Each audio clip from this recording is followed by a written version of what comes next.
Congratulations, host, on your arrival in the Douluo Continent. The Supreme Sign-In system has been activated, and you have received a novice gift package. Would you like to open it? Ding. Congratulations, host, on acquiring the exalted martial technique, the Azure Lotus Sword technique, which stands as the pinnacle of swordsmanship. Please endeavor to cultivate it diligently. Congratulations, host, on obtaining the secret technique, the carefree steps, and a storage space of 100 square meters. Ding. The sign-in task has now been issued. The host is required to awaken their martial soul at the age of 6. The reward for this task is the martial soul, Azure Pink Sword. Ding. Congratulations, host, on successfully signing in and awakening the martial soul, Azure Pink Sword. Ding. The next sign-in will be at the Elementary Soul Master Academy. The reward is currently unknown. At this moment, Ling Yun sat majestically upon the throne of the Creator in the Douluo Divine Realm, a hearty laughter resonating in his ears. Ha ha ha, splendid. In just a few decades, you have ascended to the realm of the Golden Immortal, truly living up to my expectations. Upon hearing this voice, Ling Yun remained composed, having long since speculated about the origins of the system. He inquired, "May I ask who you are, esteemed elder?" "I am a Shangqing Tongtian sage, one of the 6 saints of the heavenly path from the chaos world, and I am your system." Chapter 1. Transmigration. How could this be? I've transmigrated. I just earned a substantial amount of money that I haven't even spent yet, and now I've transmigrated. What a stroke of misfortune. Truly, it feels like misfortune has come home to roost, Ling Yun lamented inwardly. The protagonist is named Ling Yun, the very embodiment of lofty aspirations. At 32 years of age, though, in reality, Ling Yun's soul is 32, while his physical form is scarcely 1 year old. Was once the CEO of a publicly listed company, with assets amounting to approximately 300 to 400 million. Ling Yun was exceptionally intelligent and sensible from a young age, often compared to the children of others by his parents. In his previous life, Ling Yun excelled academically and was strikingly handsome. Within a mere 5 years post-graduation, he had built a publicly traded company worth several billion. Just days ago, he had been working tirelessly for a major client, which ultimately led to his untimely demise in the office. Alas, thankfully, he had earned a considerable fortune over the years, ensuring his parents would not have to worry for the rest of their lives. Yet it was tragic to witness a parent burying their child. He could only hope that his father and mother could endure this hardship. Embracing a mindset of acceptance, Ling Yun gradually adjusted his thoughts. As he opened his eyes and surveyed his surroundings, he beheld towering trees with lush foliage, vibrant flowers blooming in a riot of colors, creating an exquisite scene. He pondered that such an enchanting environment could only exist within a fairy tale. That moment, Ling Yun found himself reclining on a smooth, flat stone, wrapped in an unknown beast hide that provided warmth against the chill. Suddenly, a series of chimes echoed in his mind. Congratulations, host, on your transmigration to the Douluo Continent. Would you like to bind to this system? This system is the most powerful sign-in system. Upon hearing the word system, Ling Yun recognized it as a quintessential boon for any transmigrator. He quickly exclaimed, "Bind me, bind me. Let us bind immediately." Ding. Congratulations, host, on binding to the most powerful sign-in system.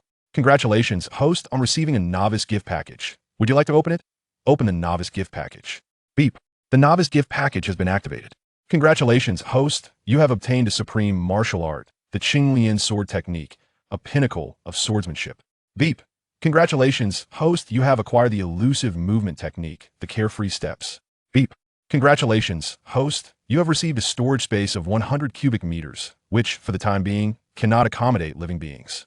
Beep. That a sign-in task has now been issued. Task description. The host must awaken their martial soul at the age of 6. The task reward is unknown. Just as Ling Yun was captivated by the system's beeping sounds, a gentle voice suddenly reached his ears. "Father, look here, there's a baby." Before him stood a graceful woman, her beauty radiant, appearing to be in her 20s. She was gazing down at Ling Yun with soft, maternal eyes. In a moment, 2 more voices were heard. Before Ling Yun appeared 2 individuals. One, an elder in his 50s, and the other, a youth in his 20s. The elderly man spoke. "How could there be a baby in the sunset forest?" The younger individual replied, "Perhaps the parents hid him here to escape danger? What shall we do? It is so pitiable for such a small child to be left here. Surely, his parents must have had their reasons. We should take him back. He can be a companion for Binger and Yuer." The elder contemplated for a moment before responding. "A baby this small cannot survive here alone. We shall take him with us." Upon hearing this, the woman beamed with joy, bending down to pick Ling Yun up and examining him closely. Suddenly, she noticed a jade pendant at his neck, translucent and exquisite, inscribed with the characters for Ling Yun. "Father, look, there is a jade pendant here with 2 characters. Could this be his name?" The man examined it and remarked, "This pendant is quite valuable. This child must come from a well-to-do family. The characters likely denote his name. Henceforth, let us call him Ling Yun. I am Li Wan Yun, you are Shui Yun Tian, and he shall be called Ling Yun. Our names all contain the character for cloud. Perhaps we are truly fated to be connected." "Ha! Tian, go look, he is smiling at me, how adorable." Now Binger and Yuer have a little brother. Binger is already 9 months old, certainly older than him. However, Yuer is only 4 or 5 months. We cannot say who is older yet. "All right, it is getting late. We should hurry home. The sooner we return, the sooner we can settle this little one. Binger and Yuer are waiting for us." At this moment, Ling Yun, likely due to the frailty of infancy and the absence of fear for his safety, had closed his eyes and drifted into a deep slumber. In silence, the family journeyed for several hours before finally arriving home. Upon entering, Li Wanyun swiftly took Ling Yun and cleaned him up. Once he was freshened, she dressed him in clean, tiny garments. Upon careful observation, one might note that this little fellow possesses delicate features, with a cherubic visage. That is utterly charming. It is certain that he will grow into a captivating young gentleman, undoubtedly attracting the admiration of many young ladies in the future. After several hours of deep slumber, Ling Yun gradually awakened. With his large, dark eyes wide open, he gazed upon the woman before him, who was sweetly smiling at him. He raised his hands and waved them about, as if seeking a comforting embrace. The woman was instantly enchanted by Ling Yun's adorable expression, her eyes nearly transforming into heart shapes, brimming with affection. After playfully teasing Ling Yun for a while, she cradled him and carried him into the bedroom. Upon entering, Ling Yun discovered another young woman, seemingly in her 20s, along with 2 infants. The larger infant appeared to be around 8 or 9 months old, while the smaller one seemed to be about 4 or 5 months. They all seemed slightly older than Ling Yun. At that moment, the young woman was attending to the 2 babies. Upon noticing the woman's arrival, she exclaimed, "Sister, I heard you brought back a baby. Is this the one you are holding?" "Indeed, this baby is the one I brought back, named Ling Yun. He will henceforth be our child. Let him call us mother just like Binger and Yuer. What do you think, sister?" "That sounds wonderful. They will have an additional playmate, and, as they grow, he can protect his 2 elder sisters. It has always been the sisters who protect the younger brothers. How can a brother protect his sisters?" Thus, the 2 women tended to the children while engaging in cheerful conversation. This moment, Ling Yun had closed his eyes, focusing his mind to receive the information transmitted by the system.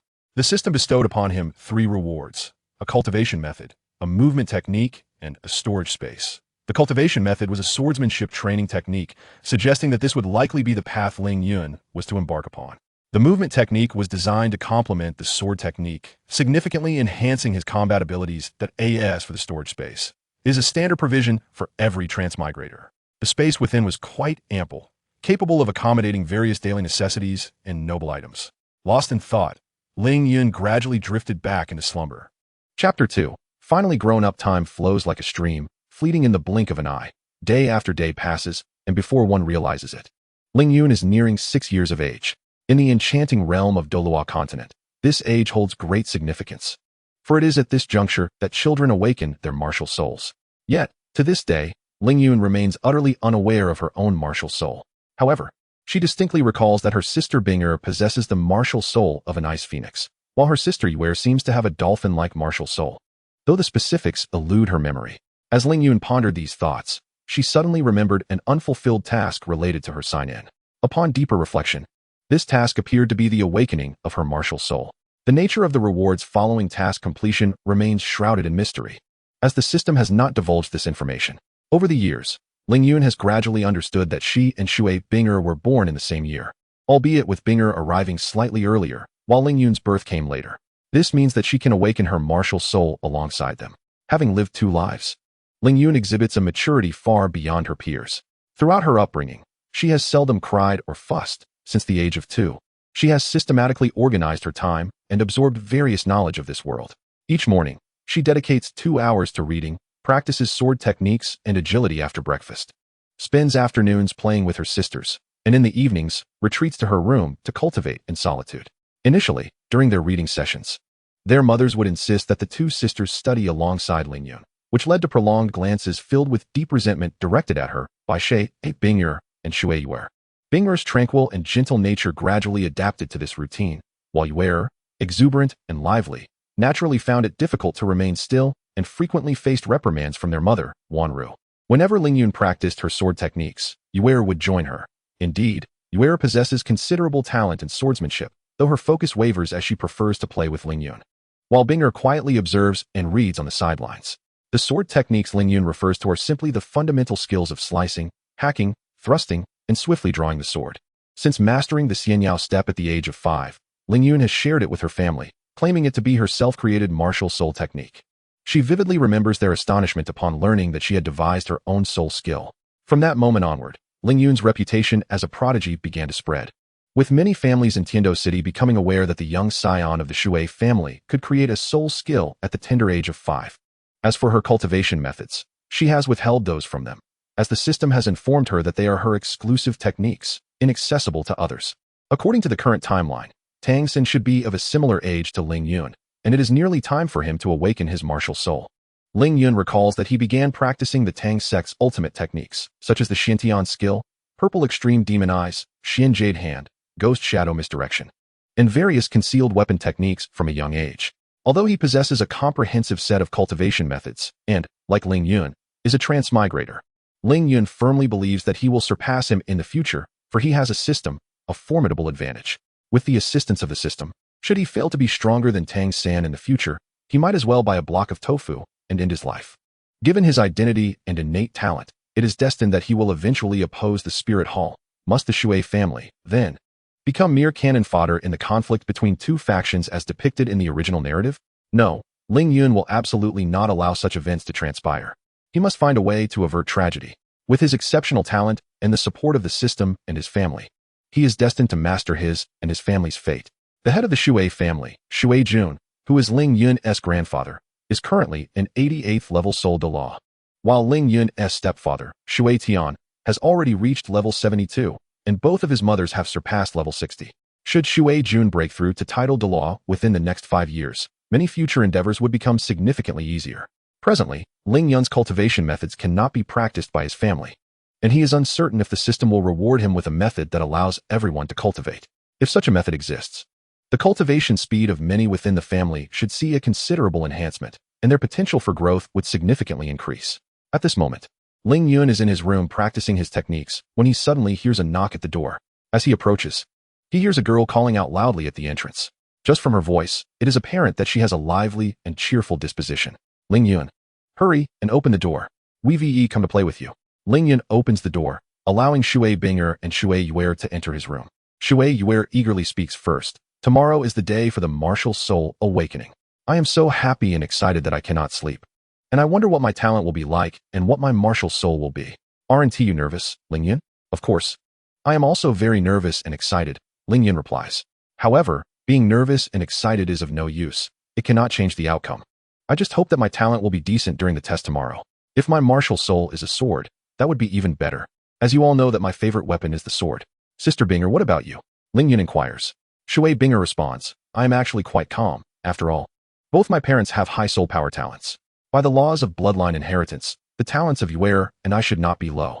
As for our martial souls, we will likely inherit one from either of our parents. However, your talent, Lingyun, is more uncertain. Your background is somewhat mysterious, and we will only know your martial soul and talent after tomorrow's test. Shui Yue comforted, do not fret, Lingyun.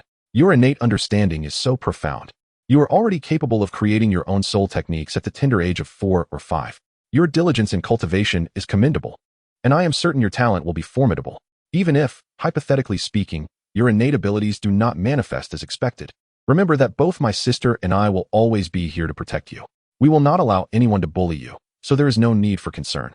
Shui Bing'er added reassuringly, indeed, Lingyun, there is no reason to worry. Just allow things to unfold naturally. After you awaken your martial soul tomorrow, our parents will arrange for us to attend the Water Element Primary Soul Master Academy. We will be in the same class and can go to school together every day. Lingyun felt a warm glow in his heart as he listened to their comforting words. Deep down, he understood that with the support of the system backing him, it was inconceivable for him to lack cultivation talent. If, despite the system's assistance, he still had no aptitude for cultivation, it would render the system's existence meaningless. Furthermore, he vividly recalled that Tang Xin cultivated the Xintian Gong daily, and the internal energy he generated eventually transformed into soul power upon awakening his martial soul. Similarly, the internal energy produced from Ling Yun's practice of the Qingping Sword Art should also convert into innate soul power. Thus, he harbored no worries regarding his cultivation talent. The trio continued discussing the awakening of martial souls and cultivation talent until their caretaker, Aunt Lin Wanru, called them to rest. With reluctant expressions, Binger and Yuer returned to their rooms to rest. Ling Yun decided to forego further cultivation, opting instead for an early night to allow himself a brief respite and to be in optimal condition for the awakening ceremony the following day. Chapter 3. The awakening of martial souls. On the following morning, before the sun had fully risen, the sky still bore a faint gray hue. Aunt Lin Wanru had risen early and called Ling Yun to awaken. After completing their morning routines, they proceeded to the dining room where a lavish breakfast awaited them. Once they finished their meal, Lin Wanru led Ling Yun and the others out of the house toward the family training square. As they walked, the sun gradually bathed Ling Yun in its warmth. They traversed a tranquil path and soon arrived at the expansive training square, which featured a smooth stone floor surrounded by towering stone pillars. At the center lay a massive circular platform adorned with intricate runes and patterns. Upon their arrival, they found the square already bustling with adults and several children of a similar age to Ling Yun. His second uncle, Shui Yunzhou, accompanied by his daughter Shui Aner and Shui He, and his third uncle, Shui Yunxiu, with his daughter Shui Ninger and Shui Chuan, were present. The second uncle was a level 70 soul sage, while the third uncle was a level 69 soul emperor. Shui He and Shui Chuan, being a year older, had already awakened their martial souls the previous year, both possessing the family's inherited martial soul, the heavenly water bluebird, and were nearly at level 10 as soul practitioners. Shui Aner and Shui Ninger, being the same age as Ling Yun, were also set to awaken their martial souls this year. Among them were several unfamiliar individuals, comprising small families or friends closely associated with the clan. These families or friends were backed by influential forces and members of the Water Element Soul Master Academy, with parents or elders holding significant positions within the institution. This year, the awakening of martial souls was overseen by Shui Yuntian, with a resounding call of all right. The little ones lined up, prepared for their martial soul awakening. Upon hearing the announcement, all the children instinctively formed two lines. Shui Yuntian retrieved 6 black soul stones from the soul guide device, arranging them meticulously. He remarked, "Excellent. This year, 12 children are set to awaken their martial souls. Let us hope for the emergence of some exceptional talents." The awakening commenced. When I call your name, step forward to the center of the soul power formation. Is that clear? Yes, echoed the children in unison. First up, Li Xinghe. Upon hearing his name, Li Xinghe promptly walked to the center of the formation. Shui Yuntian extended his hands, gradually infusing soul power into the formation. Golden light streamed from the 6 soul stones, slowly enveloping Li Xinghe before converging in his right hand. As he opened his palm, a water blue long sword materialized. Upon witnessing the manifestation of the martial soul, Shui Yuntian gently withdrew his soul power and produced a blue crystal ball. Calm your mind and envision drawing your martial soul into your body. This will allow you to internalize it. Li Xinghe nodded in understanding. He focused his thoughts, and after a moment, the long sword martial soul gradually faded, permitting him to exit the formation. Now, Xinghe, place your left hand upon the crystal ball. Obediently, Li Xinghe placed his left hand on the crystal ball. Gradually, strands of blue light began to emerge from the crystal ball, akin to water being poured into it, ultimately filling the ball to 4 layers. Li Xinghe, martial soul, water forged sword, innate soul power, level 4. Next, Su Wanwan. Su Wanwan quickly stepped into the center of the formation. Golden light began to emerge from the soul stones, culminating in the formation of a small bird behind her. Exiting the formation, Su Wanwan placed her left hand on the blue crystal ball, which gradually illuminated with blue brilliance, eventually occupying 60% of its surface. Su Wanwan, martial soul, water spirit bird, innate soul power, level 6. Next, Yitingyu. Shui Yuntian continued to call names. As descendants of various families or powerful soul masters, they exhibited commendable talents, each possessing innate soul powers ranging between levels 4 and 7, with diverse martial souls. Next, Shui Aner.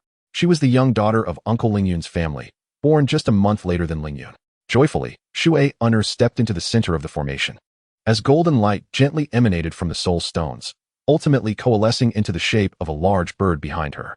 Upon exiting the formation, she placed her left hand on the blue crystal ball, from which blue light gradually flowed out, ultimately occupying 7 layers of the ball. Very impressive. Shui Anur possessed the water spirit, the Azure bird, with an innate soul power of level 7. Next was Shui Ninger, who stepped into the magic circle. Flickering golden light surged behind her, gradually forming a magnificent bird. Afterward, Shui Ninger exited the circle, placing her left hand upon the crystal orb. The orb glowed with a radiant blue light, ultimately filling over 70% of its surface. Shui Ninger, endowed with the water spirit, the Azure bird, also possessed an innate soul power of level 7. Next was Shui Yuer. Upon hearing her name, Yuer joyfully approached the center of the magic circle, where golden light streamed from the soul stone, slowly coalescing behind her into the shape of a dolphin. Upon turning to behold her spirit, Shui Yuer exclaimed with delight, "It resembles my mother's spirit." She then skipped over to Shui Yuntian, extending her left hand to touch the blue crystal orb. The orb shone brilliantly, ultimately occupying 90% of its entirety. Yuer, you are quite remarkable. Shui Yuer wielded the spirit of the jade dolphin, with an innate soul power of level 9. Next was Shui Binger. She gracefully stepped into the center of the magic circle, as waves of golden light surged from the soul stone, rapidly enveloping her and forming a colossal ice bird. Steadying herself, Shui Binger retracted her spirit and approached her father, placing her left hand upon the crystal orb. Instantly, blue light erupted from the orb, nearly filling it to the brim. Alas, so close, yet so far. Shui Binger possessed the spirit of the ice phoenix, with an innate soul power of 9.5. Next was Ling Yun. With a measured stride, Ling Yun entered the central area of the magic circle. As his feet touched the sacred ground, an invisible force enveloped him, and an awe-inspiring spectacle unfolded. Brilliant golden light erupted from the soul stone like lightning, swirling in the air with a life of its own, ultimately converging upon Ling Yun. In that moment, Ling Yun felt an overwhelming surge of energy engulfing him, filling his entire being with power. This energy did not linger but flowed down his right arm, coalescing into a tangible form in his hand. Instinctively, Ling Yun opened his right hand, revealing a blue sword that materialized gently within his palm. The sword emanated a soft azure glow, its blade shimmering with a frosty light, and its hilt adorned with a blue gem, hinting at its extraordinary origins. As Ling Yun gazed at the sword, a profound sensation washed over him. He felt an inexplicable bond with the azure blade, as if it were an intrinsic part of his very essence. Chapter 4. Back to School. In that very instant, as the sword appeared, a fierce aura erupted from Ling Yun, sweeping around him like a tempest, compelling all to take notice. At that moment, Ling Yun felt as if he had transformed into an extraordinary sword unsheathed, incredibly sharp and remarkably resilient. Before him, the myriad things of the world seemed as fragile as paper, with nothing capable of obstructing the might of his blade. Nevertheless, Ling Yun did not allow this overwhelming aura to cloud his judgment. He took a deep breath, gradually calming his spirit, retracting that fierce momentum back within himself. Then, he slowly emerged from the formation, approaching his father, and placing his left hand upon the blue crystal orb. Instantly, a surge of azure light erupted from the orb, filling it entirely in an instant, growing ever brighter.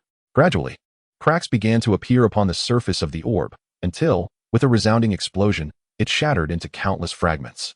Shui Yuntian's face displayed a look of astonishment. His eyes widened as if witnessing something utterly unbelievable. Simultaneously, the onlookers gasped in awe. Both adults and children alike were captivated by the spectacle before them. What could possibly be happening? The adults and children murmured among themselves, expressing their bewilderment and astonishment. Shui Yuntian's voice trembled slightly as he gazed at Ling Yun, asking, "Ling Yun, what is your martial soul? I have never encountered such a martial soul before." His eyes were fixed intently on Ling Yun, seemingly searching for answers within him. Ling Yun inhaled deeply, then composedly replied, "Father, my martial soul is called the Qingping Sword. I can sense it harbors immense power, exceedingly potent." Although his voice was soft, it resonated with confidence. Upon hearing Ling Yun's words, Shui Yuntian became exceedingly animated. He exclaimed, "Ling Yun's martial soul, the Qingping Sword, possesses an innate soul force of level 10. His voice echoed in the air, drawing the attention and admiration of many. Finally, Shui Yuntian proclaimed, "The awakening ceremony concludes here. If anyone wishes to stay and share a meal to celebrate the awakening of these young souls, you are most welcome." His face radiated joy and pride, clearly delighted with Ling Yun's and the Shui family's generation's performance. After the meal, the once bustling dining hall gradually fell silent as those who had participated in the awakening began to depart. Shui Anur and Shui Ninger played with us for a while before leaving with Ling Yun's second and third uncles. As night descended and dinner concluded, everyone returned to their respective rooms. Ling Yun gently closed his door, then approached his bedside, sitting quietly with his legs crossed. He closed his eyes, immersing his spirit into the system. Earlier that morning, during his soul awakening, the system had suddenly emitted a series of ringing sounds, ding, ding, continuously reverberating. However, at that critical moment with many people present, Ling Yun only caught a fleeting glimpse and did not observe it closely. Curiosity stirred within him as he pondered what delightful surprises the sign-in rewards would bring him this time. As Ling Yun immersed himself completely in the system, a clear prompt resonated in his ears. Ding. Congratulations, host, for awakening your martial soul, completing the sign-in task, and receiving rewards. 1 volume of the Formless Divine Skill, 1 volume of the Qingping Sword Technique, and 1 comprehensive encyclopedia of soul masters from Douluo Continent. Upon hearing this news, Ling Yun felt a surge of delight within. These rewards were exceedingly beneficial to him, particularly the Formless Divine Skill, which, while not on par with his own Qingping Sword Technique, surpassed Tang San's Xiantian Gong by several tiers. The inner strength cultivated from this skill is formless and intangible, capable of transforming into any elemental attribute, meaning it could convert into any type of soul power. Everyone could cultivate it, and Ling Yun could bestow it upon his grandfather and sister, significantly enhancing their training speed and potential for growth. Thus, it was evident that the system understood his needs, discerning exactly what he required. The Qingping Sword Technique, on the other hand, was an exceptionally formidable sword style consisting of 10 forms with over 360 variations, likely enabling him to wield it at the title Douluo level. Although Ling Yun had perused numerous texts on Douluo Continent over the years, this encyclopedia would still serve him greatly. If he could master it, he would arguably surpass even the legendary master. Subsequently, the system issued a new sign-in task. Now issuing a sign-in task, please, host. Sign in at the Eye of Ice and Fire after your soul power reaches level 40. The Eye of Ice and Fire? Ling Yun felt a stir in his heart. He had heard of this place in the tales of Douluo Continent. Reputedly a remarkably unique treasure ground formed from the essence of the Water Dragon King and Fire Dragon King after their demise. The original text mentioned that Tang San reached level 33 at the age of 13 before entering the Eye of Ice and Fire. This meant he must attain level 40 before the age of 13 to outpace Tang San and enter the Eye of Ice and Fire first. A gap of 7 levels or more. It appeared that this sign-in task was no simple feat, yet all the more challenging and alluring for it. After absorbing the system's information, he realized he must exert himself further. Ling Yun seated himself cross-legged on his bed, continuing to practice the Qingping Sword Technique. The next morning, before the sun had risen, Ling Yun awoke. His mother had informed him the previous day that they would be reporting to the Water Element Academy today, thus necessitating an early start to prepare. The Water Element Academy was vast, divided into internal and external regions. The external region housed the primary academy, while the internal region contained the advanced academy. The primary academy admitted students aged 6 to 12, whereas the advanced academy accepted those aged 12 to 24. Students who had not reached level 35 before the age of 24 would be unable to obtain their graduation certificate. Upon stepping into a classroom, a cacophony of noise greeted them. The room was filled with many children of similar age, both boys and girls. These children have recently awakened their martial souls this year. With a sense of anticipation, Ling Yun and his companions entered the classroom. Li Wanyan smiled at us and said, Ling Yun, there are 3 of you. Please find a place you like to sit. After speaking, she turned and left the classroom. Shui Yuer excitedly glanced around, while Ling Yun took his time to observe the classroom, which was furnished with neatly arranged desks and chairs, and sunlight streamed through the windows, casting a warm glow on the floor. We chose a seat by the window, allowing us to enjoy the view outside while basking in the sun's warmth. Chapter 5. Introduction to the Soul Masters. After a while, a woman suddenly entered the classroom. She scanned the room and smiled in our direction. Her long hair cascaded down her shoulders, and she wore a simple white dress, her smile both kind and gentle. Ling Yun looked up and exclaimed, Sister Bing, Sister Yu. Look, Aunt San is here. Bing Er looked at Ling Yun and said, Aunt San is incredibly powerful. She is a renowned teacher at the Junior Academy. Ling Yun's aunt gracefully approached the podium at the front of the classroom and gently clapped her hands, producing a crisp sound that instantly captured the attention of everyone in the room, quieting the previously noisy classroom. Once everyone settled down, she spoke softly, Hello everyone. My name is Lin Ruiyun. My martial soul is the Heavenly Water Swallow, which belongs to the Beast Martial Souls. I possess innate soul power at level 8, and am now a level 57 Soul King, specializing in agility attacks. From today onwards, I will be your teacher. For the next 6 years, I will accompany you, and together we will grow and cherish this wonderful time. Your class is the most gifted in the entire grade, so everyone must strive to excel. Now, Let's start with self-introductions, beginning with the first row. With a smile, she pointed to the first girl on her right. The little girl, somewhat shy, stood up. Though her voice was soft, it was clear as she introduced herself. My name is Sun Yin, and my martial soul is the Water Spirit Vine, a tool martial soul. My innate soul power is also level 8. My father says I will surely become a formidable control-type soul master in the future.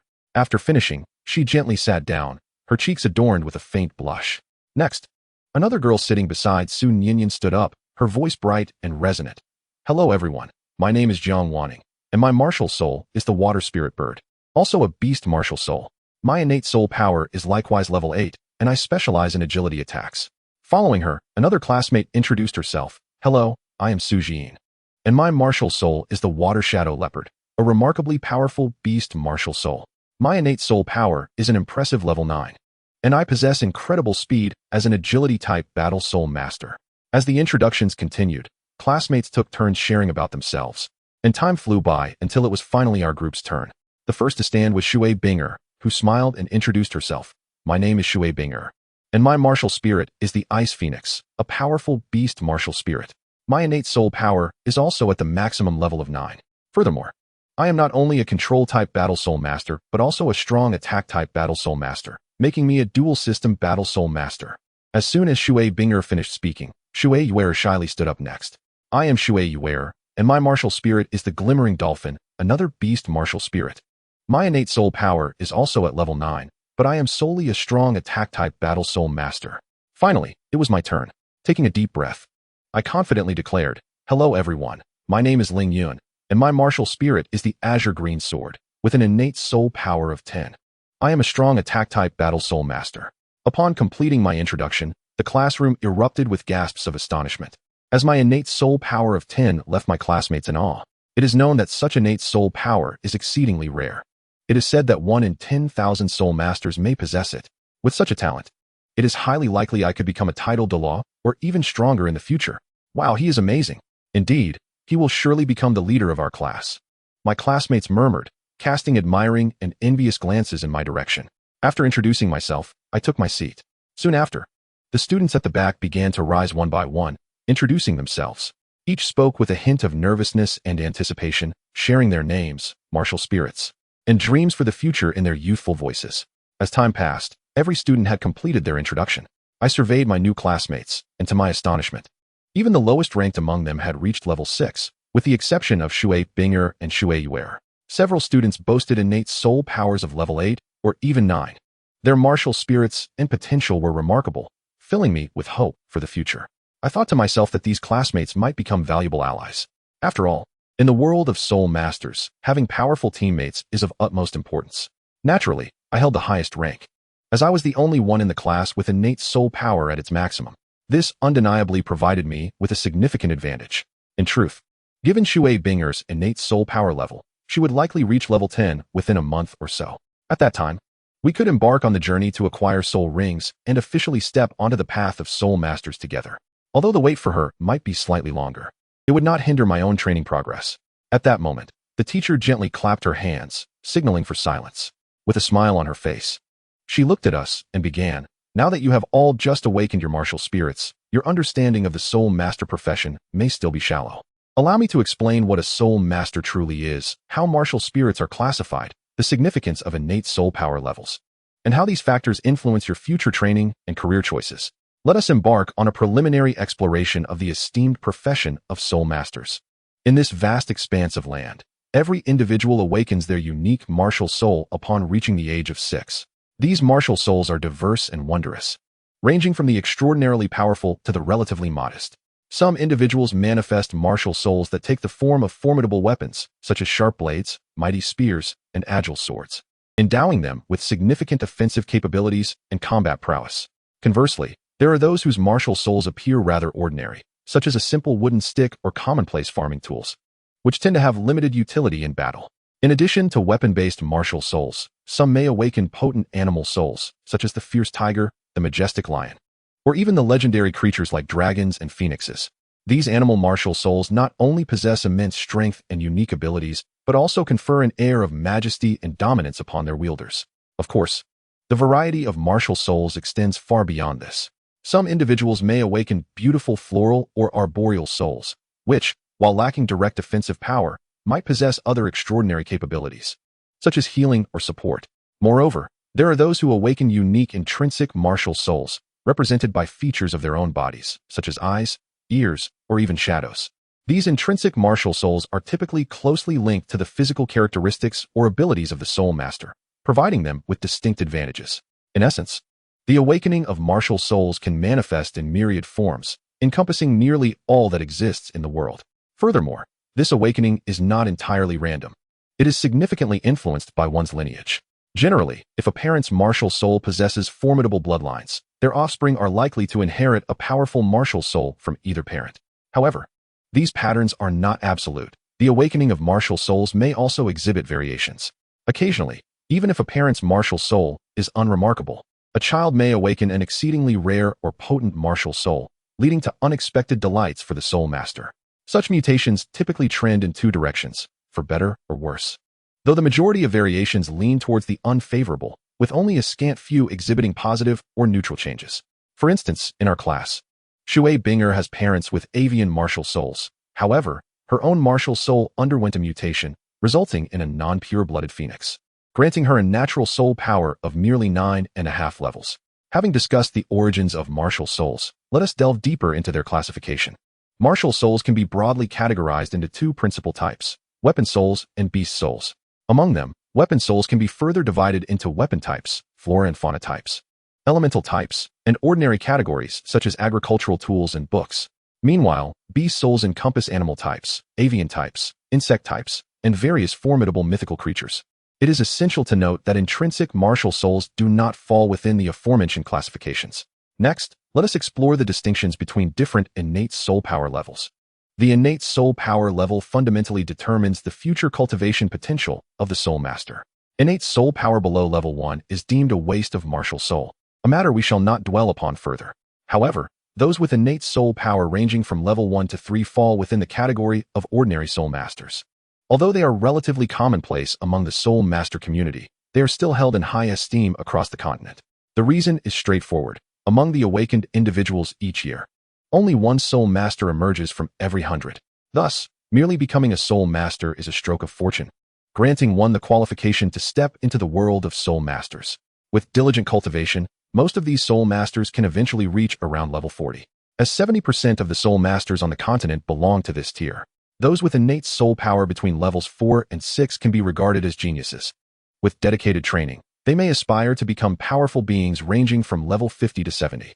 With favorable opportunities, they might even surpass level 70 to become soul saints.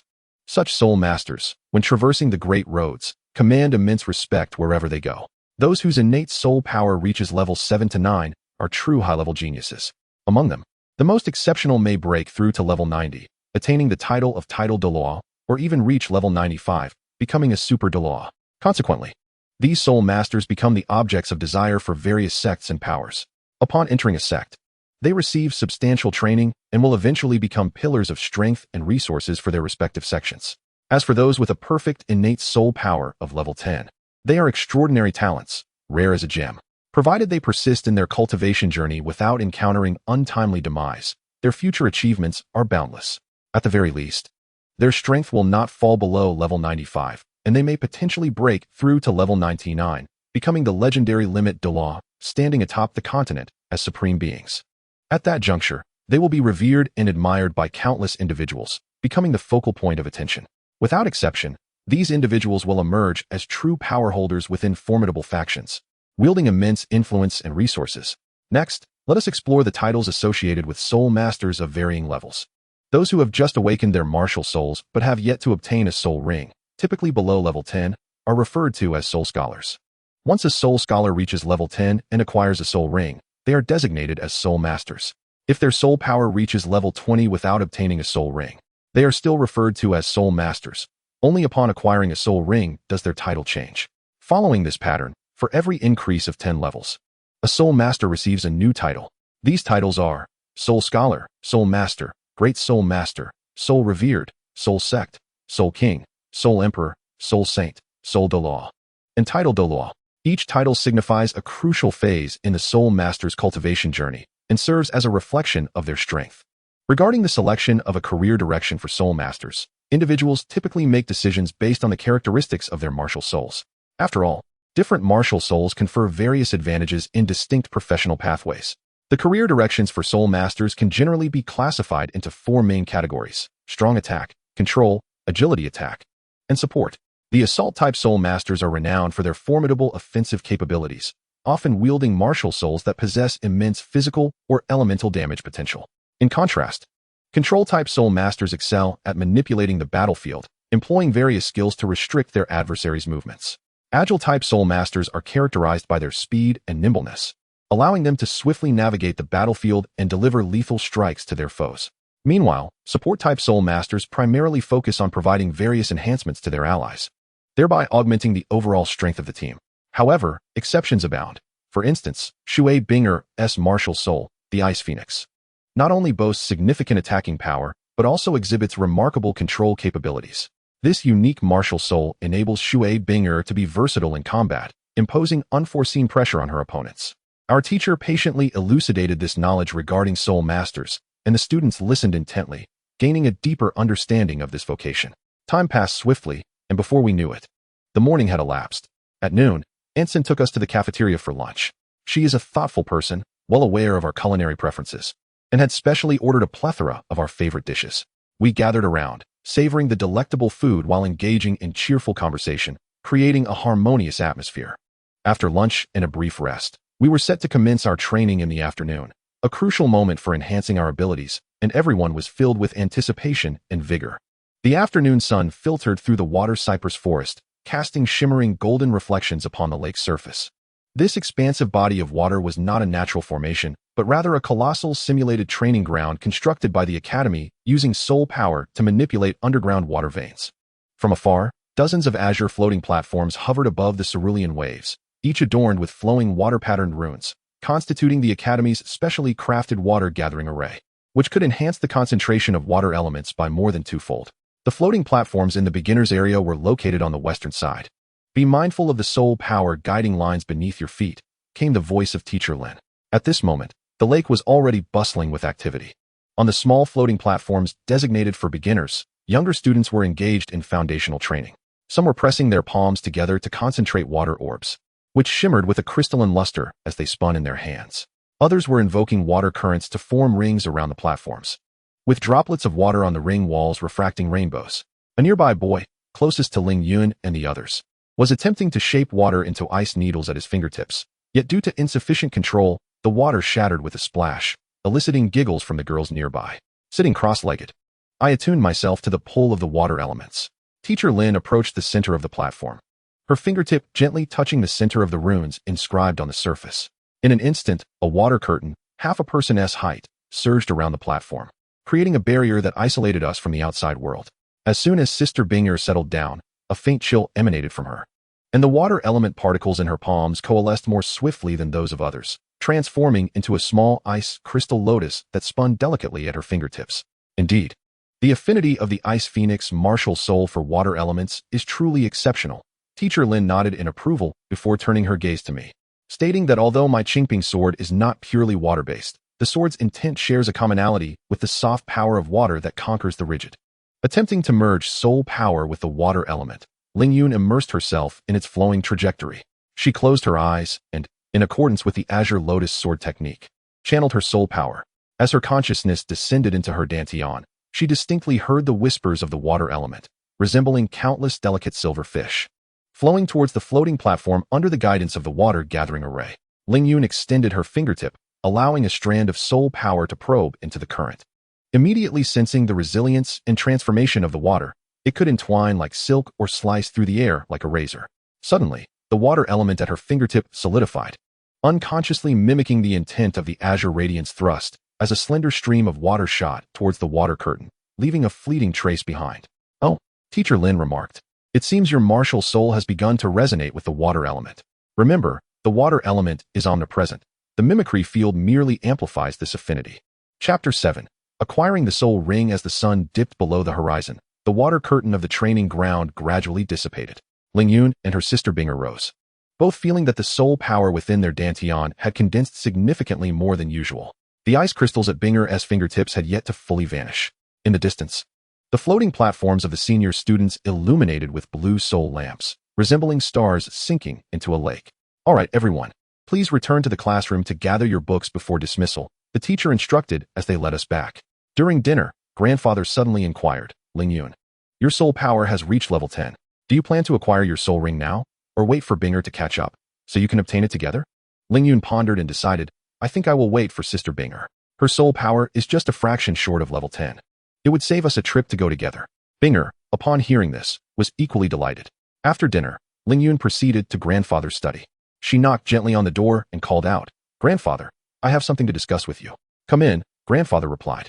With careful steps, she pushed the door open and entered the room.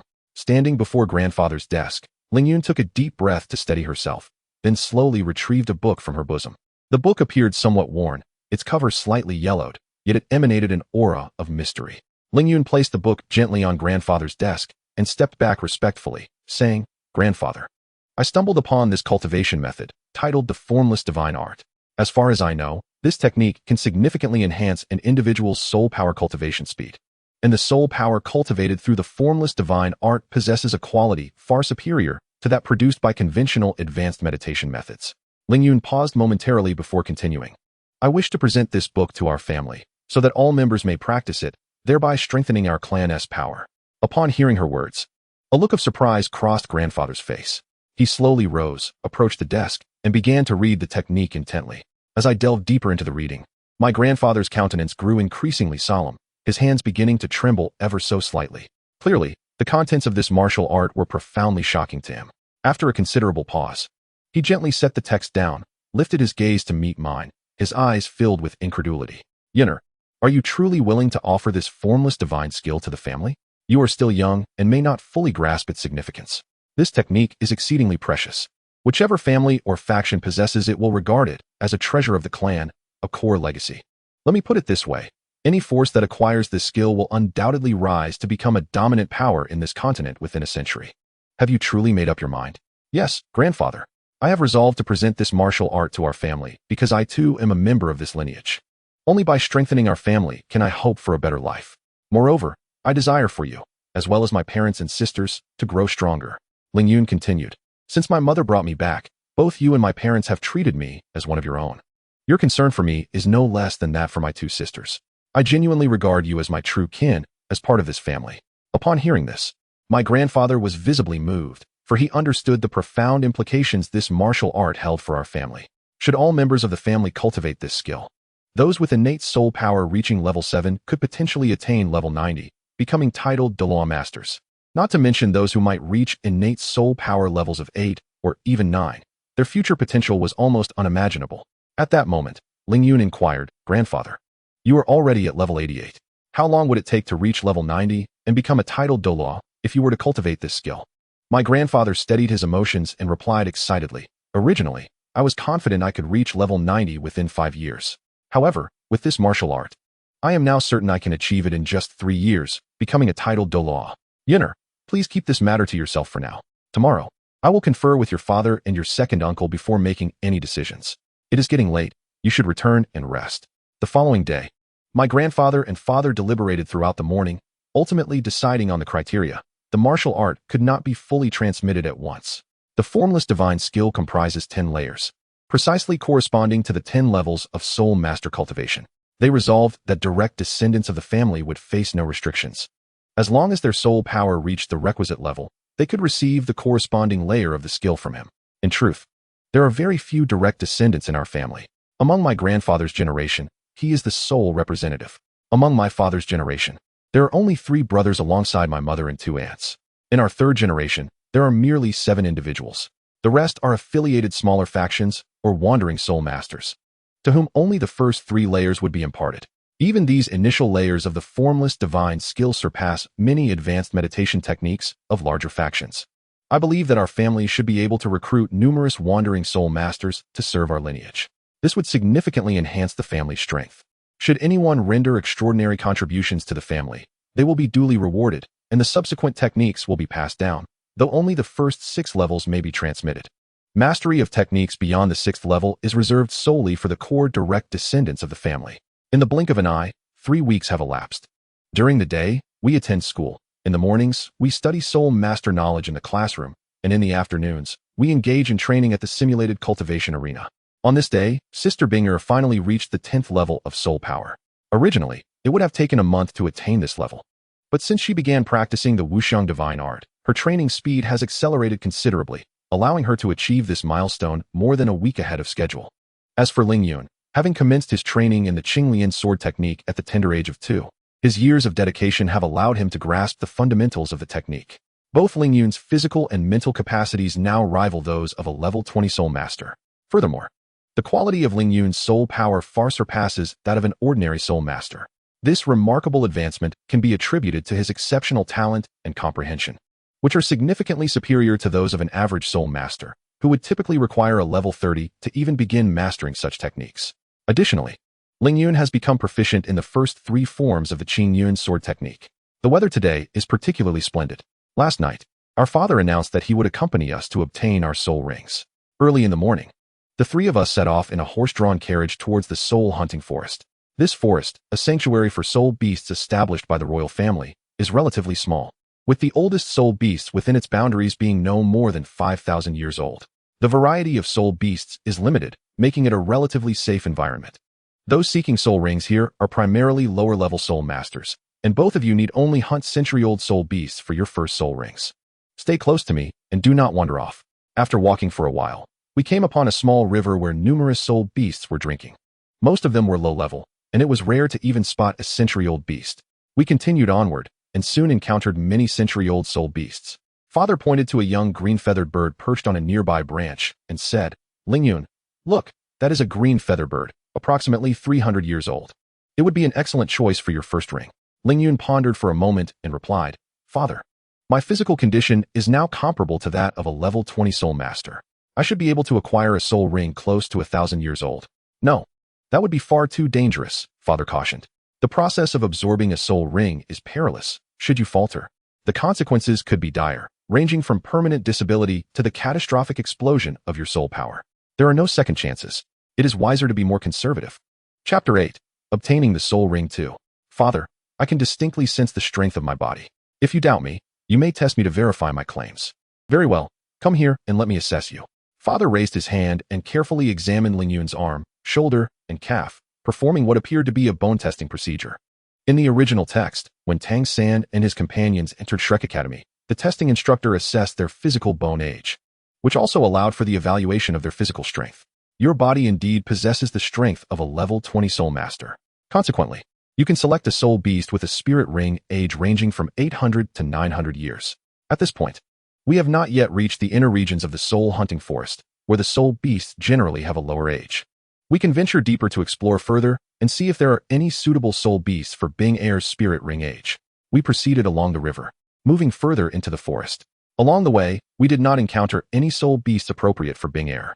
The ice phoenix belongs to the ice attribute, and the variety of soul beasts within the soul hunting forest is relatively scarce. Finding a suitable soul beast for Bing Air is likely to take some time. After advancing a little further, Ling Yun noticed a flat stone nestled in a bamboo grove not far from the riverside. At that moment, a small greenish-blue snake was coiled upon the stone, its tongue flicking in the air as it cautiously observed us. This is the Qingping bamboo snake. This species grows rapidly when born, but after reaching a century, it only adds 10 centimeters in length every 100 years. This particular snake, measuring under 1.8 meters, is estimated to be over 800 years old. Known for its aggressive nature and remarkable speed, it presents a formidable challenge as a soul beast. As your first spirit ring, it should provide you with a commendable soul skill, perfectly suited for you. All right, let us choose it. Father, could you refrain from intervening for now? Allow me to attempt to handle it myself. Are you certain? Although it is non-venomous, its speed remains perilous. No worries, Father. Just keep an eye on me. And if I find myself in danger, you can step in. Before Ling Yun awaited his father's response, he had already summoned the Qingping sword, his feet executing the agile steps of the free and easy walk, dashing towards the Qingfeng bamboo snake like an arrow. He initiated with the first move of the Qingyun sword technique. Qingyun emerges as the sword edge sliced through the gentle breeze, forming an arc of azure light that only struck a fleeting shadow. The Qingfeng bamboo snake's speed was ghostly, retreating 3 feet as its scales grazed the sword's edge, the tip of its tail clashing melodically against the blade. With a flick of his wrist, Lingyun altered his sword's momentum. The Lufeng chasing clouds technique is a harmonious blend of body movement and swordplay, and with the enhancement of the free and easy walk. He shattered the moss on the bluestone as the Qingping sword followed closely, tracing the snake's elusive path. When the sword tip grazed the snake's shimmering scales for the third time, the sword wind had generated a sharp sound that compelled the bamboo snake to forsake its evasion and dart swiftly towards the river. In a heartbeat, Lingyun appeared before it. And with no hope of escape, the Qingfeng bamboo snake engaged him in combat once more. Amidst their continuous struggle, the snake bore several cuts from the sword chi. Suddenly, the Qingfeng bamboo snake leaped, aiming its mouth directly at my neck. Lingyun's wrist twisted the Qingping sword, carving a crescent arc in midair. Transforming the Qingyun emerges move into a variation. This time, the sword's momentum did not strike directly but, leveraging an upward thrust, manifested myriad sword shadows that struck like thunder upon the snake's vulnerable spot. Hiss! The sharp sound mingled with the subtle crackling of bones as the Qingping sword pierced the 7-inch mark of the bamboo serpent's body. The serpent's form abruptly tightened like a drawn bowstring, with droplets of blood bursting forth from its scales, splattering onto Lingyun's hand, causing a momentary flinch. The entire serpent plummeted from midair, its head weakly lifting. Lingyun did not hasten to slay it. Instead, he sat cross-legged to meditate for a while. Once he restored his optimal state, he summoned the Qingping sword and approached the Qingfeng bamboo serpent. With a single thrust, he pierced the serpent's head. Before long, streams of yellow light began to rise from the serpent's body, ultimately coalescing into a deep yellow ring suspended in the air. His father and Yuerer stood beside Lingyun, assuring him that they would protect him while he absorbed the soul ring. Lingyun sat with his legs crossed, summoning the Qingping sword, gently drawing the soul ring closer with his spiritual energy. When the soul ring hovered above his head, it suddenly shrank rapidly and encircled the Qingping sword. Instantly, Lingyun felt a tremendous pressure descend upon him. Gritting his teeth, he steadfastly endured the weight that felt like a mountain pressing down. After a time, his body relaxed abruptly. The soul ring had been completely absorbed by the Qingping sword. Lingyun rose, his bones cracking in a symphony of sound as waves of soul power surged within him. He carefully sensed his soul power level. It seemed he had reached level 19. Although Lingyun had always known his innate soul power exceeded level 10, he surmised that his initial power level was around 17 or 18. With this recent over-level absorption of the soul ring, his soul power had surged to level 19. This meant that he needed only to advance one more level to acquire a second soul ring. Lingyun, what level are you at? What is your first soul skill? What effects does it have?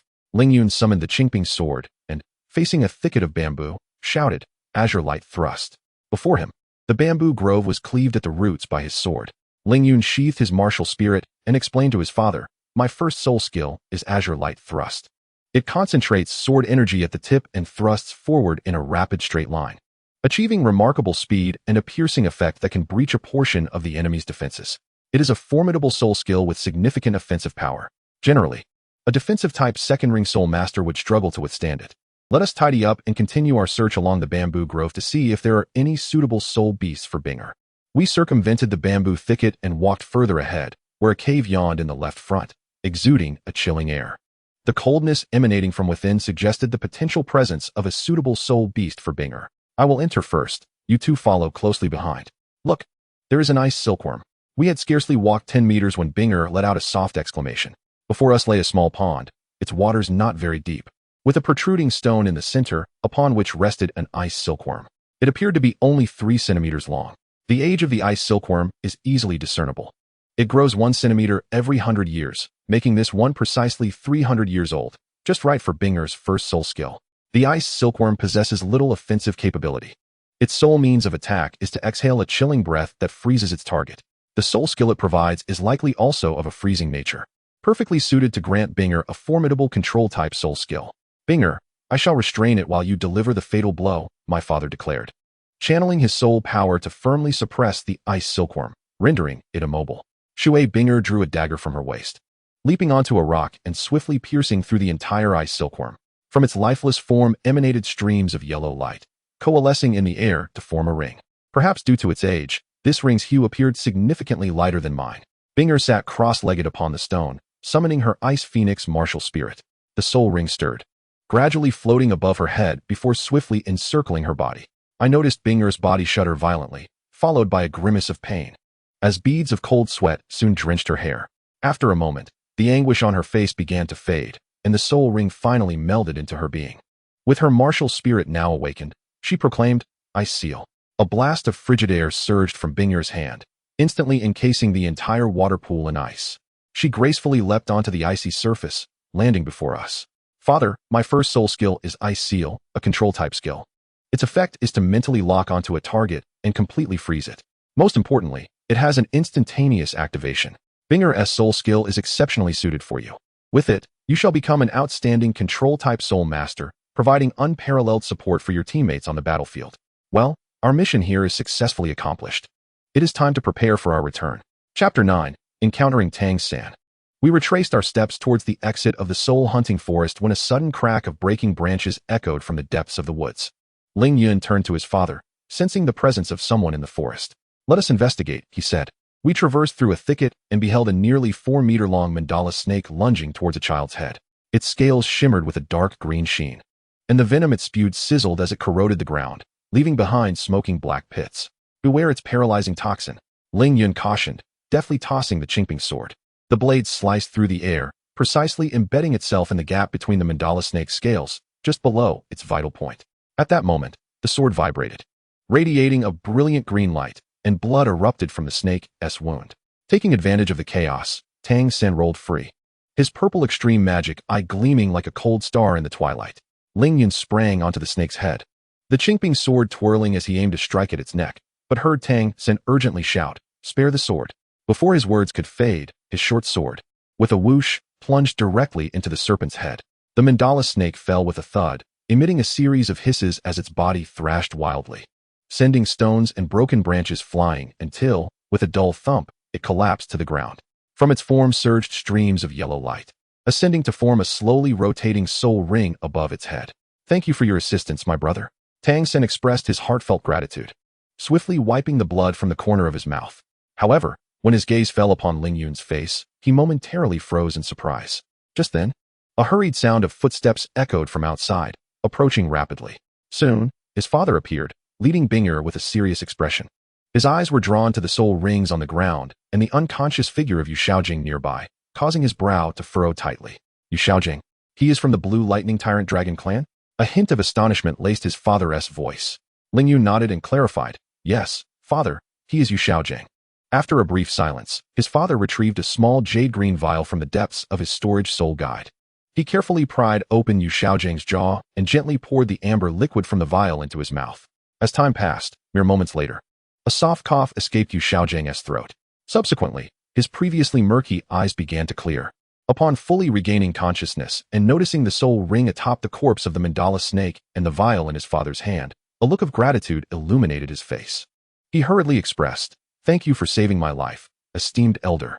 His father waved his hand dismissively, replying, "There is no need for such formality. It was merely a small act." Afterward, he stored the vial away, his gaze casually sweeping over Tang San and the hovering soul ring. A flicker of admiration crossing his eyes. This young man possesses extraordinary talent, having reached level 10 at such a young age, comparable to Ling Yun. With such potential, his future is boundless. His father held a high regard for Tang San. Tang San felt a surge of excitement upon hearing his father's words, recognizing it as an acknowledgement of his strength.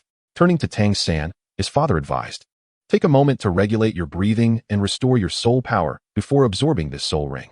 "Thank you, esteemed elder." Tang San sat cross-legged, silently channeling his Xiantian skill to gradually recover his soul power.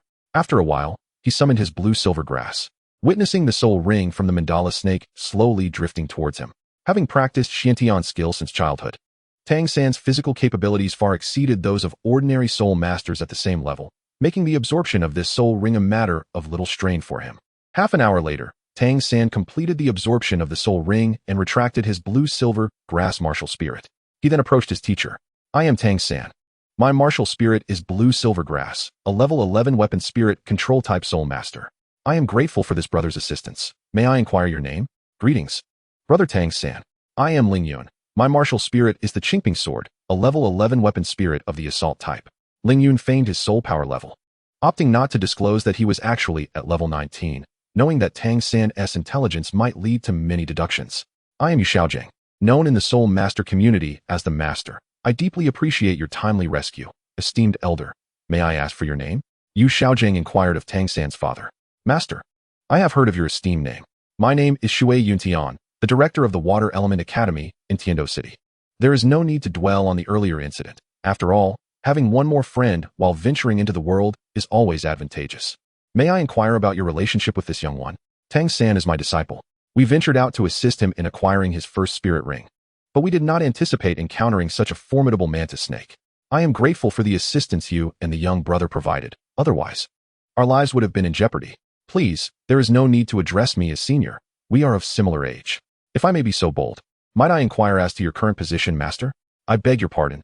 I am currently serving as a guest consultant at the Junior Spirit Master Academy in Notting City, where Tang San is a student. In that case, would you be willing to bring Tang San to our Water Element Academy for further study? My father proposed to Yu Xiaojing. With a perplexed expression, Yu Xiaojing responded, "Isn't the Water Element Academy exclusive to water attribute students?" Haha, Master, you jest. I firmly believe that with Tang San's exceptional talent, any academy would gladly welcome him, should he choose to attend. After all, rules are merely a construct for the ordinary.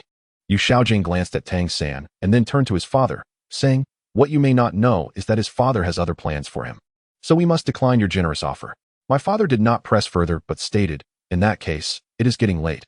Let us depart from the soul-hunting forest." We swiftly made our way out of the forest, retracing our steps. Once we exited, my father invited Yu Xiaojing and Tang San to visit the Water Element Academy for future exchanges and learning opportunities. We then found the place to retrieve our carriage, settled the payment, and took our leave. Inside the carriage, Binger suddenly spoke. "Lingyun, don't you find it strange? Blue silver grass is clearly a useless spirit. Yet Tang San is of similar age to us. How did he reach level 10? Lingyun turned to her and softly replied, "That Tang San is quite extraordinary. During his fierce clash with the mantis snake, I caught a glimpse of his eyes, which shone with an intense purple hue, deep and enigmatic, far from ordinary. In my estimation, this is likely the result of a unique cultivation technique focused on the eyes. Moreover, his agility is ghostly, swift as lightning, making him difficult to track. Such exceptional skill and movement suggests that his cultivation method must be remarkable. In summary, Tang San is certainly no ordinary individual. He is likely a prodigious talent dispatched by a significant power for training.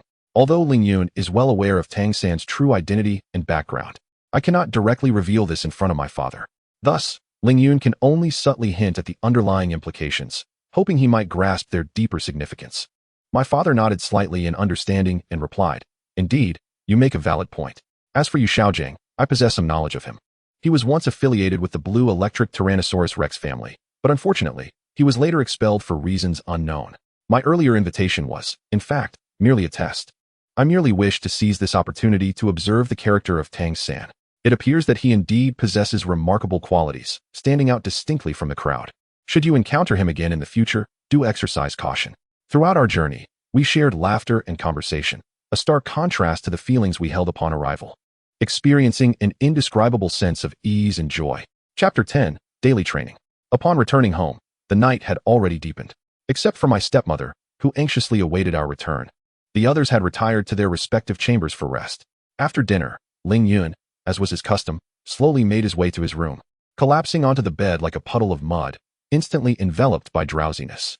After all, the day had been exceedingly exhausting, and Ling Yun decided to grant himself a day of rest. However, the following morning, Ling Yun was awakened by a series of urgent knocks on the door and the calls of Sister Yu'er. "Ling Yun, rise and shine. The sun is nearly on your backside." Groggily, Ling Yun sat up in bed, gathered his senses, and then strolled to open the door. As soon as the door swung open, Yu'er rushed in like a gust of wind, followed closely by Sister Bing-er. Yu'er's face was alight with astonishment as she eagerly inquired, "Ling Yun, I heard from my sister that you have reached level 19. Is that true?" Ling Yun rolled his eyes and replied, somewhat irately, "Of course it's true. Why would Sister Bing-er deceive you?" Clearly dissatisfied with this answer, Yu'er hurriedly grabbed Ling Yun's hand, urging him, "Come on, let's go to the training arena. I want to see what your soul skills are like. I have never witnessed the two of you in action." Ling Yun, exasperated, pulled his hand free and replied, "Can we at least have breakfast first? Today is Sunday. There are no classes. Why the rush?" After enjoying breakfast, the sun shone brightly, and a gentle breeze wafted through the air. Both mothers accompanied us to the family's training arena. Within the arena, a considerable number of individuals had already gathered. Some were practicing their agility and soul skills alone, while others engaged in duels to enhance their combat experience. After searching the arena, we finally discovered a relatively secluded corner. Ling Yun and Bing Er exchanged a knowing smile, and simultaneously summoned their martial souls. In an instant, a surge of powerful soul energy erupted from within us, and yellow soul rings gradually ascended from beneath our feet, radiating an enchanting glow. Beside us, Yuer's eyes widened in admiration as she gazed at us, her attention flitting between my soul ring and Bing Er's. A closer inspection revealed subtle differences between Ling Yun's and Bing Er's soul rings. Ling Yun's ring exhibited a slightly darker hue than Bing Er's, as if it harbored a richer essence of soul power. Moreover, within the soul ring, intricate purple patterns adorned its surface, resembling the twinkling stars in the night sky, mysterious and captivating. Ling Yun pondered, if only these purple patterns could connect, forming a complete circle, it would resemble a millennium soul ring. With this thought, a wave of anticipation surged within Ling Yun's heart. With my innate physique, as long as I can cultivate the Azure Lotus Sword technique to a minor completion by the time I reach level 20, I should be able to absorb a soul ring that has existed for a millennium. We took turns introducing the concept of soul rings, including their age and functions, to our two mothers and Yuer. Their faces displayed incredulity when they learned that my first soul ring's age exceeded 800 years. After all, in their understanding, they had never heard of a soul master possessing a first soul ring of such age. Yet, the reality stands as it is. In the original narrative, even the illustrious Qian Renshue from the angel family of the Spirit Hall, who possesses a divine martial spirit and an innate soul power of level 20, had only configured her first two soul rings to a mere century each, despite her extraordinary talents. Yuer's eyes widened in awe, sparkling with envy as she murmured, if only my first soul ring could also be over 800 years old. It seemed she was already envisioning the grandeur that would accompany such a powerful soul ring. However, my stepmother unceremoniously shattered her daydream, bluntly stating, 800 years? If you manage to absorb a soul ring close to that limit, consider yourself extraordinarily lucky. Upon hearing this, Yuer huffed in defiance, her expression revealing her disbelief at my stepmother's words. With other matters at hand, our mothers did not linger long, merely accompanying us for a brief moment before departing, leaving the three of us in the training ground to continue our diligent practice. After dinner, the family gathered in the living room when my father suddenly produced 3 rings from his pocket, placing them on the table. He smiled and said, these were acquired by your grandfather during his youthful adventures, a fortunate twist of fate. Then, he picked up one of the rings and handed it to Ling Yun. Ling Yun, this ring is called the Crimson Sun Ring, forged from red gold, and its face is adorned with a perfectly round sunstone, truly exquisite. It boasts an internal space of 100 cubic meters, allowing for ample storage. Henceforth, this ring shall belong to you. Ling Yun accepted the ring, examining it closely, her heart brimming with joy. Although she already possessed a storage space, this ring would serve as a perfect cover. Any items retrieved from her storage would not raise suspicion. The truly precious belongings could be kept within the storage space, while everyday necessities could find their place in this ring. Next, my father picked up another ring and handed it to Binger. Binger, this is the Crescent Moon Ring, entirely a deep blue like the night sky, with a crescent-shaped blue crystal embedded in its heart. It also has an internal space of 100 cubic meters. This ring is for you. Binger happily accepted the ring, adorning her finger and savoring its coolness and beauty. Finally, only one ring remained, and Yuer's gaze was fixed upon it, her heart brimming with anticipation. The father seemed to discern the thoughts of the moon, a gentle smile gracing his lips as he picked up the ring and handed it to her. Moon, this final ring is yours. It is called the Illusory Star Ring, forged from meteorite iron, making it exceptionally sturdy. The band is adorned with multicolored gemstones shaped like stars, twinkling brilliantly. Moreover, its internal space boasts an impressive capacity of 100 cubic meters. Moon, filled with excitement, accepted the ring and slipped it onto her finger, instantly feeling as if she were gazing upon the entire night sky. Ling Yun already possessed a storage space and had little need for a storage soul guide. However, Binger and Yuer were different. Having just acquired their storage soul guides, they were in a phase of curiosity, incessantly drawing items in and out of the room, reveling in their newfound plaything. Time flew by, and in the blink of an eye, over 2 months had passed like a fleeting shadow. During this period, we immersed ourselves in the realm of cultivation, showing no signs of laxity. Naturally, hard work yields rewards. Our efforts bore significant fruit. Moon had mastered the first layer of the Wuxiang divine skill to perfection, fully grasping its essence, while her proficiency in the carefree steps had reached a minor success. In practice battles at the academy, even agile attack-type soul masters could not touch the hem of her garment. As for Binger, she had begun cultivating the second layer of the Wuxiang Divine Palace. Although her mastery of the carefree steps was only at a minor level, her speed surpassed that of Moon's. During this time, Ling Yun focused primarily on perfecting the carefree steps and the third style of the Qingping sword technique, Surging Sea of Clouds. This sword technique unleashed an unending flurry of attacks akin to a rolling sea, showcasing formidable power. However, it consumed a considerable amount of soul power, making it unsuitable for regular combat, serving instead as a trump card. His mastery of the carefree steps had reached great success, significantly enhancing his speed compared to before. Additionally, his first soul skill had been refined to perfection through sparring with classmates. Today, Ling Yun's soul power finally reached level 20, enabling him to acquire a second soul ring. During dinner, the family gathered around the table, and the father, with a smile, informed us, the brothers Shuhe and Shuichuan have recently reached level 10 in their soul power. Yet they have refrained from obtaining their soul rings, patiently waiting for both of you. Yesterday, Moon confided in me that her soul power has also reached level 10. Now, it's just you who remains. Hearing our father's words, joy surged within me, and I promptly replied, Father, just this afternoon. My soul power has also reached level 20, and I can now acquire my second soul ring.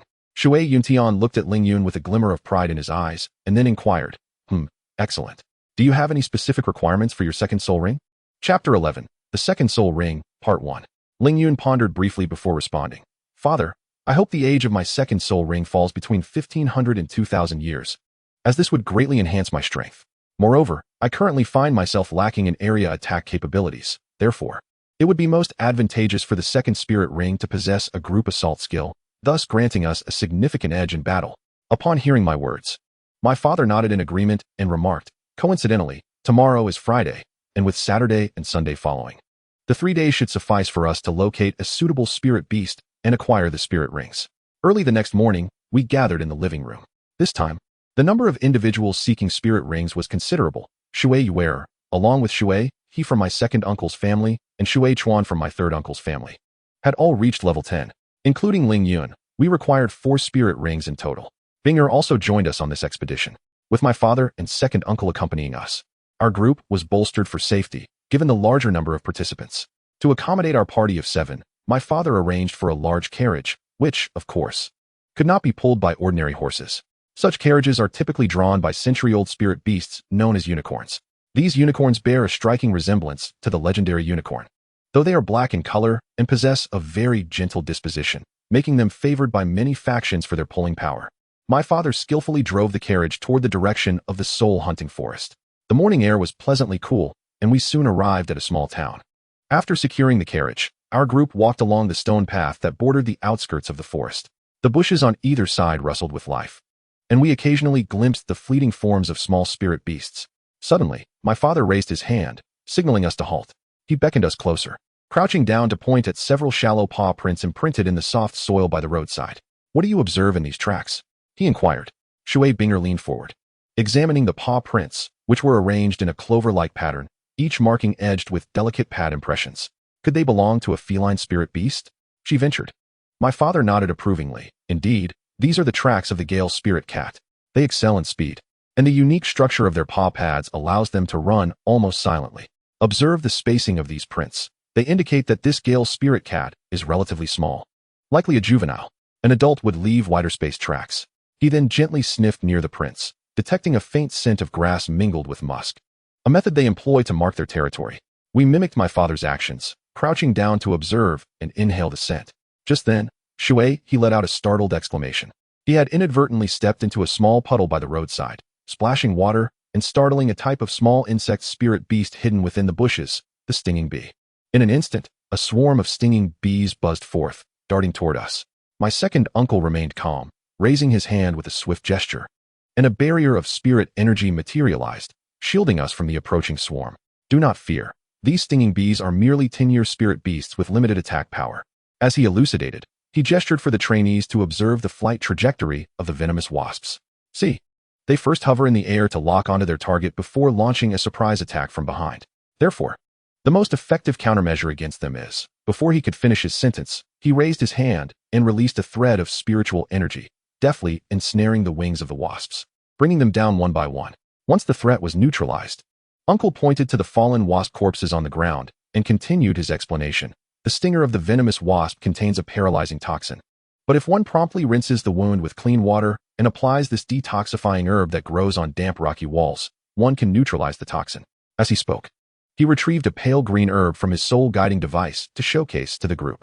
In the hunting soul forest, every plant and spirit beast can either be your ally or a menace. Learning to distinguish between them is an essential lesson for every soul master. During the subsequent journey, both father and uncle pointed out various plants and rocks along the path, imparting ecological knowledge of the forest. For instance, how to discern the wind direction by observing the growth patterns of trees, how to locate water sources by the distribution of moss, and which mushrooms are edible and which are toxic. Goo goo goo. With a slight flush on her cheeks, Ewer shyly clutched her stomach and said, "Daddy, I'm hungry." Time slipped by unnoticed, and we had been walking for quite some time. The sun now hung high in the sky, signaling that it was indeed time for lunch. Father broke the silence first, suggesting, "Let us find a flat and open area. After lunch, we can continue our search for spirit beasts in the afternoon." Ling Yun and uncle nodded in agreement, prompting us to scan our surroundings for a suitable spot. Before long, we discovered a lush green clearing with a broad view. After a simple lunch, we took a moment to rest, allowing our bodies and minds to rejuvenate. Once we had regained our energy, we prepared to continue our quest for spirit beasts. Suddenly, Ling Yun proposed an idea, saying, "Why don't we return to that little river we visited last time? I remember that the riverbank attracted many spirit beasts, and since we need 3 water attribute spirit beasts for our soul rings, the chances of finding suitable ones there should be significantly higher." Father and uncle exchanged glances, both finding Ling Yun's suggestion quite astute. So we promptly turned around and headed towards the familiar riverbank. Shortly thereafter, we arrived at the well-remembered little river, which spanned over 20 meters wide, its crystal-clear waters flowing gently. Even at this moment past noon, many spirit beasts were still drinking from the riverbank. They congregated according to their respective species, some gathering on the shore while others frolicked in the water, creating a vibrant tableau of life. We continued along the river for a distance until we finally spotted a group of water spirit birds foraging in a shallow area ahead. These birds, adorned with brilliant plumage and graceful forms, merrily pecked at the small fish and aquatic plants in the shallow waters. Upon closer observation, we were delighted to discover that several among this group of water spirit birds had already attained a cultivation of over 100 years. At that moment, Uncle spoke up. The water spirit bird is an exceptionally swift soul beast that, during combat, gathers a torrent of water arrows in its mouth to unleash upon its prey, showcasing formidable attacking power. Among the hunted, 2 specimens over 3 centuries old were perfectly suited for Shueha and Shuechuan, and I deemed them the ideal choice. They, too, had evidently done their research, recognizing the water spirit bird as an excellent candidate for their first soul ring, thus giving their consent. At that moment, my father interjected, stating, "You shall hunt these 2 soul beasts on your own. We will ensure your safety and refrain from intervening. However, I will restrain them to prevent their escape. With the assistance of Yuner and Binger, this task should be quite manageable for you. When Ling Yun slays the soul beasts, we shall then take action." We exchanged glances, a silent understanding flowing between us, crafting a simple plan without the need for excessive dialogue. In truth, accomplishing this task did not necessitate a multitude of participants. As long as our cooperation remained harmonious, the combined strength of Ling Yun and Binger would suffice. Ling Yun and Binger shared a knowing smile, their thoughts in sync. We then simultaneously summoned our martial souls, years of tacit understanding manifesting in that singular moment. With the aid of the carefree steps, our speed became akin to lightning, streaking across the night sky like a meteor, vanishing in the blink of an eye. Binger gracefully raised her hand, and 2 icy blasts shot forth like arrows, instantly striking the 2 water spirit birds. In an instant, a chill enveloped the air, freezing the soul beasts in place as if under a binding spell, rendering them immobile. Concurrently, Ling Yun surged forward like a tempest, executing a swift strike with a move reminiscent of the wind chasing clouds. The Qingping sword cleaved through the air, releasing 4 fierce sword energies that struck the wings of the 2 soul beasts with the ferocity of lightning. A sharp crack echoed as their wings suffered severe damage, feathers scattering like autumn leaves, and blood gushed forth like a fountain. The injured soul beasts emitted a mournful series of cries, their sounds piercing like daggers into the eardrums. Yet, this did not hinder our advance. Seizing the moment when the 2 soul beasts could not fly, I unhesitatingly activated my first soul ring. In an instant, the Qingping sword radiated with brilliant light, its blade shimmering with an icy gleam, resembling a deadly flash of lightning. Ling Yun struck with precision, landing a decisive blow upon the 2 soul beasts. Accompanied by 2 dull thuds, the creatures fell to the ground like kites severed from their strings, kicking up a cloud of dust. From that moment onward, they possessed no strength to resist, lying on the ground in a state of desperate survival. Ling Yun and Binger exchanged a smile before instinctively retracting their martial souls, standing quietly at a distance from the 2 soul beasts. In just over a minute, The battle concluded with astonishing swiftness, leaving the two brothers utterly astonished. Binger's instantaneous control and Ling Yun's overwhelming offensive prowess rendered the soul beasts utterly powerless before us, denying them even the slightest opportunity to fight back. My father and the others standing by were equally taken aback by the rapidity of our triumph. Despite their awareness that defeating these two spirit beasts was well within their capabilities, the swiftness with which they resolved the battle exceeded their expectations. After exchanging a glance, the two brothers approached each spirit beast. They drew short swords from their spirit devices and, without hesitation, plunged them into the beast's skulls. As the lifeless bodies of the spirit beasts lay before them, streams of yellow light surged forth, gradually coalescing in the air into two golden century-old spirit rings. They seated themselves cross-legged, calming their minds, and cautiously guided their mental energy to draw the two spirit rings down upon themselves, beginning the absorption process. Their martial spirits, the celestial water bluebird, manifested behind them without being summoned. The two spirit rings seemed to impose little pressure upon them. Approximately half an hour later, they successfully completed the absorption of the spirit rings. Rising to their feet, the brothers simultaneously uttered a low incantation to activate their martial spirits. The first spirit skill, Water Arrow. Two water arrows simultaneously struck a large tree several meters away, instantly creating two gaping holes the size of bowls, causing leaves to rustle and scatter to the ground. The brothers retracted their martial spirits, their faces alight with excitement. They had not anticipated the overwhelming power of their first spirit skill. Their objective for this journey was thus half accomplished. And now they sought a suitable spirit ring for you. Continuing along the small river into the depths of the forest, we proceeded with caution, wary of missing any potential hiding spots for spirit beasts. At last, around a bend in the river, we spotted a snake burrowing into a hole. Ling Yun immediately halted, scrutinizing the serpent intently. Its body was a deep green adorned with black spots, presenting a striking appearance. As Ling Yun gazed at the snake, memories from the encyclopedia awarded by the system began to rush back. Suddenly, an epiphany struck Ling Yun, recalling that this particular snake had been mentioned in the text. You are in luck, Ling Yun exclaimed joyfully. This snake is known as the riverbend water snake, measuring approximately 4 meters in length and likely under 400 years old, perfect for your first spirit ring. Upon hearing Ling Yun's words, Yu's eyes sparkled with surprise, though a hint of confusion crossed her face. But it looks quite ordinary. Why do you say it is rare? Ling Yun chuckled softly, explaining, though its name seems commonplace. It is, in fact, an exceedingly rare serpent. Its habitat is typically near rivers and requires a specific environment, making it uncommon. If it were to become your first spirit ring, the spirit skill you acquire could potentially possess two forms. Yu's eyes lit up, clearly filled with anticipation for the possibilities of such a spirit skill. However, Ling Yun continued, nonetheless, this snake's burrow is quite deep, with a complex internal structure. If it does not emerge, capturing it directly will be quite challenging. Therefore, we must devise a way to lure it out. However, Ling Yun was aware of a fruit known as the snake scale fruit, which is the favored delicacy of the Hewan water snake. If we could locate this fruit, we would be able to lure it out. The book had previously mentioned that wherever the Hewan water snake resides, snake scale fruit is invariably found in close proximity. Therefore, we simply needed to search the nearby area. Ling Yun sketched the size and shape of the snake scale fruit on the ground for everyone to remember. We then divided into two groups. My father led one group, while my second uncle took charge of us. Mooner eagerly took the lead, urging us to hasten our pace. Come on, why are you so slow? After a while, Mooner suddenly halted, pointing excitedly in one direction. Ling Yun, look over there. Isn't that a snake scale fruit? Following her finger, Ling Yun spotted a large tree nearby, its branches adorned with peculiar shaped fruits. He hurried to the base of the tree for a closer inspection, then turned to Mooner and said, indeed, outwardly, it resembles a peach, and its outer shell is a dark brown color, exhibiting a texture akin to snake scales. This must be the snake scale fruit. However, we need to verify it. Eager to taste the fruit, Mooner was ready to pluck one, but Ling Yun quickly stopped her. Hold on, let me check first. With great care, Ling Yun climbed the trunk and reached for a fruit, holding it in his hand. He examined it closely before gently splitting it open to reveal the pale, yellow flesh inside. The subtle fragrance of the fruit wafted up, and after taking a small bite, he savored it. It's quite sweet. This must indeed be the snake scale fruit, he informed Mooner and his second uncle. Without a moment's hesitation, his second uncle darted forward, lightly tapping the trunk with his toes, leaping gracefully to the branches. With agile movements, he gathered several larger snake scale fruits and leaped back down effortlessly. We turned to head back and soon encountered my father by the riverbank. After a brief rest, we commenced our preparations.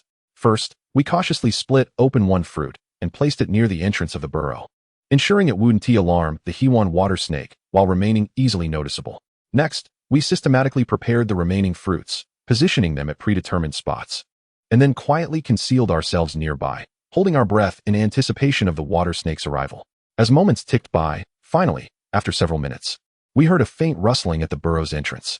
Our hearts raced as we fixated on the opening, watching as the Hewan water snake slowly emerged from the shadows.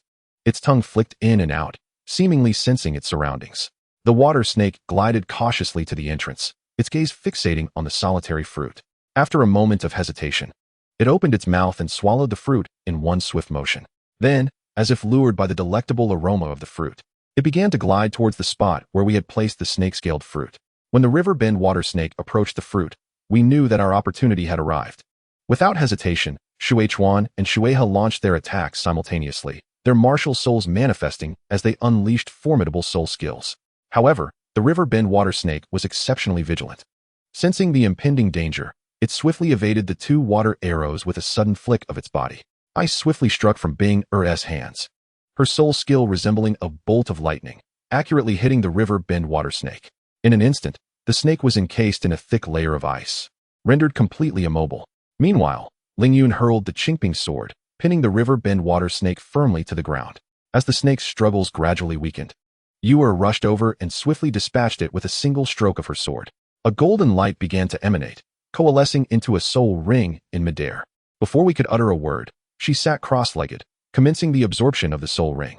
We instantly noticed her body beginning to tremble, cold sweat beading on her forehead. The river bend water snake was even stronger than we had anticipated, yet at this moment, she could only rely on herself. Yu gritted her teeth, resolutely enduring. And in the blink of an eye, 2 hours had passed, darkness gradually enveloping the sky. At last, Yu's body ceased to tremble, and her expression relaxed. We too breathed a sigh of relief, for this signified that she had surmounted the most perilous phase. The remainder would be straightforward. We merely needed to wait quietly for her to complete the absorption. Chapter 13, The Second Soul Ring, Part 3. After a short while, Yu stood up, her face radiant with excitement. Without hesitation, she activated her martial soul, declaring her first soul skill, Water Snake Binding. With a single flourish of her hand, a water snake shot forth from her palm, coiling around Lingyun. Instantly, Lingyun felt himself ensnared, unable to move. Before he could react, the water snake suddenly released itself with the speed of an arrow, darting like lightning toward a nearby tree. In an instant, a thunderous crash echoed as the tree was violently snapped in half, splintered wood and leaves scattering in all directions. This spectacle left Lingyun astounded, despite his prior speculations. Witnessing such astonishing power firsthand was utterly shocking. Yu, on the other hand, radiated joy. Her smile bright as she explained, "My first soul skill is called Water Snake Binding. Although it belongs to the control category, it possesses two distinctly different forms. It can tightly ensnare and immobilize an enemy, as demonstrated just now, but it can also be wielded as an offensive technique. Moreover, its striking power is remarkably formidable." Hearing Yu's description, we were genuinely delighted for her, expressing our heartfelt congratulations. Yu joyfully responded, indicating that from this moment on, she would stand alongside us in battle. At that moment, my father remarked, "The sky is gradually darkening, and it appears that we will not be able to assist Lingyun in finding a suitable soul beast for his second soul skill today. Let us rest for the night in this forest and continue our search tomorrow." I recall that the spot where we had lunch earlier has a relatively flat terrain and a broad view, making it a safer option for our overnight stay. My father and uncle swiftly set up the tent, expertly erecting the frame and draping the canvas over it, securing it with ropes. Meanwhile, the brothers Shuichuan and Shueha busied themselves gathering dry twigs from the surroundings, quickly amassing a substantial pile. They stacked the twigs together, preparing to kindle a fire. Ice and Moon diligently cleaned the snake meat, cutting it into appropriate sizes and rinsing it thoroughly with fresh water. Lingyun, on the other hand, was preparing the seasonings necessary for grilling, which he had meticulously collected over time, including salt, pepper, cumin, and chili powder. Once everything was in place, Lingyun skewered the meat onto sticks and placed them on the grill. He gently rotated the skewers, ensuring even cooking. As time passed, the meat began to sizzle and release a tantalizing aroma. At the opportune moment, Lingyun sprinkled various seasonings to enhance the flavor further. The grilled snake meat turned a golden hue, exuding an irresistible fragrance that made everyone's mouths water.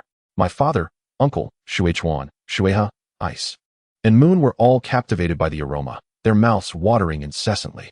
Just as Ling Yun placed the cooked meat onto a platter, Moon eagerly reached out to grab 2 skewers, biting into them with delight. Unable to resist the enchanting scent, everyone joined in, seizing several skewers and indulging in the feast. The air was filled with the savory scent of grilled meat, accompanied by laughter and cheer, making the evening particularly delightful. After the meal, my father advised us to retire early so we could rise promptly the next day, while he and my uncle took turns keeping watch. It was our first night spent outdoors, and we were filled with excitement. After a brief chat, we obediently returned to our respective tents. The following morning, Ling Yun awoke early to prepare breakfast. Using our provisions and the leftover snake meat, he concocted a pot of snake soup. After the meal, we packed away the tent and continued our journey deeper into the heart of the soul hunting forest. In the soul hunting forest, the oldest soul beasts do not exceed 5,000 years, as this area is primarily designated for lower-ranked soul masters to acquire soul rings, resulting in a generally lower age of soul beasts. The class consciousness among soul beasts is quite strong, hence, it is rare to encounter 1,000-year soul beasts on the periphery.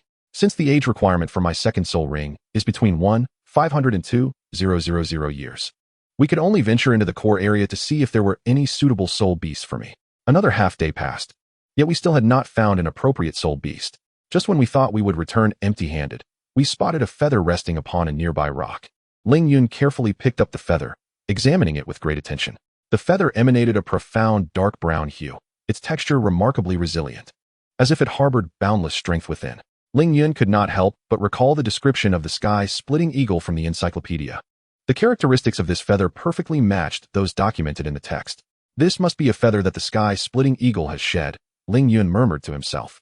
He then raised his head and addressed his companions. The sky-splitting eagle is a wind attribute spirit beast, as swift as lightning, capable of unleashing razor-sharp wind blades. The soul skills it possesses should be exceedingly compatible with my own.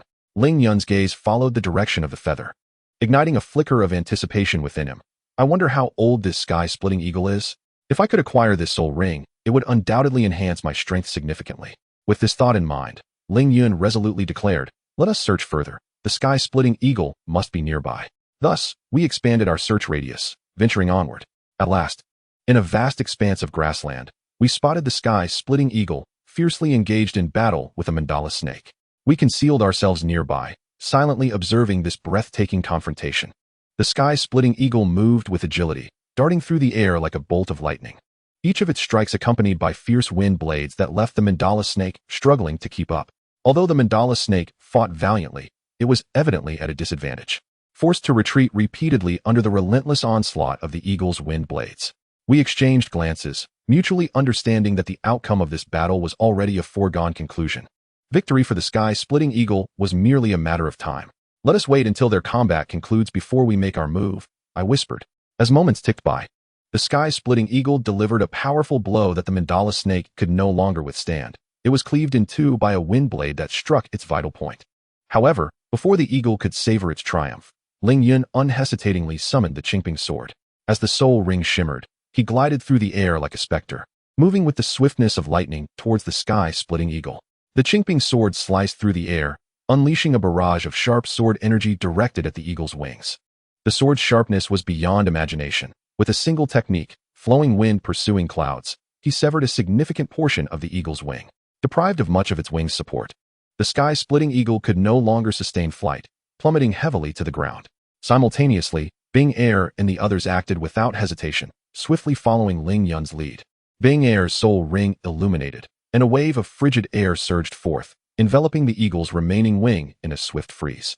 Observing this, Yu Air waved her hand, summoning a water serpent that surged into the air like a graceful dragon, swiftly coiling around the eagle's sharp talons. The two control skills intertwined seamlessly.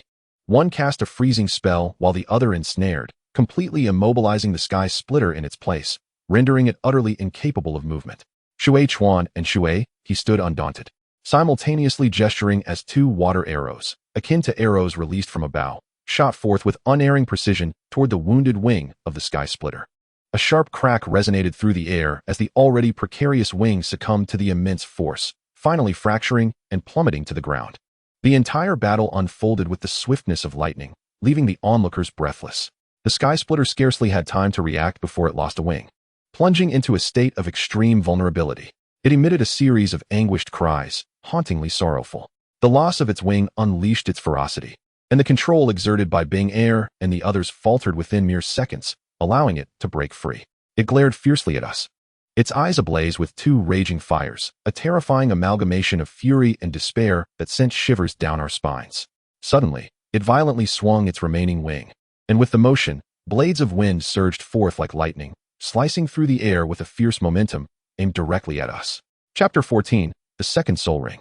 Faced with this unexpected onslaught, Ling Yun did not hesitate to activate the Soul Ring. In an instant, the Qingping sword in his grasp radiated a brilliant azure light.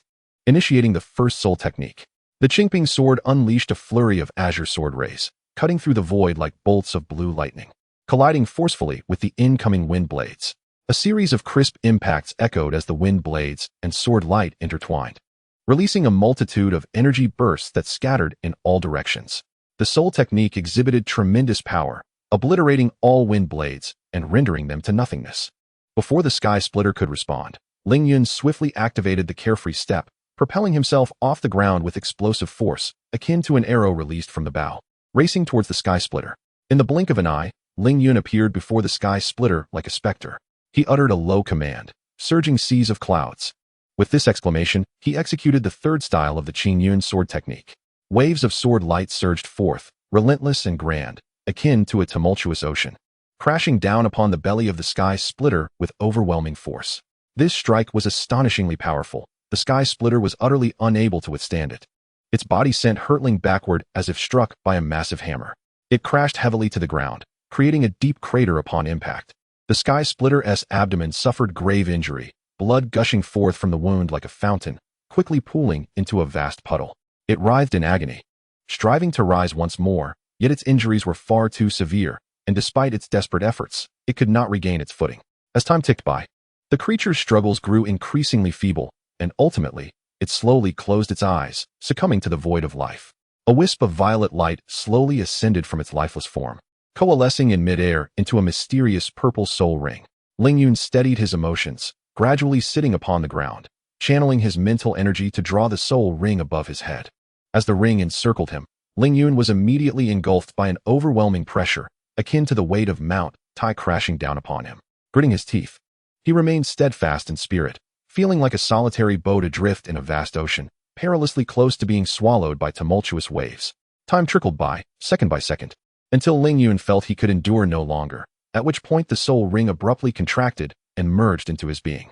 Exhaling a heavy breath, he attempted to rise, only to be suddenly seized by excruciating pain radiating from his back, causing him to hunch over and emit anguished cries.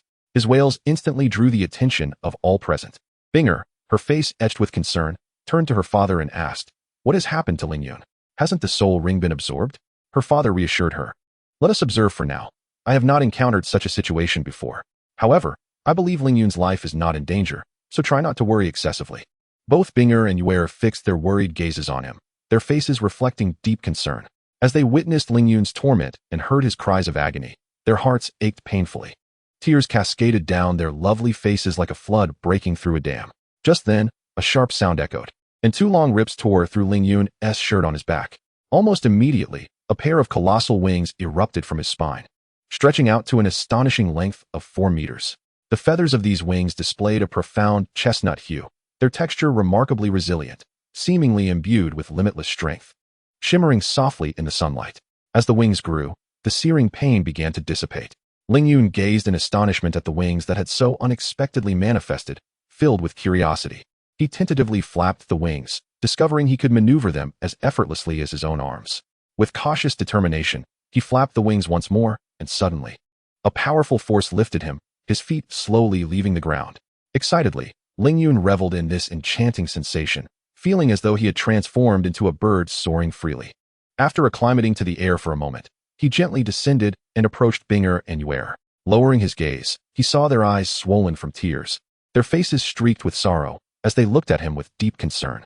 With a tender heart, Ling Yun reached out, gently wiping the tears from their cheeks, and softly reassured them, "Do not worry, I am not injured at all.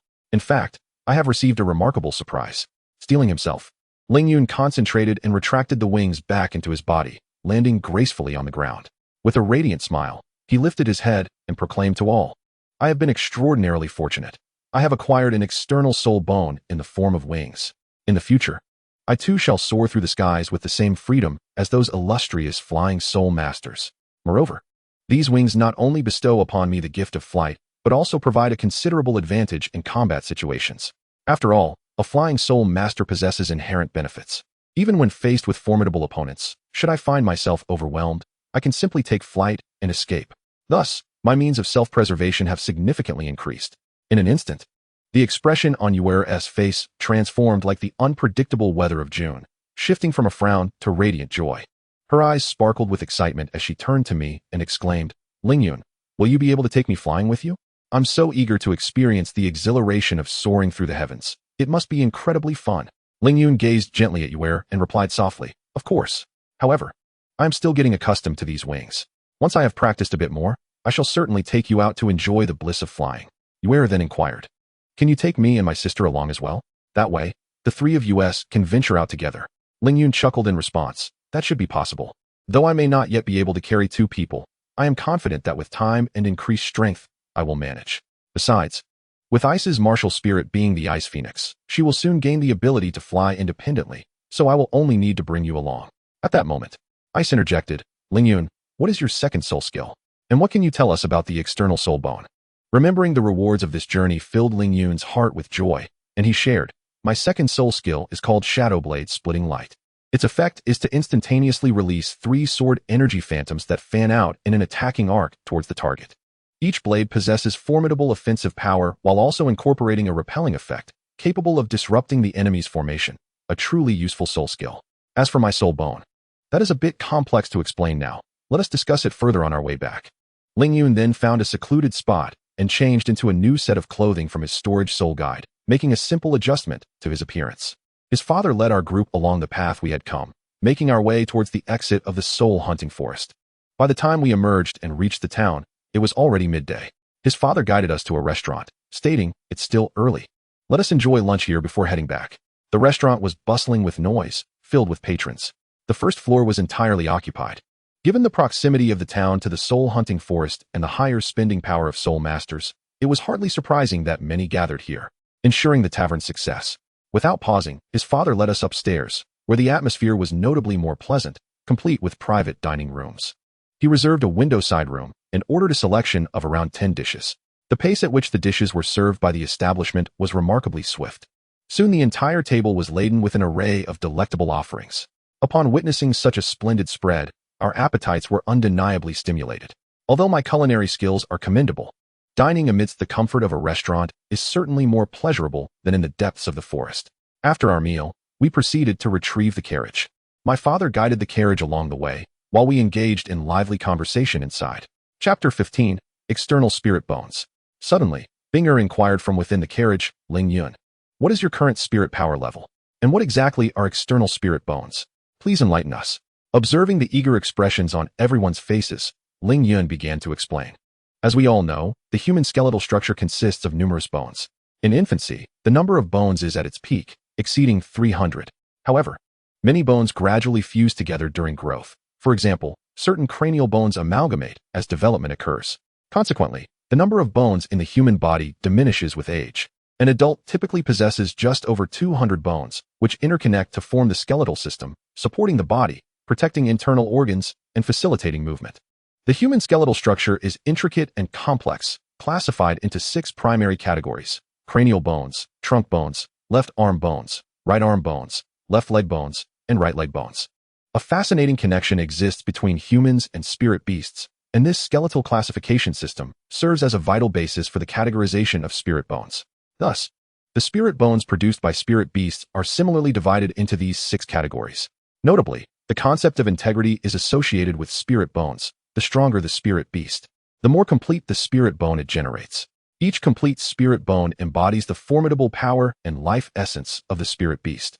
The higher the integrity, the more astonishing the energy it contains and the enhancements it can bestow upon spirit masters, rendering its value self-evident. Theoretically, every spirit beast has the potential to produce spirit bones upon death. However, the harsh reality often diverges from this notion. In truth, numerous spirit beasts are too weak to produce spirit bones, particularly those under a millennium in age. Even if they fortuitously generate spirit bones, these are often incomplete. Yet, even a fragmentary spirit bone holds immense worth in the realm of spirit masters, with countless individuals vying for such treasures. The reason spirit bones are regarded as rare treasures lies fundamentally in their exceedingly low probability of occurrence and the significant enhancements they offer to spirit masters. Within the vast community of spirit masters, those who possess spirit bones are indeed few and far between. Rough estimates suggest that among 1,000 spirit masters, it is a rarity to find even one fortunate individual who possesses a single spirit bone, vividly illustrating the preciousness of these artifacts. A renowned treasure ranking circulates within the spirit master community, where the spirit rings generated by a spirit beast of 100,000 years reign supreme due to their unparalleled strength. Following closely are the various spirit bones produced by spirit beasts, which similarly hold considerable importance in the hearts of spirit masters. In the conventional understanding of ordinary spirit masters, among the 6 categories of spirit bones, those pertaining to the head are deemed the most valuable due to their profound enhancements to mental strength and unique abilities. Subsequently, the sequence encompasses the trunk bones, the right arm bones, the left arm bones, the right leg bones, and the left leg bones. However, they remain oblivious to the existence of a more enigmatic and rare category of soul bones beyond these 6 traditional classifications, known as external soul bones. These external soul bones transcend the conventional limitations of skeletal locations, manifesting in areas such as the eyes, ears, palms, soles, tails, and wings. In comparison to the 6 standard soul bones, external soul bones typically bestow unique and formidable abilities upon the soul masters, their rarity far surpassing that of the former. The pair of wings adorning my back is an exceptionally rare external soul bone. Not only does it grant me the ability to soar freely through the skies, but it also provides formidable support and distinct advantages in battle. According to authoritative statistics on the continent, the quantity of external soul bones is astonishingly scarce. Even including the one I possess, the total number of existing external soul bones throughout the continent can be easily counted on one hand. The appearance of each external soul bone sends ripples of excitement through the soul master community, inciting fierce competition among various factions. There have even been instances of malevolent soul masters specifically hunting down soul masters to acquire their soul bones. As these 6 types of soul bones revert to an absorbable state upon the death of the soul master, it is imperative to refrain from revealing them unless one is exceptionally powerful or truly faces life and death circumstances. In contrast, external soul bones are a different matter altogether, since they directly integrate with the soul master's bones during the absorption of soul rings. Even if the soul master is slain, external soul bones will not be released. However, such knowledge is not commonly known among ordinary soul masters.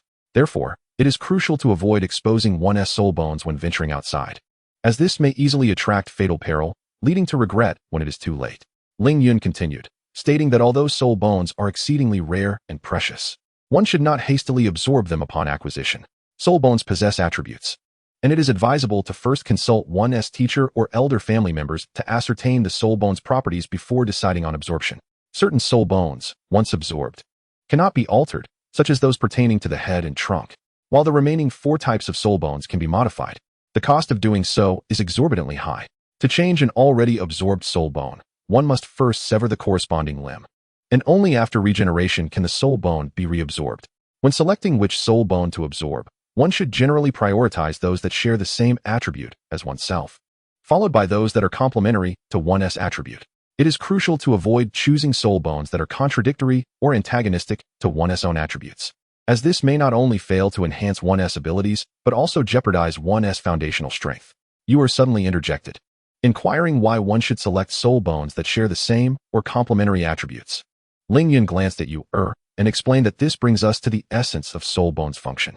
The primary role of soul bones is to enhance the physical constitution of the soul master and bestow upon them special abilities.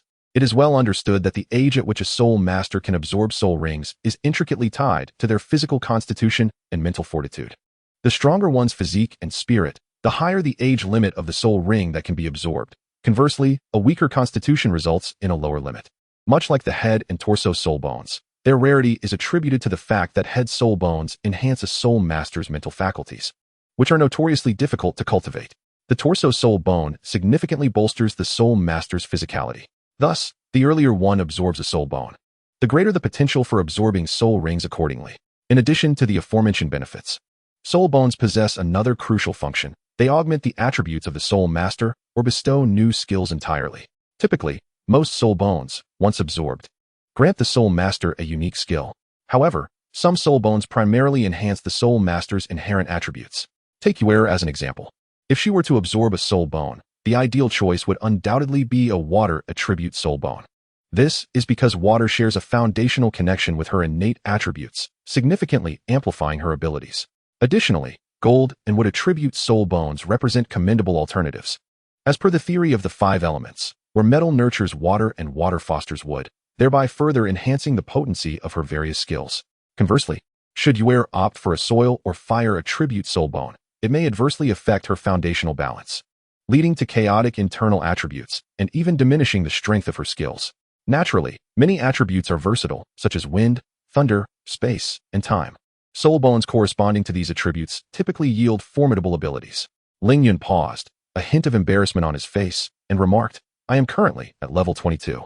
Ah, level 22, exclaimed everyone, their expressions filled with disbelief.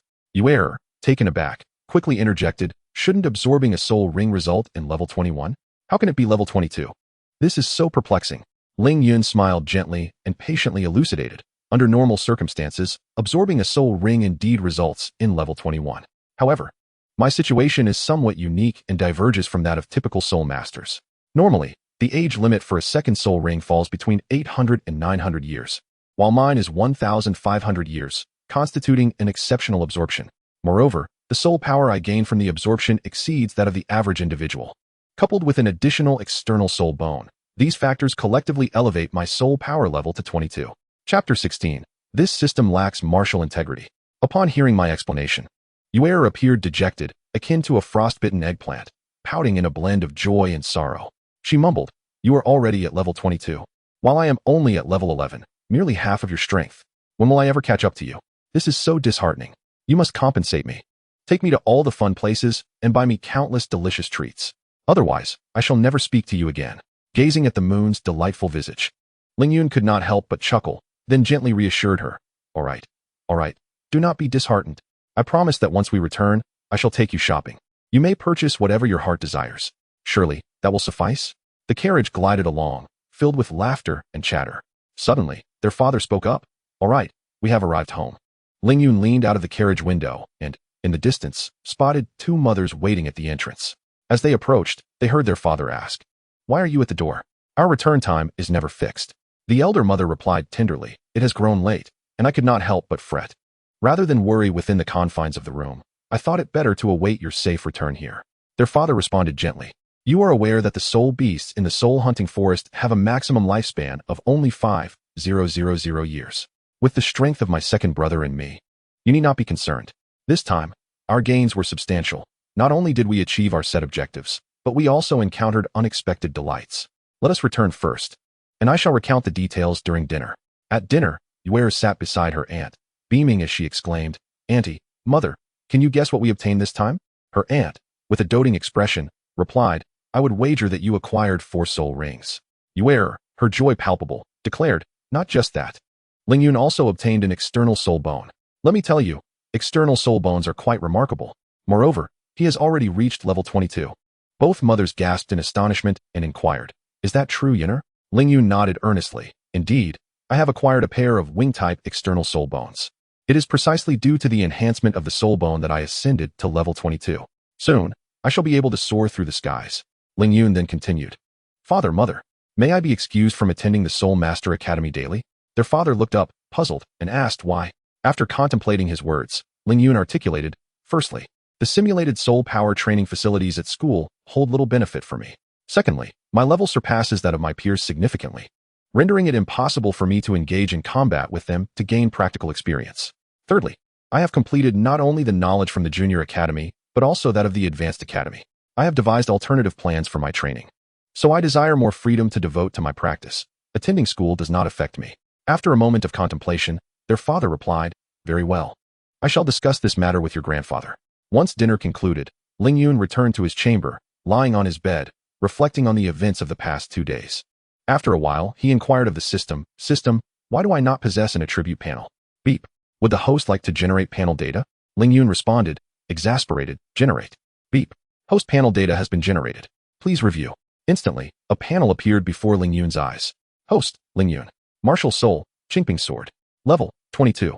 Technique, Qingping Sword Art. First Soul Skill, Azure Thrust. 800 years, Skill Introduction.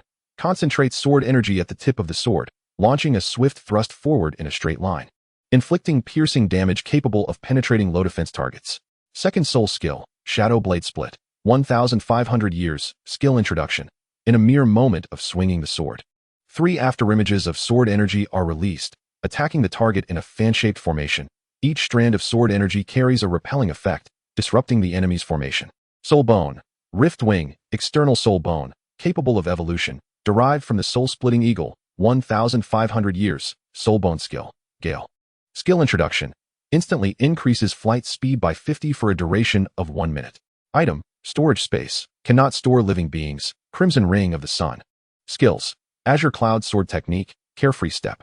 Realm, Half Step to the Aesthetic Realm.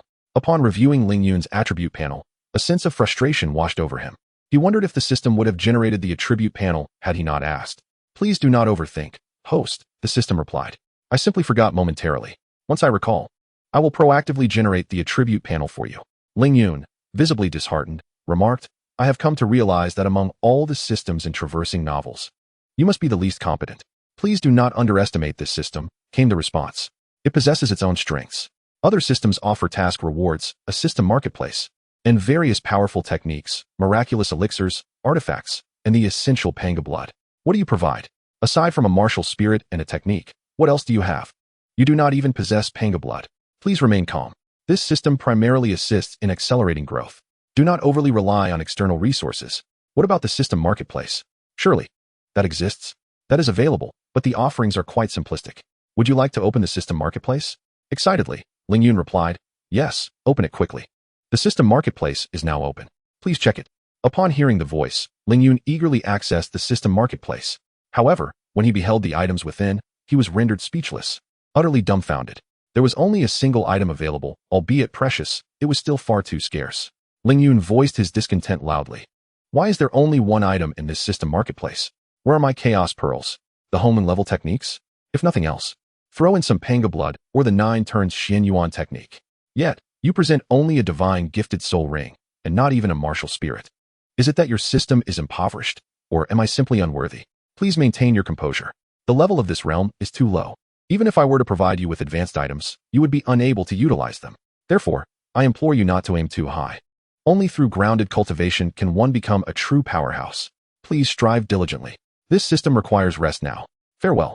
Lingyun found himself in a state of incredulity, as the system had concocted an excuse to evade him, claiming it needed to sleep, a notion utterly implausible. This system was quite mischievous, deceiving a mere 6-year-old transmigrator. After spending considerable time calming his emotions, Lingyun ultimately accepted this harsh reality. Although the system is somewhat flawed, it still holds a modicum of utility. As the saying goes, having something is better than having nothing. However, the system moved too swiftly earlier, and I hadn't yet had the chance to inquire about how to purchase the Divine Gift Soul Ring from the system's marketplace. Just as Lingyun was about to summon the system, a chime resonated. Ding! The host may utilize growth points to procure items. The host accumulates 10,000 growth points for every 10 levels of soul power attained. Special growth events also yield an additional 10,000 points. Ding! Congratulations, host. Your soul power level has reached level 10, earning you a reward of 10,000 growth points. Ding! Congratulations, host. Your soul power level has reached level 20, earning you another 10,000 growth points. Ding! Congratulations, host.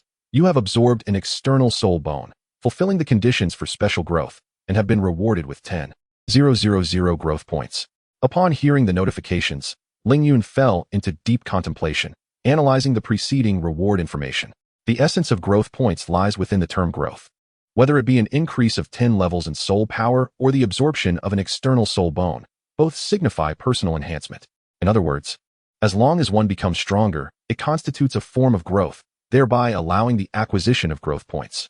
This revelation certainly opens up a realm of possibilities. Lingyun accessed the system's marketplace and, upon viewing the solitary item, felt a tinge of disappointment. His finger hovered over the Divine Gift Soul Ring, and immediately, a line of information materialized before his eyes. Item, Divine Gift Soul Ring. Price, 10,000 growth points. Item description, a soul ring crystallized with divine power at its core. The longevity of the divine gift soul ring is contingent upon the maximum duration that the soul master can endure. Regardless of the ultimate duration a soul master can withstand, only one soul skill will form, which is highly compatible with the soul master, entirely shaped according to the characteristics of their martial soul. It amplifies the advantages of the martial soul, enabling the soul master to unleash its power flawlessly. Chapter 17, New Soul Skill. Due to the divine essence contained within the divine gift soul ring, it significantly elevates the growth ceiling of the soul master who acquires it. Lingyun felt a surge of joy after reading the description of the soul ring. Although there was only one item available, its practicality was undeniable, and the difficulty of obtaining it was quite manageable. There remained ample room for maneuvering. This morning, sunlight streamed through the window, gently illuminating Lingyun's face, prompting him to slowly open his eyes. To his surprise, he had awoken significantly later than usual. Recalling the exhausting ordeal with the system the previous night, he felt a wave of frustration wash over him, having tossed and turned for quite some time before finally drifting into a restless slumber. When Lingyun arose, his mother had already prepared Ice and Moon for their trip to the academy. Upon seeing Lingyun, she smiled and said, "I saved breakfast for you. Please eat quickly after washing up. I'm taking Ice and Moon to the academy." With that, she turned and departed with the two girls. Lingyun hurriedly completed his morning routine and sat at the dining table, savoring the breakfast his mother had prepared for him. After finishing his meal, he resolved to practice his swordsmanship at the training ground. The training ground was eerily quiet, devoid of any presence save for Lingyun standing alone in the expansive arena. Taking a deep breath, he summoned the Qingping sword, preparing to practice the fourth form of the Qingyun sword technique, the Moonslaying Slash. As Lingyun wielded the Qingping sword, a faint azure luminescence flickered along its blade. Following the guidance of the sword manual, he continuously channeled his soul power into the sword's body. Then, with a sudden surge of strength, he condensed his soul energy into a crescent-shaped sword aura. In an instant, the crescent sword aura shot forth with the swiftness of lightning, imbued with formidable might, cleaving through the air with a sound akin to tearing fabric. Lingyun marveled inwardly at the sheer potency of the Qingyun Moon Slash. Moreover, he discerned that the techniques within the Qingyun swordsmanship predominantly served as area attacks, each move brimming with boundless power. Time slipped away silently during Lingyun's training, day after day, year after year. In the blink of an eye, over 2 years had elapsed. In just a few months, he would turn 9 years old. These 2 years of cultivation had yielded substantial rewards for Lingyun. His swordsmanship had become increasingly refined, and his comprehension of the Qingyun swordsmanship deepened significantly. Not only that, but his physical prowess and internal energy had also seen remarkable enhancement. Lingyun had now reached level 30 and was poised to acquire his next soul ring. The greatest achievement for Lingyun over these 2 years was the successful fusion of 2 techniques from the Qingyun swordsmanship, flowing wind pursuing clouds and surging ocean, into his first and second soul abilities, respectively, merging their strengths to create a new soul technique. One day, as usual, Lingyun practiced the first 4 forms of the Qingyun swordsmanship. Repeatedly, he honed his skills until, gradually, he sensed the bustling training ground fall into an unexpected silence. He could hear his heartbeat synchronizing with the shifting clouds above. The rustling of the wind through the blades of grass resonated with the rhythm of his practice. With the Qingping sword effortlessly swirling in his hand, he commanded the surrounding air to coalesce into azure sword shadows, each imbued with a distinct essence of swordsmanship. As he concluded the final form, all the sword shadows erupted explosively, transforming into myriad fireflies that surged forward incessantly. The sword aura collided with the rocky outcrop at the edge of the training ground, producing a resounding roar that jolted him from his reverie. Upon raising his gaze, Lingyun was taken aback to see the entire rock formation shattered, debris strewn across the ground. The might of this skill astonished him. Shortly thereafter, the system delivered a notification. Ding. Congratulations, host, for merging the second form of the Qingyun swordsmanship, flowing clouds pursuing wind, with your first soul ability, Azure Radiant Stab, into a new soul technique. Please name your new first soul technique. Ding.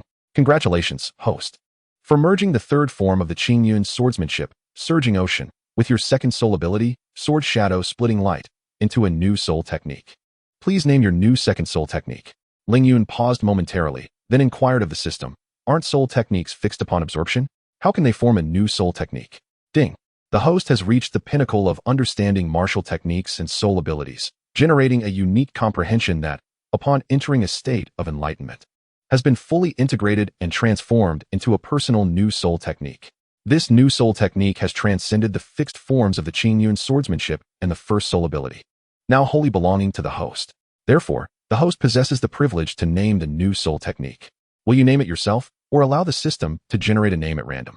Ling Yun hastily responded, without your assistance in naming, I shall do it myself. But allow me a moment to ponder. Ling Yun stood in place, lost in contemplation. After much deliberation, he thought to himself that since the technique he cultivated was named the Azure Lotus Sword Art, it would be fitting to name his soul skills after it as well, thus creating a harmonious set. Therefore, his first soul skill would be called Azure Lotus Pursuit, and his second soul skill would be Azure Lotus River. Once Ling Yun had made this decision, he began to summon the system, which designated his first soul skill as Azure Lotus Pursuit and the second as Azure Lotus River. Upon reflecting on the names he had chosen, Ling Yun felt they were rather uninspired, realizing he was not particularly adept at naming. During dinner that evening, his father suddenly inquired, I heard from your second uncle that you shattered the rockery with your soul skills during practice this afternoon. I recall your soul skills did not possess such formidable power. Ling Yun was momentarily taken aback, but responded, indeed, during my practice this afternoon, I unwittingly entered a peculiar state. At that moment, it felt as though all sounds had vanished, leaving only myself and the universe. With my mind consumed solely by the sword in my hand felt like an extension of my own arm. I no longer consciously sought the sword's techniques, but instead acted in accordance with my innermost thoughts, effortlessly unleashing both my first and second soul skills. I only regained awareness upon hearing the sound of the rockery collapsing, and I too was astonished by the might of my soul skills. He continued, moreover, the names of my skills have evolved. My first soul skill is now known as Azure Lotus Pursuit. Compared to before, my swordplay is now more agile, with a speed increase of nearly 50%, a broader attack range, and the ability to partially lock onto a target. Most importantly, its penetrating power is exceptional, capable of disregarding 30% of any enemy's defenses. The second soul skill, Azure Lotus River, allows me to unleash a continuous stream of sword energy after a brief accumulation, with each wave traveling at remarkable speed and possessing a repelling effect, covering all areas in front of me. The entire family was left in awe, having only heard of soul ring skills possessing various applications, but never that they could also transform. More accurately, it could be said to have evolved, as it had become stronger. If only my soul skills could evolve as well, said Yu, her face a picture of envy. The stepmother, feeling exasperated, retorted, are you unaware of your own shortcomings? The other students refer to you as the little witch of Yu. Why can't you spend more time reading or practicing? I do not expect you to possess Ling Yun's prodigious talent, but if only you could be even as wise and sensible as Bing. Look at you. No one in the academy has anything good to say about you. Yu, defiantly, replied, how can that be? My classmates say I am the strongest. When others bully my classmates, I stand up for them. What is wrong with that? What's wrong? You still disagree. Just wait until I teach you a lesson today.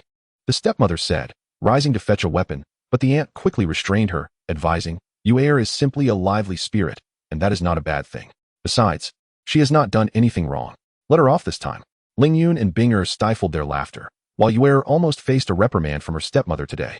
Hastily, Ling Yun shifted the conversation, addressing his father. Father, I have reached level 30. When may I embark on the quest for my third soul ring?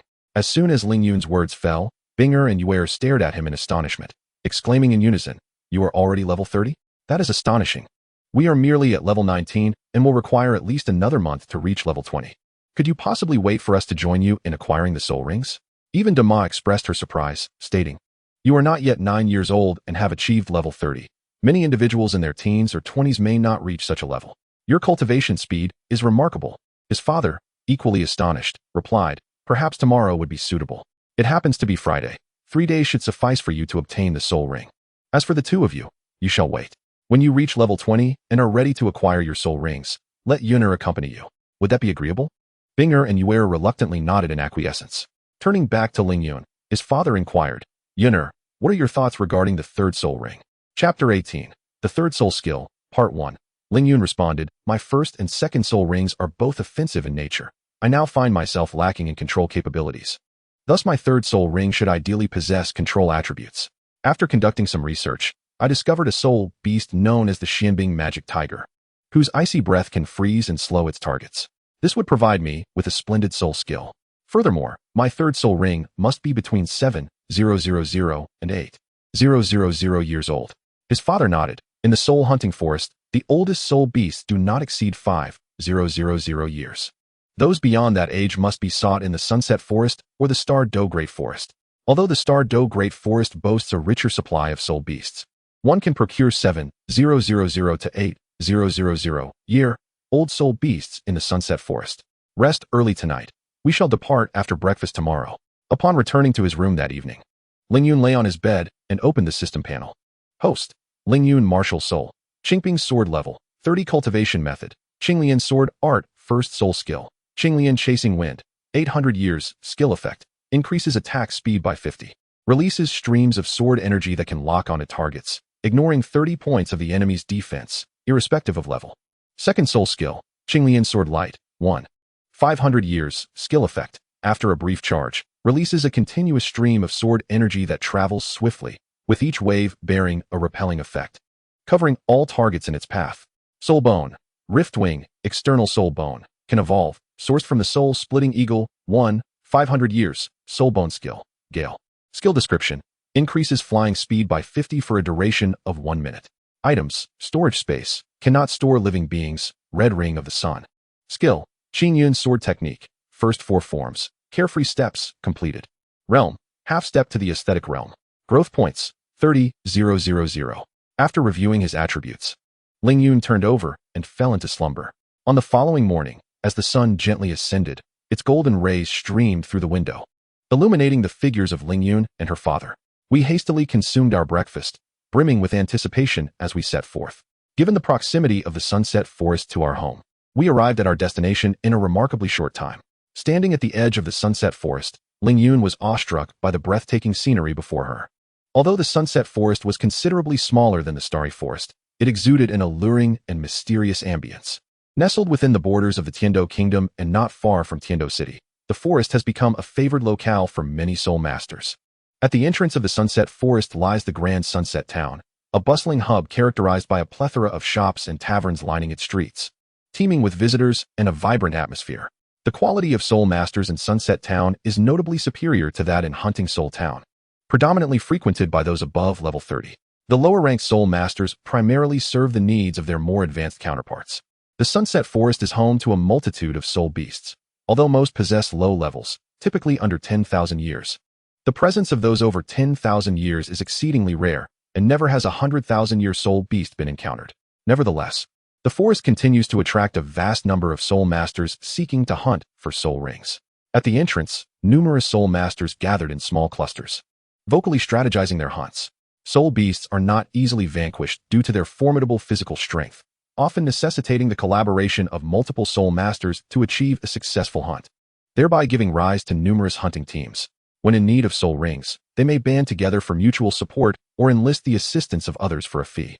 Ling Yun and her father attracted little attention as they quietly traversed the town, making their way directly to the forest entrance.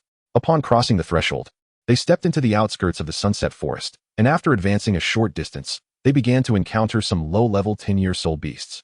They refrained from attacking these creatures, for the growth of soul beasts is significantly slower than that of soul masters. Thus, unless absolutely necessary, most soul masters refrain from wanton slaughter. However, a small minority do engage in large-scale killings for personal gain or other motives. Such soul masters, once discovered, become pariahs in the soul master community, often labeled as evil soul masters.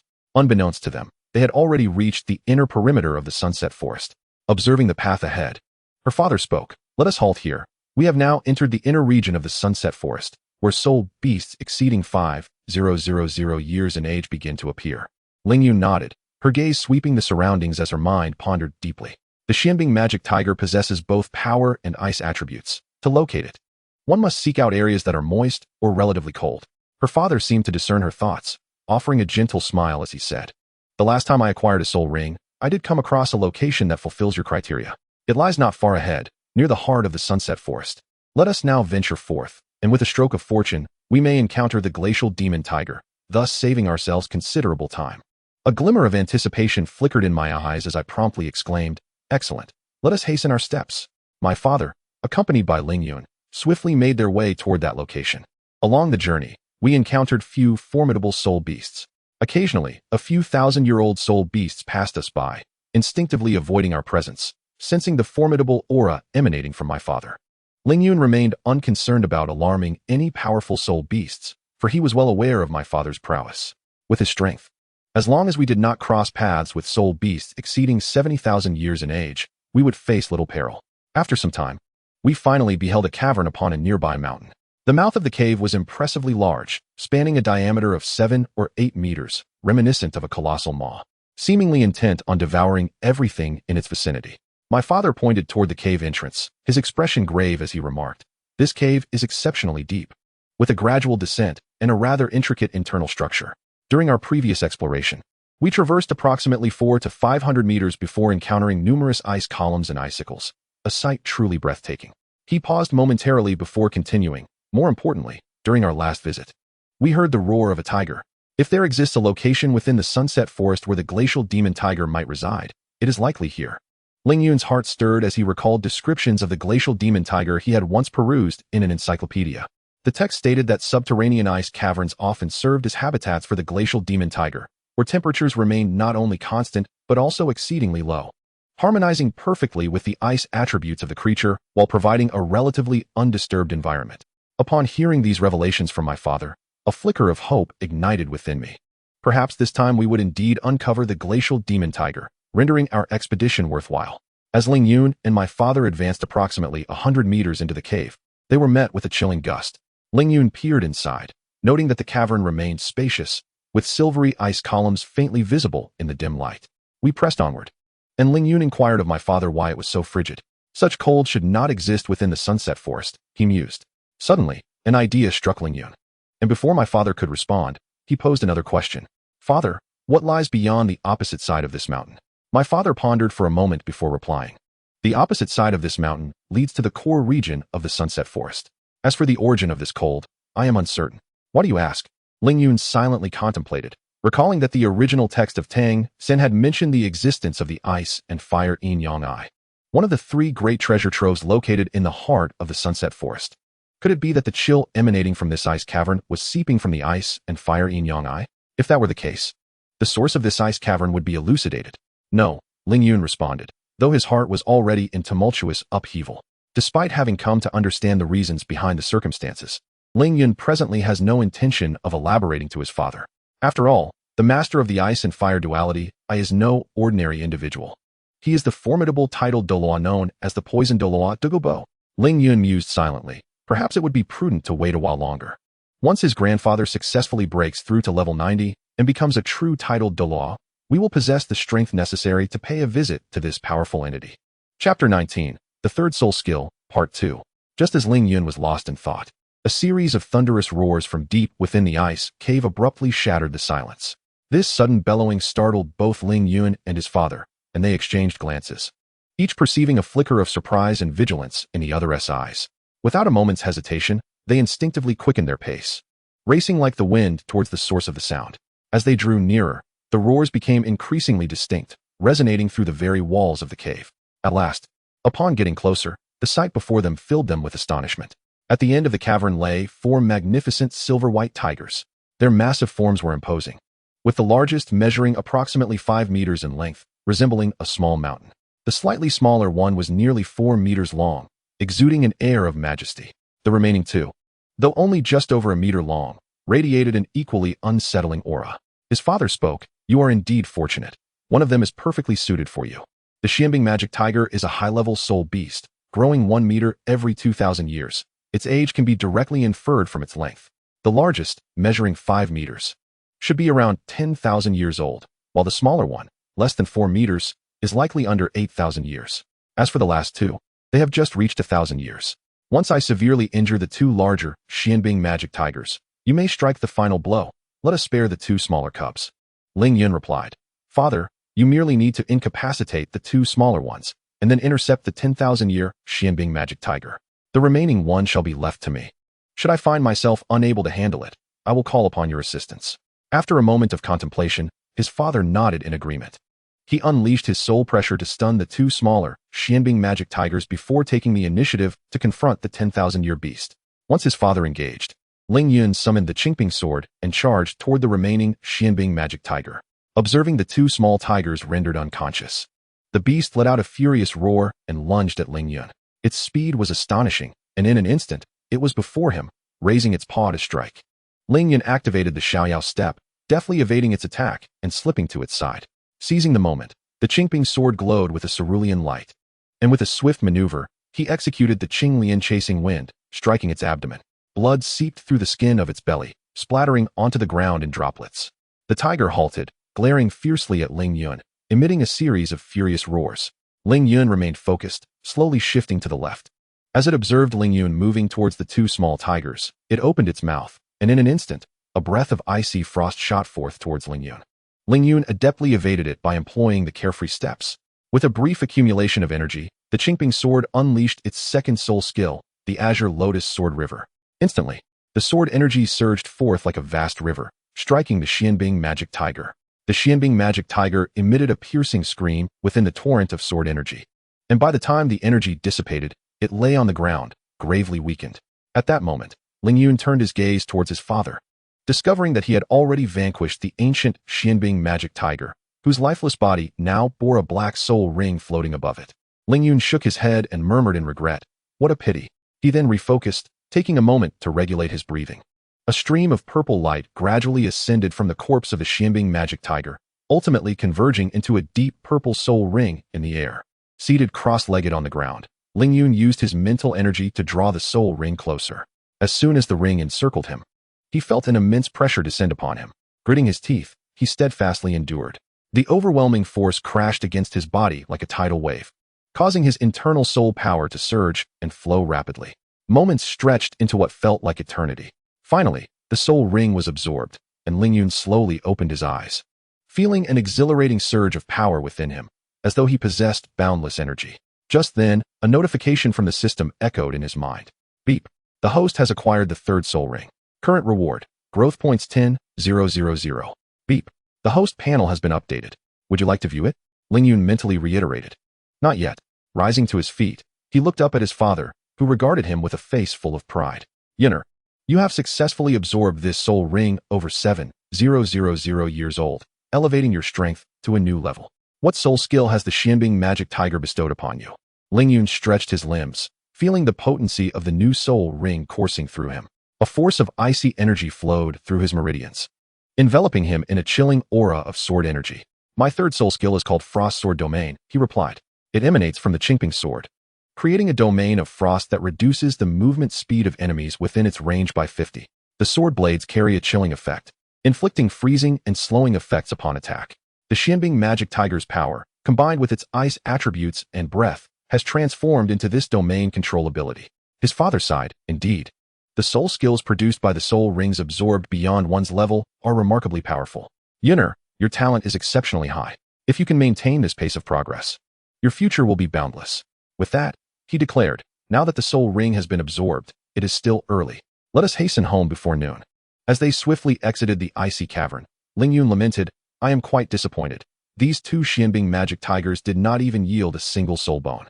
Hearing his son's grievances, his father smiled gently. Do you think soul bones grow on trees? The probability of their emergence is exceedingly low. Not every encounter will grant you the fortune of acquiring one. As we leisurely drove out of the sunset forest, Ling Yun and my father continued their casual conversation. Upon our return home, it was precisely noon. At the dining table, my mother turned to my father and inquired, Tiangu, was your trip successful? My father responded with a smile. Indeed, it went rather smoothly. We initially estimated it would take 3 days, but we returned in less than a day. My mother, intrigued, pressed on, oh, why did you come back so soon? My father explained, the ice attribute spirit beasts in the sunset forest are quite scarce, and those of higher age are exceedingly rare. When I hunted for my spirit ring, I happened upon an ice cave and heard the roar of a tiger, uncertain if it was the Qingping magic tiger. This time, we primarily sought our luck to see if we could find one. If we were unsuccessful, we would have to choose another spirit beast for Yunner.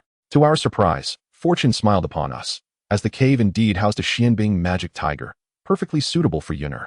Thus, after Yunner absorbed the spirit ring, we returned. In the afternoon, my father and the others headed to the academy.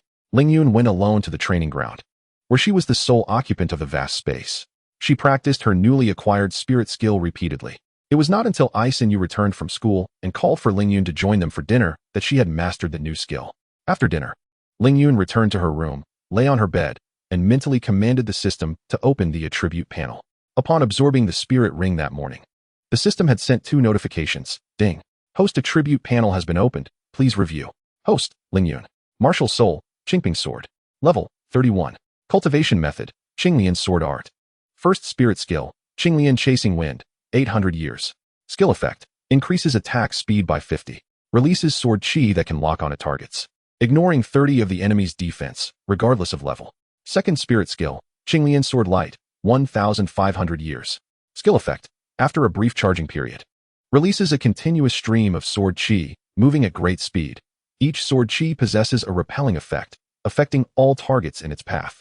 Third spirit skill, Frostblade Sword Domain, 7,800 years. Skill introduction, releases a frost domain centered around the Qingping sword, reducing the movement speed of enemies within the area by 50. The blade carries a chilling aura, inflicting freezing and slowing effects upon attack. Soul Bone, Skyrending Wings, External Soul Bone, can evolve, derived from the Soul-Rending Eagle, 1,500 years. Soul Bone skill, Gale. Skill introduction, increases flight speed by 50, lasting for 1 minute. Items, storage space, cannot store living creatures. Crimson Ring of the Sun. Skills, Qingyun Sword Technique, first 4 forms, Leisurely Steps, perfected. Realm, half step to aesthetic realm. Growth points, 40,000. Chapter 20, The Soul Power Levels of Family. At breakfast, sunlight streamed through the window, casting a warm glow upon the dining table. Lingyun, while savoring his meal, curiously glanced at his father and inquired, "Father, are you aware of what level grandfather's soul power has reached? And what about yours and mother's soul power levels?" His father set down his chopsticks and replied with a smile, "Your grandfather's soul power has attained level 89, just a step away from becoming a titled Douluo. As for me, I am currently at level 76, your mother is at level 65, and your little aunt is at level 64. As for Binger and Yuer, those 2 girls have only reached level 19. Lingyun's mouth fell open in astonishment. He had not anticipated that his grandfather's soul power was so high, so close to the illustrious title of Douluo. His father continued, "Ever since we began cultivating the Wuxiang Divine skill, our training speed has significantly increased. If all goes well, in 1 to 2 years, your grandfather should successfully break through to level 90 and become a titled Douluo." Upon hearing this news, the entire family was filled with excitement. It is essential for a family to have a titled Douluo among them to aspire to become a top-tier family. For instance, the 7 Treasure Glaze Tile sect, one of the 3 great sects, has only 2 titled Douluos, while the Blue Lightning Tyrant Dragon family has but 1. Thus, once grandfather becomes a titled Douluo, our family will immediately ascend to the ranks of the top families within the Heaven Do Empire, a long-held dream of ours. Much like the Bailan Snake family, which enjoys respect from even the emperor of the Heaven Do Empire due to their patriarch, Dogobo, being a titled Douluo, such as the might of a titled Douluo. After finishing breakfast, Lingyun approached his grandfather's study and knocked on the door. "Grandfather, are you there? I have something to discuss with you." "Is that you, Yinu?" "Come in," grandfather replied. Lingyun entered and said, "Grandfather, I heard from father that you have reached level 89, and that in 2 or 3 years, you could become a titled Douluo. Is this true?" Grandfather, with a kind smile, affirmed, "Indeed. With the Wuxiang divine skill you provided, my cultivation speed has greatly improved. At my age, I had thought it impossible to reach level 90 in this lifetime."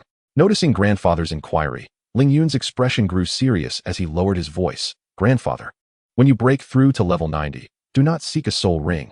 Come to me directly. I possess a method to help you acquire a superior soul ring." Initially taken aback by Lingyun's words, grandfather then gazed at him with a serious expression. "Yinner, are you truly speaking the truth?" Lingyun solemnly replied, "Yes, grandfather, please trust me." Grandfather looked at Lingyun for a moment before breaking into a smile. "I believe you, my dear.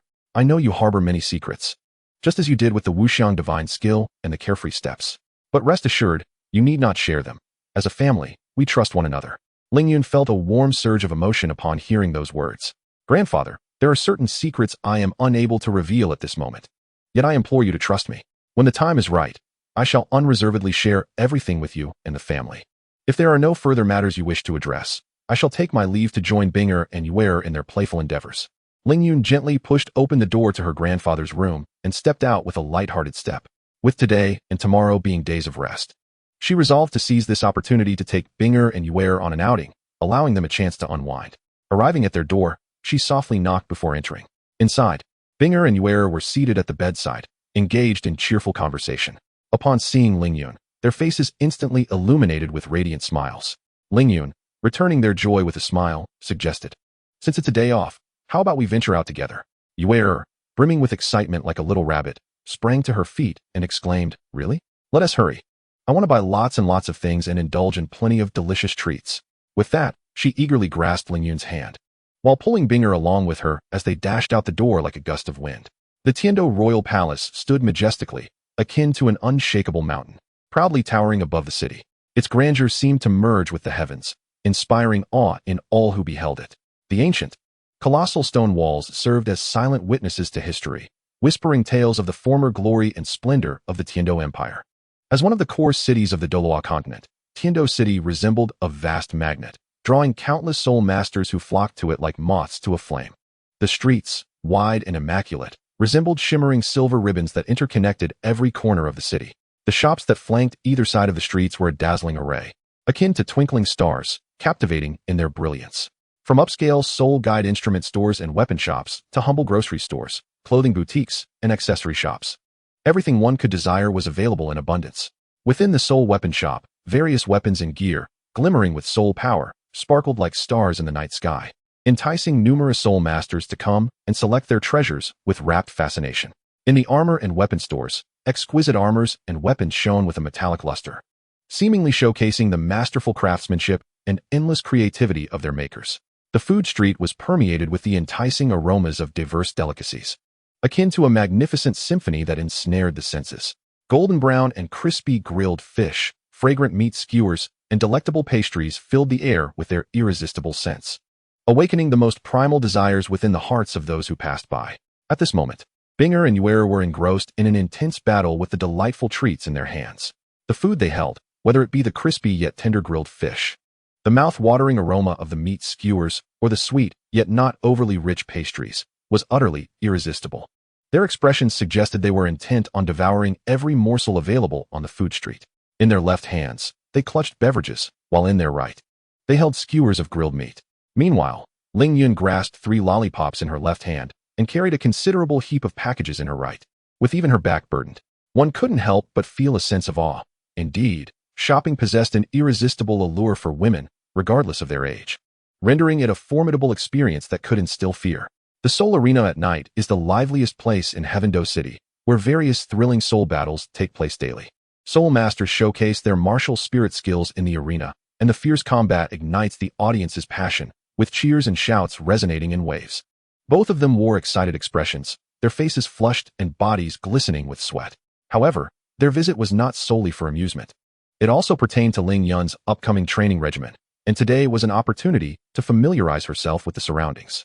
As night fell and we concluded a day filled with joy, we began our leisurely walk home. Upon arriving at the doorstep, Binger and Yuer suddenly hid behind me. Ling Yun paused, then quickly realized they were concerned about returning home late and facing their mother's wrath. Thus, they crouched behind her, hesitant to emerge. Ling Yun couldn't help but smirk at their antics. In truth, she had already informed her mother about their outing earlier that day. They should have considered why nobody had been sent to search for them at such a late hour. Ling Yun chose not to enlighten them. Upon entering the house, we found our mother still awake, evidently waiting for us. Ling Yun approached and said, "Mother, we are back." The two slowly emerged from behind her, heads down, and shyly murmured, "Mother, why are you still awake?" Upon observing their expressions, Mother quickly understood. "All right, Yuner told me you would be back late. I am not upset with you. I'm just glad you're home. It's getting late. You should rest early."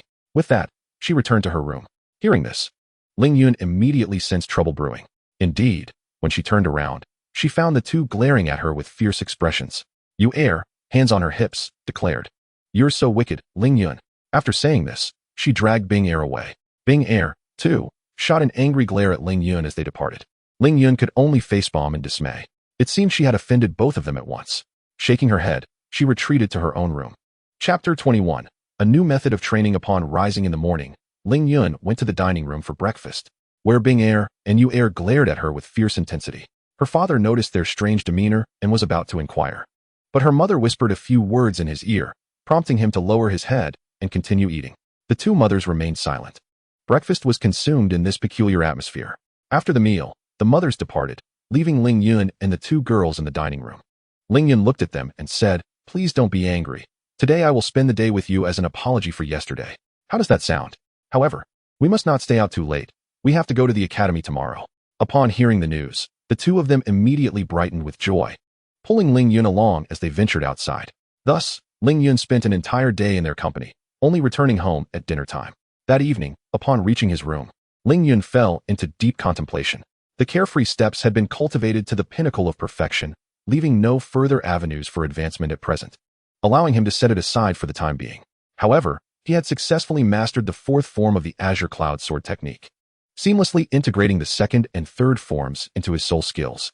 Although there was little connection between the Azure Moon Slash and his third soul skill, the fifth form, Cloud Shadow Disappearance, was particularly suitable for incorporation into his third soul skill.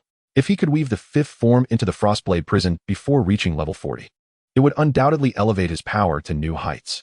Therefore, starting tomorrow, Ling Yun planned to devote his days to practicing the Azure Cloud Sword technique, his afternoons to cultivating his soul power, and his evenings to participating in soul battles, thereby enhancing his practical combat experience. With this regimen, he should be able to swiftly attain level 40 and complete the system's sign-in task. He could only wonder what rewards this task might bestow upon him. On the following morning, Ling Yun arrived alone at the training ground, commencing practice on the fifth form of the Azure Cloud Sword technique. Initially, he found this form somewhat unfamiliar, his movements lacking fluidity. However, with relentless repetition, his proficiency gradually improved, and his actions became increasingly natural. He continued to practice in the training ground until midday, when he finally took a brief respite. In the afternoon, Ling Yun returned to his room to focus on cultivating his soul power. During this process, he could distinctly feel his soul power steadily growing, a sensation that filled him with exhilaration. At dinner, Ling Yun shared his plans with his father. After a moment of contemplation, his father nodded in agreement. Your soul power has reached level 31, and your agility and soul skills are commendable.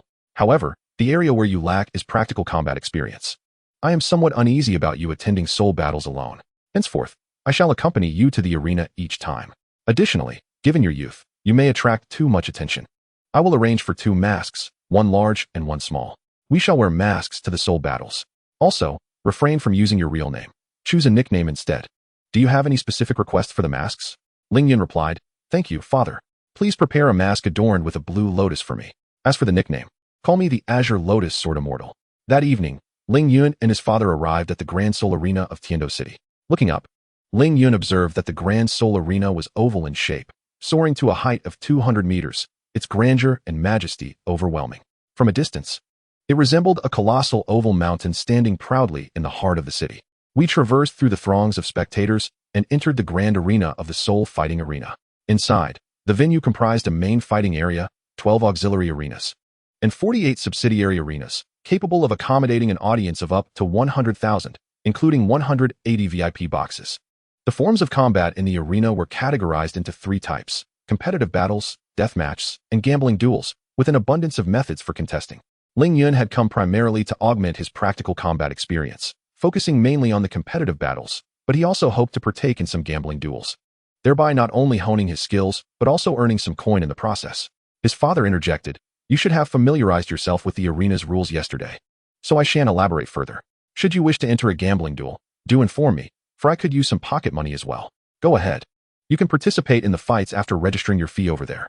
Following his father's gesture, Ling Yun spotted a well-built waitress clad in revealing attire, stationed at a counter. Ling Yun approached her and said, Sister, please assist me in registering for a soul fighting badge and signing me up for tonight's one-on-one competitive battle. The waitress replied, The registration for the soul fighting badge costs 10 gold coins, and the entry fee is also 10 gold coins. In total, it amounts to 20 gold coins. Kindly fill out your information. After handing him a form, Ling Yun completed it and paid the required amount. The waitress then presented him with an Iron Soul fighting badge and informed him, Your first match is scheduled to commence in half an hour, so please be punctual. The waiting area is over there. You may await your turn there. Prior to the match, your name will be called for notification. With that, Ling Yun took the badge and proceeded to the resting area with his father. Time flew by swiftly, and in half an hour, a voice echoed from outside. Next, we invite the contestants of the upcoming battle to enter the arena. They are the level 31 Soul Master, Qingping Sword Immortal, and the level 38 Soul Master, Wang Lei. Contestants, please introduce yourselves. Let us give them a round of applause. Upon hearing his name, Ling Yun donned a mask from his spatial pouch and stepped into the arena. As he entered, he observed a young man in his 20s standing opposite him. Upon noticing Ling Yun's arrival, Wang Lei began his introduction. I am Wang Lei, a level 38 Soul Master, with the martial spirit of the savage wolf, specializing in offensive combat. Ling Yun responded in kind. I am Qingping Sword Immortal, a level 31 Soul Master, wielding the martial spirit of the Qingping Sword, specializing in offensive combat. I seek your guidance. As both combatants took their positions, They awaited the referee's signal to commence. The referee announced, "Gentlemen, please unleash your martial spirits. I hereby declare the match to begin." As soon as both combatants activated their martial spirits, the referee promptly declared the battle underway. Instantly, the Savage Wolf martial spirit's aura erupted, with its 2 yellow and 1 purple soul rings pulsating violently. The dark purple fur bristled ominously. A foul wind accompanied by spittle surged forth as he forcefully shattered the ground, his 3-meter-long claws barreling towards my throat. Ling Yun, gripping the Qingping sword, executed a light-footed maneuver, as his own 1 yellow and 2 purple soul rings illuminated sequentially.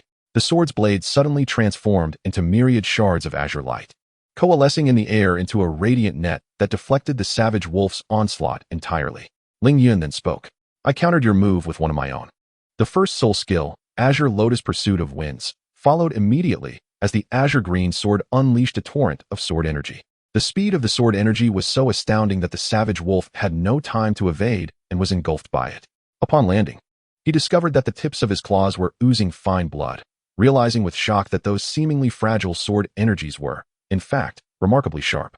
He let out a furious roar, activating his second soul skill, Violent Claw Wind, as 10 dark purple claw shadows tore through the air. I wielded the Azure Green Sword, tracing a peculiar arc in the sky. The seemingly clumsy sword technique precisely struck at the weak points of each claw wind, producing a thunderous explosion that sent dust cascading from the audience stands.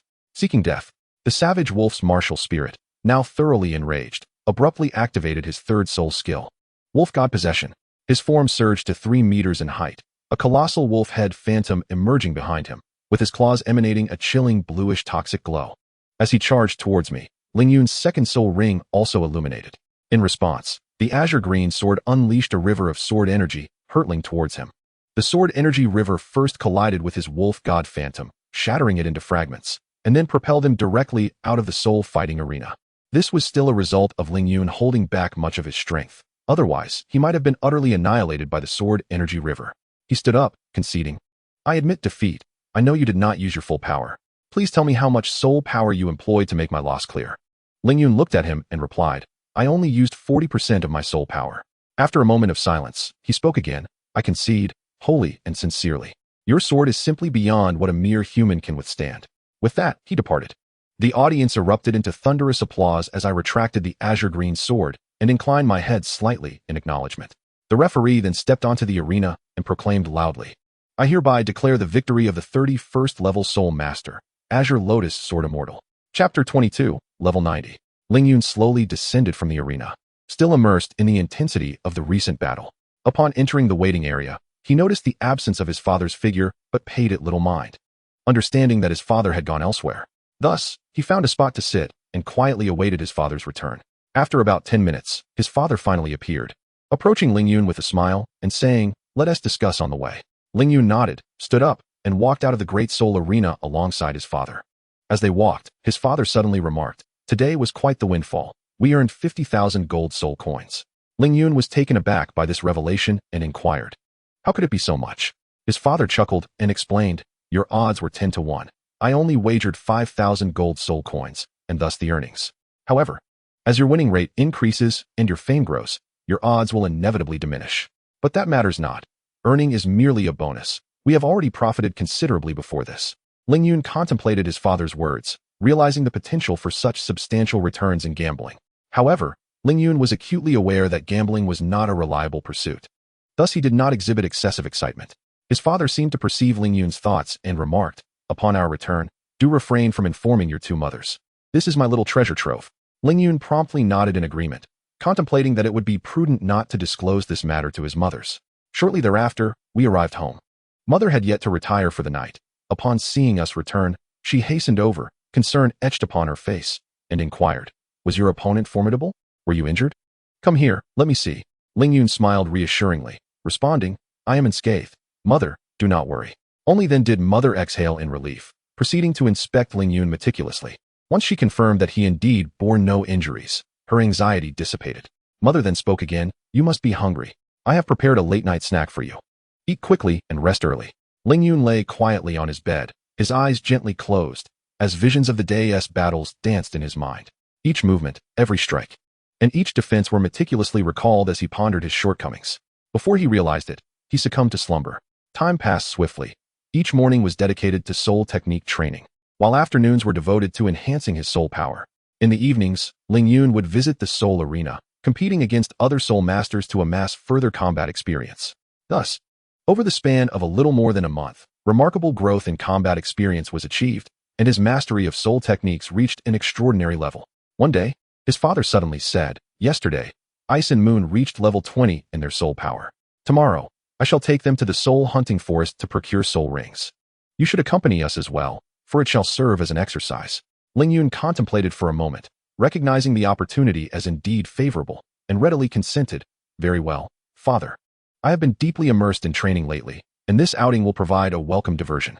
On the following sunny morning, their father led the three of us on our journey to the soul hunting forest. Having previously engaged in soul ring hunts, this expedition felt particularly effortless. Upon entering the forest, we followed the small river where we had acquired soul rings in past ventures, searching for suitable soul beasts for Ice and Moon. We swiftly identified appropriate targets. Soul beasts below 1,000 years posed little challenge for us, and we easily subdued them. Ice and Moon successfully obtained their respective soul rings, and the entire process was remarkably smooth. Witnessing their jubilant smiles filled Ling Yun with immense joy. Ice's second soul ring was derived from an 800-year-old ice attribute soul beast, the ice fox. This creature excelled in concealment and ambush amidst icy landscapes, boasting exceptional speed and agility, primarily employing ice spikes during its hunts. Her second soul skill is Ice Spike Assault.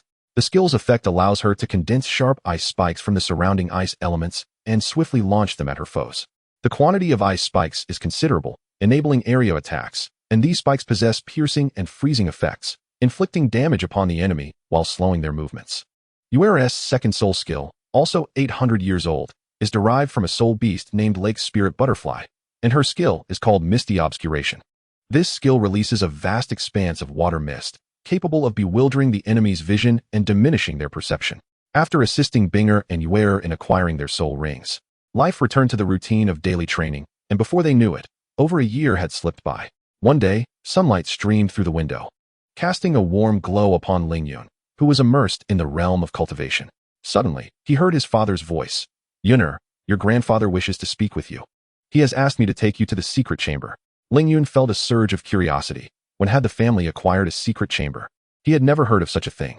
With intrigue, Ling Yun inquired, "Father, when did our family come to possess a secret chamber?" His father smiled and explained, "This chamber was constructed by your grandfather in the past 2 years. It has been completed for some time, but has yet to be used."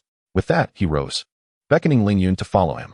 Ling Yun, filled with questions, closely trailed his father through the winding corridor until they arrived at his grandfather's study. The study was suffused with the faint aroma of ink, and the shelves were lined with various ancient tomes. His father approached a bookcase and gently pressed a concealed mechanism. With a series of soft clicks, a wall beside the bookcase slowly opened, revealing a 2-meter-wide doorway. His father nodded to Ling Yun, signaling him to enter. Cautiously, Ling Yun stepped inside, and the door behind him began to close, isolating him from the outside world. He proceeded down a not overly wide staircase, the tunnel enveloped in silence, illuminated only by bright lights guiding his path. After walking a couple of 100 meters, Ling Yun finally saw his grandfather. As he drew near, he found his grandfather seated on a mat, eyes closed in meditation. Upon hearing Ling Yun's footsteps, his grandfather slowly opened his eyes and smiled, saying, "Yuner, this secret chamber is newly constructed, and currently only the 3 of us in the family are aware of it. In the future, if there are important family matters to discuss, we may gather here." After saying this, his grandfather invited Ling Yun to sit down. He continued, "The reason I called you here is that I have reached level 90. Do you remember that you once asked me to inform you when I attained this level? What was it you mentioned regarding soul rings?" Ling Yun exclaimed in delight, "Grandfather, have you truly reached level 90? His grandfather nodded affirmatively. Ling Yun, with utmost seriousness, asked, "Grandfather, are you aware of the divine gift soul rings?" His grandfather, puzzled, responded, "What are divine gift soul rings?" Ling Yun leaned slightly forward, his finger unconsciously brushing against the soul guide at his waist, carefully choosing his words. Divine gift soul rings, as the name implies, are soul rings bestowed directly by the divine. Most people believe that becoming a titled Douluo represents the pinnacle of soul master cultivation. However, this is not the case. To attain the esteemed title of a Douluo, one must reach the formidable level of 90 in soul power. However, this is a rather simplistic assertion. When one delves deeper, it becomes evident that soul masters at levels 90 to 94 have merely grazed the threshold of being a titled Douluo, and in the eyes of true powerhouses, are regarded as ordinary.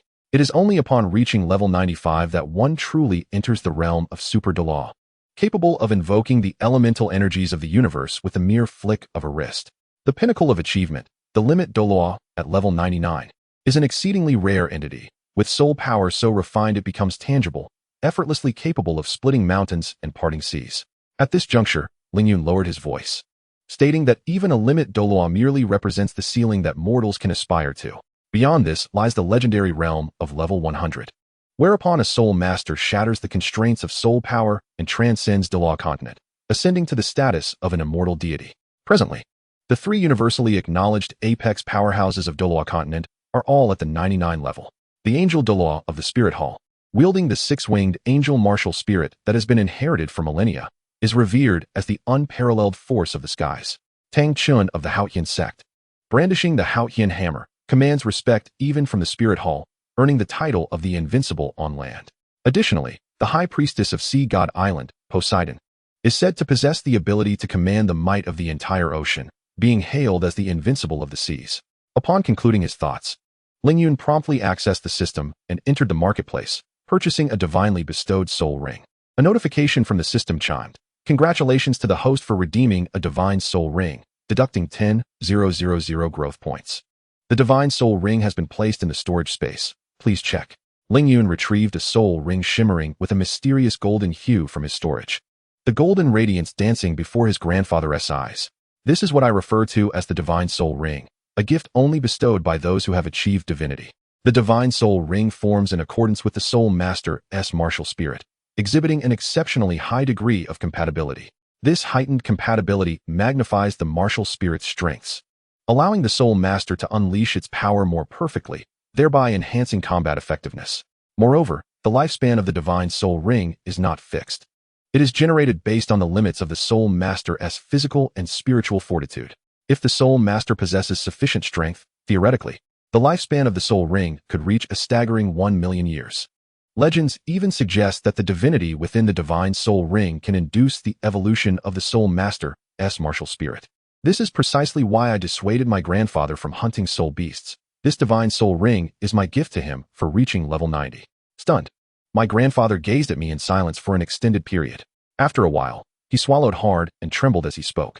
It appears there are many secrets in this world that ordinary people remain unaware of. I have never heard of a divine soul ring, let alone the legend of achieving level 100. His trembling hand pointed at the soul ring in Lingyun's grasp, and he struggled to articulate, Yun'er, are you certain this soul ring is meant for me? You understand its value better than I do. You will need it in the future. With unwavering confidence, I replied, Grandfather, I have always believed that we are a true family, with no barriers between us. Moreover, you underestimate me. My ambitions extend far beyond a mere divine soul ring. I aspire to reach the realm of level 100, a pinnacle that has eluded all for millennia. Moreover, it is not solely I who will ascend to divine status with your assistance. In the future, both Binger and Yuer shall also achieve such a transformation. Lingyun steadied himself and continued, Grandfather, currently we are still quite feeble and in need of your protection, so please, do not hesitate to embrace it as your 9th soul ring. Grandfather took the soul ring into his hands, remaining silent for a considerable time before raising his head to gaze at Lingyun, slowly nodding in agreement. He then began to adjust his state, preparing to absorb the soul ring. Lingyun stepped back a short distance. After a while, he observed the soul ring gently floating above Grandfather's head before it descended slowly to envelop him. In that fleeting moment, Grandfather's martial soul seemed to be awakened by some unknown force, manifesting involuntarily. A colossal azure bird appeared, darting through the air like a streak of blue lightning, soaring in circles before finally coming to rest majestically above Grandfather's head. This magnificent bird radiated an overwhelming aura, its feathers shimmering with a verdant brilliance under the sunlight, as if each strand contained boundless strength. With the emergence of the azure bird, the soul rings encircling Grandfather began to undergo wondrous transformations. The originally golden soul ring instantaneously transformed into a white hue upon touching Grandfather, then ignited like a flame, swiftly changing to yellow, followed by purple, and ultimately deepening into an enigmatic black. Yet, the transformation was far from complete. The base of the black soul ring began to shimmer with flecks of crimson, reminiscent of bloodstains. As time trickled by, the red hue gradually spread across the soul ring, intensifying in both quantity and depth. Grandfather's forehead soon glistened with beads of sweat. cascading down his cheeks and dripping onto the ground. His body began to tremble slightly, seemingly burdened by immense pressure. The Tian Shui azure bird above appeared to sense grandfather's anguish, emitting a series of clear, spirited cries, as if to rally him onward. Simultaneously, feathers from the azure bird began to fall away, only to regrow at a visible rate. The newly sprouted feathers were even more resplendent, noble, and shimmering with dazzling azure light. Time slipped away, and eventually, the red hue completely enveloped the black, culminating in a brilliantly vivid crimson soul ring. At that moment, grandfather remained resolute, his complexion pale as parchment, his lips devoid of color, yet his gaze was unwavering. At last, grandfather's martial soul underwent its final metamorphosis, transforming entirely into a divine beast, the Qing Yuan. The Qing Yuan circled above grandfather, each flap of its wings generating powerful gusts of air that seemed to shake the surrounding atmosphere. The bird let out a series of triumphant cries that resonated like celestial music within the chamber, reverberating waves of sound that caused one's eardrums to ache and vision to blur. Its presence evoked an unparalleled sense of majesty and power, as if it were the sovereign of this realm. After a while, beads of blood began to seep from grandfather's body, and Ling Yun understood that his grandfather had reached his limit. Indeed, moments later, the crimson soul ring gradually diminished until it was entirely absorbed by him. At the instant grandfather completed the absorption, Qingluan's wings spread wide, and an immense pressure emanated from grandfather, enveloping Ling Yun in an instant.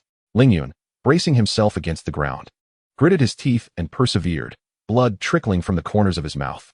Just as he felt he could no longer endure, grandfather finally stood up, retracting his martial soul, and the overwhelming pressure dissipated. Ling Yun exhaled deeply, wiping the blood from his lips. Grandfather, did it succeed? He inquired joyfully, still unable to believe that his grandfather had truly become a title de law. For from this day forth, their family would possess a formidable title de law, an undeniable boon that would serve as a stabilizing force. As long as the title de law encountered no issues, no one would dare to endanger his family for fear of incurring his wrath. With grandfather now a title de law, Ling Yun no longer had to worry about being schemed against due to his talents. He calculated that in a little over a month, he should break through to level 40, at which point the system's sign-in tasks could be completed in a different manner, potentially bringing another title de law powerhouse to the family. Ling Yun had already urged his father to arrange for someone to gather information about Douluo. When he reached level 40, if Douluo departed from the ice and fire Yangyin Eye, Ling Yun would stealthily enter, complete the system's sign-in task, and swiftly depart with some useful celestial herbs for his family. His plan was to sneak in and out without drawing attention. Things had changed. With grandfather now a title de law, they held the qualification to negotiate with Douluo. At that point, they could offer to detoxify him and Dugwian in exchange for access to the ice and fire Yangyin Eye. Thus, more than a month passed. The family had learned of grandfather's ascension to title de law, and many external forces were also aware. Consequently, the family had become quite lively, with numerous individuals and representatives of various factions bringing gifts in and out, most of whom came to congratulate grandfather on his new title. Some sought to foster good relations with the family or sought protection from them. Even Prince Xuexing of the imperial family personally visited, hoping to persuade grandfather to join the Tiando royal family as a royal offering, to which grandfather gladly acquiesced. After all, their family's position was now within Tiando City. Unless they relocated entirely, becoming a royal offering was indeed the best option. Of course, there were also those who arrived bearing substantial sums of money, seeking reconciliation with the family, individuals or families that had previously been at odds with them. Every member of the family wore an unmistakable smile. During this period, father was exceedingly busy, as he hosted most of the guests. Every night, father indulges in a state of inebriation, enduring the relentless admonishments from two mothers. Yet he seems to derive delight from it. Only the most esteemed guests receive the honor of grandfather's personal hospitality. Ling recalls a day when the illustrious Dean Huowudi, accompanied by his son, Uncle Huolai, visited grandfather alongside the siblings Huo Wushuang and Huo Wu. Coincidentally, Ling, Binger, and Yuer were also present. The adults gathered in the parlor, sipping tea and engaging in conversation. Chapter 24, A Dual Talent. Feeling rather bored in the hall, the three of us decided to venture to the family's martial arts arena. On our way, Ling Yun and Huo Wushuang conversed about their experiences in cultivation. Upon our arrival at the arena, Huo Wu and Yuer locked eyes, but the expressions were starkly different. Huo Wu glared at Yuer in anger, while Yuer stood proudly, akin to a victorious rooster. Binger, observing the scene, chuckled and remarked that the temperaments of the two were quite alike, both fearless and audacious. Since childhood, whenever the two crossed paths, it invariably led to bickering or competitions. Logically, Their similar natures should have fostered a strong friendship. However, for reasons unknown, they persistently sought to outdo one another in every conceivable aspect. This time, it was likely due to grandfather's earlier breakthrough to the rank of title Douluo before Huo grandfathers, which instigated Huo Wu's vexation. Indeed, as soon as Bing'er's words faded, Yuera proclaimed to Huo Wu, "See, I am superior. My grandfather has surpassed yours to become a title Douluo first. From now on, you shall call me Sister Yuera when you see me, understood?" Huo Wu immediately bristled, retorting, "In what way are you superior? It was your grandfather who achieved title Douluo, not you. What is there to boast about? Our levels are nearly equal now, and I shall soon grow stronger. Just wait until you call me Sister Huo Wu." Huo Wu Shuang, standing nearby, shook his head in resignation, stating, "Just ignore them. I have grown accustomed to their antics. They won't actually fight." While the three of us stood to the side, the duo continued their spirited debate, each convinced of their superiority, until Uncle Hua Lai summoned them to return home, bringing their quarrel to a halt. We exchanged bemused glances at Yuera's flushed face, reflecting on the absurdity of it all. In the blink of an eye, over a month passed. Lingyun finally reached level 40, and grandfather's cultivation had stabilized. A notification from the system chimed. Ding. Host's soul power level has reached level 40. Please proceed to the Eye of Ice and Fire to sign in promptly. Indeed, Lingyun could hardly contain his excitement. Upon entering grandfather's study, he found his father there as well. Lingyun inquired, "Father, what level have you attained now?" His father replied, "I am currently at level 81. Shortly after your grandfather's breakthrough, I too reached level 80. Once your grandfather's level was stabilized, he took me to the Stardow Forest, where I hunted an 80,000-year-old blackwater crocodile dragon for my 8th spirit ring, and I even obtained a piece of left arm bone. It was quite a bountiful venture." "Are you here for something related to your grandfather?" Lingyun steadied his thoughts and responded, "Father, do you remember the ice cave where I procured my 3rd spirit ring? The Qingping magic tiger?" At that moment, I found it rather peculiar. Logically, there should not be such a frigid place within the Sunset Forest, particularly since the chill emanated from the mountain walls. Subsequently, I commissioned an investigation into the area and discovered that it was a medicinal garden belonging to the poison Douluo. Dugubo. Upon returning, I delved into some additional research and realized that the herbs there might not have been cultivated by Dugubo himself, but rather that the site was a natural treasure trove. Should we manage to obtain it, our family could potentially ascend to become one of the foremost powers on the continent, establishing an unparalleled foundation for our lineage, a legacy for generations to come. Moreover, it would significantly aid me, Bing'er, and Yuera on our paths to divinity. When my grandfather and father heard this, expressions of astonishment appeared on their faces. They were evidently deeply moved by my depiction of the situation, particularly when Lingyun mentioned the possibility of our family becoming a superpower in the continent's future. An unmistakable yearning and anticipation shone in their eyes. However, at that moment, my father unexpectedly interjected, "What does it mean to attain divinity?" His voice carried a hint of confusion, indicating a lack of familiarity with the concept. Upon hearing my father's question, my grandfather seemed to awaken from a reverie. He turned to my father and slowly elucidated, "To attain divinity is to become a deity, possessing boundless power and eternal life. This is a realm that every soul master yearns for. Yet reaching such heights is exceedingly arduous." Thereafter, my grandfather recounted to my father all the information regarding divinity that Lingyun had previously shared. Upon hearing this, the astonishment on my father's face deepened. He had never anticipated that so many secrets were concealed within the continent, secrets of which he had been entirely unaware. My father turned to Lingyun, his gaze filled with doubt and uncertainty. He hesitantly inquired, "Is what you are saying truly accurate?" "It's not that I doubt you. It's just that this information is overwhelmingly shocking, and I find it hard to believe." Lingyun regarded my father solemnly, nodding in affirmation as he declared, "Father, this knowledge has come from reliable sources, and it is unequivocally true." My grandfather concurred, adding, "Yun'er speaks correctly. While these matters may sound implausible, they indeed exist in reality." He then turned to Lingyun, a glimmer of contemplation in his eyes, and inquired, "What would you have us do?"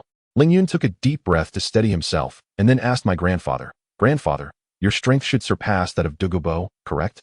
Upon hearing this, my grandfather's face broke into a confident smile. He straightened his posture and proudly asserted, "Indeed, it is so. Although I have not held the title of Title Douluo for as long as he has, my martial spirit has evolved into the divine bird, Qingwan, and my strength is therefore incomparable. Moreover, my innate ability counters Dugubo's martial spirit, the emerald-scaled Serpent King, and with my 9th ring being a 100,000-year-old spirit ring, I am confident I could contend with 2 of Dugubo." Seeing grandfather's confident demeanor filled Lingyun with joy. If that were the case, the plan would be considerably simpler. Ling Yun then outlined the plan to them.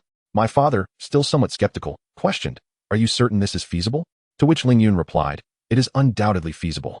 Although known as the Poison Douluo, Douluo Bo appears eccentric and ruthless in his methods, yet he places great importance on emotions and upholds his promises.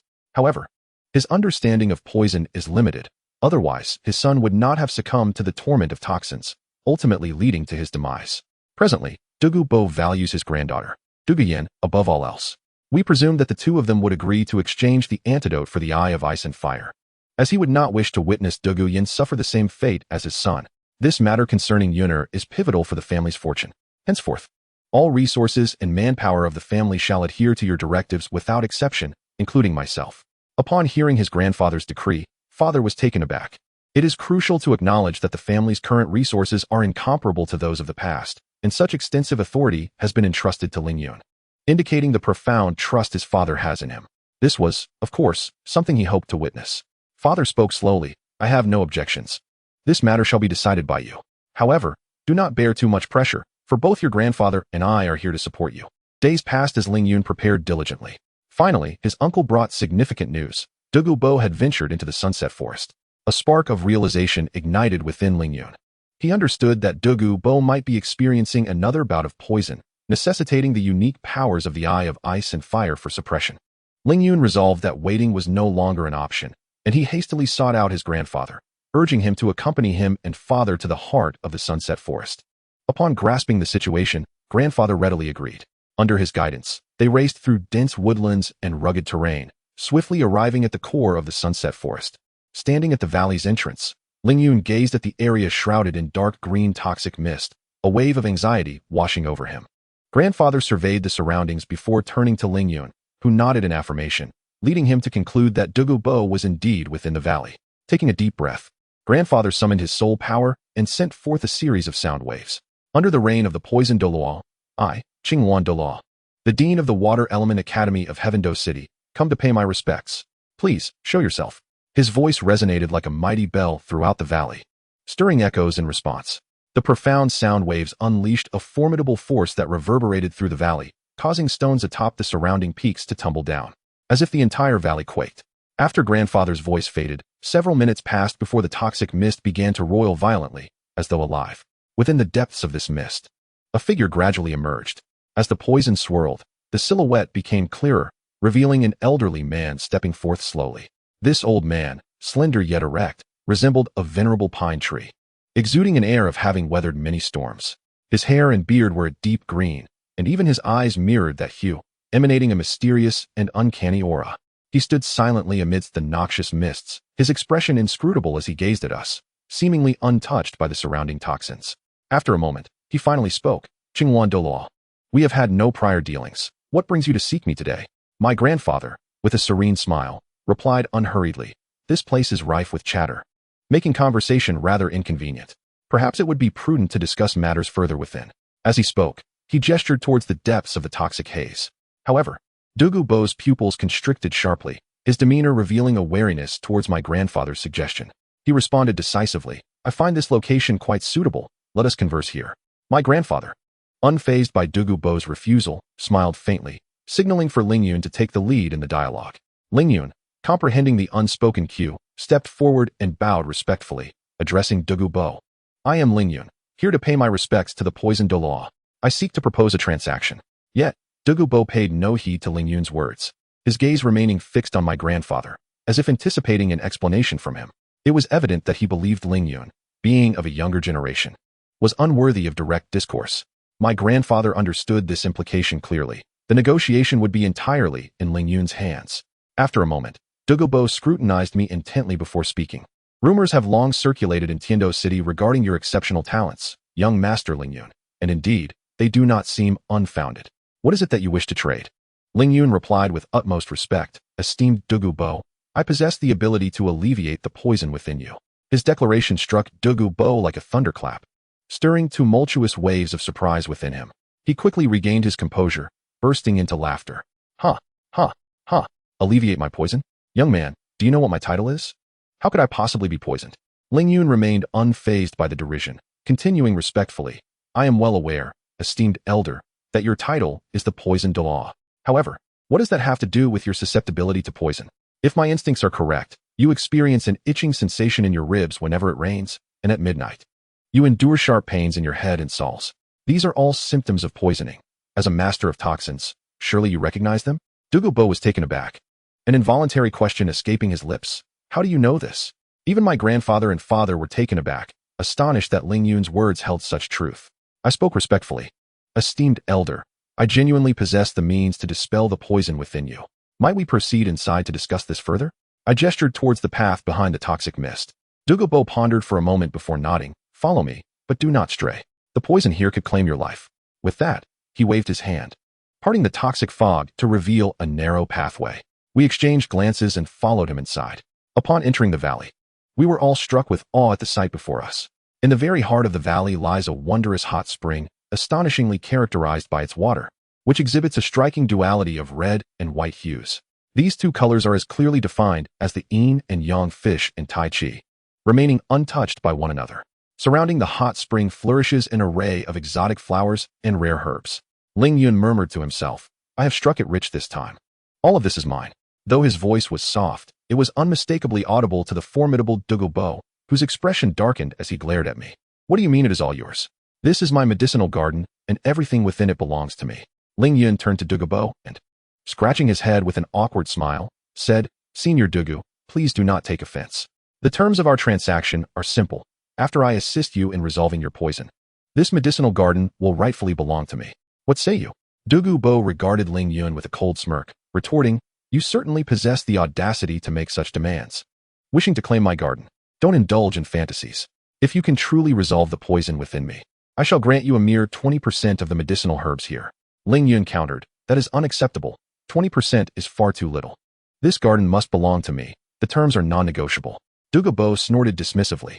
70%, it cannot be more. Otherwise, do not blame me for being unkind. Upon hearing this, Ling Yun promptly scurried behind his grandfather, peeking out to assert, My grandfather is a titled Douluo. I fear you not. However, I am willing to amend the terms slightly. How about this? The garden remains ours, but you may utilize the herbs therein. Do not rush to refuse. The predominant attributes of the surrounding herbs are poison, water, and fire. A full third of them possess poison attributes, and you are unfamiliar with these herbs, lacking the courage to use them indiscriminately. Yet I know their applications and can thoroughly eliminate the poison within you, ensuring you do not suffer a loss. After considerable contemplation, Douluo eventually nodded in agreement and inquired, How do you intend to cure my poison? Ling Yun, with a confident smile, replied, I have 3 methods. It is up to you to choose. What are the 3? Douluo asked eagerly. Ling Yun elaborated. The first method involves concocting an antidote that will purge all toxins from your body. However, this would result in the complete loss of your poison abilities, rendering you a mere shell of your former self, an option you surely will not choose. The second method consists of preparing a medicinal catalyst, after which you would need to seek out a soul bone for absorption. With your strength, you would require a soul bone of at least 50,000 years. By combining the catalyst I provide, we can compel all toxins into the soul bone, thereby preserving your strength. The third method, however, is the simplest, safest, and most permanent solution. Douluo hastily pressed for the details of this method. Ling Yun responded calmly, Join our academy, or rather, become part of our Shui family. Once you join us, you will hold the position of the second elder of the Shui family. And the ice and fire yin-yang, I will still remain under your watch, merely changing ownership while everything else remains unchanged. Douluo hesitated before speaking. Having grown accustomed to freedom, I am reluctant to embrace excessive constraints. Why must one join your water clan to utilize the third method? Ling Yun glanced towards his grandfather, who nodded in affirmation before he spoke. Our family possesses a unique martial art known as the Wuxiang Divine Skill. You may recall that my grandfather achieved level 88 a few years ago. At his age, it seemed he would never attain a titled rank. However, after he began practicing the Wuxiang Divine Skill, he broke through to the rank of titled Douluo in merely 3 to 4 years. The Wuxiang Divine Skill is not only a premier cultivation technique, but also possesses a remarkable quality. It is formless and without shape. The soul power cultivated through this skill can transform into any attribute, and similarly, soul power of other attributes can interconvert. Douluo, with a hint of skepticism, inquired whether such a technique truly existed on the continent, as he had never heard of it before. Ling Yun respectfully replied, Elder, the world is vast and full of wonders. Just because you have not heard of it does not mean it is non-existent. Here it is. He further questioned why one must join the Water Clan to practice the Wuxiang Divine Skill. Ling Yun explained that the skill comprises 10 tiers and serves as our clan's foundational martial art. There are stipulations. Affiliated members may practice the first 3 tiers. Ordinary clan members can access the first 6, while only direct descendants may master all tiers, contingent upon reaching the requisite levels. However, should the elder agree, I can take the initiative to pass the Wuxiang divine skill to you, and Sister Dugu Yin would also enjoy the privileges of a direct descendant. Before Dugu Bo could respond, I continued, Elder Dugu Bo, you have witnessed my grandfather's situation. If you cultivate the Wuxiang divine skill, I dare not make any guarantees. But the prospect of becoming a level 95 Super Douluo is quite promising. Surely, you wouldn't wish for Sister Dugu Yin to share the same fate as her father, would you? Dugu Bo glanced from my grandfather to me before stating, You may proceed. I shall ponder this further before offering my response. Chapter 26. The Eye of Ice and Fire. A subtle smile graced Ling Yun's lips, revealing a blend of humility and respect as he softly remarked, Elder, there is no need for haste. Please take your time to contemplate. I shall first examine my Eye of Ice and Fire. Upon hearing my response, Dugu Bo's already somber expression darkened further. He shot me a fierce glare, but ultimately refrained from voicing any objections. In truth, Ling Yun was well aware of Dugu Bo's affections for his granddaughter, Dugu Yin, whom he cherished deeply, valuing her life even above his own. Ling Yun slowly approached the Eye of Ice and Fire, his gaze falling upon the celestial herbs scattered on the ground, and a surge of excitement welled up within him. These rare herbs, illuminated by the sun, radiated a captivating glow as if beckoning to him. As he meticulously observed the herbs, he murmured to himself, Octagonal Mystic Ice Grass, Blazing Fire Apricot Blossom, and Autumn Water Dew. These 3 herbs are precisely what I can utilize. Let me also relish the treatment befitting a protagonist.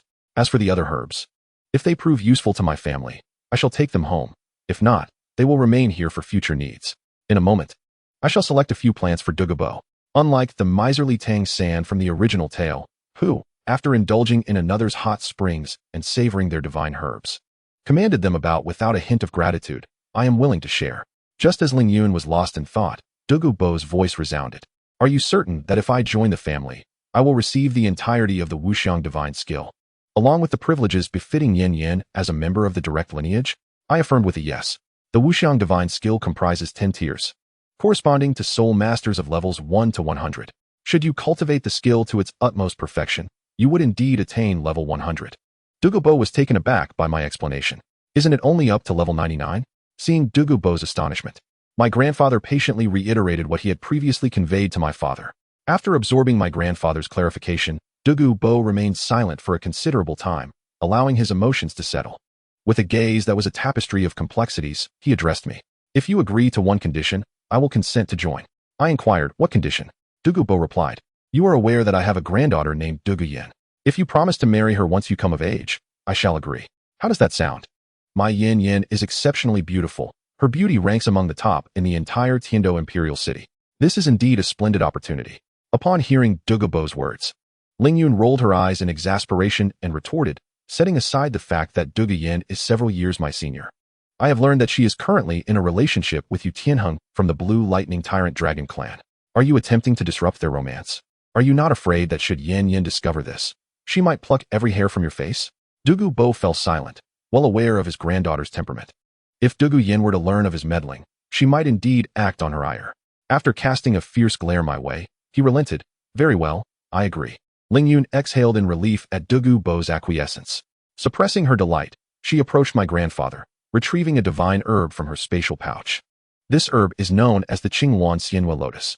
Its leaves unfurl like emerald feathers, and at its heart lies a crystalline formation resembling a silver moon. It can enhance the physical constitution of the practitioner, making it perfectly suited for you, grandfather. It will restore your body to the vigor of your 50s and elevate your soul power by 1 or 2 levels. The method of use is simple. Consume it directly and then refine it. Commence your refinement now. The 3 of us shall provide you with protection. She then turned to face Dugu Bo, extracting 2 more divine herbs from her pouch. This herb is called the Shirxin Yulon grass, presenting a deep blue hue, with long, slender leaves edged with minute serrations. It emits a faint, enigmatic fragrance, and its effects are quite unique. Upon contact, toxins swiftly spread through the meridians, paralyzing one's sensory nerves, leading to a gradual loss of the 5 senses. However, when specially processed, it can enhance resistance to toxins and bolster poison attribute soul power. The other herb is the Lianhuan Chidu flower, a vivid crimson, resembling blood, with petals adorned with black, vein-like markings. Its stamen secretes a viscous venom. Its venom can directly infiltrate the soul, inflicting agonizing pain akin to the tearing of one's essence, and in severe cases, it may lead to the shattering of the soul. However, if one possesses the exceptional skill to refine its essence and merge it with specific spiritual entities, a potion can be concocted that enhances both soul and toxin resistance. The first of these celestial herbs is for you, while the second is intended for Sister Yin Yin.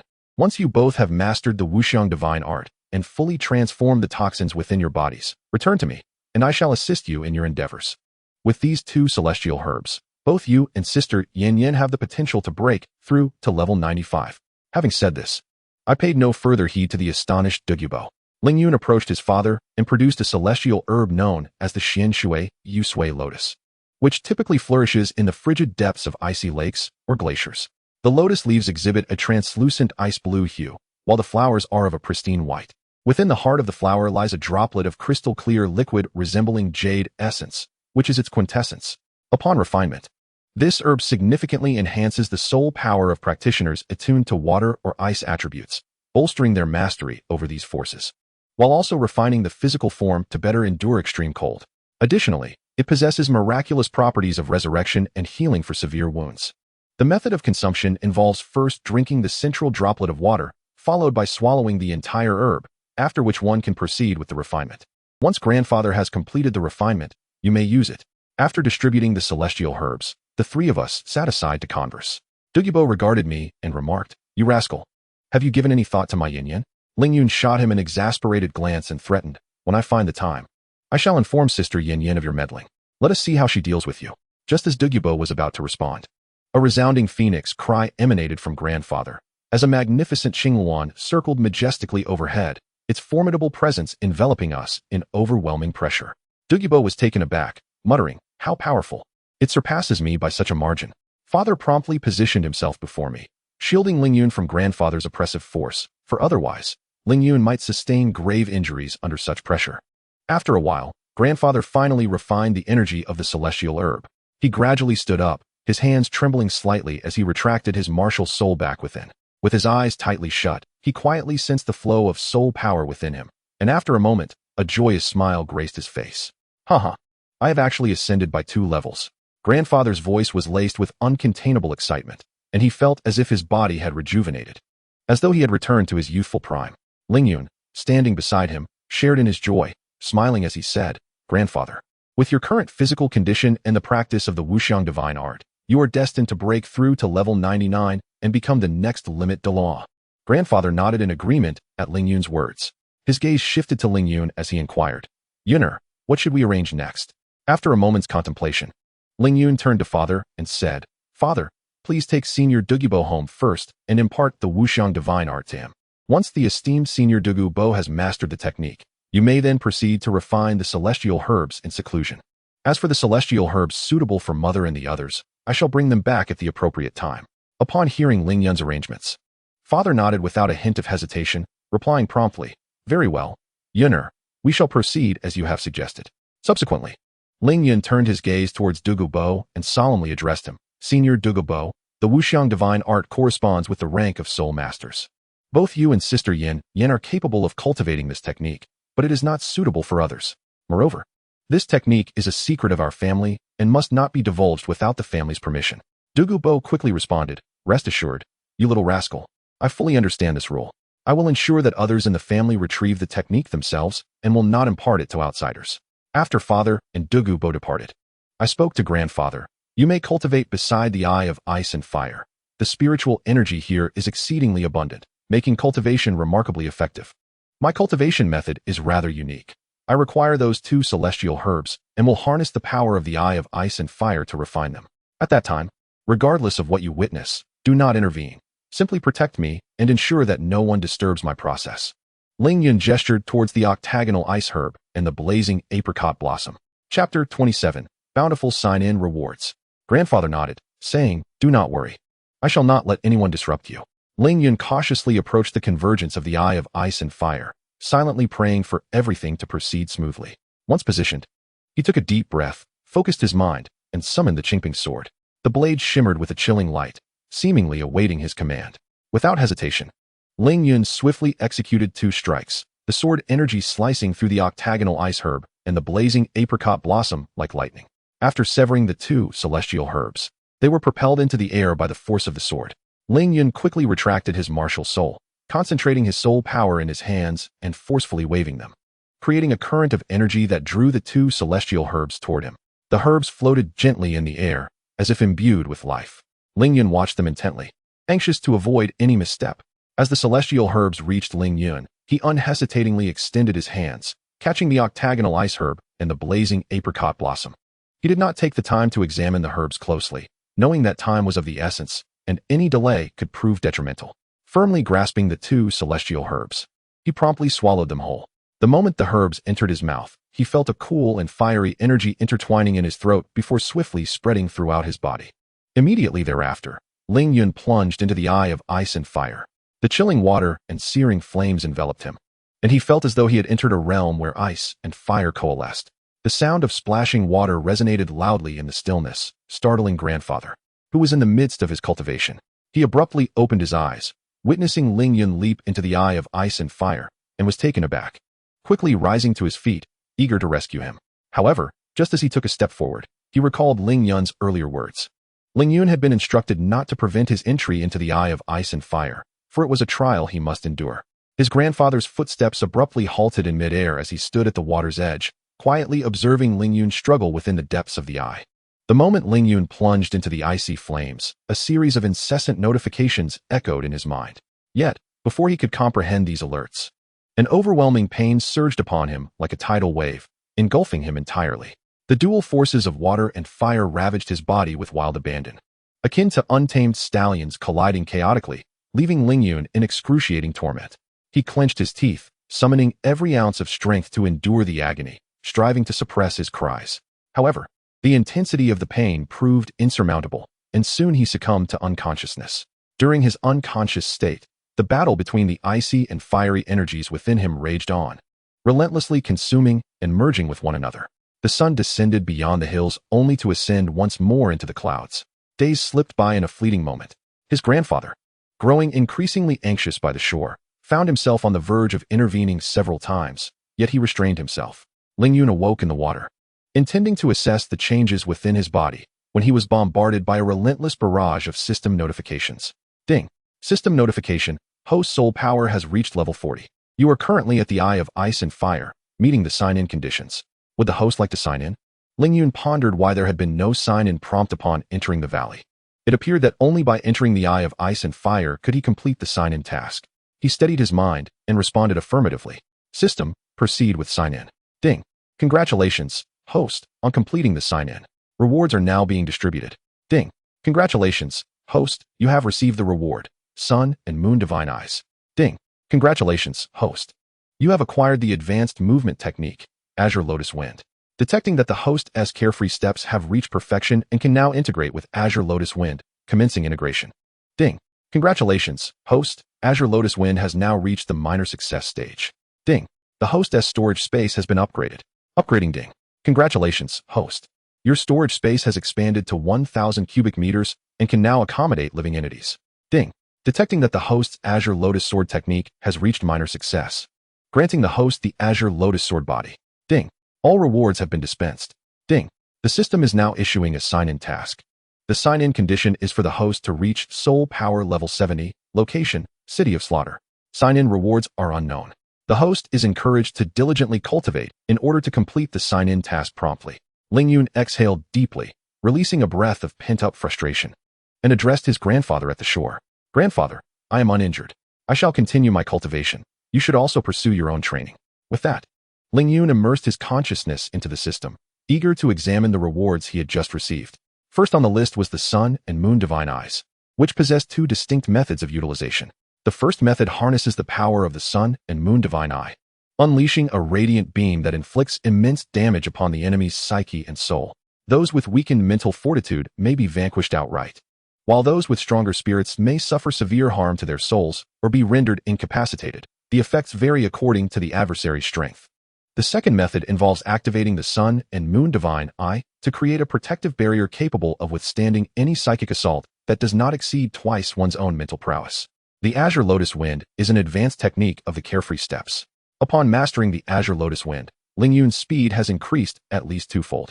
Previously, Ling Yun's swiftness surpassed that of other agile soul masters of the same rank. Now, only those 20 levels above him in agility could hope to match his pace. With his experience in the carefree steps, Ling Yun achieved a rudimentary mastery of the Azure Lotus Wind.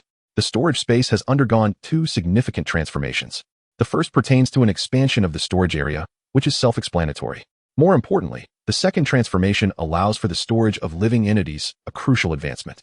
In future excursions, should danger arise, he can safely withdraw Bing and Yu into the storage space, allowing him to escape unscathed, thereby greatly enhancing their safety. As for the Azure Lotus Sword Body, it appears to be a unique constitution akin to the 9-yang Divine Body, the Tine Divine Body, and the 5 Elements Divine Body found in other tales. It remains uncertain whether the Azure Lotus Sword Body possesses greater strength than these other bodies. Furthermore, the cultivation of the Azure Lotus Sword Body demands a considerable amount of energy, and Ling Yun wonders if the energy from the ice and fire duality can be utilized for this purpose. He calms his thoughts and queries the system. Is the Azure Lotus Sword Body formidable? Does the cultivation of the Azure Lotus Sword Body entail any special energy requirements? Ding. The Azure Lotus Sword Body is a unique sword path constitution that can be cultivated postnatally. There are numerous advanced sword bodies beyond the Azure Lotus Sword Body, such as the indestructible Azure Lotus Sword Body, the immortal Azure Lotus Sword Body, and the primordial Azure Lotus Sword Body, among others. As for the energy required for cultivating the Azure Lotus Sword Body, theoretically, any form of energy can be employed. The energy within the ice and fire duality is sufficient to support you in attaining the pinnacle of the Azure Lotus Sword Body. Just as Ling Yun delves deeper into contemplation, his stomach emits a loud growl. With a forceful clap of his hands against the water's surface, he leaps ashore, suddenly feeling a chill enveloping him. Upon inspection, he discovers that his garments have long been corroded by the energy of the ice and fire duality. He notices a large bird standing proudly, exuding an imposing aura. Hastily, Ling Yun retrieves an article of clothing from his soul-guiding device to don. Although he possesses substantial resources, he refrains from flaunting them indiscriminately. Approaching his grandfather, he inquires, "Grandfather, how much time has elapsed? Why am I so famished?" His grandfather replies, "It has been 3 days. Have you not felt hunger after 3 days of cultivation? Come, let us eat something. Your father has arranged for provisions to be brought to us during this time." Ling Yun is astonished, realizing how much time has passed. He recalls that in the original story, Tang Xin seemed to complete the absorption and refinement in less than a day. Why has it taken him so long? He communicates with the system in his mind. Ding. The host's 3-day endeavor was not solely attributed to the refinement of 2 celestial herbs. Rather, it was primarily due to the absorption of energy from the ice and fire yin-yang eyes.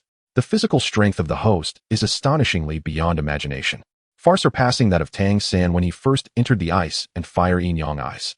Moreover, the awakening of the Azure Lotus Sword Body necessitates a substantial amount of energy for support. At that moment, my grandfather abruptly interrupted my thoughts and inquired, "Yun'er, what level are you at now?" Ling Yun took a moment to gauge his progress, then replied honestly, "Grandfather, I am not entirely certain of my exact level. Before arriving at the ice and fire yin-yang eyes, I had already attained level 40. I estimate that I am nearing level 50 now. Once we finish our meal, let us return promptly. I have a special gift to present to Mother and the others, which will surely bring them great joy." Chapter 28, Celestial Herbs for the Family. Upon hearing this, grandfather nodded in agreement. Then, as if struck by a thought, he suggested, "Yun'er, since we are currently in the Sunset Forest, why not take this opportunity to acquire your 4th spirit ring? This would save time and enable you to enhance your strength more rapidly." Ling Yun pondered this and found merit in his grandfather's words, but ultimately shook his head and replied, "Thank you for your concern, grandfather. However, I believe it would be better to wait until Mother and Binger have finished refining the celestial herbs before we collectively acquire the spirit rings. After all, we are a family, and it would be far more enjoyable to undertake this journey together. Besides, I am not in a rush. We can go once everyone is prepared." After finishing their meal, Ling Yun gathered numerous celestial herbs and exquisite spiritual grasses needed by his family.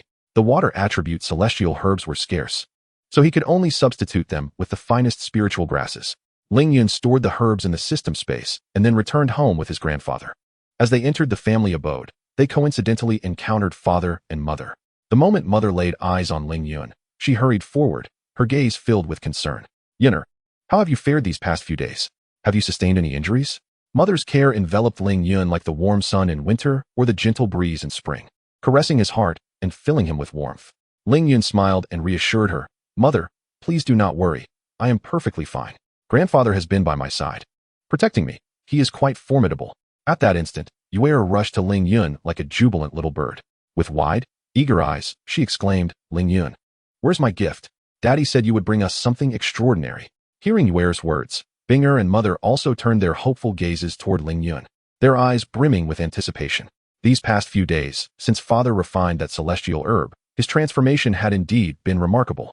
Not only has the soul power ascended a remarkable 4 levels, reaching an astonishing 85, but the body also seems to have returned to the youthful state of one in their 20s. Of course, there are other changes, the secrets of which may only be known to my mother and stepmother. Ling Yun surveyed the surroundings and smiled as he spoke. "Everyone, each of you has something special. Stand still, and I shall present them to you one by one." With that, Ling Yun approached his mother and stepmother, extending his hands to retrieve 2 precious herbs from his storage space.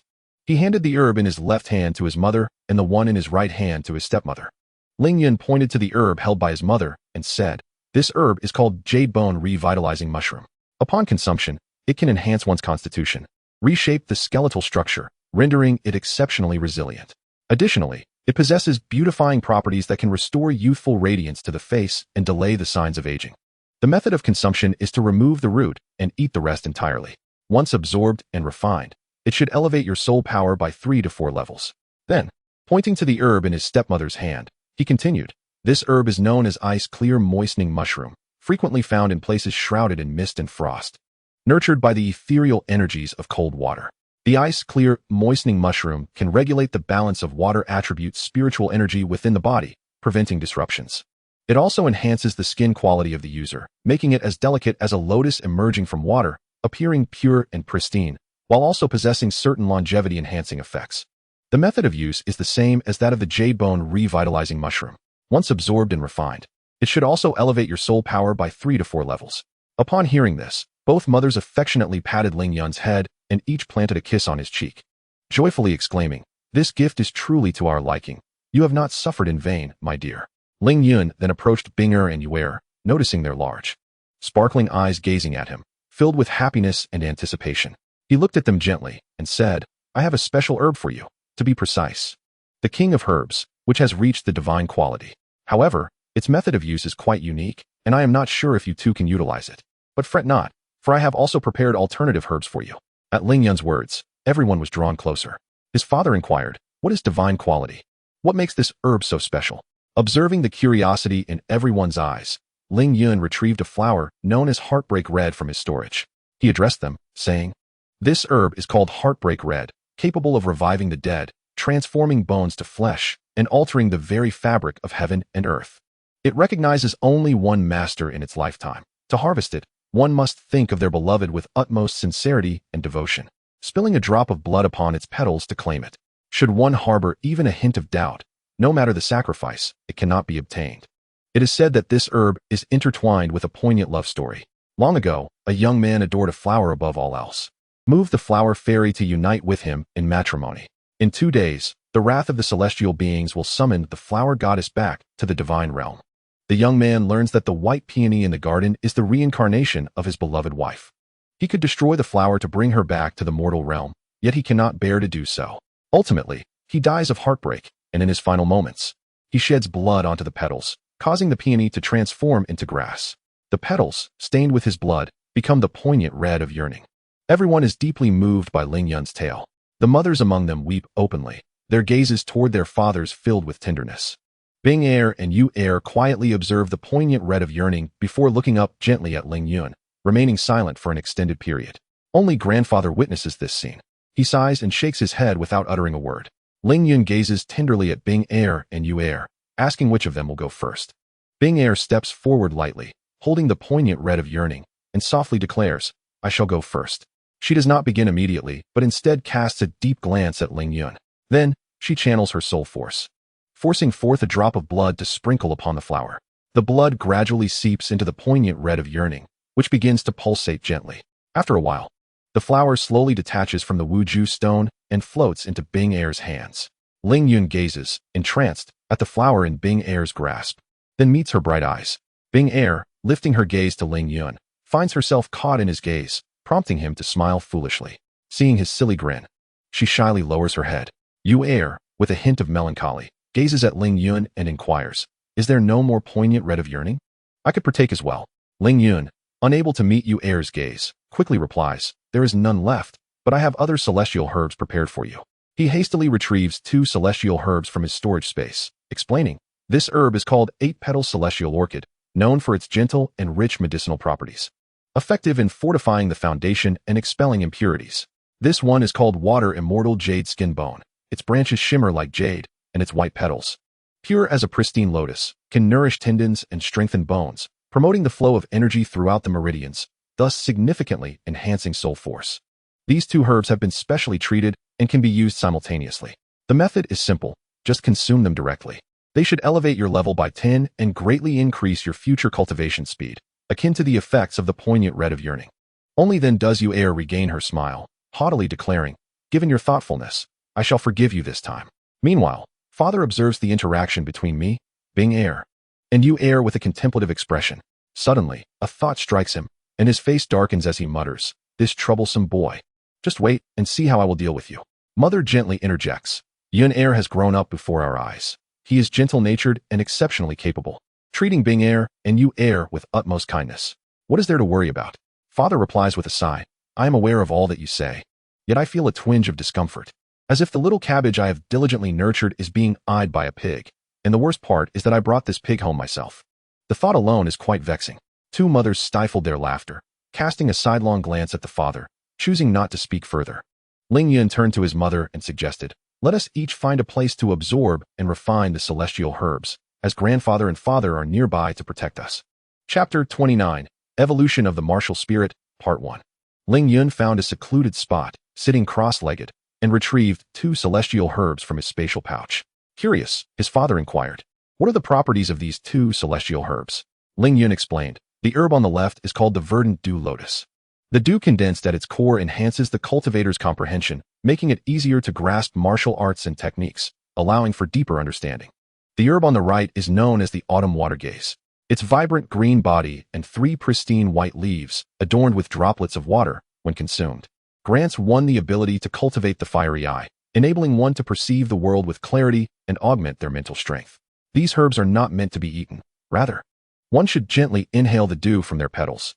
Upon finishing his explanation, Ling Yun lifted the 2 herbs and gently inhaled the dew from the petals, which slid down his throat, spreading a refreshing sensation throughout his body. He gradually circulated his energy, and as the cool essence was refined, he sensed his mental strength steadily increasing. A gentle coolness flowed into his eyes, leaving them feeling both cool and slightly itchy. Time passed, and once the refreshing essence had been fully refined, Ling Yun slowly opened his eyes. In an instant, the light of the sun and moon danced within his gaze, and a powerful surge of mental energy surged towards the heavens, warping the space it traversed. Ling Yun felt a surge of astonishment in his heart, pondering that his current mental strength likely surpassed that of many ordinary level 70 soul saints. Unless one was a specialized level 70 soul saint focused on mental prowess, they would find it difficult to withstand his mental assault. Ling Yun lifted his gaze, scanning the surroundings. To his astonishment, he realized he could see birds soaring thousands of meters above, the intricate patterns of leaves falling from a distance, and the slight color variations of feathers among the birds perched on branches, all captured with exquisite precision by his eyes, now endowed with divine clarity. Even the reflections of droplets hidden in the grass a kilometer away were not beyond his perceptive reach. As Ling Yun marveled at the power of his newfound divine sight, he noticed both mothers rising simultaneously. He observed that they appeared even more youthful than before, their faces delicate and smooth, reminiscent of petals adorned with morning dew, radiating a natural and pure beauty. Their lips curled into gentle smiles, undimmed by the passage of time, instead exuding an air of serene elegance. Clad in light-colored dresses, they strolled gracefully, their figures reminiscent of the warm sun in spring, making it hard to believe that the years had quietly slipped away. His father gazed in astonishment. After a while, Bing Er and Yu Er also stood up. Ling Yun turned his attention to them, noting that they were even more beautiful than before. Bing Er's long hair, dampened by sweat, fell gracefully, her eyes clearer than dew, and as her eyelashes fluttered, they resembled the delicate wings of a butterfly. The delicate blush upon her cheeks radiated an untouched freshness, akin to cherry blossoms unfurling on the branches, with each breath infused with the sweet intertwining of fresh grass and morning dew. Every movement she made exuded the aura of natural grace. The bow adorning her hair danced lightly with her steps, reminiscent of a butterfly poised to take flight. When she smiled, her crescent-shaped eyes sparkled, revealing a hint of her small canines, while the dimples on her cheeks brimmed with sweetness, and even her hair seemed to be kissed by the warmth of sunlight. As she ran, the hem of her white dress billowed, unveiling her slender ankles. She was a radiant moonlit sprite, springing forth from the pages of a fairy tale, breathing life wherever she ventured. It was only when they approached Ling Yun that he seemed to awaken from a dream. Yet, he found himself ensnared by their beauty. As if time had come to a standstill in that moment, Yuera's arms fluttered before him like a dancing butterfly, her melodious laughter echoing in my ears. Sister, look. Ling Yun is utterly mesmerized. Ling Yun, jolted back to reality, felt a wave of embarrassment wash over him.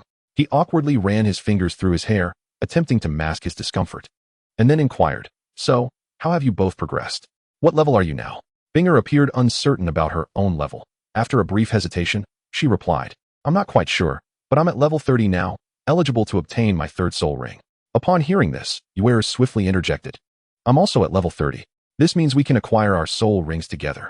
Observing their excitement filled Ling Yun with joy, though he surmised that their actual levels must be higher than 30. Thus, he smiled and remarked, "I suspect you both are beyond level 30. I estimate your soul power could be increased by around 10 levels." At that moment, the two mothers approached, their faces aglow with happiness. They chimed, "We are now at level 70. After acquiring our soul rings, we should be able to gain another level or two." Ling Yun responded thoughtfully, "The most crucial aspect of the celestial herb is not merely to enhance your soul power, but to improve your physical constitution, amplify your potential, and perhaps even elevate the limits of your future cultivation, potentially leading to the evolution of your martial souls. You should summon your martial souls to witness their transformation." Upon hearing Ling Yun's words, the two mothers exchanged glances before summoning their martial souls. A resounding cry erupted as the mother's martial soul, the ice bird, transformed into a colossal bird composed entirely of profound ice. Ling Yun elaborated, "This is the profound ice bird, the undisputed sovereign of the skies in the frigid, desolate north. In adulthood, they attain immense size, with wings spanning over 10 feet, their tips sharp as ice blades, effortlessly slicing through the defenses of their prey. While their bodies are cloaked in a layer of profound ice feathers. Fierce by nature, they show no mercy to any creature that dares trespass in their territory. On the icy plains, the profound ice bird reigns supreme." After concluding her words, Ling Yun turned her gaze towards her stepmother's martial soul and began to speak. Her stepmother's martial soul was named the Xianyu Dolphin, also known as the ink-colored spirit of the deep sea. The Xianyu Dolphin resembled a piece of obsidian steeped in the hues of night, with scales of a dark purple hue. Its forehead was notably elevated, its snout slightly upturned, and its mouth crescent-shaped. When swimming, its elongated and graceful form allowed it to glide swiftly through the water. Its dorsal fin was remarkably sharp, enabling it to slice open the abdomen of its prey with precision during hunts. The force of its tail fin was immense, capable of effortlessly launching its prey into the air or even killing it with a single strike. Both mothers beamed with ecstatic smiles upon witnessing the evolution of their martial souls. They eagerly urged Binger and Yuera to summon their evolved martial souls so that everyone could collectively witness this wondrous moment. Sharing a knowing glance, Binger and Yuera simultaneously summoned their martial souls. In an instant, a melodious and resonant phoenix cry pierced the sky, shortly followed by a vigorous and exalted dragon roar. These two sounds harmonized beautifully, reminiscent of an exhilarating symphony that captivated the attention of all present. We widened our eyes in astonishment, as if witnessing the most extraordinary spectacle in the world. The mothers were so taken aback that they could hardly close their mouths, filled with disbelief as they gazed at the unfolding scene, their hearts brimming with confusion and curiosity. Finally, the stepmother could no longer contain her curiosity and inquired, "It seems that Binger's martial soul has not undergone any significant changes. Yet how could Yuera's martial soul transform into a divine dragon?" Observing this, Ling Yun promptly clarified, "In truth, while Binger's martial soul may appear unchanged on the surface, it has undergone a profound transformation internally. The former ice phoenix, though possessing the power of ice, did not qualify as a true divine beast, which is why Binger's innate soul power was only at level 9. It is important to note that a genuine divine martial soul must possess an innate soul power of at least level 10. Much like myself, my innate soul power is not merely level 10, but rather level 18. The current ice phoenix, however, not only retains its original freezing power, but has also acquired an extraordinary mastery of chilling ice, representing a qualitative leap. Henceforth, Binger will be entirely immune to all ice and water attribute attacks, unless her opponent's level exceeds hers by 10 levels or possesses an equivalent extreme attribute. Lingyun continued her explanation. As for Yuer's martial soul, there seems to be a misunderstanding. Your martial soul also has the potential to evolve into a divine dragon. However, stepmother, your age is a slight hindrance, which resulted in the evolution culminating in the Xianyu dolphin. Yet, there is no need for concern when your soul power reaches level 90. There may be another opportunity for evolution, at which point you should be able to transform into a divine dragon. The same applies to you, mother. When your soul power attains level 90, you too will have a chance for evolution, likely resulting in the Ice Phoenix. Chapter 30, Evolution of Martial Souls, Part 2. Lingyun paused momentarily before continuing her explanation. Yuer's current martial soul is called the Xian Shui Divine Dragon, also known as the Sovereign of the Abyssal Depths. It lies dormant for years within the abyssal eye of the deep sea, its scales akin to meteorites that have settled on the ocean floor for millennia, each adorned with ancient water patterns. As its tail fin sweeps through the waters, the sea crystallizes into ice glimmering with a violet hue, only to disintegrate into powder in an instant. Embedded in its forehead is a deep blue water pearl when it raises its head to howl at the heavens. The ensuing sound waves, accompanied by tidal waters, can summon towering walls of ink-black waves, enveloping the surroundings in a shroud of dark mist that stretches for miles. Legends say that its breath can stir the waters of the four seas, and the dark water it expels is as viscous as ink, capable of solidifying into an indestructible dark ice prison. It also wields some spatial power, able to rend the fabric of space itself.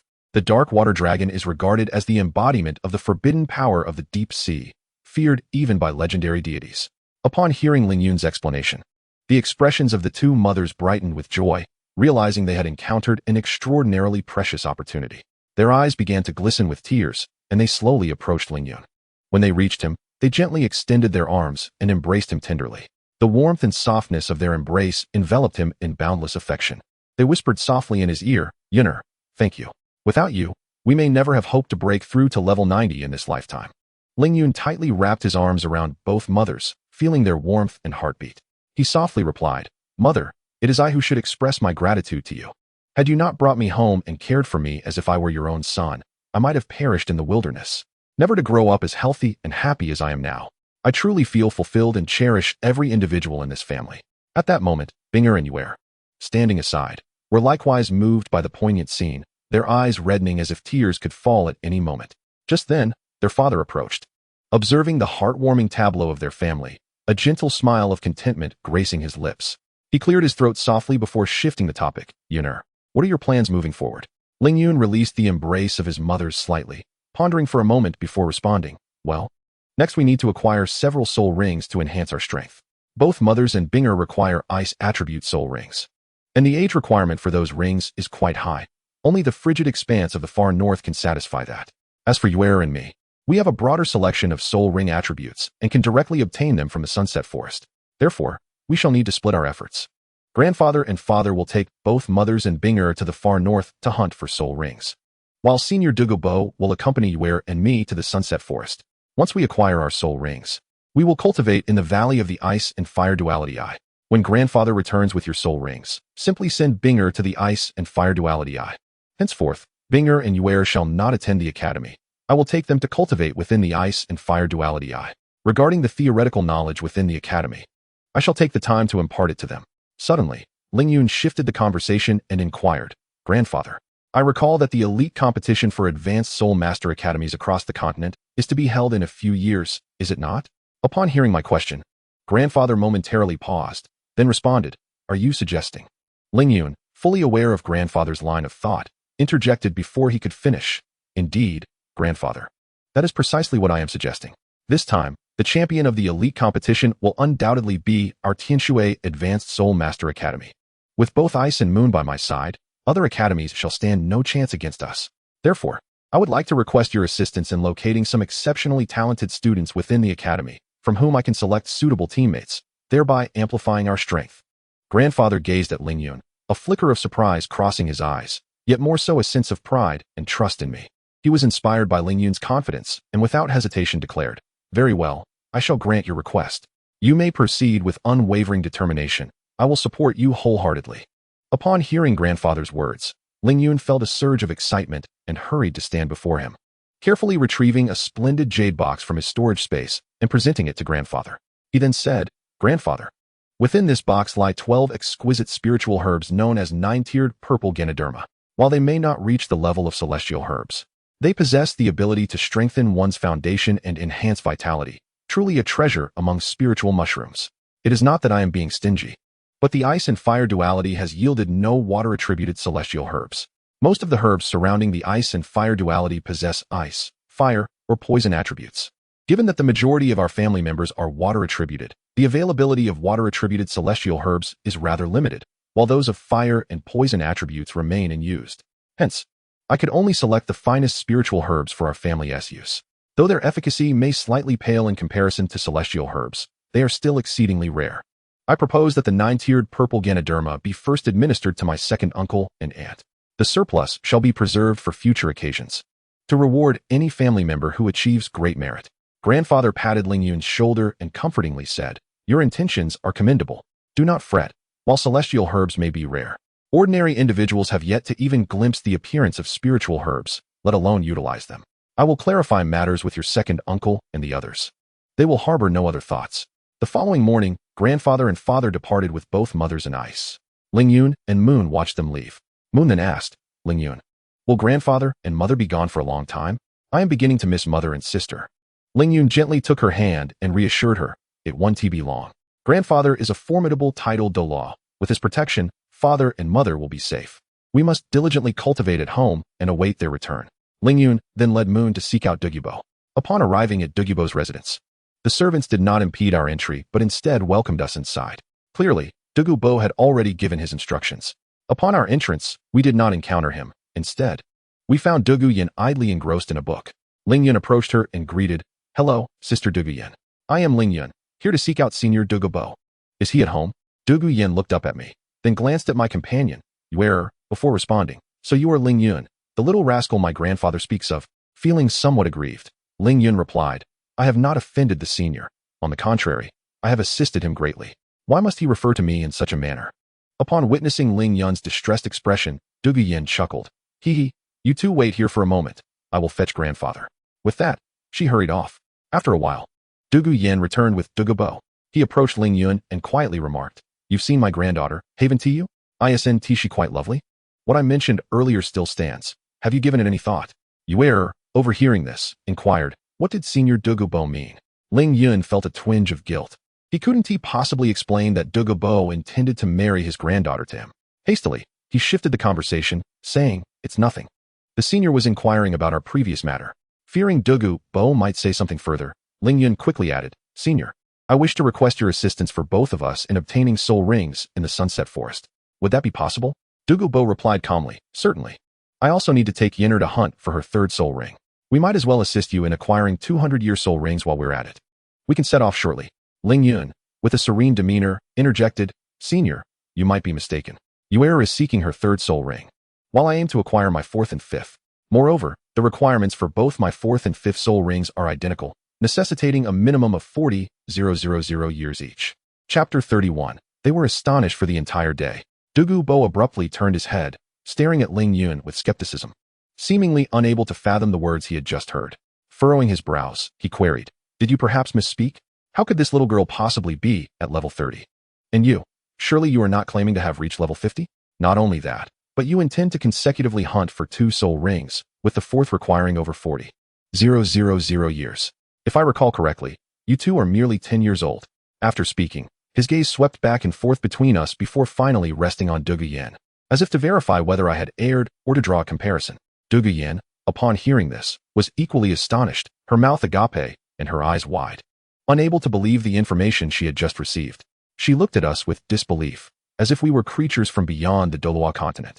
Ling Yun, maintaining his composure, regarded the two with sincerity and declared, "Senior, what I have spoken is the absolute truth, without a trace of falsehood. The strength of Yu's soul has undoubtedly reached level 30, and my own soul power has ascended to level 50. However, due to the absence of a fourth soul ring, external observers may perceive my power to be only at level 40. We have come to seek your esteemed assistance in acquiring a soul ring." Ling Yun inhaled deeply and continued, "You need not feel incredulous, esteemed elder.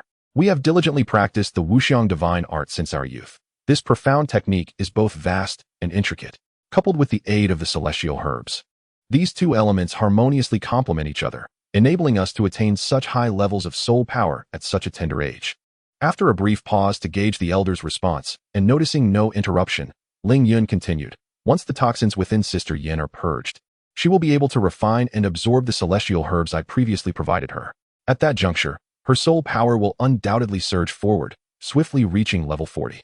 Furthermore, during her future cultivation, it will not be arduous for her to elevate her level by 3 or 4 each year, all without jeopardizing her foundational strength.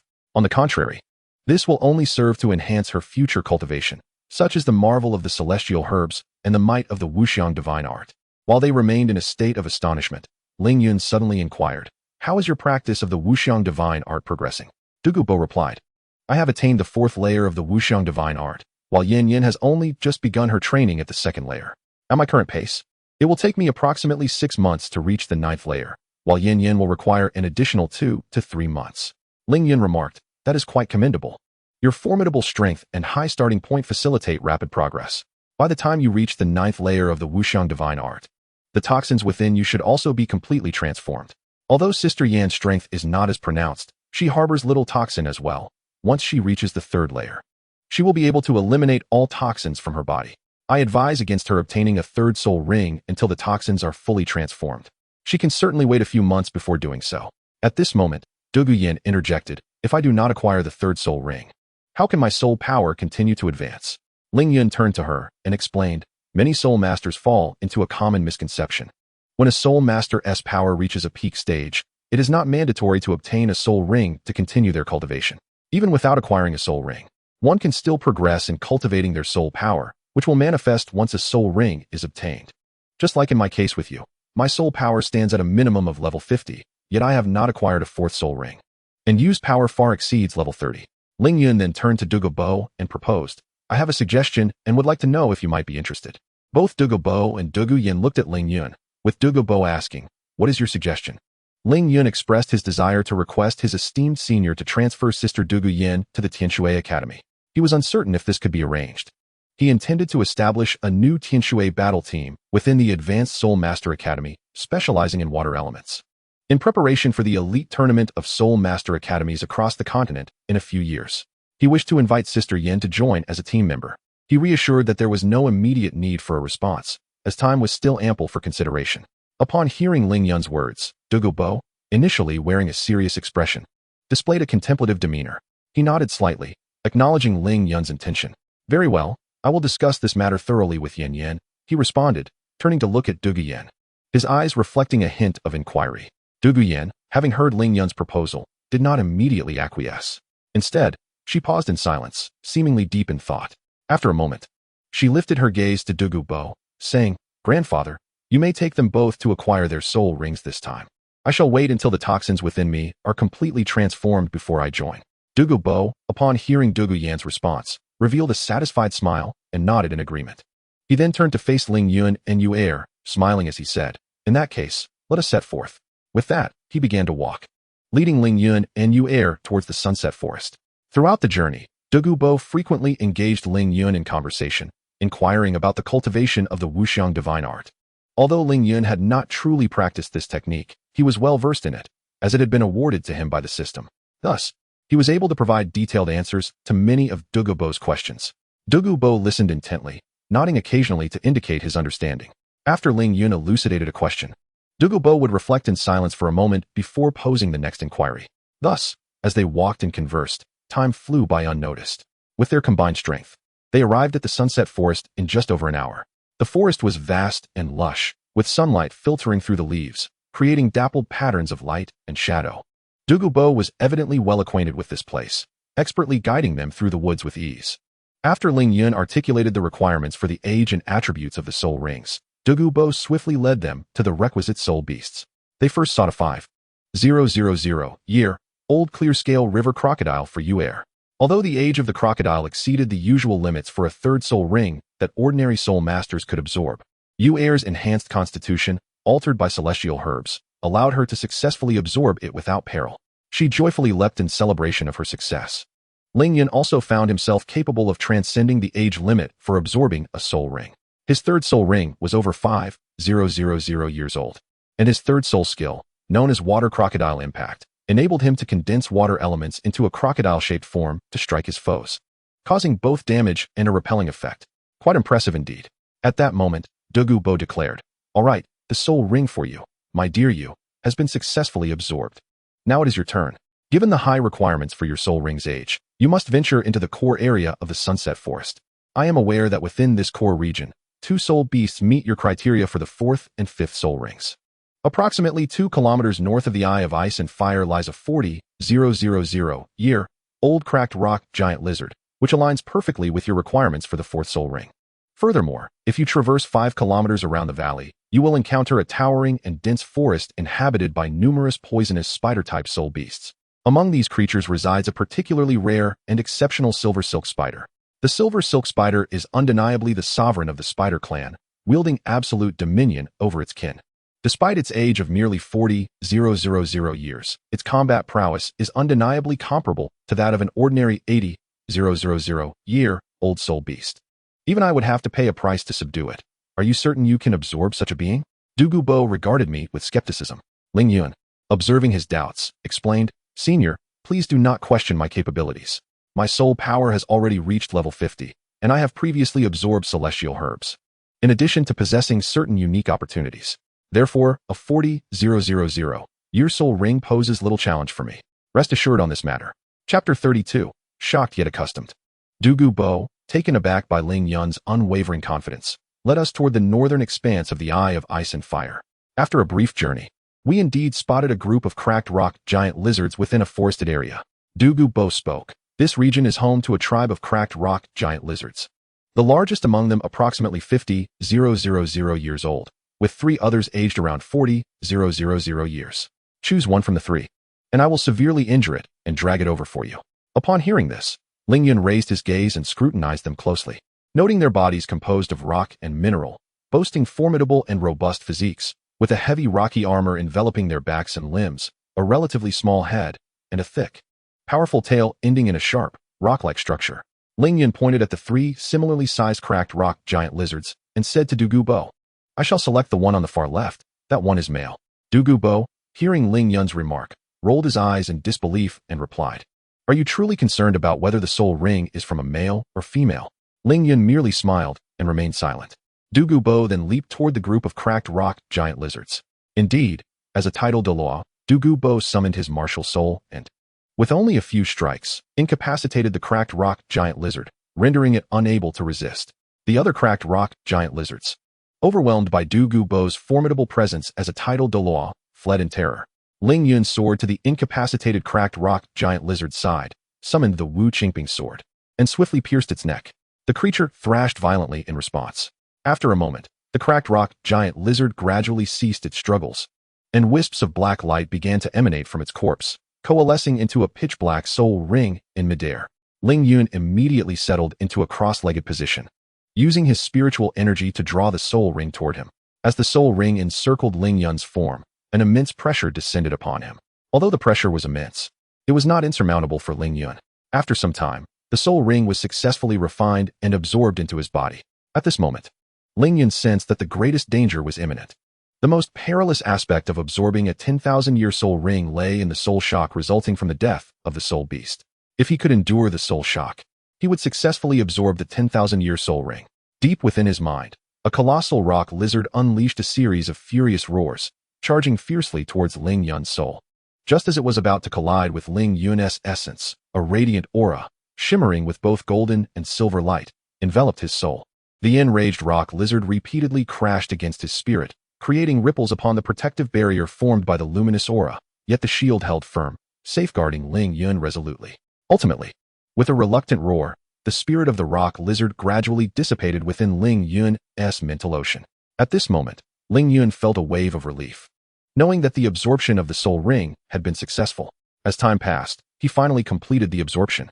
Ling Yun slowly rose, adorned with 4 vividly colored soul rings, yellow, purple, and black, which danced rhythmically around him. At that moment, a notification from the system chimed in. Ding! The system detected that the host had acquired the 4th soul ring. Growth points awarded, 10,000.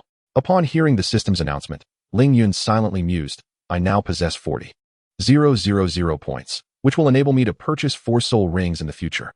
Douluo Bo stood in astonishment, his mouth agape, murmuring. This little rascal actually succeeded in the absorption. Such a soul ring configuration is truly remarkable. Observing Douluo Bo's incredulity, Ling Yun felt a surge of pride and smiled, saying, Let us rest for a moment. I need to catch my breath before we proceed to the silver silk spider. Yuer approached Ling Yun and inquired. I noticed that absorbing the 10,000-year soul ring was even easier for you this time than when you absorbed the 1,000-year ring. Does that mean I can also absorb a 10,000-year soul ring for my 4th? Ling Yun gently stroked her head, smiling tenderly as he explained. The most dangerous aspect of absorbing a 10,000-year soul ring is the soul shock produced upon the death of the soul beast. The resentment of the soul beast towards the soul master after being slain is immense. For soul beasts under 10,000 years, their souls are too weak to inflict significant harm upon human soul masters. However, for those exceeding 10,000 years, their souls possess formidable strength. Many soul masters fail in the absorption of 10,000-year soul rings due to being unable to withstand the soul shock. Thus, to absorb a 10,000-year soul ring, one must possess immense spiritual strength and a sufficiently powerful soul.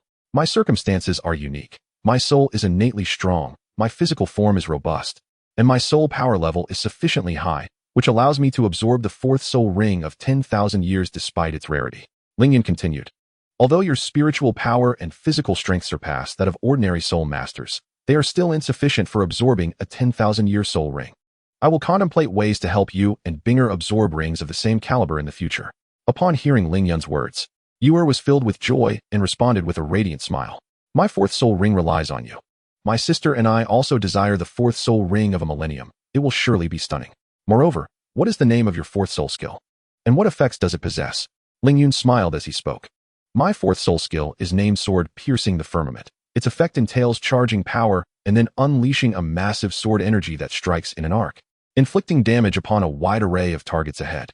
The attack power is formidable, and the sword energy possesses armor-piercing capabilities, capable of diminishing the enemy's defenses. At that moment, the usually silent and observant Douluo Bo suddenly interjected. You actually have a method to enable someone to absorb a millennium's 4th soul ring? However, do not forget my yin-yang. You must not show favoritism. It is imperative to maintain fairness. Upon hearing this, Ling Yun's lips twitched slightly, and he muttered internally. This old man remains relentless, still hoping I will become his grandson-in-law. Ling Yun rolled his eyes and chose to ignore him, instead stating directly, All right. It seems we have rested sufficiently. Let us proceed. I am eager to discover just how formidable this silver silk spider truly is. With that, Ling Yun stepped forward. And Douluo Bo, seeing this, could only shake his head in resignation before leading us onward. After traversing a distance, we finally arrived at a towering, dense forest. The trees within this grove were exceptionally tall and lush, with sunlight scarcely penetrating through the canopy. Interwoven among the trees were immense spider webs, creating a labyrinthine expanse.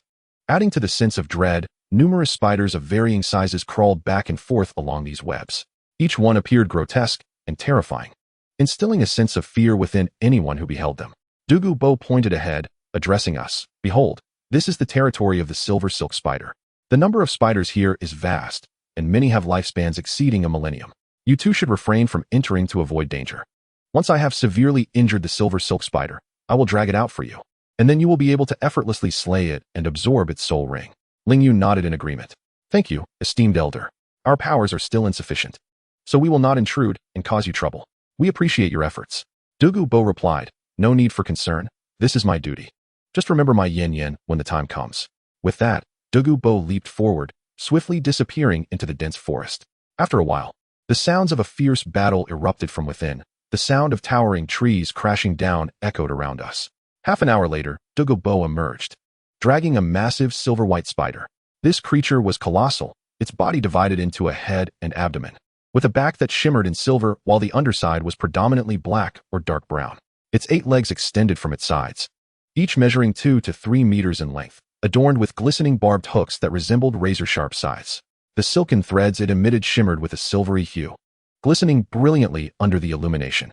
However, at this moment, Douluo Bo was not in the best condition. His attire bore numerous dense little wounds, his hair was somewhat disheveled, and even the corners of his mouth were stained with traces of blood, indicating he had sustained some minor injuries. He dragged the silver-threaded spider before Ling Yun and tossed it toward him, declaring, This is the one. It took considerable effort to weaken it. You must swiftly dispatch it before it poisons us. Chapter 33. The Powerful Attributes. Upon hearing his words, Ling Yun immediately summoned the fourth soul ring of the Qingping sword. After a brief moment of accumulation, a colossal sword aura surged forth, cleaving the silver-threaded spider's body in twain, causing blood to pool on the ground. Ling Yun stood silently by, and soon, wisps of black light emerged from the spider's corpse, gradually forming a soul ring above it. Ling Yun crossed his legs, directing his mental energy to draw the soul ring closer, which, upon reaching the crown of his head, instantaneously enveloped him. A pressure far more formidable than that of the rock-splitting giant lizard bore down upon Ling Yun, eliciting a muffled groan from him. He clenched his fists, bracing himself like a rock amidst relentless waves crashing upon the shore, as crimson droplets trickled from the corners of his mouth, his body trembling slightly. The silver-threaded spider was overwhelmingly powerful, far surpassing the rock-splitting giant lizard. There was simply no comparison. Gritting his teeth, Ling Yun repeatedly circulated his cultivation technique to withstand the immense pressure emanating from the soul ring. Gradually, he sensed the weight lifting, and he finally exhaled in relief. For one with spiritual power equivalent to that of a level 70 soul sage, the mental turmoil following a soul beast's demise was relatively easier to endure.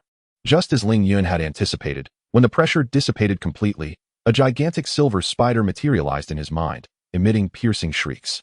Its 8 legs, resembling enormous silver scythes, slashed violently toward Ling Yun, yet the spider's assault failed to breach the defensive barrier formed by the cycle of sun and moon. Ultimately, the silver-threaded spider succumbed with a final, unwilling cry, transforming into myriad silver lights that gradually merged into Ling Yun's soul. He felt his essence strengthen incrementally, his mental power slowly escalating. Once Ling Yun had absorbed all the silver motes, he distinctly sensed his soul had expanded yet again. At that moment, the system chimed with an alert, ding. The host has acquired the 5th soul ring. Growth points awarded, 10,000. Ling Yun took a deep breath, savoring the surge of soul power within him, and then rose slowly to his feet. At that instant, 5 vividly colored soul rings, yellow, purple, black, and black, undulated around him, radiating a dazzling brilliance. Yuera widened her eyes in amazement, her face alight with excitement as she gazed at the configuration of Ling Yun's soul rings. Her exhilaration reminiscent of a child as she circled around him. Then she grasped my hand and exclaimed with enthusiasm, Ling Yun, you are truly remarkable. Absolutely stunning. What level are you at now? What is your soul skill? Beside us, Douluo was equally astonished by the 5 soul rings adorning me. His mouth agape as he stared at Ling Yun, muttering to himself, it's incredible that he has truly succeeded. Such a configuration of soul rings is unheard of and unseen. This little rascal is indeed a prodigy. I must persuade him. A son-in-law of such caliber cannot be allowed to slip away. Ling Yun smiled at Yuera, gently holding her hand as he tenderly replied, I have now attained level 52 in soul power. As for my 5th soul skill, it is called the Binding Spirit Sword Net. This ability releases countless strands of sword energy as fine as hair. These energies not only possess formidable offensive power, but also weave into a vast net that ensnares the target, rendering them immobile. Moreover, this sword energy is imbued with a mental disruption effect, capable of plunging enemies into a state of dizziness for a brief period, stripping them of their ability to resist. Ling Yun then led Yuera before Douluo, bowing respectfully as he spoke. I must express my gratitude to you, esteemed elder, for your assistance in acquiring this soul ring. We shall first proceed to the ice and fire yin-yang eyes, and once your injuries have healed, we will set off. Upon hearing this, Douluo nodded and replied, the injuries I bear are merely minor. With my strength, I shall recover in no time. With that, he turned and led us towards the ice and fire yin-yang eyes. Along the way, Ling Yun conversed with Douluo, saying, Elder, for the time being, I will be training with Binger and Yuera at the ice and fire yin-yang eyes. Should you have any matters to attend to, feel free to seek me there. Additionally, regarding my request today to transfer Sister Yin Yin to the Water Element Academy, please discuss it with her at home. If she agrees, once you have completed the transfer formalities, bring her to the ice and fire yin-yang eyes. Sister Yin Yin possesses poison attribute soul power, and her training here will yield extraordinary results. Furthermore, once you have entirely converted the toxins within your bodies, come to the ice and fire yin-yang eyes to find me. The celestial herbs I have for you must undergo a special processing method before they can be utilized. Do not recklessly attempt to refine and absorb them. As we walked along the mountain path to the south, we soon arrived at the entrance of the valley. After guiding us to the ice and fire yin-yang eyes, Douluo entered a room to converse. It was Yuera's first encounter with this enchanting scenery, and she expressed a desire to explore the wondrous and beautiful flora. Ling Yun quickly grasped her hand, cautioning, the flowers and plants within cannot be handled carelessly. Many that appear vibrant and alluring are laced with deadly toxins. He began to introduce her to various celestial herbs, saying, "This one is called the nine-leaf cranetop red, a premier celestial herb. Legend has it that it is the transformation of the celestial herb that grows atop the head of a red-crowned crane, its color a vivid crimson, imbued with potent toxins. For every leaf that sprouts from its stem, its toxicity doubles." However, the Douluo Encyclopedia also mentions that if aged Ganoderma is used as a medicinal guide, it can convert its toxicity into a potent elixir that stimulates soul power, albeit with great risk, as it may easily overextend a soul master's potential. This one is the mandragora flower. In the Douluo Encyclopedia, it is recorded that this plant exhibits vibrant colors and possesses toxicity throughout its entirety.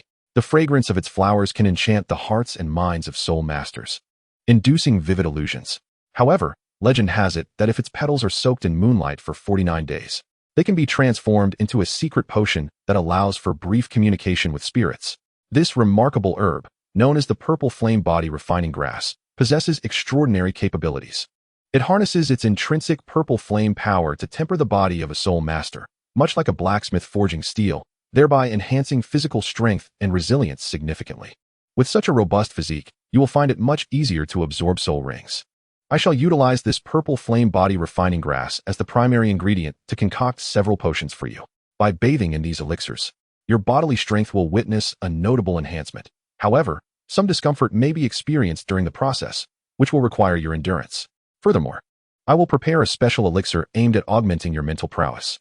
With a fortified body and enhanced spirit, absorbing a 10,000-year-old fourth soul ring will no longer pose a challenge. Ling Yun passionately elaborated on the miraculous effects and potential dangers of various celestial herbs to Yue, who listened with wide-eyed astonishment. Particularly, when she learned that some herbs could yield unforeseen consequences, her face turned pale with fear. Even those flowers and plants that initially appeared resplendent now seemed somewhat daunting, prompting her to keep her distance and refrain from approaching them easily. At noon, we enjoyed a sumptuous lunch together. After the meal, Douluo bid us farewell and returned home. Ling Yun and Yue then began to tidy up the room, as this would be our residence for the foreseeable future. We worked in unison, diligently cleaning and organizing every room. After a full afternoon of effort, we finally transformed all the spaces into a pristine condition. After dinner, Yue, perhaps exhausted, retired early. Ling Yun lay on the bed, communicating with the system, and opened the attribute panel. Ding! The host's attribute panel has been activated. Please review. Host, Ling Yun. Age, 10 years. Martial spirit, Qingping Sword. Level, 52. Cultivation method, Qingping Sword Technique, Elementary. Divine ability, Qingping Sword Body, Beginner. Sun and Moon Divine Eyes, Elementary. First soul skill, Qingping Wine Chase, 800 years. Skill effect, increases attack speed by 50. Unleashes a series of sword chi that can lock onto targets, ignoring 30 of the enemy's defense, regardless of level. Second soul skill, Qingping Sword Light, 1,500 years. Skill effect, after a brief charging period, sends forth a continuous torrent of sword chi, each wave possessing a repelling effect, covering all targets in front. Chapter 34, Binger has returned. Third soul skill, Frost Blade Domain, 7,800, skill description, releases an ice domain centered around the Qingping Sword, reducing the movement speed of enemies within the area by 50. The blade is imbued with a chilling aura, delivering a freezing and slowing effect upon attack. Fourth soul skill, Sword Breaks the Sky, 40,000, skill description. By gathering energy, a massive sword aura is unleashed in a sweeping arc, striking a broad area ahead with formidable power. This sword aura possesses armor-piercing capabilities, diminishing the enemy's defenses. Fifth soul skill, Spirit Binding Sword Net, 40,000, skill description, releases countless strands of sword aura, forming a vast net that binds the target's movements. This sword aura is accompanied by a mental disruption effect, inducing a brief state of dizziness in the enemy. Soul Bone, Sky Rift Wings, external soul bone, can evolve. Derived from the Sky Rift Eagle, 40,000 years, soul bone skill, Gale. Skill description, increases flying speed by 50, lasting for 1 minute. Skill, Azure Cloud Sword Technique, first 4 forms, Azure Lotus Wind, minor accomplishment. Item, storage space, 1,000 cubic meters, capable of storing life, Crimson Sun Ring. Growth points, 50,000. Aesthetic Realm, half-step Aesthetic Realm. Ling Yun gazed at his attribute panel, contemplating his next course of action. Ever since his encounter with Tang San while hunting for his first soul ring in the soul hunting forest, Ling Yun had confirmed his suspicions. he and Tang San should indeed be of the same age. In the original timeline, Tang San and Xiao Wu embarked on their journey to Shrek Academy at the age of 12, where they met the remaining members of the Shrek 7 monsters. After cultivating for over a year at Shrek Academy, they reached the age of 13, when Flinder and the Master, due to Lu Erlong's influence, transformed the Blue Tyrant Academy into Shrek Academy and established it in Heaven Do City. During this period, Tang San, due to his connection with Douluo, obtained the immense opportunity of the Ice and Fire Yin Yang Eye. This fortuitous event laid a solid foundation for the future ascension of the Shrek 7 monsters, providing them with substantial assistance. Subsequently, the Shrek 7 monsters dedicated themselves to further cultivation, and after another year, they faced the elite competition of the Advanced Soul Master Academies across the continent at the age of 14. This grueling competition lasted over half a year and was exceptionally fierce. After its conclusion, under the guidance of his father, the Haotian Da Tang Hao, Tang San trained for more than 2 years. During this time, he not only awakened the Blue-Silver Emperor martial soul, but also successfully broke through to level 53 at the age of 17, which led his father to take him to the City of Slaughter for further experiences. Now, with Ling Yun's arrival in the Douluo Continent, he had already secured the Ice and Fire Yin Yang Eye ahead of time. Consequently, Tang San and the Shrek 6 monsters would miss out on this significant opportunity. The original timeline will inevitably undergo tremendous changes due to the fluttering wings of this small butterfly. It remains uncertain whether they will still manage to stand out in the preliminaries based on their soul power levels and proceed to the finals of the elite competition in Wuhan City. Or, as suggested in the novel, will the essence of the world bestow upon Tang San and the Shrek 6 monsters other opportunities to correct the deviated timeline?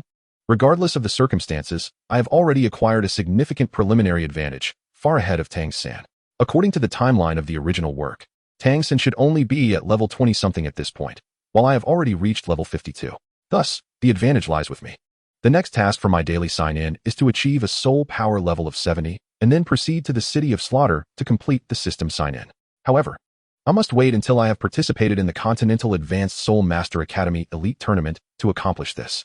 Nevertheless, this clarifies the tasks ahead. First and foremost, I must dedicate some time to thoroughly study the foundational chapters on alchemy and artifact forging found within the Douluo Encyclopedia, particularly the chapter on alchemy. Although I have previously managed to handle some rare celestial herbs, I am fundamentally unacquainted with the intricacies of potion brewing and pill refining, necessitating a deeper exploration of the foundational alchemy chapter. Only by mastering this knowledge can I concoct elixirs to enhance the physical constitution and spiritual strength of Binger and Yuer. With these, their 4th soul rings will be capable of absorbing 10,000-year soul rings, undoubtedly leading to a qualitative leap in their strength. Naturally, I must prepare an additional batch, as it is possible that Dugu Yin may also require some. Secondly, I need to assist Dugu Bo and Dugu Yin with the 2 toxin attribute celestial herbs in their possession. However, there is no need to rush this matter, as Dugu Bo will require half a year to fully transform the toxins within his body, while Dugu Yin will need 2 to 3 months to do the same. Therefore, I can initially focus my efforts on studying the foundational alchemy chapter and attend to the celestial herbs once the time is ripe. Another vital consideration is the forthcoming training schedule, not only for myself, but also for the 2 of them. As for Dugu Yin, she can train alongside them when the time comes. For my own part, I plan to fill my daytime with rigorous training. I aim to continue honing both the Qingyun sword technique and the Qinglian wind control, while also familiarizing myself with the newly acquired soul skills. I aspire to attempt a fusion of techniques from the Qingyun sword technique that bear similarity to my soul skills, thereby creating a completely new soul skill, akin to my previous fusion of the 1st and 2nd soul skills. This endeavor, while challenging, could elevate my strength to new heights if successful. As night falls, I shall enter the Ice and Fire Yin Yang Eye to practice the Qinglian Sword Art and the newly obtained Qinglian Sword Body. The unique environment of the Ice and Fire Yin Yang Eye, infused with the powers of ice and fire, greatly aids in the cultivation of both the Qinglian Sword Art and the Qinglian Sword Body. I am confident that training in this location will lead to rapid enhancement of my abilities. As for Binger and Yuer, their training regimen is comparatively straightforward. They simply need to continue cultivating the Wuxiang Divine Art and the carefree steps as before. The environment here significantly accelerates their training speed, and I believe they will achieve remarkable progress in their cultivation. Having contemplated all of this, Ling Yun felt as if a great weight had been lifted from his heart. The tasks ahead were now clear, allowing Ling Yun to rest peacefully. On the following morning, Ling Yun rose early and commenced her endeavors in accordance with the plan devised the previous day. Her first task was to seek out Yuer, with whom she discussed her cultivation strategy, delineating the forthcoming direction and focal points of her training. After meticulously arranging Yu Er's regimen, Ling Yun turned her attention to the alchemical section of the Douluo Encyclopedia. Alchemy is a profound art that necessitates the mastery of extensive knowledge and skills. Ling Yun was well aware of its significance in enhancing her strength, prompting her to devote considerable time to the study of this intricate subject. Thus, more than half a month passed, and Ling Yun began preparing to concoct potions and elixirs for them. On this particular day, her father, accompanied by her two mothers and Bing Er, arrived at the Eye of Ice and Fire. They had successfully completed the acquisition of their soul rings. The reason her father had insisted on bringing both mothers was their persistent concern for the well-being of the three of them during their time here, compelling them to come and provide care. When they finally beheld the Eye of Ice and Fire, the breathtaking spectacle left them utterly astonished. This marvel of nature showcased a blazing inferno on one side and a bone-chilling icy lake on the other, with both elements intertwining yet remaining undisturbed, creating a unique and wondrous equilibrium. Such a majestic sight, even for the worldly wise mothers, was a source of profound awe, as they had never encountered such a remarkable natural phenomenon. Upon seeing her mothers and sister, Yu Er was as joyful as a jubilant little bird, eagerly clasping their hands and enthusiastically recounting her experiences of training and life over the past days. She elaborated on the surrounding environment, particularly warning them of areas laden with deadly toxins that should not be approached lightly. In the end, Yu Er joyfully guided her mothers to tour the carefully organized room they had prepared. After their visit, the two mothers, after much deliberation, decided to take turns caring for them for a month. This arrangement would allow them to look after their daily needs while continuing their cultivation in this enchanting locale. Faced with their mother's insistence, despite their reluctance to impose, they ultimately acquiesced and nodded in agreement. Chapter 35. Another soul ring evolves. During lunch, Bing Er shared the gains from their expedition to the extreme northern lands. Both mothers had obtained 7th soul rings with a duration of 60,000 years, achieving a soul power level of 72. As for her own 3rd soul ring, it was acquired from defeating a snow bear over 5,000 years old. Given that the red heart of the wisteria is a divine-grade herb, it significantly enhanced her physical and spiritual prowess, thus allowing her to absorb the 5,000 year soul ring without considerable difficulty. Her 3rd soul skill, named Ice Resistance Ring, bore a striking resemblance to the Fire Resistance Ring of the original works Huowu. As both skills emanate a ring from their center, the distinction lies in that Huowu conjures a fiery ring, while Bing Er manifests an icy one. The ice ring can repel enemies, during which they are unable to utilize their skills.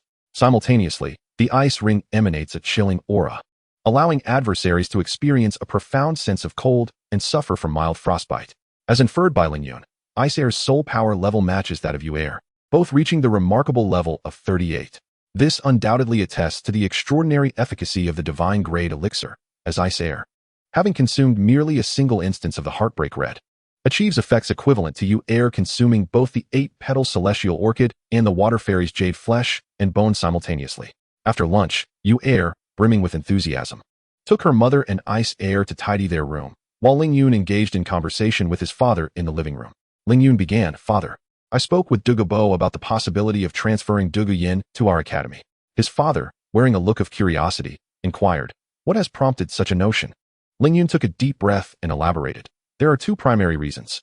Firstly, Douluo Bo has already joined our family, and Douluo Yin will thus enjoy the privileges afforded to members of our esteemed lineage. This not only benefits her personal development, but also further strengthens the bond between our family and Douluo Bo. Secondly, Douluo Yin possesses exceptional talent. With the nourishment from the celestial herbs, her prowess will undoubtedly ascend to new heights. In due time, she will not only become a formidable member of our Tianshui battle team, but also a significant asset to our family's future. Considering all factors, her joining our academy is overwhelmingly advantageous." Upon hearing Ling Yun's rationale, his father nodded in agreement and remarked, "I will take note of this matter.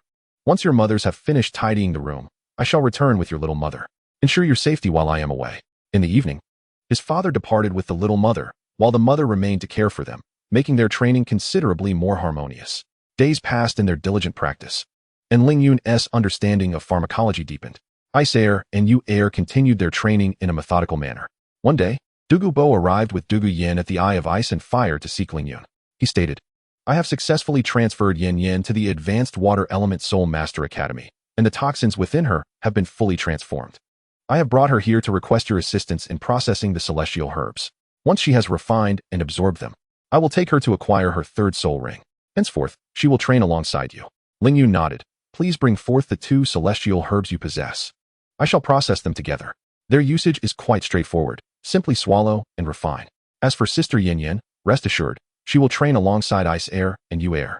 My 2 mothers will take turns caring for us. Douluo felt reassured by Lingyun's words and entrusted the 2 celestial herbs to him before seeking out Douluo. Lingyun spent half a day refining the 2 celestial herbs into 2 potions, which he then presented to Douluo. Upon receiving the celestial herbs, Douluo began the process of refining and absorbing them. The processed herbs posed no danger during absorption, and the refinement proceeded smoothly.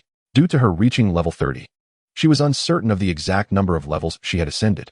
It was then that Lingyun suggested, Sister Yin, summon your martial soul, and let us observe if any changes have occurred.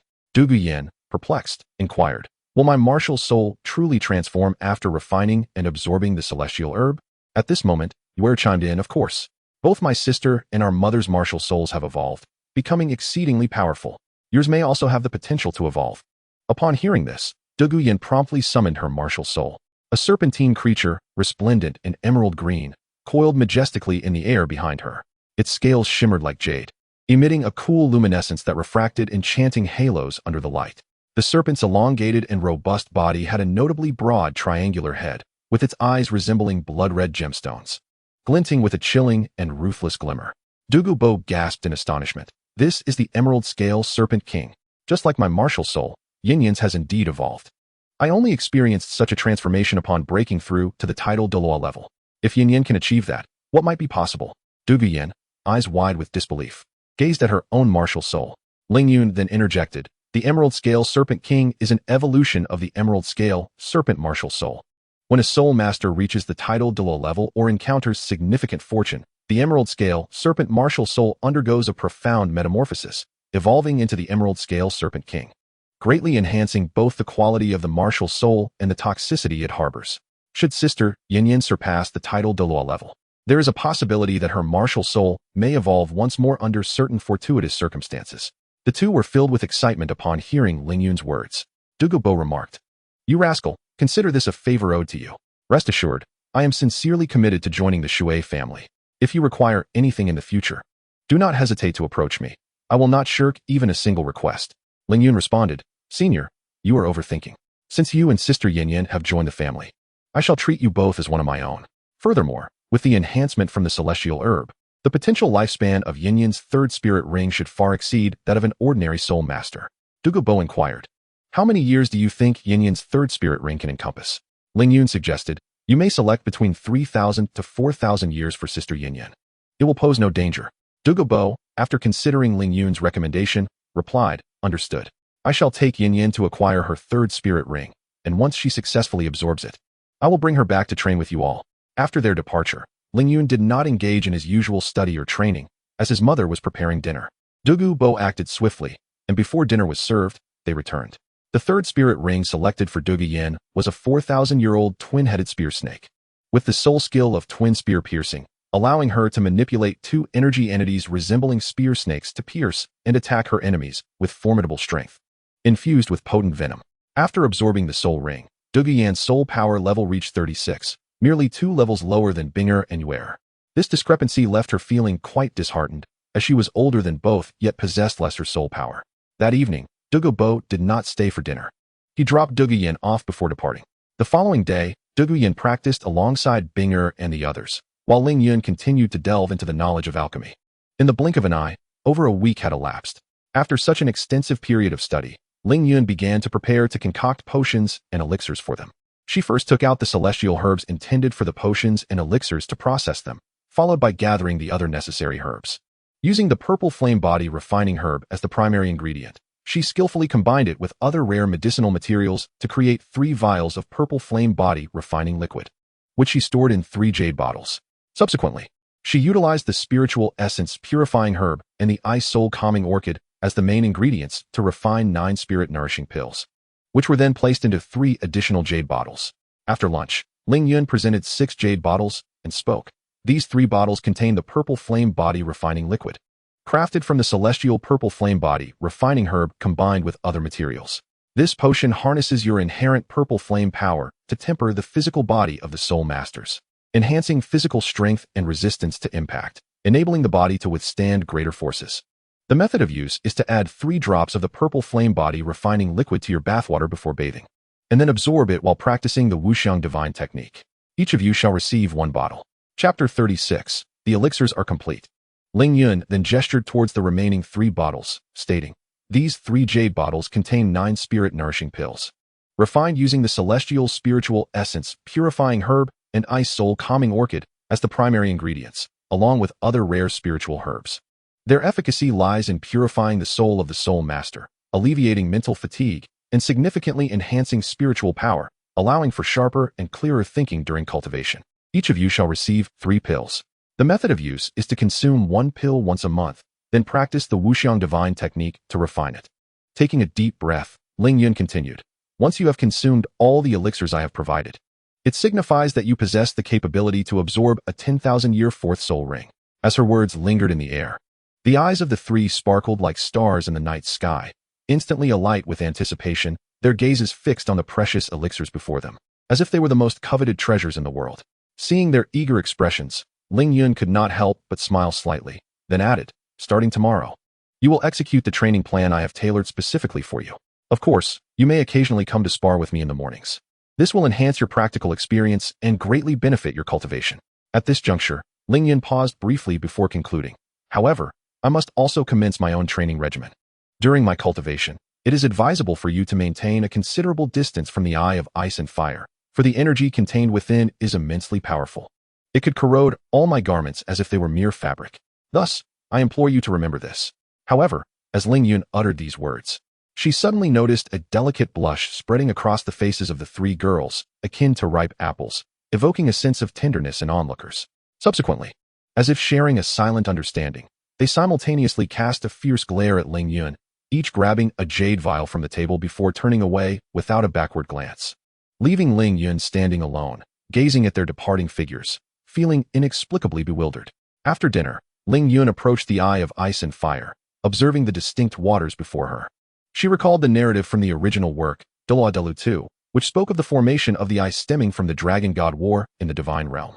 During that battle, both the Water Dragon King and the Fire Dragon King perished simultaneously, their corpses plummeting deep within the sunset forest of Douluo Continent, buried thousands of meters underground. Despite the demise of these formidable dragons, the potent energies residing within their remains did not dissipate.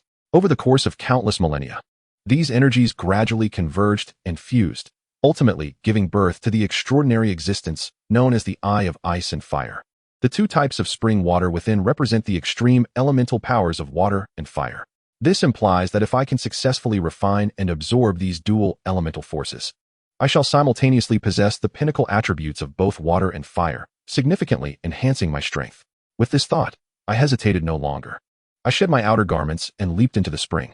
Yet, the moment Ling Yun made contact with the water, a bone-chilling cold surged forth, akin to a horde of ferocious beasts pouncing upon her. The frigid waters pierced through her left side like countless icy needles, mercilessly burrowing within her. This coldness felt as if it originated from the abyss of hell, enveloping Ling Yun in an eternal icy embrace. Her teeth began to chatter uncontrollably, clashing together and producing a crisp sound. This chill was not merely physical. It was a mental assault, penetrating her very marrow and rendering her thoughts sluggish and rigid. Simultaneously, the right side of Ling Yun's body experienced an entirely opposite sensation. It felt as if thousands of blazing flames were racing along her skin, each inch of her being twisted and contorted in searing heat, as if she had been thrown into a red-hot cauldron, subjected to relentless roasting. The excruciating juxtaposition of ice and fire inflicted unbearable torment upon Ling Yun. The cold on her left and the scorching heat on her right intertwined, creating an indescribable agony. This pain spread like wildfire, even her breaths igniting with searing sparks, making it increasingly difficult for Ling Yun to breathe. Ling Yun gritted his teeth tightly, summoning every ounce of strength to endure the torment. Each passing moment felt like an eternity, a profound agony that pushed him to the brink of both body and spirit. As his physical sensations dulled and the pain became a distant echo, a sense of tranquility gradually enveloped him. He lay quietly in the spring water, regulating his breath, and began to circulate the Qingping Sword technique, cultivating the Qingping Sword body. As the technique unfolded, Ling Yun distinctly felt streams of water and fire energy flowing gently into his being, akin to rivulets of liquid light. These energies coursed through his body, bringing waves of warmth and coolness, as if cleansing his meridians and acupoints. With unwavering focus, he guided these energies into his dantian, refining and absorbing them, merging them into his soul power. As time progressed, Ling Yun could palpably sense his body growing stronger. His previously fatigued muscles began to rejuvenate, and his strength incrementally surged. This sensation was both wondrous and exhilarating, further solidifying his resolve to continue his cultivation. Time seemed to fly during practice, and before he knew it, over 2 months had passed. On this day, Douluo arrived at the Eye of Ice and Fire. Upon seeing Ling Yun, he broke into a joyful smile. Haha, you rascal, I have completely transformed the toxins within me. The Wuxiang divine skill is truly formidable. My strength has increased by at least 30% compared to before. The next time I encounter that old chrysanthemum, I will surely leave him searching for his teeth. Once I refine the celestial herb, I won't fear even if both of them come at me together. Ling Yun inquired, Senior, have you come to absorb the celestial herb here? Douluo nodded. I fear unforeseen circumstances may arise while absorbing the herb, so I decided to come here directly. Ling Yun reassured him, Rest assured, Senior, that celestial herb has been properly prepared, and there will be no mishaps. Your arrival is fortuitous. I actually have a matter for which I seek your assistance, saving me the trouble of searching for you. Douluo, puzzled, asked, What is it that you need my help with? Just speak freely. Ling Yun replied, Yesterday, Binger and Yuer reached the 40th level of soul power and plan to acquire their 4th soul rings in the next few days, so I wanted to seek your assistance. Douluo queried, Can't they obtain their 4th soul rings in the Sunset Forest? With your strength, do you still require my aid? Ling Yun explained. The 4th soul rings they need must be 10,000-year-old. While Yuer can indeed find her soul ring in the Sunset Forest, Binger, being of the ice attribute, cannot. I have inquired and discovered that there are no 10,000-year ice attribute soul beasts in the Sunset Forest. Therefore, we must venture to the extreme north to hunt for Binger's soul ring. The journey is quite far, so I wish for you to accompany us. Douluo responded with delight, No problem. I will begin refining the celestial herb today and will take you all to the extreme north tomorrow. However, the journey is lengthy, so ensure you bring ample supplies. Ling Yun nodded. Senior, please absorb the celestial herb here. I will keep watch for you. Bing Er and her companions began to pack their belongings. Upon hearing Ling Yun's words, Douluo slowly closed his eyes, adjusted his breathing, and then sat cross-legged, channeling his energy to refine the celestial herb. His body trembled slightly, and the air around him seemed to swirl, forming a small vortex. As time progressed, the vortex expanded, eventually enveloping Douluo entirely. At the center of this whirlwind, his body emanated a soft glow, intertwining harmoniously with the radiance of the celestial herb. Gradually, the light intensified, becoming as resplendent as the full moon in the night sky. In less than half an hour, the whirlwind abruptly ceased its rotation and the light receded. Douluo slowly opened his eyes and stood up, a hint of astonishment gracing his features. Chapter 37. The martial soul has not evolved. He summoned his martial soul, which manifested as a gigantic azure phosphor serpent king, its scales shimmering with a vivid green hue, appearing both fierce and intimidating. Douluo looked up at his martial soul, noticing no apparent changes, and expressed his disappointment. When the toxins within my body were fully converted, my soul power increased by 1 level. After refining the celestial herb, my soul power rose another level, and I had hoped my martial soul would evolve. Yet it remains unchanged. He shook his head gently, seemingly unsatisfied with the outcome. Ling Yun observed Douluo and smiled, saying, The reason Bing Er and her companions' martial souls can evolve is largely attributed to their youth. The earlier one utilizes the celestial herb, the greater the benefits. Given your age, achieving an increase of 1 level in soul power and improving your cultivation aptitude is already commendable. With the refinement of this celestial herb, you can at least cultivate to level 95, a realm that many aspire to attain. What more could you desire? Douluo nodded in agreement, acknowledging her words. He then chatted with Du Guyan for a while before departing. Early the next morning, Douluo arrived at the Eye of Ice and Fire, where we had already prepared everything. This time, Du Guyan joined us, having trained for several months and looking forward to a change of scenery. Under Douluo's guidance, we discovered a verdant lake spirit turtle basking in the sun along the shores of a crystal-clear green lake. From a distance, the turtle's shell appeared a dark greenish-black, adorned with irregular patterns, reminiscent of the marks left by time. Its limbs were short, its head delicately small, and its bright black eyes radiated a lively spirit. At that moment, Douluo spoke, revealing that he had stumbled upon this verdant lake spirit turtle by chance. Given its size, it seems to have recently reached the age of 10,000 years, making it perfect for the young girl, Yuer. Should I take action? Or will you handle it yourselves? He turned to look at us. Ling Yun and the others exchanged knowing glances and nodded in agreement. They then addressed Douluo Bo, saying, "Senior, we shall take care of it ourselves. A 10,000-year soul beast poses no challenge for us." Together, the four of us summoned our martial souls.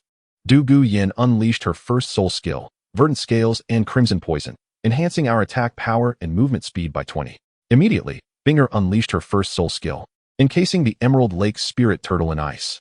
Although the immobilization lasted but a fleeting moment, it afforded Ling Yun and Yuera precious time. Just as the Emerald Lake Spirit Turtle broke free from its icy prison, Yuera's first soul skill, Water Serpent Bind, ensnared it directly. In an instant, the water serpent was shattered into droplets by the turtle's furious roar. Sensing imminent danger, the creature hastily conjured a cerulean shield around itself. At that moment, Ling Yun's fourth soul skill, Sword Shattering the Firmament, finally reached completion after a period of charging. With a vigorous swing, he unleashed a massive sword aura that struck the turtle's shield directly. The shield faltered under the might of the colossal sword, shattering in an instant. The unyielding force of the sword continued, cleaving into the Emerald Lake Spirit Turtle, leaving it gravely wounded and devoid of the strength to resist. The entire battle unfolded with a fluid grace, concluding swiftly, leaving even Yuera and her companions in disbelief. Douluo Bo, observing the scene from the sidelines, couldn't help but exclaim, "This brat truly is an anomaly. A 10,000-year spirit beast, left utterly powerless in your hands." Ling Yun, hearing this, smiled modestly and replied, "Senior, you flatter me. This victory is not solely mine. It is a testament to our exemplary teamwork." Turning to Yuera, he softly urged, "The Emerald Lake Spirit Turtle is gravely injured and will soon perish. Yuera, you should deliver the final blow." Without hesitation, Yuera nodded and summoned her third soul skill. With a flourish of her hands, her soul power rapidly coalesced into a massive water crocodile. The creature roared as it lunged toward the Emerald Lake Spirit Turtle, opening its enormous jaws to deliver a crushing bite to its neck. The turtle emitted a sorrowful wail before succumbing, its head gradually drooping to the ground as blood flowed profusely from its wounds. After the demise of the Emerald Lake Spirit Turtle, Yuera took a deep breath, momentarily composing herself. She then crossed her legs and sat firmly on the ground, closing her eyes to await the manifestation of the 10,000-year soul ring. However, beneath her composed exterior, her heart was far from tranquil. Her delicate features revealed a blend of excitement and a hint of apprehension. Ling Yun, sensing her unease, approached her and gently reassured, "Do not worry, Yuera. With your current physical and mental strength, absorbing this 10,000-year soul ring will pose no issues. I will remain by your side to protect you." Comforted by Ling Yun's words, Yuera gradually found her calm. After a considerable time, a faint dark soul ring began to manifest above the corpse of the Emerald Lake Spirit Turtle. Though its hue was subtle, it emanated a powerful aura. Observing this, Yuera focused intently, channeling her mental energy to draw the soul ring toward her. It appeared as though the ring was being pulled by an invisible force, slowly ascending toward her. The moment the soul ring encircled Yuera, her body trembled violently, as though struck by an immense impact. The moonlit visage of Yuera instantly contorted in anguish, her forehead beaded with countless fine droplets of sweat, cascading down her cheeks like pearls that had lost their string. With her eyes tightly shut and her lips bitten to a pallid hue, she was evidently enduring immense pain. We watched anxiously from the sidelines, powerless to intervene, only able to offer silent prayers on her behalf. As time dragged on, each passing second felt interminable. Finally, after a period of struggle, the spirit ring began to gradually merge with Yuera's being. Ling Yun understood that the next phase involved the soul shock following the demise of the spirit beast. This step was the most critical in absorbing a 10,000-year spirit ring. If Yuera could withstand it, she would successfully harness the formidable power contained within. We observed her with bated breath, not daring to utter a sound. Suddenly, Yuera emitted a muffled groan, her body beginning to tremble slightly. Her hands clenched tightly, the knuckles whitening from exertion, as if she were grappling with a formidable force. Time seemed to freeze in that moment, our hearts lodged in our throats. Yet, Yuera did not disappoint us. She bore the agony with resolute fortitude. Gradually, as moments passed, her expression began to regain tranquility, and the trembling of her body subsided. A collective sigh of relief escaped us, as a heavy weight lifted from our hearts, knowing that Yuera had successfully absorbed the spirit ring. After a considerable interval, Yuera, with her eyes still shut, took a deep breath and slowly opened them, exhaling a long, heavy sigh. She rose unsteadily to her feet, as if she had just emerged from a fierce battle. Upon her, the four spirit rings, yellow, purple, and black, rose and fell gently, radiating a brilliant glow. These four rings, surpassing the ordinary configuration of spirit masters, symbolized Yuere's strength and achievements, each a hard-won testament to her endeavors. Wiping the cold sweat from her brow, she beamed with exhilaration, exclaiming, "I did it! My fourth spirit ring is also 10,000 years old." Her voice resonated with joy and pride. Beside her, Binger promptly inquired, "Yuere, how do you feel? Is there anything amiss?" Yuere responded cheerfully, "I'm perfectly fine now. You needn't worry." At this moment, Lin Yun asked, "What is your fourth spirit skill?" Yueter smiled brightly and replied, "My fourth spirit skill is called the Turtle Shell Shield. This skill is remarkably powerful, capable of conjuring a water-based shield that effectively deflects various forms of damage. Moreover, this shield can absorb a certain amount of energy damage and reflect a portion of physical attacks back to the assailant." Upon hearing her description, we could not help but marvel. This skill not only possessed formidable defensive capabilities, but also allowed for the countering of enemy strikes, an impressive feat indeed. At this juncture, Douluo interjected, "Now that the spirit ring has been successfully absorbed, we should set forth without delay. I have prepared a carriage outside the Sunset Forest, and we can take it to the extreme north."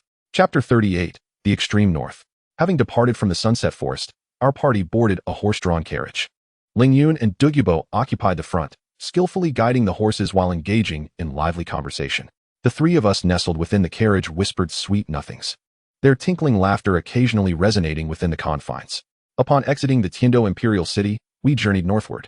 Whenever we encountered a town, we paused to replenish our supplies. Thus, we traveled for 6 or 7 days, and with each passing mile, the air grew increasingly frigid. Gradually, we began to encounter scattered travelers, all clad in thick cotton garments. Their attire signaled that we were nearing the farthest northern reaches. After half a day's trek, a quaint village emerged in the distance, blanketed in snow and ice. Resembling a silver realm, delicate snowflakes danced from the heavens, adorning the earth with a pristine veil. Upon entering the village, we sought a storage facility for our carriage, safely stowing it away. Each of us donned luxurious fur coats, though even these heavy garments could not conceal the striking beauty and graceful figures of Ice and her companions. Drawing the furtive glances of numerous passers-by, having seldom witnessed such wintry landscapes, we reveled in our surroundings. As we wandered through the village, the architecture stood impressively tall, rivaling some structures within Tiando Imperial City. The buildings predominantly featured sturdy timber and stone, expertly crafted to withstand the harsh northern climate. Their steeply pitched roofs facilitated the shedding of snow, preventing accumulation that could threaten their stability. Icicles hung from the eaves, glistening like exquisite pieces of art. The trees lining the streets were cloaked in snow, their branches heavy, and occasionally, a gust of wind would scatter delicate flakes like a gentle snowfall. The village buzzed with life. The streets teemed with villagers clad in thick fur coats. As a logistical support hub for soul beast hunters, it boasted an array of taverns and shops, bustling with trade and merriment. We selected a sizable tavern and ordered a feast of local delicacies. After satisfying our appetites, we ventured forth into the far north. The far north lies at the pinnacle of the Douluo Continent, within the northernmost territory of the Tiando Empire. Regarded as one of humanity's forbidden zones, here, perpetual snow and ice reign, with an exceedingly cold climate capable of freezing a soul master's spirit power. The closer one approaches the core region, the harsher the temperatures become. The far north is also rich in soul beast resources, home to renowned creatures such as the ice silkworm, ice blue scorpion, ice mountain snow fox, and polar snow bear, among others. Legends speak of the 3 sovereigns of the far north, the Ice Emperor, Snow Emperor, and Atai. The Snow Emperor, originally known as the Ice Sky Snow Maiden, is a being crystallized from the essence of extreme cold, boasting a cultivation of 700,000 years, reigning as the ruler of the far north. The Ice Emperor, once called the Ice Blue Emperor Scorpion, possesses a cultivation of 400,000 years, serving as the second-in-command and monarch of the Ice Blue Scorpion clan. Atai, a Titan Snow Demon King with a cultivation of 200,000 years, leads the Titan Snow Demon lineage, reputed to be descendants of the ancient Titan giants. Of course, these matters hold no bearing on our current expedition. However, the future remains uncertain, should we grow in strength. Who knows if we might persuade the Ice Emperor and Snow Emperor to become our soul rings. After all, they lack the confidence to endure the next cataclysm of the millennium. Although the ancient soul beasts resided in the inner regions of the extreme north, they still remained distant from the core area. We traversed the path inward, encountering numerous individuals heading in the same direction, likely also in pursuit of soul rings. As we ventured deeper, the number of people dwindled, and we gradually began to observe the ancient soul beasts. It became evident that we had nearly reached the inner sanctum of the extreme north. Prior to our journey, we had already identified our target, The fourth soul ring for Binger required a Millennium Soul beast known as the Ice-Armored Dragon Lizard. Continuing our search within the inner region, we eventually stumbled upon a cluster of ice-armored dragon lizards amidst a rocky thicket. Their numbers totaled around a dozen, ranging from 3,000 to 4,000 years for the younger ones to over 20,000 for the more mature specimens. We selected a newly classified Millennium Ice-Armored Dragon Lizard as Binger's fourth soul ring. Rather than allowing the venerable Douluo bow to strike directly, we instructed him to drive away the remaining ice-armored dragon lizards, leaving only our target. We devised a straightforward plan. Lingyun would spearhead the offensive while the other three would assist and control. Upon summoning our martial souls, Douluo Yin was the first to unleash her first soul skill, Verdant Scales and Crimson Poison, enhancing our attack power and movement speed by 20. Lingyun, riding the winds of the Azure Lotus, charged forth with unyielding determination. Her fifth soul ring illuminated as she cast the binding spirit sword net, ensnaring the ice-armored dragon lizard within its grasp. Before it could retaliate, it was immobilized by the three soul skills. After a brief moment of gathering energy, Lingyun unleashed the Azure Lotus Sword River, a torrent of sword energy that collided with the ice-armored dragon lizard, propelling it violently to the ground. Despite its formidable defenses, the creature bore countless sword marks upon its body. As the ice-armored dragon lizard struggled violently after crashing to the ground, it ultimately broke free from the control of the two, yet remained ensnared by Lingyun's fifth soul skill. A technique crafted from a top-tier 40,000-year soul beast was not something it could escape from easily. Seizing the opportunity while the dragon was momentarily airborne, Lingyun began to channel her power. The ice-armored dragon lizard, sensing an impending threat, emitted a series of furious roars, intensifying its struggles. Its thick ice armor bore deep gashes from the sword energy of the binding net, blood flowing profusely. Once it freed itself from the binding spirit sword net, it unleashed a deafening roar and charged fiercely towards me. At that moment, Lingyun completed the accumulation of her fourth soul skill, unleashing a colossal sword energy that cleaved toward the beast's head. The massive ice-armored dragon lizard emitted a mournful cry before crashing to the ground. Without hesitation, Binger conjured a flurry of ice spikes that pierced the neck of the ice-armored dragon lizard, sending a flurry of snowflakes swirling around. As the snowflakes settled, the ice-armored dragon lizard lay on the ground, teetering on the brink of death. We exchanged glances, our eyes reflecting mutual anticipation and encouragement for Binger. Binger swiftly approached the ice-armored dragon lizard and summoned a shard of ice to bring an end to its existence. She then sat cross-legged, channeling her energy to prepare for the imminent formation of the soul ring. As time ticked away, the atmosphere around them grew increasingly tense. At last, after what felt like an eternity, wisps of black light began to emanate from the corpse of the ice-armored dragon lizard. These ethereal lights, seemingly drawn by some mysterious force, slowly coalesced in the air into a dark soul ring. Binger fixed her gaze upon the soul ring, her heart swelling with secret delight. Taking a deep breath, she summoned her formidable mental strength to draw the soul ring closer. The ring gradually encircled Binger, who gritted her teeth. Though her body trembled uncontrollably, she refrained from uttering a sound of pain, silently enduring the immense pressure exerted by the 10,000-year soul ring. Lingyun stood nearby, anxiously observing the agony etched upon Binger's face, his heart brimming with concern. Sensing Lingyun's unease, gently tugged at his hand and said soothingly, Lingyun, do not worry. Although the process of absorbing a 10,000-year soul ring is arduous, it is an opportunity that many soul masters yearn for. If I can succeed, I have faith that my sister can too. You must believe in your own judgment. Lingyun tightened his grip on Yu's hand. Although her words provided a modicum of comfort, he still found it difficult to fully relax. Time slipped away quietly amidst their worries. Suddenly, Binger shuddered, a trickle of blood escaping from the corner of her mouth. Her expression twisted in pain as sweat streamed down her face. Yet, she persevered resolutely. At long last, her demeanor began to calm, and Lingyun's anxious heart slowly settled. After a while, she staggered as she attempted to rise, prompting Lingyun to rush forward and support her. Once she steadied herself, Binger flashed a sweet smile at Lingyun, a smile as captivating as blooming spring flowers. She gently said, Lingyun, I have succeeded as well. At that moment, Douluo Yin inquired, what soul skill have you obtained? Binger replied with a smile, my fourth soul skill is called Ice Prison, which allows me to create a formidable ice enclosure that traps my enemies, rendering them immobile while simultaneously diminishing their defensive and offensive capabilities. Chapter 39, Explosive Equipment. After a brief rest, Binger's injuries healed swiftly. Once everything was in order, they set off on their journey home. The atmosphere during their return was markedly lighter. They shared laughter and engaged in lively conversation, reveling in the joy of companionship. However, this joy was short-lived. Douluo Yin abruptly broke the silence, lamenting, "You both are at level 41, while I am only at level 38. I am clearly older than both of you." Her words betrayed a hint of anxiety and discontent. Bing'er quickly reassured her, "Sister Yin, do not fret. You are now cultivating the Wuxiang divine art, and your strength will increase rapidly. Moreover, compared to your peers, your current level is already quite impressive." As Bing'er consoled Douluo Yin, Douluo Bo, who was leading the group, suddenly halted, raising his right hand to signal everyone to stop. In that instant, eerie howls from the surrounding woods pierced the air, sending chills down our spines. Shortly thereafter, a dozen bloodthirsty ice wolves, their fur pure white and eyes a menacing crimson, emerged like phantoms from the trees, encircling us. These wolves were massive, with sharp fangs dripping with saliva, their hunger for us palpable, exuding an almost ferocious bloodlust. At this moment, Douluo Bo spoke. "These wolves are known as bloodthirsty ice wolves, a breed of soul beasts that will shred and devour any creature they lay eyes upon. They will not retreat, even when faced with stronger foes. You, young lad, protect these 3 ladies while I take on this pack of bloodthirsty ice wolves." Upon hearing Douluo Bo's words, Ling Yun interjected, "Senior, please refrain from engaging just yet. Among these soul beasts, only one is 10,000 years old.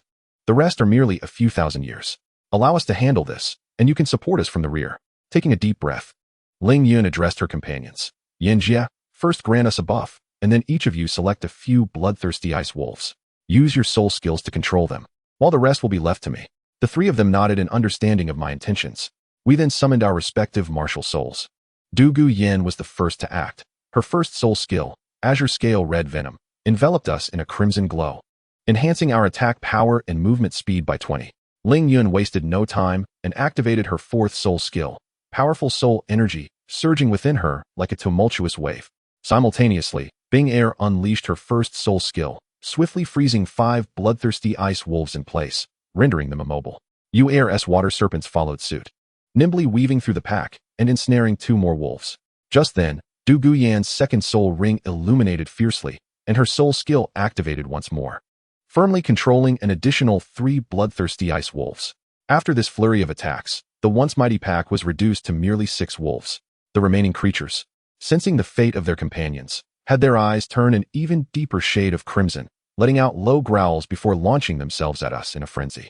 Yet, Ling Yun faced their fierce onslaught without fear. In the moment the bloodthirsty ice wolves were about to pounce upon us, Ling Yun completed her charge. With a swift motion of her sword, a brilliant, colossal sword aura sliced through the sky like lightning, aimed directly at the Wolf King and the 2 nearest bloodthirsty ice wolves. The 4th soul skill, with an impressive age of 40,000 years, unleashed a terrifying power. As the sword light passed, the very air seemed to tear, emitting a piercing scream. The 2 bloodthirsty ice wolves barely had time to let out a cry before being obliterated by the fearsome sword light. Although the Wolf King possessed slightly greater strength, it could not withstand the might of this sword. Its body was cleaved apart, blood splattering as it fell heavily to the ground, unable to rise again. At that moment, Yuera's 2nd and 3rd soul rings illuminated in succession. The 2nd soul skill, Misty Barrier, enveloped the remaining 3 bloodthirsty ice wolves, one of which, being of lesser age, was severely injured by Yuera's 3rd soul skill, Water Crocodile. The other 2 were swiftly dispatched by Bing'er and Douluo Yin working in unison. Meanwhile, the 10 bloodthirsty ice wolves they had previously subdued broke free and charged towards us. At this juncture, Ling Yun's 1st, 3rd, and 5th soul rings glowed sequentially.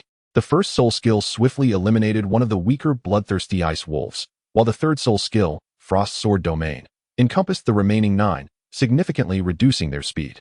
Shortly thereafter, the 5th soul skill, Spirit Binding Sword Net, ensnared 8 of the bloodthirsty ice wolves, and even the last one was confined by Bing'er's 4th soul skill, Ice Prison.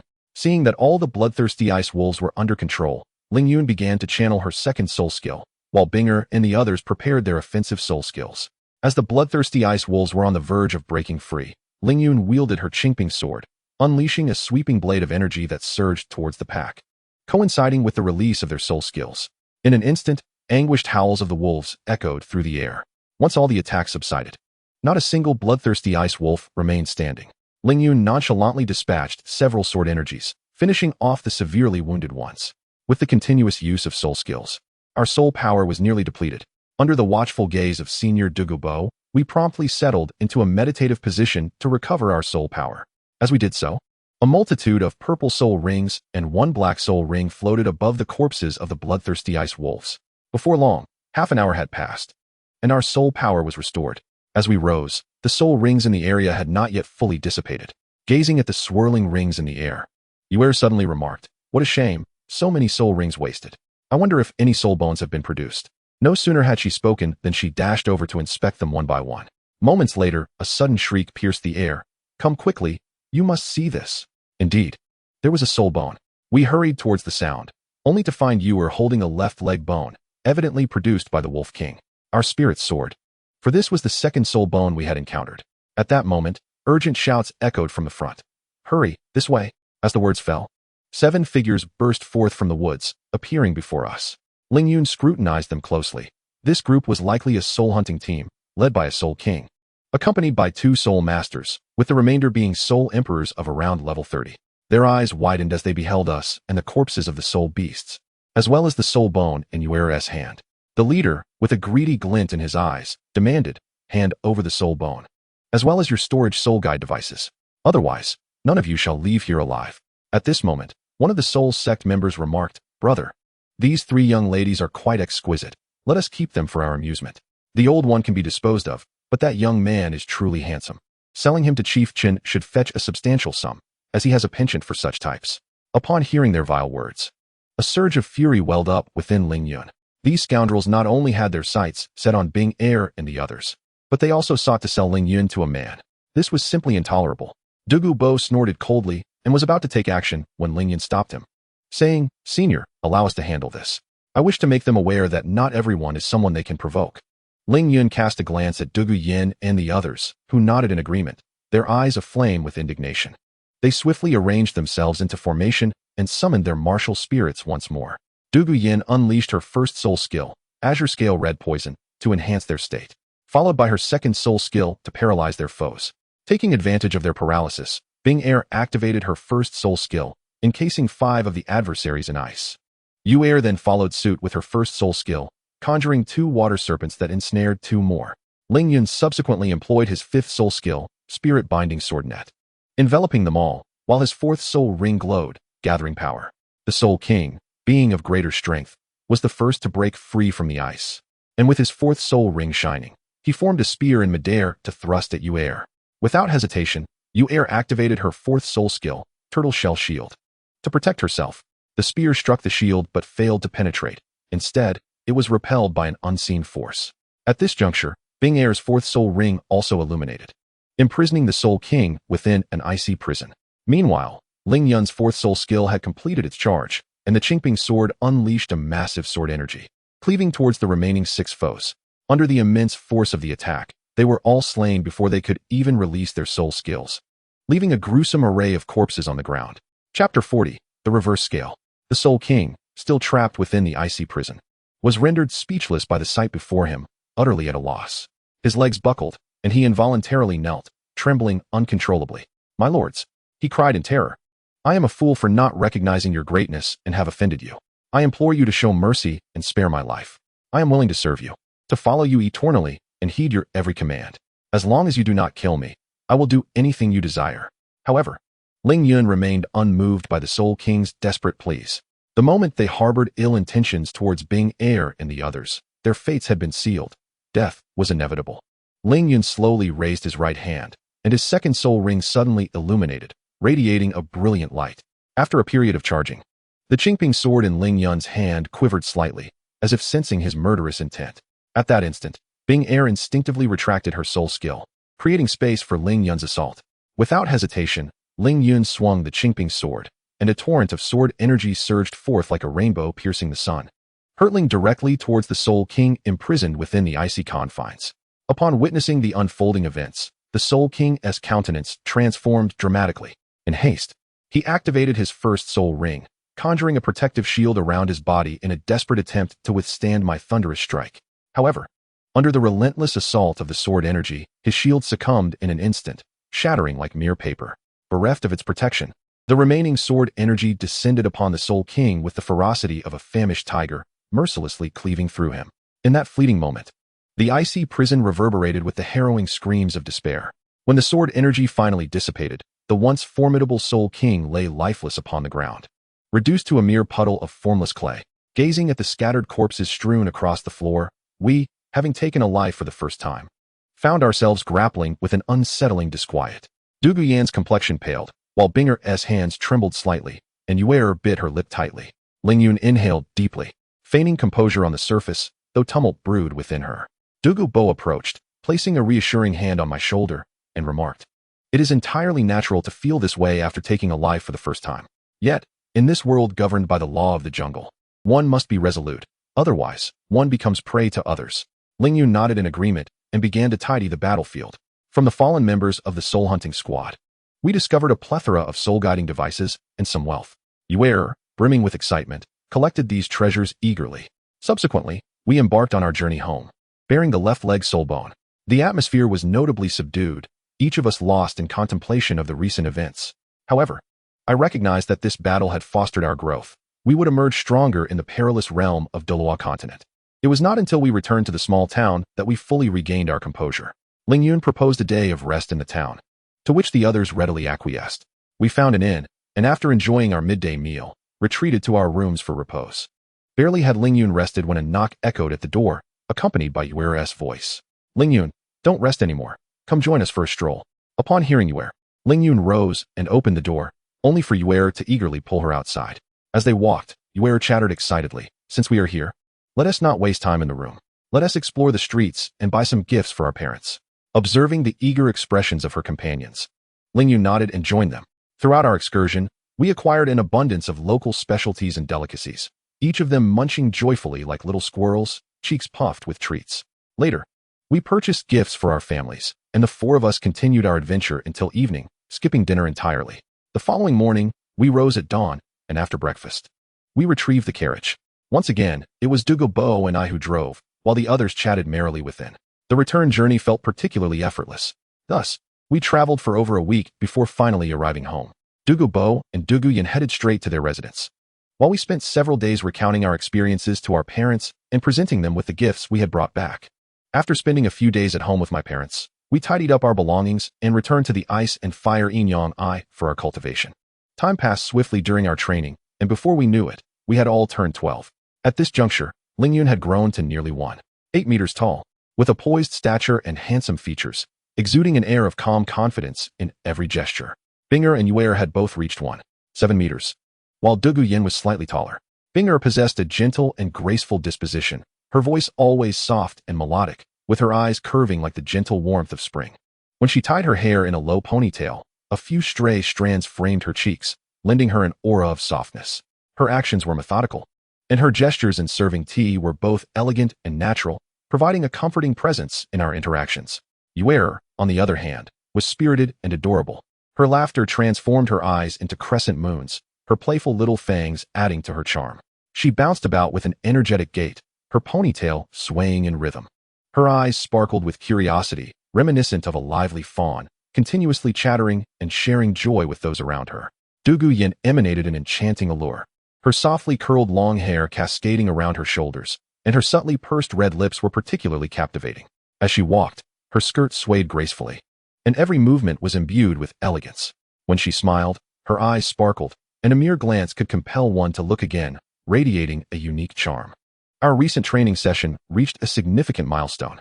During this period, Douluo Yan's soul power had ascended to level 40. Under Douluo Bo's guidance, she hunted a 1,000-year-old nether phosphor-tail snake in the Sunset Forest, earning her first 1,000-year soul ring. The acquired soul skill, Cold Phosphor-Toxic Mist, released a frigid mist imbued with poison. Any enemy who encountered it would not only suffer cold damage but also succumb to a toxic state, gradually losing vitality while experiencing a drastic reduction in mobility and attack speed. Douluo Yan now stood at level 44. In these 2 years, our accomplishments have been substantial.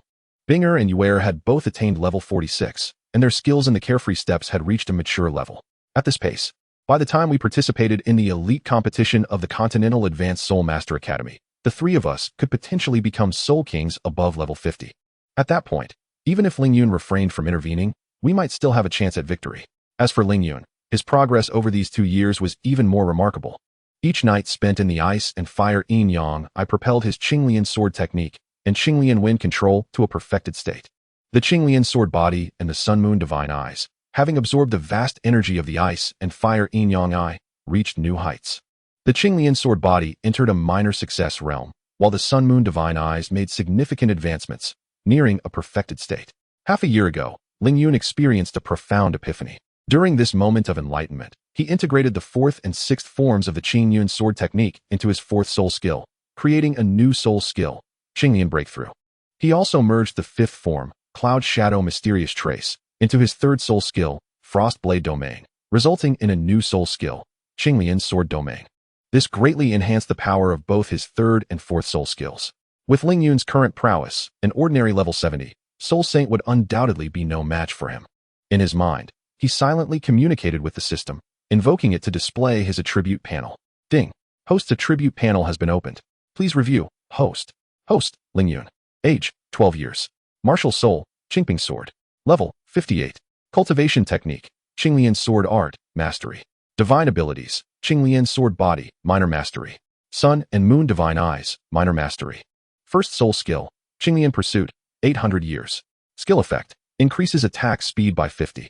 Unleashes a barrage of sword energy that can lock onto targets, disregarding 30 of the enemy's defense, ignoring levels. Second Soul Skill, Qinglian Sword Light, 1,500 years. Skill Effect, after a brief charging period, releases a continuous stream of sword energy, striking swiftly and repelling all targets within range. Third Soul Skill, Qinglian Sword Domain, 7,800 years. Skill Description, releases a field of Qinglian sword energy centered around the Qingping sword, reducing enemy movement speed by 50 and attack power by 30. All foes within the area continuously suffer sword energy damage, with attacks carrying a freezing and slowing effect. Chapter 41, Talented Allies. Fourth Soul Skill, Qinglian Breaking the Heavens, 40,000 years. Skill Description, the first form of attack unleashes a colossal arc of sword energy, striking a wide area with immense force and armor-piercing capabilities, weakening the enemy's defense. The second form, after gathering soul power, releases a crescent-shaped massive sword energy that cleaves through all targets ahead with tremendous power, also possessing armor-piercing effects. Fifth Soul Skill, Binding Spirit Sword Net, 40,000 years. Skill Description, releases countless fine strands of sword energy to form a vast net, restraining the target's movement, with sword energy causing mental disruption, leading to momentary dizziness. Soul Bone, Skyrending Wings, External Soul Bone, evolved to match the highest soul ring age, derived from the soul-rending eagle, 40,000 years. Soul Bone Skill, Gale. Skill Description, increases flight speed by 100 for a duration of 2 minutes. Skill, Qingyun Sword Technique, first 6 forms, Qinglian Wind Control, Mastery. Item, Storage Space, 1,000 square meters. Capable of storing life. Qiyang Ring. Growth Points, 50,000. Appearance Realm, Half-Step Appearance Realm. After reviewing his attributes, Ling Yun began to contemplate the tasks ahead. At the age of 12, they were approaching graduation from the junior academy. It was time to return to the family and discuss with his grandfather the matter of advancing to the senior academy, and also to deliberate on the participants for the elite competition of the Continental Senior Soul Master Academy in 2 years. He pondered what kind of teammates his grandfather had prepared for him. The following morning, sunlight streamed through the window, illuminating the room.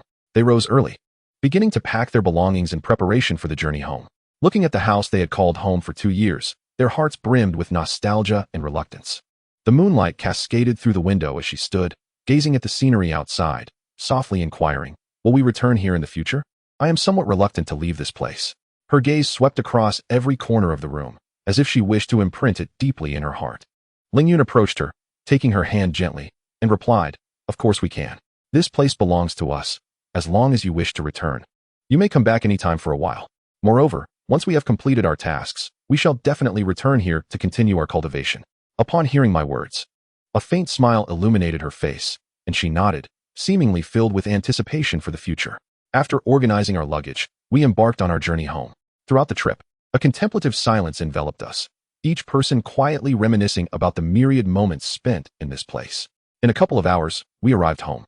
Today, both grandfather and Douluo Bo were present, aware of our return. As we stepped through the door, we were enveloped in the warmth and familiarity of home. After lunch, Ling Yun, grandfather, and Douluo Bo retreated to grandfather's study, fully aware that Ling Yun had important matters to discuss. Upon entering the study, Ling Yun directly posed the question, "Grandfather, when can the 3 of us report to the Advanced Academy?"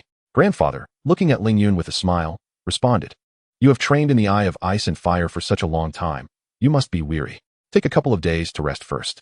Once you have recuperated, reporting to the academy will not be a problem. I will bring you a list of some outstanding students from the Advanced Academy shortly. So you may select a few teammates to accompany you in the elite tournament of the continent's Advanced Soul Master Academy in 2 years. Ling Yun pondered for a moment before replying. All right, we will rest for a few days and also review the teammate profiles with Binger and the others. Turning to Douluo, Ling Yun said, Senior, once the Tianshui team is established, I would like to invite you to be our leading instructor. Would that be possible? Douluo inquired, why me? There are many esteemed teachers at Tianshui Academy. Your 2 mothers are also capable. Ling Yun replied, in the initial phase of training at the academy, it is certainly manageable. However, as we progress, a formidable leading instructor will be essential, especially since later training will occur outside and may entail certain risks. Douluo nodded slightly in agreement and replied, I accept this responsibility. It just so happens that I have no pressing matters at present, and I can also spend more time with Yin Yan. Hearing Douluo's consent, Ling Yun expressed her gratitude. Thank you, Senior. I will take the list grandfather provided and go find Binger and the others. When Ling Yun located them, they were engaged in conversation within the gazebo.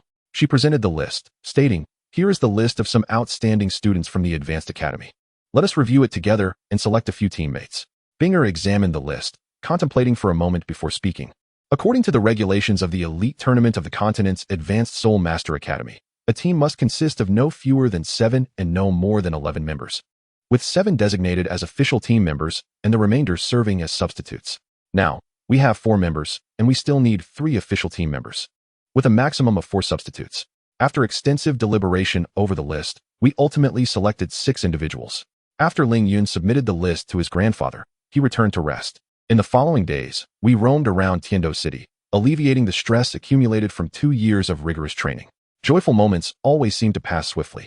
One morning, sunlight streamed through the window and bathed the dining table. As Ling Yun savored a delicious breakfast, his spirits gradually lifting. At that moment, the doorbell rang. It was Douluo Yan, come to invite Ling Yun to the academy. We exchanged smiles, momentarily forgetting all our worries. Upon arriving at the academy, we made our way directly to my father's office. He appeared to have anticipated our visit, greeting us with a smile and leading us to the school's martial arts arena. As we stepped into the arena, Ling Yun was astonished to find 6 individuals waiting inside. He scanned the group and spoke. I trust you all understand why you are here. The academy has decided to establish a brand new Tianshui battle team, and I shall serve as the captain of this team. Allow me to introduce myself. I am Ling Yun, 12 years old, a level 58 powerful attack soul master. Standing beside me are 3 individuals, Douluo Yan, whose martial spirit is the Emerald Scale Snake Emperor, currently at level 44, Shui Yuer, with the martial spirit of the Xian Water Divine Dragon, at level 46, and Shui Binger, whose martial spirit is the Ice Phoenix, also at level 46. Next, we will select 3 of you from this group as official team members, while the others will serve as substitutes. Now, please introduce yourselves in turn. The long-haired youth on the far left stepped forward and began, Hello everyone, I am Qingping Sword Art, 17 years old, with the martial spirit of the Golden Armored Rhinoceros, currently at level 36. I look forward to your guidance. Next, a sweet-looking girl spoke, Hello everyone. I am Su Zi, 16 years old, with the martial spirit of the Water Shadow Leopard, also at level 36. I hope to receive your guidance as well. Following her, a gentle-voiced girl introduced herself, Hello everyone. I am Chu Mingyue, 17 years old, with the martial spirit of the Crystal Swan, currently at level 36. I am a support soul master, so please feel free to seek my assistance when injured. The last girl, exuding an air of confidence, said, Hello everyone. I am Shun Yinshu, 17 years old, with the martial spirit of the Cloud-Piercing Spear, currently at level 36. Next, the second boy stepped forward to introduce himself. Hello everyone. I am Han Erching, 16 years old, with the martial spirit of the Thunder Water Flood Dragon, currently at level 36. I possess both agility and strength in my attacks. Finally, the last slightly plump boy introduced himself. Hello everyone. I am Chun Dawei, 17 years old, with the martial spirit of the Black Tortoise, currently at level 36. My defensive capabilities are formidable, and I will protect everyone. After hearing their introductions, Ling Yun nodded and stated, based on your talents, I hereby designate Han Erching, Su Zi, and Chu Mingyue as the official team members, while the remaining 3 will serve as substitutes. However, the positions of formal team members are not immutable. Assessments will be conducted after a year, and those who pass will be promoted to formal members, while those who do not will revert to substitute status. Ling Yun continued. stating that there are still 2 years until the elite competition of the Advanced Soul Master Academy across the continent. During this period, we must strive to enhance our strengths and improve teamwork. Furthermore, throughout the coming year, each member is required to participate in a soul combat match of either 1v1 or 2v2 every day at the Soul Arena, with a weekly team combat competition. You are free to choose either solo or duo formats, as long as you fulfill the established training tasks. Chapter 42, Mutual Introductions. Ling Yun scanned the crowd. Speaking softly, after returning today, I urge you all to prepare thoroughly. Starting tomorrow night, we will head to the Great Soul Arena in Tiando City for competitions. So make sure to explain this situation to your families.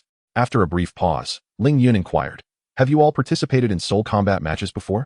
The crowd nodded in affirmation, indicating their relevant experiences. Observing this, Ling Yun continued to ask, how have you typically participated in soul combat among yourselves? What levels have you each reached? Chu Mingwei stepped forward to respond. Previously, we mostly engaged in soul combat in pairs, though we occasionally participated in individual matches. Among us, I am the only one at the Iron Soul Master level, while the others are at the Copper level. She hesitated, adding with a hint of helplessness, there's not much I can do, as I am a support Soul Master with limited combat power.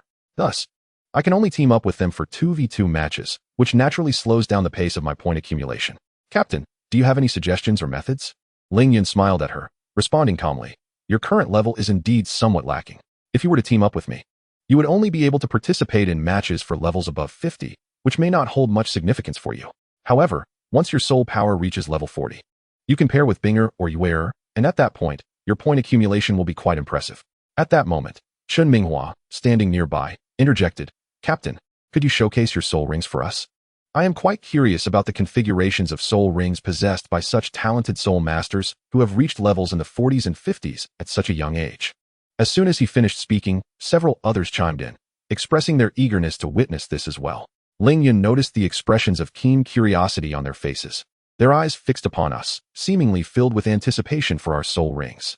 Recognizing this, Ling Yun contemplated briefly, then nodded and replied, since everyone is so interested, very well.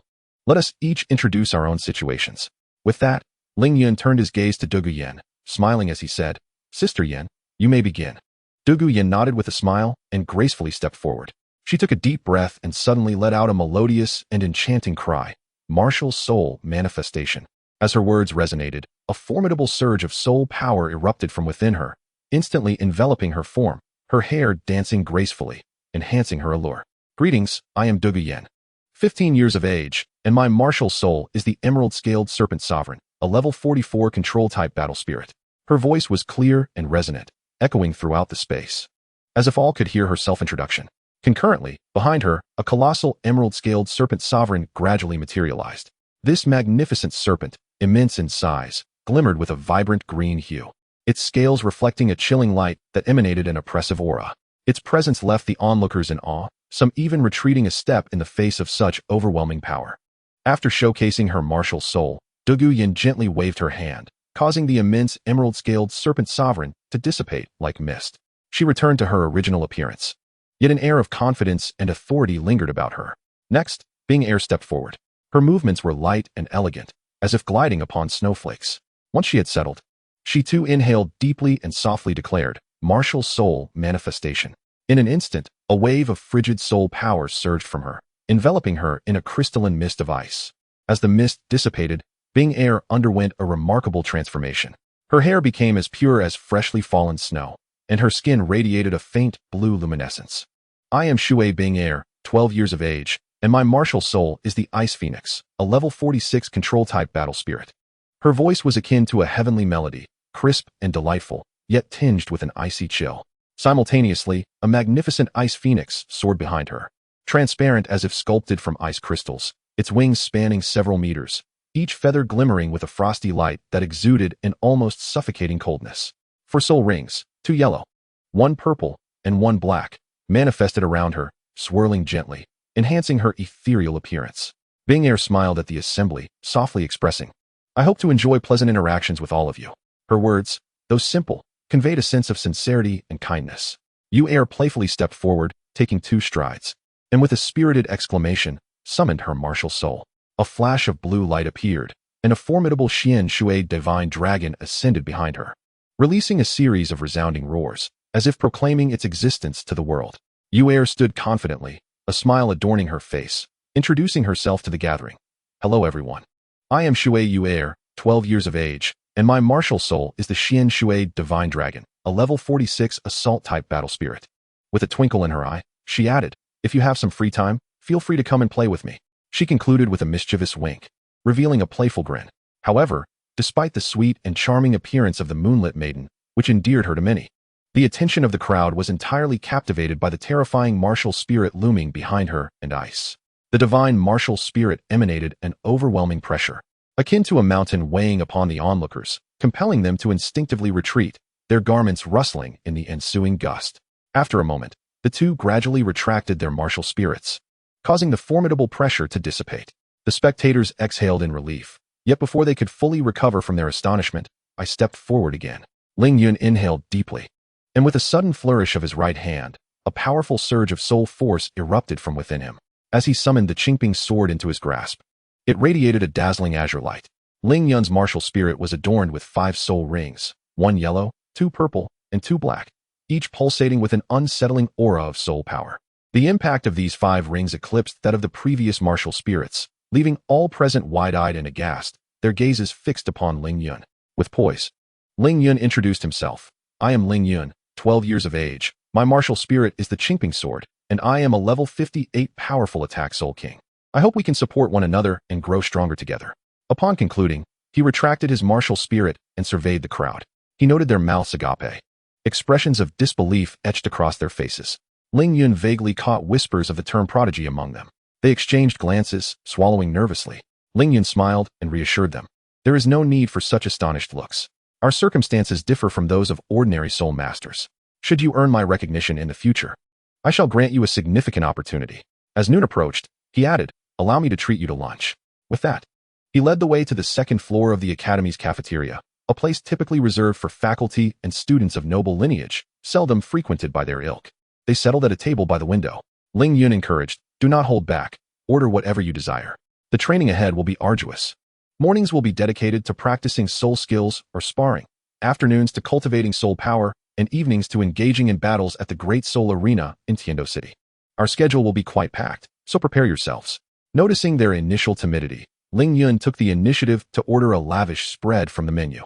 As the table filled with delectable dishes, the youthful company soon relaxed, fostering a harmonious atmosphere. In the afternoon, they conversed amiably, gradually becoming more familiar with one another.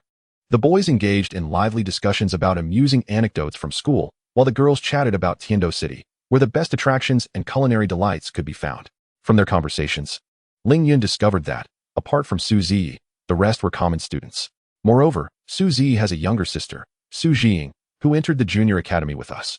She is currently at the advanced academy, although her soul power level remains relatively low, which is why she has not yet been selected. Chapter 43, The Exciting Soul Battle, Part 1. After a day of training, our camaraderie has deepened. In the evening, we arrived at the Grand Soul Arena. The moment Yu stepped into the arena, she was filled with joy.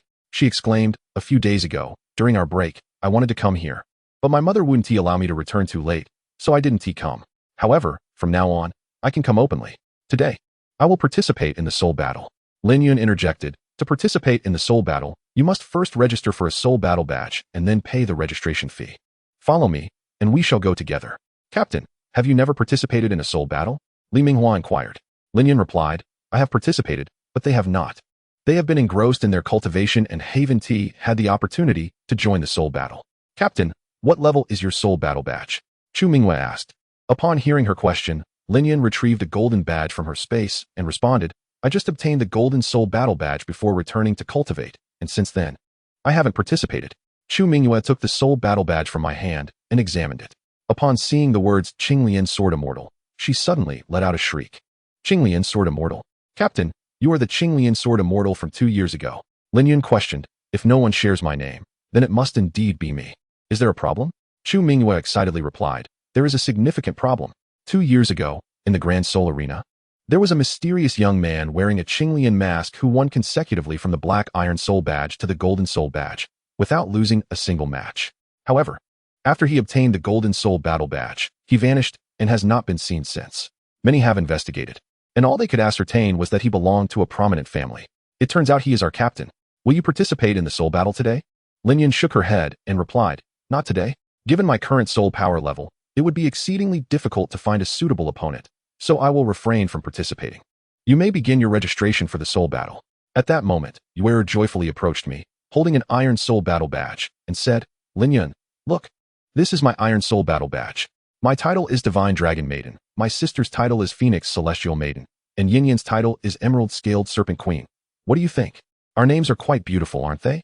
Linyan smiled and replied, they are lovely and truly reflect your qualities. I then inquired, have you all registered? Did you give them their masks? Yuer cheerfully answered, yes, the 3 of us registered for the soul battle, while the 6 of them registered for the 22.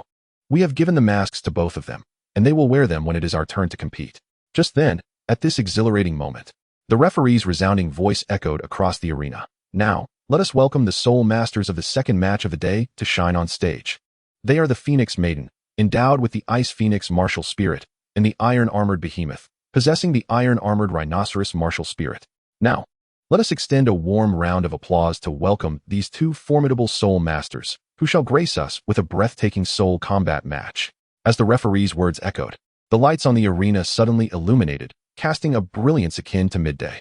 On the left, a robust man, bare-chested and imposing, strode confidently onto the stage, his muscular physique exuding an aura of strength. Meanwhile, on the right, a graceful young lady adorned with an Ice Phoenix mask approached with a delicate elegance, her light steps reminiscent of a celestial being gracing the mortal realm. The 2 stood facing each other at opposite ends of the arena, locking eyes before simultaneously bowing in a gesture of respect towards one another. In unison, they unleashed their martial spirits, enveloping the entire arena in a powerful aura of soul energy. At that moment, an unexpected spectacle unfolded. With a sudden rush, the spectators seated in the viewing area were compelled by an unseen force to rise in unison. Their gazes converged upon the young lady with the Ice Phoenix mask, their expressions reflecting disbelief. A cacophony of murmurs erupted among the audience. How is this possible? This girl appears to be quite young, yet she has already reached the 40s in rank and possesses a millennium-old 4th soul ring. This is utterly astonishing. Even the Iron-Armored Rhinoceros Soul Master, who was set to battle Ice Maiden, wore a face of shock. The murmurs in the audience did not disrupt the referee. His booming voice resonated like thunder. Begin. No sooner had he spoken than the Iron-Armored Rhinoceros Soul Master launched his attack without hesitation. His 1st and 2nd soul rings gleamed with radiant light as he bellowed. 1st soul skill, Hardened Skin. 2nd soul skill, Rock Collision. In an instant, his entire being was enveloped in a layer of earthy light, forming a remarkably sturdy suit of armor. Simultaneously, a massive boulder hurtled towards Ice Maiden at astonishing speed, akin to a cannonball. Yet, in the face of this formidable rock, Ice Maiden remained remarkably composed. A subtle smile graced her lips as she swiftly invoked her 3rd soul skill, Ice Barrier. A shimmering blue light surged forth before her, coalescing into an indestructible wall of ice. The enormous boulder crashed against the ice barrier with a thunderous sound, yet it could not breach the defenses and ultimately came to a halt in defeat.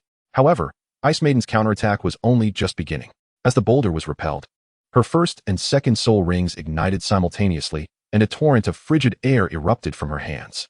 This icy gust, reminiscent of a winter tempest, surged forth, catching the Iron-Armored Rhinoceros Soul Master off guard, enveloping him completely. In the blink of an eye, he was encased in a thick layer of ice, appearing as though he had transformed into a magnificent ice sculpture. Binger glided gracefully through the air, her movements akin to a dancing fairy, both elegant and swift. In the midst of her enchanting display, she conjured a multitude of sharp ice spikes, each glimmering with a chilling light that sent shivers down the spine.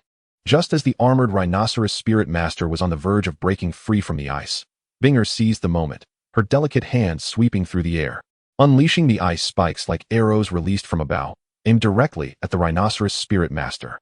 A cacophony of sharp sounds erupted as the ice spikes struck him, forcing him to stagger backward. The impact shattered his armor into countless fragments that scattered across the ground. Taking advantage of this opportunity, Binger flickered into motion, darting towards the Rhinoceros Spirit Master like a bolt of lightning. With a swift kick, she landed a precise blow on him. The force was astonishing, rendering the Rhinoceros Spirit Master defenseless as he was sent flying from the stage, crashing heavily to the ground. The entire match unfolded with remarkable clarity and fluidity, eliciting a thunderous cheer from the audience, who chanted, "Phoenix Goddess, Phoenix Goddess." At that moment, the referee took to the stage, announcing, "Congratulations to Ice Phoenix Spirit Master. The Phoenix Goddess is victorious. Binger offered a slight bow to the audience before descending the stage with an air of composure. As Yuer approached to greet her, the referee called out, "Now, let us welcome the combatants for our third match, the Soul Masters of 11. They are the Dragon Maiden, wielding the mysterious water divine dragon spirit, and the Ripper, with the sword boar spirit. Let's encourage them with our cheers." The lights on the arena illuminated as a robust man clad in leather armor strode onto the left side, while a young maiden adorned with a dragon mask appeared on the right. The two stood at opposite ends of the stage, gazing intently at one another before bowing in mutual respect. They then simultaneously released their spirits, enveloping the arena in a powerful aura of soul energy. A collective gasp resonated through the audience as all eyes were drawn to the spectacle. Sharing the same age and soul ring configuration was simply astonishing. Though they had witnessed a similar occurrence moments earlier, seeing it again was utterly mind-boggling. "My goodness, another one," murmured the crowd, their astonishment palpable. Whispers circulated among the spectators as they speculated which of the two girls might possess greater strength. Some opined that their identical soul ring configurations suggested comparable power. However, they were unaware that this particular configuration belonged not to two, but to three individuals. Surely, when they saw Dugu Yin make her entrance, the excitement would reach a fever pitch. Meanwhile, astute observers began to realize that these two girls likely hailed from the same faction.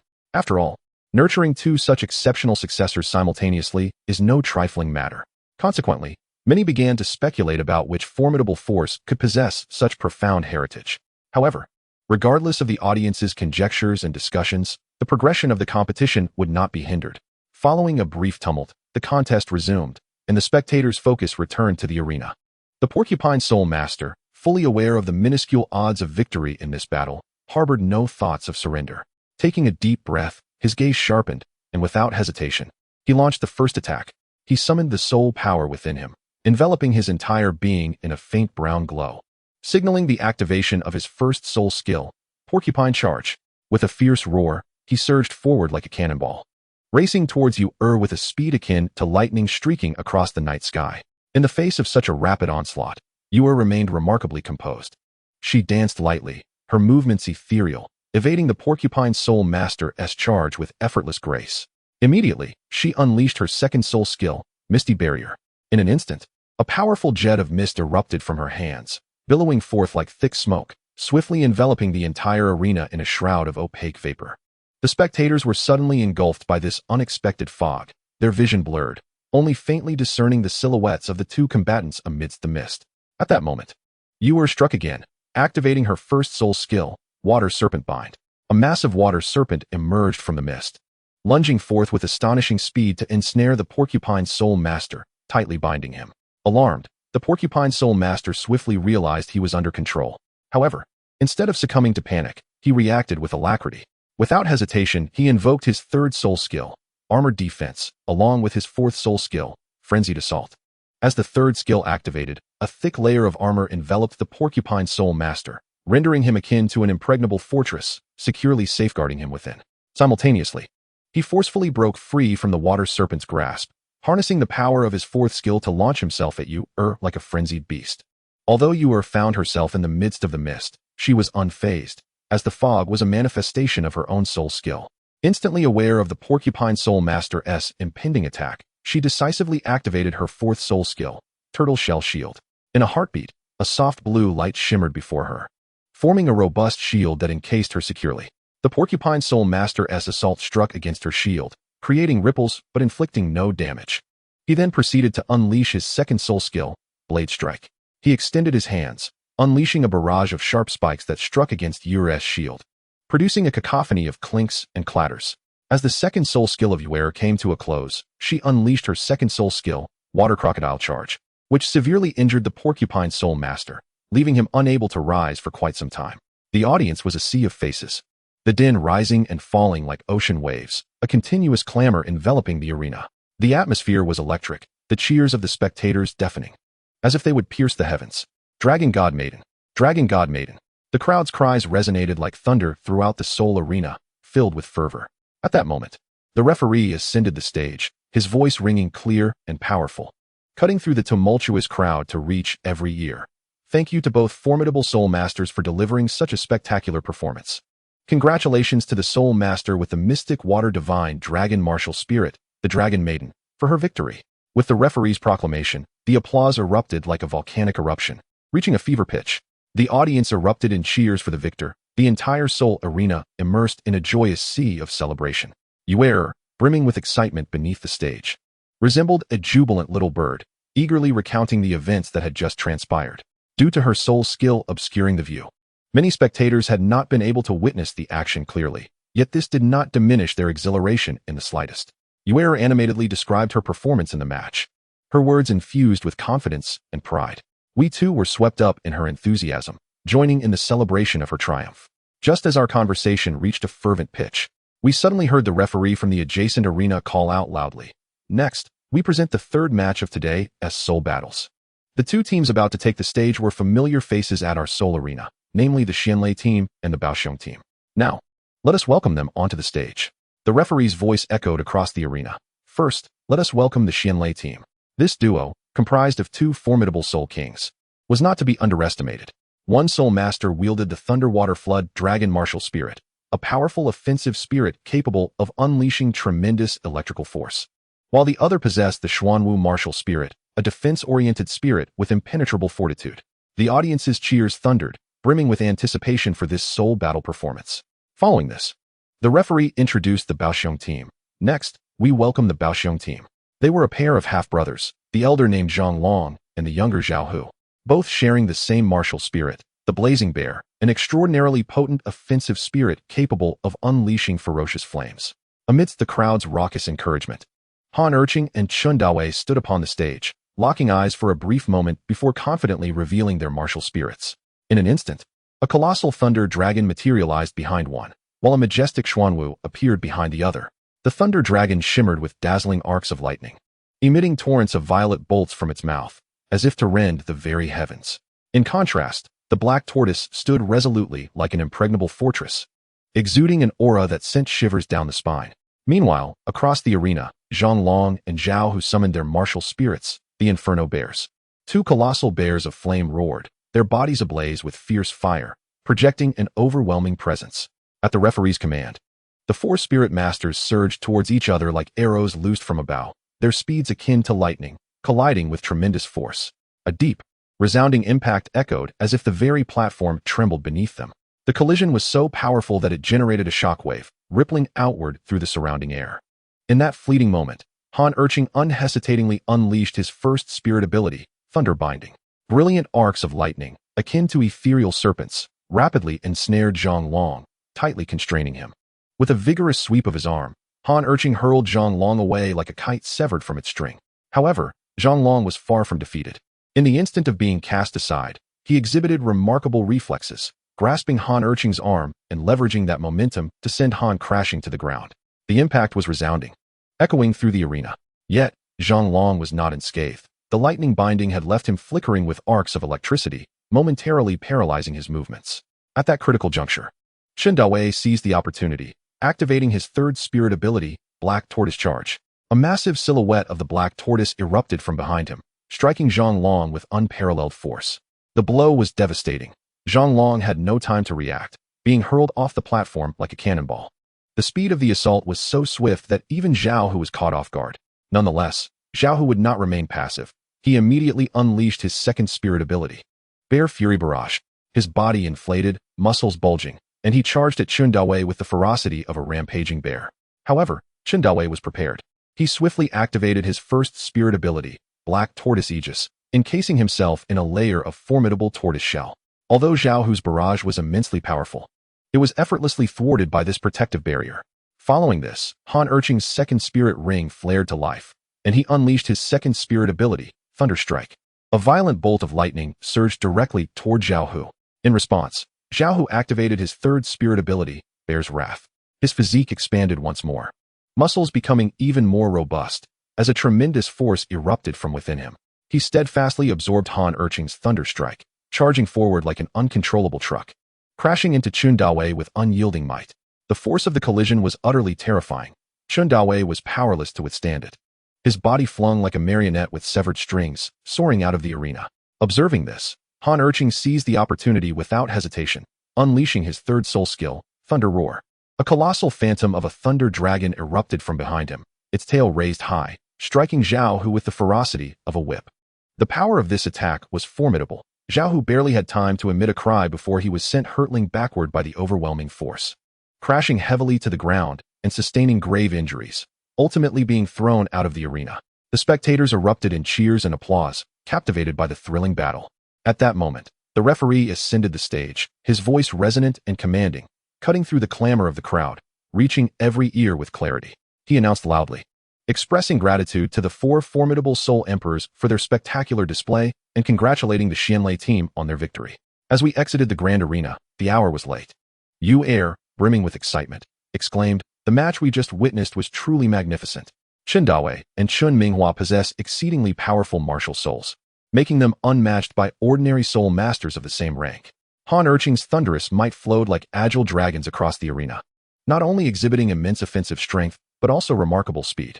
It is no wonder he is a dual-type soul master of both powerful and agile attack. Although Chen Dawei was knocked off the stage, he emerged unscathed, demonstrating an astonishing level of defense. Su Zi's martial soul, the Water Shadow Leopard, showcased an astonishing speed, eliminating the opposing support soul master before they even had a chance to react. Chapter 45, The Sixth Soul Ring. The synergy between Chu Mingyue and Shen Yunshu with their crystal spear combination was extraordinary. Shen Yunshu's martial soul, the Breaking Cloud Spear, wielded immense attacking power, while Chu Mingyue's martial soul, the Crystal Swan, provided formidable healing and enhancement capabilities, rendering them virtually unstoppable. Ling Yun nodded with a smile, the vivid images of the earlier duel still echoing in his mind. The moonlight, soft as water, illuminated our path ahead. Time slipped by like a fleeting shadow. The routine of daily training made the days pass swiftly, and before we knew it, 6 months had silently elapsed. During this period, we grew closer through shared experiences, navigating the storms of life together, becoming inseparable companions. In our leisure moments, we often gathered together, a lively group meandering through the streets of Tiando City. We strolled along the avenues, savoring the local customs, traversed various landmarks, absorbing the intertwining of history and culture, and lingered in every food street, indulging in an array of culinary delights.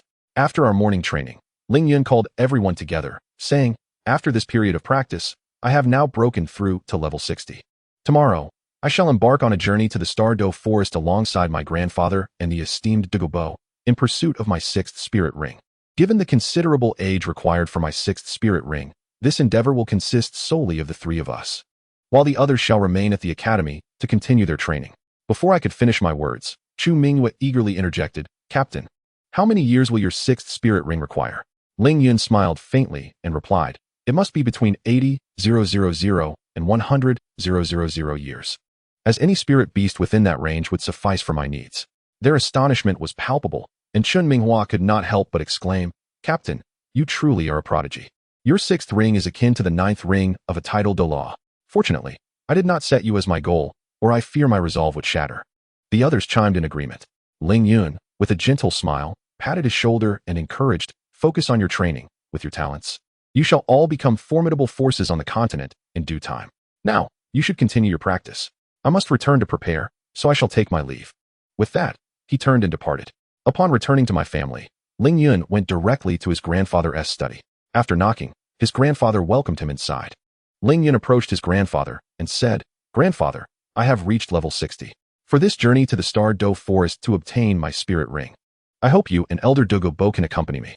His grandfather inquired with curiosity, "What age do you intend to seek for your 6th spirit ring, requiring 2 titled Douluos to assist?"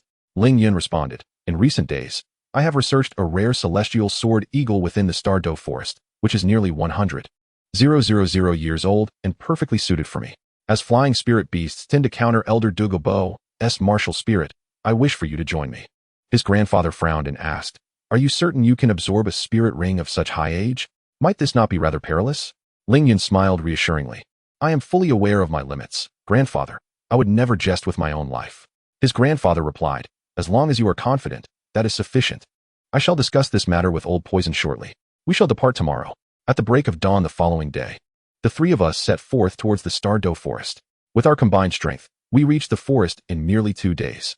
The Star Do Forest resembled a vast emerald ocean. From a distance, the endless expanse of green stretched towards the horizon, and the dense canopy, sheltering from the sun, evoked a sense of profound mystery and depth.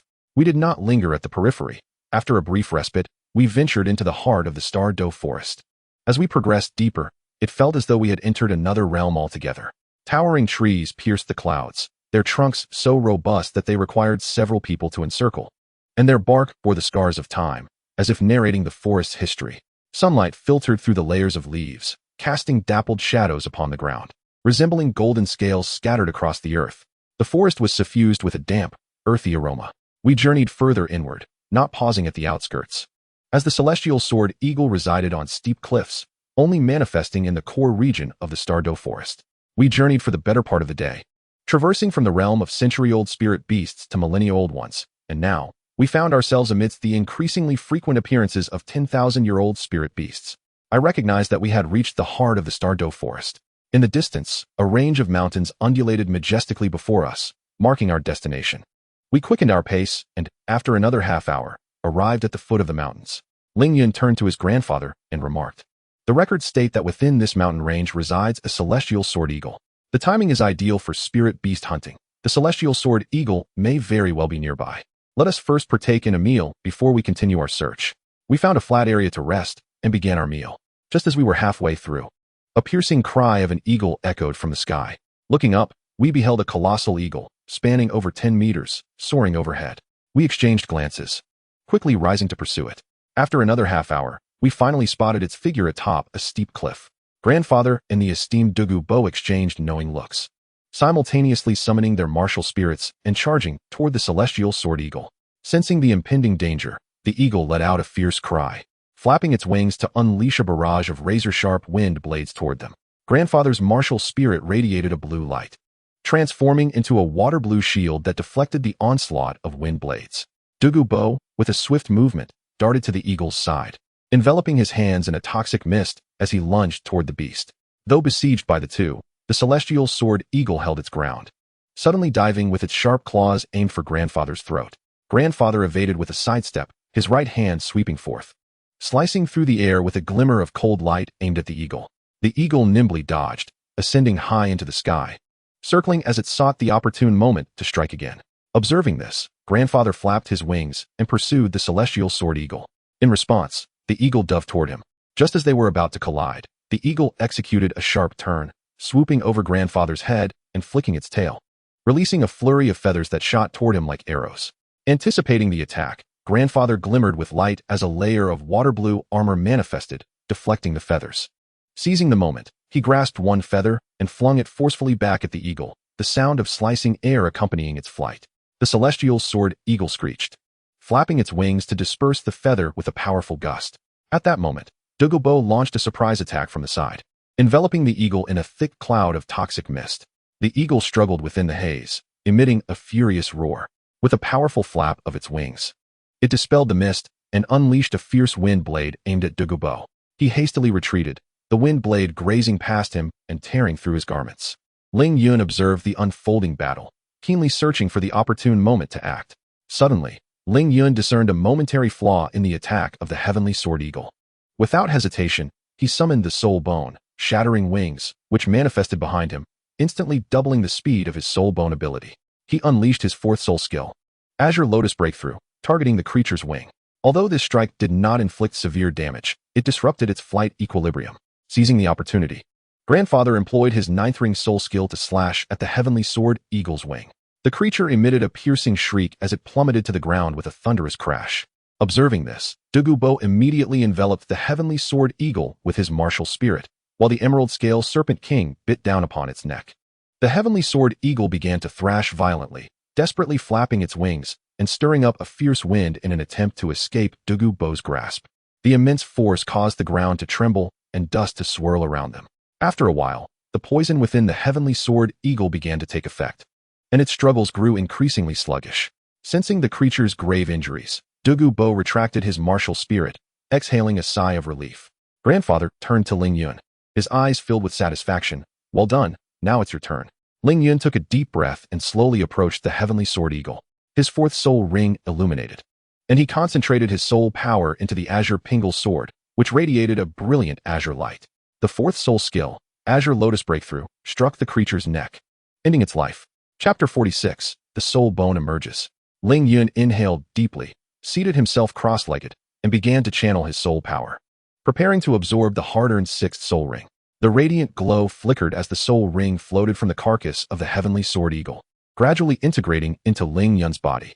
In an instant, a powerful and tumultuous energy surged through him, making him feel as though his meridians might rupture. Beads of sweat poured down his forehead. Ling Yun gritted his teeth, relying on his indomitable will to guide this energy, striving to regulate its flow within him. As seconds ticked by, Ling Yun's body gradually acclimated to this energy, and the brilliance of the soul ring began to dim. Finally, he successfully absorbed the sixth soul ring, aged over 90,000 years, and slowly opened his eyes, a sharp glint flashing within them, signifying a qualitative leap in his strength. A notification echoed in his mind. Ding. The system has detected that the host has acquired the sixth soul ring. The host is now rewarded with 10,000 growth points. Remaining growth points, 60,000.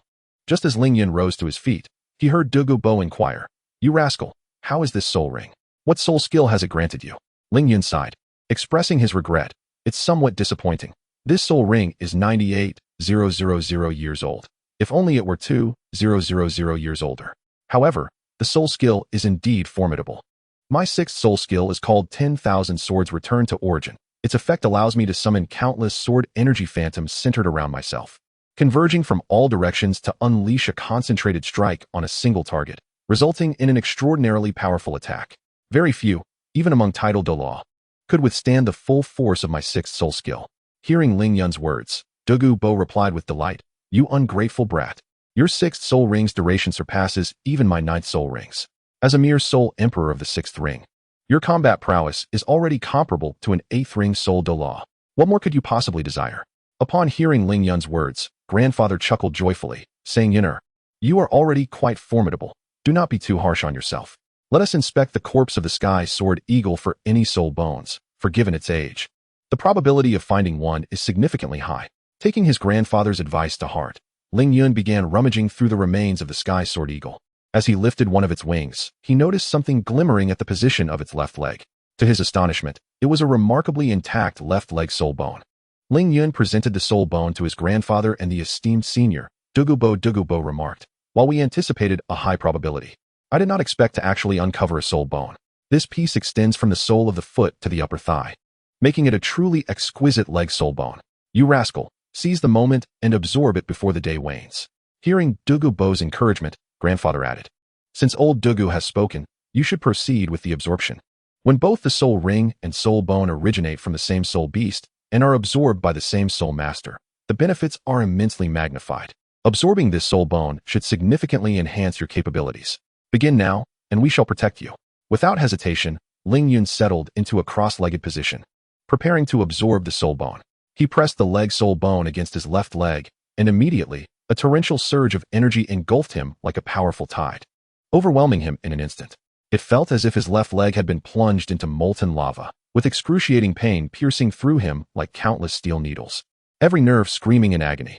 Ling Yun gritted his teeth against the torment, channeling his soul power to guide the ferocious energy. Yet it was so tempestuous that his soul power felt like a frail boat tossed upon turbulent waves. His garments were drenched in sweat, and his teeth chattered from the strain. As he invoked the Qingping sword body, a gentle force surged into his being, counterbalancing the energy from the soul bone. Seizing the opportunity, Ling Yun concentrated with unwavering focus, fully engaging in the Qingping sword technique. Gradually, the soul bone's energy began to temper, slowly integrating into his left leg. As the energy merged, he sensed an escalation in his leg's strength and a remarkable increase in speed. After a considerable time, Ling Yun finally opened his eyes, brimming with delight, having successfully absorbed the leg soul bone. A system notification chimed, announcing, "Host has successfully fused with the soul bone. Reward, 10,000 growth points awarded. Remaining growth points, 70,000. Seeing that Ling Yun had completed the fusion, grandfather inquired, "How do you feel? What soul bone skill have you acquired?" Ling Yun replied with a beaming smile, "Grandfather, I have received a passive skill, perfectly suited to me. Its effect enhances all my sword energy attacks by 40 points. Douluo elucidated, passive soul skills are the most precious among all skills of the same effect, as they do not consume the soul master's soul power. This is akin to each of your sword energies being equivalent to another's soul skill. In battles among soul masters, your striking power will be significantly augmented and more enduring." At this juncture, my grandfather spoke up, expressing, Our expedition has yielded substantial rewards. The day is waning. We should hasten to pack our belongings and return.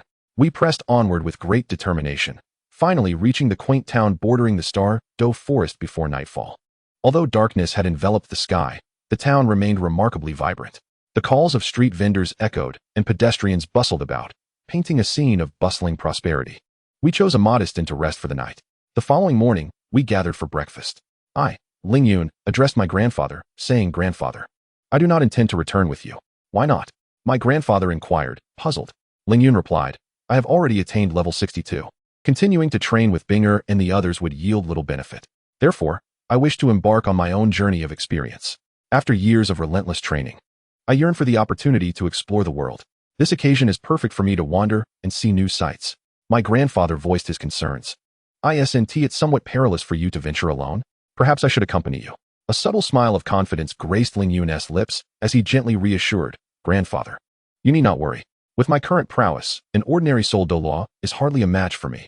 Moreover, I possess formidable external spirit bones, which would make escaping from any formidable adversary a trivial matter. Even a typical title Douluo would find it challenging to restrain me."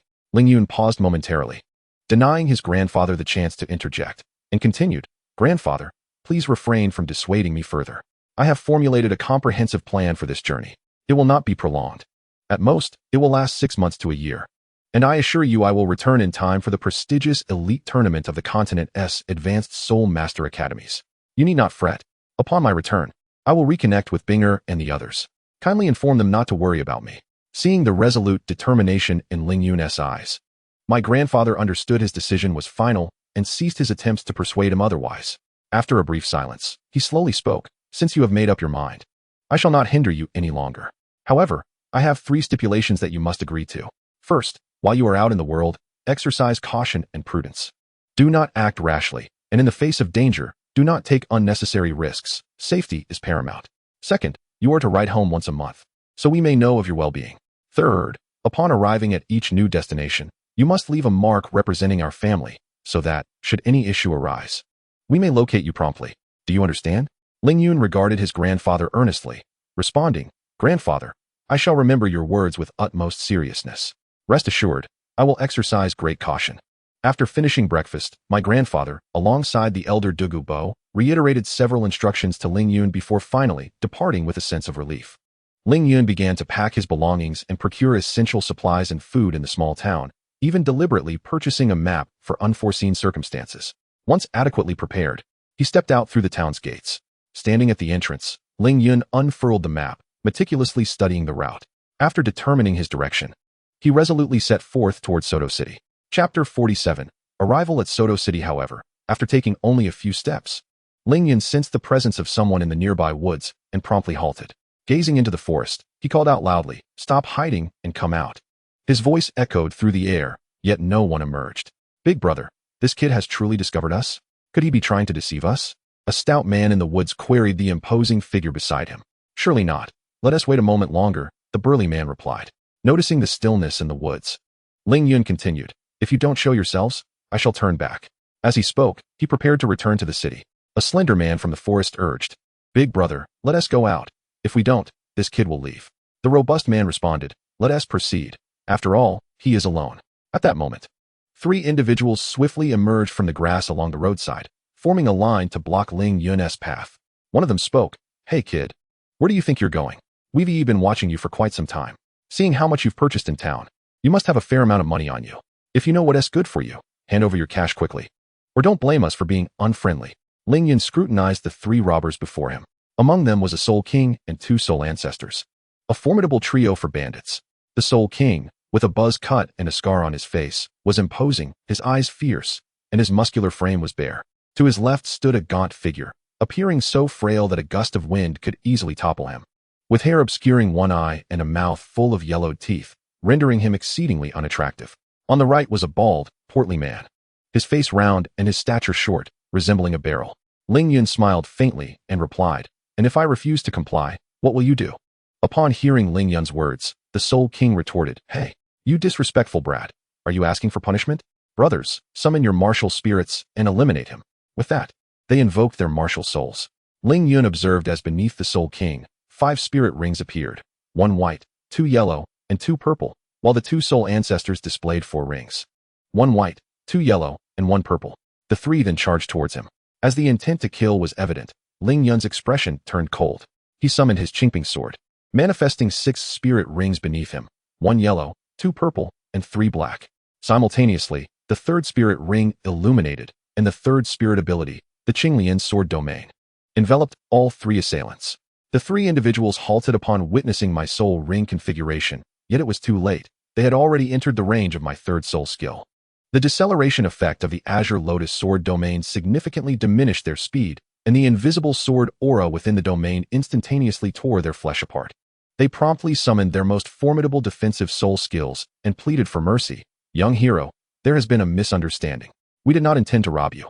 Allow us to leave peacefully, and we shall not interfere with you." However, Ling Yun had no intention of letting them go. He replied, "No, that is not an option. You obstructed the road and attempted robbery. If it were merely for money, it could be overlooked. Yet now, you even contemplate murder. You have chosen the path to your own demise."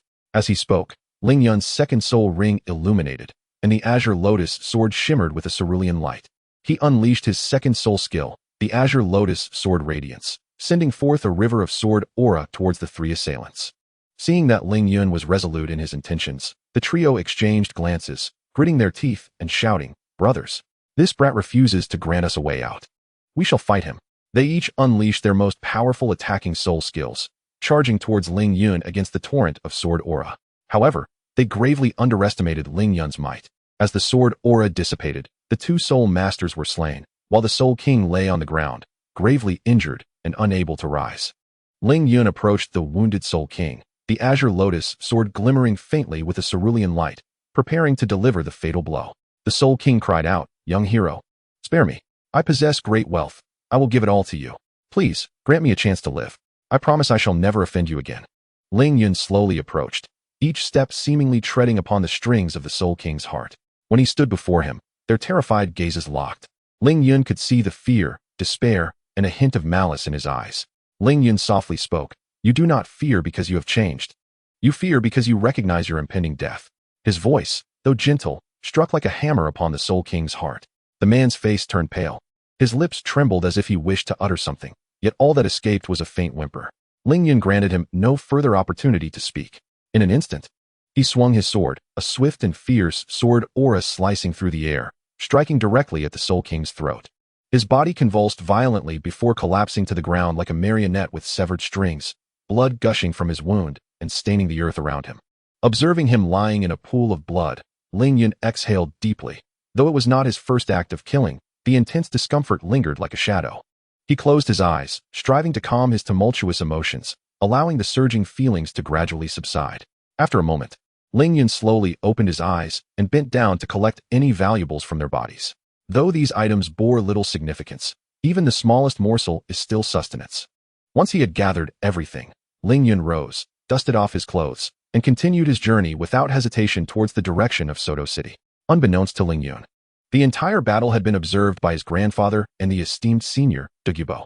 They had initially intended to discreetly safeguard him for a while to ensure his safety. However, while shopping, they noticed the 3 individuals lurking around Ling Yun with ulterior motives. Instead of intervening immediately, they chose to remain on the sidelines, quietly observing to see how Ling Yun would respond to these 3 adversaries. Clearly, the eventual outcome brought them immense satisfaction. They exchanged a knowing glance, recognizing mutual approval in each other's eyes, and then, in unison, nodded before rising to depart quietly, leaving Ling Yun to continue on his journey alone. Having recently endured a torrential downpour, the ground was still slick with puddles and mud. A tall youth stood by the roadside, gently shaking off the mud from his feet, as if attempting to rid himself of the fatigue and dust accumulated along his journey. This young man, approximately 1.8 meters tall, possessed a stature as upright as a pine tree. He donned a flowing azure robe, which billowed gracefully, exuding an air of elegance. His long black hair cascaded down his back like a waterfall, casually tied with a strip of cloth, further accentuating his carefree spirit. The youth's features were akin to a finely chiseled masterpiece, with arched brows and bright eyes, a prominent nose, and lips that curved slightly upwards, revealing a faint smile. His complexion was fair as sheep's fat white jade, glistening softly under the sunlight. At this moment, he gazed up at the grand characters Suakitua City, soaring above the city gate, excitement and anticipation flickering in his eyes.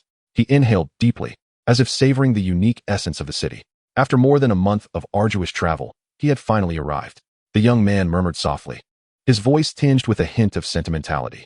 Indeed, this youth is our protagonist, Ling Yun. Throughout this past month, Ling Yun had journeyed tirelessly by day and dedicated his nights to cultivation, never daring to relax. Along the way, he encountered various cultures and landscapes, gathering invaluable experiences and insights. Whenever he reached a city or town, he would choose to linger for a day to rest. He would explore local markets, purchasing essential supplies and items needed for his journey. If he stumbled upon particularly fascinating events or beautiful scenery, he would extend his stay to 2 days, balancing cultivation with the joy of exploration, relishing these rare moments of leisure. Now, Ling Yun finally stepped through the gates of Suatua City, a vibrant spectacle washing over him like a tide. Shops lined the streets, their dazzling array of goods overwhelming the senses. Passers-by bustled about, jostling against one another in a lively throng. Ling Yun strolled through the bustling streets, absorbing the city's prosperity and clamor. He first sought out a commercial street, weaving between various shops as he selected the items he required. Before long, his storage soul guide was filled to the brim with an assortment of daily necessities and items for cultivation. He then planned to find an inn to rest for 2 days. By the way, I inquired about the location of Shrek Academy. Upon exiting the commercial street, I searched for quite some time before finally discovering a small inn opposite the Rose Hotel. Approaching the front desk, Ling Yun glanced at the attendant and said, "Please reserve a decent room for me. I would like to book it for 3 days initially." Chapter 48. I have spotted Ma Hongjun. The attendant smiled and replied, "Hello. Handsome. May I have your name, please?" Ling Yun looked at the attendant and responded, "My name is Ling Yun." The attendant beamed and said, "Greetings, young Master Ling. Our inn is currently running a promotion. Our finest room is priced at 5 silver soul coins per day. However, if you stay for 3 days at once, you only need to pay 1 gold soul coin. Additionally, we provide 3 meals a day. All dishes are clearly priced. You can simply pay for what you wish to eat and collect it." "Young Master Ling, are you certain you only require 1 room?" the attendant inquired warmly. Ling Yun turned to her, smiling, and said, "Yes, please reserve a room for me, preferably one with a good location. By the way, do you know how to get to the Soto City Great Soul Arena? And where is Shrek Academy?" The attendant maintained her cheerful demeanor, patiently explaining, "Young Master Ling, just follow the road in front of our entrance all the way to the end, and you'll arrive at the Soto City Great Soul Arena. However, the arena typically opens only at night, so you might want to explore the city first. As for Shrek Academy, once you exit the city gates, there is a small path to the left. Follow that path for about 20 miles, and you will reach it." After listening to the attendant's instructions, Ling Yun thanked her and returned to his room. Although the space was not vast, it was sufficient for 1 person. The room was meticulously arranged and clean, instantly uplifting his spirits. Ling Yun thought to himself that it would be perfect to take a shower and then rest comfortably before heading to the Soto City Great Soul Arena later to experience the ambience there. After dinner and a brief rest, he set off for the arena, weaving through the throngs of people along the way. The air buzzed with lively discussions. "Tonight, there will be an exciting duel between powerful soul masters. Don't miss it. I heard the mighty king is going to take the stage. I wonder how formidable his opponent will be." A sense of anticipation welled up within me as I heard this. Finally arriving at the arena, I found myself amidst a sea of people at the entrance. After purchasing a ticket, I flowed with the crowd into the arena. Inside, the venue was brilliantly illuminated, with a massive circular arena at its center, surrounded by tiered seating. Ling Yun found a spot to sit, and shortly thereafter, the competition commenced. The first match featured 2 novice soul masters, each unleashing their martial spirits as they clashed fiercely. Ling Yun surveyed his surroundings, his gaze landing on the enthusiastic audience. Some waved their arms, while others shouted slogans to cheer on the competitors. A few spectators observed intently, occasionally whispering critiques of the contestants' techniques and soul power applications. As time ticked by, the first match finally drew to a close. However, the atmosphere at the venue remained fervent, with cheers rising and falling like waves, as if they might lift the roof off its hinges. At that moment, the referee ascended the platform, his voice cutting through the clamor of the crowd with remarkable clarity. "Next, we shall witness a battle of souls featuring 2 formidable soul masters. One is the evil fire phoenix, wielding the phoenix spirit, and the other is the mighty king, bearer of the bear spirit. Let us extend a warm welcome as they take the stage to present a spectacular display of combat." Upon hearing the referee's introduction, Ling Yun felt a stirring within. The evil fire phoenix must be Ma Hongjun from the Shrek 7 monsters, which piqued his anticipation. He wondered if today, only he would participate in the battle or if the other members of Shrek 7 would also make an appearance. Despite his curiosity, Ling Yun chose not to dwell on it, for the competition had only just begun, and all remained uncertain. He resolved to calm his mind and continue observing the unfolding contest, trusting that answers would soon be revealed. As the referee's words faded, the two soul masters ascended the platform from opposite directions. The evil fire phoenix radiated intense flames, with a pair of fiery wings unfurled, exuding a fierce aura, while the mighty king towered with a robust physique, causing the ground to tremble with each step he took. As the match commenced, the evil fire phoenix swiftly launched an attack, unleashing a torrent of flames that surged toward the mighty king. Unperturbed, the mighty king clapped his hands, conjuring a massive bear shield to deflect the flames. He then charged forward, resembling a moving mountain, each stride sending vibrations through the platform. The evil fire phoenix nimbly evaded while continuously releasing flames to disrupt the mighty king. Seizing an opportunity, the mighty king leaped high, delivering a powerful punch toward the evil fire phoenix. In a deft maneuver, the evil fire phoenix sidestepped, fanning its fiery wings to unleash a crescent-shaped flame toward the mighty king. Reacting swiftly, the mighty king raised his bear shield to block the flames. At the moment of impact between the fire and the shield, he harnessed the force to close the distance to the evil fire phoenix. With a thunderous roar, his muscles bulged as he reached out with hands like iron claws toward the evil fire phoenix. A glint of cunning flashed in the eyes of the evil fire phoenix as it suddenly transformed into a streak of fire, leaving the mighty king grasping at air. In the next instant, the evil fire phoenix materialized behind the mighty king, its third soul ring glowing brightly, gathering a vast amount of fiery energy. It unleashed a powerful flame shockwave aimed at the mighty king's back. Sensing the imminent danger, the mighty king attempted to turn and defend himself, but it was too late. The flame struck his back, eliciting a muffled grunt. Just as the evil fire phoenix prepared to press its advantage, the mighty king pivoted and embraced it, braving the flames with his own body while simultaneously exerting force through his legs to slam the evil fire phoenix to the ground. As his third soul ring illuminated, the mighty king radiated a golden glow, crashing forcefully into the evil fire phoenix. The platform quaked under the impact, and dust billowed into the air.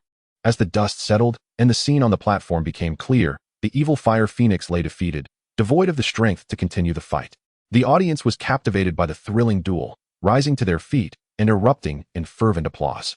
At that moment, the referee stepped onto the stage, announcing in a spirited voice, "Congratulations to the mighty king, the possessor of the barbarian spirit, for his victory. Let us cheer for him and express our gratitude for the splendid soul-fighting performance they have delivered." Ling Yun could not help but join in the applause, gaining a deeper appreciation for the prowess of both soul masters. While their soul power levels might have been somewhat lower, their mastery of soul energy and techniques was indeed commendable. Nearby, an excited spectator exclaimed, "The mighty king truly deserves his title as the undefeated champion of our Soto City Soul Arena. Each battle is simply exhilarating." Another audience member replied, "But the evil fire phoenix is no weakling either. It was merely a stroke of bad luck this time." As Ling Yun listened to their discussions, his thoughts drifted to Shrek Academy and Tang San. The most formidable figures there were none other than Flander and Zhao Wujin, both soul saints at level 70 and above, posing no threat to him. The real danger lay in Tang San's father and the guardian protecting Ning Rongrong.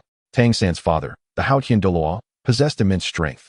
Should he choose to act against Ling Yun, escape would be exceedingly difficult unless he revealed his external spirit bone.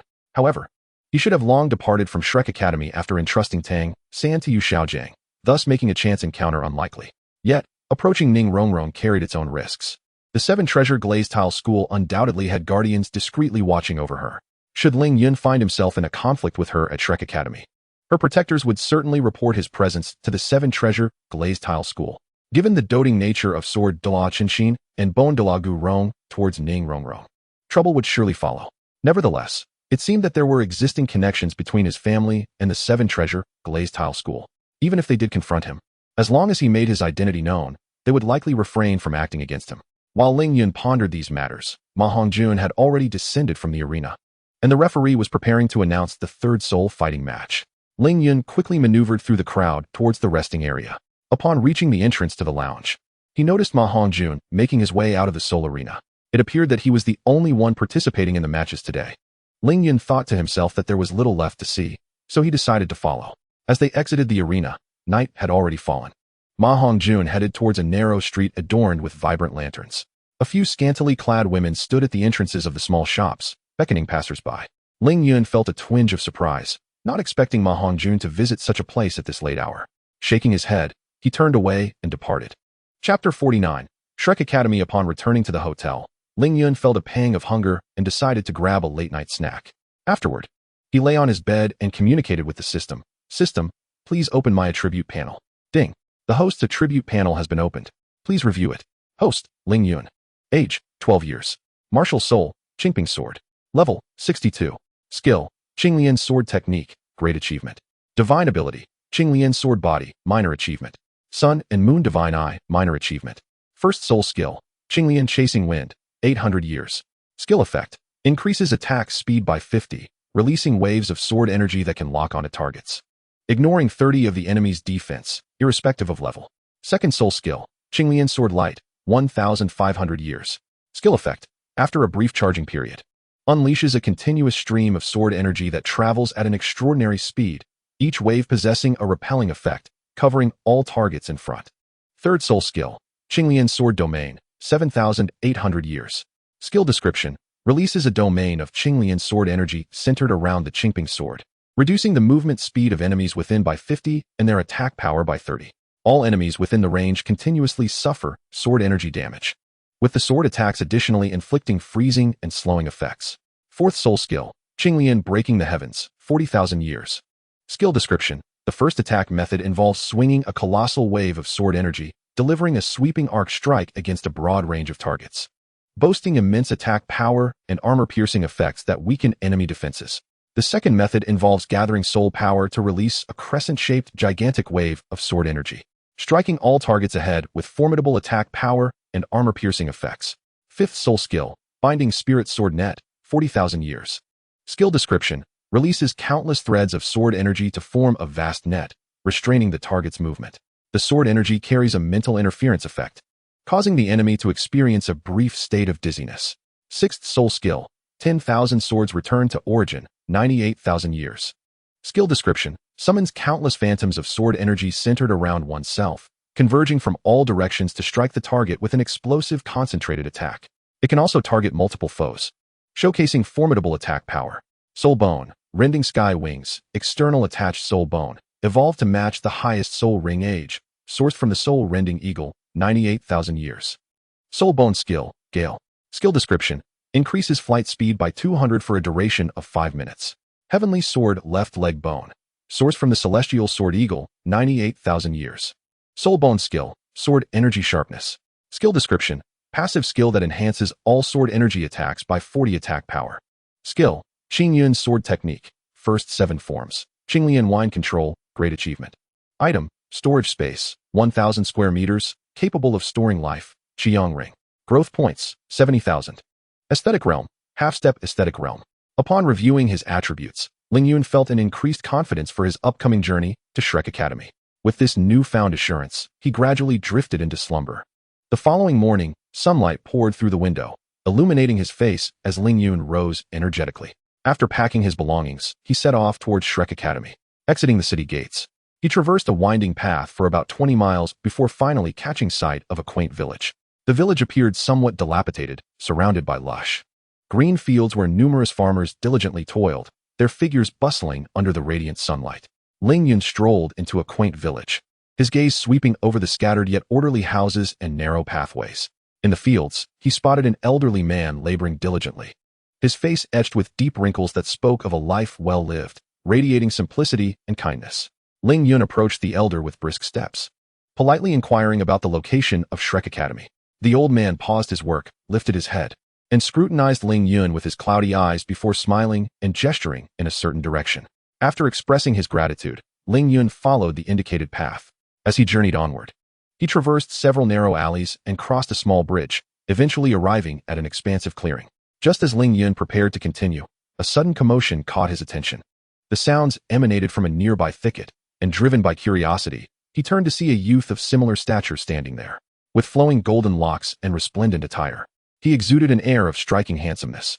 Opposite him stood a girl, approximately 165 meters tall, clad in a sleek black leather outfit that blended innocence with a hint of allure. Her beauty was pure, yet her figure appeared somewhat overly mature, particularly accentuated by the black tail trailing behind her, adding an enchanting quality. At that moment, the youth seemed intent on grasping the girl's arm, but she deftly evaded his touch and swiftly exited the grove. As she emerged, Her gaze met Ling Yun's, momentarily surprised. However, she did not pause nor greet him, instead walking past, leaving behind a faint trace of fragrance. Upon noticing Ling Yun, the youth's expression shifted to one of embarrassment. He shyly nodded before hastily pursuing the girl. Ling Yun observed their retreating figures, pondering quietly. Judging by their attire and demeanor, they must be Dai Mubai and Zhu Zhuqing, members of the famed Shrek 7 monsters. Continuing along the path they had taken, Ling Yun walked a little further until he beheld a somewhat dilapidated academy.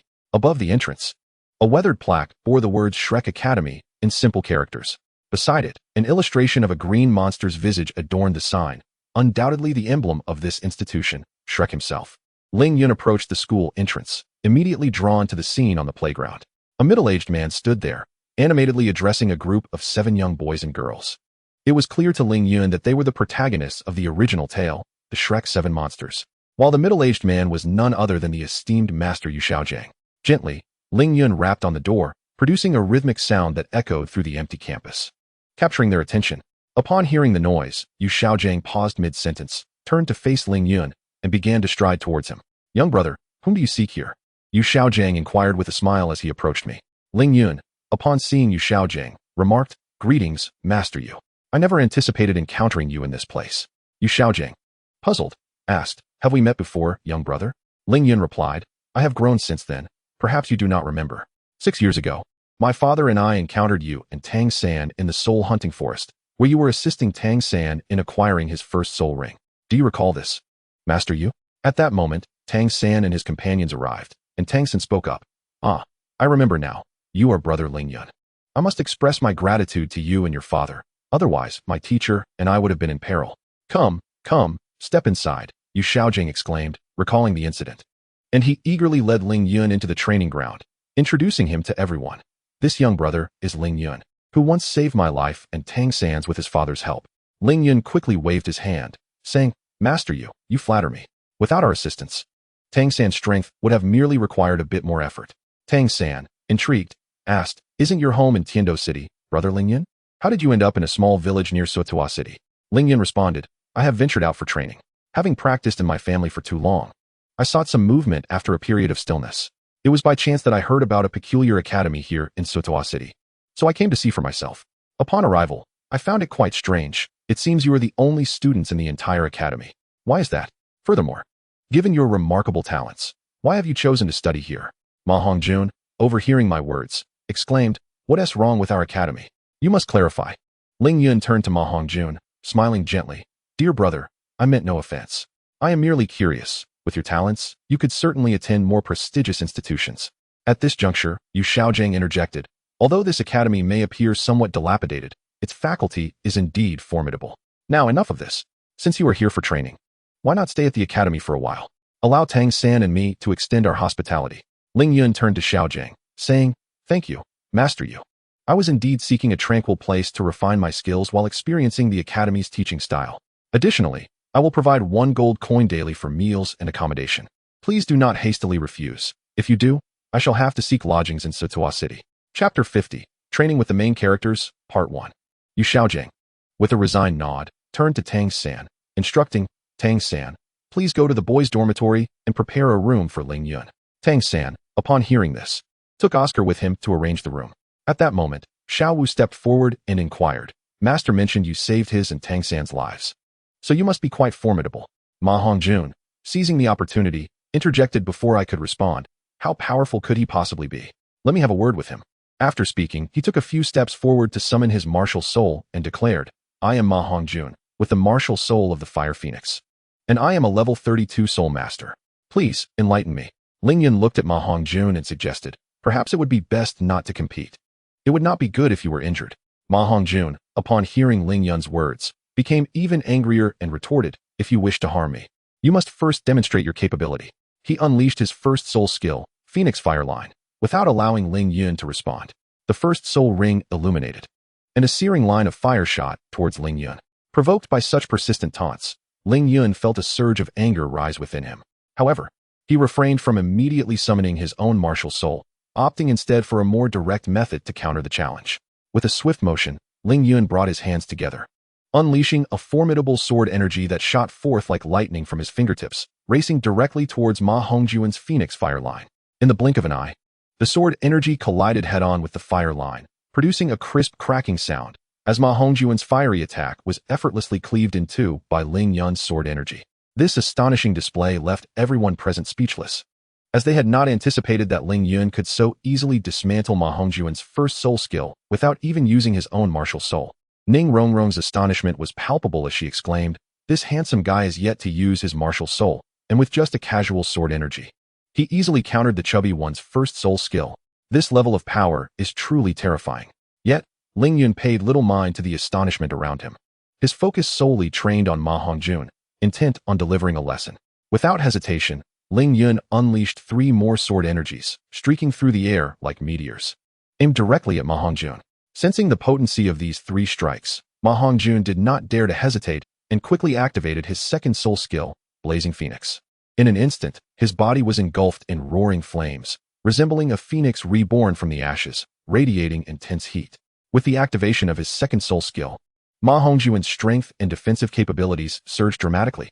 Simultaneously, his third soul ring illuminated, as he gathered all his fiery energy in his mouth and unleashed a massive wave of flame, resembling a roaring fire phoenix, lunging towards Ling Yun's 3 sword energies.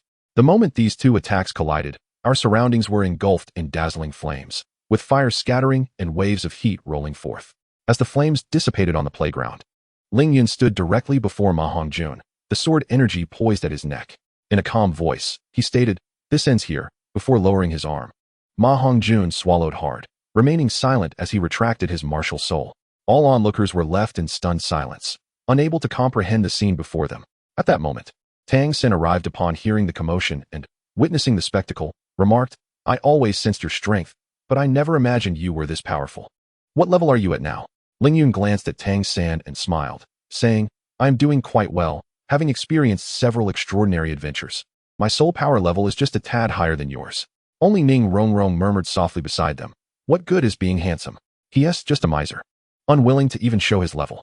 Naturally, everyone present, being soul masters, could hear her words.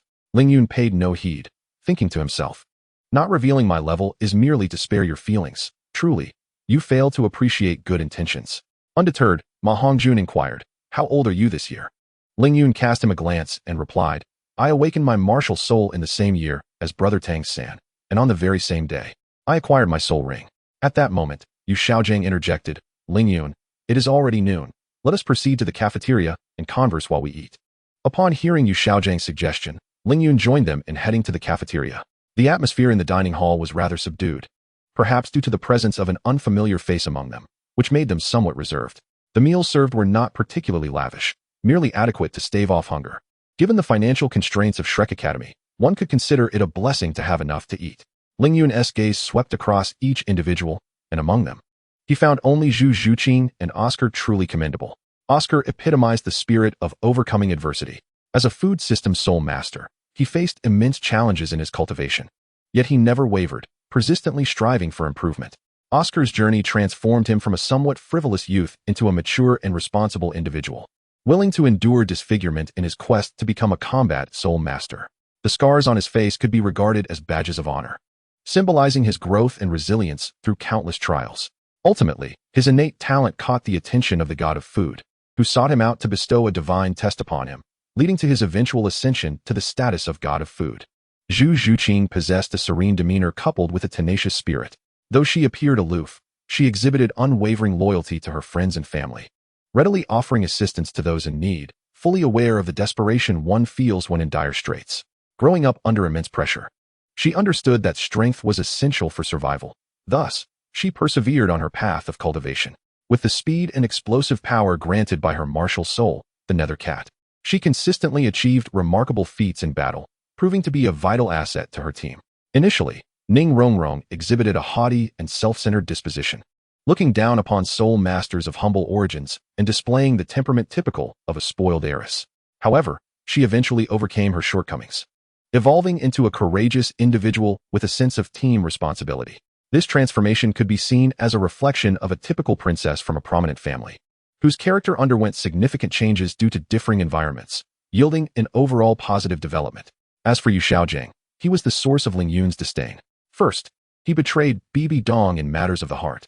He could have chosen to either break up with her or endure the humiliation until she had the ability to choose for herself. Then, upon discovering that Lu Erlong was his sister, he opted to evade the situation. His 2 instances of avoidance led to a tragic fate for 2 women who loved him deeply.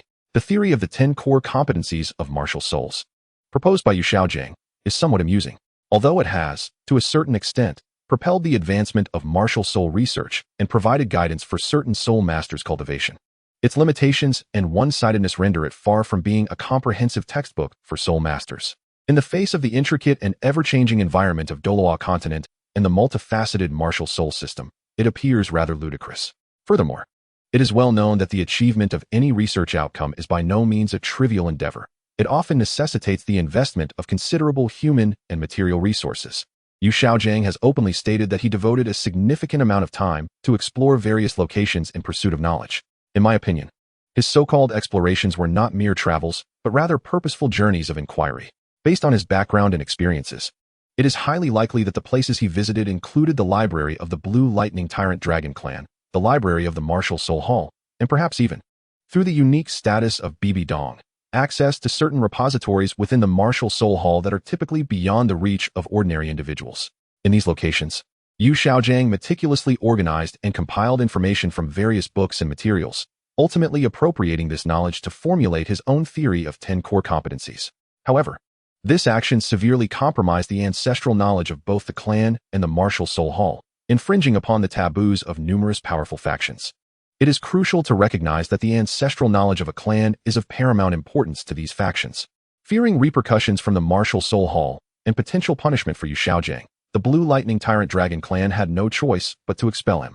After all, given the strength and resources of the Blue Lightning Tyrant Dragon Clan, could they not sustain a level 29 Soul Master? Tang San, on the other hand, exhibits a degree of selfishness. He awakened his martial soul due to the influence of the Martial Soul Hall during his childhood and received considerable assistance from them as he grew, including monthly subsidies. Yet, he ultimately branded the entire Martial Soul Hall as an evil organization and engaged in widespread slaughter. Furthermore, he went to great lengths to resurrect his wife, Xiao Wu. Yet after ascending to the divine realm, he remained indifferent to the plight of his brother Ma Hongjun's wife, Bai Qinxiang. Additionally, he later obstructed the resurrection of Bone Dua and Sword Dua under the pretext of violating divine realm regulations. Does this not seem hypocritical and rather absurd? Chapter 51, Training with the Main Characters, Part 2. Dai Mubai once chose to evade reality due to the vast disparity between himself and Davis, feeling utterly hopeless. Upon arriving at Shrek Academy, he began to lead a life of indulgence, filled with confusion and despondency. However, the wheel of fate began to turn quietly with his encounter with Zhu Zhuqing. Her presence prompted him to reevaluate his life, leading him to realize that avoidance would not resolve any issues. Only by confronting challenges with courage could he truly grow. Later, Tang Xin gifted him a celestial herb, which not only significantly enhanced Dai Mubai's strength, but also granted him the qualifications to compete with Davis. Ma Hongjun, a relatively young boy with a comparatively weaker willpower, continues to navigate his own path. His martial soul, the evil fire, often plunged him into uncontrollable states, leading him to linger in the brothels. Nevertheless, Ma Hongjun did not commit many acts of harm against others.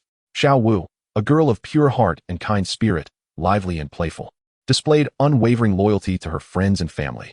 To protect Tang San, she would even sacrifice her own life, a selfless and fearless love that is deeply moving. However, Xiao Wu later forgot the inherent opposition between soul beasts and humans, along with the irreconcilable contradictions that accompanied it. Even after ascending to divinity, it seems she had not contributed significantly to the Soul Beast clan. This may stem from her experiences in the human world, which blurred her understanding of her identity as a soul beast. Thus, Ling Yun felt neither affection nor aversion towards these individuals. After dinner, Ling Yun declined Yu Xiaojing's invitation to train with Tang San and the others. Upon returning to his room, he tidied his belongings and began his cultivation. After Ling Yun departed, Ning Rongrong inquired of Tang San, "Brother San, do you know how strong Ling Yun is?" Tang San replied, "I am not precisely aware. The fact that he defeated the fatty without employing his martial soul speaks volumes. I could not have achieved that." At that moment, Yu Xiaojing announced, "This afternoon, you will continue with physical training, and in the evening, we shall all head to the Grand Soul Arena." That evening, I accompanied Tang San and the others to witness their participation in the soul battles. On the way, Ning Rongrong asked Ling Yun. Ling Yun, will you participate in the soul battles today? Ling Yun turned to him and responded, I shall pass. There are no suitable opponents for me here. Ning Rongrong's eyes brightened with curiosity as she pressed on. Then who do you think here could match you? Ling Yun pondered for a moment before slowly articulating. Perhaps Dai Mubai and Zhu Zhuqing, working in tandem, could provide me with a challenge. Upon hearing this, Dai Mubai and Zhu Zhuqing exchanged glances, sensing an underlying meaning in Ling Yun's words. Motivated by this, Dai Mubai's eyes ignited with determination as he clenched his fists, declaring, Ling Yun, I shall seek to spar with you in the future. Ling Yun nodded slightly in acknowledgement. Upon arriving at the Grand Soul Arena, the atmosphere was vibrant and lively. As Tang San and the others prepared to enter, Ling Yun found a vantage point with a broad view to watch the fierce competition. With the host command, the first match commenced. Dai Mubai and Zhu Zhuqing's combination team took to the stage first, their seamless cooperation impressing all. Dai Mubai charged forward like a ferocious tiger, while Zhu Zhuqing moved like a phantom, navigating behind the enemy in search of the optimal strike. Their synergy was flawless, swiftly cornering their opponents. Ultimately, Dai Mubai unleashed his second soul skill, the White Tiger's fierce light wave, a powerful force that sent the adversaries flying, securing victory in the match. Next came Ma Hongjuan's solo battle. His opponent possessed soul power 2 or 3 levels higher, yet Ma Hongjuan exhibited no fear. From the moment he entered the arena, he demonstrated formidable strength, flames blazing fiercely, illuminating the entire venue. Despite the opponent's formidable soul power, Ma Hongjuan's attacks proved to be exceptionally troublesome, and his flames were so powerful that they left his adversary utterly defenseless. Ultimately, Ma Hongjuan triumphed with an undeniable advantage. Following the conclusion of the match, a throng of spectators gathered around me, their faces alight with excitement and anticipation. Tang San, with a smile, addressed Ling Yun, saying, Ling Yun, you are undoubtedly the strongest among us. Do share your insights. Ling Yun nodded and meticulously pointed out the strengths and weaknesses displayed during their battles.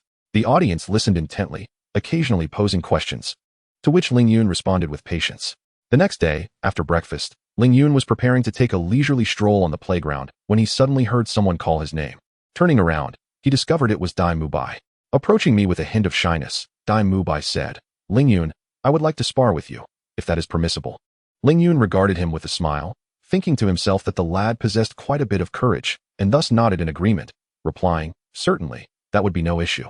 Upon reaching the playground, Ling Yun surveyed Dai Mubai and inquired, is it just you? With confidence, Dai Mubai declared, I alone am sufficient. Let me see just how strong you truly are.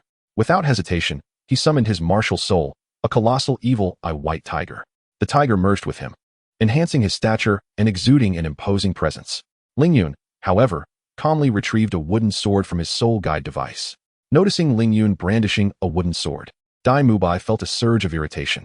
With a fierce roar, he charged forward, his body moving like a flash of white lightning, exhibiting tremendous speed. The powers conferred by his white tiger martial soul endowed his every strike with an overwhelming sense of pressure. Ling Yun stood firm, his gaze unwaveringly fixed upon Dai Mubai as he approached. At the moment of contact, with a flick of his wrist, the wooden sword carved an arc, deftly parrying the tiger's claw attack. In the midst of their collision, a tremendous force surged forth. Ling Yun did not falter, while Dai Mubai found himself momentarily stunned. A glimmer of surprise flickered in Dai Mubai's eyes. He had not anticipated Ling Yun's ability to so effortlessly deflect his assault. Without delay, Dai Mubai launched another offensive, this time activating his third soul skill, the White Tiger Diamond Transformation, significantly amplifying his physical attributes. His form grew even more imposing and robust. Subsequently, he unleashed his second soul skill, the White Tiger Radiant Wave, emitting a beam of white light that shot towards Ling Yun like a meteor. Unperturbed, Ling Yun swiftly maneuvered his wooden sword before him, weaving a dense web of blades that successfully intercepted the attack. Seizing an opportune moment, Ling Yun darted behind Dai Mubai, lightly tapping his wooden sword against his back. Dai Mubai's body stiffened, and as he slowly turned around, his eyes filled with admiration, he admitted, "You are indeed formidable." "I concede." At that moment, Tang Sen approached and inquired of Ling Yun, "Brother Ling Yun, might I have the honor of sparring with you?" Ling Yun glanced at Tang San and replied, "Of course, but are you also alone?" Tang Sen remained silent, directly summoning his martial soul. 3 soul rings, yellow, and purple, materialized beneath his feet. He unleashed his blue silver grass, which coiled around Ling Yun like a long whip. Ling Yun deftly sidestepped, effortlessly evading the attack, and with a swing of his wooden sword, severed the encroaching blue silver grass. Tang San, taken aback for a fleeting moment, quickly regained his composure. As his third soul ring illuminated, blue-silver grass surged forth like a constricting serpent, encircling Ling Yun from all directions. With a nimble flick of his toes against the ground, Ling Yun propelled himself into the air. Seizing the moment, Tang Xin leapt, sending blue-silver grass hurtling towards him from every angle. Ling Yun executed a graceful turn in midair, employing the second stance of the Qingping sword technique. Flowing clouds chase wind, transforming his wooden sword into a flurry of afterimages that sliced through the approaching blue-silver grass. At that instant, Ling Yun spotted the opportunity as Tang Xin landed, momentarily unsteady. Channeling the Qinglian wind control technique, he dove down like a shooting star, aiming his wooden sword directly at Tang Xin's chest. In a rush, Tang Xin utilized the Ghost Shadow Misty Steps to evade while summoning the blue-silver grass for defense. Yet Ling Yun's speed was overwhelming, and the wooden sword pressed against his chest. Tang Xin exhaled a breath, offering a wry smile as he admitted, "I concede. Brother Ling Yun is indeed formidable." Ling Yun retracted his wooden sword and extended a hand to assist him up, saying, "Your strength is not to be underestimated. Keep striving. The future holds limitless possibilities for you." Ling Yun was aware that Tang Xin had many hidden cards yet to play, but similarly, he had only employed the equivalent of level 30 strength in their duel. The 2 consecutive bouts had transformed the spectators' perceptions of Ling Yun, who was no longer met with skepticism.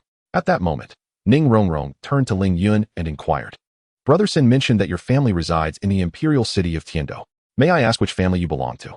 Chapter 52, Training with the Main Cast, 3. Ling Yun glanced at her and replied, "My family is the Shui clan." Ning Rongrong gasped in surprise, exclaiming, "Is it the Shui clan associated with the Advanced Water Element Soul Master Academy in Tiando City?" Ling Yun nodded slightly, but remained silent. Just then, Ma Hongjun interjected, "Is the Shui clan well known?" Ning Rongrong smiled and explained to the group, "The Shui clan is indeed the governing body of the Advanced Water Element Soul Master Academy in Tiando City. Their former clan head, Shui Jun, successfully broke through to the tidal Douluo realm several years ago, and his martial soul evolved into the divine bird, Qing Wan. Hence he is revered as Qing Wan Douluo." She paused for a moment before continuing, "Moreover, the current clan head, Shui Yuntian, is yet to reach the age of 40, yet possesses an impressive soul power of level 85, having attained the rank of Soul Douluo. With such exceptional talent, it is believed he will undoubtedly ascend to title Douluo within the next 8 years. Consequently, the Shui clan would boast 2 titled Douluos, rivaling the strength of the blue electric Tyrannosaurus clan." Ning Rongrong's words prompted a wave of astonishment among the crowd.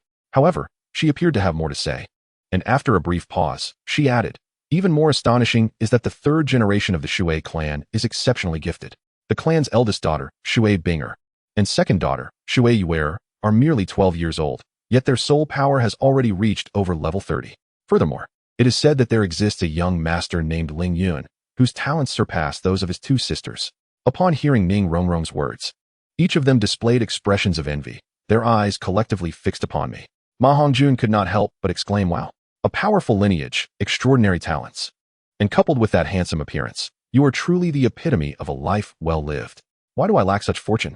Ling Yun's lips curled into a subtle smile as he addressed them. Rumors tend to exaggerate. In truth, it is not as remarkable as it seems." Yet, only Ling Yun comprehended the reality. The rumors were not merely exaggerated, but rather, they were somewhat conservative. His grandfather's soul power level had now reached an impressive 93, and given his current pace of cultivation and condition, it was highly likely that within the next 5 years, he would transcend to an even higher tier, becoming a true super title Douluo. As for Ling Yun's father, although he presently held a level of 85, one must remember he had once ingested celestial herbs, significantly enhancing his physical capabilities.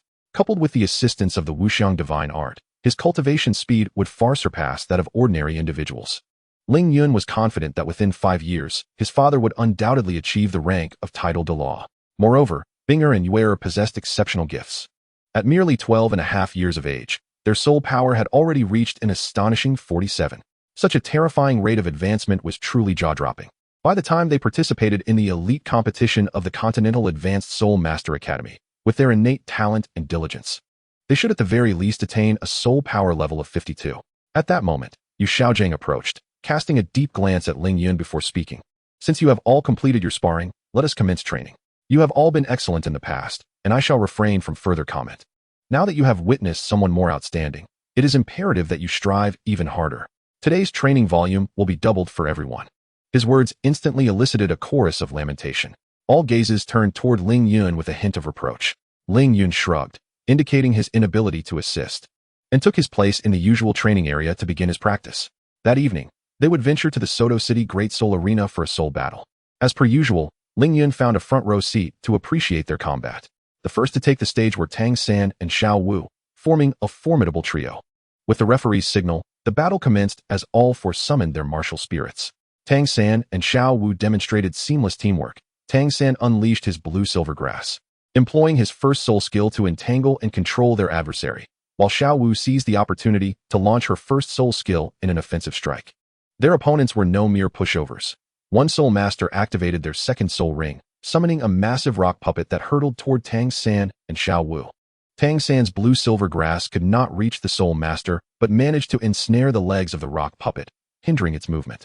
At that moment, Xiao Wu leapt high into the air, deploying her second soul skill, mesmerizing, to seize control of the rock puppet soul master, then executing her first soul skill, a knee strike aimed at the rock puppet soul master. At that moment, an agile attack-type soul master, skilled in speed, stealthily maneuvered behind Xiao Wu, preparing for a surprise strike.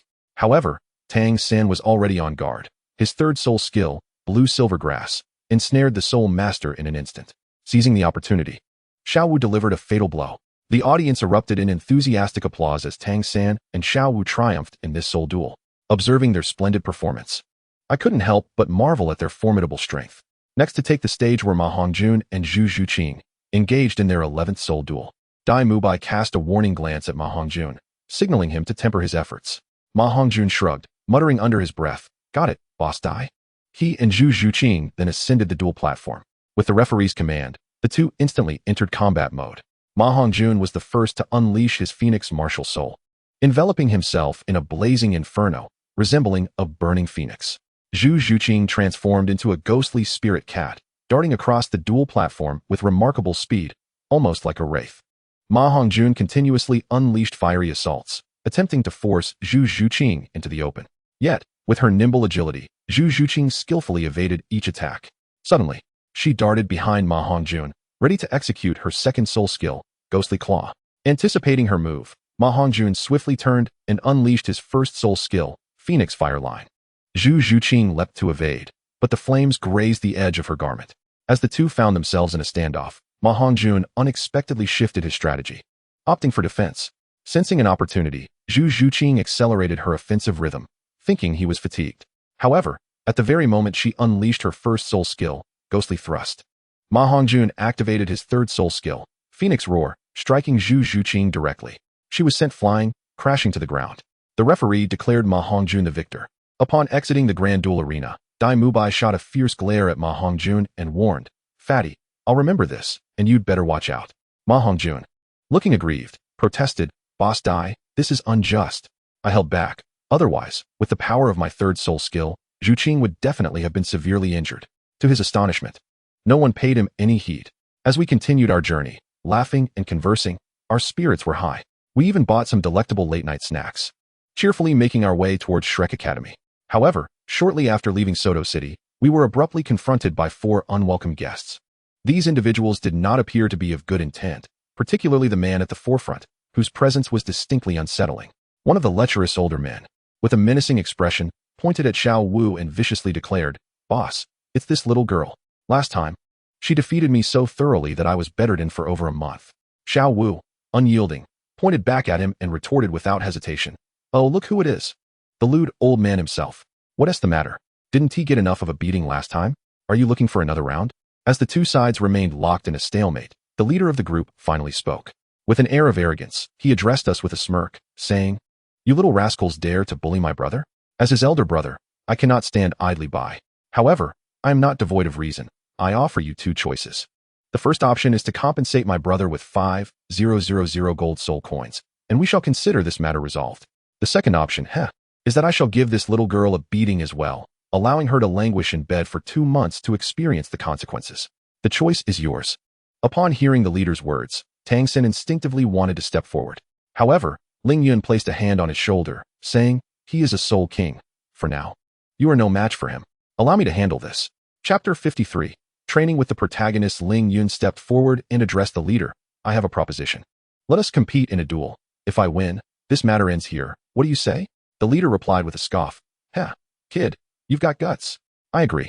With a disdainful laugh, he summoned his martial spirit, revealing a colossal gray wolf, adorned with 5 soul rings, 1 white, 2 yellow, and 2 purple.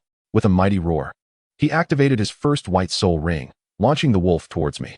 Ling Yun did not summon his martial spirit. Instead, he drew a wooden sword from his soul guide. As the gray wolf lunged, Ling Yun deftly tapped the ground with his toes, sliding back several meters like a specter. The wolf missed its mark, rolling on the ground before swiftly turning around to unleash its third soul skill, Rapid Assault, charging at Ling Yun once more. With unwavering resolve, Ling Yun gripped the wooden sword. As the wolf approached, he flicked his wrist, executing the second form of the Qingping Sword technique, flowing clouds pursuing wind. The wooden sword traced an arc, striking the wolf's head with precision. That seemingly ordinary hit contained immense sword energy, leaving the wolf dazed and disoriented. Noticing this, the leader's expression shifted, and his second yellow soul ring illuminated, hardening the wolf's fur and increasing its speed. It lunged at me again. Ling Yun remained unfazed, swiftly maneuvering to its side and thrusting the wooden sword towards its abdomen. At that moment, the leader unleashed his fourth soul skill, Howling Wolf Moon, entering a frenzied state. A formidable force pushed Ling Yun back, while simultaneously activating his fifth soul skill, Phantom Wolf Pack. 5 ethereal wolf shadows erupted from his body, clawing and lunging towards Ling Yun. Undaunted by the 5 fierce wolf apparitions, Ling Yun wielded his wooden sword with rapid precision, unleashing a flurry of azure light like lightning. This was the third form of the Qingping Sword technique, Surging Sea of Clouds, with each stroke of sword energy imbued with boundless power. The azure sword energy collided with the 5 wolf shadows in the air, creating a series of resounding explosions. The sword energy intertwined like tumultuous waves, instantly tearing the 5 wolf shadows asunder. Immediately, Ling Yun provided the leading man no opportunity to catch his breath, swiftly approaching him like a wraith. The wooden sword in his hand struck with a fierce momentum, ruthlessly cleaving toward the man's body. A crisp crack resounded as the leading man's martial spirit, the gray wolf, was severed in twain beneath that single strike, shattering into countless fragments that scattered through the air. The man's eyes widened in disbelief, his face a canvas of incredulity as he stared vacantly at his disintegrated martial spirit, as though he had lost his very soul.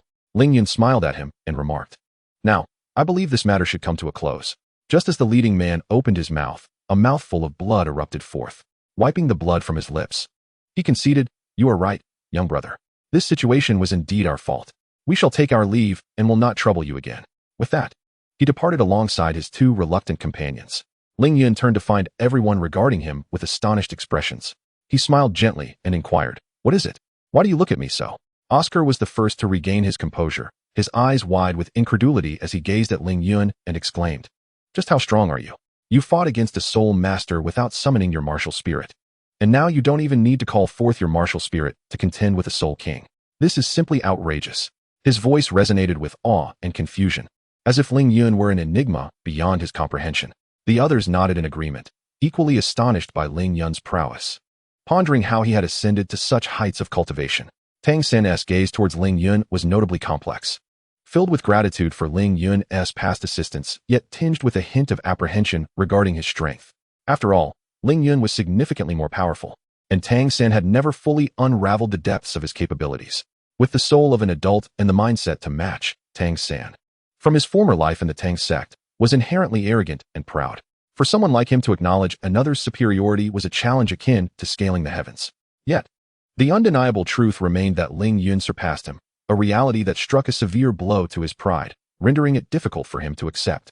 Ling Yun smiled and said, "My circumstances are somewhat unique and should not be judged by conventional standards."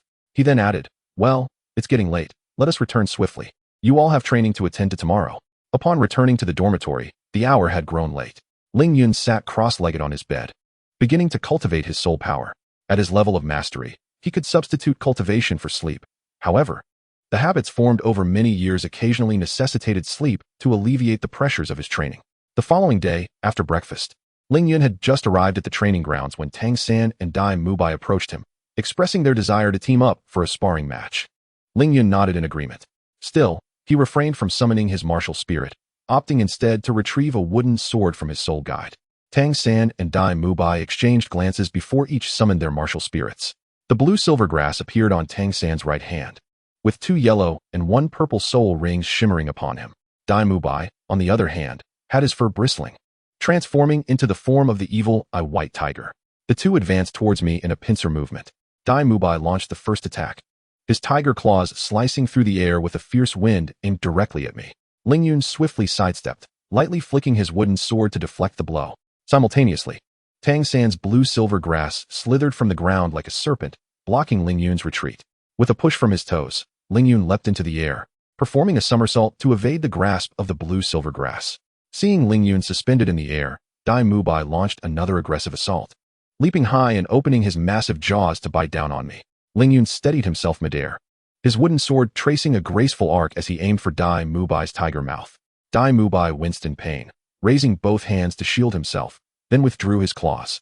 Just then, Tang San's blue-silver grass attacked once more, but Ling Yun seized the opportunity, unleashing several sword energies that severed the grass. Noticing how effortlessly Ling Yun countered their onslaught, Dai Mubai and Tang San exchanged glances, the weight of seriousness evident in their eyes, and once again, they coordinated their assault on Ling Yun. Ling Yun took a deep breath, his wooden sword dancing with increased ferocity, preparing to meet their renewed attack. Just as they were about to close in, Dai Mubai suddenly accelerated, executing a tiger leap, his massive form crashing down like a mountain, while Tang San seized the moment to activate his first soul skill, the blue-silver grass, which coiled around Ling Yun like a frenzied python. Ling Yun's eyes sharpened, and with his wooden sword, he executed the second form of the Qingping sword technique, flowing clouds chasing wind. In an instant, a flurry of swift sword energies surged forth, forcing Dai Mubai back and shattering the constricting blue-silver grass. After retreating, Dai Mubai and Tang San steadied themselves, their expressions turning grave. They exchanged a nod and simultaneously unleashed their soul skills. Dai Mubai's third and second soul rings glowed simultaneously, activating the third soul skill, White Tiger Diamond Transformation, causing the white tiger to swell in size and emanate a formidable aura. Tang San, not to be outdone, activated his third soul skill, Spider Web Binding, making the blue-silver grass grow wildly, forming a vast net from all directions, aiming to ensnare Ling Yun. Ling Yun smiled slightly, his wooden sword radiating brilliance. Channeling his soul power, he invoked the third form of the Qingping sword technique, Sea of Clouds Churning. Waves of Azure sword energies surged skyward, instantly tearing apart the net formed by the blue-silver grass, while simultaneously clashing with Dai Mubai's second soul skill, White Tiger Blazing Light Wave. With a resounding explosion, the sword energies collided with the White Tiger Blazing Light Wave, erupting in a dazzling brilliance. When the light faded, Dai Mubai and Tang San were left panting heavily. Ling Yun sheathed his wooden sword and remarked with a smile, "Your cooperation was quite commendable. Let us conclude our spar here." Upon hearing this, both of them retracted their martial souls and nodded in agreement. Our exchange did not last long and soon came to an end. Others around us seemed accustomed to such scenes, for even the mightiest soul kings lacked the power to compel me to unleash my martial soul. The expression on Yu Xiaojing's face revealed an ineffable complexity as he slowly approached the crowd and addressed them. "You have undoubtedly witnessed the formidable prowess of Ling Yun. Given your similar ages and exceptional talents, you should regard him as the benchmark for your aspirations, continually striving for self-improvement. Furthermore, prepare yourselves thoroughly, for the forthcoming training will be considerably more arduous. Understood? Now, let us commence today's training." Chapter 54, Recruitment of the Four Elemental Families, Part 1. Under Yu Xiaojing's guidance, everyone eagerly immersed themselves in their training. Meanwhile, Ling Yun turned away and made his way to his usual training ground, resolutely dedicating himself to his practice. However, without the assistance of the Ice and Fire Duality Eye, Ling Yun's progress in cultivation became noticeably slower. Days passed, and in the blink of an eye, Ling Yun had spent over a month at Shrek Academy. During this time, he not only bonded more pleasantly with his peers, but also met several other instructors at the academy. Among them, Dean Flander expressed great admiration for Ling Yun's abilities and even extended an invitation for him to remain at Shrek Academy for further study. However, Ling Yun politely declined his kind offer. Subsequently, Ling Yun speculated that Yu Xiaojing must have shared his identity with Flander and the other instructors, as their attitudes toward him shifted thereafter, becoming more courteous and considerably less enthusiastic than before. After dinner, Ling Yun approached Yu Xiaojing, saying, "Master Yu, I sincerely thank you for your care over the past month. I have greatly enjoyed my time with everyone here. I intend to leave Shrek Academy tomorrow morning. I wanted to inform you all tonight, so as not to disturb anyone in the morning." Upon hearing Ling Yun's words, Yu Xiaojing responded, "Are you leaving so soon? Have we not hosted you adequately?" Ling Yun smiled and reassured him, "Master, you needn't worry. My stay at Shrek Academy has been quite comfortable. However, I embarked on this journey for the purpose of training and cannot linger here for long. Please do let me know when you all visit Tiando City in the future. I will be sure to host you splendidly. Tang San and the others expressed their reluctance. The next morning, as Ling Yun opened the door, he found Tang San and the others waiting for him at the entrance. Tang San stepped forward and handed him a small package, saying, "This is a collection of small items from all of us, a token of our fondness." Ling Yun accepted the package, warmth flooding his heart. Xiao Wu, with tearful eyes, said, "Ling Yun, make sure to come back and visit us whenever you have time." Ling Yun gently patted Xiao Wu's head and reassured her, "Rest assured. When you all arrive in Tiando City, we shall gather and reminisce." Oscar scratched his head and chuckled. "Ling Yun, don't forget about us when you're out there. Remember to share any exciting experiences with us." Ma Hongjun chimed in, "Exactly. You're so amazing. If I ever find myself in Tiando City, you must look out for me." Ling Yun gazed at their faces and smiled. "I will, and you must all train diligently. By the time we meet again, you may very well surpass me." Yu Xiaojing stepped forward and said, "Ling Yun, the outside world is fraught with dangers. You must exercise utmost caution." I nodded solemnly, assuring Master Yu that I would take good care of myself. Finally, Ling Yun bid farewell to each of them and turned to depart. His next destination was the city of Longxing in the Star Luo Empire, where he aimed to recruit the 4 attribute families, though not all of them. Ling Yun's primary targets were the Yu family and the Pa family. If possible, enlisting the Min family would also be advantageous. However, the Li family would prove difficult to recruit, as they considered themselves loyal servants of Tang Hao, bound by unwavering allegiance. During his time at Shrek Academy, Ling Yun had already instructed his grandfather to investigate.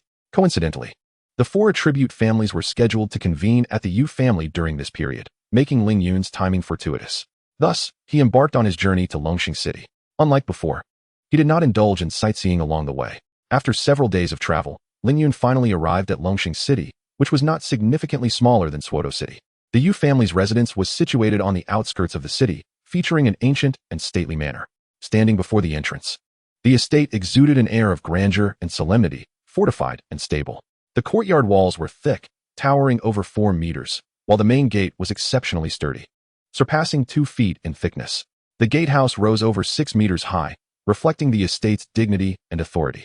Above the gatehouse hung a plaque inscribed with the character Yu, signifying the family's lineage. From the outside, the entire estate appeared symmetrical and orderly, with bold lines that highlighted the defensive architectural style characteristic of the Yu family. As Ling Yun approached the entrance, he was intercepted by 2 guards. "Who goes there, and what business do you have with the Yu family?" Ling Yun clasped his fists and replied, "I am Ling Yun, representing the Academy of High Water Element Soul Masters in Heavendo City, and the former head of the Shui family, Qingtian Douluo Shui Jun. I have come to pay my respects to your noble family. Please convey my request." Upon hearing this, the guards went inside to report. Shortly thereafter, an elderly man emerged. He scrutinized me from head to toe and inquired, "What is your connection to Qingtian Douluo? What brings you to the Yu family?" Ling Yun responded, "Qingtian Douluo Shui Jun is my grandfather. As for my purpose here, I would prefer to discuss it in the presence of your family head." The elder regarded me for a moment and then said, "Young master, please enter. The clan leader is awaiting you in the reception hall." He led the way as Ling Yun followed him into the Yu family estate. Upon entering the courtyard, Ling Yun was captivated by the surroundings. The layout of the courtyard was both meticulous and dignified, adhering to the principles of axial symmetry, exuding an air of antiquity and simplicity. The central axis served as an invisible thread, linking the significant structures together. These grand edifices were arranged along the central axis, creating a solemn and imposing atmosphere. On either side of the axis were auxiliary buildings, smaller yet equally orderly, complementing the main structures to form a complete and harmonious whole. Ling Yun strolled through the courtyard, his gaze drawn to the railings and stone platforms. The railings and stone platforms were constructed from resilient materials such as hard marble and metal, exuding both strength and durability. Upon closer inspection, Ling Yun discerned that these materials were intricately engraved with exquisite patterns, representing the ancestral martial spirit of the Yu clan, the armored giant rhinoceros.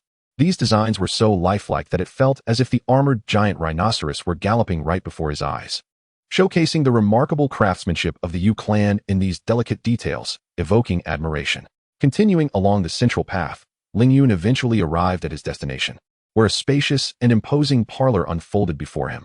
Entering the room, he beheld 4 venerable elders seated around a grand circular table, seemingly deliberating on matters of great significance. Each elder possessed distinctive characteristics. 2 were tall and robust, resembling towering mountains, exuding an air of gravitas and authority. In stark contrast, the other two presented a striking juxtaposition. One was slender and tall, akin to a slender bamboo, yet emanated an aura of sharpness akin to a keen spear. The other, though diminutive in stature, radiated an air of astuteness and capability. Despite their advanced years, with hair and beards turned white, their spirits appeared remarkably vigorous.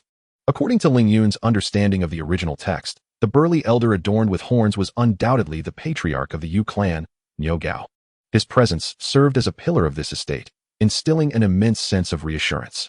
Beside him sat another robust elder, likely the patriarch of the Li clan, Titan. Titan's name was well known within the Spirit Master community, reputed for his extraordinary strength. Turning to the slender elder, his demeanor resembled that of a sharp spear, indicating he was Yang Wudi, the patriarch of the Pa clan. Renowned for his unique soul-piercing lance technique, Yang Wudi was a formidable figure. Finally, the diminutive elder, with his lively eyes and agile movements, was presumably Bai He, the patriarch of the Min clan.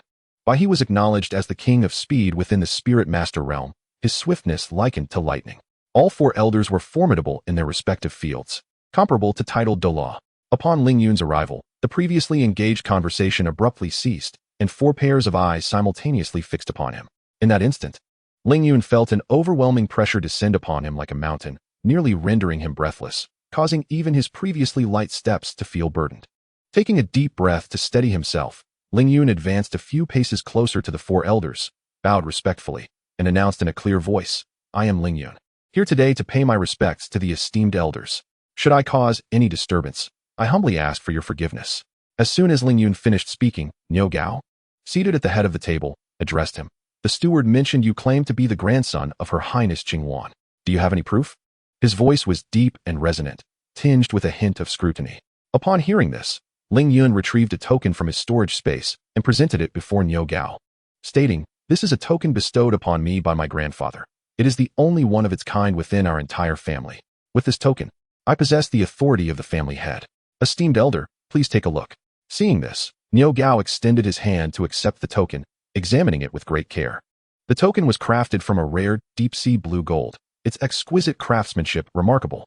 One side featured a vividly carved divine bird, the Qingluan, with intricately detailed feathers, wings, and claws, as if it could take flight at any moment. The opposite side was inscribed with the words Qingluan Douluo Water Army in a grand, flowing script, exuding a powerful aura. Niu Gao turned the token over several times before returning it to Ling Yun, speaking slowly, "Indeed, this is truly the token of His Highness Qingluan. May I inquire as to the purpose of your visit today, young friend?" Rather than answering Niu Gao directly, Ling Yun smiled and, with sincere tones, posed a question. "Before addressing your inquiry, I dare to ask a question of my esteemed elders. If my words are disrespectful, I hope you will forgive me. Do you believe there remains a chance in your lifetimes to ascend to the title of Douluo?" As soon as Ling Yun finished speaking, Titan, the leader of the Li family, abruptly stood up, his eyes wide like brass bells, and with a face full of fury. He bellowed, "What do you mean by that, young one?" In the face of Titan's challenge, Ling Yun stood his ground, meeting his gaze without flinching, and calmly explained, "Please, esteemed elder, do not take offense. I harbor no disrespect. I merely wish to understand the current strength and future potential of you esteemed elders. After all, the title of Douluo represents the pinnacle of existence on the Douluo Continent, a realm achieved by only a select few." After a brief pause to observe the reactions of the others, he noted their silence and furrowed brows, indicating they had no intention of speaking. Thus, he continued, "In my humble opinion, given your ages, it may prove quite challenging to break through the bottleneck to become a Douluo in your lifetimes. Of course, this is merely my personal perspective. If I have offended, I beg your pardon." His words evidently struck a chord with those present, their expressions turning grave. Bai He, the leader of the Min family, sighed softly and remarked, "What you say is indeed true. Among us, only the old gorilla still possesses a slim chance of reaching the title of Douluo. The rest of us are likely fated to be forever distant from that realm." At this moment, Yang Wudi inquired, "Young friend, you did not come here merely to bring us down, did you?" Ling Yun looked at the four of them and replied, "You jest, esteemed elders. I have come to visit you not to disparage, but rather to present an opportunity, a chance for you to break through to the title of Douluo." Upon hearing Ling Yun's words, the listeners were momentarily taken aback, their eyes brimming with astonishment and skepticism. Niu Gao was the first to speak. "Young friend Ling Yun, although you are the grandson of a titled Douluo, do not think you can jest with us old men. To break through to a title de law is no trivial matter. Such opportunities are exceedingly rare. I offered a faint smile and replied, esteemed elders, I assure you, I do not speak lightly. To be candid, my purpose in coming here is to invite several esteemed individuals on behalf of my family. As soon as Ling Yun's words fell, Titan suddenly erupted with fury, slamming his hand onto the table, the resounding noise echoing throughout the hall. He glared at Ling Yun, his face twisted in anger as he shouted, "You insolent brat! Do not be so arrogant. Do you truly believe we would hesitate to take action against you? With your youthful inexperience, you think you are worthy of recruiting us?" With his roar, an overwhelming aura surged forth like a tidal wave, pressing down on Ling Yun. The pressure emanating from a soul de law was indeed formidable. Ling Yun could feel it bearing down upon him with the weight of a mountain, as though it might crush him. However, in the face of Titan's terrifying presence, Ling Yun merely smiled faintly, exhibiting remarkable composure. He swiftly summoned his martial soul, the Qingping Sword. 6 soul rings, yellow, purple, purple-black, black, black, and black, rose from beneath Ling Yun's feet in succession, igniting the air like flames. Notably, the 6th soul ring, dark yet tinged with red, emitted a fiery crimson glow, resembling a blazing sun, dazzling in its brilliance. Ling Yun took a deep breath, channeling his soul power into his martial soul, and then released his own imposing aura. This momentum surged forth like a colossal sword, piercing the heavens and instantly countering Titan's mountainous pressure. "Allow me to formally introduce myself," Ling Yun said, gazing at Titan with deliberate calm. "I am Ling Yun, 12 years of age, possessing the martial soul Qingping Sword, and I am a 62nd level assault system soul master." As his words echoed through the hall, a profound silence enveloped the space. Titan's eyes widened in disbelief as he looked at me, murmuring, "A 12-year-old 6-ringed soul emperor, coupled with such an extraordinary soul ring configuration. How can this be? Even in his youth, the master was far inferior. What manner of prodigy is this?" After a moment, the others regained their composure.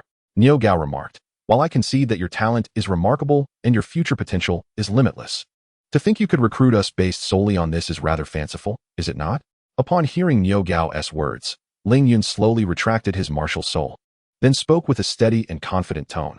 "The reason I showcased my cultivation to you esteemed elders is not out of vanity or boastfulness, but rather to convey the depth of my potential. However, potential is merely a possibility. It does not directly translate to strength.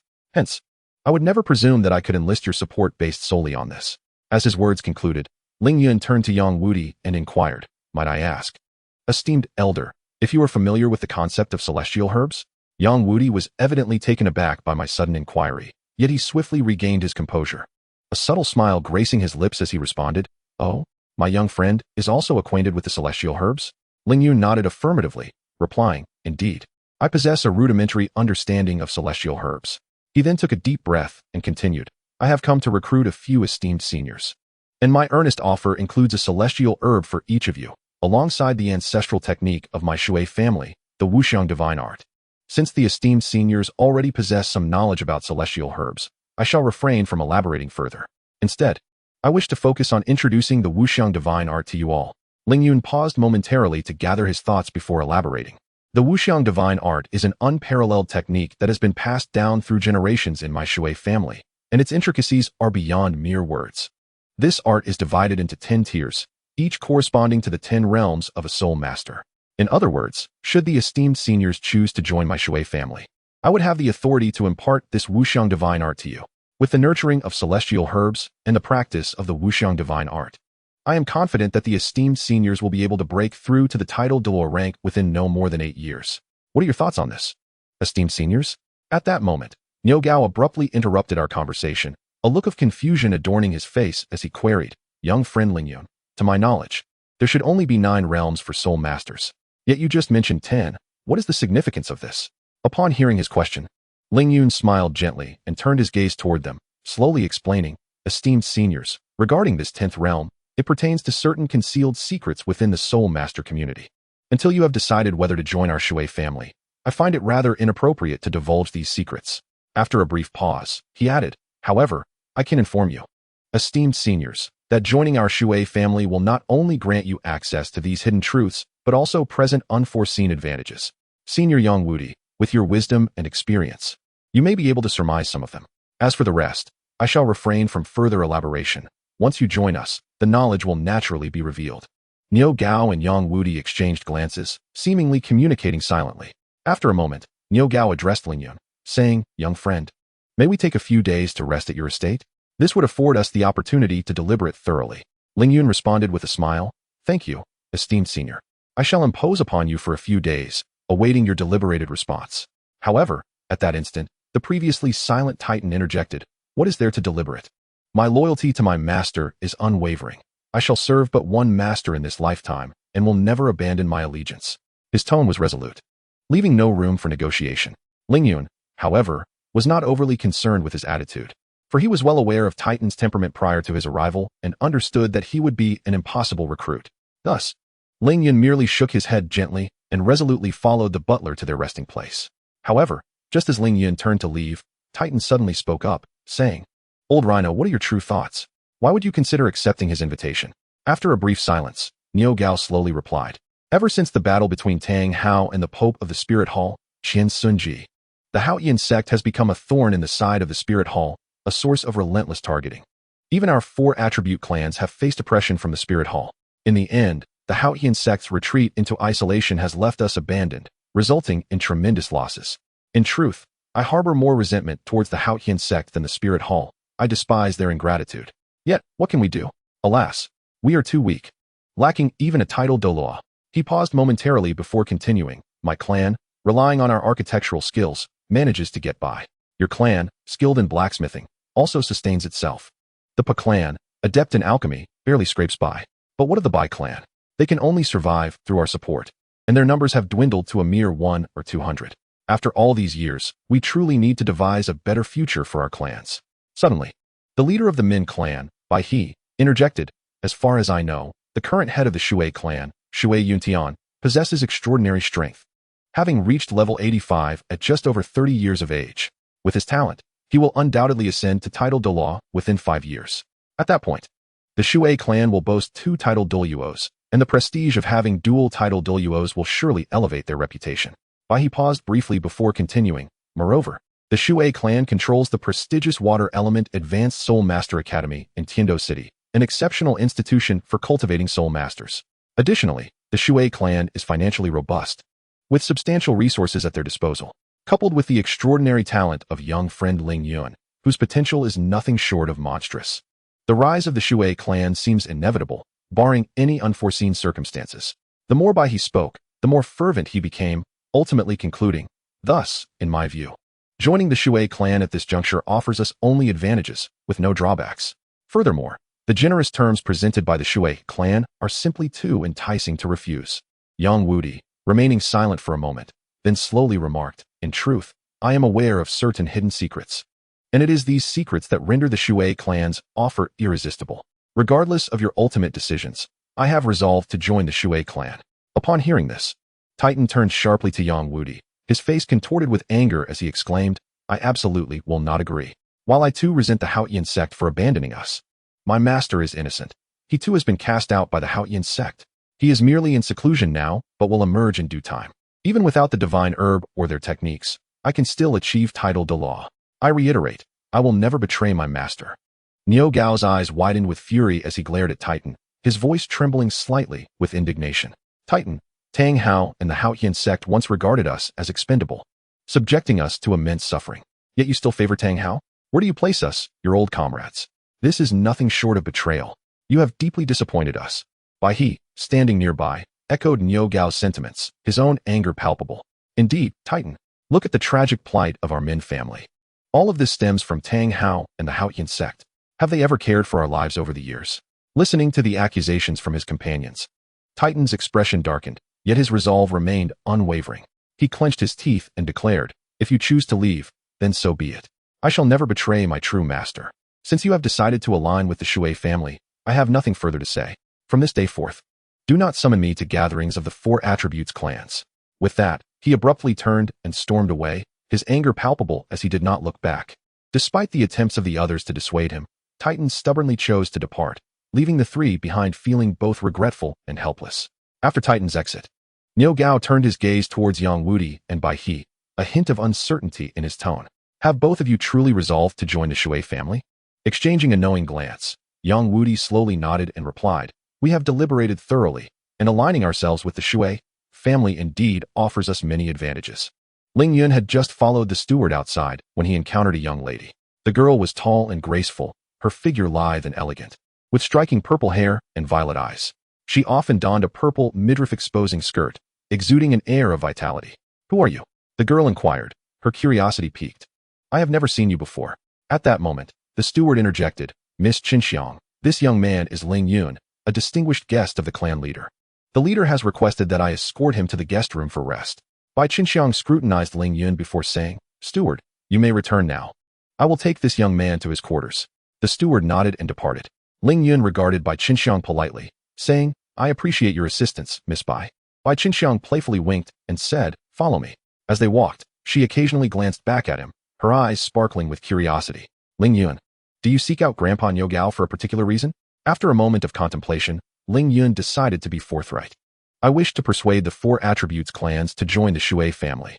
Bai Qinxiang paused in surprise, but soon smiled. "My grandfather and the others might not agree easily, but they did allow the steward to bring you to the guest room, which suggests they have not outright rejected you." As they spoke, they arrived at the guest room. Bai Qinxiang opened the door, saying, "Here we are, you can stay here for now. If you need anything, please do not hesitate to let me know." After Bai Qinxiang left, Ling Yun rested in the room for a while. Thoughts of the individuals in the living room filled his mind, conjuring various possible scenarios. Although Ling Yun was unaware of the occurrences in the hall after his departure, based on his understanding of the families involved, it was not difficult to speculate about the situation. The conditions he proposed were undoubtedly enticing to the Pei and Min clans, providing them with no reason to decline. As for Niu Gao of the Yu clan, judging by his earlier demeanor, he appeared to be a rather astute individual who would likely comprehend the implications at stake, making it improbable for him to reject the proposal. However, Titan of the Li clan, as described in the original text, possessed a rather obstinate nature and harbored unique perspectives on certain matters, leading Ling Yun to believe that he would not easily acquiesce. With these thoughts settled, Ling Yun felt a wave of relief wash over him, allowing him to focus on his cultivation instead. The following morning, as the first rays of sunlight streamed through the window, Ling Yun rose early, just as he was preparing to embark on a new day of training. A gentle knock echoed from outside the door. "Young Master Ling, the clan leader has sent me to invite you to breakfast," came the butler's voice from the threshold. Ling Yun acknowledged and swiftly adjusted his attire before following the butler to the dining hall. Along the way, he pondered what the morning's meal might entail. Upon entering the dining hall, Ling Yun discovered 4 individuals awaiting him. As anticipated, in addition to Titan of the Li clan, the other 3 clan leaders were present, along with a young girl, Bai Qinxiang, whom he had encountered the day prior. Chapter 57, Recruiting the 4 Elemental Families, Part 4. Bai Qinxiang had been observing Ling Yun intently since his arrival, her eyes brimming with curiosity. Ling Yun approached the table with purposeful strides, bowed slightly to the 3 clan leaders, and then smiled at Bai Qinxiang, saying, "Good morning, Miss Bai." Straightening up, he turned to the 3 clan leaders and inquired directly, "Have the 3 esteemed elders reached a consensus?" Niu Gao rose with a smile and gestured for Ling Yun to take a seat. "Please, young Master Ling, sit down. Let us discuss over breakfast." Ling Yun nodded with a smile and gracefully made his way to the table, taking his seat with poise. Once Ling Yun was settled, Niu Gao began, "Young Master Ling, after our discussion last night, we have decided to join the Shui clan. What arrangements do you have in mind for us, Your Highness?" Ling Yun's lips curled into a subtle smile as he softly replied, "The esteemed elders may be under a misunderstanding. This invitation is not from my grandfather, but rather from myself." Niu Gao, Bai He, and Titan were taken aback by his words, clearly surprised. Observing their reactions, Ling Yun continued, "Our academy has recently established a Tian Shui battle team, aimed at preparing for the elite competition of high-level Soul Master academies across the continent in a year's time. Upon securing victory, I intend to establish a sect, and my purpose in coming here is to invite the 3 esteemed elders to lead their families in joining this sect. I have thoroughly elaborated on these matters in the letter I previously sent to my grandfather." At that moment, the previously silent Bai He suddenly spoke. "It is not that I harbor doubts about the capabilities of the Tianshui battle team, but according to the information we have received, there are already 3 soul ancestors at level 49 among the participating teams from the Spirit Hall. This implies that the Spirit Hall will dispatch more than 1 Soul King to compete in this grand tournament a year from now. In the face of such formidable adversaries, does young Master Ling truly possess the confidence to seize the championship?" Ling Yun smiled faintly, his gaze radiating self-assurance as he slowly replied, "The current generation from the Spirit Hall is lauded by the outside world as the Golden Generation. Indeed, their team will feature 3 Soul Kings a year hence. However, When compared to the Tianshui battle team, they still fall short. Not to mention that I will also participate in this competition. As it stands, the Tianshui battle team will boast 3 Soul Kings by then. With such formidable strength, our victory in this tournament is undoubtedly assured. If the 3 seniors harbor any doubts, they can certainly verify this at the Water Elemental Advanced Soul Master Academy. Just then, Niu Gao interjected. Oh, if that is the case, might I inquire if young Master Ling could elaborate on your plans? Ling Yun smiled gently and responded. In truth, my journey of cultivation is a preparation for future endeavors. My first step is to invite the 3 esteemed seniors to join my forthcoming sect. Of course, this is merely the beginning. I also intend to invite one of the renowned master craftsmen on the continent, Senior Lu Gao, to join us. Upon hearing this, Yang Wudi could not help but display a look of perplexity and pressed on. Young Master Lin, how confident are you in successfully inviting Senior Lu Gao? To my knowledge, he is utterly devoted to the art of forging, having dedicated his life to the relentless pursuit of superior craftsmanship. Given his nature, it would surely be no easy feat to persuade him. Ling Yun nodded thoughtfully, then retrieved 2 books from his storage space and handed them to Yang Wudi. These 2 tomes were the introductory chapters on alchemy and forging that Ling Yun had transcribed from the Douluo Encyclopedia. As Yang Wudi received the books, he began to peruse them earnestly, his eyes widening in astonishment, his face a canvas of shock. After a considerable pause, he finally looked up, his voice trembling slightly as he remarked, Young Master Ling, these 2 books are nothing short of treasures. The knowledge contained within is unlike anything I have ever encountered. If I could comprehend it, it would undoubtedly elevate my alchemical skills significantly.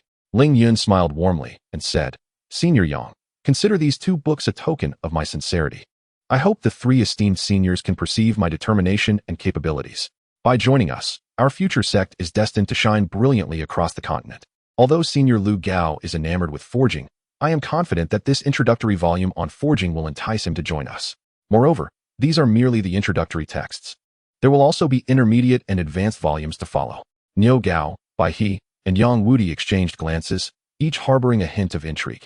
Yang Wudi chuckled heartily and declared, with such audacity from young Master Ling, what hesitation could we possibly have? I, Yang Wudi, shall be the first to support you.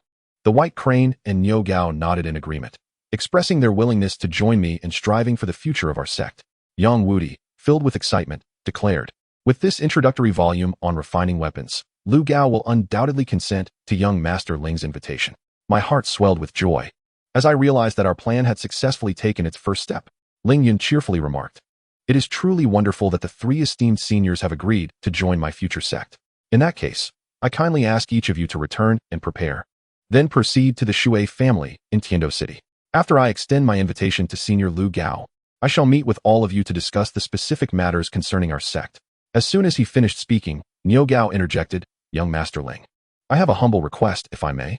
Ling Yun regarded him with a smile and replied, please, Senior Niu Gao, feel free to speak. After a moment's hesitation, Niu Gao continued, once we finish our meal, I would like to engage in a sparring session with you, if that is permissible. Upon hearing this, Ling Yun immediately grasped his intention. Clearly, Niu Gao sought a battle to validate his own strength and, in doing so, to persuade his kin. It seemed that both the Pu and Min clans shared a similar sentiment. For Ling Yun, this duel held equal significance. He too yearned for recognition from all present through this contest. Thus, without hesitation, Ling Yun nodded in agreement to his request. After our meal, we proceeded to the martial arena of the Yu clan. Upon entering, Ling Yun was astonished to discover a considerable gathering of spectators, at least 200 individuals, both young and old, with soul power levels no lower than 30. It was evident they had received word of the impending spar and had come specifically to witness it. As Ling Yun and Niu Gao stepped into the arena, the previously raucous crowd fell silent, all eyes fixated upon us with curiosity and anticipation. The youthfulness of Ling Yun elicited incredulous gasps, as everyone stared in disbelief. Ling Yun and the esteemed Niu Gao took their positions at the center of the arena, waiting for the crowd to vacate the space. Ling Yun spoke earnestly, during our spar, I kindly ask you not to hold back, senior. I wish to truly understand my strength and discern the limits of my abilities. Niu Gao nodded slightly, acknowledging Ling Yun's intent, and replied, I too am eager to see just how formidable you are, to understand the heights you may lead us to in the future. Before his words had fully escaped his lips, Ling Yun summoned his martial soul, the Qingping Sword, without hesitation. A flash of azure light illuminated the arena as the sword materialized in his grasp, its blade shimmering with a frosty gleam, seemingly imbued with boundless power. Simultaneously, beneath his feet, 6 soul rings materialized, 1 yellow, 2 purple, and 3 black, radiating brilliant hues that cast a kaleidoscope of colors across the entire arena. This astonishing display left all present speechless, and the once quiet crowd outside the arena erupted into fervent whispers and discussions. Bai Qinxiang gazed at Bai He with a face full of astonishment, incredulously inquiring, "Grandfather, is his soul ring configuration truly that formidable?" Bai He, equally stunned, fixated on the soul rings beneath my feet and slowly replied, "Indeed, even I, upon witnessing such a soul ring configuration once more, would still find it utterly astonishing. Particularly his 6th soul ring, which perhaps approaches the level of 100,000 years." Amidst the collective awe, Elder Niu Gao did not falter, summoning forth his martial soul. With a low roar, a colossal image of a plated rhinoceros materialized, seamlessly merging with Niu Gao's physique. In an instant, Niu Gao's form became even more imposing, his muscular contours as resilient as steel, emanating a disquieting aura. Simultaneously, beneath Niu Gao's feet appeared 2 yellow, 2 purple, and 4 black soul rings, each radiating a brilliant luminosity, engaging in a silent contest with Ling Yun's rings. With the manifestation of our martial souls and soul rings, the atmosphere in the training arena grew palpably tense. Niu Gao's martial soul, the plated rhinoceros, was renowned for its formidable defense, and his soul rings dazzled with brilliance, showcasing his immense power. With a thunderous bellow, akin to an enraged bull, Niu Gao's plated rhinoceros martial soul surged in size, charging at Ling Yun with a force that seemed capable of toppling mountains. The tremendous impact caused the ground to tremble, as if the very arena were on the brink of being torn asunder by this overwhelming power. In the face of such a ferocious assault, Ling Yun exhibited no fear. With a delicate tap of his toes, he evaded sideways with an uncanny swiftness, moving like a wraith. Ling Yun's movements flowed with an elegant grace, leaving the spectators in awe. Concurrently, the Qingping sword in Ling Yun's hand burst forth with a radiant brilliance. Without hesitation, he unleashed his first soul skill, Qinglian Chasing Wind. A sharp blade of energy shot forth like lightning, targeting Niu Gao directly. Upon witnessing this, Niu Gao promptly activated his soul rings, conjuring a thick shield that materialized before him. This shield shimmered with an earthy hue, evidently a manifestation of his soul skill. Ling Yun's sword energy collided forcefully with the shield, producing a thunderous sound, yet failing to penetrate the steadfast defense. However, Ling Yun remained undeterred. Shortly thereafter, Niu Gao activated his second soul skill, causing numerous sharp spikes to erupt from his shield, glistening with a cold light and charging towards Ling Yun once more with formidable strength. Ling Yun, unwilling to exhibit even a moment's hesitation, swiftly employed Qinglian Yufeng, his form light and ethereal as he adeptly evaded Niu Gao's onslaught. Each sidestep was impeccably timed, rendering Niu Gao's attacks futile. In the midst of his evasions, Ling Yun seized the opportune moment to execute his third soul skill, Qinglian Sword Domain. Instantly, a powerful surge of sword energy erupted from Ling Yun, enveloping Niu Gao in a vast sword domain. Although the sword energy within the domain could not directly harm Niu Gao, it incessantly diminished his speed. Niu Gao's movements within the sword domain grew increasingly sluggish, causing his attacks to lose their original potency. Seizing this opportunity, Ling Yun swiftly distanced himself from Niu Gao, channeling his energy to continuously converge soul power into the Qinglian sword, preparing to unleash his fourth soul skill, Qinglian Pation.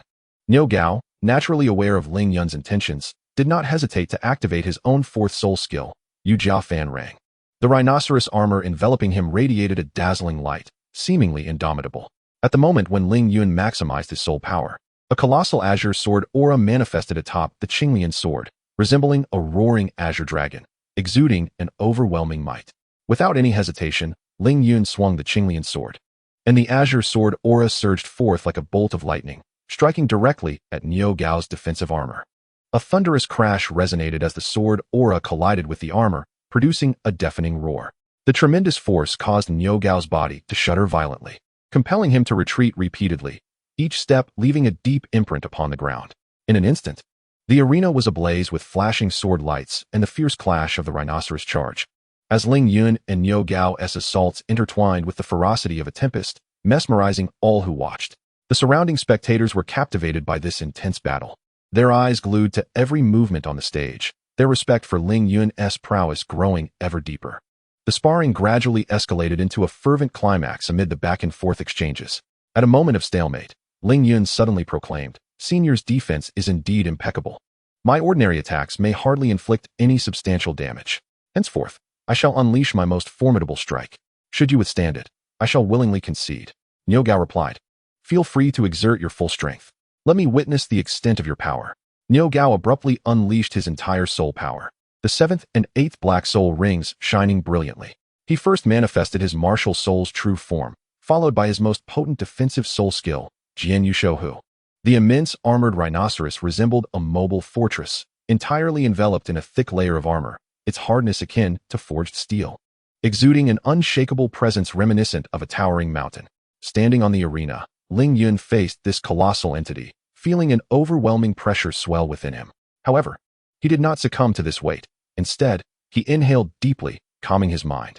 As the 6th soul ring on Ling Yun radiated a resplendent glow, he unleashed his 6th soul skill, Wanjian Guizong. In an instant, countless azure sword shadows cascaded from the heavens like a torrential downpour, bearing a fierce momentum. Akin to a pack of ravenous wolves, charging directly at Niu Gao. The sword shadows collided violently with the armored rhinoceros, producing a series of ear-splitting booms. The arena was soon enveloped in swirling dust, as if the entire world trembled beneath this force. As the dust gradually settled, both Ling Yun and Niu Gao found themselves slightly breathless. Ling Yun gazed at Niu Gao, his eyes brimming with admiration as he remarked, Your esteemed defense is indeed unparalleled. As the legends proclaim, I am utterly impressed and concede my defeat with utmost respect. This competition has left me truly humbled. Niu Gao, witnessing this, erupted into hearty laughter, his voice resonating like a great bell across the training grounds. He regarded Ling Yun with evident appreciation and said, Your talent is truly astonishing.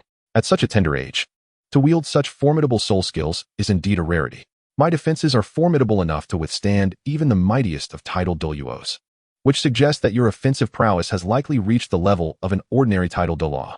You are indeed a remarkable youth. The onlookers were equally captivated by the thrilling contest, erupting into fervent applause, celebrating their remarkable display. After a considerable time, the crowd gradually dispersed.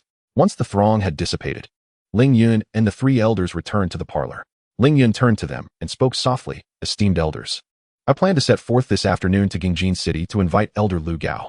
Upon successfully extending my invitation, I shall promptly return to Tiando City to reunite with you. We can then deliberate together on the affairs of the new sect. What are your thoughts on this, esteemed elders?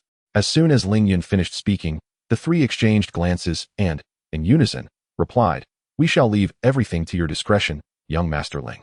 We will return to make arrangements for our families, and then proceed to Tiando City to await your return. Ling Yun nodded in agreement, his heart brimming with anticipation for the upcoming journey, for it not only pertained to the future of the new sect, but also to his own plans and aspirations for his family. Time swiftly passed, and soon it was midday. After enjoying lunch, Ling Yun took a brief respite before setting out. Upon exiting the residence of the Yu family, he visited the marketplace to procure essential items such as clothing, provisions, and a water pouch. With all preparations complete, he embarked on the road to Qingping City. While his primary focus was on reaching Qingping City, Ling Yun remained steadfast in his original intent, diligently honing his skills by traveling during the day and training at night. After several days of arduous travel, he finally beheld the silhouette of Qingping City. From a distance, the bustling city, renowned for its forging prowess, was alive with activity, the resounding clang of hammers echoing even from afar. Ling Yun recalled that the original text mentioned Elder Lu Gao was the president of the Blacksmith Association. So he inquired about the location of the association and learned that it resided in the heart of Qingping City. Ling Yun made his way down the central avenue, flanked by blacksmith shops that sparkled like stars, the rhythmic sounds of forging ringing continuously in the air. The men here were predominantly robust and muscular, many with bare torsos and bulging biceps. Eventually, Ling Yun halted before an imposing structure, where the words Blacksmith Association were emblazoned above the grand entrance. As he stepped through the doors of the Blacksmith Association, the sight that greeted him left him utterly astounded. The interior of this magnificent edifice is remarkably spacious, soaring to a height of 5 stories. The first and second levels are evidently bustling trading zones, teeming with a vibrant crowd. Here, individuals weave through the throng, selecting their desired blacksmith creations or engaging in spirited negotiations with vendors, creating a scene of lively activity. As Ling Yun ascended to the 3rd floor, he discovered it to be the blacksmith registration area, where numerous artisans busily filled out various forms to complete their registration procedures. Continuing his ascent, he reached the 4th floor, which bore a distinct arrangement, resembling an auction hall. Rows of seats were meticulously arranged, with a raised platform at the center, presumably designated for showcasing auction items. Finally, Ling Yun arrived at the 5th floor, which appeared to be the office of the Blacksmith Association.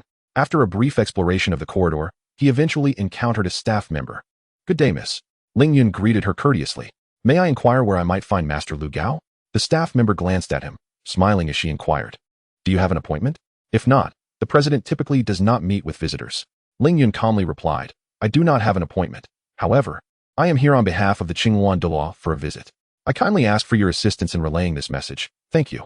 He then presented his grandfather's token. The staff member accepted the token, scrutinizing it closely before responding. "Please wait a moment, young sir, while I inform the president. However, I cannot guarantee that he will see you." With that, she turned and departed, leaving Ling Yun in anticipation. After a short while, the staff member returned, her face adorned with a smile as she approached Ling Yun. "The president has agreed to meet with you. Please follow me." Filled with delight, Ling Yun promptly rose and followed her deeper into the building.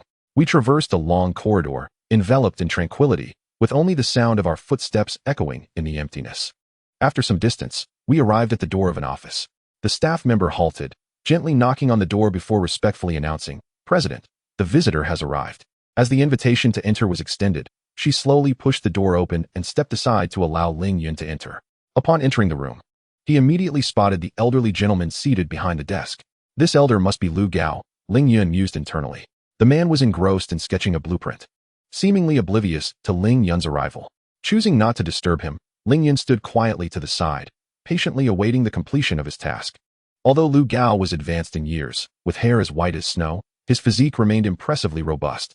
He wore a light garment that accentuated his well-defined muscles, displaying the strength of his form. After approximately half an hour, Lu Gao finally set down his pen and slowly lifted his gaze to meet Ling Yun's. His eyes were sharp and profound, as if capable of perceiving all truths. "I hear you are here representing the Qingwan Douluo to seek my counsel," he remarked. The voice of Lu Gao resonated deeply and powerfully, leaving me curious about what matter Qingwan Douluo wished to discuss with me. Ling Yun did not answer his question directly. Instead, he leisurely retrieved a tome from his storage space. With a gentle smile, he presented the book to the esteemed Lu Gao, softly suggesting, "Senior Lu Gao, please peruse this volume first. We can converse in greater depth once you have finished." Lu Gao regarded the book in Ling Yun's hands with a hint of surprise, seemingly perplexed by his gesture. Nevertheless, he graciously accepted the tome and curiously turned to the first page. However, after merely flipping through a couple of pages, Lu Gao's expression underwent a remarkable transformation. His once inquisitive gaze sharpened into intense focus, as if captivated by the contents within the book. As he delved deeper into the reading, his brow furrowed, and disbelief flickered across his countenance. Ling Yun stood by, quietly observing Lu Gao's response. He understood that the descriptions of the forging techniques within the book had profoundly impressed Lu Gao. The seemingly mundane iron and stubborn stone, under the deft hands of a skilled artificer, could endure the tempering of true flames and the etching of spiritual patterns, shedding their coarse exteriors to exude a lustrous sheen akin to jade, and even manifesting starry engravings, as if bestowed with life itself. Even more astonishing was the account of an ostensibly ordinary longsword that, when wielded, could summon winds and thunder, effortlessly cleaving through towering cliffs as if they were mere tofu. The spirit artifacts crafted by master artificers from superior materials possessed capabilities beyond imagination. Not only did they gain sentience, allowing them to resonate with their master's intentions, but they could also instinctively protect their owners in perilous moments, showcasing remarkable intelligence. Furthermore, the tome elaborated on a plethora of extraordinary forging techniques capable of creating a variety of unique treasures. Some could soar through the skies, others could render their bearers invisible. Some could heal ailments, and a few could even traverse the fabric of time and space. These wondrous techniques and exceptional artifacts opened Lu Gao's eyes to a realm of possibilities he had never envisioned, unveiling a magical gateway before him. After a lengthy pause, he exhaled deeply, striving to compose himself before speaking. "My young friend, what is the significance of this book that Lady Qingwan has sent you to present to me?" With utmost seriousness, Ling Yun replied, "Senior Lu Gao, we have come with the intention of establishing a sect. Today, we have taken the liberty of visiting you to sincerely invite you to join our new order." As he spoke, he gently placed the tome on the table, adding, "This book embodies our earnestness."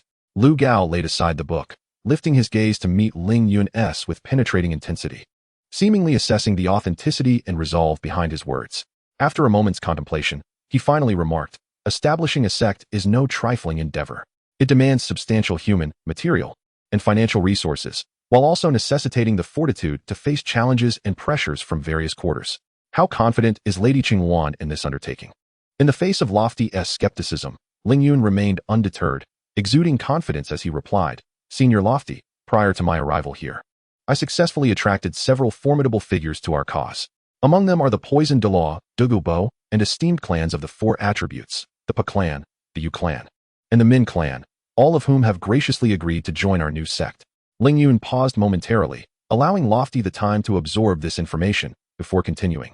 The Pa clan possesses profound expertise in alchemy, and I have specifically prepared for them a volume on elementary alchemical practices. Moreover, you may not have noticed, Senior, that this tome is merely introductory. There are advanced and intermediate methodologies for both crafting and alchemy awaiting our exploration and understanding. Equipped with the techniques from these texts, we shall forge powerful weapons and rare treasures, significantly enhancing the overall strength of our sect. Lofty rose slowly from his chair, pacing thoughtfully around the room. I have enjoyed relative stability within the Blacksmith Association, he finally remarked, his voice low yet resolute. If you wish for me to join you, you must provide me with a compelling reason. Ling Yun, with a smile illuminating his face, gazed at Lofty, a glimmer of confidence in his eyes. Drawing a deep breath, he replied, Senior, within our sect, you will find a grander stage upon which to showcase the crafting techniques you have encountered in texts. You will even have the opportunity to create astonishing spiritual artifacts, which will capture the attention of the world. Ling Yun paused again, allowing Lofty to digest his words before continuing. More importantly, you will embark on the advanced profession of a crafting master. This is not only an elevation of your personal skills, but a revolution for the entire smithing industry. Noticing Lofty's eyes brighten with interest, Ling Yun seized the moment to elaborate. Once you master the crafting knowledge from the book, with your skills combined with our sect's resources, we shall together usher in a new era. In this era, crafting masters and alchemists will no longer be mere accompaniments to spirit masters, but rather professions of equal, if not greater, esteem. We shall ensure that the entirety of the continent recognizes the power and significance of crafting masters and alchemists. Lofty halted, standing quietly in contemplation for a moment. The room fell into silence, the only sounds being the mingling of our breaths. Chapter 60, The Godsmith Lofty, Part 2. After a while, Lofty finally made up his mind, stating earnestly, Very well. Since your Highness Qingwan is so sincere, I shall agree to join the sect. However, he quickly followed up with, What are our next steps? Upon hearing Lofty's words, Ling Yun felt an overwhelming surge of joy. He understood that with a master craftsman like Lofty on board, the strength of their sect would be immensely bolstered, and the final piece of their puzzle would finally fall into place. Ling Yun took a deep breath, striving to calm his emotions, and then spoke steadily. For the time being, there is no need for you to exert yourself, Senior. I have come here with the hope that you would accompany me back to Tiando City to partake in the development of our sect. The three esteemed elders, Niu Gao and his companions, have already set forth to Tiando City, and now we await only your presence. Upon hearing Ling Yun's words, Lu Gao let out a hearty laugh, his voice resounding like a bell. Haha, what could be the problem? I shall gather my belongings, ensure the subsequent affairs of the Blacksmith Association are in order, and then return to Tiando City with you.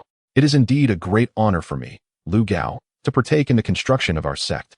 The following morning, with the sun shining brightly, Ling Yun had prepared a spacious and comfortable carriage, awaiting the arrival of Senior Lu Gao. Once all was in readiness, we embarked on our journey to Tiando City. Along the way, Ling Yun and Senior Lu Gao engaged in lively conversation, as if there were endless topics to discuss. Their dialogue traversed from forging techniques to the future plans of the sect, and from mundane life matters to grand ideals. Senior Lu Gao, with his profound knowledge and unique insights, imparted wisdom that greatly enriched Ling Yun's understanding of both forging and the sect's development. However, perhaps due to Ling Yun's eagerness to return home, he felt that the journey back was particularly prolonged. Despite the smooth passage of the carriage, he could not help but steal glances out the window, yearning for the moment they would arrive at Tiando City. After more than half a month of arduous travel, we finally beheld the gates of Tiando City. Standing before the gates, Ling Yun was overcome with emotion. He had initially thought that this journey would require at least a year and a half, yet he found himself returning after merely a few months. As the carriage slowly entered the city and sped along the central avenue, it surged through throngs of bustling crowds and vibrant marketplaces. Ultimately arriving at the entrance of his family estate, Ling Yun took a deep breath to steady his racing heart, and then disembarked the carriage alongside Senior Lu Gao.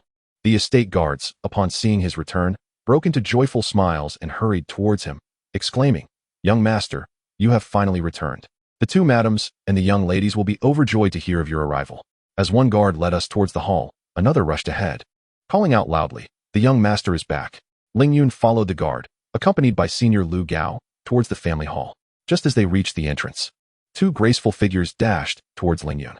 Before he could fully register the scene, they collided with him like two jubilant birds, nestling in his embrace. Ling Yun smiled gently, wrapping his arms around them, savoring their soft forms and warm breaths. Leaning close to their ears, he softly murmured, "I have returned." Yuera lifted her head, her sparkling eyes gazing at him, playfully chiding, "Why did you not take us with you for your training? We have missed you so much." Ling Yun gazed upon her adorable visage, his heart softening involuntarily. He hurriedly explained, "This expedition was a spur-of-the-moment decision, and time was of the essence. Thus, I failed to inform you all. My apologies. However, I assure you that I shall take you with me on the next journey, if you will permit it." Just then, both grandfather and father emerged from the house. Upon witnessing us tightly embraced, father's expression darkened immediately, accompanied by a disdainful snort. At the sound of his voice, the two of them, akin to startled fawns, quickly buried their heads deep into Ling Yun's chest, seemingly attempting to evade father's stern gaze. Ling Yun felt a wave of embarrassment wash over him. Awkwardly scratching his head, he swiftly grasped their hands and strode toward father and grandfather. With utmost respect, Ling Yun bowed and announced, "Grandfather, father, I have returned." Grandfather, wearing a gentle smile, nodded slightly and replied, "It is good to see you back safely."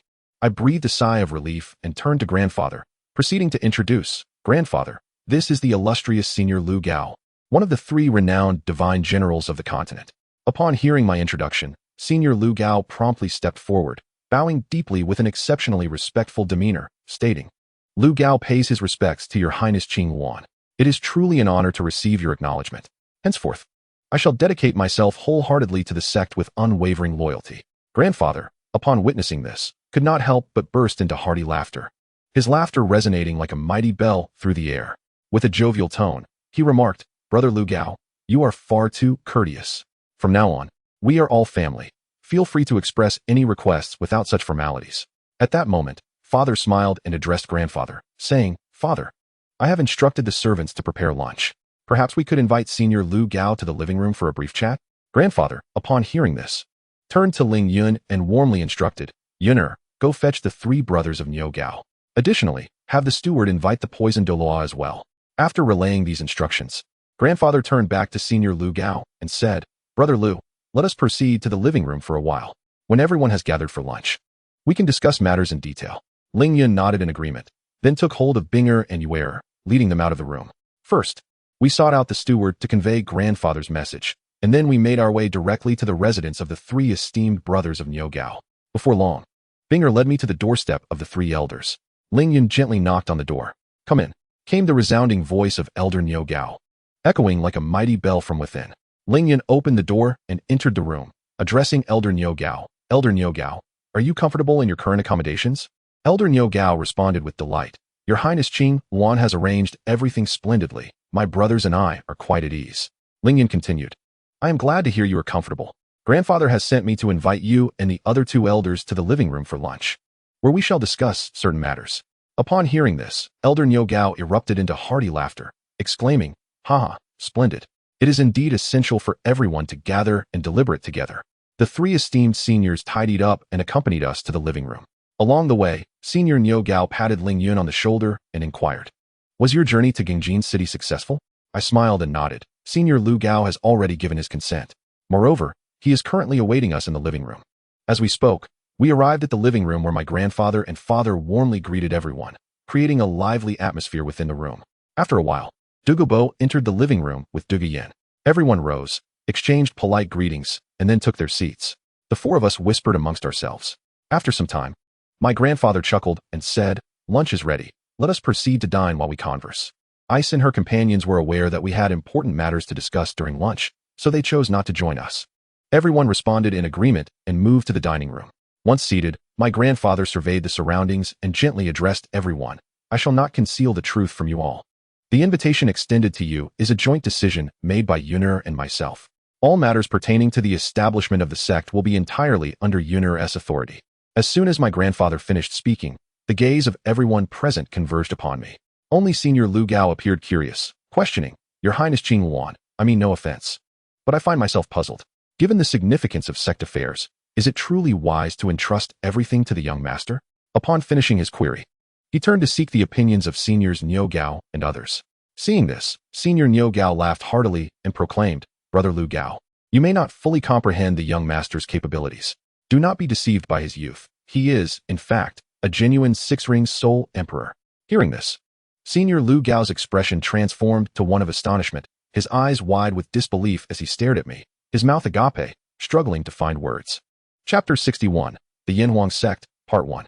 Ling Yun slowly raised his head, locking eyes with my grandfather, who smiled and nodded slightly, offering silent encouragement. A warm current surged within Ling Yun, for he understood that despite my failure to provide exhaustive details in the letter to my grandfather, he had unhesitatingly chosen to place his trust in me. Ling Yun stood up, surveyed the room, and realized that all eyes were upon me. Taking a deep breath to steady his emotions, he spoke in a serious tone. The notion of establishing a sect has been brewing in my mind for quite some time. Although the two great empires appear tranquil on the surface, beneath the facade lies a turbulent undercurrent, with long-standing conflicts festering, merely maintained under the pressure from the Spirit Hall, thus preserving this seemingly peaceful state across the continent.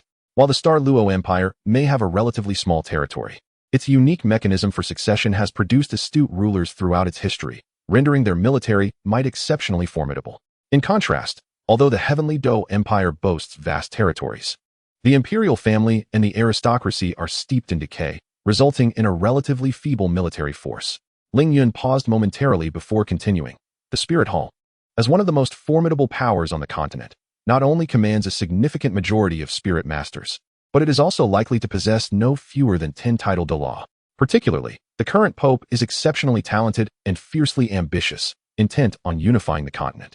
Coupled with the increasingly arrogant and tyrannical actions of the Spirit Hall in recent years, I can assert that in the next decade, this land will undoubtedly be shrouded in the flames of war. Ling Yun surveyed the crowd and added, "To safeguard our families and those dear to us amidst the chaos, we must enhance our own strength and amplify our influence. This is the very reason I aspire to establish a sect." At that moment, Elder Baiha interjected, "Everyone, I believe what the young master says is quite plausible. As you all know, our Min family excels in gathering intelligence. Through years of relentless effort, we have amassed a wealth of information that allows us to ascertain that the Spirit Hall has secretly begun to exert its control over the Balik Kingdom, the Silvis Kingdom, and numerous duchies. Even parts of the Agenda's kingdom have fallen into its grasp." Upon hearing this, the expressions of the attendees turned gravely serious, as if the weight of the world had suddenly descended upon them. Ling Yun glanced around, observing the worried faces of the crowd, and continued, "However, there is no need for excessive pessimism. I have actually devised a strategy to cope with the potential upheaval the continent may face. Ultimately, what we need to do is remarkably straightforward, continuously enhance our own strength and bolster our voice in this world. As long as we are sufficiently powerful, any faction will strive to win us over and will not easily engage in conflict or hostility with us." Ling Yun surveyed the attendees again, his gaze lingering on each individual before he elaborated. "In my vision, the organizational structure of the sect will be as follows. We will appoint a sect master to oversee all affairs and decisions, 2 vice sect masters to assist in managing the various matters, and 4 peak masters, each responsible for one of the 4 main peaks of the sect. Furthermore, we will establish positions for elder worshippers, elders, inner disciples, and outer elders." Ling Yun paused before detailing further. "The disciples of the sect will be categorized into 5 ranks: direct disciples, core disciples, inner disciples, outer disciples, and miscellaneous disciples. Direct disciples are the elite talents of the sect, receiving personal guidance from the sect master and vice sect masters, enjoying the highest privileges and resources. Core disciples represent the advanced strength of the sect, excelling in their respective fields. Inner and outer disciples are the ordinary members of the sect, while miscellaneous disciples primarily handle the daily chores of the sect."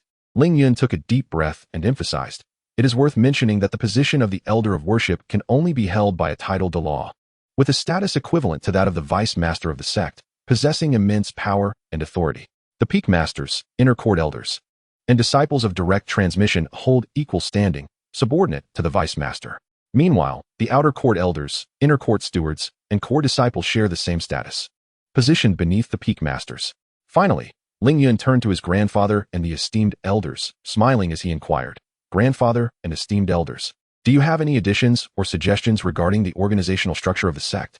I patiently awaited their responses, hopeful for their invaluable insights and recommendations to further refine the sect's system and framework. Grandfather exchanged glances with the surrounding elders and remarked, "This organizational structure of the sect is quite commendable. We have nothing to add. Please, continue." Lingyun smiled, surveying the room, and proceeded. "Next, we shall enter the appointment phase of sect positions. If any esteemed elders find discrepancies or have suggestions, please feel free to express them. I have decided to appoint my grandfather as the sect master, with my father serving as the vice master, responsible for managing the Advanced Water Element Soul Master Academy. Furthermore, the position of the other vice master remains vacant for now, to be filled when a suitable candidate emerges. The esteemed position of Grand Elder shall be held by Elder Douluo." Lingyun then introduced the candidates for the 4 peak masters. The master of the formation peak will be Elder Niu Gao. Shortly, I will present the elementary formation text to him, confident that he will lead the disciples of the formation peak to remarkable achievements. The master of the law enforcement peak will be Elder Bai He, who is just and resolute, ensuring the maintenance of order and discipline within the sect. The master of the alchemy peak will be Elder Yang Wudi, whose alchemical skills are unparalleled, under his guidance. The disciples of the alchemy peak will surely produce more high-quality elixirs. Lastly, the master of the forging peak will be Elder Lu Gao, whose extensive forging talent and experience will enable the disciples of the forging peak to realize their utmost potential. The final peak, the main peak, serves as the residence and cultivation place for the sect master, vice master, elders, and disciples of direct transmission. Additionally, the sect's conference hall is located on the main peak, where significant matters can be discussed and resolved. Subsequently, Lingyun announced the list of disciples of direct transmission. There are 4 in total, with myself as the first disciple. Shouldering greater responsibilities and missions, Shui Binger as the second disciple, whose talent and diligence are evident to all, Shui Yuer as the third disciple, whose potential knows no bounds, and Dogu Yin as the 4th disciple, whose innate abilities, nurtured by the sect, will surely lead her to become a formidable soul master in the future. Finally, Lingyun added, "As for the appointment and selection of all other positions and disciples, this will take place after the formal establishment of the sect. Here, I wish to hear the opinions and suggestions of the esteemed elders." Having said that, Lingyun once again turned his gaze towards the assembly. At that moment, Grandfather suddenly spoke, "I do have a suggestion." Although his voice was soft, it instantly captured everyone's attention. All turned their heads, focusing on Grandfather, eagerly awaiting his forthcoming remarks. Grandfather scanned the surroundings, observing the collective gaze of the assembly fixed upon him. A gentle smile graced his lips as he began to speak. "I have grown old and no longer possess the vigor required to oversee the affairs of the sect. I yearn for more time to devote to my cultivation. Therefore, after careful consideration, I have decided not to assume the position of sect leader." As his words echoed in the hall, a wave of astonishment swept through the crowd, prompting whispers and discussions among the attendees. Lingyun felt a tightening in his chest, eager to voice his thoughts, yet was halted by a raised hand from his grandfather. "Please, do not rush," Grandfather continued, his voice steady and commanding, compelling silence as everyone leaned in to hear what he had to say next. Although still a mere 12 years of age, Yun possessed unparalleled talent.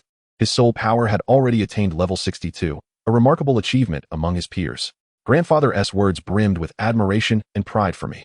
In a year's time, Yun would lead our sect in the prestigious elite tournament of soul masters across the continent. Given their prowess, I firmly believe that the championship will undoubtedly belong to us. Grandfather's gaze rested upon Lingyun, filled with trust and anticipation. Moreover, with Yun's rapid progress in cultivation, by the conclusion of the competition, his soul power would surely surpass 70, qualifying him as a soul sage. At that moment, he would be entirely deserving of the sect leader's mantle. Grandfather spoke with conviction, as if he harbored unwavering confidence in Lingyun's future. In the final chapter of this discourse, Grandfather turned his attention to Elder Douluo, smiling as he remarked, "As for myself, I shall serve alongside Elder Douluo as a venerable elder, and we may explore the paths of cultivation together." After voicing this, Grandfather gazed at the assembly. Several elders, upon hearing this, instinctively directed their attention towards Douluo. After all, among this gathering, apart from Lingyun's grandfather, Douluo possessed the highest level of soul power, thus holding the most authority in the matter. However, to everyone's surprise, Douluo exhibited no reaction, as if he had not heard the murmurs surrounding him. The elders exchanged bewildered glances, momentarily at a loss for words. After a brief silence, they began to converse in hushed tones. Eventually, Elder Niu Gao broke the silence, stating, "Since both esteemed leaders have made their decision, we shall wholeheartedly support it. From this moment forth, young Master Ling will be our sect leader." Just as his words settled, Elder Bai interjected, "Sect leader, I wish to inquire about something." What shall we name our sect? Additionally, where do we intend to establish it? Ling Yun turned to his grandfather before responding. Regarding the name of the sect, I have thought of two possibilities, Heavenly Water Sect or Yin Huang Sect. Which do you think is more fitting? Upon hearing this, his father displayed a hint of confusion and asked, Ling the name Heavenly Water Sect is easily understandable. It likely refers to the Shui family of Tiando City. However, what does Yin Huang Sect signify? Ling Yun replied, Father, the characters Yin Huang hold profound significance for me, which is why I have found it challenging to choose one to name our sect. At that moment, grandfather interjected.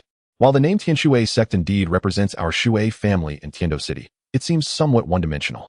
After all, our gathering here is largely due to Yun'er. Therefore, I believe that adopting the name Yin Huang Sect, which bears greater significance for Yun'er, would be more fitting. After a brief pause, grandfather continued, Moreover, we could rename the Advanced Soul Master Academy to Yin Huang Advanced Soul Master Academy, thus allowing the academy's name to resonate with that of the sect. Additionally, I believe it would be most appropriate for Shui Yuntian to serve as the inaugural dean of this academy.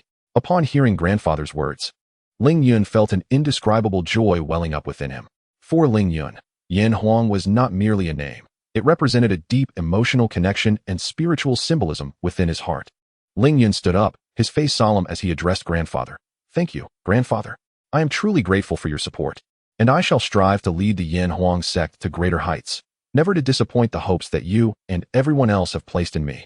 Grandfather smiled at Ling Yun, his eyes radiating warmth as he gently replied, Silly boy, we are family. There is no need for such formality. Now, please, continue. Taking a deep breath, Ling Yun paused momentarily before proceeding. Esteemed elders, after careful contemplation, I believe it would be most appropriate to establish the sect's headquarters in the Sunset Mountains within the forest. Of course, this refers to the main location of our sect. In my vision, our Yin Huang sect will center around the headquarters in the Sunset Mountains and extend to various significant cities, establishing branches and a Yin Huang Junior Soul Master Academy. Ling Yun paused again, allowing everyone to digest the information shared, then continued. All inner disciples and higher-ranking members of the sect will reside and cultivate at the headquarters. This arrangement ensures they can access the finest resources and environment, allowing them to focus wholeheartedly on enhancing their strength. Conversely, outer disciples and miscellaneous disciples will be assigned to reside and cultivate at the various branches of the Yin Huang sect. Each branch will have an outer elder to oversee its operations, ensuring smooth functioning. At this juncture, Ling Yun took a moment to steady his breath before continuing. Ultimately, all branches of the Yin Huang sect will be unified under the management of another vice sect master. This arrangement guarantees a meticulous and orderly management system throughout the sect, fostering collaboration across various levels to collectively advance the Yin Huang sect. Exhaling deeply, Ling Yun felt as though he had released all the thoughts that had been weighing on his mind. He then gazed earnestly at the esteemed elders before him and stated, This concludes my preliminary plans for the Yin Huang sect. Do any of you esteemed elders have objections or additions to propose? As the crowd absorbed Ling Yun's narrative, a profound silence enveloped them once more. After a moment, Elder Niugao broke the stillness, speaking first. Sect Master, this plan is indeed comprehensive. However, the Sunset Mountain Range is a perilous domain, home to numerous formidable soul beasts. Can we ensure safety with our sect's headquarters established there? Ling Yun offered a slight smile and replied, Elder Niugao, rest assured. Although the Sunset Mountain Range is fraught with danger, truly high-level soul beasts are scarce. It is abundant in soul beast resources and rare treasures, which will greatly benefit our cultivation. Moreover, we can establish formidable defensive works around the sect and position skilled experts to stand guard. Most importantly, there will be a highly confidential plan in the future, once successful. The soul beasts within the Sunset Forest will become our sect's most prized assets. Elder Baiha stroked his chin, nodding in agreement. The sect master has a long-term vision. In this case, our sect's development is promising. However, I wonder how we will address the teaching resources for the branch and academy? Ling Yun maintained a cheerful demeanor as he replied, Regarding teaching staff, we can certainly select outstanding disciples from within the sect to take on teaching roles. This approach not only allows them to fully utilize their talents, but also cultivates more exceptional disciples for our sect. Of course, we should not limit ourselves to this. We must also actively recruit experienced soul masters from outside. After all, their experience and insights are vital to our sect's growth. Furthermore, as our sect continues to flourish, it will inevitably attract more talents to join us. As Ling Yun's words faded, the crowd exhibited expressions of agreement and approval, clearly satisfied with his proposal. Observing this, Ling Yun felt a surge of joy in his heart, elated to receive the acknowledgement of his peers. which affirmed that his design for the sect's framework was indeed reasonable and feasible. After a brief pause, Grandfather spoke. Brothers, let us have our meal first. Afterward, I and Douluo will lead a few of you to the Sunset Mountain Range to conduct a thorough survey of the terrain. As for the construction of the sect's headquarters, that responsibility lies with you, my brothers, while the Water family will bear the burden of the necessary materials. Elder Nyogao, upon hearing this, proclaimed loudly, leave the construction of the sect to us. We, the brothers here, guarantee that we will complete the headquarters before the conclusion of the Elite Soul Master Academy tournament across the continent. After the meal, Grandfather and Douluo departed with several elders towards the Sunset Mountain Range. Meanwhile, Lingyun left the hall and headed to his mother's room, where Binger and the others were dining. It had been quite a while since he last saw them, and he had much to share. Upon arriving at his destination, Lingyun discovered that they had already finished lunch and were engaged in cheerful conversation with his mother. He quickly approached, greeting his mother with a respectful bow before seamlessly joining their dialogue. Enthusiastically, Lingyun recounted the amusing incidents and beautiful sights he encountered during his trials, followed by a detailed account of how he had invited elders Nyogao and others to join them. As the conversation flowed merrily among them, Lingyun suddenly shifted the topic, declaring, in the coming year, I intend to immerse myself in the cultivation at the Eye of Ice and Fire. Should you require my assistance, feel free to seek me here. Upon hearing this, Bing Er and the others nodded in understanding, offering encouragement. You may focus on your training without concern for us. If any matters arise, we shall come to you. Furthermore, once this phase of training concludes, we will join you at the Eye of Ice and Fire to cultivate together. As night descended, the esteemed elders, including Nyogao, concluded their journey in the Sunset Mountain Range and returned to their families. They commenced discussions on the construction plan for the sect's headquarters. After 3 full days of contemplation and deliberation, they finally established the overall layout for the headquarters. With the plan set, each elder embarked on their respective journeys back to their families to gather personnel in preparation for the construction of the sect's headquarters. Chapter 63, The Fruits of Cultivation. In the blink of an eye, a year has passed. Over this past year, we have made significant advancements, enhancing our capabilities in numerous aspects. Ling Yun's soul power has reached level 67, and he has perfected the 9th form of the Qingping sword technique. Although he is yet to acquire his 7th soul ring, his combat prowess now rivals that of an ordinary title Douluo. Bing Er, Yu Er, and their companions, after completing their team training tasks, have joined me at the Eye of Ice and Fire for cultivation. Through extensive training, they have all attained a soul power level of 52. 6 months ago, they successfully obtained their 5th soul rings, elevating their strength to new heights. Bing Er's 5th soul ring bestowed upon her a formidable group attack soul skill, Ice Explosion. This skill possesses astonishing effects, capable of causing ice shards or blocks to detonate violently, inflicting substantial damage upon enemies. It can be said that wherever ice is present, Bing Er's offensive capabilities become extraordinarily potent, leaving foes with no avenue of escape. This soul skill was derived from a 30,000-year-old ice blue scorpion that her grandfather had slain in the extreme north. Yu Er's 5th soul skill, Water Python Strangulation, is equally impressive. It allows her to conjure one or more massive water pythons that viciously constrict their targets. Moreover, this skill possesses a degree of control, making it difficult for enemies to escape the python's grasp. Yu Er acquired this soul skill after a fierce battle against a 30,000-year-old Emerald River python in the upstream of a river in the Sunset Forest alongside me. As for Douluo Yen, she has recently returned. After achieving level 50 in her soul power, Elder Douluo promptly took her to the Stardow Forest to hunt a suitable 10,000-year-old soul beast. Through their efforts, they successfully located and vanquished a 25,000-year-old corrupted water serpent, granting Douluo Yen her 5th soul ring. The name of the soul skill is 10,000 Serpents Venom Swamp, which unleashes a copious amount of emerald green venom, instantly transforming a vast area into a corrosive toxic mire. Those who step into this area will be ensnared by the venom, suffering poison damage every second and experiencing a 30 reduction in speed. The toxic swamp persists for 10 seconds and can be detonated using soul power, resulting in a widespread toxic explosion. This formidable skill embodies both offensive and control capabilities. To everyone's astonishment, the progress of teammates Chun Minghua, Su Zi, Chu Mingyue, Shin Yanshu, and Han Erqing has been remarkably significant, as they have all successfully ascended to the impressive height of level 41.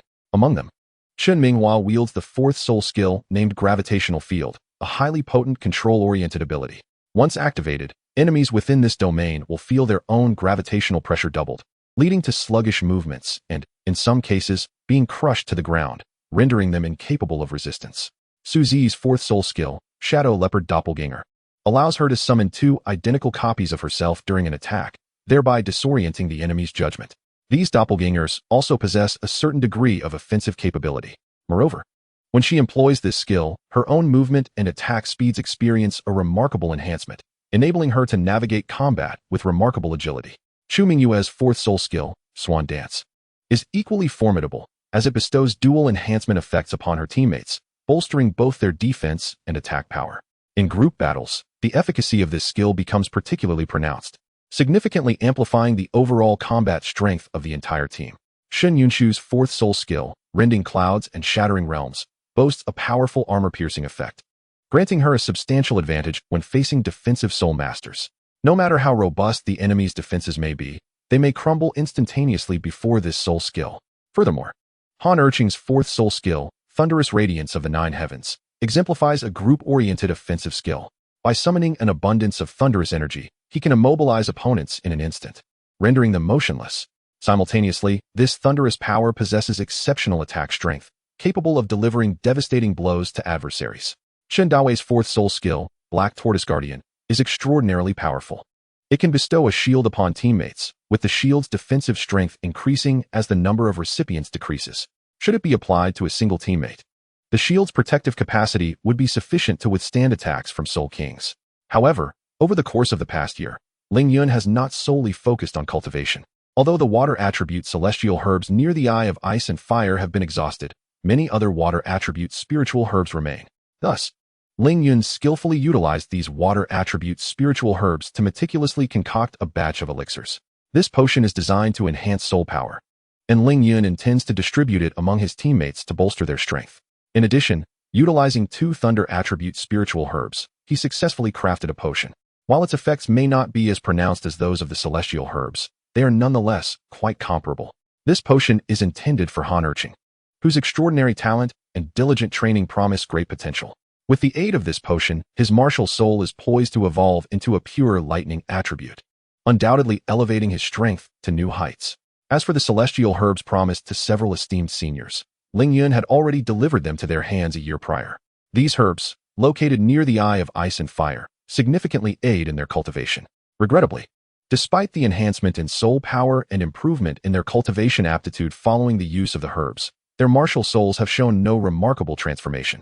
However, the seniors are exceedingly satisfied, as the increase in soul power and enhancement of their aptitude are considerable gains for them. Currently, the seniors brim with confidence in their cultivation, firmly believing they will break through to the titled Douluo level before the impending chaos on the continent. This breakthrough would not only be monumental for them personally, but would also signify a substantial leap in strength for the entire Yanhuang sect. Ling Yun silently calculated that if the seniors could indeed succeed in achieving titled Douluo status, the Yanhuang sect would possess at least 6 titled Douluo level powerhouses.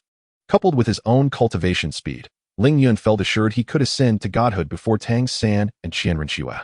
Nonetheless, his greatest concern now lies with Binger and Yuer. Given their current cultivation talents, they are fully qualified for ascension. Ling Yun had already formed some conjectures about the divine position Binger could inherit, with her attribute being the epitome of ice. The most compatible divine position would undoubtedly be that of the ice god. This divine position likely resides hidden within the core region of the extreme north. However, reaching that core is no small feat, not to mention the harsh environment of the extreme north. The 3 great kings within possess strength that inspires dread. With Ling Yun's current prowess, should he encounter the Ice Emperor and Snow Emperor, the chances of even escaping would be slim. Perhaps only upon reaching level 70 and returning from the City of Slaughter would he possess enough strength to explore the circumstances of the extreme north. By then, though Ling Yun may still not be a match for the Ice Emperor and Snow Emperor, he should at least manage to retreat unscathed. However, compared to Binger's divine position, the divine positions suitable for Yuer and Dugu Yin present a true conundrum for Ling Yun. Yuer, suited for the water god, and Dugu Yin, suitable for the poison god, have no relevant information mentioned in the original text regarding these divine positions. Consequently, Ling Yun feels like a headless fly, utterly bewildered about where to seek suitable divine positions for them. If all else fails, he may have no choice but to attempt to seek the Azure god. After all, as a divine king, he should possess knowledge about these matters. Chapter 64. The construction of the sect and my attributes. Having pondered these thoughts, I began to assess my cultivation achievements over the past year. I connected with the system. System, open my attribute panel. Ding. The host's attribute panel has been opened. Please review. Host. Host, Ling Yun. Age, 14 years. Martial spirit, Qingping Sword. Level, 67. Cultivation technique, Qingping Sword Art, great accomplishment. Divine ability, Qingping Sword Body, great accomplishment. Sun and Moon Divine Eyes, great accomplishment. First soul skill, Qingping Chasing Wind, 800 years. Skill effect, increases attack speed by 50. Sends forth waves of sword energy that can lock onto targets, disregarding 30 of the enemy's defense, ignoring level. Second soul skill, Qingping Sword Light, 1,500 years. Skill effect, after a brief period of charging, releases a river of sword energy that flows continuously and at great speed. Each strand of sword energy possesses a repelling effect, encompassing all targets ahead. Third soul skill, Qingping Sword Domain, 7,800 years. Skill description, releases a domain of Qingping sword energy centered around the Qingping sword, reducing enemy movement speed by 50 and attack power by 30. All enemies within the area continuously suffer sword energy damage, with the sword energy attack also inflicting freezing and slowing effects. Fourth soul skill, Qingping Breaking the Heavens, 40,000 years. Skill description, the first mode of attack involves unleashing a colossal sword energy in an arc that strikes a wide area ahead, exhibiting formidable attack power and armor-piercing effects to weaken enemy defenses. The second mode, through the condensation of soul power, charges and releases a crescent-shaped massive sword energy that strikes all targets ahead with exceptional attack power, also possessing armor-piercing effects. Fifth soul skill, Binding Spirit Sword Net, 40,000 years. Skill description, releases countless strands of sword energy that form a vast net, restraining the target's movement. The sword energy carries a mental interference effect, causing enemies to experience temporary dizziness.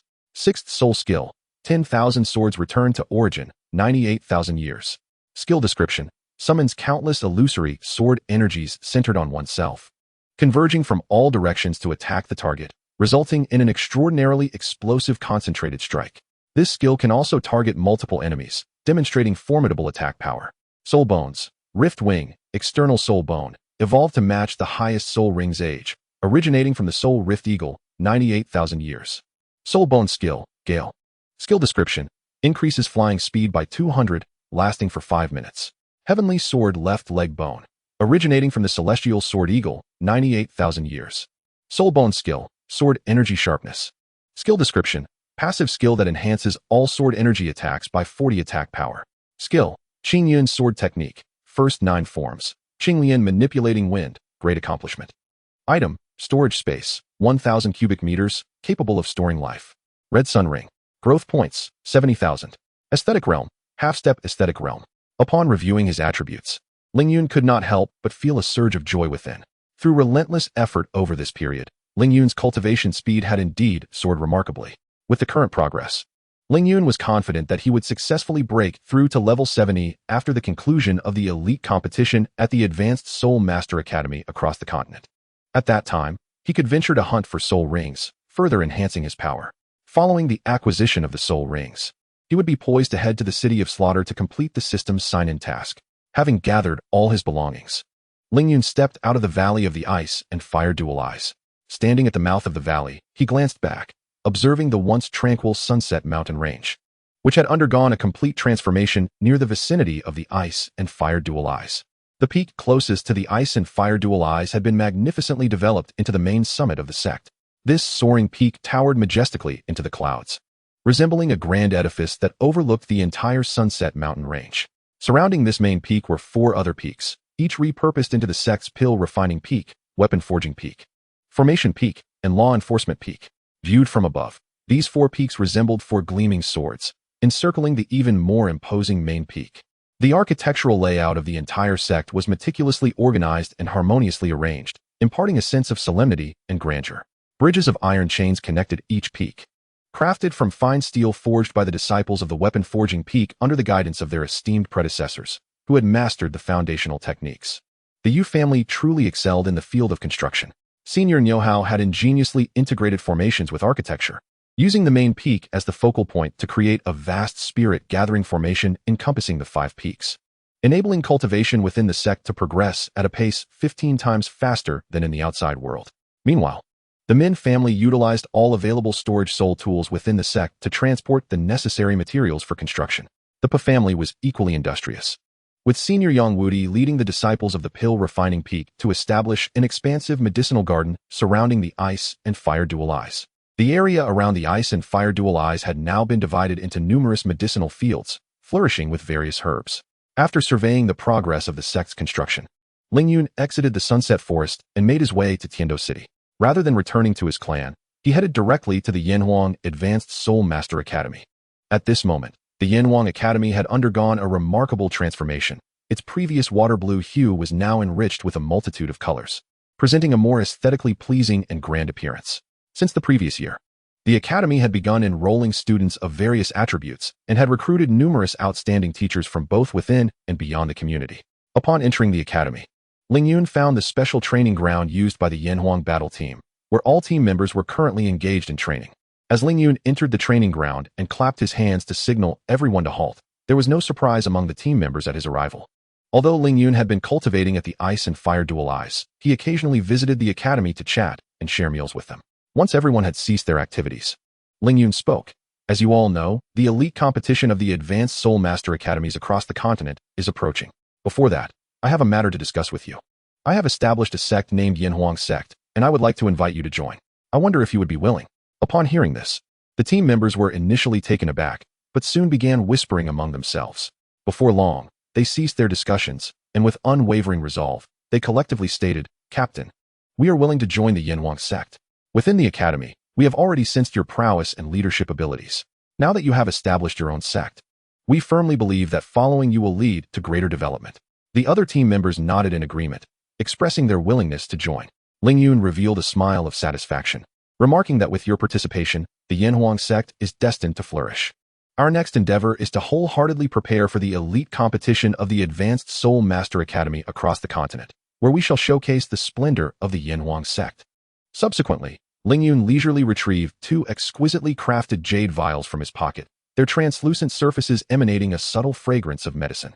With a warm smile, he addressed them, stating, "These are 2 types of elixirs I have painstakingly refined from rare materials, each imbued with formidable soul power. Upon consumption, not only will your soul power significantly enhance, but it will also further awaken your innate cultivation talents. This is a promise I made when you joined the team." Hearing this, Su Zi, Chen Minghua, Han Erqing, and Chen Dawei, along with the other 6, wore expressions of ecstatic joy. They were well aware of the rarity of these elixirs. After all, the successful absorption of the millennium-old 4th soul ring by Binger and her companions was largely due to the elixirs I had concocted for them. Thus, they brimmed with anticipation and curiosity regarding the surprises these elixirs would bring them. In particular, Han Erqing's eyes were magnetically drawn to the jade vial in my hand, as if it contained the most precious treasure in the world. His throat involuntarily constricted, and he nearly drooled. Ling Yun regarded Han Erqing earnestly, and then presented the other vial to him, saying, "You are different from them. You possess the lightning attribute. So the contents of this vial have been specially prepared for you. The method of use is the same as theirs." Han Erqing cautiously accepted the jade vial. As if cradling a rare gem, he gently caressed the vial, savoring the essence of the elixir within, his face lighting up with exuberance as he excitedly declared, "Captain, rest assured, I will double my efforts in cultivation and will not disappoint your expectations, striving to make even greater contributions to the sect." Chapter 65. Enhancing the strength of team members. Ling Yun smiled and nodded. He then surveyed the training ground, noting its tranquility, devoid of any interruptions. He instructed, "Take your elixirs here. It is quiet, and no one will disturb you." Upon hearing Ling Yun's words, the team members appeared eager, each finding a suitable spot to prepare for the consumption of the elixirs. Meanwhile, Ling Yun moved aside with Binger and her companions, engaging in hushed conversation. Just as we were engrossed in our chat, a sudden surge of powerful spiritual energy swept over us like a tumultuous tide. Ling Yun's heart stirred, and he immediately realized that someone among them was beginning to break through. Turning to look, he discovered that it was indeed Han Erqing who had taken the lead in this breakthrough. Around him, brilliant lightning-infused spiritual energy flickered, accompanied by a cacophony of crackling sounds, as if the very atmosphere was enveloped in tempestuous storms. Fortunately, there was ample distance between each individual. Otherwise, it could have adversely affected the alchemical processes of others. After some time, Han Erqing rose with palpable excitement, his face aglow with joy, ready to unleash a hearty laugh to express his exhilaration. However, just as he was about to burst forth in laughter, Ling Yun swiftly covered his mouth and gently admonished, "Shoo, keep quiet. There are others present." You can express your excitement later. Clearly startled by this sudden intervention, Han Urchin quickly grasped Ling Yun's intent and nodded in acquiescence, indicating his commitment to silence. Observing this, Ling Yun gently released his hand and guided him aside, where they joined in amiable conversation with the rest of us. As moments ticked by, others gradually completed their alchemical and absorption processes. Unable to contain her excitement, Chu Mingyue exclaimed to Binger, "Can you believe it? I actually advanced 5 levels this time. A full 5 levels. Under normal circumstances, it would take me at least 2 arduous years of cultivation to achieve such a leap." Binger beamed with joy and warmly replied, "Congratulations, Mingyue. At this rate, in another 2 years, you will undoubtedly become a Soul King." Nearby, Su Zi could not help but marvel. "Indeed, you all are remarkable. Achieving Soul King status at just 14 years of age is truly enviable. The captain, that prodigy, must be on the verge of becoming a Soul Saint by now, right?" Ling Yun observed the exuberant group before him, a slight smile gracing his lips as he remarked, "In truth, your talents and vitality levels are quite comparable. This enhancement, I believe, has been equally beneficial for everyone." At that moment, Han Urchin, brimming with excitement, interjected, "Although I've also advanced 5 levels, I feel as though my martial soul has undergone a transformation." Upon hearing this, everyone urged him to summon his martial soul for us to behold. Eager to discern the changes himself, he complied and summoned it forth. Ling Yun scrutinized the manifestation and noted that, in terms of appearance, there had been no discernible alteration. However, a significant change in color was evident. Previously, his martial soul had been predominantly purple, adorned with azure lines extending from the head to the tail, with its 4 claws also blue. Now, his martial soul had taken on a purer form. The azure lines and hues had vanished entirely. The entire dragon was now a deep purple, crackling with electric energy, emanating an unmistakable aura of enhanced strength. Ling Yun smiled and commented, "Your martial soul was once a thunderwater dragon, possessing dual attributes. It appears that the water element has been purified, transforming it into a pure thunder dragon. This will greatly benefit your future cultivation," he analyzed with a smile. Han Urchin was filled with astonishment as he circled around his martial spirit, his eyes brimming with excitement and pride. He had not anticipated that consuming the elixir would not only elevate his level, but also enhance the strength of his martial spirit. What a delightful surprise. The others cast envious glances in his direction. Ling Yun, observing them, solemnly stated, "Now, let me elaborate on the format of the elite competition for advanced Soul Masters across the continent. This competition is the most significant event in our Soul Master community, and its structure is quite intricate." After a brief pause to allow them to absorb his words, he continued, "The competition is divided into 3 stages: the preliminary rounds, the advancement rounds, and the finals. The preliminary rounds are held in various regions, while the advancement rounds take place in the royal hunting grounds of Tiando City, culminating in the finals held in Spirit City." Ling Yun paused once more, gauging their reactions to ensure they were attentively listening before proceeding. The teams participating in the preliminary rounds hail from various academies within the territories of the Tiando Empire and the Xinghua Empire. The Tiando Empire comprises 4 kingdoms and a principality, with each kingdom and principality conducting regional competitions within their respective borders, while other academies compete in Tiando City. The situation in the Xinghua Empire is similar to that of the Tiando Empire. Taking a deep breath, Ling Yun continued, "In the regional competition of Tiando City, there are 5 spots available for advancement, whereas each regional competition from the other kingdoms and the principality has 2 spots. Consequently, both the Tiando Empire and the Xinghua Empire have a total of 15 spots for advancement. It is important to note that the preliminary rounds are team competitions utilizing a single round-robin format. This means that each team must face every other team in a match, and only the team with the highest points from victories will advance to the advancement rounds. A total of 30 teams will emerge from the preliminary rounds." Ling Yun paused briefly before continuing. "In the advancement rounds, each participating team will send forth 7 members to engage in one-on-one duels. The victorious member remains on the field while the defeated side sends in another member until one side has lost all its participants. This format is designed to facilitate the selection of talent from both empires, as only elite students from each academy are able to compete in the tournament. Furthermore, the advancement rounds will rank the 15 participating teams without eliminating any. The rankings will determine the seeding for the finals." After taking a sip of water, Ling Yun elaborated, "As for the finals, a total of 33 teams will compete, which includes the 30 teams that advanced from the preliminary rounds, along with the main teams from the royal academies of the Tiando Empire and the Xinghua Empire, as well as 3 teams granted direct entry by the Spirit Hall. The finals will adopt an elimination format. In the first round, the 3 directly qualified teams will receive a bye, while the remaining 30 teams will face each other in pairs. The 15 winning teams will progress to the next round. In the second round, the 15 victorious teams will join the 3 directly qualified teams, making a total of 18 participants, with the top 2 ranked teams from the advancement rounds receiving buys. The remaining 16 teams will compete to determine 8 that will advance to the third round. In the third round, the top 2 ranked teams that received buys will again receive buys, as the 8 teams compete to determine 4 finalists. Finally, in the fourth round, the top 6 teams will battle to determine the top 3. In conclusion, through a format reminiscent of a promotion tournament, 3 teams shall initially compete, resulting in 1 team advancing directly, while the remaining 2 engage in battle to determine another advancing team. These 2 teams will then face off in a final showdown to ascertain the ultimate champion. Ling Yun surveyed the crowd, his gaze resolute as he continued. Now that each of you has surpassed the 46th level in soul power, this is indeed commendable. Moreover, Bing Air and Yu Air have both attained the impressive 52nd level, while Yan Jia has successfully broken through to the 51st level. It can be said that even without my intervention, given your current strength, securing the championship in the competition should not pose a great challenge. Ling Yun paused momentarily, allowing everyone to assimilate this information before proceeding. Therefore, prior to the finals, I have decided not to intervene lightly. Furthermore, even our formidable teammates, Bing Air, Yu Air, and Yan Jia, may only participate with 1 or 2 individuals in each match. I hope you all prepare yourselves mentally for this. After all, the only substantial threats we face come from the 2 great empires and the 3 teams from the Spirit Hall that are guaranteed spots. However, we must also keep a vigilant eye on the Shrek team. Chun Minghua appeared to have anticipated this arrangement, quickly taking the floor. We all understand. This is a strategy to conceal our true strength. When the finals arrive, we shall deliver a tremendous surprise to our opponents. His words resonated with the others, who chuckled in agreement, evidently brimming with confidence in this strategy. Chapter 66, The Elite Tournament, Opening Ceremony. Ling Yun smiled and nodded, adding, during these 2 days of respite, you should make good use of your time to familiarize yourselves with your enhanced soul power. Additionally, preparations should be made, for we are about to participate in the elite tournament of the Advanced Soul Master Academies across the continent.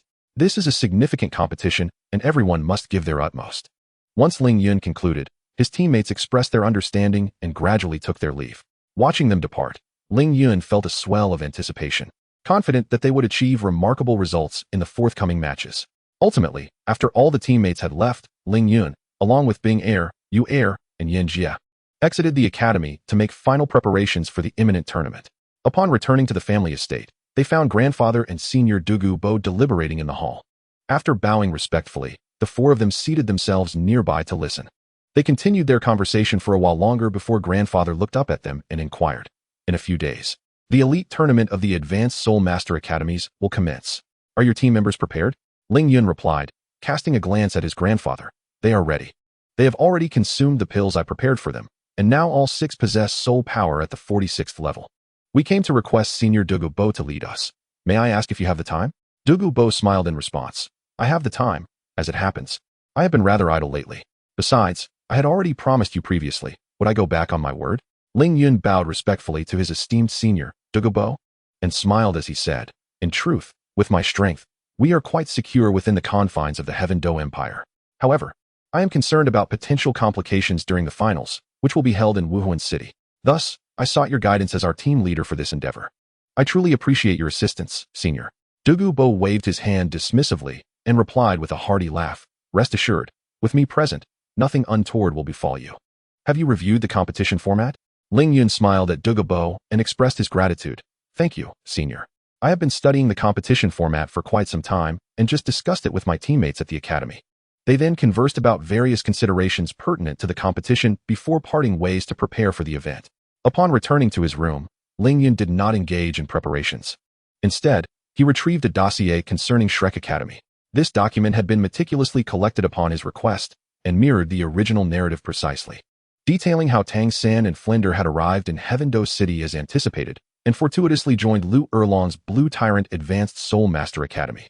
Ultimately, due to the connections between Lu Erlong, Flinder, and Yu Xiaojiang, the Blue Tyrant Academy was generously bestowed upon Flinder, who subsequently renamed it Shrek Advanced Soul Master Academy. The unfolding of these events did not raise any suspicions within Ling Yun, as he had never interfered with the trajectory of Tang San and his companions. What truly perplexed Ling Yun was the information regarding their soul power levels. The records indicated that Tang San had reached the 41st level of soul power, while Dai Mubai's soul power was currently the highest among the Shrek 7, at 44. The others had also attained levels around 41.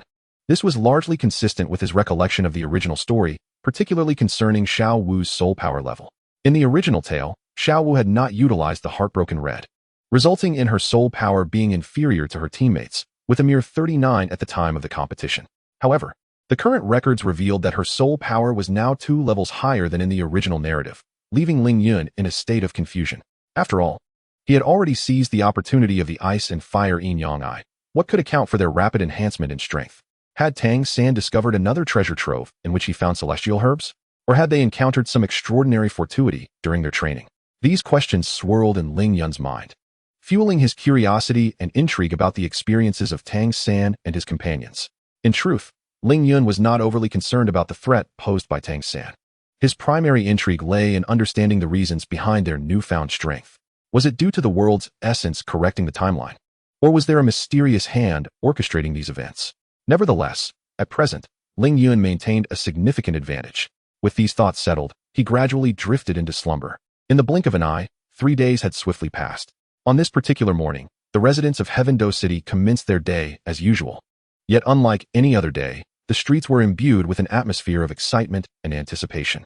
As the sun ascended into the sky, throngs of people flocked to the Grand Seoul Arena, drawn by an irresistible allure. The aristocrats and members of the royal family, accustomed to lives of luxury, arrived early, adorned in resplendent attire, leisurely awaiting the commencement of the competition. The elite tournament of the Advanced Soul Master Academies, the most prestigious event across the continent, undeniably captured the attention of all. Whether commoners or the elite, everyone brimmed with anticipation for this grand spectacle. Upon entering the Grand Seoul Arena, we were astonished to discover that the main competition venue had expanded significantly. Originally accommodating 30,000 spectators, it now boasted the capacity to host a staggering 100,000. Such a monumental transformation elicited admiration for the royal family's dedication and power. At the forefront, seated on a lofty dais, was His Majesty, Emperor Shuya of the Tiando Empire. Clad in an opulent robe, he emanated an aura of authority and solemnity that deterred direct gaze. Flanking him were notable figures, including the Platinum Bishop Salas from the Spirit Hall Tiando City branch, the esteemed leader of the Seven Treasure Glazed Tile School, Ning Fengji, and Prince Xuexing, among others. Even my grandfather and the venerable Douluo were present, bearing witness to this momentous occasion. Moreover, the number of VIP boxes above the audience areas had noticeably increased, evidently prepared for the royal family members, nobles, and various factions, underscoring their distinguished status. In a prominent position, I spotted a VIP box adorned with the emblem of the Yanhuang Academy, where my father, 2 mothers, and uncle must be seated, eagerly awaiting our competition. The tournament featured over 28 participating teams, a dazzling array. Among the well-known teams were the Shinkong team from the Shinkong Academy, the Huiyu team from the Fire Element Academy, the second team from the Royal Academy, and the Thunder Academy team, among others.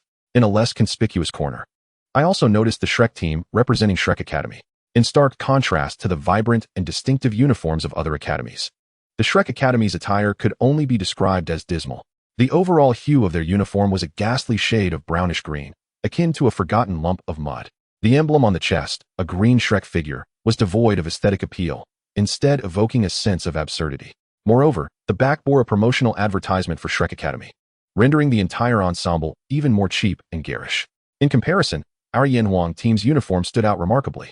Its color palette of vibrant Chinese red and bright yellow exuded both grandeur and vitality, while maintaining an air of solemnity and elegance. The design was both simple and sophisticated, featuring a top adorned with the distinctive emblem of Yanhuang Academy, complemented by white cloud patterns on the shoulders and wide legs, enhancing the uniform's depth and dimensionality. What is most breathtaking is the vivid depiction of a golden dragon soaring majestically on the back of the team uniform, encircling the emblem of our Yanhuang Academy, as if it were safeguarding the glory and dignity of our esteemed institution. Ling Yun approached the registration desk, observing the team leaders from other academies queuing to register. She joined the line behind them. When her turn finally arrived, the registrar looked up and inquired, "Where is your team leader? Registration requires their presence." In response, Ling Yun promptly pointed towards the elevated platform at the forefront of the soul fighting arena, explaining, "Our team leader, the esteemed Poison Douluo, is currently over there. Would you like me to fetch him?" The registrar, following her gesture, displayed a hint of embarrassment and quickly waved his hand, saying, "Oh, no, that's not necessary." It's not mandatory for the team leader to be here for registration. With that, he swiftly completed Ling Yun's registration. As Ling Yun turned to leave the registration area and rejoined her team, she noticed Bing Er and their comrades from the Fire Element Academy encircled in a heated argument between Huo Wu and Bing Er. She hastened to the scene, pushing through the crowd to overhear their exchange.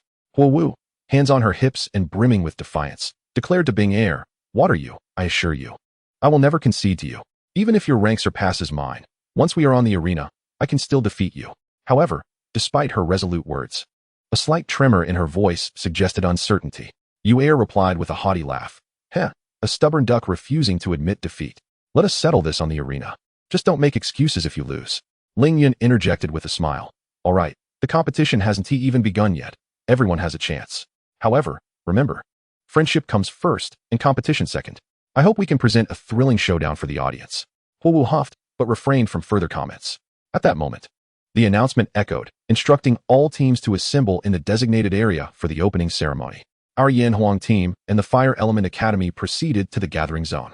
Soon, they arrived to find other teams arranged neatly, heralding the commencement of an intense competition. After a brief interval, His Majesty, the Emperor of the Tiando Empire, Shui Yi, took the stage to deliver a speech, followed by Ning Fengji, the leader of the Seven Treasure Glazed Tile School, and finally, the Platinum Bishop of the Spirit Hall, Salis, who spoke at length. Eventually, the judges began to announce the order of the matches. In the first round of the preliminaries, the first match featured Songhui Academy against Zixing Academy. The second match pitted Oakland Academy against the Academy of Flame Radiance. The third match saw Tiando Royal Academy face Shrek Academy. Finally, in the first round, the match between Yanhuang Academy and Xiangjia Academy was announced. Ling Yun paid little attention to the opponents from other academies, for in her eyes, they posed no threat to them. However, what took Ling Yun by surprise was that we encountered a formidable opponent like the Xiangjia Academy in the very first round. Nevertheless, Ling Yun did not let this concern him. After all, given the strength of our team, there was no need to fear any adversary. A confident smile graced his lips as he turned to his teammates and said softly, "The Xiangjia Academy is renowned for its formidable strength and solid defense. This time, let Sister Yin and you all take the field together. With Sister Yin's poison-type support, as long as you can engage them for a while until they succumb to their poisoning, this match should be quite simple for you." Upon hearing this, the teammates nodded in agreement, clearly in favor of Ling Yun's strategy. Then, Sister Yin rose from her seat and led her comrades onto the competition stage.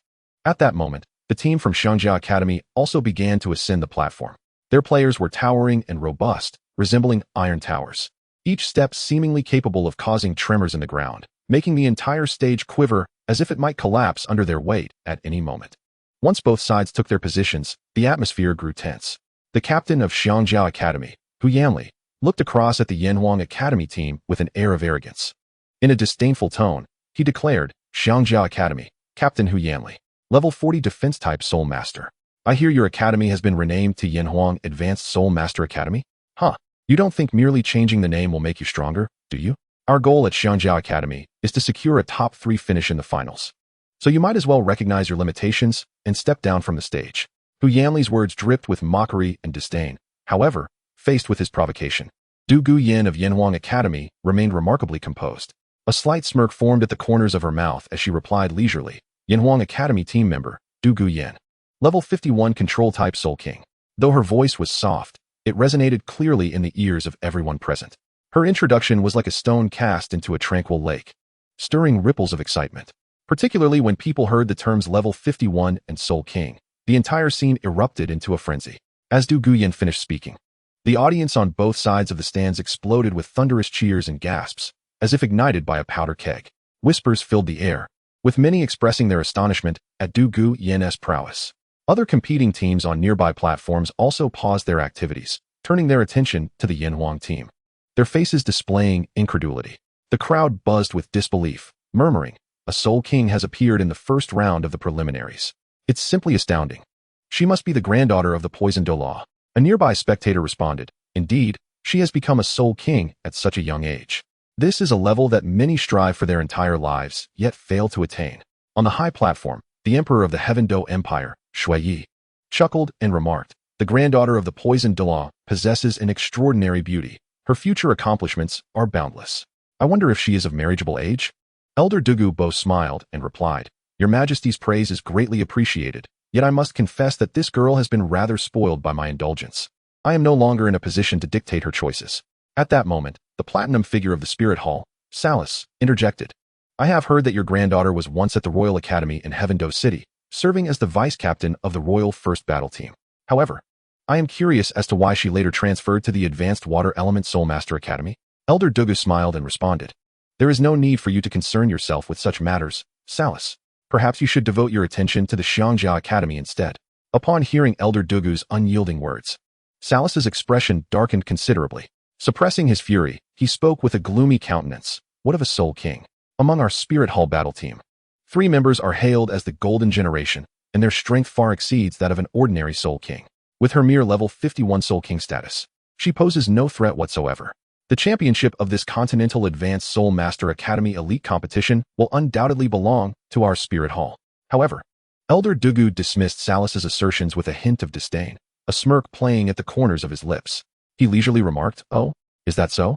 Then allow me to inquire. Among the 7 currently on the field, 3 are merely substitute players. As Yenner mentioned, she is but a formal team member, not even the vice-captain.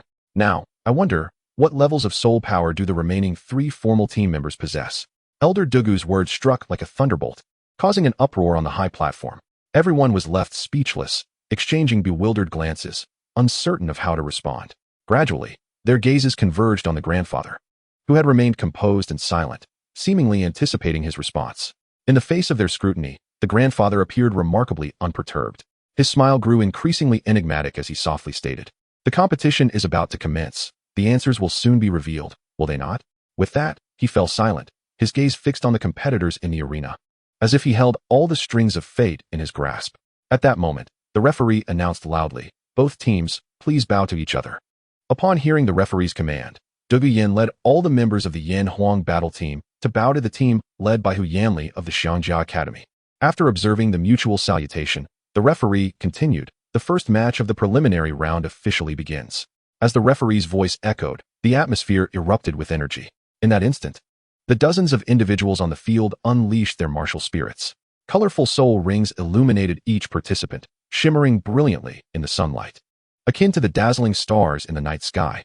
Chapter 68, Preliminary Match Against the Elephant Armor Academy, Part 2. The spectators on both sides of the viewing platform were awestruck by the magnificent spectacle, erupting into a thunderous cheer akin to a roaring tsunami. The sound surged like a colossal wave, engulfing the entire arena with a deafening resonance. The members of the Elephant Armor Academy, momentarily taken aback by the overwhelming atmosphere, swiftly assumed their defensive formation. At the forefront stood Hu Yanli, his imposing stature reminiscent of an insurmountable iron fortress. His teammates closely positioned themselves behind him, forming an unyielding bulwark. As all members summoned their martial souls, their soul rings materialized alongside them. Surprisingly, although 4 of the Elephant Armor Academy's members were soul ancestors, the remaining 3 were merely soul masters, placing them at a distinct disadvantage in the competition. In stark contrast, the Yanhuang battle team displayed a far superior configuration. Douluo Yin was the first to unleash her martial soul, the Emerald Serpent Emperor, enveloping her entire being in a rich, verdant glow. A layer of green mist surrounded her, evoking the sensation of being immersed in an enigmatic forest. Douluo Yin radiated with 5 soul rings, 2 yellow, 1 purple, and 2 black, each ring shimmering with a brilliant luminescence that exuded a formidable aura. The other 6 team members uniformly bore 2 yellow and 2 purple soul rings. Although their configuration lacked the breathtaking quality of Douluo Yin's, it still sufficiently showcased their considerable prowess. Douluo Yin's soul ring arrangement once again astonished all present. Despite the prior astonishment at Tang San's Millennium 4th soul ring, Douluo Yin's configuration evidently surpassed it. Moreover, the disparity between Tang San's mere level 41 and Douluo Yin's impressive level 51 was substantial. To soul masters, a Millennium 4th soul ring undeniably symbolized exceptional talent, while for the common populace, it represented immense power. Without hesitation, Douluo Yin activated her 1st, 2nd, and 4th soul rings, each emitting a radiant glow. Simultaneously, she swiftly gestured with her hands, applying her 1st soul skill, Emerald Scale Red Poison, and her 2nd soul skill, Emerald Scale Blue Poison, as vibrant rainbows upon her 5 teammates, bestowing them with 2 potent enhancement effects. Following this, Douluo Yin decisively unleashed her 3rd soul skill, Cold Phosphor Poison Mist. This noxious fog billowed forth like a thick smoke, surging towards the members of the Elephant Armor Academy. Taken aback by this sudden onslaught, the Academy's members quickly responded by activating their martial soul defenses. In an instant, heavy rock armor manifested around them, enveloping them in an impenetrable barrier. However, despite the seemingly flawless nature of their defense, the vast disparity in soul power levels rendered Douluo Yan's poison mist capable of effortlessly infiltrating the gaps in their armor like an insidious specter. Soon, the members of the Xiangjia Academy began to experience the corrosive effects of the poisonous mist, with mild symptoms of poisoning manifesting in their bodies. Their movements became increasingly sluggish, and their already limited agility was severely impacted. Just as the Xiangjia Academy's team members were beset by the poison and hindered in their actions, Chu Mingyue's second soul ring illuminated, and her second soul skill, Vitality Amplification, instantly transformed into rays of light that enveloped the 5 frontline team members. The other members of the Yanhuang team, bolstered by the soul skills of Douluo Yin and Chu Mingyue, grew even more formidable. Seizing the opportunity, they charged towards their opponents like tigers descending from the mountains. Chun Minghua's fourth soul ring activated, and his fourth soul skill, Gravitational Field, rendered the Xiangjia team members virtually immobile. Chen Dawei stood by to support, tasked with intercepting any of the Xiangjia team members attempting to break through the poisonous mist and gravitational field. Su Ziyi, Shen Yunshu, and Han Erqing coordinated seamlessly, exchanging glances before launching a rapid assault aimed at eliminating 3 soul masters from Xiangjia Academy. Just as they were about to reach the 3 soul masters, the 3 soul sages from Xiangjia Academy roared in unison, their third soul rings glowing as they unleashed a powerful defensive soul skill, successfully deflecting the trio's attacks. Unfazed, Su Ziyi pressed on, activating her fourth soul skill, Leopard Shadow Clone, to bypass one of the soul sages from Xiangjia Academy, instantly inflicting severe injuries on the soul master behind him, knocking him off the competition stage. Shen Yunshu and Han Erqing followed suit, deftly navigating past the Xiangjia soul master to send the remaining 2 soul masters tumbling off the platform. Initially intending to employ a strategy of attrition, they found that the overwhelming disparity in power led to the elimination of the 3 opposing soul masters almost immediately after the match commenced. At that moment, only 4 members from Xiangjia Academy remained on the stage. Meanwhile, the poison members of Xiangjia Academy gritted their teeth, drawing upon their indomitable will to gradually dispel the toxins within their bodies, their movements slowly regaining some semblance of normalcy. Although defeat was all but assured, they were unwilling to concede the match easily. Hu Yuan Li and the other 3 soul sages seized the opportunity to launch a counterattack. They utilized their soul skills to form 4 massive energy spheres that charged towards the Yanhuang team. Observing this, Chen Dawei promptly activated his first and fourth soul skills. The first soul skill, Xuanwu Embodiment, provided him with steadfast protection, while the fourth soul skill, Xuanwu Guardian, manifested as 3 shields in front of Shen Yunshu and her companions to absorb the oncoming assault from the Xiangjia team. The 2 sides found themselves in a brief stalemate, with the audience holding their breath in anticipation, their eyes locked on the arena, eager to witness how the unfolding drama would evolve. As the attack from the Xiangjia team subsided, Han Erqing immediately unleashed his second soul skill, sending a powerful bolt of lightning racing towards Hu Yuan Li. Despite being poisoned, Hu Yuan Li managed to narrowly evade the strike, drawing upon his extensive combat experience. At this moment, Hu Yuan Li, accompanied by the remaining 3 members of the Elephant Armor Academy, commenced their counterattack. However, their strength had significantly diminished due to the poison, rendering their assaults feeble and ineffective. Shen Dawei's fourth soul skill, Xuanwu Guardian, enveloped all 3 in a protective shield. The members of the Yanhuang battle team showed no inclination to evade their attacks. Instead, they launched a direct offensive. Seizing the opportunity, Douluo Yin unleashed another wave of poisonous mist, further expanding their advantage. The members of the Elephant Armor Academy were increasingly afflicted by the venom, their complexions growing more pallid and their steps faltering. After Douluo Yin completed her soul skill, she and Chu Mingyue moved to the edge of the competition stage, observing their 4 opponents relentlessly pursuing the remaining 4 soul masters from the Elephant Armor Academy, while Chun Minghua stood nearby to protect them. Fortunately, the members of the Elephant Armor Academy, with their resilient physiques, managed to withstand the onslaught for the time being.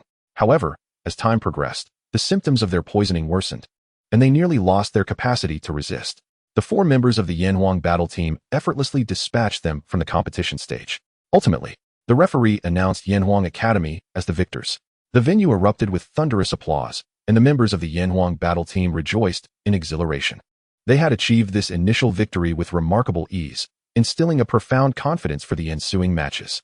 Yuer suddenly remarked, "What exactly is Shrek Academy? They are astonishingly formidable. having effortlessly defeated the second team of the Tiando Royal Academy in merely a minute. Binger promptly concurred, indeed.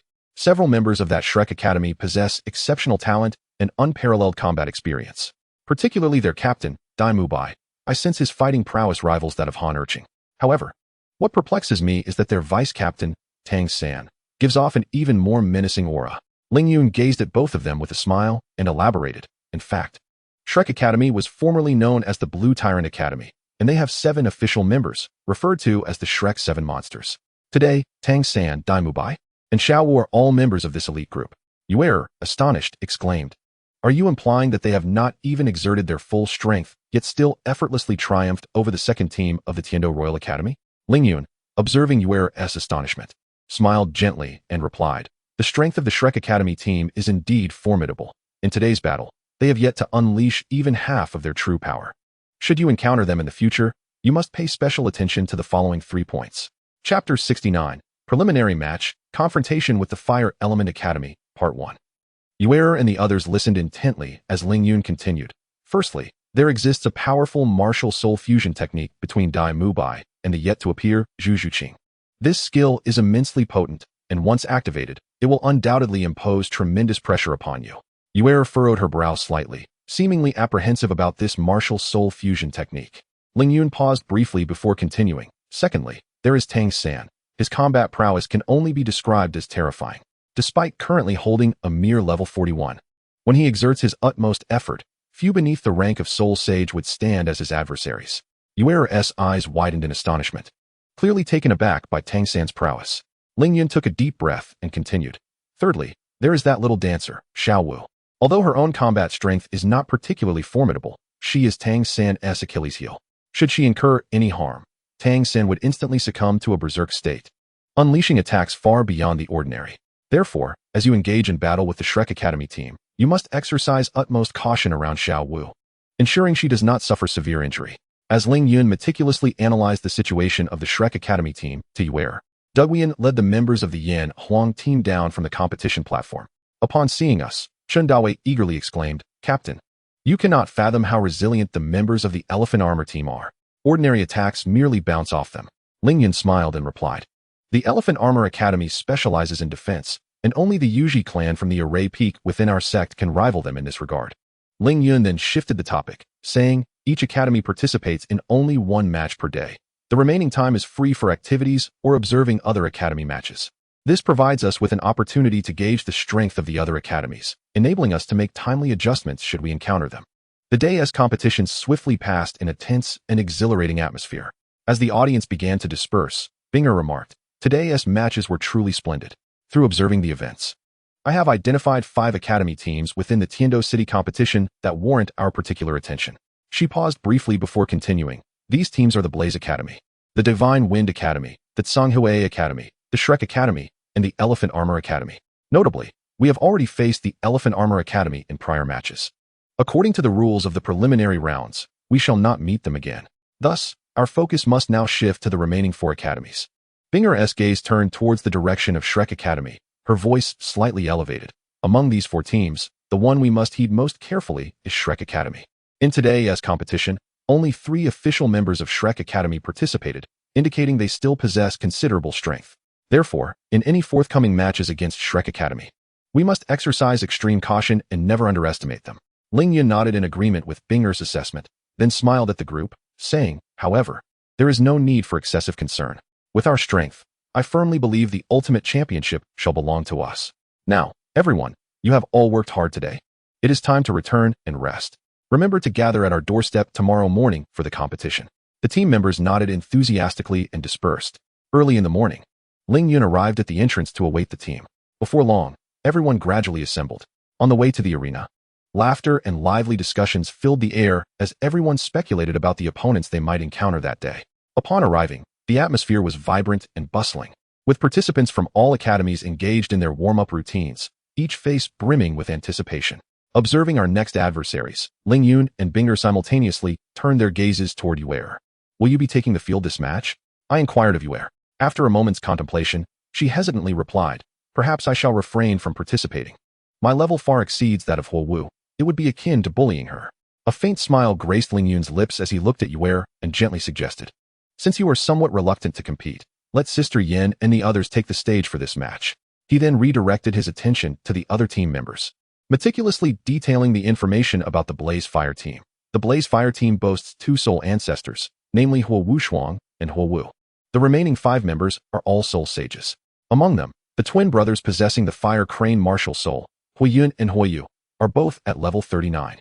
Additionally, 2 support-type soul masters, Hua Jun and Hua Chue, are at level 35, both wielding the Mars martial soul. The final member, Hua Lai, with the Fire Leopard martial soul, is a formidable assault-type soul sage at level 38. Ling Yun observed them before continuing his analysis. Within the Blaze Fire team, we must pay particular attention to Huo Wushuang and Huo Wu. When we take the field, Han Erqing, your task is to restrain the 2 soul masters with Fire Crane martial souls, creating an opportunity for Su Zi to swiftly eliminate their soul master with the Fire Leopard martial soul. After a brief pause, he added, "Su Zi, your speed is the fastest on our team. Seize this opportunity to defeat your opponent with utmost swiftness. Shin Yunshu, your role is also crucial. Find a way to neutralize their 2 support-type soul masters as quickly as possible to disrupt their rhythm." Subsequently, Ling Yun turned his gaze to Chen Minghua and Chen Dawei, advising, "You 2 bear the greatest burden. You must do everything in your power to hold back Huo Wushuang and Huo Wu. It is imperative that they do not breach your defenses easily." Finally, he focused on Chu Minghua, smiling as he said, "Chu Minghua, your task is to provide support and assistance from behind, ensuring the team remains in optimal condition." At this juncture, Ling Yun made a special reminder to Sister Yin, "Sister Yin, please refrain from using your 5th soul skill too early. Save it for a surprise against Shrek Academy later. Of course, you may adapt your tactics according to the unfolding situation on the field. As long as either Su Zi or Shun Yunshu can swiftly gain the upper hand, victory will be virtually assured." Upon hearing Ling Yun's strategy, everyone nodded in understanding of their roles and responsibilities. In the midst of the collective anticipation, the referee finally announced the matchups for the second round of the preliminary tournament. In the second round, the first match will feature Tsanghui Academy against Shenfeng Academy. The second match will see Tiando Royal Academy face off against Huiyin Guanghui Academy. In the second round of the preliminary matches, the first contest featured the Xiangjia Academy facing off against the Shrek Academy. In the same round, the Yanwang Academy clashed with the Qihua Academy. Upon hearing the referee's voice, Dugu Yin led her team onto the stage. Opposite them, the captain of the Fire Element Academy, Huo Wushuang, also ascended the platform with his teammates. Once both teams had taken their positions, Huo Wushuang spoke, "I am Huo Wushuang, captain of the Qihua team, a level 42 strong attack-type soul master. I look forward to your guidance." Dugu Yin responded, "I am Dugu Yin, a member of the Yanwang team, a level 51 control-type soul king. I welcome your instruction." Huo Wu glanced around, her frustration evident as she exclaimed, "Where is Xue Yue? Why has she not taken the stage? Is she afraid of losing and embarrassing herself against me?" Dugu Yin replied, "Afraid? Yue is not participating because she knows you would struggle to cope with defeat. How could she possibly fear you? You will understand in due time." Just as Huo Wu was about to retort, the referee interrupted her. The referee announced loudly, "Both teams, bow to one another." Upon hearing this, Dugu Yin led her entire Yanwang team in a respectful bow towards Huo Wushuang and the Qihua team. After observing their courtesy, the referee continued, "The first match of the second round of the preliminaries officially begins." As the words fell, the atmosphere in the venue grew tense, with cheers and shouts of encouragement from the audience rising in a crescendo. Amid this charged ambience, both teams focused intently on the battle ahead. Suddenly, flames erupted from Huo Wushuang, revealing his martial spirit, a single-horned fire dragon, roaring amidst the inferno. Following suit, his teammates summoned their own martial spirits, radiant beams of light illuminating their forms as flames surged like a crimson tide, engulfing half the arena. Simultaneously, Dugu Yin summoned her martial spirit, the Emerald Phosphor Serpent King, unleashing a torrent of green light that spread like a vast ocean. Accompanying the brilliance was a potent miasma of toxins that permeated the air, inducing nausea in those nearby. As the battle commenced, the Qihua Academy's members, emboldened by the ferocity of their flames, charged aggressively towards the Yanwang team. Their assaults resembled a volcanic eruption, a searing wave of fire threatening to consume the Yanwang team entirely. In the face of this fierce onslaught, Dugu Yin remained remarkably composed. She calmly directed her teammates to disperse swiftly, evading the ferocious flames. Concurrently, she unleashed her Emerald Phosphor Serpent's venom, which spiraled towards the Qihua Academy's members like a green whirlwind. Observing this, Huo Wushuang shouted with urgency, "Do not let the poison affect you. Charge forward." His voice resonated like thunder, piercing through the roaring flames. Upon hearing his call, the members of the Blaze Academy surged forward, undeterred by the swirling green toxic mist, rapidly closing in on the Yanhuang battle team. The members of the Yanhuang team, witnessing this, were equally resolute. Han Erqing, enveloped in crackling lightning, charged towards the fiery brothers, Huoxing and Huoyu, with formidable vigor. The two brothers exchanged a knowing glance and simultaneously activated their first soul rings. They conjured fiery strands from their mouths, resembling two ferocious fire dragons, which darted towards Han Erqing with fierce intent. Unfazed by this sudden onslaught, Han Erqing leaped gracefully into the air, his body spinning like a top, deftly evading the incoming flames. Seizing the moment, he unleashed his first soul skill, Lightning Entanglement, sending a precise bolt of violet lightning that ensnared Huoxing. Struck by the lightning, Huoxing was instantly paralyzed, losing control of his body and plummeting from the sky like a kite severed from its string. Han Erqing, sensing an opportunity, prepared to deliver a lethal blow to Huoxing. However, at that critical moment, Huoyu unleashed his third soul skill, sending forth a blazing fireball that hurtled towards Han Erqing with astonishing speed. Taken by surprise, Han Erqing had no choice but to leap backward to evade the fierce flame. Though he successfully avoided the direct hit, he was still pushed back by the residual heat of the explosion. Nevertheless, Han Erqing maintained an advantage owing to his superior level, even as he faced two opponents. Meanwhile, the battle between Su Zi and the fiery Huoye was equally fierce. Utilizing her formidable strength and significant level advantage, Su Zi overwhelmed Huoye, forcing him to retreat relentlessly. Concurrently, Chen Dawei and Chun Minghua confronted Huo Wushuang and Huo Wu. With a furious roar, Huo Wushuang unleashed the might of his unicorn fire dragon martial spirit, launching a powerful flame towards Chun Minghua. Chun Minghua fortified himself, his soul rings shimmering brightly, preventing Huo Wushuang from advancing further. Huo Wu, employing her agile movements, attacked Chen Dawei. Despite their lower levels, Huo Wushuang and Huo Wu utilized their rich combat experience to maintain the upper hand against the two.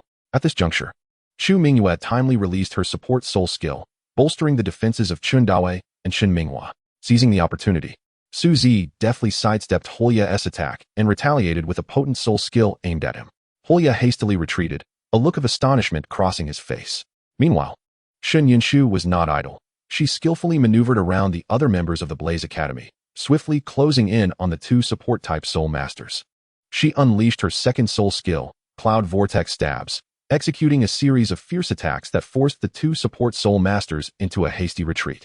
It turned out that they were not merely support-type soul masters, but possessed commendable combat capabilities as well. Nevertheless, despite this, they continued to retreat under the relentless assault of Shen Yinshu. Seizing the opportunity, Douluo Yin swiftly wielded her hands, simultaneously employing her first spirit ability, Crimson Scale Poison, and her second spirit ability, Azure Scale Poison, casting radiant beams of red and blue light upon all her teammates, thereby augmenting their offensive and defensive capabilities. Instantly, the pressure on the Blaze battle team intensified. Seeing their comrades suppressed, the auxiliary spirit masters, Huojun and Huochue, unleashed their first spirit ability, Fire Sparks as fine threads, showering the Blaze battle team with a multitude of sparks like strands of hair. With the enhancement from the auxiliary masters, flames ignited on each member of the Blaze battle team, significantly boosting their combat power. However, Shen Yinshu seized the moment while the two were bolstering their allies, utilizing her third spirit ability, Wind Fury Spear, to grievously wound both, rendering them unable to continue fighting. Simultaneously, Huo Lai found himself cornered at the edge of the arena due to Su Zi's relentless onslaught. Su Zi activated her third spirit ability, Gale Claw Strike, transforming into numerous fierce claw shadows that ruthlessly lunged at Huo Lai. In a state of panic, Huo Lai unexpectedly slipped and fell off the arena. Huoyu, witnessing the elimination of three teammates, paused in shock. Taking advantage of Huoyu's momentary distraction, Han Erqing suddenly unleashed his second spirit ability, Thunderstorm Impact, striking Huoyu with a powerful wave of lightning. With a cry of agony, Huoyu collapsed to the ground, losing his fighting capability. At this point, only Huo Wushuang, Huo Wu, and Huoxing remained of the Blaze battle team. Though they struggled valiantly, they gradually found themselves overwhelmed by the relentless assault from the members of the Yin Huang battle team. Ultimately, Huo Wushuang sighed heavily, signaling his teammates to surrender. The referee announced the victory of the Yin Huang battle team. Douluo Yin led her team off the arena and back to the academy's resting area.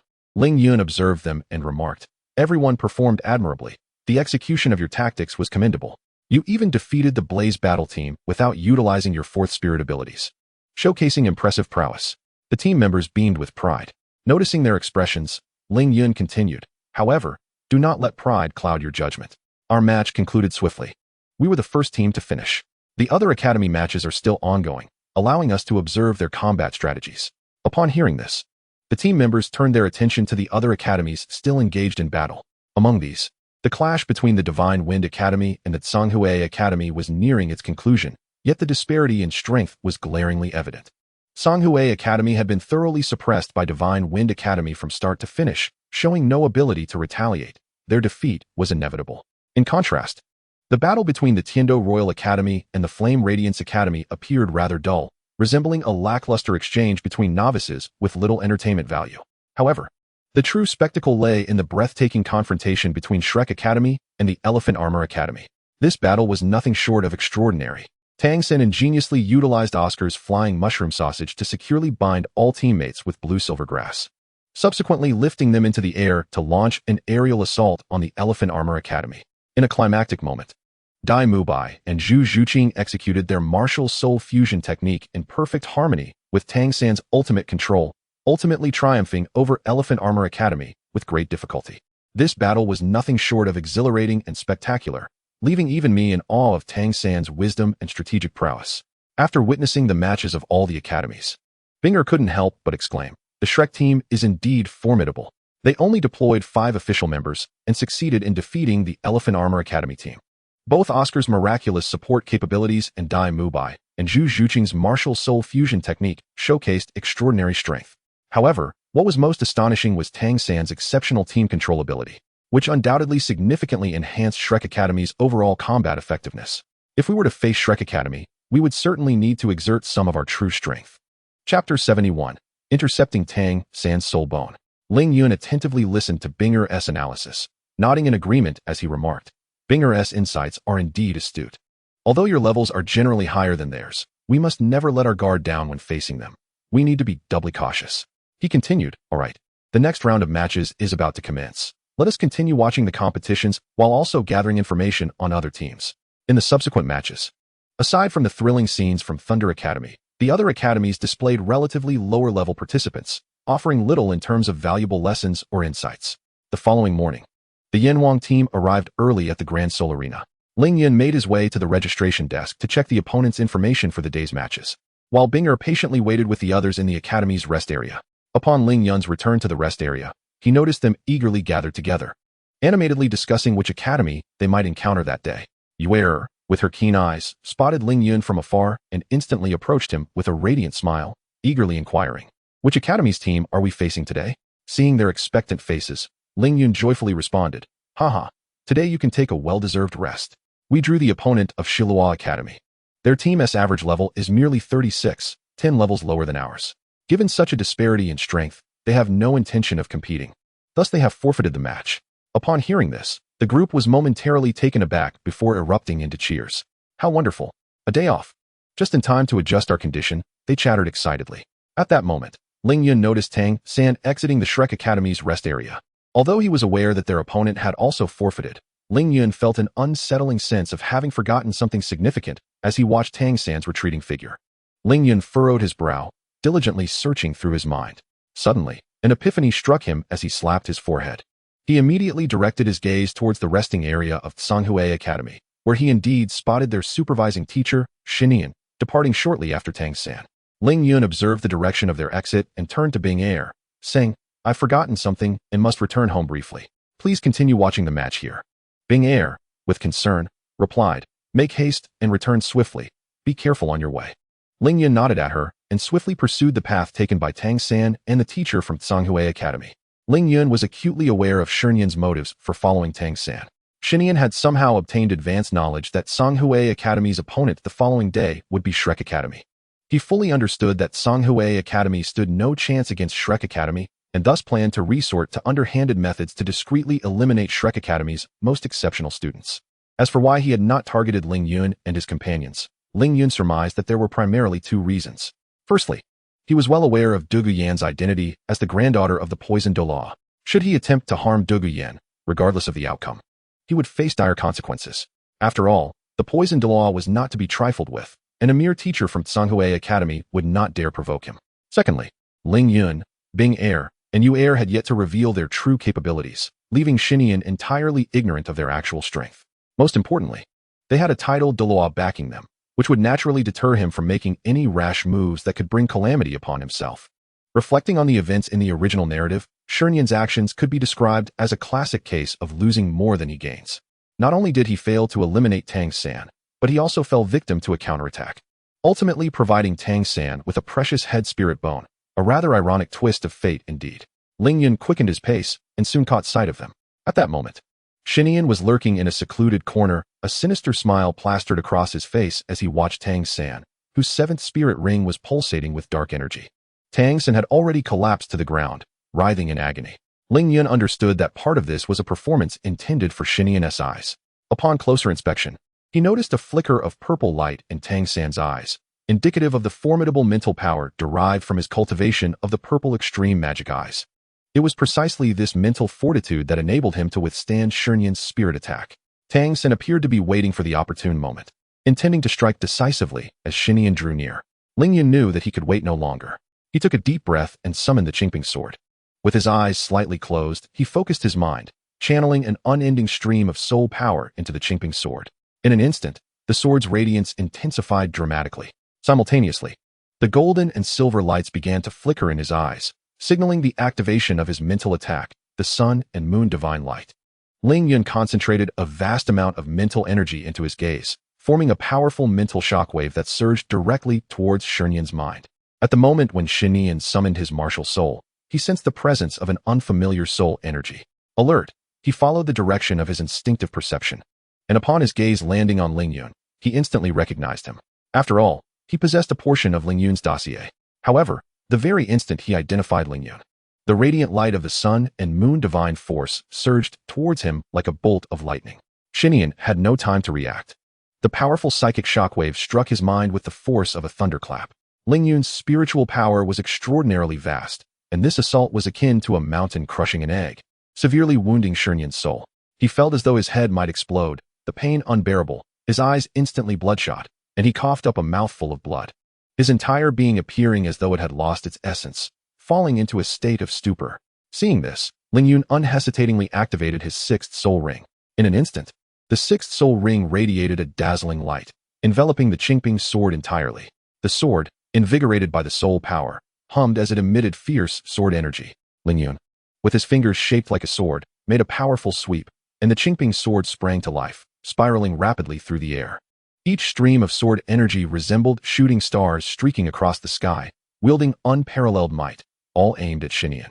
At that moment, Xinian was frozen in a stupor, completely devoid of the ability to resist. Faced with the overwhelming onslaught of sword energy, he could not evade, helplessly watching as the sword energy rained down upon him. A pain scream escaped his lips as his body was pierced by countless strikes at the same spot, blood splattering. When all the sword energy dissipated, a gaping hole had been driven through his chest. He was utterly lifeless. Ling Yun swiftly retracted the Qingping sword and, with a flicker, appeared beside Xinian's corpse, stowing it within his storage soul guide. Having completed this, he turned to face Tang San. After a brief moment of astonishment, Tang San looked at him and said, "How did you end up here, Brother Ling?" Ling Yun smiled at Tang San and replied, "After I saw you leave, I noticed a teacher from Tsanghue Academy watching you with a sinister smile and followed you out. I feared for your safety, so I came to check. I did not expect him to attack you the moment we left the Grand Soul Arena, and I seized the opportunity to eliminate him while he was distracted. Are you unharmed?" Tang San chuckled and replied, "Thank you, Brother Ling. You have saved me twice now. I truly do not know how to express my gratitude." Ling Yun smiled and waved his hand dismissively, saying, "We have known each other for quite some time. There is no need to concern yourself with such matters. You should return and check on your injuries." Tang San hesitated for a moment, asking, "Will Xinian's death have any repercussions for us?" Ling Yun smiled reassuringly, "Not at all. He was the one to strike first. Besides, our Yanwang Academy is not something he or Tsanghue Academy can provoke." Tang San nodded with a smile. "Then I can rest easy. I have endured a mental assault from Xinian, leaving me somewhat damaged in spirit. So I shall take my leave for now and express my gratitude to Brother Ling another day." Ling Yun nodded, smiling as he replied, "Then please return to recuperate. Do not allow this to affect tomorrow's competition." Tang San acknowledged with a nod, expressing his thanks before turning to depart. Ling Yun quietly observed his receding figure until it vanished from sight, then slowly turned and stepped towards a secluded corner. Chapter 72, Preliminary Match. Battle against Shrek Academy, Part 1. Upon reaching the corner, Ling Yun halted, inhaled deeply, and cautiously retrieved Xinian's lifeless body from his storage soul guide. The corpse had grown stiff and cold, yet Ling Yun paid little heed to this, instead commencing the examination. He removed the storage soul guide from Xinian's person and, utilizing his mental power, opened it to discover a plethora of valuable items within. Not only did it contain numerous rare treasures and precious ores, but also a considerable sum of over 100,000 gold soul coins. I could not help but marvel internally at the wealth of a soul sage. After concluding this task, Ling Yun's gaze settled upon Xinian's head. At that moment, it emanated a faint luminescence. Though subtle, it was remarkably captivating. Ling Yun focused on this glow, contemplating. This must be the manner in which soul bones manifest after the death of a soul master. Without hesitation, he unleashed a blade of spirit energy, which cleanly severed Xinian's head from his body with a crisp crack, completely disjoining them. In that fleeting moment of separation, an extraordinary sight unfolded before Ling Yun's eyes. A circular head soul bone materialized beside the severed head, radiating a gentle, multi-hued glow akin to the twinkling stars in the night sky, resplendent and enchanting. Ling Yun carefully collected the soul bone and tucked it into his bosom before turning his attention back to Xinian's lifeless form. This once vibrant body had now become devoid of life, reduced to a mere shell, though a tinge of sorrow lingered in his heart. Ling Yun understood the harsh realities of the soul master world. With a soft sigh, he returned Xinian's body to the storage space, then ventured outside the city to find an uninhabited spot where he excavated a deep pit and buried the remains. Upon completing this solemn task and returning to the Grand Soul Arena, the matches were still unfolding with fervor. The most anticipated contest of the day was undoubtedly between the Fire Element Academy and the Elephant Armor Academy. The Fire Element Academy demonstrated a sheer and ferocious output strategy. Its force so overwhelming that even the Elephant Armor Academy's impressive defensive capabilities could not withstand the relentless onslaught of the Blaze team. The intensity of the match was nothing short of breathtaking, yet surprisingly, it concluded with a decisive outcome in less than 5 minutes. In contrast, the subsequent matches appeared rather mundane, as several formidable academies easily triumphed over their opponents with absolute superiority, rendering the proceedings utterly predictable. As night fell, Ling returned to his family home and made his way directly to his grandfather's study. With great care, I extracted 2 soul bones and gently placed them upon the desk. Taking a deep breath, I addressed my grandfather, saying, "Grandfather, this one is the head soul bone with gem attributes that I acquired today from Xinian, while the other is the left leg soul bone we obtained from the bloodthirsty Ice Wolf King during our quest in the far north. Although this soul bone originates from the Wolf King, its attribute is not ice but rather speed. As none among us are suited for a soul bone with such a speed attribute, I would like to ask for your assistance in finding someone who could exchange these 2 soul bones for ones with ice, water, or poison attributes. I wonder if that would be possible." Upon hearing my words, my grandfather did not direct his gaze towards the soul bones as I had anticipated, but instead looked at me with a mixture of curiosity and concern, inquiring, "Xinian, is he not the leader of the Zhonghui Academy team? How did you come to acquire this soul bone from him?" I met my grandfather's gaze and recounted the events of the day in full detail. He listened quietly until I finished, then spoke slowly. "You need not worry excessively about this matter. If he dares to act in such a manner, even if you do not bring about his demise, he will undoubtedly face severe repercussions from the competition committee." After a brief pause, he continued, "As for these 2 soul bones, let them remain with me for now. When I have the opportunity, I shall inquire about suitable exchanges for soul bones that fit your attributes." Hearing my grandfather's reassurances, a heavy weight lifted from Ling Yun's heart. With my grandfather's support, Ling Yun felt confident that these soul bones would be properly addressed. Gratefully, he thanked his grandfather and, feeling content, turned to return to his room for a well-deserved rest. The next morning, they arrived early at Ling Yun's home, clearly eager for the potential adversaries they might encounter that day. On the way to the arena, there was much laughter and conversation as they discussed the thrilling matches that lay ahead. Upon arriving at the Grand Soul Arena, they found the atmosphere bustling with activity as teams from various academies prepared for the day's events. Ling Yun received the competition roster and cheerfully informed his teammates, "Today, you all get to rest again. Our scheduled opponents are the Zivi Indonesia Academy, but they have forfeited, so you can enjoy an additional day of rest." Upon hearing Ling Yun's announcement, Chun Minghua lamented, "Why have they forfeited again? Will we ever have a proper match?" Binger explained, "This is unavoidable. Many teams from ordinary academies have an average level of only around 30, while our lowest level member is already at 46, creating an insurmountable gap. The teams from these academies simply lack the courage to face us, hence their forfeit. Such occurrences may continue, and we must gradually accustom ourselves to this reality. Ling Yun, hearing their concerns, smiled and remarked, although we have no match today, there will be an exhilarating duel between Shrek Academy and the Fire Element Academy. I trust it will not disappoint you. At that moment, the referee announced the matchups for the fourth round of the preliminaries. In the fourth round of the preliminaries, the first match features the Phantom Academy against the Holy Feather Academy. The second match sees the Fire Element Academy pitted against the Shrek Academy.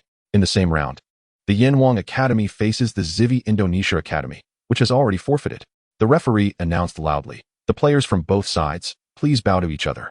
Upon hearing this, Dai Mubai led all the members of the Shrek team, while Huo Wushuang guided all the players from the Blaze Academy in a courteous bow. After observing their gestures of respect, the referee continued, "The first match of the fourth round of the preliminaries officially begins." Ling Yun gazed at the arena, noting that today the Shrek team appeared in full force, with even Ning Rongrong, who had not participated in previous matches, present. From Tang San's expression, it was evident that he was acutely aware of the challenges that lay ahead in this contest.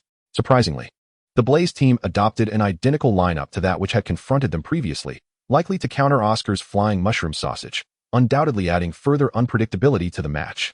Turning to his teammates, Ling Yun instructed, "Today, observe the combat style of the Shrek Academy closely. It is essential to note that apart from Oscar, all other formal members of Shrek are participating today. This implies that should you encounter them in subsequent matches, you could very well face a similar lineup.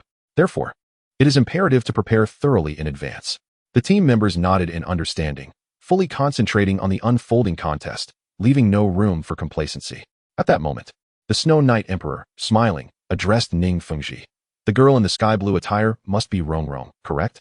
At merely 14 years of age, she has already attained the rank of Soul Ancestor.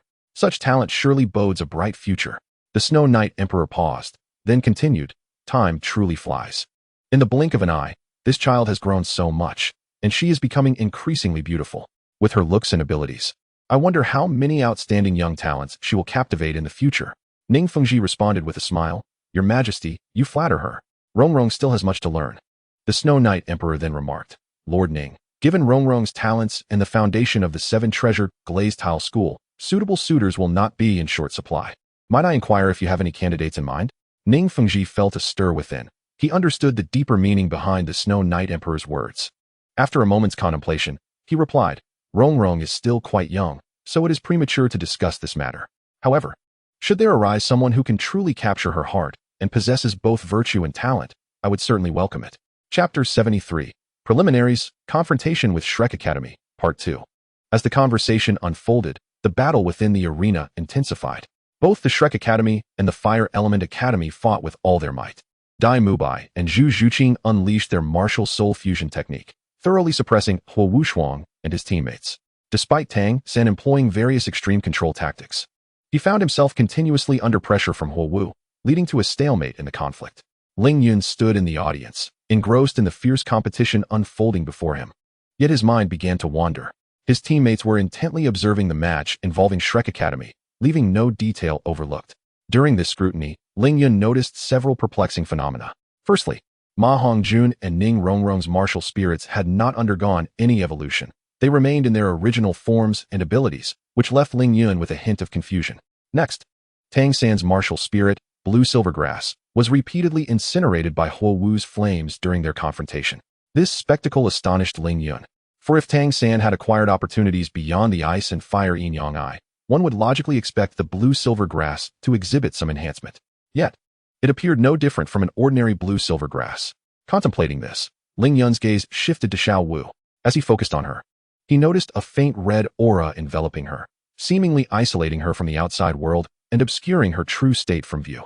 Intrigued, Ling Yun silently activated his Sun and Moon Divine Eye, attempting to penetrate the red veil to discern Xiao Wu's genuine appearance. However, the barrier proved remarkably resilient, significantly obstructing his vision. Yet, Ling Yun did not yield easily. Instead, he concentrated all his energy, summoning his formidable spiritual power, which surged into his eyes like a torrential flood. As his spiritual energy accumulated, the golden and silver hues within his eyes intensified.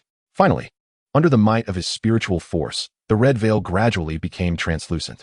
Ling Yun's gaze pierced through the barrier, landing squarely on Xiao Wu. At that moment, Xiao Wu had transformed into a pink rabbit, cradling a small grass with 7 leaves. Ling Yun could not discern its specific nature merely from its shape, but he had formed some conjectures in his heart. This small plant must have been Tang San's protective measure for Xiao Wu, which also implied that Tang San's purple extreme magic eye had reached the level of a mustard seed.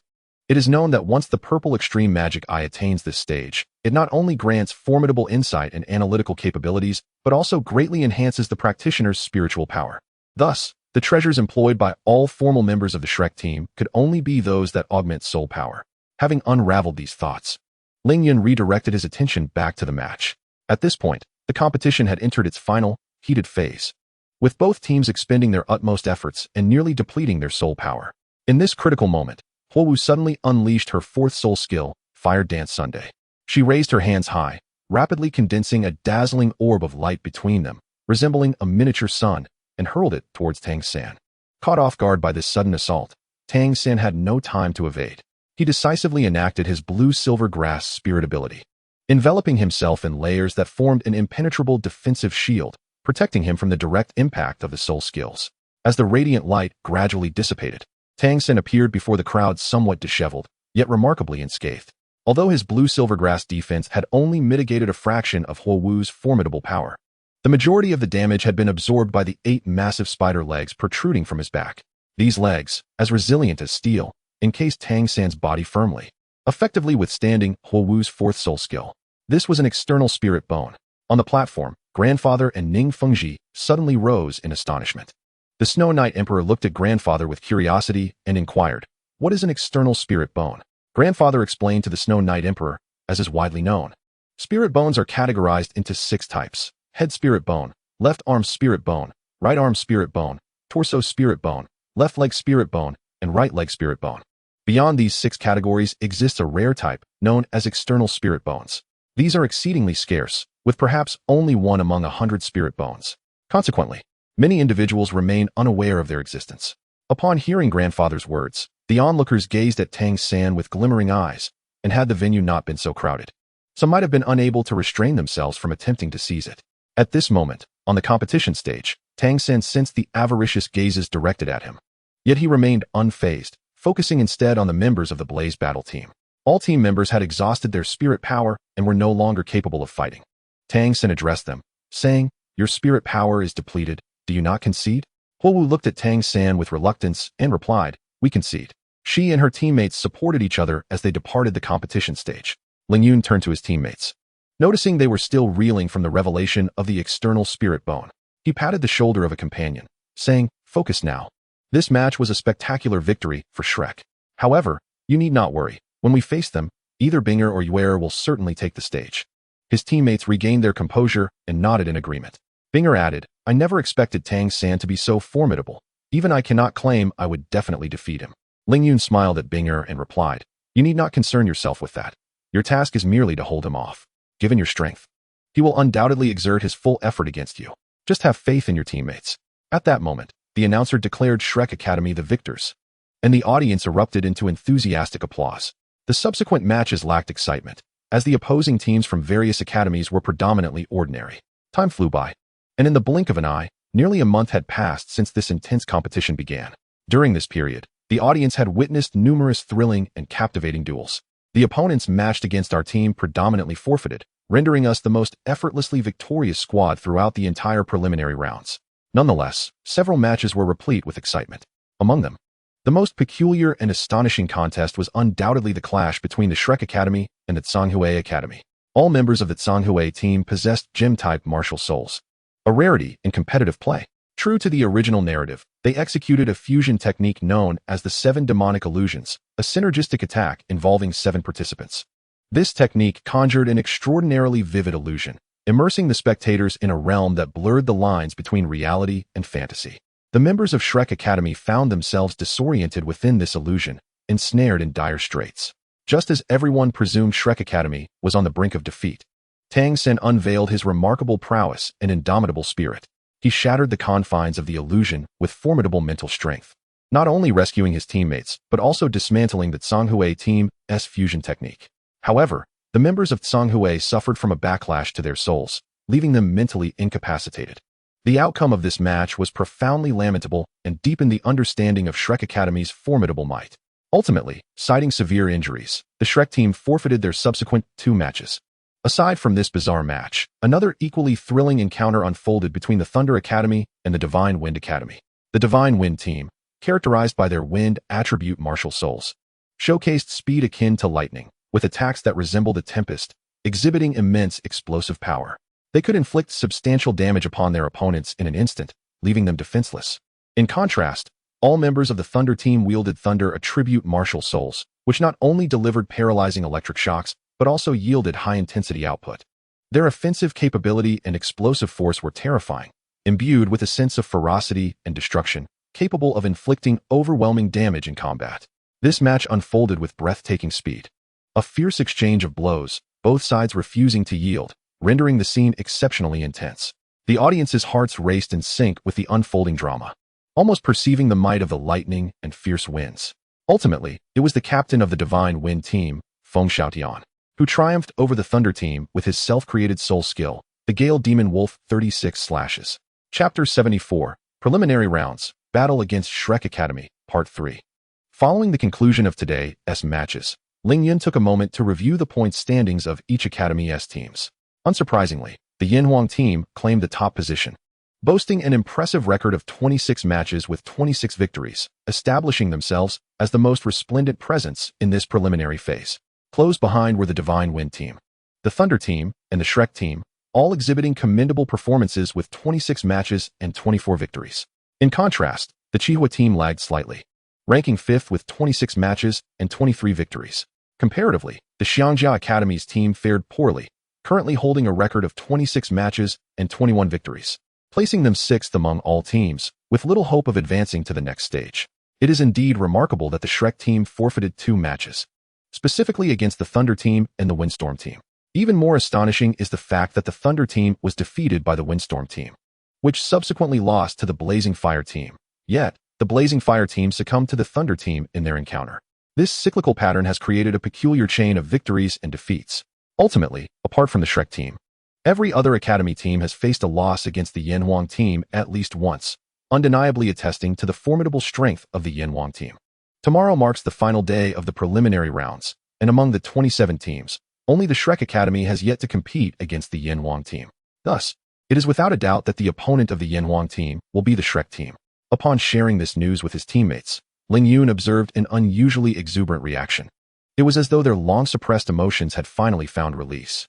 After all, this preliminary round had been exceedingly effortless for them, with most teams opting to forfeit, save for a few top-tier Academy teams. Naturally, the prospect of finally facing a formidable Academy team filled them with excitement. Ling Yun, with a smile and a relaxed demeanor, addressed his teammates. Everyone, do not be overly anxious or feel pressured. Even if we were to lose tomorrow's match, we would still remain in first place, and it would not affect our qualification for the next round. Therefore, let us simply relax and enjoy the competition. At that moment, however, Yuer interjected, "How about I take the field as well?" Her voice, though soft, commanded the attention of all, prompting them to turn and look in her direction. Yuer continued to explain, "We have achieved 26 consecutive victories, and to lose the final match would indeed be a great pity. Additionally, our greatest asset is Ling Yun. As long as he does not take the field, no one will truly know the extent of our Yanhuang team's strength. Therefore, I do not see much need for concealment, and my presence on the field would ensure our victory tomorrow, which would be highly advantageous for us." Upon hearing Yuer's words, Ling Yun fell into contemplation. He turned to Binger, seeking her opinion. "Binger, what do you think of Yuer's suggestion?"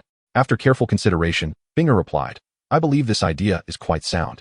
After all, we originally planned to formally announce the establishment of the Yanhuang sect at the moment we secure the championship. Given this, there is no reason for us to remain low-key. Instead, we should strive for an unbeatable victorious stance to claim the ultimate championship title. This approach would not only provide excellent publicity for the Yanhuang sect, but also attract more soul masters to join our ranks." After reflecting on Binger's analysis, Ling Yun responded, "Then, I entrust tomorrow's match to you 7. Binger, Yuer, Sister Yan, Han Erqing, Su Zi, Chu Mingwei, and Shen Dawei. Be sure to give it your all, and we must secure victory in tomorrow's match." Yuer confidently patted her chest and assured, "Rest assured, with us on the field, victory tomorrow is undoubtedly ours. Should we face defeat, we shall each procure a piece of tofu and meet our end on the battlefield, without a moment's hesitation. This whimsical jest from Yue elicited peals of laughter from all the team members. Lingyun, with a gentle smile, proclaimed, "So it is settled. Return home early to rest. Tomorrow we must seize victory in our final match with utmost vigor." The team members dispersed, and we followed suit, exiting the Grand Sol Arena. The following morning dawned bright and sunny, and we arrived early at the Grand Sol Arena. Upon entering, it was indeed as we had anticipated. The first match of the day featured a clash between the Yanhuang team and the Shrek team. Lingyun addressed all the members, stating, "This match will not be an easy endeavor. Tang San's prowess exceeds your expectations. Thus it shall be left to Binger to confront him. Yue, your opponent is Ma Hongjun, whose fire attribute you can counter effectively. Han Erqing and Su Ziyi, you are to face Dai Mubai and Zhu Zhuqing. Do your utmost to thwart their soul fusion technique. Should you fail, entrust them to Yue and Chen Dawei, while you pair with Sister Yin to tackle the other 4 opponents. Chu Mingyue, your role is to bolster your teammates and mend their wounds. Is that clear?" Binger and the others nodded earnestly in response to my directives. Meanwhile, the audience began to fill the arena, and the atmosphere grew increasingly fervent. As both teams entered the arena, the cheers and roars of the crowd resonated like thunder, enveloping the Grand Sol Arena in a vibrant fervor. The 7 monsters of the Shrek team stood opposite, their gazes interlocking, exuding a blend of gravity and confidence. Conversely, the Yanhuang team, including Binger and Yue, radiated a formidable spirit, refusing to yield. At that moment, Tang San suddenly noticed my absence among the competitors of the Yanhuang team. A hint of confusion crossed his face as he turned to Binger, inquiring, "Where is Lingyun? Why isn't he participating?" Binger, with a somewhat indifferent expression, replied coolly, "His presence is not required at this time." Ma Hongjun seized the opportunity to interject, "Since he isn't competing, don't regret it when you lose." His tone dripped with provocation. Yue, unfazed, retorted with a playful grin, "Do you truly believe you can defeat our Yanhuang team? Such folly."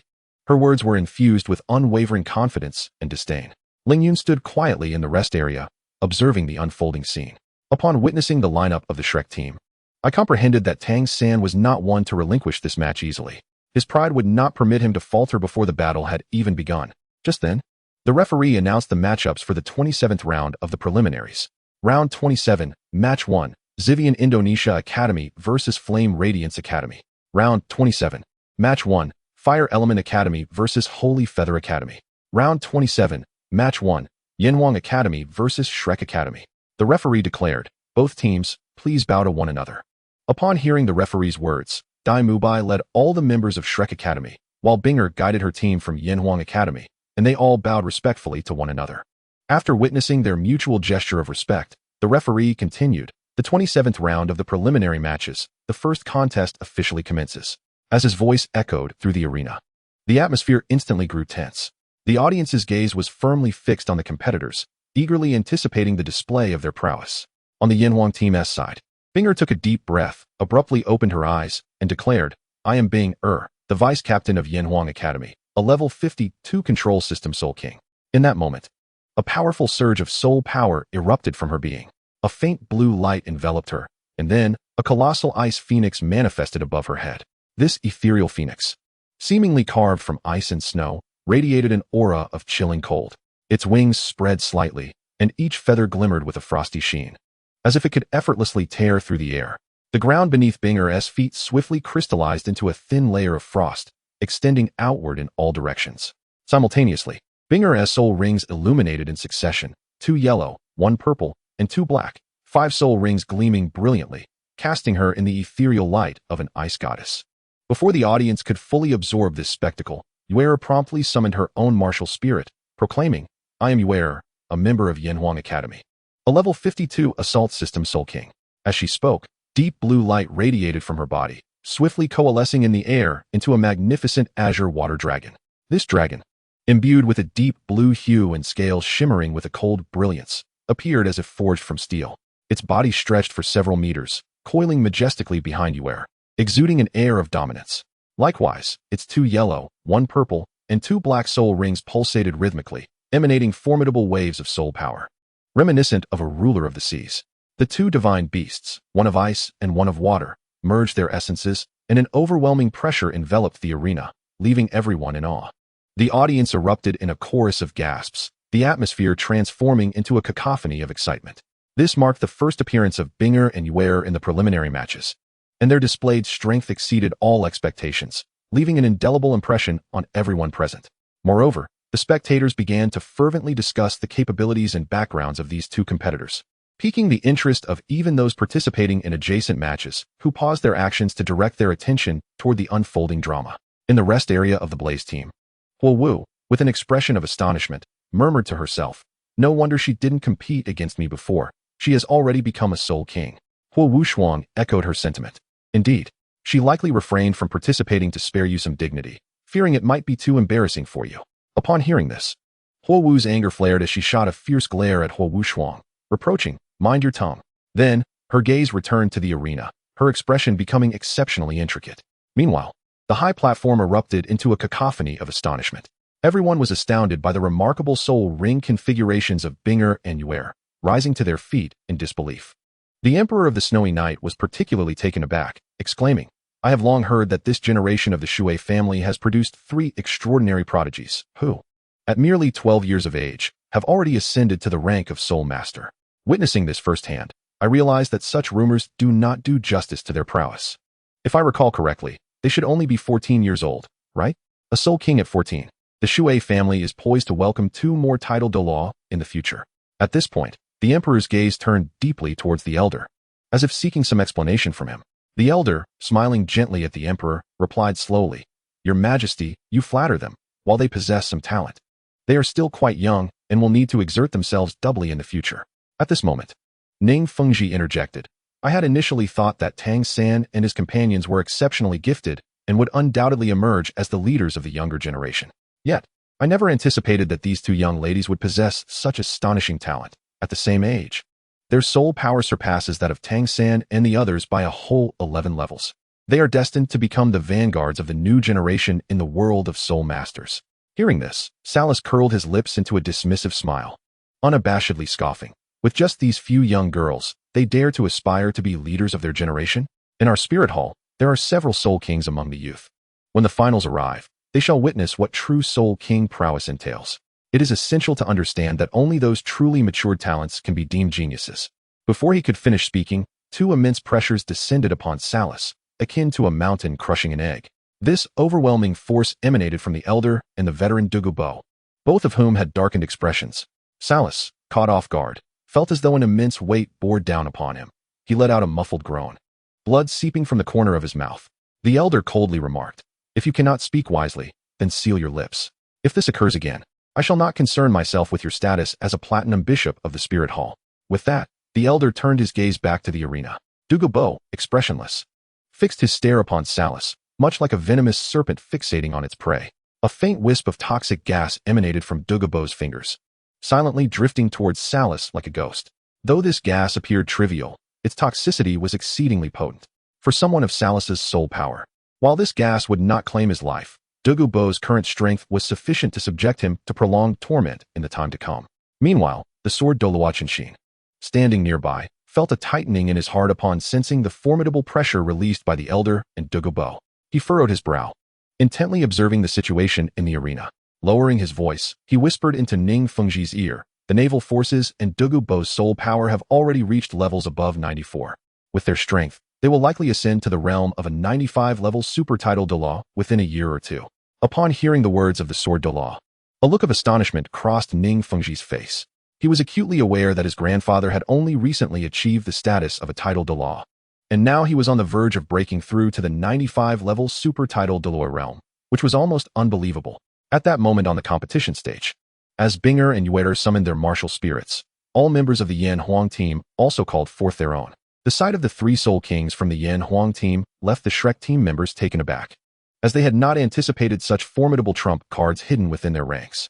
Tang San and Dai Mubai's expressions turned grave. Exchanging a glance, they declared in unison, "Brothers, unleash your martial spirits." Instantly, the arena was awash in a vibrant tapestry of soul rings, igniting the audience's excitement. With a keen gaze, Tang San swiftly directed his teammates to form their formation. Under his command, the blue-silver grass silently crept across the competition stage, melding seamlessly with the surrounding environment as if it were part of the earth itself. Meanwhile, Binger called out sharply, her voice clear and resonant. Beside her, the Ice Phoenix soared majestically, exuding a chilling aura that sent shivers through the air.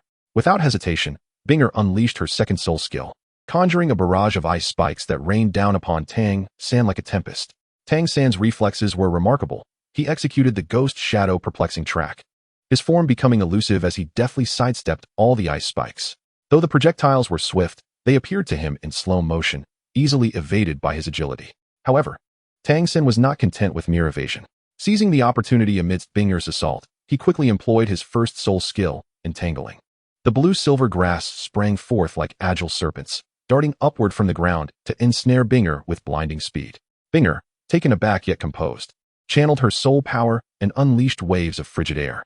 This icy current rapidly encased all the blue-silver grass, freezing them in place before shattering them into shards. Witnessing his soul skills so effortlessly countered, Tang San's heart tightened. He immediately recognized the formidable nature of Binger's strength. Without hesitation, he activated his body technique, summoning his external spirit bone, and swiftly approached Binger in a bid to break the stalemate through close combat. Binger was evidently prepared for his advance. Wielding an ice sword forged from concentrated frost, she radiated an intimidating cold light. With nimble grace, she approached Tang San, her movements akin to a dancing fairy, employing the lightness skill to close the distance. The clash between her ice sword and Tang San's 8 spider lances was fierce, each exchange of attack and defense executed with lightning speed, leaving spectators in a daze. Their figures intertwined on the battlefield, the clash of swords and soul bones resonating with a crisp sound. However, as time progressed, Tang San gradually began to feel the strain. He was astounded to discover that Binger's agility could actually suppress him, a realization that left him thoroughly shocked. He had never encountered such a formidable opponent, and the opponent's strength clearly exceeded his expectations. At this moment, Han Erqing and Dai Mubai had also engaged in combat. Both possessed supreme beast martial souls and unleashed their full strength from the outset, resulting in an exceptionally intense battle. They simultaneously utilized their third soul skills, the White Tiger Diamond Transformation and Thunder Roar, to amplify their abilities. Each attack was as swift and direct as a torrential storm, igniting a fervor in all who witnessed it. Amidst the fierce clash, time slipped by unnoticed, while their fighting spirit surged ever higher. After a period of fierce combat, Han Erqing was the first to unleash his first soul skill, Lightning Entanglement. A dazzling purple lightning bolt, akin to a venomous serpent, surged toward Dai Mubai. Unfazed by the sudden assault, Dai Mubai swiftly activated his first soul skill, White Tiger Guardian Barrier. A layer of golden radiance enveloped him, resembling an unassailable shield that firmly repelled Han Erqing's lightning entanglement. Nevertheless, Han Erqing was undeterred. Observing that his initial strike had failed, he unhesitatingly unleashed his second soul skill, Lightning Impact. In an instant, a robust wave of lightning surged forth like a purple meteor, hurtling directly toward Dai Mubai. The sheer force of this impact was immense, as if it sought to rend everything asunder. Yet, Dai Mubai remained remarkably composed in the face of such a terrifying attack. His gaze was resolute, fixated on the approaching lightning wave, devoid of any panic. Dai Mubai abruptly unleashed his second soul skill, White Tiger Rending Wave. A white shockwave, akin to a roaring white tiger, charged forth to meet Han Erqing's lightning impact. With a resounding crash, the two waves, one purple, the other white, collided in midair like two meteors. In that moment, brilliance erupted, and energy radiated outward, causing the surrounding air to tremble violently under the tremendous force. However, the power of the two waves was evenly matched, resulting in a stalemate. Both Han Erqing and Dai Mubai sensed the formidable soul power of their opponent, and neither dared to show any sign of weakness. They immediately intensified their soul power output, striving to overwhelm the other in a legendary clash of forces. In this exhilarating duel of soul power, Han Erqing gradually gained the upper hand, leveraging his slight level advantage. His lightning impact grew increasingly ferocious, while Dai Mubai's White Tiger Rending Wave began to struggle against the onslaught. At this critical juncture, Dai Mubai demonstrated his decisiveness and cunning. He swiftly ceased his soul power output and nimbly sidestepped, evading Han Erqing's unstoppable lightning impact. If the battle between the two was as fierce and domineering as a tempest, then the clash between Su Zi and Zhu Zhuqing unfolded like ethereal phantoms, shrouded in layers of mystery, presenting a uniquely captivating spectacle. Su Zi's martial soul, the Water Shadow Leopard, and Zhu Zhuqing's martial soul, the Nether Spirit Cat, both belong to the realm of highly agile beast martial souls, endowing them with lightning-fast attack and movement speeds that leave spectators in awe. Their confrontation resembled a torrential storm, so swift that it dazzled the eyes.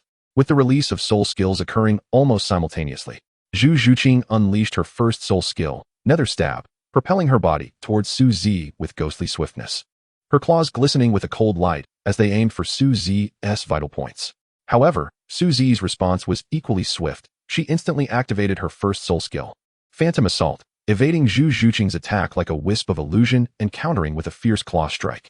Observing this, Zhu Zhuqing promptly employed her second soul skill, Nether 100 Claws, transforming her claws into blurs of lightning as they rained down upon Su Zi with ferocity.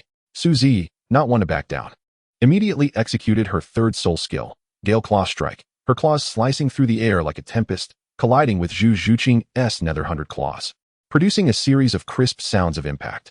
Their speeds were evenly matched, rendering it difficult to discern a victor. Just as Zhu Zhuqing prepared to employ her fourth soul skill, Nether Doppelganger, to break the stalemate, Su Zi, without hesitation, activated her own fourth soul skill, Leopard Shadow Doppelganger. In an instant, multiple identical figures of Su Zi and Zhu Zhuqing appeared on the field, blurring the lines between reality and illusion. In that fleeting moment, their bodies intertwined like bolts of lightning before swiftly separating.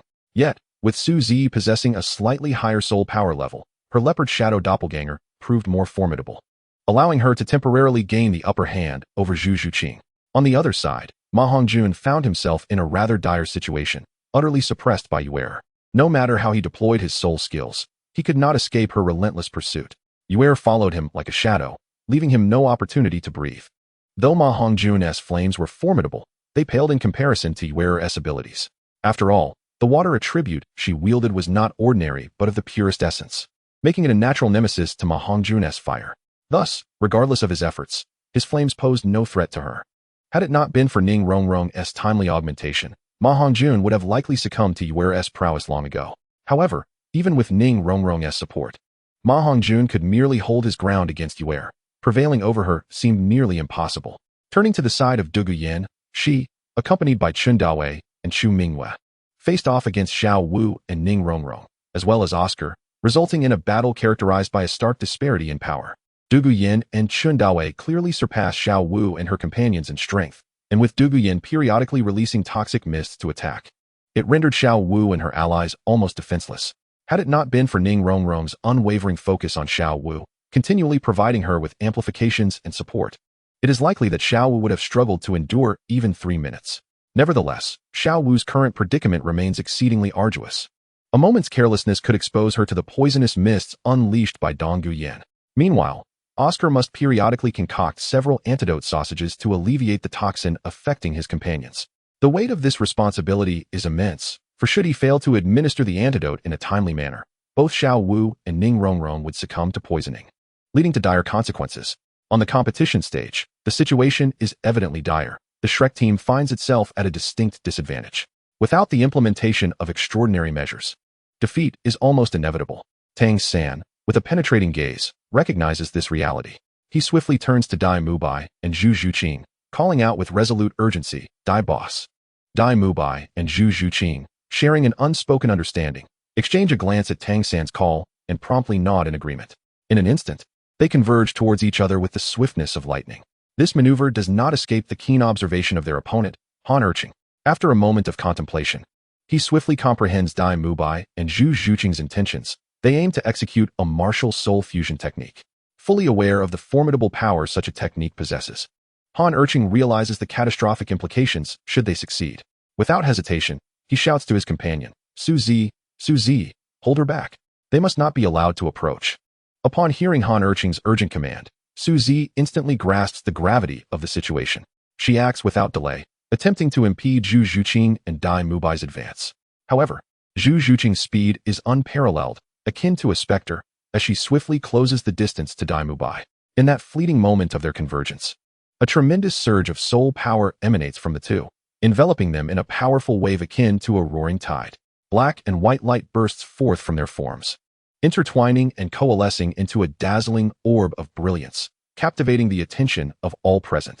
As the radiance gradually dissipates, a colossal phantom white tiger materializes before them, its imposing stature reminiscent of a moving mountain, adorned with a coat of black and white fur that exudes an aura of palpable dread.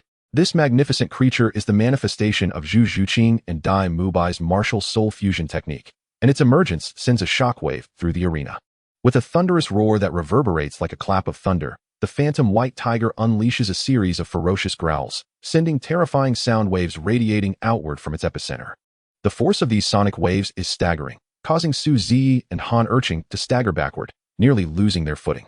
Yu Er, too, becomes aware of the unfolding events, her gaze drawn irresistibly to the enormous phantom white tiger. Locking eyes with Chen Dawei, she swiftly nods towards Han Urching and Su Zi, and the four of them rapidly exchange positions. Yu Er and Chen Dawei stood solemnly before the formidable spectral white tiger, directly confronting this powerful fusion spirit skill. At this moment, the aura emanating from the spectral white tiger was nearing the level of a sixth ring soul emperor, which instilled immense pressure upon both Yu Er and Chen Dawei. They exchanged a glance, and without hesitation, Chen Dawei unleashed his first soul skill, the Black Tortoise Avatar.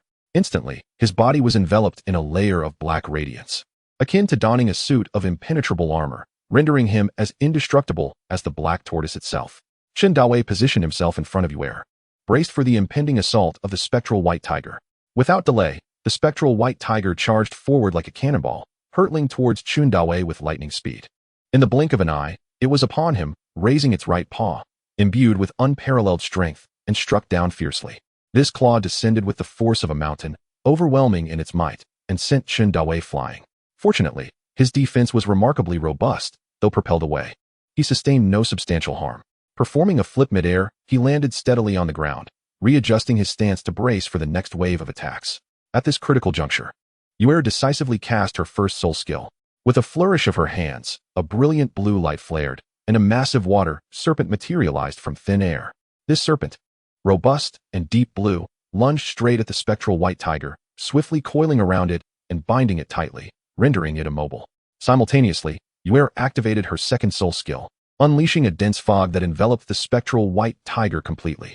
Meanwhile, witnessing Yu Er successfully ensnare the spectral white tiger, Chen Dawei seized the opportunity and boldly employed his third soul skill, the Black Tortoise Impact. With a fierce roar, an immense force erupted from him, transforming into a colossal black tortoise that crashed violently into the spectral white tiger. A resounding boom echoed, as if the entire arena trembled under the impact. The once mighty spectral white tiger was forcefully toppled to the ground, emitting a pained roar. However, the situation for Ma Hongjun was dire. His earlier fierce battle with Yu Er had drained a significant portion of his soul power, and now, facing Han Urching's relentless onslaught, he appeared somewhat overwhelmed, retreating continuously and struggling to hold his ground. Han Urching, clearly intent on resolving the skirmish swiftly, seized upon Ma Hongjun's vulnerabilities and unleashed his fourth soul skill, the Thunderous Nine Heavens. In an instant, a blinding bolt of lightning descended from the heavens, aimed directly at Ma Hongjun.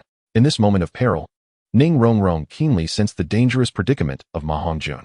Without hesitation, she activated her third and fourth soul skills, amplifying his soul power and defense, thus bestowing upon him a substantial enhancement in both attributes. Empowered by Ning Rongrong's soul energy, Ma Hongjun felt a surge of revitalization. Seizing this opportunity, he unleashed his second soul skill, Phoenix Nirvana. Flames engulfed his entire being, transforming him into a phoenix reborn from the fire. Subsequently, he decisively executed his fourth soul skill, Phoenix's Roar, a formidable strike akin to the resounding cry of a phoenix, charging directly at Han Urching's thunderous assault. In an instant, the two forces collided with the ferocity of two meteors, producing a deafening explosion that reverberated throughout the arena. This thunderous sound was so overwhelming that it seemed to shake the very ground of the competition venue. Amidst the tumultuous cloud of dust that ensued, a piercing scream suddenly pierced the air. As the spectators focused their gaze, they beheld Ma Hongjun's figure, akin to a kite severed from its string, being forcefully propelled off the competition platform by the tremendous impact, crashing heavily to the ground. After rolling several times, he finally came to a halt, evidently incapable of continuing the match. Thus, Ma Hongjun became the first member of the Shrek team to be eliminated. With his departure, the dynamics of the competition shifted dramatically. The trio of Xiao Wu, alongside her companions, who had been barely holding their ground, found their situation increasingly dire as Han Urching and Su Zi joined the fray. Despite their utmost efforts, they could not withstand the relentless onslaught. Before long, Xiao Wu and her companions were also ousted, leaving only Tang San, Dai Mubai, and Zhu Zhuqing remaining in the Shrek team. Meanwhile, the Yanhuang team not only retained all their members, but also maintained ample soul power, showing little sign of strain. Concurrently, on the other side of the arena, the Nether White Tiger exhibited its formidable prowess, asserting absolute dominance. It relentlessly launched fierce attacks against Yu Er and Qin Dawei, leaving them no opportunity to catch their breath. In response to such an onslaught, Yu Er acted decisively, immediately employing her fourth soul skill, Turtle Shell Shield. A thick layer of protective shell swiftly enveloped her, emanating powerful defense capabilities that absorbed part of the Nether White Tiger's strikes. Observing this, Qin Dawei, undeterred, swiftly activated his fourth soul skill, Black Tortoise Guardian. A dense black luminescence surged from him, forming a robust shield that, alongside Yu Er's Turtle Shell Shield, stood resolute against the tiger's aggression. Under the protection of their shields, the two, while not sustaining severe injuries, found themselves gradually forced to the edge of the competition platform by the advancing Nether White Tiger. Just then, Dugu Yin and Han Erqing swiftly joined the battlefield. Upon witnessing the situation, Chu Mingyue resolutely unleashed her fourth soul skill, restoring the injuries of Yu Er and Qin Dawei. Subsequently, she rapidly activated her second and third soul skills, significantly enhancing their defensive capabilities and soul power, rendering them remarkably more formidable. Naturally, Dugu Yin and Han Erqing would not squander this exceptional opportunity. They immediately executed their respective attack soul skills, the twin spears piercing and thunderous radiance of the nine heavens. Two attacks, akin to meteors, collided forcefully with the body of the Netherworld White Tiger. A thunderous roar resounded as the Netherworld White Tiger was violently propelled away, emitting a piercing wail. After tumbling through the air several times, it ultimately crashed heavily to the ground. At that moment, Yu Er seized the opportunity and swiftly launched her fifth soul skill, the Water Python Strangulation. In an instant, a colossal water python surged from the ground, coiling around the Netherworld White Tiger like a thick rope. Bound tightly by the water python, the Netherworld White Tiger found itself unable to escape, letting out a series of anguished howls. Despite its desperate struggles, the python's strength was overwhelmingly potent, compounded by the fact that Dai Mubai and Zhu Zhuqing were nearly depleted of their soul power, rendering it impossible for the tiger to break free. Ultimately, under the relentless constriction of the water python, the Netherworld White Tiger could no longer endure and dissipated into a beam of light in the air. Once the radiance faded, Dai Mubai and Zhu Zhuqing reappeared before the crowd, stripped of their capacity to resist, completely under the control of the water python. Observing this, Yu Er allowed a slight smile of victory to grace her lips. With a gentle wave of her hand, she commanded the water python to escort Dai Mubai and Zhu Zhuqing off the competition stage. At this juncture, all eyes turned to the fierce battle between Tang San and Binger. Their confrontation was extraordinarily intense, although Binger held the upper hand due to her innate strength and skill.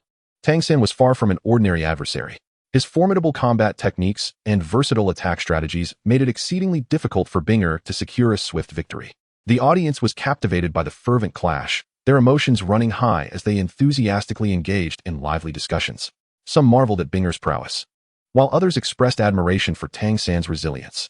The match was undeniably exhilarating, featuring the extraordinarily talented Tang San, along with the stunning martial soul fusion technique, the Netherworld White Tiger, and three formidable soul kings. It was undoubtedly a visual feast, delighting the spectators' eyes. Chapter 78, Preliminary Matches Against Shrek Academy. On the high platform, Emperor Shui Yi smiled as he remarked to his grandfather beside him, "This generation of soul masters is truly remarkable, each possessing extraordinary talent and formidable gifts. First, there is Tang San with his Millennium Fourth Soul Ring, followed by three soul kings in their teens. They are undoubtedly the hope of our empire." After a brief pause, Emperor Shui Yi continued, "Director of the Water Academy, do ensure that these children visit the palace more often, allowing them to experience the unique vistas that differ from the outside world." At that moment, I instructed Qinghe to take them around, allowing them to appreciate the exquisite scenery of the palace. Upon hearing this, my grandfather immediately discerned the implications behind the Emperor of the Snowy Knight's intentions, and responded with a smile. These children are usually preoccupied with their training and rarely have the chance to enjoy themselves. When time permits, I shall certainly take them to the palace to pay their respects to His Majesty. Standing nearby, Dugu Bo also grasped the underlying meaning of the Emperor's words, and couldn't help but ponder. What would that insufferable brat's reaction be if he knew that the Emperor of the Snowy Night had designs on his bride? With this thought, a sly smile crept upon Dugu Bo's lips. Meanwhile, on the competition stage, as Yu Er and the others were about to step forward to assist, Binger softly interjected, "There is no need. Allow me to handle this myself. Ling Yun has always boasted of his formidable strength, and today I shall see just how powerful he truly is." Upon hearing this, Yu Er and the others halted their steps, exchanging knowing glances, fully aware of Binger's character. In Ling Yun's presence, Binger always displayed a gentle and demure demeanor. Yet before outsiders, she resembled an unapproachable iceberg, cold and distant. Moreover, once Binger resolved to undertake a task, it was nearly impossible for anyone to alter her decision. Exchanging glances, the group silently retreated to the periphery of the competition stage, leaving the entire arena to Binger and Tang San. Upon hearing Binger's words, Tang San took a deep breath. Adjusting his state of mind, his gaze, akin to two bolts of lightning, locked firmly onto Binger, as though attempting to penetrate her icy exterior and unveil her innermost thoughts. Tang San knew well that this seemingly frigid girl possessed strength that should not be underestimated. He dared not exhibit any negligence, focusing intently on preparing to counter Binger's assault. At that moment, Binger suddenly began to channel her soul power. A thin layer of frost swiftly spread like ripples beneath her feet, rapidly covering a significant portion of the competition stage. Tang San, realizing the impending danger, silently cursed his fate. He quickly propelled himself backward with a deft leap, evading the onslaught of frost, while simultaneously unleashing his blue-silver grass, which surged forth like a nimble divine dragon, tracing a graceful arc through the air before striking at Binger with the speed of lightning. Binger sidestepped nimbly, raising her hand to swing her ice sword toward the blue-silver grass, severing it with a series of sharp cracks. Tang San furrowed his brow, swiftly employing the ghost shadow perplexing track, causing his figure to flicker before Binger. With a cold huff, Binger activated her lightness skill, channeling her wuxiang divine art, and the surrounding chill intensified dramatically, causing Tang San's speed to diminish rapidly under its influence. In that instant, Binger accelerated, emerging from behind Tang San, her ice sword thrusting forward with fierce momentum. Sensing the gust of wind at his back, Tang San quickly spun around, crossing his 8 spider lances in defense before him. A resounding crash echoed as the powerful impact forced Tang San to stagger back several steps. While Binger felt her arm go numb from the backlash of Tang San's hidden strength, the two locked eyes and once again charged towards one another. The fierce battle between the two had persisted for an extended period, while the skirmishes on the surrounding stages had long since concluded. Only their clash raged on with fervor. At this moment, Tang San was drenched in sweat, beads of perspiration rolling down his forehead and streaming down his cheeks, soaking his attire. His chest heaved violently, his breaths resembling the labored sounds of a bellows, clearly indicating the immense toll this confrontation had taken on him. Despite the enhancement of the Xiantian skill and his elusive combat style, after prolonged engagement, his soul power was nearly depleted. In contrast, Binger appeared relatively composed. Although her breathing was somewhat erratic, she was in far better condition than Tang San. Her wuxiang divine skill proved evidently more powerful, granting her a distinct advantage in soul power consumption over Tang San. Binger fixed her gaze upon Tang San, a glimmer of icy resolve flashing in her eyes. Her voice was frigid and devoid of any emotion. Let us conclude this match. It must be said, you are indeed formidable. Had it not been for my significantly higher soul power level, I might have struggled to overcome you. No sooner had she finished speaking than she swiftly summoned her powers, an overwhelming chill erupting from her being like a tidal wave. This extreme ice attribute energy enveloped the entire space, rendering the air seemingly frozen. Under the influence of this frigid aura, Tang San's speed plummeted, his movements becoming sluggish. Binger wielded her hands with rapid precision, summoning dozens of ice spikes that shot towards Tang San like meteors.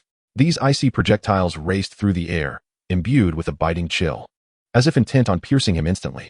Just as the ice spikes were about to strike Tang San, Binger unhesitatingly unleashed her 5th soul skill, Ice Explosion.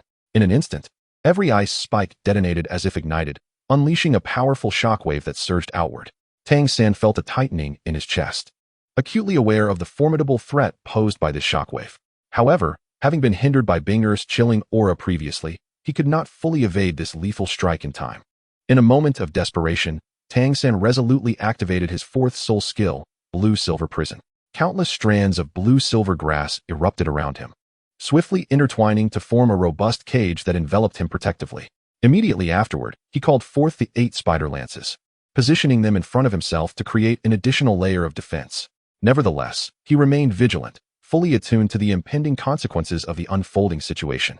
The powerful force generated by the explosion of the ice spikes crashed against the blue-silver prison like a raging tide. The cage shook violently, emitting cracking sounds as if it might shatter at any moment. The 8 spider lances, subjected to this tremendous impact, began to show signs of fissures, clearly struggling to withstand such a fierce assault. Observing this, Tang San realized that the blue-silver prison and the 8 spider lances would likely not endure for much longer. He acted decisively, channeling the last vestiges of his soul power to envelop himself in a torrent of blue-silver grass, forming a thick protective layer in hopes of withstanding the aftermath of the explosion. Binger, standing at a distance, watched in astonishment as Tang San prepared his defense amid the chaos. She had initially believed that this blow would severely injure him, perhaps even render him incapable of fighting. Yet she was taken aback by his remarkable reflexes and resilience. However, Binger remained composed, a confident smile gracing her lips. With graceful steps, she swiftly approached Tang San, her ice sword glinting with a chilling light as she aimed a direct strike at him. Though the shockwave from the explosion left Tang San slightly dazed, his alertness did not waver. Sensing Binger's imminent approach, a tightening sensation gripped his heart, and he clenched his teeth as the 8 spider lances glimmered with a dark green hue, colliding fiercely with Binger's ice sword. In that instant, a deafening roar erupted, shaking the very foundations of the arena. The ice sword and 8 spider lances shattered simultaneously, producing a crisp sound. Tang San was propelled by the immense force, soaring like a kite severed from its string, and fell heavily from the arena floor. The audience, witnessing this breathtaking moment, erupted into thunderous cheers. The match was exceptionally thrilling, igniting fervor and quickening heartbeats among all present. The cacophony of cheers and shouts intertwined like a colossal wave, sweeping across the entire venue. Amid this fervent atmosphere, the referee's voice rang clear. Congratulations to the Yanhuang team for their victory. His words resonated throughout the arena, ensuring every individual could hear them distinctly. Chapter 79, Teaching Teammates Cultivation Techniques. Binger, standing on the arena, slowly retracted her martial spirit, her gaze traversing the crowd until it settled on Tang San below. He was struggling to rise from the ground, a wry smile playing on his lips, yet his eyes conveyed an indomitable spirit. A glimmer of admiration flickered in Binger's eyes. She held profound respect for this formidable opponent.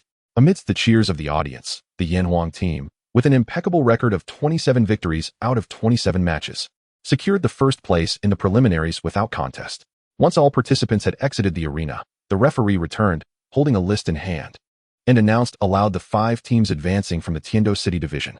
These 5 teams, set to represent Tiando City in the upcoming matches, were the Yanhuang team, the Xinfeng team, the Thunder team, the Qihua team, and the Shrek team. Due to the inclusion of the Shrek team, the Xiangjia team failed to secure a spot in the top 5 of this year's Continental Advanced Soul Master Academy Elite Tournament. This outcome was undoubtedly a heavy blow for the Xiangjia team, but such is the cruelty of competition. Only the strong may stand at the pinnacle. At this moment on the high platform, the Emperor of the Snowy Night expressed his profound satisfaction with the recent competition. With a beaming smile, he addressed the assembly with an air of authority. In this grand contest, all participating teams have demonstrated extraordinary prowess. I hope that in the forthcoming matches, your 5 teams will continue to strive valiantly, bringing glory to the heavenly dual empire. I hereby announce that the advancement matches will be held in 1 month, at the Royal Hunting Grounds, where 10 teams from various duchies and kingdoms, having triumphed in the preliminary rounds, will join you for this event. I wish all participants the ability to showcase their utmost capabilities. Upon concluding his speech, the Emperor departed from the platform. Curiously, unlike in the original narrative, he did not bestow titles of nobility upon the advancing teams, instead exiting the Grand Soul Arena directly. The following morning, sunlight streamed through the window, illuminating the room. Ling Yun arose early and, after completing his morning routine, awaited the members of the Yanhuang team in the living room. Before long, the butler ushered them into the space. After explaining the purpose of their gathering, Ling Yun led them to his grandfather's study. With a warm smile, Ling Yun addressed them. Since you have agreed to join the Yanhuang sect, you are now part of our family. As disciples of the sect, you shall receive the privileges that come with this status. He continued, our disciples are classified into 4 tiers: true inheritors, core disciples, inner disciples, and outer disciples. The benefits accorded to each tier vary, with the most significant distinction being the ability to cultivate different levels of sect techniques. Yu'er will provide further details shortly. At this juncture, Ling Yun glanced at Yu'er, who nodded with a smile, indicating her understanding. He then shifted the discussion to cultivation techniques. As inner disciples, you are entitled to learn the Yanhuang sect's cultivation technique, the Wuxiang Divine Art, as well as the premier movement technique, the Carefree Step. Ling Yun paused briefly, allowing the team members to absorb this information, before continuing. The Wuxiang Divine Art, our sect's paramount treasure, comprises 10 levels, corresponding precisely to each realm of soul masters. Mastering this technique will significantly enhance your cultivation speed. The Carefree Step, a remarkably intricate movement technique, will enable you to match the speed of agility-type soul masters at the same level once mastered to a high degree. As inner disciples, You may cultivate the first 7 levels of the Wuxiang Divine Art, while core disciples can advance through the first 9 levels. Surveying the team members, Ling Yun earnestly stated, I solemnly promise you all that should we secure the championship in the Continental Elite Soul Master Academy competition, each of you will be elevated to the rank of core disciples. Upon hearing this, excitement lit up the faces of the team members, who exchanged glances filled with anticipation for this ambitious goal. At that moment, Chun Minghua inquired, what must we do to master the entirety of the Wuxiang Divine Art? Ling Yun smiled as he responded, once you cultivate the 9th layer of the formless divine skill, you shall attain the title of Title Douluo. At that time, you may naturally apply for the 10th layer of the formless divine skill. Upon hearing Ling Yun's words, they were all filled with excitement, brimming with anticipation for the sect's formless divine skill and the carefree steps. Observing their fervor, Ling Yun continued, in the coming month, you shall gather here daily to practice these 2 techniques. ICE will be responsible for organizing your training. Strive to master the fundamentals of both skills within this month. Upon hearing my arrangement, ICE nodded with a smile. Before we knew it, over a week had swiftly passed as we devoted ourselves to our training. One day, as we practiced in the courtyard as usual, the butler approached and informed me that my grandfather wished to see me in his study. I quickly rose and made my way to the study. Upon entering, I found my grandfather seated at his desk, his expression grave. Noticing my arrival, he waved his hand, indicating for me to take a seat across from him. Once settled, my grandfather spoke slowly. His Majesty the Snow Knight Emperor wishes to invite you all to a banquet at the royal palace. Prepare yourselves, and we shall depart together shortly. Ling Yun looked at his grandfather and inquired, Grandfather, do you know why the Snow Knight Emperor has invited us to the palace? My grandfather's gaze fell upon Ling Yun with a peculiar look, and then he recounted the words spoken by the Snow Knight Emperor during the preliminary competition. After listening to his grandfather's account, Ling Yun couldn't help but twitch his lips, inwardly lamenting, is there truly someone trying to undermine me? Nevertheless, Ling Yun felt little concern. Setting aside the deep affections of Ice and Yu, the true identity of Xue Qinghe precluded any such thoughts. After all, Xue Qinghe was currently disguised as the powerful Qian Renxue of the Spirit Hall. With this thought in mind, Ling Yun departed from his grandfather's study to find Ice and the others. When he located them, they were instructing their teammates in their training. Ling Yun relayed the news of their invitation to the royal palace, and once they had arranged for Chun Minghua and the others, the 4 of us went to change our attire. After all, we were to meet an emperor and could not appear too casual.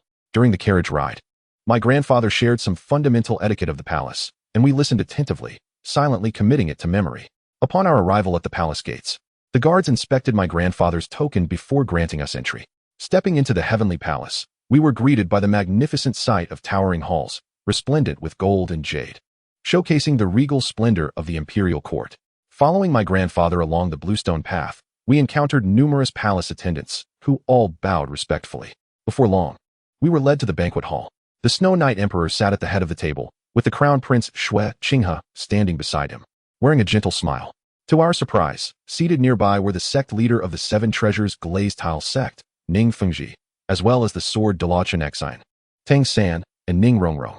We hastily approached, bowing in reverence to the Snow Knight Emperor as per the customary etiquette. On a snowy night, the Emperor smiled and invited us to rise, saying, the purpose of your invitation is twofold. Firstly, to commend the outstanding performance of the Yanhuang team in the preliminary rounds. Secondly, to engage in meaningful dialogue with you, the promising youth. The others present were likely familiar to you, so I shall refrain from further introductions. As he spoke, the palace maids had already laid out a lavish feast. Xue Qinghe warmly beckoned us to take our seats. We paid our respects to Ning Fengji and the Sword Douluo, then nodded in acknowledgement to Tang San and Ning Rongrong before settling down. Xue Qinghe's gaze lingered on Bing'er for a moment longer before he cast a deep glance in my direction. I observed these subtle gestures keenly. Ling Yun pondered silently, wondering what schemes Qian Renxue might be harboring. Nevertheless, accepting the situation, he smiled and joined the others at the table, ready to navigate the forthcoming events. The banquet proceeded smoothly. After dining, Shui engaged us in conversation for a while before instructing Crown Prince Xue Qinghe to take us for a stroll. Along the way, Xue Qinghe turned to Ling Yun with a smile and inquired, I have heard that Brother Ling is the captain of the Yanhuang team. Is that true? Indeed, Ling Yun replied, a slight smile gracing his lips, his demeanor neither humble nor arrogant. Chapter 80. The First Encounter with Qian Renxue.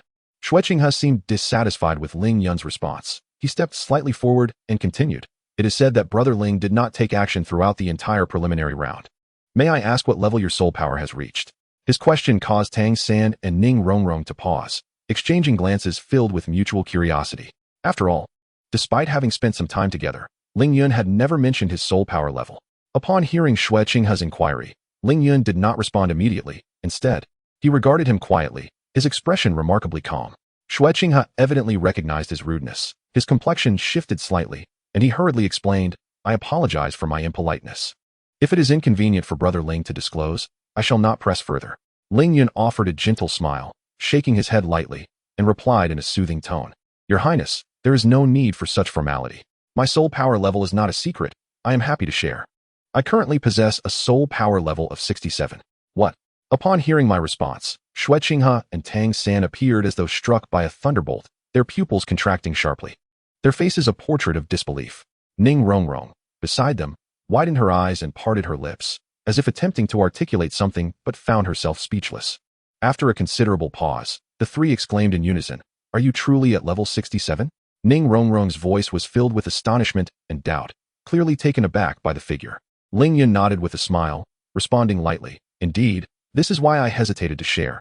I feared it might dampen your enthusiasm for cultivation and impact your future training." Ning Rongrong rolled her eyes in response to my words, exclaiming with a hint of exasperation, "Aren't you afraid of discouraging us now? We were already thoroughly disheartened by you during the preliminary rounds. Despite being of similar ages, your soul power levels surpass ours by several ranks. Over the past month, I have begun to question the validity of my training throughout these years. Now you inform me that you have reached level 67. How am I to continue my cultivation?" Tang San, standing nearby, nodded in silent agreement with Ning Rongrong's sentiments. He pondered deeply how Ling Yun had managed to achieve such an elevated level. This question lingered in his mind, leaving him perplexed. At that moment, Yue cheerfully interjected, "Oh, do not be so downcast. As long as you both join our Yanhuang battle team, Ling Yun can teach you how to cultivate. He is quite formidable." There was a hint of mischief and pride in Yue's words.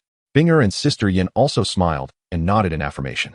We then strolled along the paths of the palace, engaging in joyful conversation while admiring the splendid surroundings. As we walked, we arrived at a spacious terrace, surrounded by exquisite railings adorned with intricate carvings. The seven of us settled in, relishing a moment of tranquility. Just then, Xue Qinghe broke the silence, his gaze falling upon Ling Yun and Tang San, smiling as he inquired, "What are your thoughts on the Spirit Hall, Brother Ling and Brother Tang?" Ling Yun met Xue Qinghe's gaze, contemplating briefly before articulating his genuine views. He began slowly. "The Spirit Hall, as an organization overseeing soul masters, indeed excels in certain aspects. Firstly, it provides ordinary civilians across the continent with the opportunity to awaken their soul powers. An act of immense merit. It grants those who were once mundane the chance to alter their fates, enabling them to aspire for greater strength and status." Ling Yun paused momentarily before continuing. "Furthermore, the Spirit Hall offers financial assistance in the form of soul coins to weaker soul masters. This is undoubtedly a lifeline for many impoverished soul masters, allowing them access to better education and training during their youth, thereby enhancing their capabilities. Moreover, Ling Yun noted the Spirit Hall's discerning eye for talent.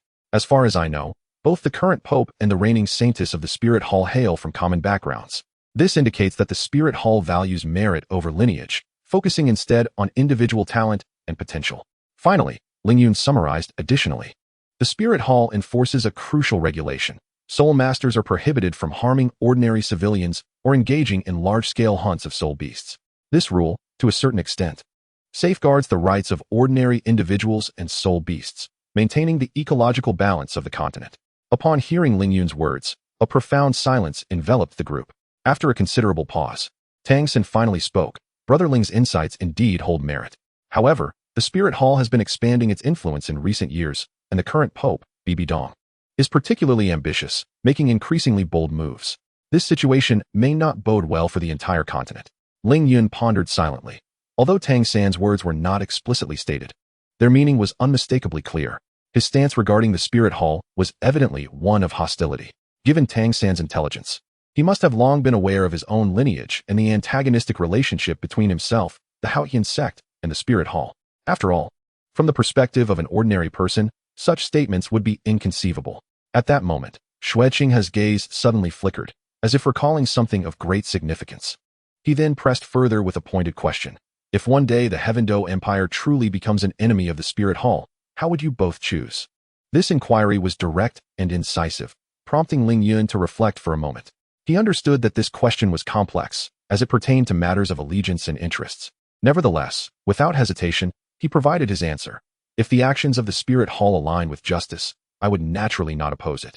However, should it act recklessly, threatening the peace of the continent or harming innocent civilians, I would undoubtedly stand firmly on the side of justice, regardless of the adversary. Xue Qinghe exhibited clear agreement with Ling Yun's words, and her gaze towards him shifted accordingly. This was hardly surprising, as her years of concealment within the Heaven Do imperial city aimed to mitigate the suffering war inflicts upon ordinary people. However, Tang San's gaze towards Ling Yun was markedly different from Xue Qinghe's. His enmity with the Spirit Hall was apparent, and given the talents displayed by their group, they were destined to wield significant influence on the continent in the future. Thus, he naturally hoped that they would align with him to combat the Spirit Hall. After this topic, they began to engage in light conversation about other matters on the continent. Time slipped by unnoticed, and by evening, they departed the Heaven Do Imperial Palace in a carriage.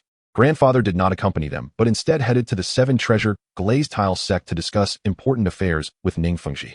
As the carriage moved slowly along the road, they continued their conversation, gradually shifting their focus to the upcoming promotion tournament, with everyone sharing their perspectives and plans. Suddenly, Ling Yun called out for the driver to halt the carriage. The unexpected action startled everyone, and they cast puzzled glances at him. Ignoring their confusion, Ling Yun lifted his head, gazing intently at a rooftop to the side. There stood a masked man, quietly observing, his eyes piercing through the gaps of his mask. Fixed on them, their gazes locked, and the man's lips curled into a subtle smile as he spoke. Quite alert, aren't you? Boy, would you dare to step out of the city for a duel? Ling Yun scrutinized him, instinctively recognizing that this individual possessed formidable strength, likely a title de law. In the city of Tiando, there exist only 5 title de law. Among them, 3 are known to me, while the identities of the 2 title de law tasked with protecting Qianrenxue remain unfamiliar. Consequently, it is highly probable that the individual before me is one of these 2. Moreover, this person does not harbor any hostility towards us, suggesting that this encounter is merely a test orchestrated by Qianrenxue. Chapter 81. Confronting the title de law. You may return, Ling Yun said softly, turning to Bing Er and the others. A look of concern crossed Bing Er's face as she cautioned, you must be careful. Ling Yun nodded, activating his Qinglian Yufeng and swiftly following behind, speeding towards the outskirts of Tiando City. Along the way, he accelerated several times, yet maintained a steady distance, neither allowing himself to be outpaced nor closing in. Before long, we arrived at an open area outside the city. The surroundings were expansive and devoid of onlookers, clearly a location he had deliberately chosen for battle. He halted, turning to face Ling Yun, a glimmer of admiration flashing in his eyes as he remarked, young man, you are quite impressive. No wonder the young master speaks so highly of you. However, mere speed will not suffice. Let me see what you are truly capable of. Upon hearing his words, Ling Yun's doubts dissipated. It was evident that this man was indeed sent by Qianrenxue. Ling Yun gazed at him, maintaining an unflinching demeanor, and asked in a calm tone, might I inquire as to why you have brought me here? He appeared somewhat taken aback by Ling Yun's reaction, surprise flickering in his eyes as he pressed, it seems you know who I am? Ling Yun's lips curled into a faint smile as he replied, still composed. Merely a conjecture. His expression darkened into a mocking grin as he retorted, you are quite clever, but mere words will not suffice. Let me test your true mettle. Before he finished speaking, he struck with sudden ferocity, his movements as swift as the wind. With a flourish of his hands, a formidable surge of soul power erupted forth, and his martial spirit manifested, a colossal blood pufferfish. This creature, resplendent in dark red, was adorned with sharp spines that exuded a chilling aura. As he infused his soul power, the 9 soul rings began to shimmer. Yellow, yellow, purple, purple, black, black, black, black, black, each ring signifying his immense strength. I am called Cixue, title Douluo of the blood pufferfish. A 92nd level control system title Douluo, he proclaimed, his voice radiating confidence and arrogance. Ling Yun felt the oppressive aura emanating from him, akin to a towering mountain, making it difficult to breathe. Nevertheless, Ling Yun remained undeterred by the pressure. Instead, his expression grew more solemn. This was his first direct confrontation with the title Douluo, and a sense of unease inevitably settled in. Taking a deep breath, Ling Yun steadied his resolve, swiftly summoning his martial spirit, the Qingping Sword. In an instant, a flash of azure light illuminated the air as the Qingping Sword materialized in his grasp. Then, the 6 soul rings on his body illuminated sequentially. Yellow, purple, purple, black, black, black. Although he possessed 3 rings fewer in number, Ling Yun firmly believed that his strength would not be inferior. Grasping the Qingping Sword tightly, He unleashed his aura without reservation, colliding forcefully with his opponent's presence. In an instant, two formidable streams of soul power intertwined and clashed in the air, stirring up a tempest that rustled the surrounding trees. Upon witnessing Ling Yun's soul ring configuration, astonishment spread across his face, and he muttered to himself, "Indeed, this boy's talent is simply monstrous." Yet, despite the awe swelling within him, his movements did not falter.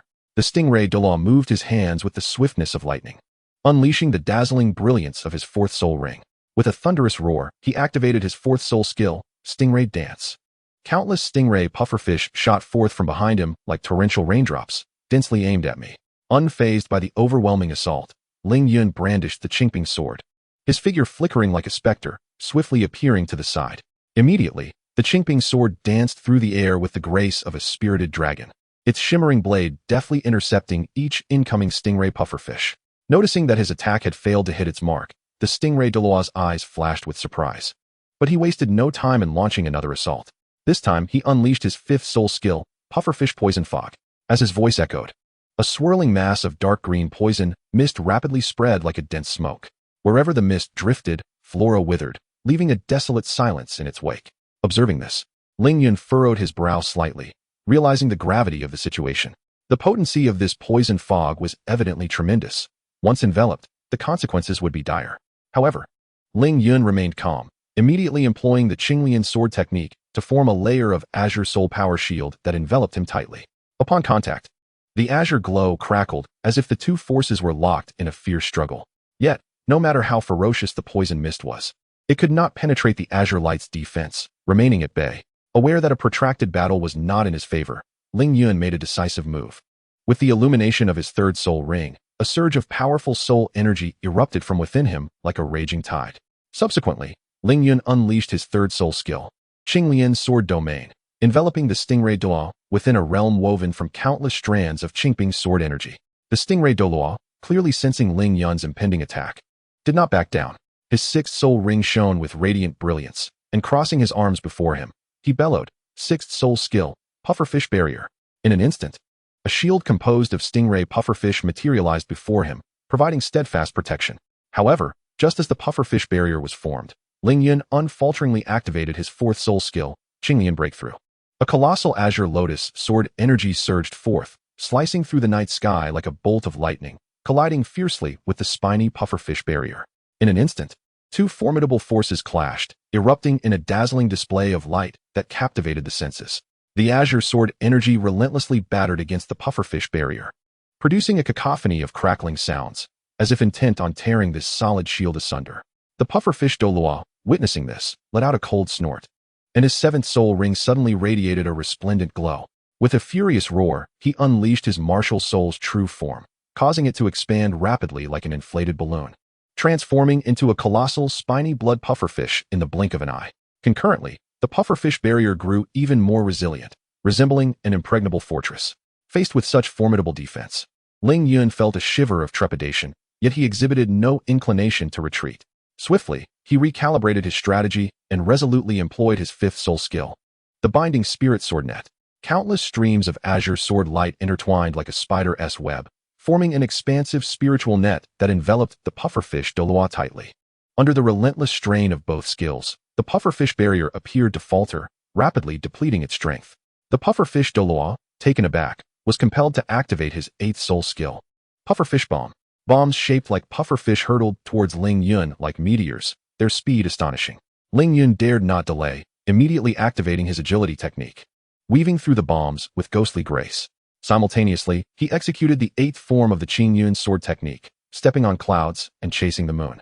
This technique flawlessly integrated movement and swordplay, rendering Ling Yun's attacks and evasions incredibly swift.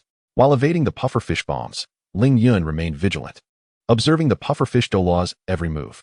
At last, he seized an opportune moment and, without hesitation, unleashed the seventh form of the Qingyun sword technique. Cracking the clouds and splitting stones, the Azure sword cleaved through the air in a fierce arc, its momentum unmatched, tearing through the atmosphere like crashing waves, aimed directly at the pufferfish Douluo. At this juncture, the pufferfish Douluo found himself tightly ensnared by the Binding Spirit Sword Net, his movements significantly hindered. Faced with Ling Yun's sudden strike, he could only muster a feeble defense. In desperation, his ninth soul ring illuminated, unleashing a tremendous surge of energy. Ninth soul skill, Pufferfish Tsunami. With a bellow, a colossal wave of spiny pufferfish surged forth, crashing towards Ling Yun like a tumultuous sea. Wherever the wave passed, the ground was torn asunder, as if the apocalypse had descended. Ling Yun dared not exhibit the slightest negligence or complacency.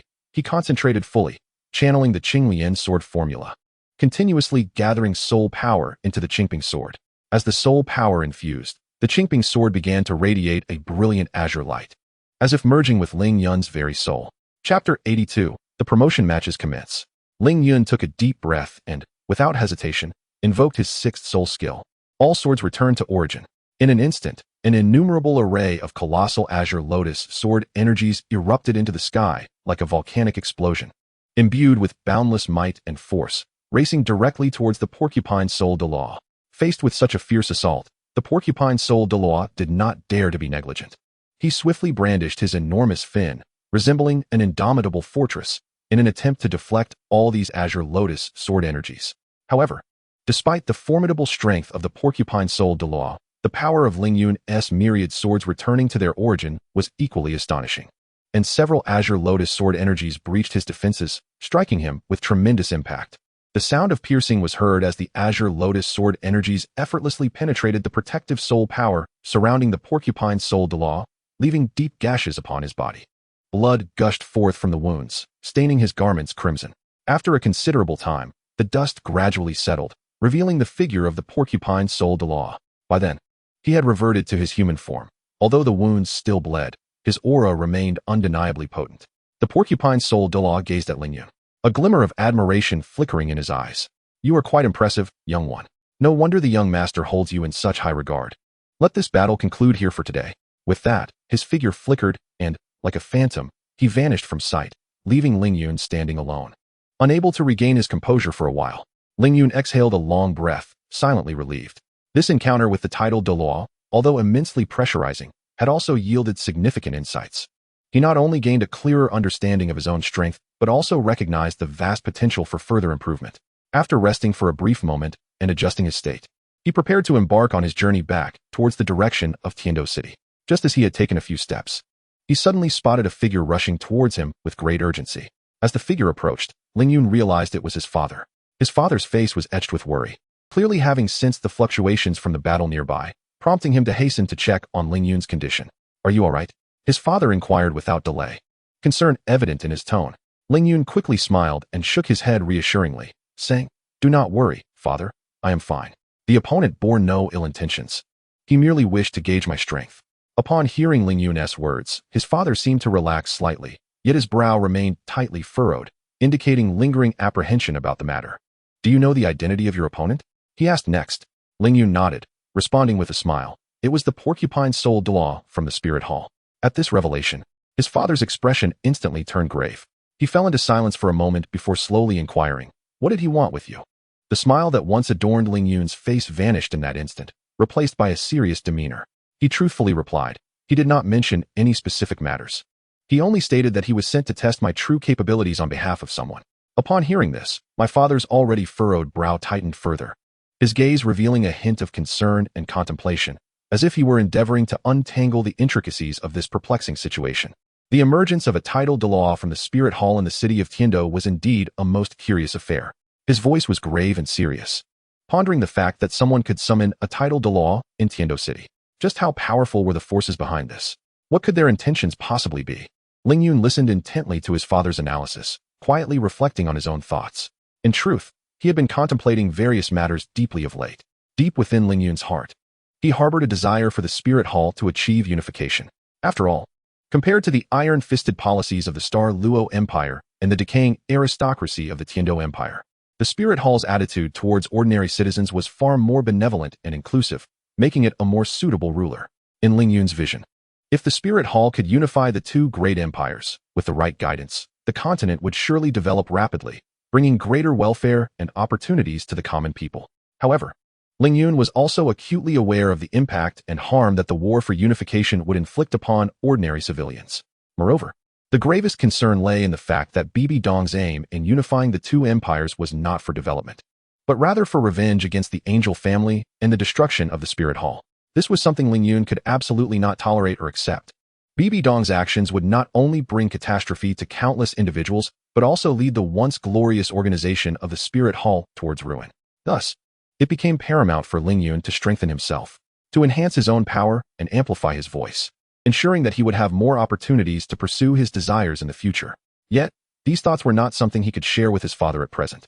After coming to this realization, Ling Yun turned his gaze to his father and spoke. "Father, there is no need for you to be overly concerned about these matters. Since our adversaries harbor no ill intentions and are merely testing us, we might as well adopt a strategy of stillness in motion, remaining calm and adaptable." Upon hearing Ling Yun's words, his father pondered momentarily before nodding in agreement, stating, "For the time being, we can only proceed in this manner. However, I will arrange for personnel to investigate this matter further and ascertain the true intentions of our opponents." He then added, "All right, let us return home. The family has been quite worried about you." When Ling Yun and his father arrived home, they were greeted at the door by his mother and Binger, who had anxiously awaited their return. Upon seeing them, they rushed over to check for any injuries and urgently inquired about the events that had transpired. His father succinctly explained the situation to them, and they all proceeded into the living room. In the time that followed, everyone immersed themselves in their training, dedicating their entire focus to enhancing their strength. The efforts of Ling Yun's companions were not in vain, as their abilities steadily improved through their diligent practice day by day. After a month of arduous training, the team not only grasped the foundational techniques of the unmatched divine skill and the carefree steps, but also made remarkable progress in other areas. This instilled within them a profound confidence as they approached the impending promotion matches.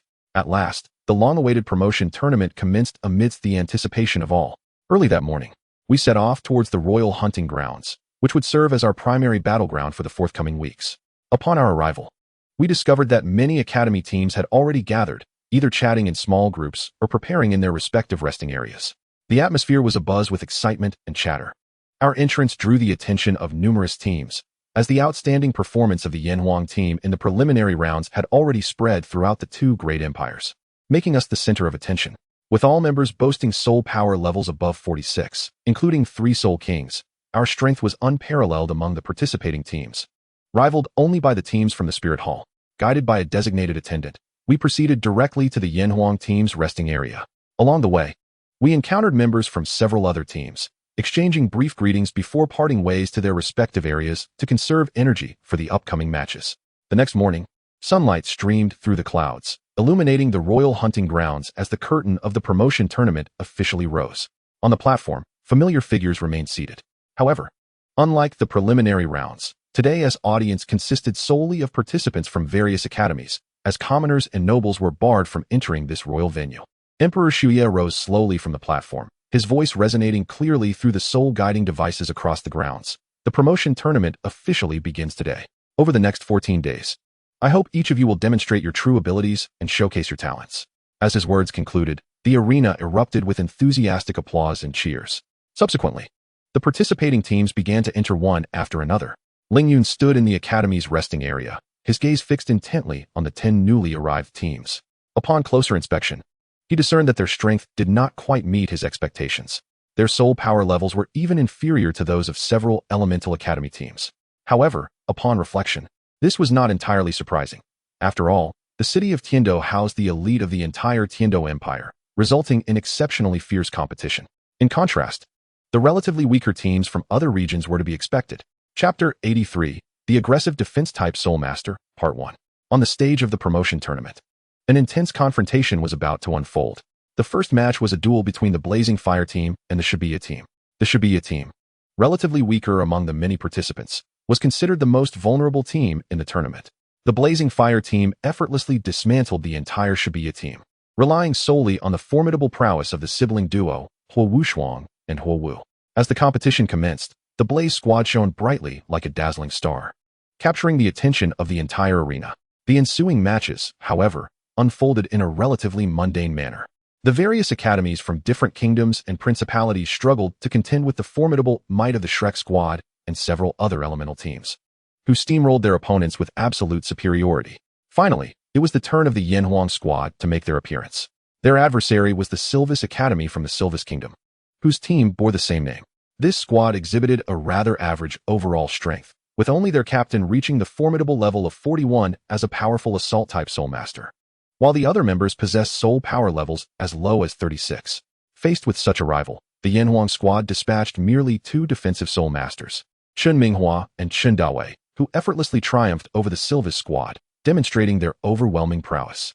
The first competitor from the opposing team was a level 38 Soul Master named Zhang Ming, wielding a long knife as his martial soul, while the Yanhuang squad sent forth Chen Minghua, whose martial soul was that of a golden armored rhino.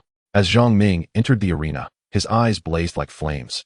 Fixated intently on Chen Minghua, his first soul ring activated, and he charged forward with the swiftness of a gale, his long knife slicing through the air, emanating a chilling aura as it struck towards Chen Minghua with tremendous force. Yet, in the face of such a ferocious assault, Chen Minghua remained remarkably composed. He summoned his martial soul, and a colossal golden armored rhino materialized, its body encased in a thick layer of armor that shimmered with a metallic sheen. Exuding an indomitable presence, Chen Minghua anchored his legs firmly to the ground, his arms as solid as steel, effortlessly lifting them to meet Zhang Ming's long knife.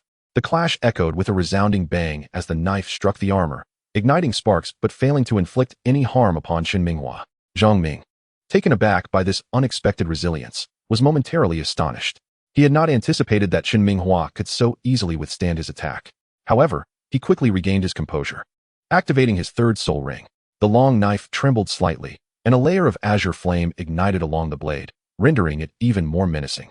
Without hesitation, Zhang Ming launched another assault, his long knife erupting like a volcanic blast, engulfed in fierce flames as it descended upon Chen Minghua with renewed ferocity. This strike was even more formidable than the previous one. Observing this, Chen Minghua let out a low growl.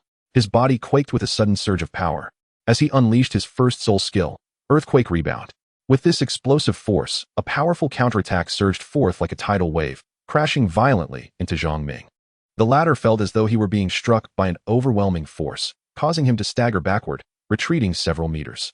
Finally stabilizing himself, Zhang Ming's face betrayed a hint of reluctance. He initially believed that his attack could inflict substantial harm upon Chen Minghua, only to be astonished by how effortlessly his opponent deflected it. However, at that moment, Chen Minghua did not grant Zhang Ming a moment's respite.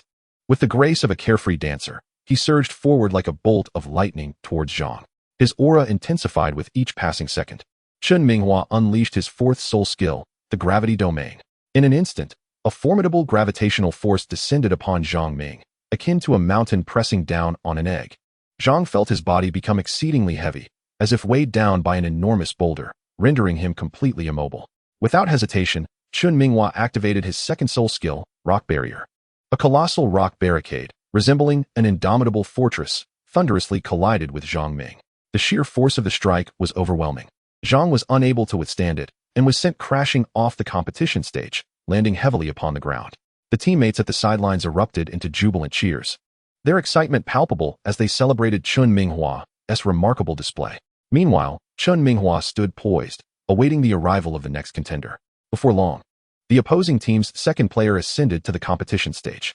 This individual was none other than their captain, Li Hua, whose martial spirit was a formidable bull. As soon as Li Hua entered the arena, his presence erupted like a volcanic force. The fluctuations of soul power from his level 41 battle spirit surged forth, radiating outward. Without a moment's hesitation, Li Hua activated his bull spirit. In an instant, his physique underwent a staggering transformation. His muscles swelled, rendering him exceptionally tall and robust. His skin became coarse and tough, as if coated with a layer of thick armor. With a fierce roar, reminiscent of a rampaging bull, Li Hua charged directly at Chen Minghua. Each of his steps resonated like the beat of a drum, producing a deep thud, while the ground beneath him cracked and dust rose in clouds. Faced with such a ferocious adversary, Chen Minghua's expression grew grave. He understood all too well that Li Hua's strength was formidable and that he could not afford to be careless for even a moment. Thus, he promptly employed his first soul skill, Earthquake Rebound. Li Hua, akin to a runaway truck, barreled towards Chen Minghua. At the very moment they were about to collide, Li Hua leapt high into the air, executing his second soul skill, Bull Stomp, as his powerful legs descended like iron hammers upon Chen Minghua. In a flurry, Chen Minghua activated his second soul skill, Rock Barrier, conjuring a sturdy stone shield to protect himself. A thunderous crash resounded as the rock shield shattered under the sheer force, sending Chen Minghua reeling from the impact. Yet, he quickly regained his footing, eyes fixed intently on Li Hua, taking a deep breath as his soul power surged within him, radiating an even brighter glow. With a commanding shout, Chun Minghua unleashed his fourth soul skill, Gravity Domain.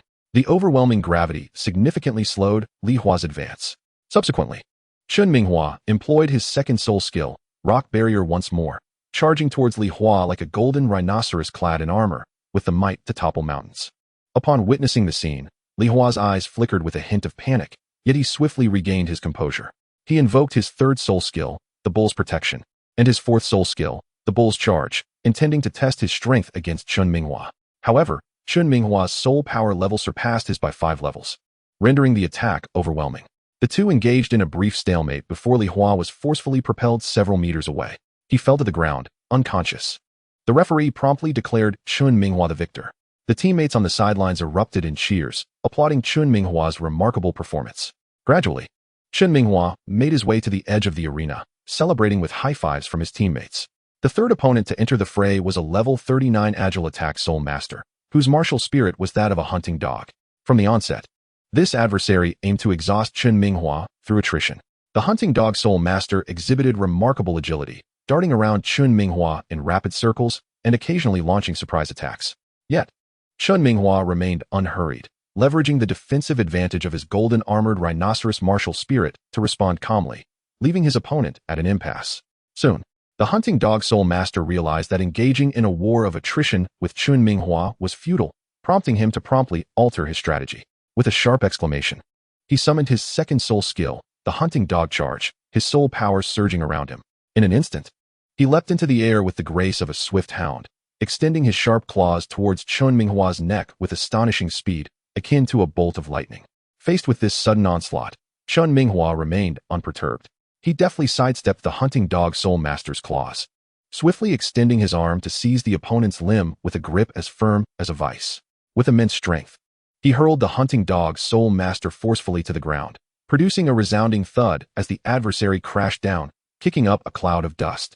However, the hunting dog Soul Master was a seasoned combatant. Upon hitting the ground, he quickly rolled to his feet and launched another assault. This time, his third soul ring began to shimmer, signaling the activation of a more formidable skill. Indeed, he let out a low growl, and a faint wave of soul power emanated from his body. Instantly, a series of sound waves, sharp as blades, surged towards Chun Minghua. This was the hunting dog Soul Master's area of effect attack skill, the Howling Bark. As the sound waves swept through the air, it seemed as though the atmosphere itself was torn asunder, emitting a hissing sound. In the face of such a fierce assault, Chun Minghua merely scoffed. A brilliant light enveloped him, and a powerful surge of soul power erupted from within. Concurrently, he activated his second soul skill, the Rock Barrier. A thick shield, reminiscent of a fortress wall, swiftly rose before him. This shield bore a deep gray hue, intricately adorned with numerous rocky patterns, appearing utterly indomitable. The sound waves struck the shield like raindrops, producing a series of ringing sounds. However, these waves were unable to inflict any damage upon the shield, merely creating layers of ripples upon its surface. Witnessing this, Chun Minghua's lips curled into a subtle smile, radiating confidence. Seizing the moment, he decisively unleashed his fourth soul skill, Gravity Field. In an instant, a formidable gravitational force erupted from Chun Minghua's center, rapidly expanding outward. The hunting dog Soul Master felt his body become unusually heavy, his movements sluggish. At that very moment, as the gravity field took effect, Chun Minghua surged forward like a bolt of lightning. With the speed of a tempest, he closed the distance to the hunting dog Soul Master in the blink of an eye. Without hesitation, Chun Minghua charged directly at him.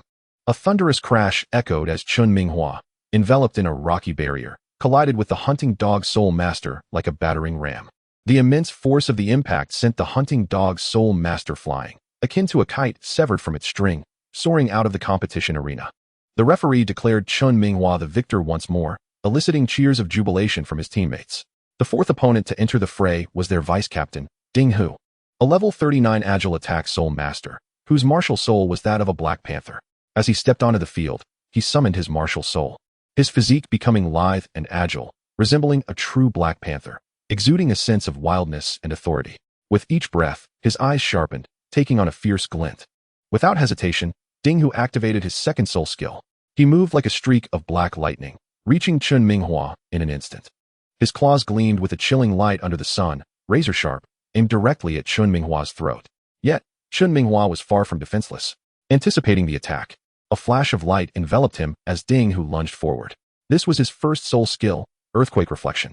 As the skill activated, Ding Hu was propelled backward. His attack rhythm disrupted. Seizing the opportunity, Chun Minghua swiftly employed his fourth soul skill, Gravity Field once again. Instantly, a powerful gravitational force enveloped Ding Hu. Despite his Black Panther martial soul granting him exceptional speed and agility, he found his movements hindered under the immense weight of gravity. Each action became laborious, and his once lightning-fast speed diminished significantly. Observing this, Chun Minghua shouted and unleashed his second soul skill, Rock Barrier. Suddenly, a layer of hard rock materialized around him, encasing him completely. He then charged at Ding Hu with the force of a heavy tank. A flicker of panic crossed Ding Hu's eyes, as he had not anticipated such a maneuver from Chun Minghua. However, his reflexes were sharp. Just as Chun Minghua was about to collide with him, he swiftly sidestepped, narrowly evading the devastating blow. Ding Hu dared not exhibit the slightest negligence. He immediately unleashed his first soul skill, hastening his speed to escape the gravitational domain established by Chun Minghua. Observing this, Chun Minghua had no choice but to cease the use of his fourth soul skill, standing still to seek another opportunity for attack. After several intense matches, Chun Minghua's soul power had been significantly depleted, and he now breathed heavily, clearly feeling the strain. Aware that he could not afford to grant Chun Minghua time to recover, Ding Hu resolutely activated his third soul skill, the Leopard Shadow Clone. In an instant, 3 identical clones emerged around Ding Hu, moving like lightning with astonishing speed toward Chun Minghua. Faced with this sudden onslaught, Chun Minghua remained composed. He took a deep breath and swiftly executed his first soul skill, Earthquake Rebound, directly confronting Ding Hu and his 3 clones. In that moment, their powers collided violently in midair, producing a resounding crash. Ding Hu's 3 clones were instantly sent flying, while Chun Minghua, having expended the last of his soul power, felt the strain of the impact. Nonetheless, Chun Minghua did not relent. Gritting his teeth, he summoned the final remnants of his soul power to once again cast his rock barrier, charging directly at Ding Hu. Enveloped by the gravitational field, Ding Hu was too slow to react and was forcefully propelled out of the competition arena by Chun Minghua's assault. The referee, witnessing this, promptly declared, "Chun Minghua is the victor." Hearing this result, Yue and the others erupted into jubilant cheers, celebrating Chun Minghua's triumph. However, at that moment, Chun Minghua, having exhausted his soul power, felt his body weaken and nearly collapsed. His teammates rushed to support him and quickly substituted him with Chen Dawei. The members of the Sylph's team, upon seeing us dispatch another level 46 defensive soul master, were visibly taken aback. They had evidently not anticipated that we would not field a single legitimate offensive soul master. This realization struck them as a profound insult. However, now that the situation had unfolded, they could only steel themselves to enter the fray, hoping to salvage a semblance of dignity. If I could perceive the true thoughts within their hearts, I would undoubtedly shout in protest. After all, I had never intended for either of them to take the stage. Yet, contrary to my expectations, once they mastered the elusive skill of the carefree steps, their mobility surged dramatically. Even more astonishingly, during an unassuming spar, these two managed to miraculously team up to defeat the formidable Han Urchin. This exhilarating victory undeniably opened a new door for them, stirring an unsettling ambition within their hearts. They incessantly clamored to become agile offensive-defensive soul masters, a notion that left us both amused and exasperated, yet we could not dissuade their fervent aspirations. Indeed, even for this match, it was their persistent insistence and relentless persuasion that ultimately led to their participation. I found myself unable to resist their insistence and reluctantly agreed to allow them to take the stage for a trial. Who could have anticipated that this trial would yield remarkably favorable results? At that moment, the opposing team's 5th Spirit Master entered the arena, a level 37 control-type Spirit Venerable, wielding a mysterious vine as their martial spirit. When Chen Dawei took the stage, he maintained a calm demeanor. Suddenly, the control-type Spirit Venerable waved both hands vigorously, summoning countless green vines that surged toward Chen Dawei with astonishing speed, resembling serpents in their relentless advance. These vines danced through the air, seemingly imbued with life, striking at Chen Dawei with claw-like intent. Undeterred by the sudden onslaught, Chen Dawei swiftly summoned his martial spirit, the Black Tortoise. In an instant, a colossal black tortoise materialized before him, enveloping him within its protective shell. The vines fell upon the tortoise's shell like torrential rain, producing a series of resounding thuds. Yet, the shell remained as steadfast as a mountain, sustaining no damage whatsoever. Though the vines were fierce, they found themselves powerless against the black tortoise's formidable defense. The Spirit Venerable's expression darkened, a glint of severity flashing in his eyes. Without hesitation, he activated his third spirit ring, causing the already robust vines to swell in size and power. They began to constrict the tortoise's shell, seemingly intent on trapping Chen Dawei within. With a disdainful snort, Chen Dawei felt his spirit power surge within him like a tumultuous tide. He promptly unleashed his second spirit skill, the tortoise shell escape. The tortoise shell trembled violently as an overwhelming force erupted from it. The vines, which had been struggling against the shell, snapped like fragile grass under the onslaught of this newfound power. The spirit venerable's countenance turned grim. He had evidently underestimated the potency of Chen Dawei's abilities. He hastily maneuvered the remaining vines, preparing to launch another assault. However, Chen Dawei had already discerned his intentions. Just as the vines were about to strike once more, Chen Dawei seized the opportune moment to execute his third spirit skill, the Black Tortoise Charge. He surged forward like a small mountain, propelled by an unparalleled momentum, and collided forcefully with the Spirit Venerable. The Spirit Venerable attempted to evade, but it was far too late. Chen Dawei's fierce impact sent him flying off the competition stage. Witnessing this, the referee immediately announced in a loud voice, "Chen Dawei is the victor." Upon hearing this verdict, his companions erupted into cheers. It was clear to all that victory in this round was beyond doubt, given Chen Dawei's outstanding performance. The sixth opponent who took the stage, however, posed a challenge for Chen Dawei, as their spirit power level was significantly lower, at merely level 36. Faced with such an adversary, Chen Dawei hardly exerted himself, deploying just a single spirit skill to effortlessly send the opponent tumbling off the stage, akin to autumn leaves swept away by the wind. The battle concluded so swiftly that the audience scarcely had time to react before the outcome was determined. Yet, the final contestant from the opposing team presented some difficulties for Chen Dawei. The formidable female Soul Master, ranked at level 38, possesses a remarkably exquisite martial spirit, which manifests as an exceptionally rare flower. She is a master of mental control, specializing in the manipulation of spiritual energy.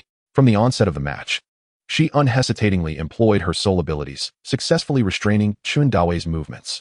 However, despite the effectiveness of her control techniques, the staggering disparity in soul power levels rendered her incapable of completely dominating Chen Dawei's body.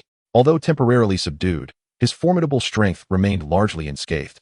He struggled relentlessly to break free from her grasp, while she found the endeavor increasingly taxing, necessitating frequent use of her soul techniques to stave off his assaults and maintain control. This exertion proved to be a tremendous drain on her energy. As time wore on, her soul power dwindled, ultimately leading her to withdraw from the competition in resignation. As Chen Dawei descended from the arena, he rubbed his head, muttering to himself about the rather inexplicable nature of his victory. It was evident that he felt a sense of bewilderment regarding the outcome. Nevertheless, with the exit of the last competitor from the opposing team, the referee exuberantly announced their triumph in this round. At that moment, Tang San and Dai Mubai exchanged glances, seemingly able to perceive the deep-seated helplessness within each other's eyes. As moments slipped away, Tang San finally broke the silence. Speaking slowly, their speed is already on par with that of an ordinary level 35 agility-type Soul Master. Dai Mubai's expression grew increasingly grave, and he nodded solemnly, responding, "With their speed and defensive capabilities, I cannot confidently assert that I could triumph over any of them in a one-on-one scenario, let alone against the likes of Fatty and his companions." Tang San nodded, his brow furrowed with concern as he continued. "What worries me most is whether the other members of the Yanhuang team have similarly enhanced their speed. If that is the case, future matches may prove exceedingly challenging, perhaps even extraordinarily daunting." His words struck Dai Mubai like a hammer, plunging his spirits into despair. The two men lowered their heads in silence, the atmosphere around them descending into a heavy stillness. Ling Yun had anticipated that the following day's competition would unfold in an uneventful manner. However, contrary to expectations, the match commenced with an electrifying showdown between the Shrek and the Blaze teams, instantly igniting the fervor of all participants. In this intense clash, the first to take the stage were Tang San from the Shrek team and Huo Wushuang from the Blaze team. Contrary to popular anticipation, Tang San did not immediately unleash his formidable soul techniques. Instead, he employed the Tang sect's ultimate skills from the Xiantian treasure record, engaging Huo Wushuang in a uniquely captivating battle. Although the Tang sect is not one of the most formidable sects within the martial world, it has garnered worldwide fame for its unique concealed weapons and toxic techniques. However, when juxtaposed with the supreme martial arts of the highest caliber, the prowess of the Tang sect is evidently inferior, unable to hold a candle to unparalleled techniques such as the Wuxiang divine skill and the carefree steps. More critically, the most potent offensive strategies of the Tang sect do not involve direct confrontation, but rather rely on the utilization of hidden weapons and poisons. Yet, the rules of the competition explicitly prohibit the use of external objects, which undoubtedly imposes significant constraints on Tang San. This singular regulation alone can be said to have diminished Tang San's combat effectiveness by more than half. Moreover, Tang San's blue-silver grass currently lacks immunity to fire and ice, complicating his battle considerably. Thus, it is evident that this competition could not unfold as seamlessly as depicted in the original narrative. Huo Wushuang possesses a soul power level superior to that of Tang San, and his fire attribute is particularly disadvantageous to Tang San's blue-silver grass, making their confrontation rather challenging for Tang San. Observing that Tang San refrains from utilizing his soul techniques, Huo Wushuang sneers, "What's the matter? Afraid to use your blue-silver grass? Are you fearful of being reduced to ashes?" With that, flames erupted around him, surging towards Tang San with searing intensity. Tang San adeptly evaded the onslaught using the Ghost Shadow Perplexing Track, while simultaneously engaging Huo Wushuang with the Control Crane and Capture Dragon and the Mystic Jade Hand techniques. For a time, their battle reached a stalemate. As time progressed, Huo Wushuang's soul power began to wane, given his continuous high-intensity assault. In contrast, Tang San's soul power remained relatively unscathed, as he spent most of his time dodging Huo Wushuang's strikes. At this juncture, Huo Wushuang's attacks grew increasingly feeble, while Tang San capitalized on his remarkable agility to launch fierce counterattacks. Eventually, after a prolonged struggle, Tang San emerged victorious over Huo Wushuang.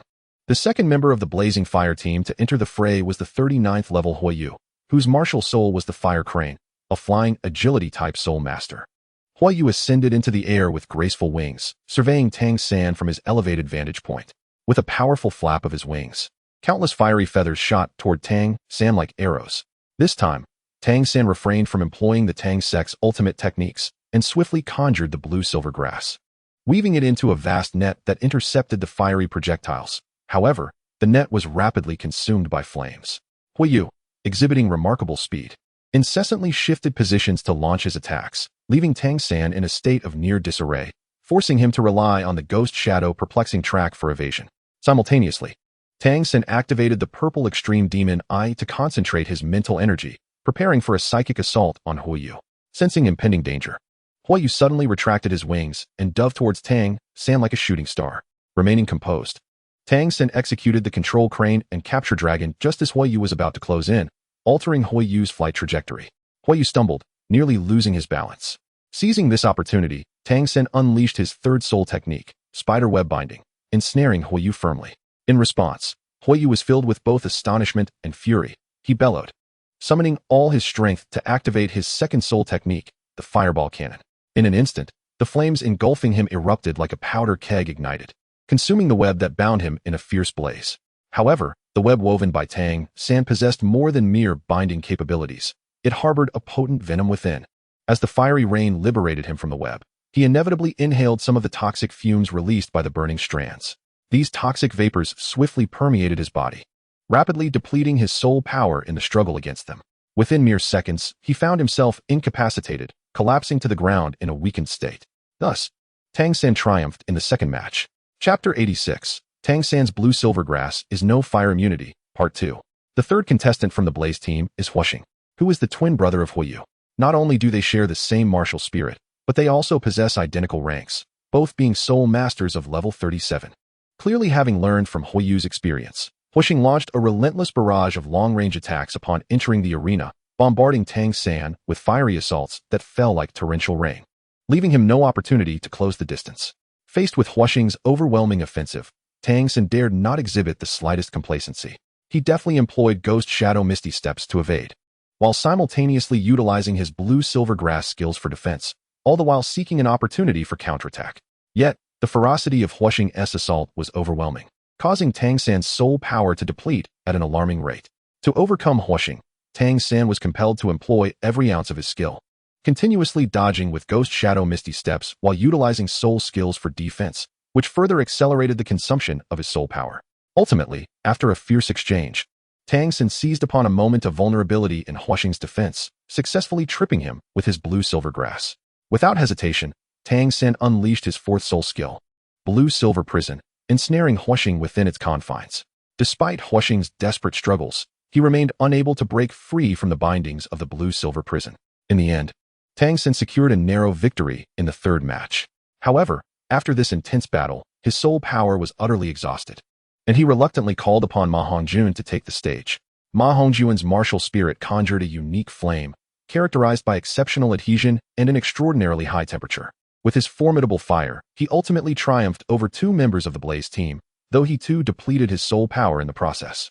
The 6th contestant from the Blaze team was the level 39 Huoya, whose martial spirit took the form of a fire leopard.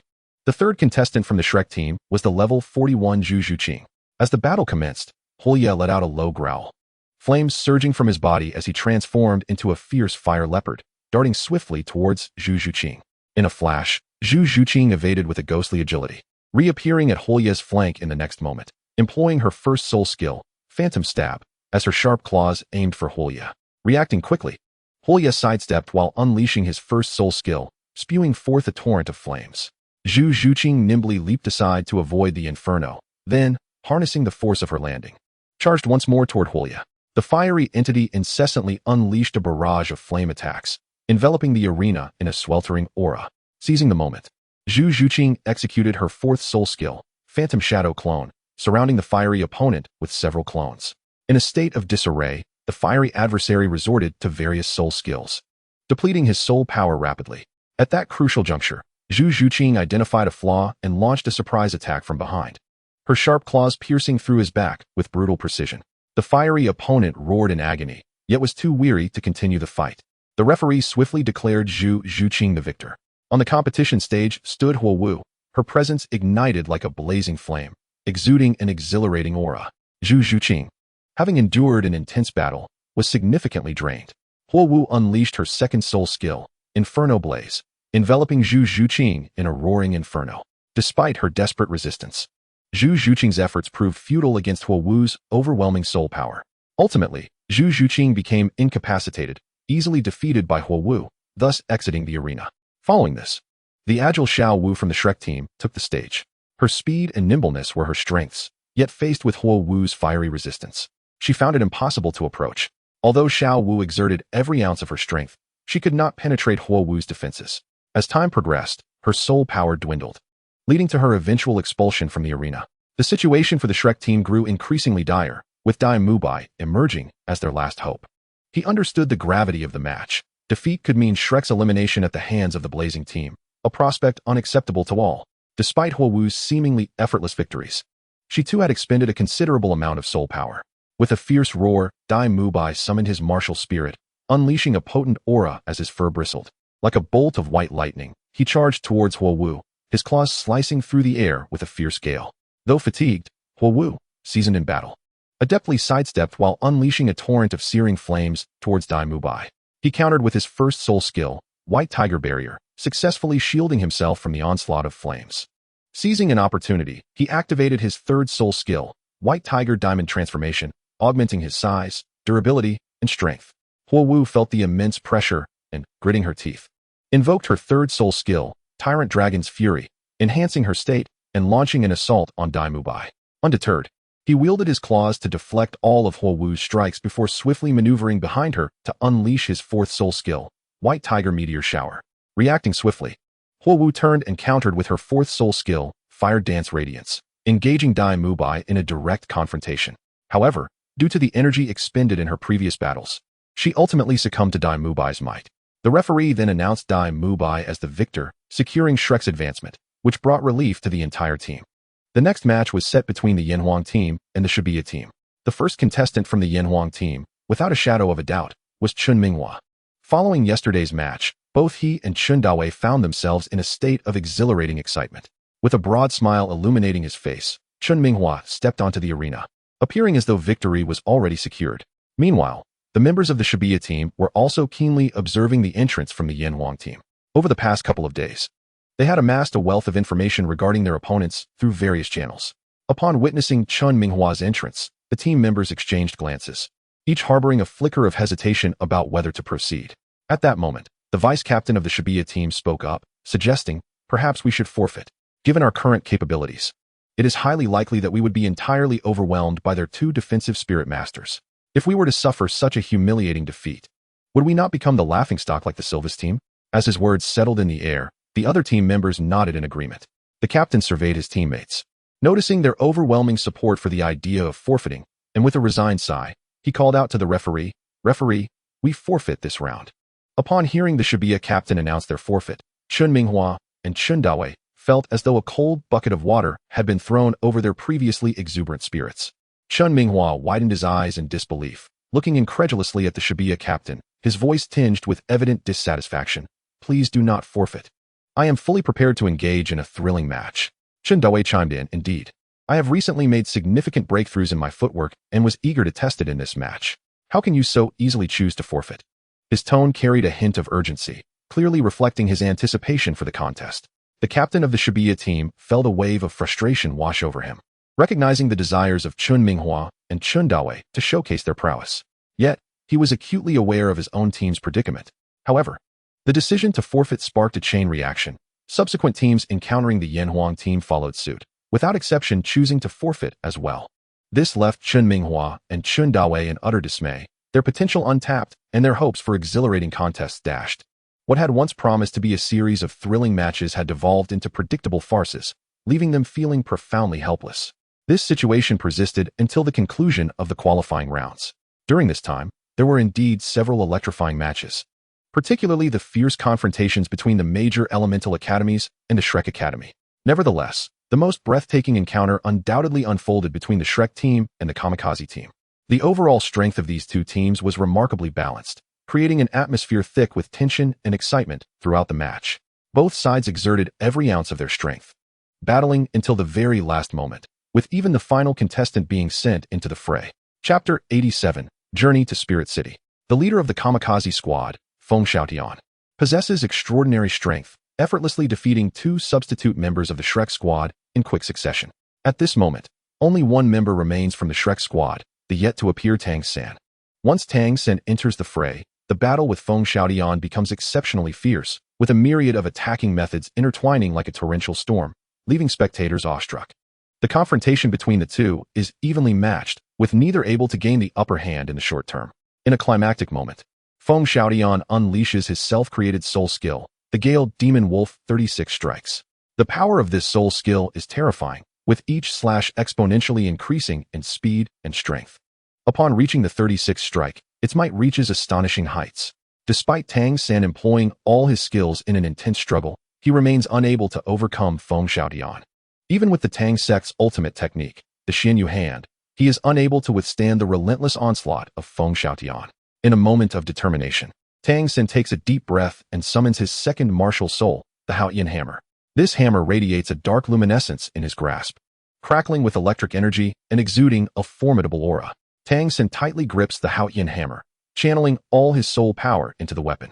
Witnessing this, Feng Xiaotian is momentarily taken aback, yet he does not waver.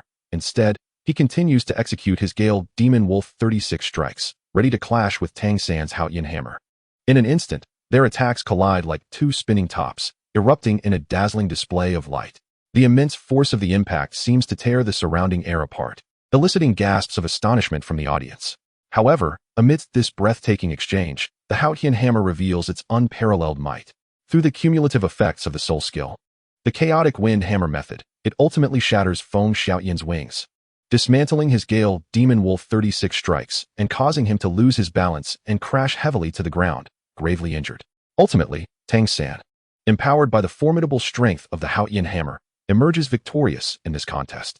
Yet, this triumph also exposes his second martial soul and his true identity. Above, the Pope of the Spirit Hall, Salus, watches Tang San intently, his gaze sharp as an eagle's, seemingly capable of piercing through the very essence of Tang San's being. Given Salus's status and knowledge, he is well aware of the secrets and data surrounding the Spirit Hall. Upon seeing the Haotian hammer in Tang San's hands, he instantly deduces Tang San's identity. Salus's expression darkens significantly. He comprehends the implications. With Tang San possessing dual martial souls, one of which is the Haotian hammer, it becomes evident that he is likely the son of the previous Haotian Douluo, Tang Hao. Even if he is not, he is undoubtedly a direct descendant of the Haotian sect. Given time, he will undoubtedly become a significant threat to the Spirit Hall. A flicker of murderous intent flashes in Salus's eyes.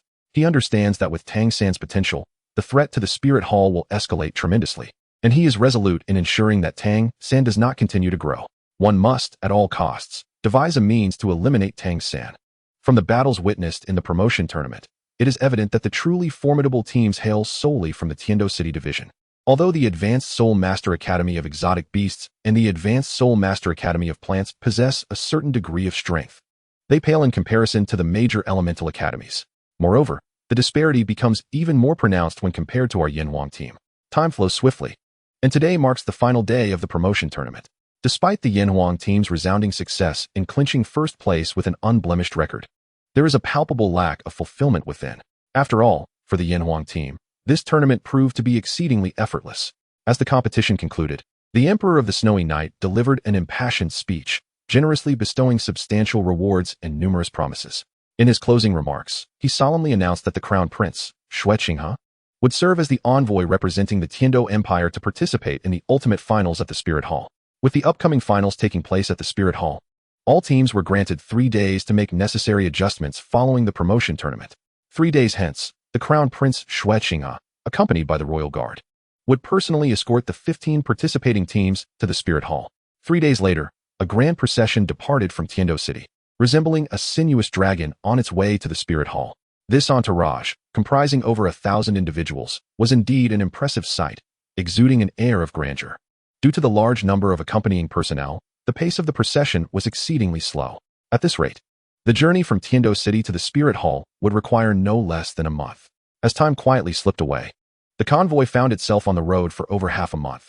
Throughout this period, everyone remained diligent in their training, aspiring to enhance their abilities by the time they reached the Spirit Hall. At this moment, the entire convoy had ventured deep into a small mountain range, where the path ahead was flanked by 2 towering peaks, creating a narrow passageway. Gazing upon this sight, Ling Yun recalled that in the original narrative, the Spirit Hall had launched an assault on Tang San and the entire caravan precisely at this location. The carriage of the Yinhuang team and that of Crown Prince Xue Qinghe were strategically positioned at the center of the convoy. As the procession slowly entered the constricted passage between the 2 mountains, an earth-shattering roar erupted from the slopes, as if the very earth were in fury. Everyone looked up in astonishment, witnessing countless massive boulders cascading down like rain, hurtling towards them with alarming speed, causing considerable chaos within the convoy. At the sound of the Crown Prince's command, the members of the Royal Knight Brigade sprang into action, their soul power surging as their martial souls were instantly unleashed. Brilliant beams of light illuminated the scene, intertwining to form 2 indomitable barriers, closely safeguarding the entire convoy. Meanwhile, all participating academy teams did not hesitate to leap from their carriages, swiftly joining the ranks of the defenders. Each unleashed their unique martial souls and soul skills, collaborating with the Royal Knights to construct a formidable line of defense.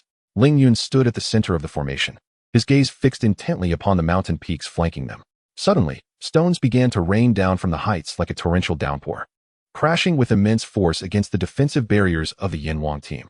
Yet, this did not instill panic among the Yinhuang team. Ling Yun calmly directed his comrades, urging them to swiftly regroup and form a cohesive battle formation. This way, even if the enemy disrupted their ranks, they could quickly regain their composure and maintain their combat effectiveness. As time ticked by, the cascade of stones from the mountainsides eventually ceased, leaving the formation somewhat disarrayed. All members promptly adjusted their positions. Although the barrage had ended, vigilance remained paramount, for the true adversary had yet to reveal itself. At that moment, a faint rustling sound emanated from the mountain peaks. Ling Yun's heart tightened, and he immediately became alert. Indeed, a group of figures clad in black surged forth from the summit like phantoms. These shadowy figures donned tight-fitting black attire, their faces obscured by thick cloth, revealing only their cold, piercing eyes. Gripping sharp weapons, they emanated a lethal intent. Like wraiths, these assailants swiftly charged towards their team, their speed astounding. In the blink of an eye, they had reached the defensive barrier of the convoy. The Royal Knights and all participating Soul Masters immediately braced for the confrontation. Undeterred by fear, they unleashed their soul skills, engaging in a fierce melee with the black-clad attackers. The sounds of battle, cries of war, and the clash of weapons echoed throughout the valley. Ling Yun's heart sank as he observed the situation. The strength of these dark figures was formidable, with dozens of them boasting the rank of Soul Kings. The battle erupted instantaneously, both sides locked in a fierce struggle. Chapter 88. The Ambush of the Spirit Hall, Part 1. Suddenly, a dozen shadows radiating a powerful aura darted towards them like lightning, targeting both the Yinhuang team and Shrek. These black-clad assailants moved with extraordinary speed, closing in on their objective in an instant, clearly aiming for the members of these 2 teams. Although Ling Yun had anticipated an assault from the Spirit Hall, he was taken aback to find that the Yanhuang team was included among the targets. This revelation startled him. Yet he remained composed. Ling Yun quickly organized his teammates to confront the threat. After extensive collaboration, the synergy among the Yanhuang team members had reached a remarkable level, allowing them to handle the sudden onslaught from the 6 Soul Kings with ease. Meanwhile, Ling Yun faced the remaining 2 Soul Saints alone. Their power was indeed formidable, and as they struck, their soul skills unleashed tremendous force. One of the Soul Saints suddenly swept his hands, unleashing a barrage of icy projectiles that shot towards Ling Yun like arrows released from a bowstring. Upon witnessing the unfolding scene, Ling Yun deftly evaded the lethal strike with a swift sidestep. Simultaneously, he summoned the Qingping Sword and employed his agile footwork to deftly dodge the onslaught of his adversaries. During this evasive maneuver, Ling Yun did not remain passive. Instead, he seized the opportunity to unleash a series of incisive sword energies from the Qingping Sword, surging forth like a tempest towards the 2 Soul Saints. At that moment, another Soul Saint, seizing the chance, lunged forward with the ferocity of a hungry tiger, delivering a colossal punch, akin to a cooking pot, that hurtled directly toward Ling Yun's chest. In an instant, without hesitation, Ling Yun summoned his inner soul power, instantly activating his 5th soul skill, the Binding Spirit Sword Net. Countless beams of sword light enveloped the 2 Soul Saints like an intricate net, casting an overwhelming shadow over them. Concurrently, Ling Yun wielded the Qingping Sword, sending forth a streak of sword energy that raced like lightning towards the arm of the Soul Saint. The Soul Saint, sensing the terrifying energy emanating from the Qingping Sword, changed countenance and attempted to retreat. However, both he and his companion found themselves ensnared by Ling Yun's Binding Spirit Sword Net, their movements severely hindered and subjected to relentless assaults from the sword energies within the net. Faced with such dire straits, the 2 Soul Saints exchanged glances and, almost in unison, unleashed their true martial spirits, intent on shattering the Binding Spirit Sword Net with their formidable power and swiftly overpowering Ling Yun. Yet, Ling Yun would not grant them such a wish. The moment they activated their martial spirits, he immediately channeled his soul power to execute the 7th form of the Qingyun sword technique, the Cloud Wave Splitting Stone. In that instant, an immensely powerful sword energy surged forth like a raging tide, striking the 2 Soul Saints with cataclysmic force. Caught off guard, the 2 Soul Saints staggered backward, thrown into disarray by the unexpected ferocity of Ling Yun's attack. They found themselves momentarily unable to react, forced to endure the onslaught. As the torrential sword energy bore down upon them, panic set in, prompting them to deploy their defensive soul skills in a desperate attempt to withstand the barrage. A thunderous roar erupted as Ling Yun's sword energy collided violently with their defenses, producing a deafening cacophony. The sheer force of the impact caused the surrounding air to tremble violently. Seizing the fleeting opportunity created by a crack in their defenses, Ling Yun surged forward without hesitation, moving with the swiftness of lightning. At the same time, the Qingping Sword traced a graceful arc through the air as he executed the 2nd form of the Qingyun sword technique, the flowing cloud pursuing wind. This maneuver was characterized by rapid, elusive movements, akin to drifting clouds, rendering it nearly indefinable. In an instant, he darted between the 2 Soul Saints, leaving them no time to respond. Meanwhile, on the side of the Yanhuang battle team, despite facing 6 formidable Soul Kings, their coordination was remarkably seamless. Each individual showcased their unique strengths, providing mutual support and gradually gaining the upper hand. Ling Yun surveyed the chaotic battlefield, noting the disarray that had descended upon the scene. Everyone was engaged in fierce combat as groups formed around their respective academies, clashing with the enemy. Observing his teammates performing admirably in battle, and sensing that they were momentarily safe, Ling Yun felt a wave of relief wash over him. He directed his full focus towards the 2 Soul Saints before him. Taking a deep breath to center himself, Ling Yun unleashed a powerful strike. The Qingping Sword in his hand became a flash of azure lightning, slicing through the necks of the 2 Soul Saints with astonishing speed. This maneuver was none other than the 8th form of the Qingyun sword technique, Chasing the Moon. Its might akin to a tempest, swift as lightning, leaving no room for evasion. The 2 Soul Saints felt a sudden chill at their throats, swiftly followed by an agonizing pain. They gazed at Ling Yun in terror, hands gripping their necks tightly, blood gushing through their fingers. Their eyes reflected disbelief, as if utterly astonished that he could so effortlessly breach their defenses and deliver such a fatal blow. Ultimately, the 2 Soul Saints, hearts heavy with unwillingness, slowly collapsed to the ground, entirely devoid of life. After vanquishing the 2 Soul Saints, Ling Yun exhaled a heavy sigh of relief.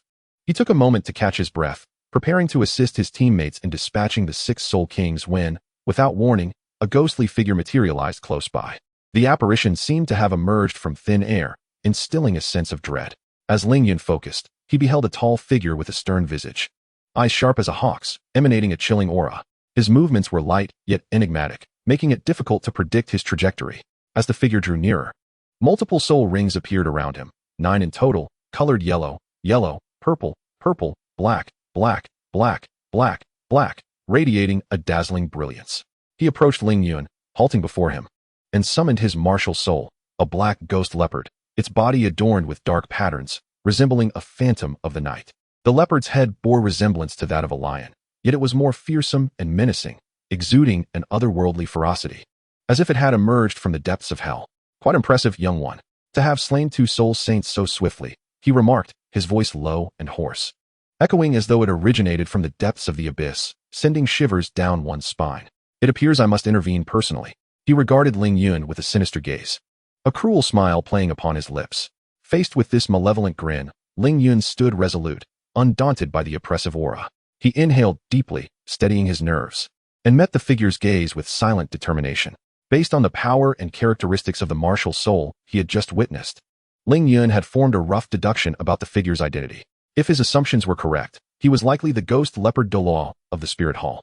Ling Yun gripped the Qingping sword tightly, an overwhelming battle spirit surging within him.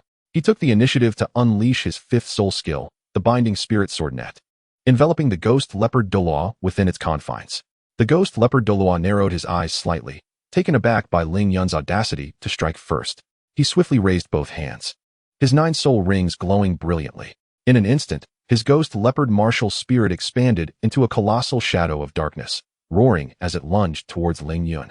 Ling Yun, undeterred, channeled his soul power with fervor and executed the 3rd form of the Qingyun sword technique, conjuring a tumultuous sea of clouds. Numerous sword energies shot forth from the Qingping sword, enveloping the ghost leopard Douluo like a dark storm. The ghost leopard Douluo scoffed, activating his 7th soul skill, manifesting the true form of his martial spirit. The ghostly leopard shadow solidified further, its gaping maw devouring the oncoming sword energies before it swiftly charged at Ling Yun. Chapter 89, The Assault of the Spirit Hall, Part 2. Ling Yun utilized the Qinglian wind control technique to evade, slipping behind the ghost leopard Douluo like a wraith. He raised the Qingping sword high, executing the 6th form of the Qingyun sword technique. The azure clouds embraced the moon. The sword's brilliance flickered like lightning, striking with unyielding momentum towards the ghost leopard Douluo's back. The ghost leopard Douluo reacted with remarkable speed, twisting his body instantaneously and unleashing his 6th soul skill, Shadow Strike. His sharp claws lunged menacingly at Ling Yun. Ling Yun deftly sidestepped the attack, engaging in a relentless duel with him. As a swift attack-type soul master, the ghost leopard Douluo's speed was nothing short of terrifying. Even Ling Yun had to fully exert the Qinglian wind control technique to keep pace. The ghost leopard Douluo was astonished to find Ling Yun's speed nearly matched his own, leading to a temporary stalemate in their fierce combat.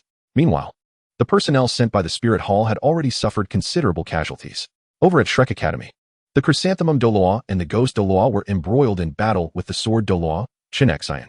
Aware that the battle could not be prolonged, the Ghost Leopard Douluo resolved to seek a swift conclusion. Suddenly, he let out a furious roar, and his 9th soul ring illuminated. A diminutive black ghost leopard erupted from the mouth of his shadow, hurtling towards Ling Yun with incredible speed. This small ghost leopard distorted the air around it, emitting a sizzling sound as it closed in. Ling Yun's heart raced as he quickly employed the Qinglian wind control technique to evade. Yet, the black ghost leopard seemed almost sentient, relentlessly pursuing him. In a moment of peril, Ling Yun gritted his teeth, channeling a vast amount of soul power into the Qingping sword and executing the 9th form of the Qingyun sword technique, the profound cloud sword intent. A colossal wave of azure sword energy soared into the heavens, colliding fiercely with the small black ghost leopard. With a thunderous roar, the shockwave of energy swept through the area like a tempest, rending the ground beneath them. Ling Yun felt a titanic force barreling towards him, as if struck by a speeding train, causing him to involuntarily stagger backwards. Simultaneously, the ghost leopard Douluo was also caught in the powerful impact of the sword energy, his body hurtling away like a kite severed from its string. In the moment of his descent, a trickle of crimson blood escaped from the corner of his mouth, clearly indicating the severity of his internal injuries. At this critical juncture, Ling Yun seized the fleeting opportunity with unwavering resolve, unleashing his sixth soul skill, Return of 1,000 Swords. Instantly, the Qingping sword emanated dazzling beams of sword light, shooting through the void like meteors, bearing an overwhelming force akin to a torrential downpour directed at the ghost leopard Douluo. The ghost leopard Douluo, acutely sensing the formidable assault, wore an expression of grave concern, unwilling to exhibit even the slightest negligence. In a swift motion, he activated his eighth soul skill, Ghost Leopard Phantom, transforming his form into ethereal shadows of black leopards that darted away with astonishing speed, attempting to evade Ling Yun's onslaught. However, despite the ghost leopard Douluo's remarkable swiftness, the might of Ling Yun's Return of 1,000 Swords proved insurmountable, and several sword energies struck him like lightning. One particular strike left a gaping wound on his chest, exposing flesh and bone, causing blood to spurt forth. Clutching his injury in agony, the ghost leopard Douluo's face contorted with disbelief as he fixed his gaze upon me, his eyes filled with apprehension. He could scarcely fathom that Ling Yun, a mere six-ringed soul emperor, could inflict such grievous harm upon a powerful title Douluo. At that moment, both the chrysanthemum Douluo and the ghost Douluo recognized their inadequacy against the sword Douluo, Qingping, and a thought of retreat began to take root in their minds. Exchanging a knowing glance, the chrysanthemum Douluo swiftly signaled a retreat. This signal burst forth like a flash of lightning in the night, illuminating the entire battlefield. All the cloaked figures, upon witnessing this signal, promptly withdrew from the fray, retreating like a receding tide. Before departing, the ghost leopard Douluo cast a lingering glance at Ling Yun, his expression rife with resentment and caution, yet he dared not hesitate, vanishing from the valley with ghostly speed. As the black-clad figures departed, the valley fell into a profound silence. A collective sigh of relief echoed among the survivors, who had just endured a harrowing test of life and death. The instructors from various academies quickly organized their students, initiating a cleanup of their respective battlefields. Soul masters endowed with healing abilities busily navigated through the crowd, assisting in the treatment of the wounded. After a brief respite, everyone regained a measure of their spirit and strength, and they resumed their journey toward Wuhan City. On the carriage, Douluo suddenly inquired, "Why didn't you allow me to intervene? If we had first eliminated the ghost leopard Douluo together, we would have been fully capable of dispatching the chrysanthemum Douluo and ghost Douluo as well." Ling Yun smiled at Douluo and replied, "The strength of the Spirit Hall is exceedingly formidable. If we were to eliminate the three of them, it would signify a definitive rupture with the Spirit Hall, which would undoubtedly provoke a ferocious retaliation from them. Given our current strength, we might not be able to bear such consequences." Ling Yun paused momentarily, allowing everyone time to digest his words, before continuing, "Senior, do you truly believe that Yuguan and Gui Mei can contend with the sword Douluo, Qingping? Currently, Qingping possesses a cultivation level of 96, and with the support of Ning Fengji, his prowess is at least comparable to that of a 97-level super Douluo. Therefore, should Qingping aim to eliminate Yuguan and Gui Mei, it would not pose a significant challenge." Ling Yun surveyed his surroundings, locking eyes with his teammates, and continued, "The recent assault by the Spirit Hall clearly targeted Tang San of Shrek Academy. During the promotion matches, Tang San revealed the secret of his twin martial souls, which are the Haotian Hammer and the Blue Silver Grass. This unmistakably indicates his identity, and the Spirit Hall will undoubtedly not let him escape. We, it seems, are merely collateral targets. Otherwise, they would not have dispatched just a title Douluo." As Ling Yun spoke, Prince Qinghe approached with his entourage. He bore a smile, yet it seemed tinged with a hint of guilt. Qinghe reached us and slightly bowed, expressing his apologies. "Esteemed guests, I sincerely regret that my royal house has failed in its protection, placing you in such perilous circumstances. I hope for your understanding." Ling Yun gazed intently at Qinghe, scrutinizing every nuance of his expression. He noticed a slight furrow in the prince's brow, his eyes reflecting genuine remorse, devoid of any pretense. From his demeanor, Ling Yun concluded that Qinghe was indeed unaware of the Spirit Hall's recent maneuvers. Thus, Ling Yun smiled gently, offering reassurance. "Your Highness need not bear such heavy guilt. The enemy's onslaught was evidently premeditated, and this is not a fault of yours or the royal house. I hope you will not dwell on this matter." Relieved, Qinghe exhaled deeply and expressed his gratitude once more before turning to comfort the other participating teams. After ensuring the well-being of all, he returned to his carriage. By this time, all the injured had been adequately treated, and the convoy was reassembled. In a serene atmosphere, the caravan resumed its journey towards the Spirit City. Meanwhile, within Spirit City, atop a towering mountain peak, stood a magnificent statue of an angel. This statue, soaring several meters high and gleaming white as jade, boasted wings that spanned an impressive width, as if poised to take flight. Surrounding the angel statue, a grand palace had been constructed, exuding an aura of sanctity, brilliance, and vastness, as if it were a conduit between heaven and earth, evoking a sense of reverence. Inside the palace, illuminated brightly and enveloped in tranquility, stood the ghost leopard Douluo, respectfully bowing before an elderly man with hair as white as snow. Though the elder merely stood there in silence, he emanated an aura of formidable power that rendered others unable to meet his gaze. The ghost leopard Douluo, visibly apprehensive, lowered his head, hesitant to make eye contact with the elder, and spoke with a slight tremor in his voice. I am incompetent, having failed to fulfill the task assigned by the Grand Offering. Please punish me, Great Offering. Indeed, this elder was none other than Douluo, the Grand Offering in charge of the Hall of Offerings within the Spirit Hall. He was not only one of the 3 supreme Douluos of the continent, but also known as the Invincible Angel Douluo, a figure of immense significance to the Spirit Hall. Upon hearing the ghost leopard Douluo's lament, Douluo displayed no trace of anger. His expression remained serene as ever, as if nothing could stir the depths of his soul. He slowly inquired in a deep, authoritative tone, has someone intervened? Was it the water army of the Qingwan Douluo, or the poison Douluo de Gobo? Although Douluo's tone was calm, his words struck the ghost leopard Douluo's heart like a hammer. Beads of sweat instantly formed on his forehead, and his body involuntarily trembled.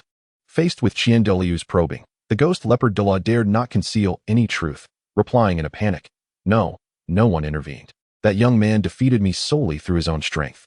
Had it not been for the timely orders of Douluo and Douluo, I fear I would not have returned to your side today. Douluo raised an eyebrow, seemingly surprised by the ghost leopard Douluo's account. He fixed his gaze on him and pressed further. Are you implying that this young man was able to defeat you through his own combat prowess? Has he already attained the strength of a titled Douluo? The ghost leopard Douluo nodded vigorously. Indeed, this boy is nothing short of a prodigy. According to the intelligence I have gathered, he is merely 14 years old, yet his spirit power has astonishingly reached level 67. Such talent is on par with that of the young master. We must eliminate him swiftly to prevent him from becoming a significant threat to our spirit hall in the future. Upon hearing this, Douluo's expression remained composed, as if he were not overly astonished. He spoke softly. It seems that what Schwerer said was indeed true. Apart from Schwerer, there exists such a gifted individual in this world. He then slightly turned his head, directing his gaze back at the ghost leopard Douluo, and continued, This incident is not your fault. You sustained considerable injuries while executing your mission and need not blame yourself. You should withdraw and recuperate to recover your strength. Relieved by these words, the ghost leopard Douluo immediately nodded in compliance, bowed respectfully, and gradually exited the Hall of Offerings. As he departed, the hall returned to its customary tranquility, as if nothing had transpired. Meanwhile, the Pope's hall presented a scene starkly contrasting with the outside world. The esteemed Douluo and the formidable ghost Douluo hurriedly returned to the Pope's palace, intent on reporting to Bibi Dong. However, they were intercepted by the guards at the entrance. Meanwhile, within the confines of the palace, Yu Xiaojiang was leveraging past affections to persuade Bibi Dong, seeking her insights on the tumultuous interactions of twin spirits and the conflicts of soul powers. Yu Xiaojiang, having meticulously studied the archives of the Spirit Hall, was acutely aware of the tragic fates that befell previous soul masters with twin spirits, who met with misfortune during the absorption of soul rings, either through the fierce competition between their two spirits or the backlash of the soul rings, culminating in their untimely demise. Yet, Bibi Dong disclosed that she had dispatched individuals to assassinate Tang San. This revelation struck Yu Xiaojiang like a bolt from the blue, darkening his countenance in an instant. He regarded Tang San as his own kin and would not tolerate any harm befalling him. Consequently, his demeanor underwent a dramatic transformation. He coldly rebuffed Bibi Dong, shattering the previously harmonious atmosphere into a frigid silence. Ultimately, the conversation concluded on a sour note, with Yu Xiaojiang storming away, leaving Bibi Dong enveloped in sorrow within the palace. The subsequent journey unfolded with remarkable ease, free from any unforeseen incidents or impediments. After an arduous trek spanning over half a month, we finally arrived at our destination, Spirit City. Upon entering Spirit City, the Spirit Hall had arranged for dedicated spirit masters to escort us to our pre-booked hotel. Once we were comfortably settled, the reception spirit master informed us that the finals would commence in 3 days, granting us a respite of equal duration. Meanwhile, within the offerings hall of Spirit City, Qian Renxue had donned a splendid gown. She was adorned in a golden palace-style long dress, entirely woven from golden threads, devoid of excessive embellishments, exuding an air of ancient elegance. The golden high collar embraced her delicate, alabaster neck, providing a striking contrast to her flowing golden locks cascading behind her, enhancing her languid nobility. Gracefully, she stood before Douluo, her voice laced with playful reproach. "Grandfather, why did you send someone to attack the Yin Huang team? Did I not mention that their stance aligns with the common folk, leaving no grounds for conflict between us?" Qian Douluo gazed fondly at his granddaughter, chuckling softly. "My dear Shuer, if I truly wished harm upon him, would I have dispatched only the ghost leopard? I am merely curious about the genius who has captured my precious granddaughter's attention so earnestly." At his words, Qian Rinxua felt a blush warm her cheeks, playfully retorting, "Grandfather, please do not jest. I harbor no special feelings for him. I merely find his perspective strikingly similar to my own." Observing her flustered demeanor, Qian Douluo cheerfully assured her that he understood her sentiments and would not indulge in wild speculations. In the blink of an eye, 3 days had elapsed. At the break of dawn, all participating teams arrived at the competition venue, where each team was assigned a designated resting area, perfectly arranged in a circular formation around the central competition stage. At the forefront of the competition stage sat the judges of this contest, composed of representatives from the 2 great empires and the Spirit Hall. Once all the teams were prepared, the esteemed Douluo Bo brought forth the information regarding the first-round opponents of the Yin Huang team, which turned out to be the Academy of Botany. The match posed no pressure for the Yin Huang team, who effortlessly secured victory. Subsequently, they enjoyed a period of respite, as the Yin Huang team had buys in both the second and third rounds, allowing them to conserve their energy for the upcoming 4th round. Notably, in the 4th round, they were set to face the Dragon Star Academy, hailing from the Star Luo Empire, and ranked first in both the preliminary and advancement rounds. The members of this team were of a level comparable to that of Shrek Academy, all being spirit ancestors, and among the participating teams, they exhibited commendable strength. However, in comparison to the Yin Huang team, their prowess was significantly lacking, making the upcoming match rather manageable for Yin Huang. Chapter 91, The Grand Finals, Part 2.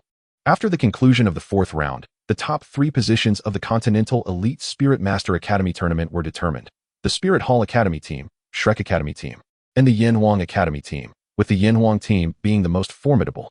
The final rankings of these top 3 teams would be established through both team battles and individual elimination matches. The 3 teams would first engage in individual elimination rounds, each fielding 9 participants in succession. Those who lost would be eliminated, while victors would face the next opponent until all members of the other 2 academies were defeated, allowing the victorious academy to advance directly to the grand finals. The remaining 2 academies would then partake in a team battle, with the winner facing the previously qualified team in the ultimate showdown to determine the champion.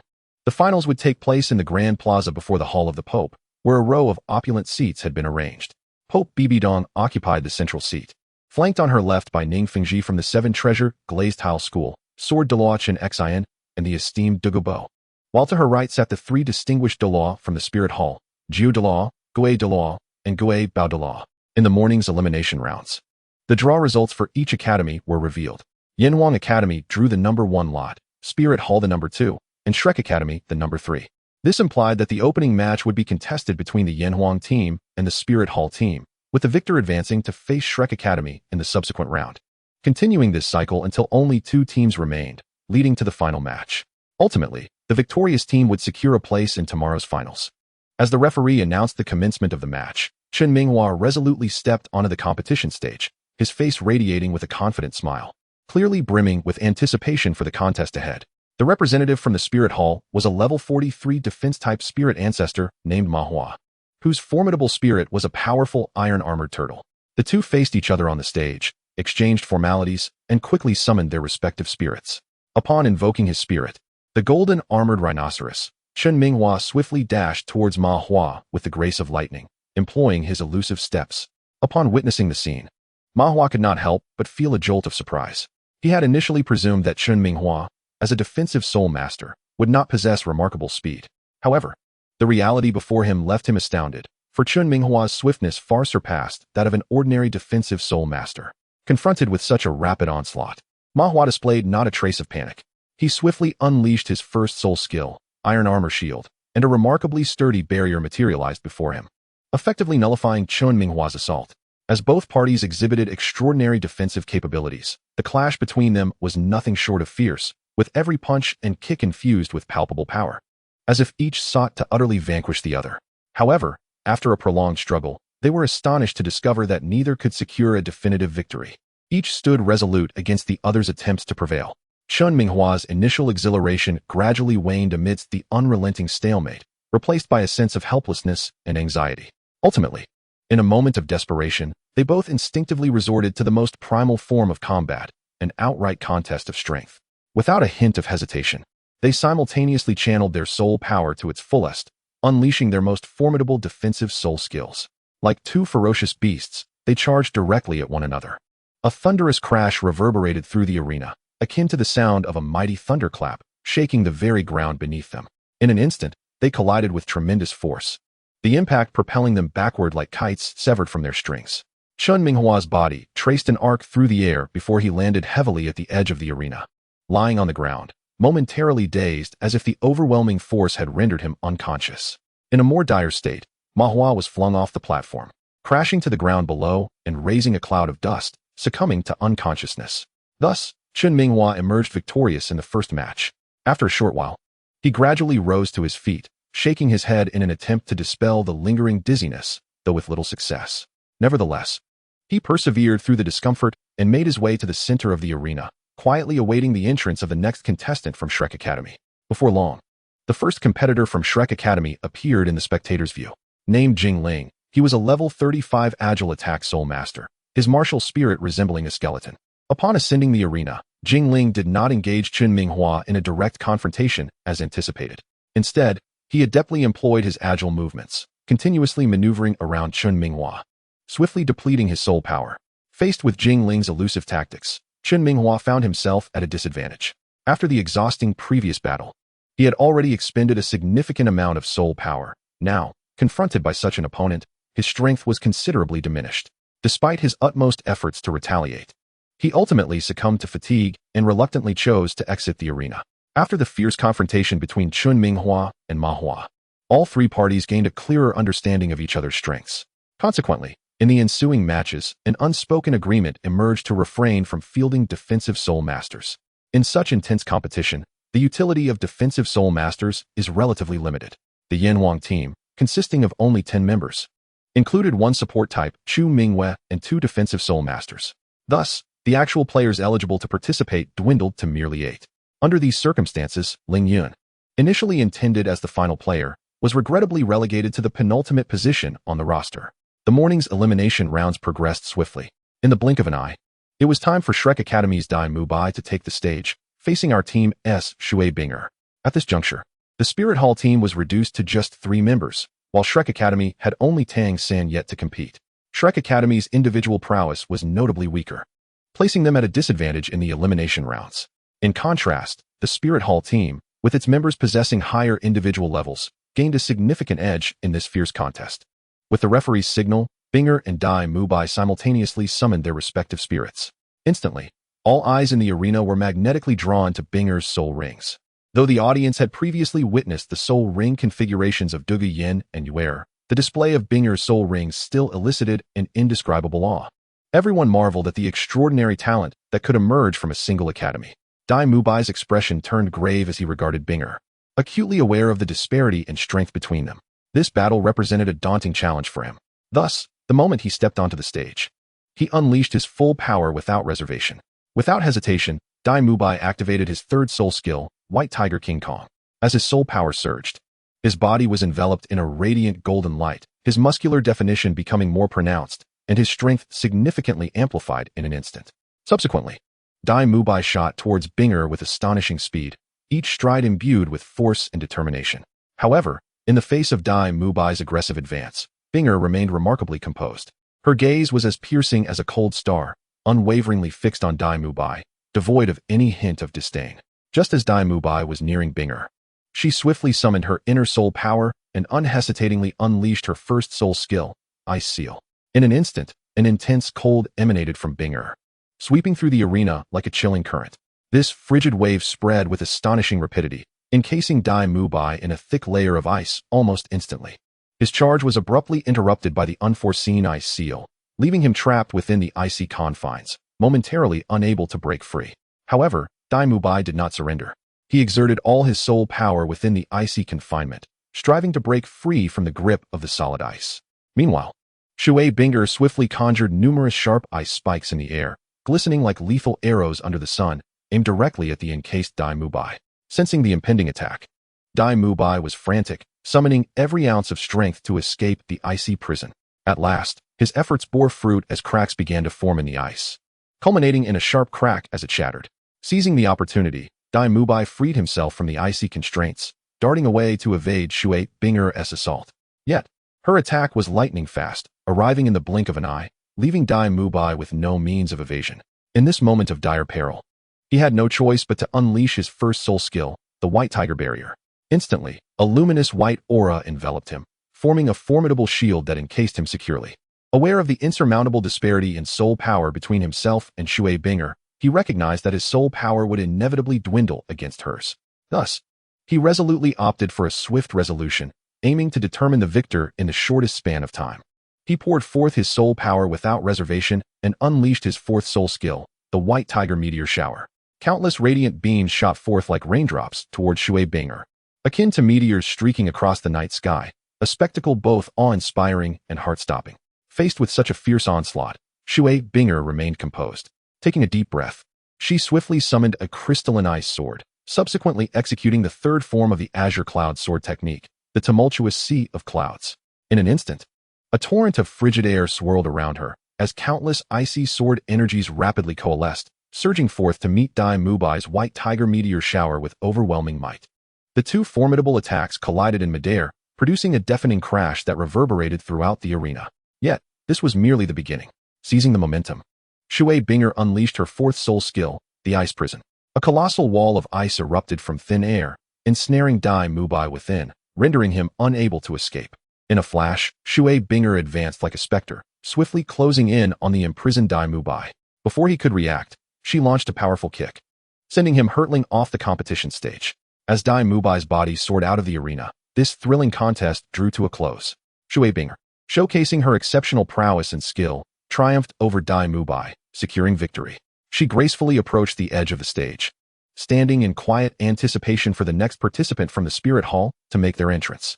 At that moment, the contestant representing the Spirit Hall was none other than Yin. Known as the Golden Generation, Yin's martial spirit was that of the Flame Lord, an extraordinarily potent spirit belonging to the Assault-type Soul King. His strength was unfathomable, warranting both respect and caution. With a confident stride, Yin ascended the competition stage, the fiery aura of his Flame Lord martial soul emanating a searing heat. A smirk graced his lips, his gaze dripping with disdain. Binger, possessing a well-configured soul ring does not guarantee victory. Today, you shall witness true power. Binger regarded him coldly, remaining silent as she swiftly gestured with her hands, summoning a flurry of sharp ice spikes that coalesced before her and shot towards Yin. In an instant, he unleashed his second soul skill, Granite Shield, to block the icy projectiles, simultaneously invoking his first soul skill, Hellish Lava Surge. As torrents of fiery magma surged towards Binger like a raging tide. However, Binger was well prepared. She activated her third soul skill, Ice Resistance Circle, neutralizing the advancing magma. Channeling her soul power, a chilling aura radiated from her, cloaking the entire arena in frost, effectively quelling Yan's fiery onslaught. Yan's expression shifted, taken aback by Binger's formidable resilience. With a fierce roar, he ignited his soul power, maximizing the might of his Flame Lord martial soul, and unleashed his strongest third soul skill, Hellfire Blaze, enveloping Binger in an inferno. Yet, to his astonishment, Binger transformed into a fleeting shadow within the flames, reappearing behind him, her ice sword poised to strike. Yin reacted swiftly, sidestepping and countering with a fiery palm strike. Binger evaded gracefully, her ice sword sweeping through the air as she executed the fourth form of the Azure Cloud Sword technique, Crescent Moon Slash, directing a blade of icy energy toward Yin. He raised his hand, conjuring a thick barrier of flames to intercept the icy blade. The two exchanged blows, each struggling to gain the upper hand. Suddenly, Yin let out a powerful shout, channeling his soul power as flames erupted from him, manifesting his fourth soul skill, Lava Eruption. Streams of molten lava surged toward Binger. Yet, she adeptly evaded the torrents with her ethereal steps, simultaneously employing the third form of the Azure Cloud Sword technique, Ocean of Clouds, conjuring multiple icy blades in midair to assault Yin. Sensing the formidable force behind the icy blades, Yan's expression faltered. He swiftly summoned his fifth soul skill, Scorching Sands, unleashing fiery whirlwinds that spiraled towards Binger's icy projectiles, engulfing them and hurtling back at her. Feeling unprecedented pressure, Binger inhaled deeply, pushing her ice attribute soul power to its zenith. In an instant, the arena was entirely cloaked in ice and snow, and she unleashed her fifth soul skill, Ice Explosion technique. The arena erupted as all the ice shards detonated violently, severely injuring Yin. Pale and shaken, Yin realized the depth of Binger's hidden strength. At that moment, her ice sword was at his throat. I concede, Yin admitted with a bitter smile. Binger calmly retracted her ice sword and returned to the side of the stage, awaiting the arrival of the last member of the Shrek team, Tang San. Tang San approached the stage with steady determination, an aura of unique charisma surrounding him. Binger observed him with a sense of caution, having recognized through the previous battles that this opponent was far from ordinary. Once both summoned their martial souls, Tang San swiftly waved his hands, causing the blue-silver grass to surge from the ground, enveloping a significant portion of the competition arena. Shui Binger channeled her soul power, releasing an aura of chill that cloaked the surroundings in frost, suppressing the growth of the blue-silver grass. A subtle smile graced Tang San's lips as several vines suddenly sprang forth from the blue-silver grass, darting towards Shui Binger like agile serpents. With a flourish of her ice sword, Shui Binger severed the advancing vines. However, Tang San immediately employed his ghost shadow perplexing track, rendering his figure elusive and difficult for Binger to capture. Just as Shui Binger focused intently on locating Tang San, he abruptly appeared behind her, unleashing his first soul skill. Bind. Reacting with remarkable speed, Shui Binger encased herself in a layer of solid ice, breaking free from the entanglement. Observing this, Tang San remained unfazed and swiftly executed his second soul skill, Parasitism, as blue-silver grass seeds began to draw soul power from within her. Gritting her teeth, she channeled her energy to freeze the seeds and expel them from her body. At this moment, Tang San once again utilized Ghost Shadow Perplexing Track, his figure flickering as he approached Shui Binger once more. He raised his hand and unleashed his third soul skill, Web Binding, summoning countless blue-silver grasses that erupted from the ground to form a vast net, ensnaring Shui Binger. With a swift sidestep and the graceful application of her agile steps, Shui Binger evaded the net, simultaneously wielding her ice sword to shatter numerous strands of blue-silver grass. Yet, she still found herself ensnared by the large web. In a fit of anger, Shui Binger unleashed all her remaining energy to expel the seeds from her body, simultaneously freezing the web and shattering it. Following this, she utilized her final soul power to execute the fourth form of the Qingyun sword technique, Qingzhanyu. Instantly, a colossal ice sword materialized, imbued with biting cold, and cleaved towards Tang San. Tang San furrowed his brow, channeling the full might of his blue-silver grass martial soul to weave a vast blue-silver net in an attempt to block the assault. The clash between the colossal ice sword and the blue-silver net resulted in a spectacular explosion of ice shards and fragments of blue-silver grass, plunging the arena into chaos. Exhausted from expending her soul power, Shui Binger was propelled out of the competition by the force of the collision. Ling Yun, witnessing this, wasted no time in executing his technique, soaring into the air with the swiftness of a phantom, akin to a graceful falcon, and securely catching Shui Binger.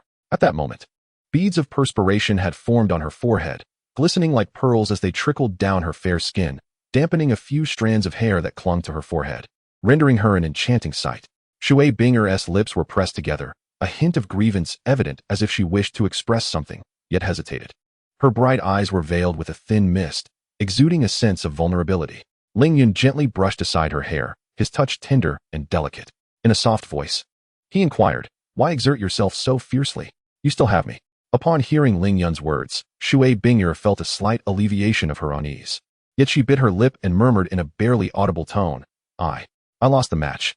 Observing the despondent expression on Shui Binger's face, a wave of compassion surged within Ling Yun's heart. He gazed gently into Shui Binger's eyes and softly remarked, "Although you triumphed over him once before, do not underestimate him. Through his recent matches, you should have realized that he possesses numerous hidden cards yet to be revealed. However, once you master the Qingyun sword technique to perfection, he will undoubtedly be no match for you. Furthermore, having participated in 2 consecutive matches, your soul power has been significantly depleted.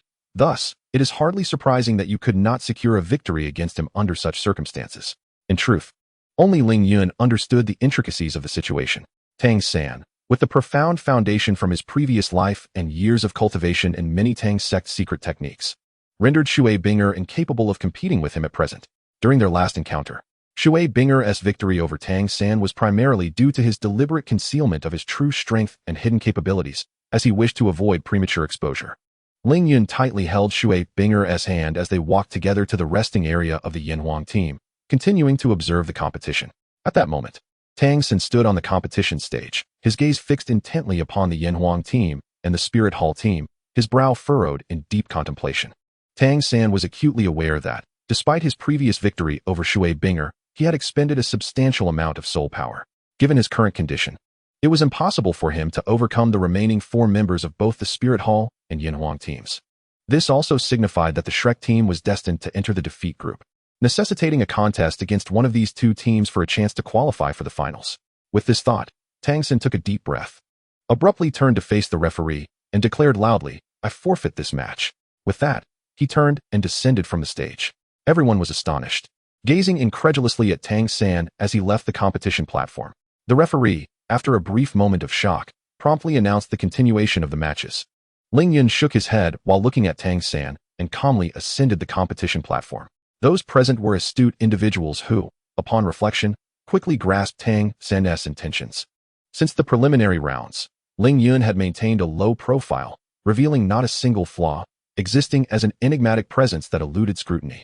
Among the gathered crowd, aside from the members of the Yinhuang team, only Ning Fengji and Chun Xian from the 7 Treasure Glazed Tile School, as well as the Ghost Leopard Douluo, who had previously sparred with Ling Yun, truly understood his strength. Meanwhile, Yu Guan and Gui Mei were likely oblivious to the fact that the Ghost Leopard Douluo had participated in the earlier assassination attempt. After all, with Qian Daolu's haughty disposition, he would never reveal his strategies to Bibi Dong. Consequently, at this moment, Bibi Dong remained entirely unaware of Ling Yun's true capabilities. As all eyes were upon him, Ling Yun finally stepped onto the battlefield. Simultaneously, the Spirit Hall dispatched their contestant without hesitation, the formidable Xie Yu. This newly ascended level 52 powerhouse was not to be underestimated. However, upon witnessing the Yinhuang team dispatch 3 Soul Kings in succession, his astonishment was palpable. As his gaze fell upon Ling Yun on the field, a profound sense of gravity enveloped the atmosphere. Shi Yue understood all too well that Ling Yun was the most formidable presence within the Yinhuang battle team. As for Chun Dawei, ranked 9th, although he had previously engaged in combat, it was evident to all that he was merely a defensive soul master. With a deep inhalation, Shi Yue summoned his martial soul, declaring, "I am Shi Yu, wielder of the Moonblade, a level 52 assault system Soul King." At his introduction, 5 soul rings, 2 yellow, 2 purple, and 1 black, materialized beneath him. And 2 uniquely curved crimson blades appeared in his grasp, their elegant arcs reminiscent of crescent moons. Ling Yun smiled and replied, "I am Ling Yun, bearer of the Qingping Sword, a level 67 assault system Soul Emperor." As I spoke, a formidable aura surged from my being, with 6 soul rings, 1 yellow, 2 purple, and 3 black, radiating brilliant light. Upon witnessing Ling Yun's soul ring configuration, the onlookers stood frozen, as if time itself had halted. They were all acutely aware of Ling Yun's identity and age, which only intensified their astonishment. A 14-year-old 6-ringed high-level Soul Emperor, what did this signify? Many minds raced with clarity. At that moment, Bibi Dong's eyes widened in disbelief. Her gaze fixated on Ling Yun's handsome visage, leaving her momentarily dazed. After a considerable pause, she regained her composure and cast her eyes over Ning Fengji and the others, only to find them unfazed, evidently already privy to Ling Yun's true prowess. A surge of anger welled up within Bibi Dong. She shot a fierce glare at Yueguan and Ghost Shadow. Feeling the weight of her intense gaze, the 2 men squirmed uncomfortably, beads of sweat forming on their foreheads. They hastily began to explain, "Your Majesty, we truly had no knowledge of this." Yet before they could finish, realization dawned upon them, and they fell silent, looking at Bibi Dong with expressions of grievance. After a moment of contemplation, Bibi Dong recognized that the fault did not lie with them, and with a cold huff, she turned her attention back to the arena. At that juncture, Tang San and Dai Mubai exchanged a glance, both rendered speechless by the spectacle before them. After a prolonged silence, Dai Mubai finally broke the tension, his voice trembling slightly as he asked Tang San, "Little San, do you think we can truly defeat him?" Tang San did not respond immediately, his focus unwaveringly fixed on Ling Yun on the competition stage, his expression a complex tapestry of gravity and concern.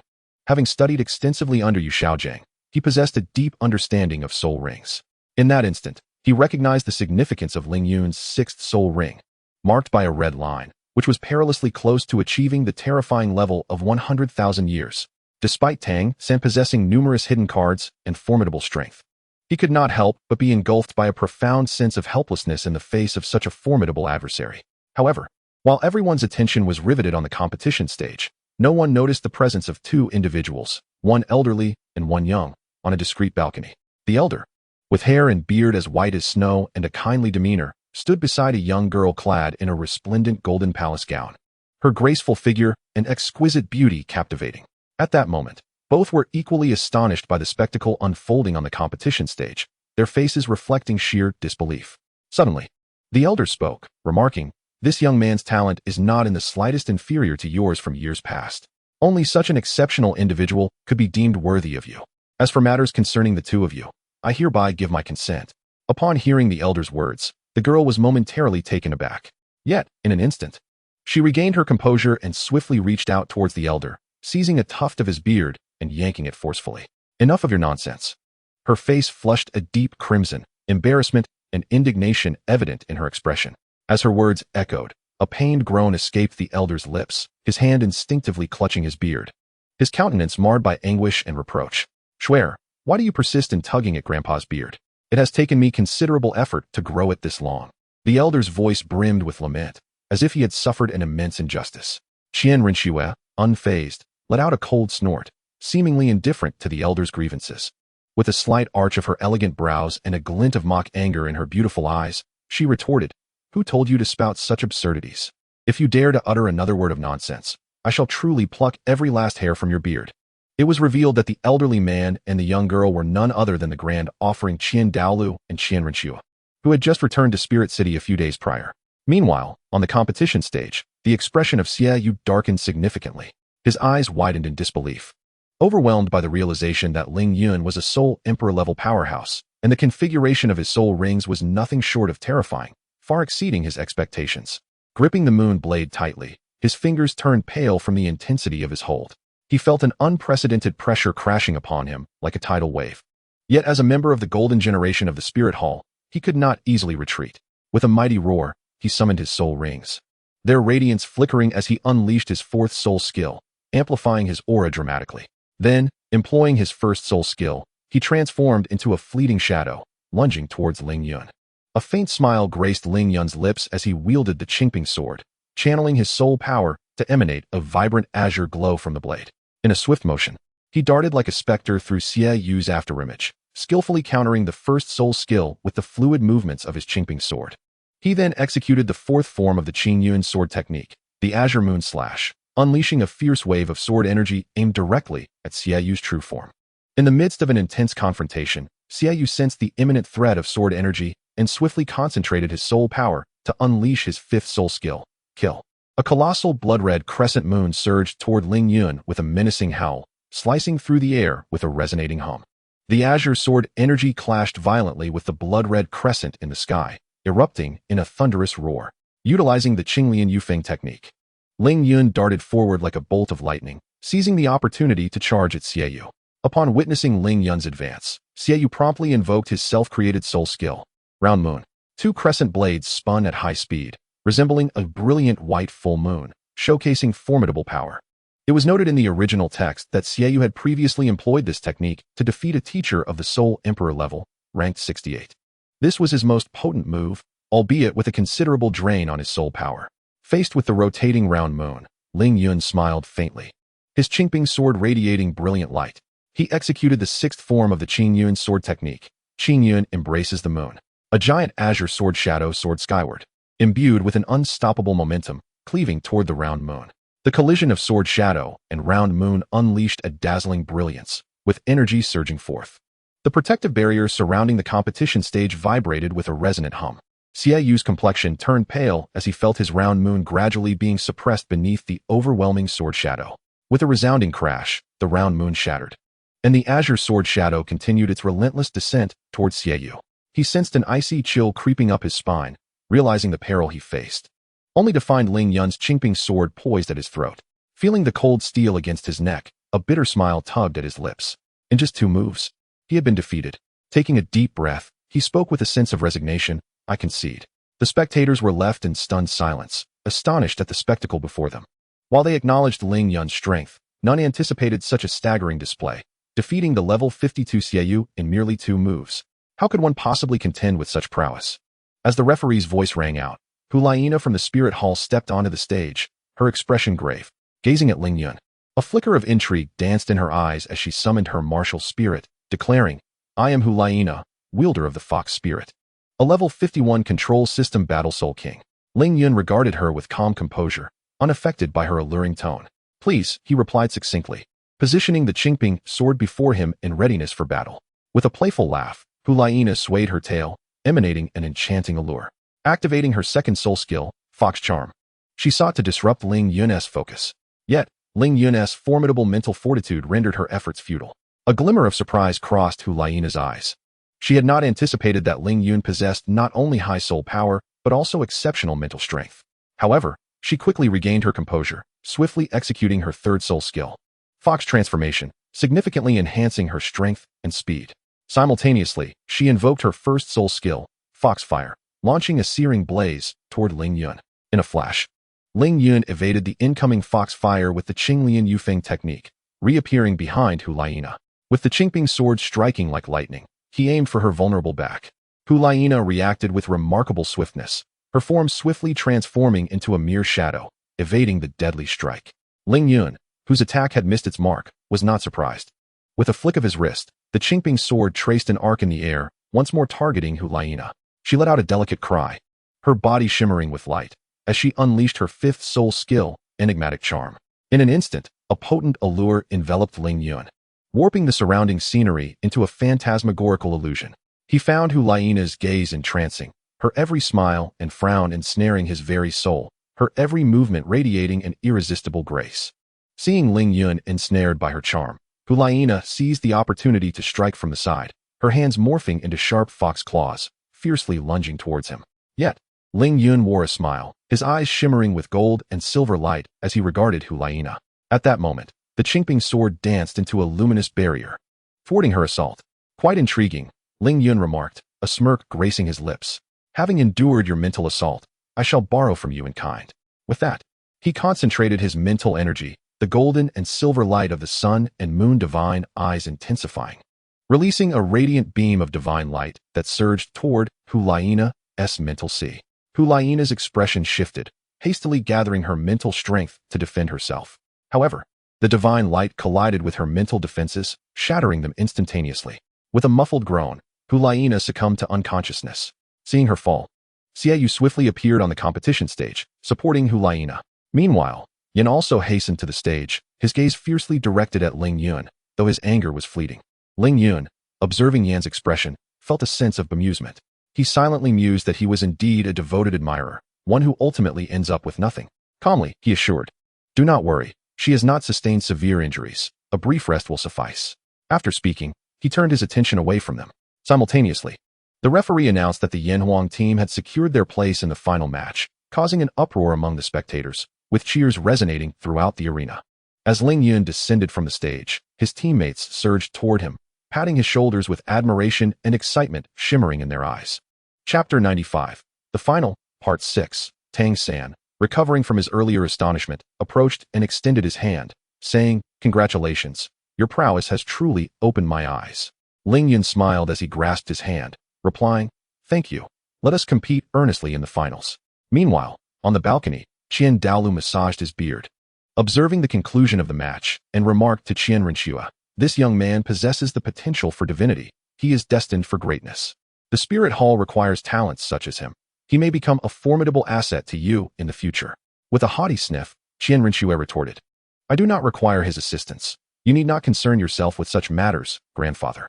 Nevertheless, her gaze instinctively drifted toward Ling Yun's direction. At this moment, Pope Bibidong sat majestically in the viewing area, her keen, eagle-like gaze fixated upon the Yanhuang team, as if she sought to penetrate their exterior and fathom every thought and strategy within. Bibidong contemplated the unfolding trajectory of the match. The sudden emergence of Ling Yun was undeniably a formidable challenge, one that could potentially render the meticulously orchestrated plans of the Spirit Hall into mere vapor. In the afternoon, the clash between the Shrek team and the Spirit Hall team was exceptionally fierce, with both sides exerting their utmost, neither yielding an inch. Although the members of the Shrek team were slightly inferior in individual ranks, they displayed astonishing synergy and cooperation that the Spirit Hall team could not match. While both teams possessed a martial soul fusion technique, the disparity in combat strength was quite evident. Ultimately, much like in the original narrative, Tang San utilized fragments of the 8 spider lances as hidden weapons, employing the bat wing reincarnation technique, ranked among the top 10 of Tang's sect's hidden weapons. To successfully ensnare all members of the Spirit Hall team in the lethal poison of the 8 spider lances, thus clinching victory in this contest.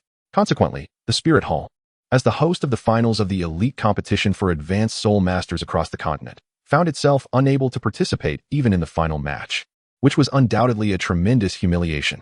The Spirit Hall had completely forfeited its eligibility for the championship, a result that astonished all. Finally, the resonant voice of the referee echoed throughout the arena, due to the severe injuries sustained by Tang San and his companions. In the interest of fairness and the safety of the competitors, all participants will be granted a 3-day respite. 3 days hence, we shall reconvene at the square before the Pope's Palace for the Ultimate Championship contest. After months of preliminary and advancement matches, both competitors and spectators were feeling weary. This 3-day break was undoubtedly a splendid opportunity for all to recuperate and adjust their states, allowing everyone to greet the finals in 3 days' time in optimal condition. During this brief interlude, none of the team members allowed themselves to slacken. They diligently practiced, hoping to elevate their strength further before the final showdown. In a resting chamber of the Yanhuang team, Ling Yun sat cross-legged, eyes tightly shut, hands forming seals as he quietly executed the Qingping Sword technique. With each breath, radiant azure light flickered around him, continuously absorbing the surrounding celestial soul power. At this moment, Ling Yun could distinctly sense that he was on the verge of breaking through his bottleneck. Though 3 days was a fleeting span, it was sufficient for him to elevate his soul power by 1 level. As Ling Yun immersed himself in his training, a faint sound of footsteps suddenly emerged from outside the room. He slowly opened his eyes and turned towards the door. Soon after, a voice called from outside, "Ling Yun, may we enter?"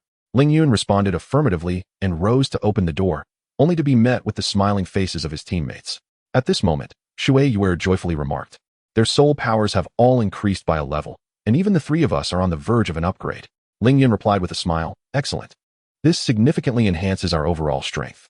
After spending some time conversing with the team members, everyone rose to return to their rooms to continue their cultivation.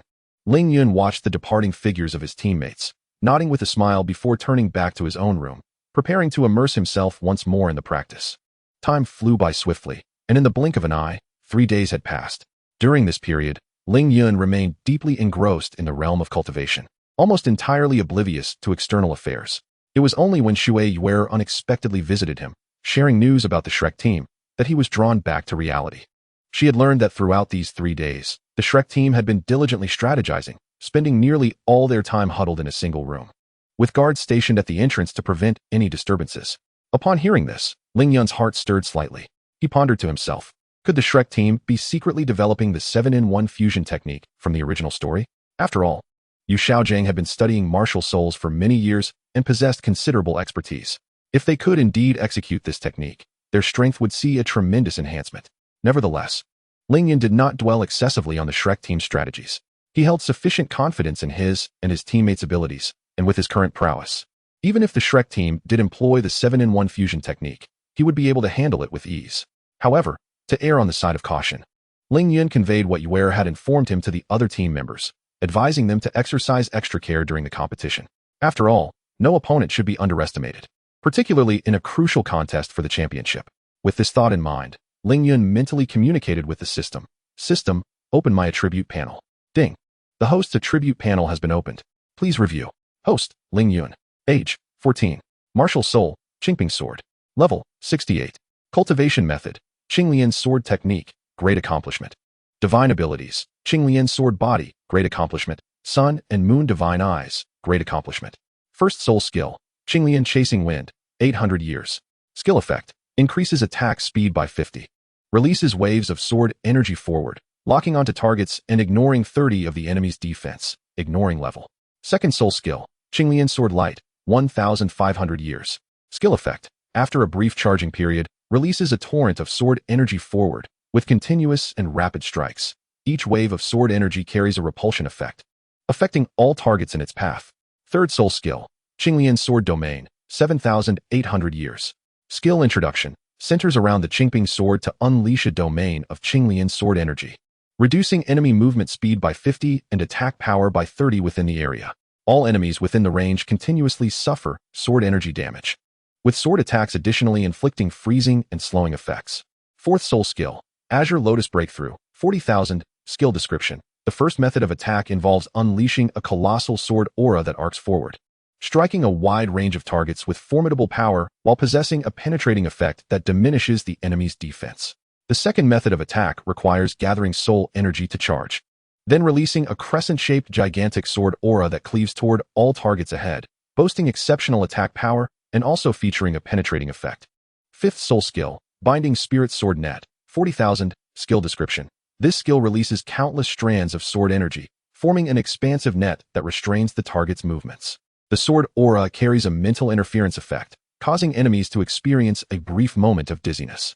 Sixth soul skill, All Swords Return to the Sect, 98,000, skill description, centering upon oneself.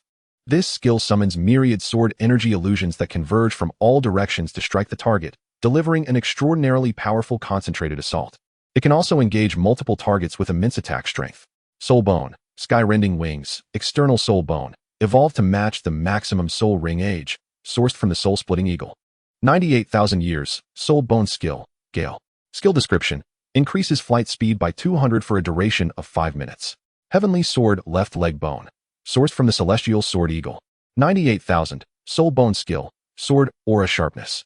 Skill description, a passive skill that enhances all sword aura attacks by an additional 40 attack power. Chapter 96, Who is the Champion?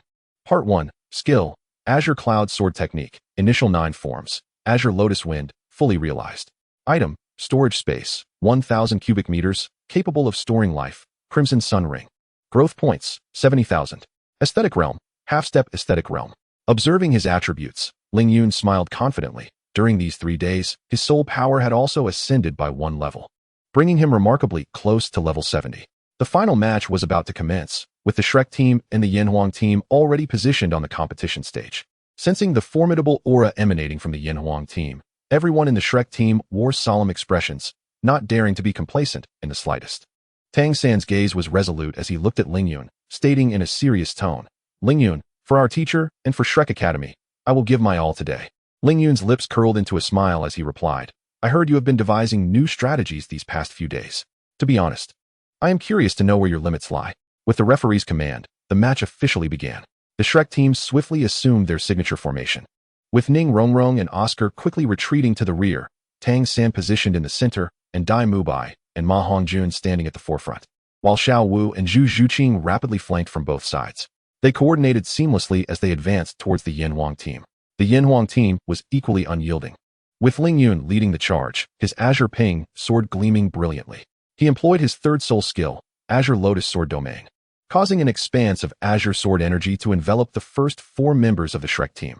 Dai Mubai and his companions felt their movement speed slow significantly, and upon sensing the relentless sword energy assaults within the domain, they immediately activated their defensive soul skills to counter the onslaught.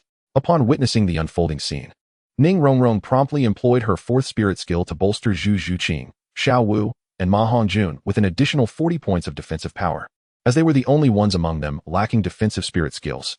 Observing this, Tang San swiftly unleashed the 3rd skill of his Blue-Silver Grass, Blue-Silver Bind, aiming to ensnare Ling Yun.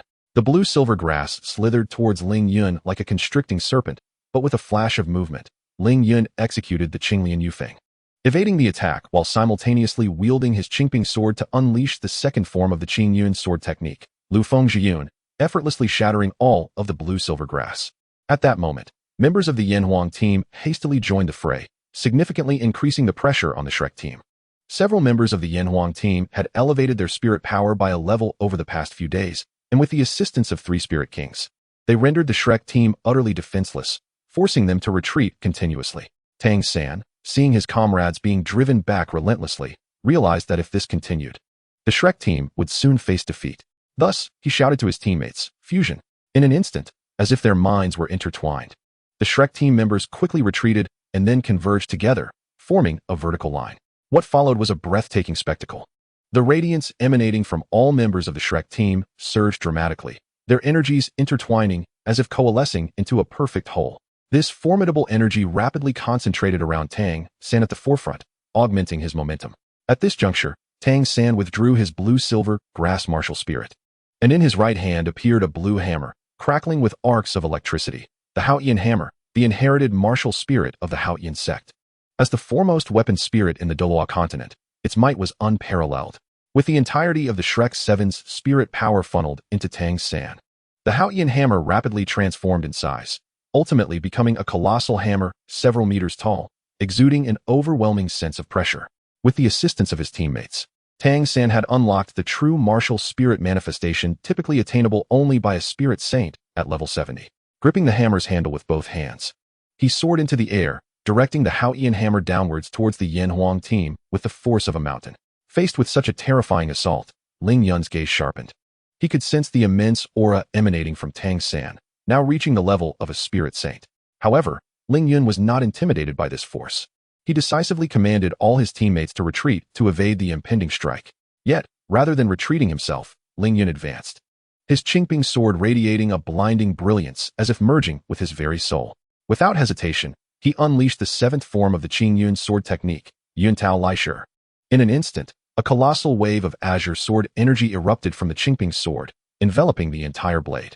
This sword energy surged forth like a massive azure dragon, lunging fiercely towards the Haotian hammer in Tang San's grasp. The Qingping sword and the Haotian hammer collided fiercely, generating a tremendous shockwave that caused the entire arena to tremble violently. A terrifying gust swept outward, reverberating through the surrounding air with a low hum. Members of the Yanhuang and Shrek teams were hurled off the stage by this force, landing below, while only Binger and her two companions managed to maintain their footing, thanks to their Soul King prowess.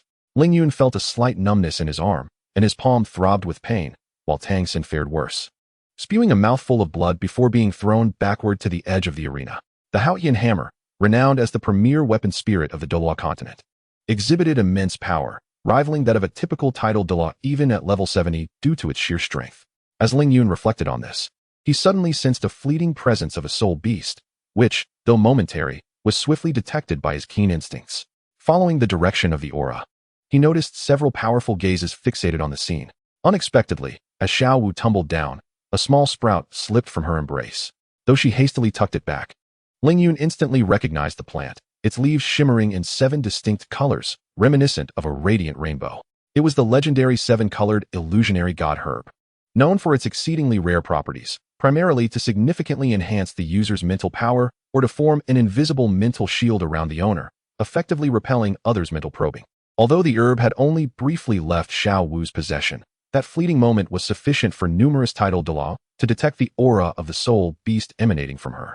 Xiao Wu, clearly aware of the implications, felt the weight of many sharp gazes, and her complexion turned as pale as a sheet, her already wan face reflecting a growing sense of dread. Meanwhile, before the hall of the Pope, the title Douluo were equally astonished by the spectacle. They stared wide-eyed at Xiao Wu, as though witnessing something profoundly unbelievable. Among them, the 3 title Douluo from the Spirit Hall exchanged glances with Bibi Dong, their eyes filled with astonishment. Sensing their scrutiny, Bibi Dong shook her head and calmly remarked, "There is no rush. We shall discuss this after the tournament concludes." At that moment, the Shrek 7, having exhausted their soul power after executing their combined technique, struggled to rise from the stage. Tang San, fighting through his fatigue, managed to stand, a bittersweet smile gracing his face as he glanced at Ling Yun and slowly uttered, "We have lost." Upon hearing Tang San's concession, the referee snapped out of his astonishment and promptly announced, "Congratulations to the Yanhuang team for their victory." The referee's declaration ignited the fervor of the audience, and the members of the Yanhuang team jumped with childlike excitement, jubilantly exclaiming, "Ha! We have won. We have triumphed as champions of this continental elite competition for advanced Soul Master Academies." Chapter 97. Who is the champion? Part 2. At that moment, Bibi Dong and all the title Douluo rose from their seats, taking a deep breath. In a calm voice, she declared, "Congratulations to the Yanhuang team for winning the championship of this elite competition." She then requested a representative from the Yanhuang team to step forward to receive the award. Ling Yun, accompanied by all his teammates, approached Bibi Dong and respectfully bowed. Bibi Dong regarded the members of the Yanhuang team and spoke, "You are all exceptionally talented and will undoubtedly become true powerhouses of the Douluo Continent. I wonder if you would consider joining the Spirit Hall." With a smile illuminating his face and determination in his eyes, Ling Yun stepped forward, addressing Bibi Dong and her companions with unwavering poise. "Thank you for your gracious offer, Your Holiness, but I have already established a sect, and my teammates have joined it. Therefore, I must respectfully decline your kind invitation. I hope for your understanding."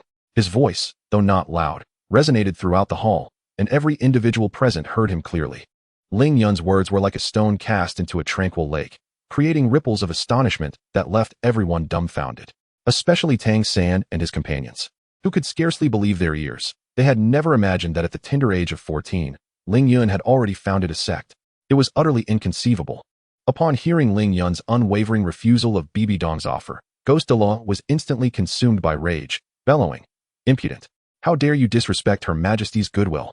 As his words faded, a formidable aura, akin to an overwhelming tide, surged toward Ling Yun. However, in a surprising turn of events, the pressure that descended upon Ling Yun seemed to vanish into the depths of the ocean without leaving a ripple. He stood his ground, as if the oppressive force bore no weight upon him. This scene left all present in utter disbelief, their eyes wide with astonishment as they gazed at Ling Yun. Even formidable figures like Bibi Dong and Ning Fengji were left speechless, unable to fathom how Ling Yun could withstand the pressure of a 93rd level title Douluo so effortlessly. Yet, even more astonishing was what unfolded next. Sensing that Ghost Douluo's pressure had ceased to escalate, Ling Yun allowed a smile to grace his lips, and his own aura surged forth unrestrained, forcefully pushing back against Ghost Douluo's might, causing him to stagger back 2 steps. As Ghost Douluo prepared to retaliate, Douluo Bo appeared beside Ling Yun in a flash, releasing his own imposing aura. With a mocking tone, he remarked, "What is this? Are you planning to make a move against our sect?" Startled, Ghost Douluo responded, "Your sect leader. Do you mean this boy is your sect leader?" As soon as the words left his mouth, he felt Douluo Bo's aura and gasped in disbelief. "How is this possible? You are already at level 95. Why, is it not permissible?" replied the expressionless Douluo Bo. "I am Douluo Bo, now the second elder of the Yanhuang sect." With these words, the atmosphere became tumultuous, and the crowd buzzed with chatter.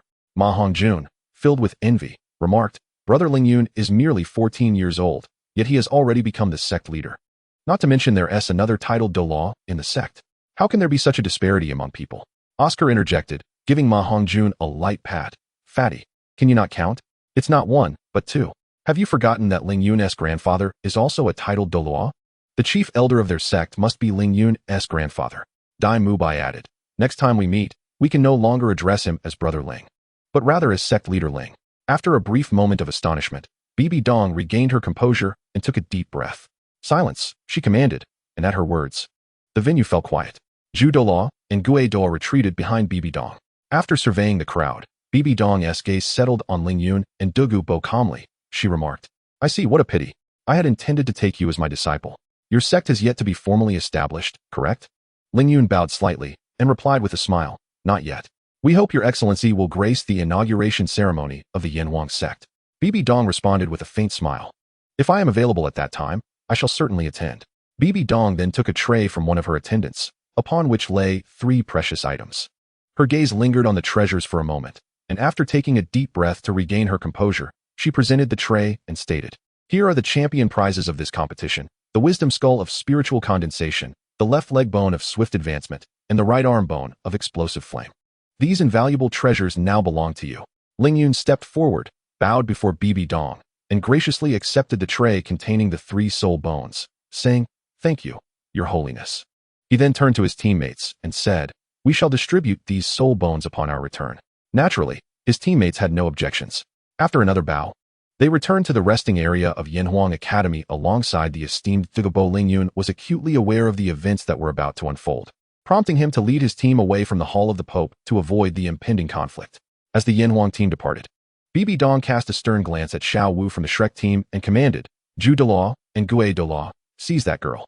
Upon hearing Bibi Dong's voice, Ling Yun recognized that a renowned scene from the original text was about to materialize, a declaration of love transcending species. Indeed, after some back and forth, Tang San uttered the classic line, "What if you are human? What if you are a soul beast? All I know is, you are my beloved." Each time he heard this line in the past, it stirred deep emotions within him, inevitably leading him to recall the subsequent words, "Revive, my beloved." After finishing the original work, Ling Yun couldn't help but feel that Tang San should have said, "Silly girl, my mother is also a soul beast. I am but a branch." As Ling Yun pondered this in his heart, he was suddenly interrupted by Yu Er's untimely exclamation, "How romantic! How touching!" Turning at the sound, Ling Yun saw Bing Er and Yu Er gazing enviously at Xiao Wu and then turning their attention to him in unison. Even those nearby, upon hearing the commotion, turned to look. A few dark lines appeared on Ling Yun's forehead as he hurriedly pulled Bing Er and Yu Er closer. Just then, much like in the original narrative, as the battle commenced, Tang Hao made a grand entrance above the square, exuding an air of undeniable prestige. With a powerful strike of his hammer, He whisked Tang San and Xiao Wu away, leaving behind the Shrek 7 monsters and Yu Xiaojiang, who were bound by their oath of life and death. Although these events were not elaborately depicted in the original text, one can imagine that had Bibi Dong not considered her past ties with Yu Xiaojiang. Given the overwhelming might of the Spirit Hall at that time, none among them would have escaped unscathed from Spirit City, not even the formidable Dai Mubai and Lu Erlong. With Tang Hao successfully rescuing Tang San and Xiao Wu, this thrilling episode finally came to a close. All participating teams began to leave Spirit City in succession, embarking on their respective journeys home. Among them, Flander led the Shrek Academy group alongside the Yin Huang team, ostensibly to look out for each other and ensure safety. However, Flander was acutely aware of the Spirit Hall's stance towards them. After all, with Tang San and Xiao Wu's unique identities and their close relationship with him, he feared that the Spirit Hall would not easily let them go. Chapter 98, Yin Huang Sect. Time flew by. And with the successful conclusion of the elite competition for senior Soul Master academies across the continent, several monumental pieces of news swept across the land like a whirlwind. Among them, the most eye-catching was undoubtedly the Yin Huang team emerging victorious in this fierce contest, clinching the championship title and bringing unparalleled glory to the Yin Huang Senior Soul Master Academy, along with 3 rare soul bones originally intended for the Spirit Hall's Golden Generation team. Yet this was not all. Among the myriad astonishing news, the most talked about was the outstanding performance of the Yin Huang team's captain, Ling Yun. At merely 14 years of age, Ling Yun had astonishingly reached the remarkable rank of a level 68 high-ranking Soul Emperor. This achievement not only made him the youngest Soul Emperor in the annals of the continent's history, but also filled people's hearts with boundless expectations for his future development. Some even speculated that Ling Yun might surpass Tang Hao's astonishing record of becoming a title Douluo at the age of 44. In addition to Ling Yun's formidable prowess, another highly anticipated piece of news was his impending establishment of a brand new sect, the Yin Huang sect. This announcement was akin to a bombshell, igniting a fervor across the continent, with many speculating how this new sect might alter the existing landscape of power. To the astonishment of all, the leader of the Yin Huang sect is not the level 95 Azure Phoenix Douluo or the level 95 Poison Douluo, but rather the mere 14-year-old Ling Yun. It is widely acknowledged that the Yin Huang sect will boast 2 level 95 title Douluo at its helm, a clear testament to its formidable strength. Once officially established, the Yin Huang sect is poised to supplant the current Blue Lightning Tyrant Dragon sect, potentially ascending to become the 3rd-ranked sect in the continent. Moreover, there is exhilarating news. All disciples who join the Yin Huang sect will have the opportunity to learn its unique cultivation technique, the Wuxiang Divine Art. This technique is reputed to significantly enhance the speed and quality of soul power cultivation, serving as an immense boon to the growth of all disciples within the sect. Upon joining the Yin Huang sect, a Soul Master's cultivation speed will see a remarkable increase. At the same time, another piece of highly discussed news has emerged. The esteemed Shrek Academy's Xiao Wu is, astonishingly, a transformed spirit beast of 100,000 years.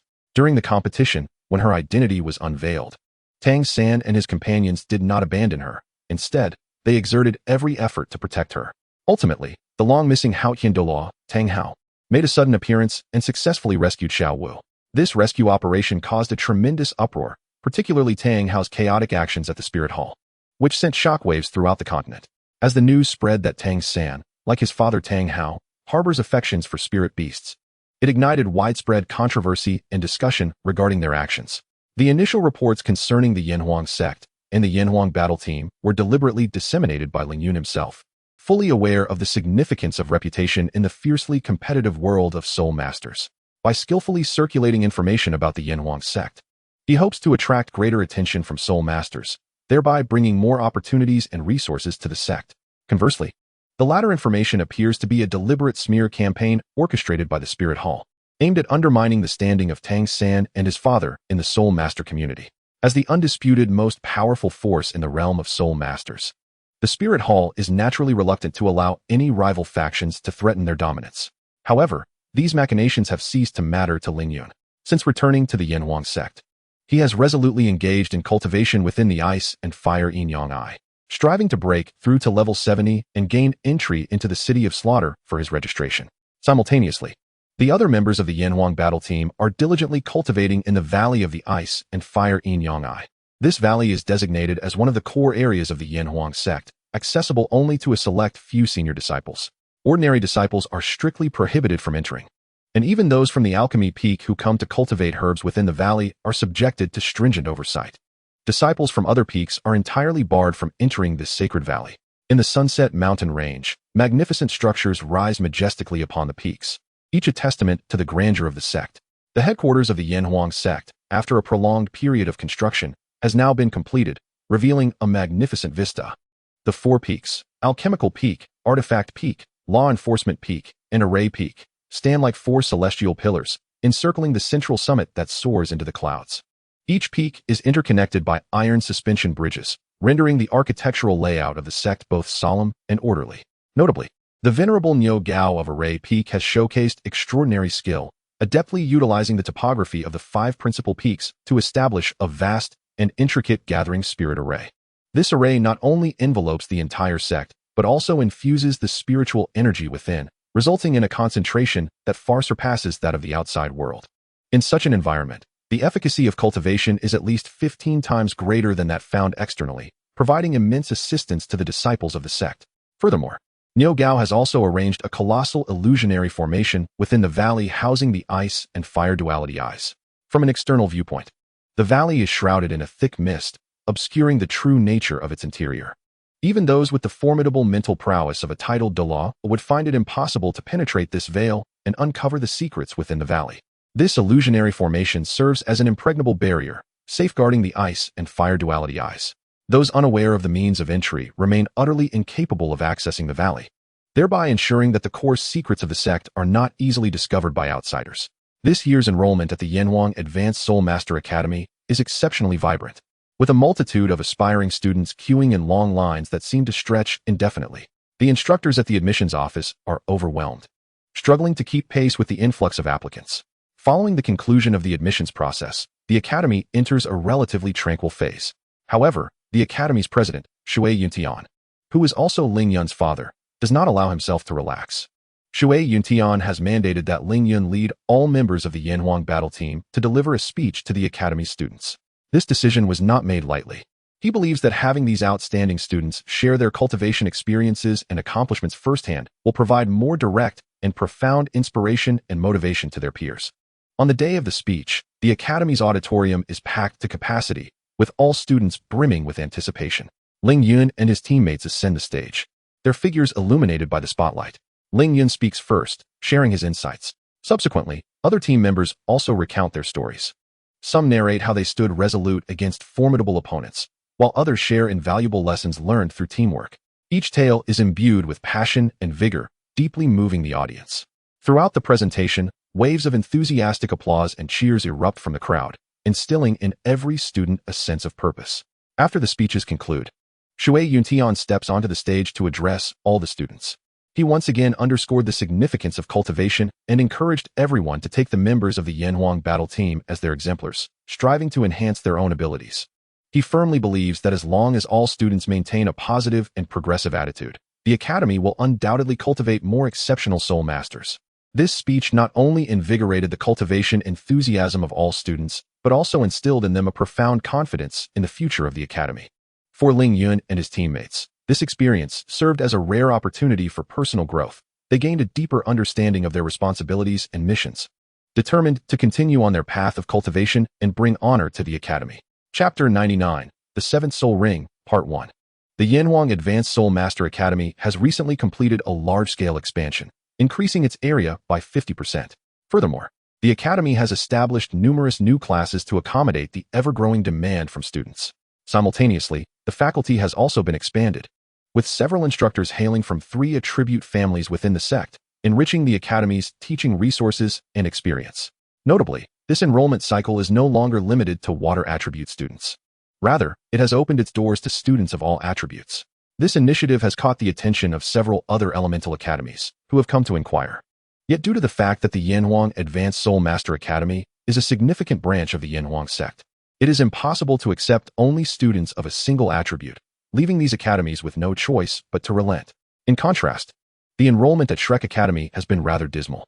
Despite the Shrek battle team's commendable performance in the elite competition among advanced soul master academies across the continent, the powerful promotional campaign by the Spirit Hall has rendered the academy's enrollment office unusually quiet. Apart from a few impoverished civilians, hardly any other students have come forward to register. To remedy this situation, Dean Flander has exerted considerable effort, employing a series of corrective measures. However, the effectiveness of these endeavors has been minimal, and the enrollment situation remains bleak. Since the conclusion of the competition, the members of Shrek Academy have dispersed in different directions. Tang San and Xiao Wu have been silent since their departure, seemingly having evaporated into thin air. Dai Mubai and Zhu Zhuqing, having triumphed over Davis and Zhu Zhuyun in the competition, exhibited formidable strength and have already qualified to return to the Star Luo Empire, embarking on their journey back to Star Luo City to contend for the throne against Davis. Ning Rongrong has also returned to the Seven Treasures Glazed Tile sect alongside her father, Ning Fengji, to further her studies and cultivation. Meanwhile, Ma Hongjun and Oscar chose to leave Shrek Academy after graduation to travel the continent, seeking experiences to enhance their abilities. Today, Shrek Academy finds itself isolated and in unprecedented turmoil. Even the Blue Lightning Tyrant Dragon Clan, which had some ties to the academy, has chosen to remain aloof due to the matters concerning Yu Xiaojiang and Lu Erlong, refraining from offering assistance. Time flies, and in the blink of an eye, more than half a year has passed. During this period, Ling Yun has been diligently engaged in his cultivation. After 6 months of relentless effort, Ling Yun finally succeeded in elevating his soul power to level 70. At this moment, within the Grand Hall atop the main peak of the Yanhuang sect, all high-ranking officials had gathered together. Above the hall, 5 chairs were arranged, with the 2 flanking seats slightly lower than the central one, creating a harmonious tiered layout. Below the steps, 2 neat rows of chairs were aligned, each containing a dozen or so seats. At this moment, Ling Yun occupied the central chair at the top, with his father, Shui Yuntian, seated to his left. Shui Yuntian was not only Ling Yun's father, but also the dean of Yanhuang Academy and the vice leader of the sect. In the row beneath his father sat all the members of the Yanhuang battle team. To Ling Yun's right sat the esteemed senior, Douluo, and in the row beneath him were several senior figures from Yogao and various elders from different peaks. As Ling Yun surveyed the assembled crowd and noted that everyone was present, an indescribable emotion welled up within him. Taking a deep breath, he gradually spoke. Ladies and gentlemen, after this period of cultivation, I have successfully broken through to level 70 in my soul power. His voice echoed throughout the chamber, stirring a mild commotion among the attendees. Expressions of astonishment appeared on many faces, clearly taken aback by Ling Yun's rapid advancement. After a brief pause, Ling Yun continued, "This afternoon, I will accompany 2 esteemed elders to the Star Do Forest to acquire my 7th soul ring. This mission is of utmost importance. Once I obtain the 7th soul ring, my combat power will exceed level 95, thereby strengthening our sect significantly. Thus, we must devote ourselves fully to ensure the successful completion of this task." Upon hearing Ling Yun's words, everyone felt a surge of excitement, understanding the profound implications of possessing a combat power of level 95 for the sect. Ling Yun went on, "Upon our return, the grand ceremony for the establishment of our sect will officially commence. During this interim, I will rely on all of you esteemed seniors to manage various affairs within the sect. In particular, please ensure that all invitations to the major factions are prepared, as disciples from the law enforcement peak will be responsible for delivering them." At this juncture, Ling Yun's gaze shifted towards his father, and with a smile, he added, "As for the Spirit Hall, I will leave that task to you, father." His father, sensing Ling Yun's gaze, nodded with a smile and replied, "Very well. I will personally handle matters with the Spirit Hall." Ling Yun looked around and noticed that several other seniors had also turned their attention to his father, evidently in approval of this arrangement. Satisfied, Ling Yun nodded and then turned his gaze towards Bing Air and the others, stating, "As for you all, during this time, please assist Peak Master Niu Gao with the recruitment of new disciples for the sect. After all, your reputations in the martial world are quite notable, and I believe you will excel in this task." Bing Air and her companions nodded in unison, their faces reflecting earnestness. "Rest assured, Sect Master. We will diligently assist Senior Niu Gao," they responded. Subsequently, the meeting delved into various details regarding the journey to the Star Do Forest and the preparations for the grand ceremony of the sect's establishment. Once all arrangements were finalized, the attendees dispersed, each preoccupied with their respective tasks. In the afternoon, Ling Yun, accompanied by his grandfather and the esteemed Senior Douluo, embarked on their journey to the Star Do Forest. With the swiftness of the trio, they arrived at their destination within a mere 2 days, encountering no unforeseen incidents along the way. Upon entering the Star Do Forest, they were immediately enveloped by the dense aura of soul beasts. Without pausing, they proceeded directly to the core region of the forest. As they ventured into this central area, they discerned the lingering traces of various high-ranking soul beasts. Remaining ever vigilant of their surroundings, they cautiously advanced deeper into the woods. Prior to their departure, the Yinhuang sect had invested certain benefits to acquire vital information from the sword Douluo Xin of the Seven Treasure Glazed Tile sect. He had informed them of an ancient sword dragon, exceeding 100,000 years of age, concealed to the south of the core region, which could serve as Ling Yun's seventh soul ring. Thus, the trio set their course southward, commencing their search. After an entire morning of relentless pursuit, they finally stumbled upon the ancient sword dragon in a tranquil valley. However, as Ling Yun beheld this creature, his expression instantly shifted to one of grave concern. He hastily whispered for his grandfather and Douluo Bo to halt. Wait. Ling Yun's voice bore a weight of urgency. The information provided by the sword Douluo was erroneous. This was not an ordinary 100,000 year-soul beast, but rather a fearsome beast boasting an age of 200,000 years. It possesses formidable strength, and we must act swiftly, leaving it no opportunity to breathe. Otherwise, should we attract the attention of the other soul beast overlords within the core region, we would find ourselves in dire peril. Upon hearing Ling Yun's words, Shui Jun and Douluo Bo's expressions grew exceedingly serious. They understood the gravity of the situation and nodded in agreement. In an instant, Ling Yun, Shui Jun, and Douluo Bo arranged their battle formation, unleashing their martial spirits. A powerful aura surged forth, reminiscent of tumultuous waves spreading rapidly. Shui Jun took a deep breath, his soul power coursing vigorously within him, causing the soul rings adorning him to radiate brilliant light, as if amassing boundless energy, poised to unleash a lethal strike at any moment. Meanwhile, with a flourish of his hands, Douluo Bo summoned forth a vast expanse of venom, billowing forth like a dark, toxic smoke, akin to the tendrils of a demon, surging menacingly toward the ancient sword dragon. Clearly sensing the threat posed by this noxious force, the ancient sword dragon emitted a deafening roar, its voice echoing through the forest, causing the very ground to tremble. In the next moment, its colossal body quaked violently, toppling the surrounding trees as if they were mere twigs caught in a tempest. The tail of the ancient sword dragon was as unyielding as steel. With a powerful sweep, it stirred up a tempest that dispersed the lethal toxins of Douluo Bo.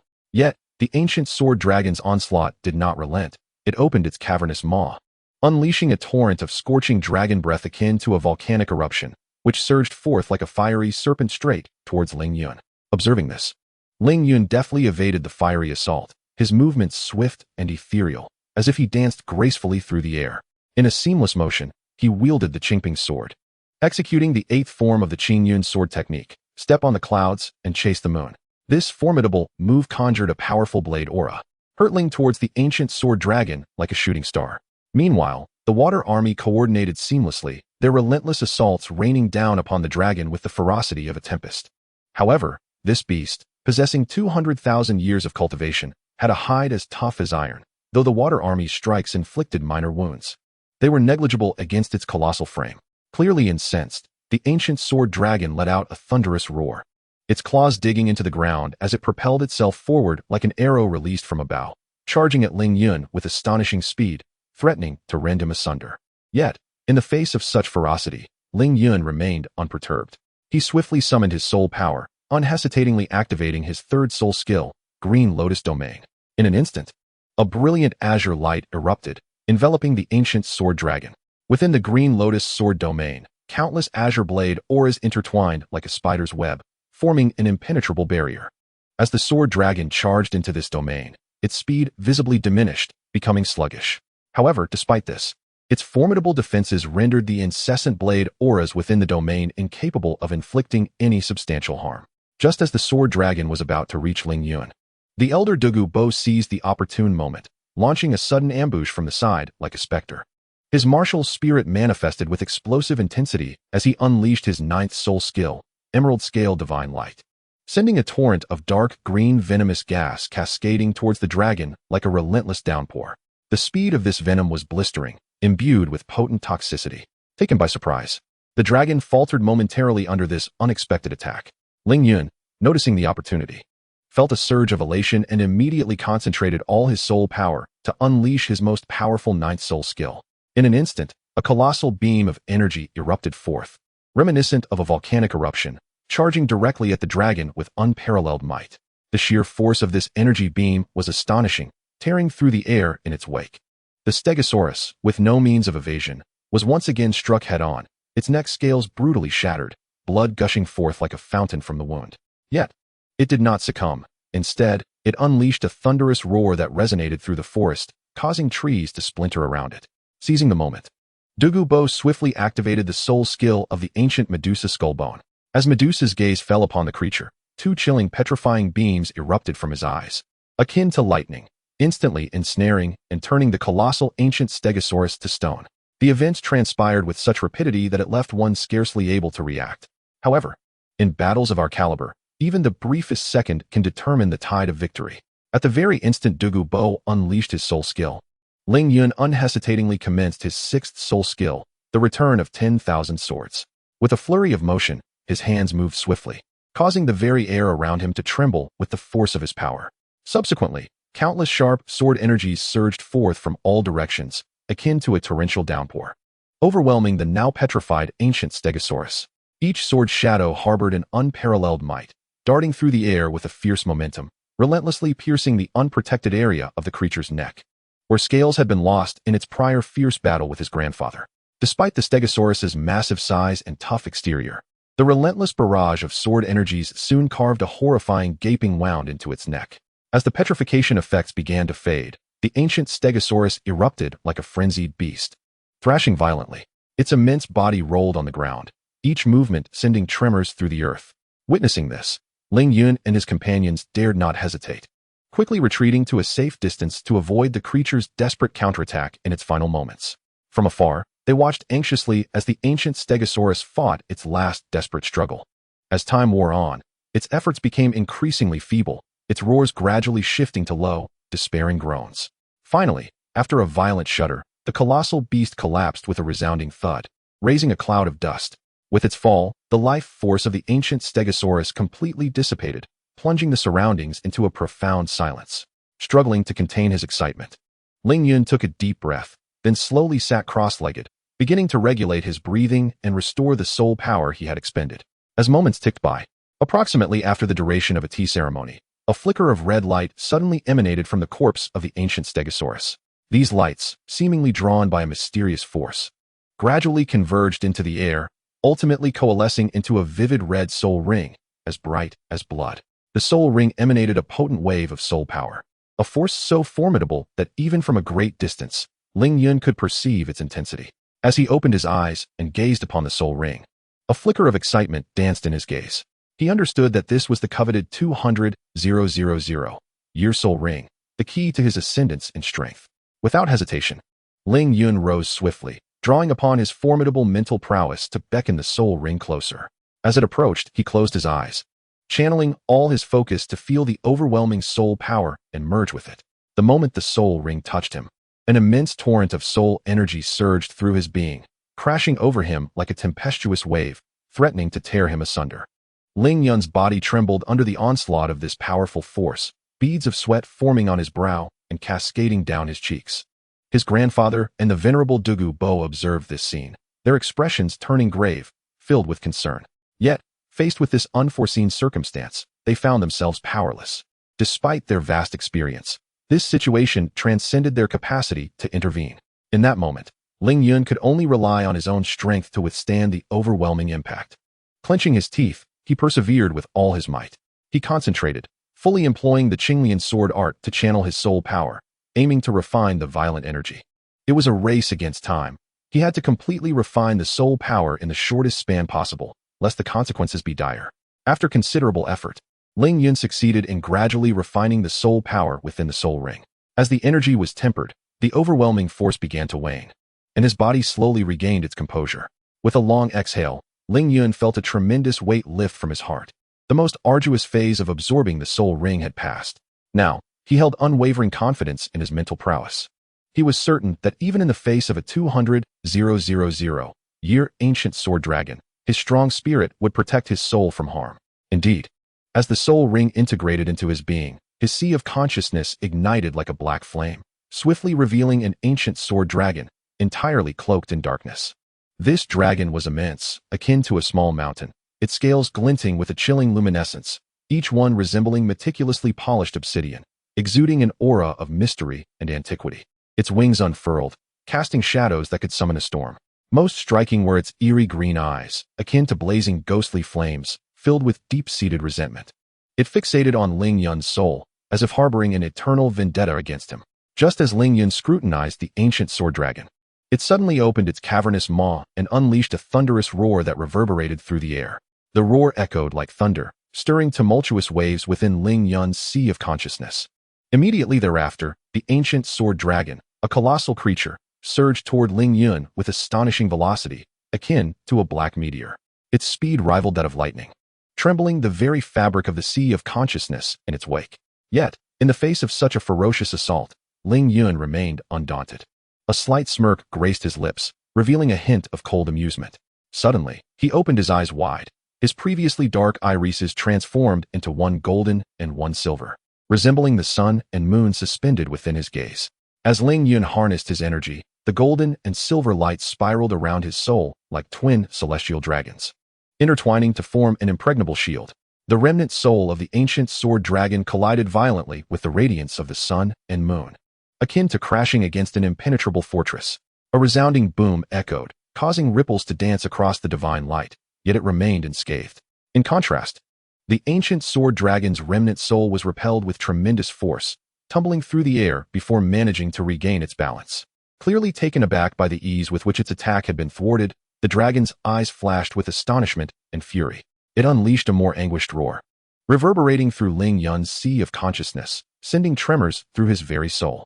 However, Ling Yun was not intimidated by this terrifying roar. The brilliance of his sun and moon divine eyes intensified, the golden and silver light intertwining to form a dazzling beam that struck the ancient sword dragon with unrelenting force.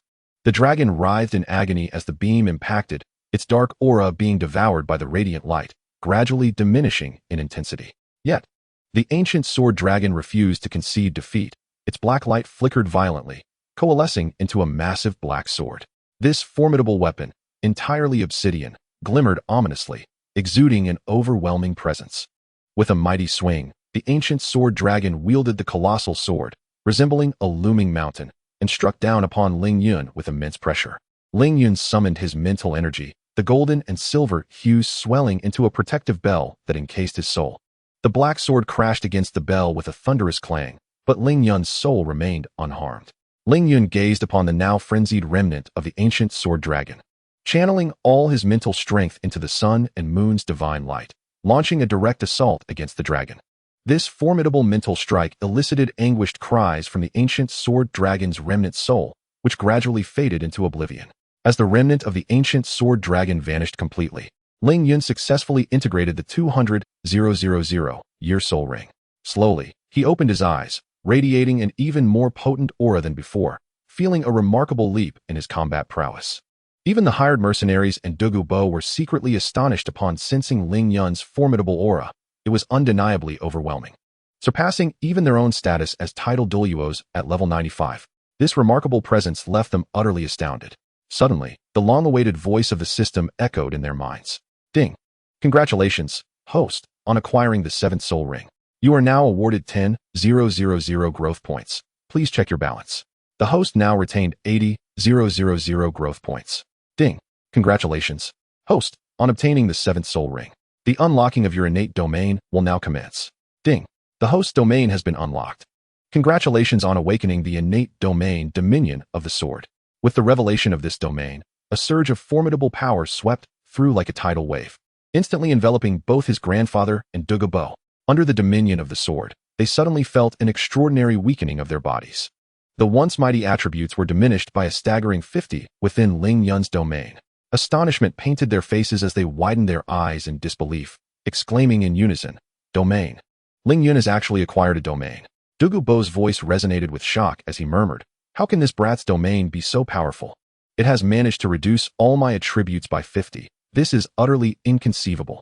His grandfather was equally taken aback, his eyes bulging as he remarked, "Indeed, though there are a few powerful soul masters on the continent who possess domains, I have never heard of one with such overwhelming might." At this moment, Ling Yun himself was also filled with surprise. He had once pondered why he lacked a domain upon awakening his martial soul. Given that in many fan fiction narratives of Douluo, soul masters with divine martial souls often comprehend a domain related to their martial spirit upon awakening. Initially, Ling Yun believed his lack of understanding was due to insufficient comprehension, never suspecting that the system had sealed his domain, especially one of such astonishing power. Upon discerning the message from the system, he realized that the so-called innate domain was intricately linked to his martial soul. This type of domain would naturally accompany the awakening of the martial soul, becoming an integral part of it. Contemplating this, Ling Yun's brow furrowed deeply, and dissatisfaction surged within him like a tide. He immediately queried the system. System, why did you seal my domain? Provide me with a reasonable explanation. Accompanied by the familiar ding, the system's response resonated in his mind. The host's innate domain is too powerful. This system feared that you, just beginning to awaken your martial soul, would be unable to harness its potential. Ling Yun's expression morphed into one of incredulity as he retorted, is that truly your justification? I am not a child. I possess an adult spirit. Regardless of how formidable the domain may be, you should not confine it until level 70. You could have unsealed the domain when I reached level 30 or 40, yet you chose to delay it until I attained level 70. Surely, you haven't forgotten, have you? At this moment, the system's voice stammered, well. Upon hearing this hesitant response, Ling Yun immediately understood that the faulty system had likely neglected this matter. He promptly remarked, you indeed have forgotten. Then, with a shift in his thoughts, Ling Yun continued, do you realize the immense psychological harm that your sealing of my domain has inflicted upon me? This injury is irreparable. Thus, you must provide me with adequate compensation. However, the system's reply left Ling Yun speechless. Ding. This system possesses no tangible items, so do not harbor any unrealistic expectations. Hearing this, Ling Yun sensed an opportunity and swiftly replied, while you may lack physical items, surely you must have some techniques available. I do not desire much. Perhaps 10 volumes of something like the ninefold yuan skill, or even 8 would suffice. Ding. If you are still half asleep, lie down for a moment. This system does not possess such items, only a single volume of the Nine manual. Would you like it or not? Upon seeing the system's message, Ling Yun immediately exclaimed, yes, I want it. No sooner had he spoken than the system's voice chimed in. Ding. Congratulations, host, you have acquired the Nine manual.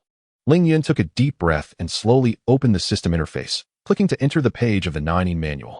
The Nine manual, a legendary martial arts scripture, is a divine technique from a highly popular novel in a past life. Its origins trace back to the reign of Emperor Huizong of the Song dynasty. At that time, Huang Chang, under the emperor's command, led an army to eradicate the Ming sect. This war unleashed a torrent of bloodshed in the martial world, and Huang Chang forged deep enmities with numerous martial artists. Subsequently, in retaliation from these martial experts, Huang Chang's family met with tragic demise. Overwhelmed with grief yet powerless to reverse fate, he fled alone to desolate lands. There, he devoted himself to rigorous training, and after more than 40 years, he ultimately comprehended the methods to counter his adversary's martial arts. These counter techniques were meticulously organized by Huang Chang into a monumental work titled the Nine Manual. This scripture is divided into 2 volumes, each imbued with boundless martial mysteries. The first volume primarily encompasses Taoist internal cultivation techniques, including the 9 divine skill and other significant principles. These techniques elucidate the profound truths of harmonizing yin and yang, as well as the interplay of the substantial and the insubstantial, which are crucial for practitioners to enhance their internal energy. The second volume serves as a compendium of martial arts techniques, cataloging a diverse array of martial skills. Among them, the methods of bone shattering and muscle stringing, flying cotton power, serpent-like movements, soul-shifting technique, heart-crushing palm, resilient divine claw, 5-string wave, great demon suppression fist, and white python whip technique are the essence of the Nine manual. These techniques are diverse and formidable, suitable for various combat scenarios. Whether engaging in close-quarters combat or long-range assaults, the Nine manual offers corresponding strategies to counter any situation. The entire scripture functions as an encyclopedia of martial arts, encompassing knowledge across internal and external skills, lightness techniques, and medical arts. Its existence undoubtedly represents a treasure within the martial realm, drawing countless heroes eager to uncover its profound secrets. After perusing the introduction to the Nine manual, Ling Yun could not help but feel a surge of emotion. The immense power encapsulated within this manual is truly astonishing. Although the reward holds little practical significance for Ling Yun himself, the diverse array of martial arts it encompasses is remarkably comprehensive. Whether it be internal cultivation methods, fist techniques, palm arts, swordplay, or leg techniques, it nearly encompasses all prevalent martial arts schools. Such an all-encompassing compilation of skills is undoubtedly a treasure that serves as the cornerstone of any sect. With the Nine manual in hand, the disciples of the sect will have a wider selection of martial arts to choose from and cultivate. They can delve into the disciplines that resonate with their personal characteristics and preferences. Consequently, the disciple's strength will surely see a significant enhancement, and the overall power of the sect will ascend to new heights. As Ling Yun contemplated this, a satisfied smile graced his face. He could almost envision the sect flourishing and thriving, bolstered by the 9 manual. Subsequently, Ling Yun's gaze shifted to his innate domain, the Master of Swords. The effects of this domain are straightforward yet potent. All of his attributes are augmented by 50, while all attributes of his enemies are diminished by 50. Such a direct and formidable effect requires little elaboration, as it vividly illustrates the domain's might. Ling Yun composed himself slightly, gradually retracting the Master of Swords domain back into his being. He then rose slowly, closed his eyes, and centered his mind to keenly perceive the changes and influences brought about by his 7th soul skill, the Ancient Sword Dragon, aged 200,000 years. Bestowed upon Ling Yun a powerful soul skill, the true body of the Azure Blade. The skill effect manifests his martial soul as a long sword radiating azure light, augmenting all attributes by 200 and imbuing his attacks with a faint, low-level sword aura capable of severing various energy assaults and shields. When the martial soul's true form is evoked, the soul skills below the 7th soul ring incur no cooldown time. As Ling Yun rose, Shui Jun and the venerable Douluo hurriedly approached, expressing their concern. "How are you? Are you injured?" Ling Yun shook his head and replied, "I have sustained no injuries. My mental strength far surpasses my soul power level, making the absorption of the soul ring most perilous during the initial phase." Douluo interjected, "That is a relief. Let us quickly ascertain which part of the ancient sword dragon yielded a soul bone." Shui Jun added, "Indeed, let us see. A soul beast over 100,000 years old is guaranteed to produce a soul bone." Hearing their words, Ling Yun promptly approached the corpse of the ancient sword dragon, observing intently. As he scrutinized the remains, he noticed a bright light flickering at the right leg of the ancient sword dragon. Based on prior experience, it was evident that this ancient sword dragon had produced a soul bone from its right leg. Ling Yun brought his fingers together, unleashing a sharp sword aura that sliced through the right leg of the ancient sword dragon. The defenses of a deceased body are far weaker than when alive, allowing Ling Yun to sever it with ease. As the right leg detached, the soul bone was fully revealed. Similar to the previously acquired left leg soul bone, this right leg soul bone is remarkably intact, with even the toe bones fully developed. In Chapter 103, yet another soul bone emerges. Ling Yun approached the water army, holding the right leg soul bone, and remarked, "Indeed, this soul bone, born from a 200,000-year-old soul beast, is exceptionally complete. Even its toe bones are fully formed." The water army and Douluo gazed at the soul bone, filled with deep emotions. They then advised, "Seize the opportunity while there is still time, quickly fuse with it." Ling Yun nodded, accepting their counsel without hesitation. He found a tranquil spot to sit, and began the fusion with this precious right leg soul bone. At the moment Ling Yun's right leg made contact with the soul bone, a powerful force surged through his leg and into his body. This force was so formidable that it rivaled the impact felt during the fusion with the 200,000-year soul ring, causing his body to tremble slightly. In an instant, beads of sweat formed on Ling Yun's forehead, cascading down his cheeks and soaking his attire. He gritted his teeth, enduring the excruciating pain brought on by this force, resolute in his determination to not yield even a fraction.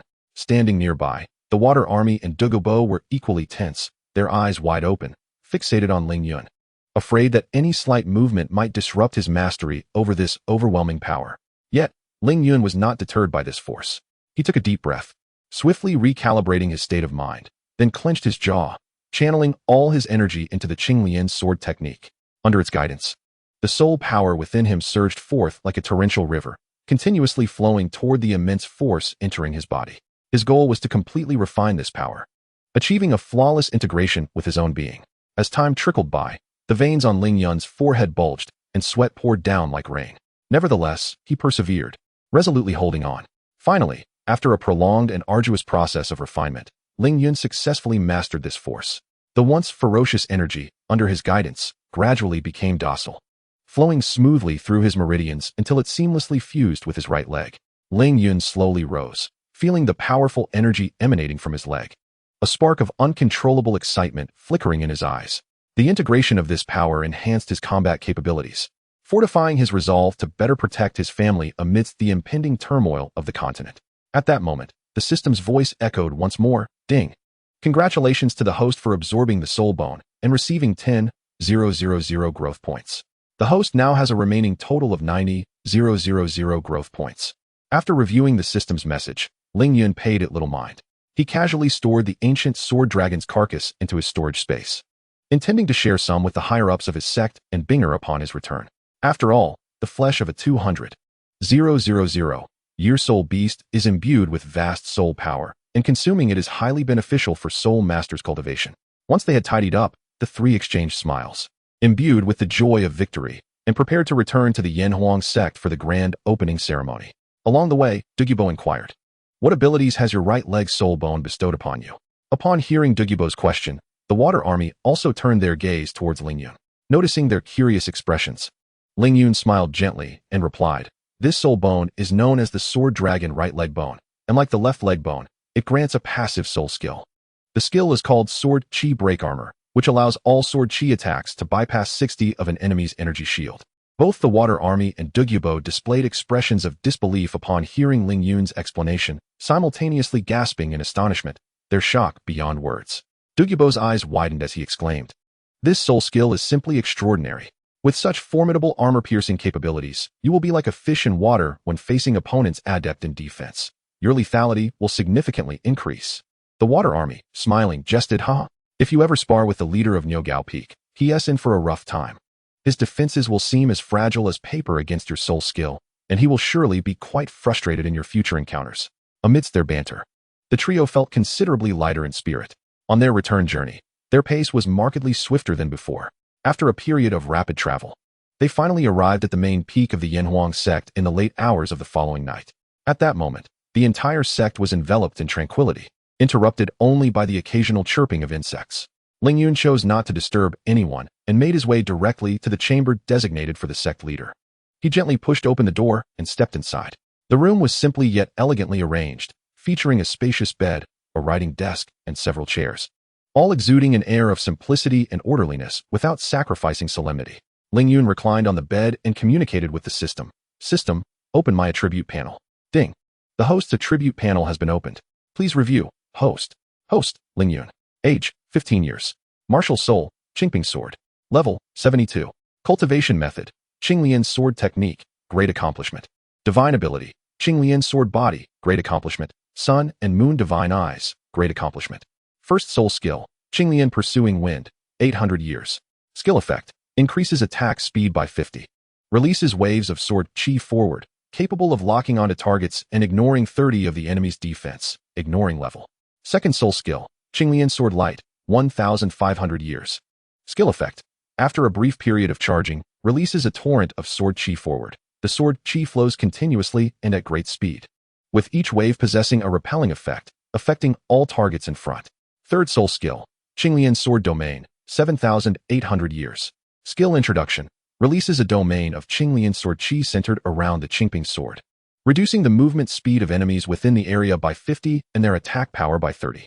All enemies within the domain continuously suffer Sword Chi damage, with the Sword Chi attack also inflicting freezing and slowing effects.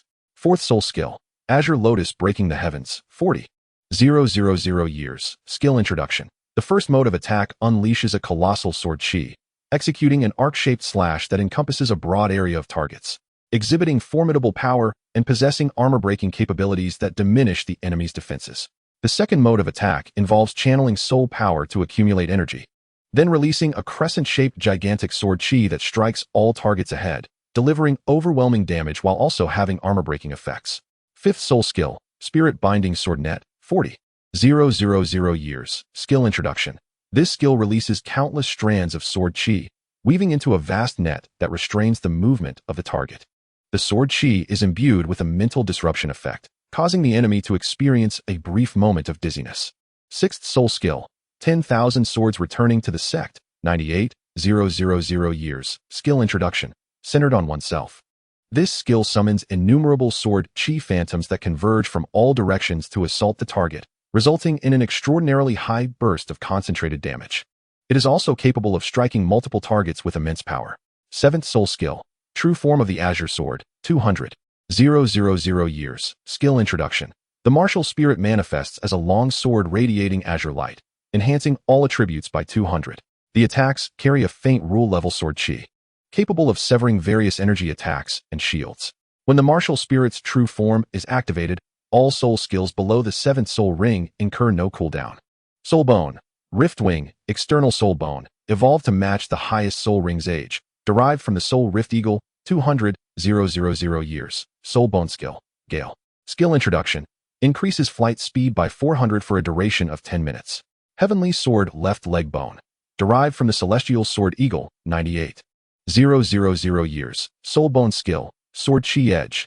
Skill Introduction, a passive skill that enhances all Sword Chi attacks by an additional 40 attack power. Sword Dragon Right Leg Bone, derived from the Ancient Sword Dragon, 200,000 years. Soul Bone Skill, Sword Chi Armor Piercing. Skill Introduction, a passive soul skill that allows all Sword Chi attacks to ignore 60 of the enemy's energy shield defenses. Skill, Azure Cloud Sword Technique, First 9 Forms, Azure Lotus Wine Control, Mastered. Item, Storage Space, 1,000 square meters, capable of storing life, Crimson Sun Ring. Growth Points, 90,000. Aesthetic Realm, Half-Step Aesthetic Realm. Chapter 104, The Sect Ceremony, Part 1.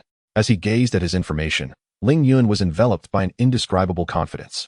He brimmed with assurance and anticipation for the upcoming sect ceremony. The following morning, sunlight filtered through the clouds and illuminated the roof of the sect's grand hall, casting light throughout the entire chamber. The higher-ups of the sect gathered within the hall, deliberating on matters pertaining to the ceremony. This time, even his grandfather and Douluo had come to participate in the meeting. Ling Yun surveyed the room, his gaze ultimately settling on the White Crane. With a smile, he inquired, "White Crane Peak Master, have the invitations prepared for the various factions been finalized?" Upon hearing this, White Crane promptly stood and replied, "Rest assured, Sect Master. All the invitations are ready. We await only your decision on the date of the ceremony." Ling Yun nodded, then turned his attention to his grandfather and several others, stating, "In that case, let us set the date for the first day of next month." That day was not only an auspicious occasion, but also coincided with my 15th birthday. A true double celebration. I wonder if any esteemed seniors have differing opinions?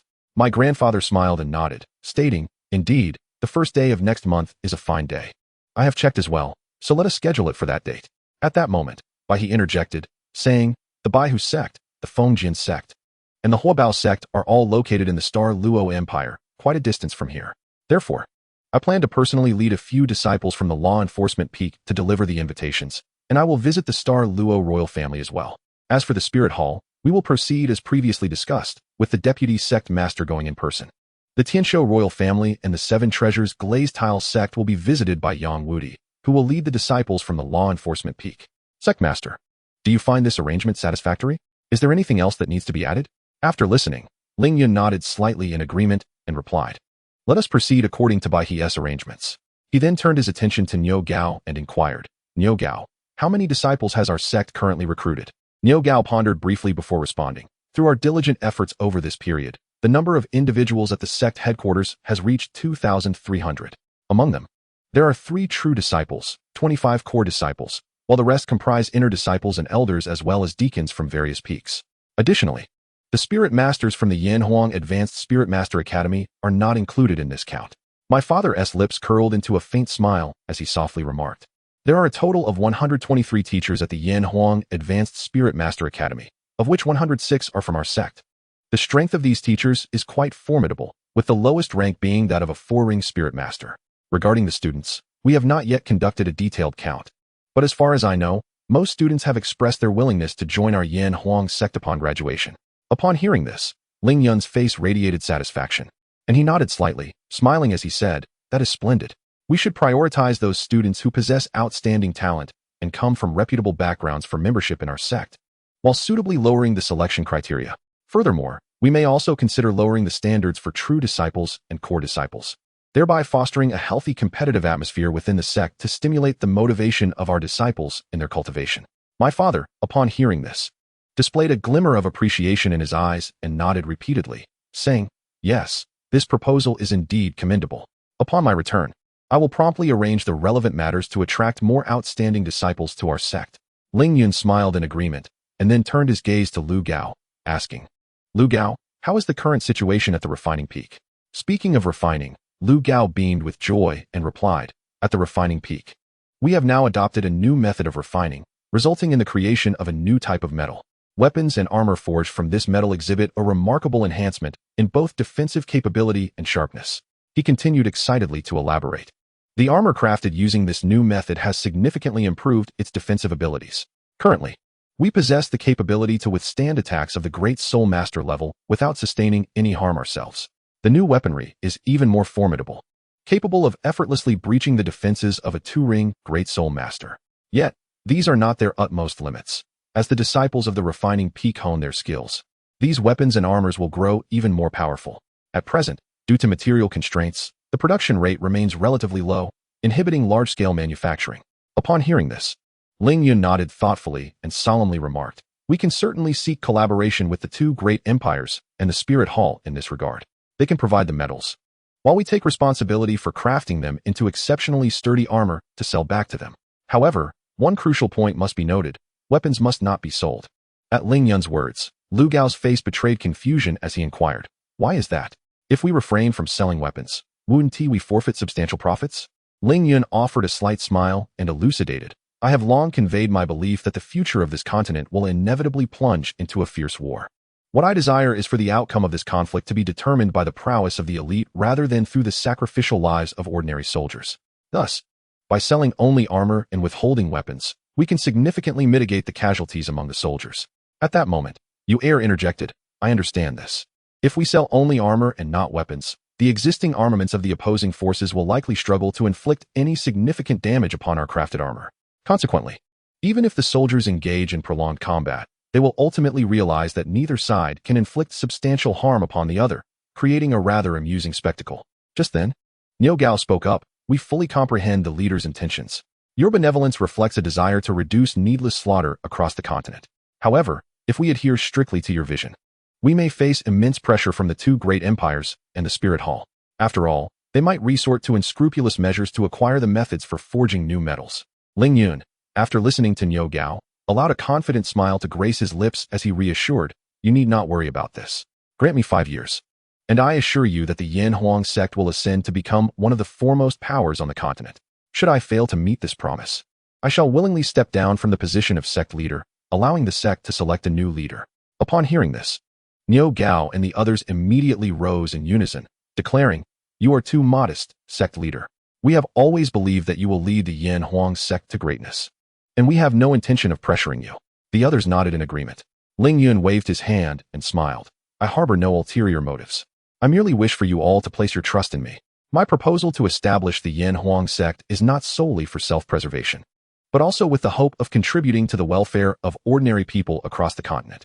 Immediately thereafter, Ling Yun directed his gaze towards Master Lu Gao, smilingly inquired, "Master Lu Gao, apart from the new metals, are there any other research achievements at the refining peak?" Upon hearing this, Lu Gao's tone betrayed a hint of regret as he responded, "At present, we have successfully developed only one type of soul-guiding device, and it will soon be ready for mass production. As for other soul-guiding devices, we have yet to make any substantial breakthroughs." Curiosity piqued within Ling Yun. He further asked, "Which particular soul-guiding device has been successfully developed?" Clearly enthusiastic about this question, Lu Gao replied with excitement, "It is the soul-guiding pistol, a device of remarkable power. Our tests have shown that its attack strength has reached the level of a soul sovereign. Even a soul sect expert, if inadvertently struck by it, would sustain considerable harm." As he spoke, his enthusiasm grew, envisioning the device's prowess on the battlefield. "If we could equip this soul-guiding pistol on a large scale, we would be able to form an army with terrifying combat capabilities. At that time, no matter how formidable the adversary, we would possess the confidence to overcome them." Hearing Lu Gao's words, Ling Yun felt a surge of joy and quickly stated, "The research on this soul-guiding pistol is of paramount importance. We must delve deeper to expedite its mass production. However, during this period, utmost confidentiality is imperative. The methods of its creation must remain undisclosed to anyone outside the higher echelons of our sect. Otherwise, should this information leak, the consequences could be dire." Lu Gao, fully aware of the stakes involved, nodded solemnly and replied, "I understand, Sect Master. Rest assured, upon my return, I will exercise utmost caution and fortify our defenses in this regard, ensuring that no unscrupulous individuals can take advantage." Ling Yun felt a slight sense of relief. Yet his gaze did not linger on Lu Gao for long, as he swiftly turned to Yang Wudi, inquiring, "Master Yang, does the Alchemy Peak have any new findings at this time?"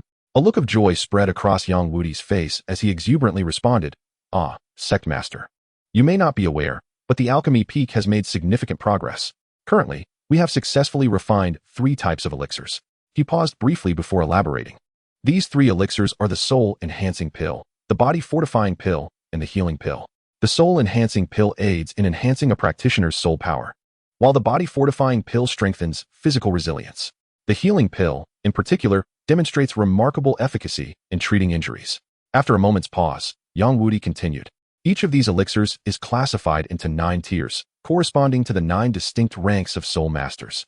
At present, we can only refine elixirs up to the 4th tier. To create higher-tier elixirs, we must await further advancements in our disciples' alchemical skills. Yang Wudi took a brief breath before stating, firstly, the body-fortifying pill holds considerable significance for soul masters. Not only does it enhance the physical strength of soul masters, but it also augments their stamina and defensive capabilities, among other attributes. Furthermore, the body refinement pill serves a pivotal role in extending the duration for which a soul master can absorb soul rings, thereby elevating their potential for future growth.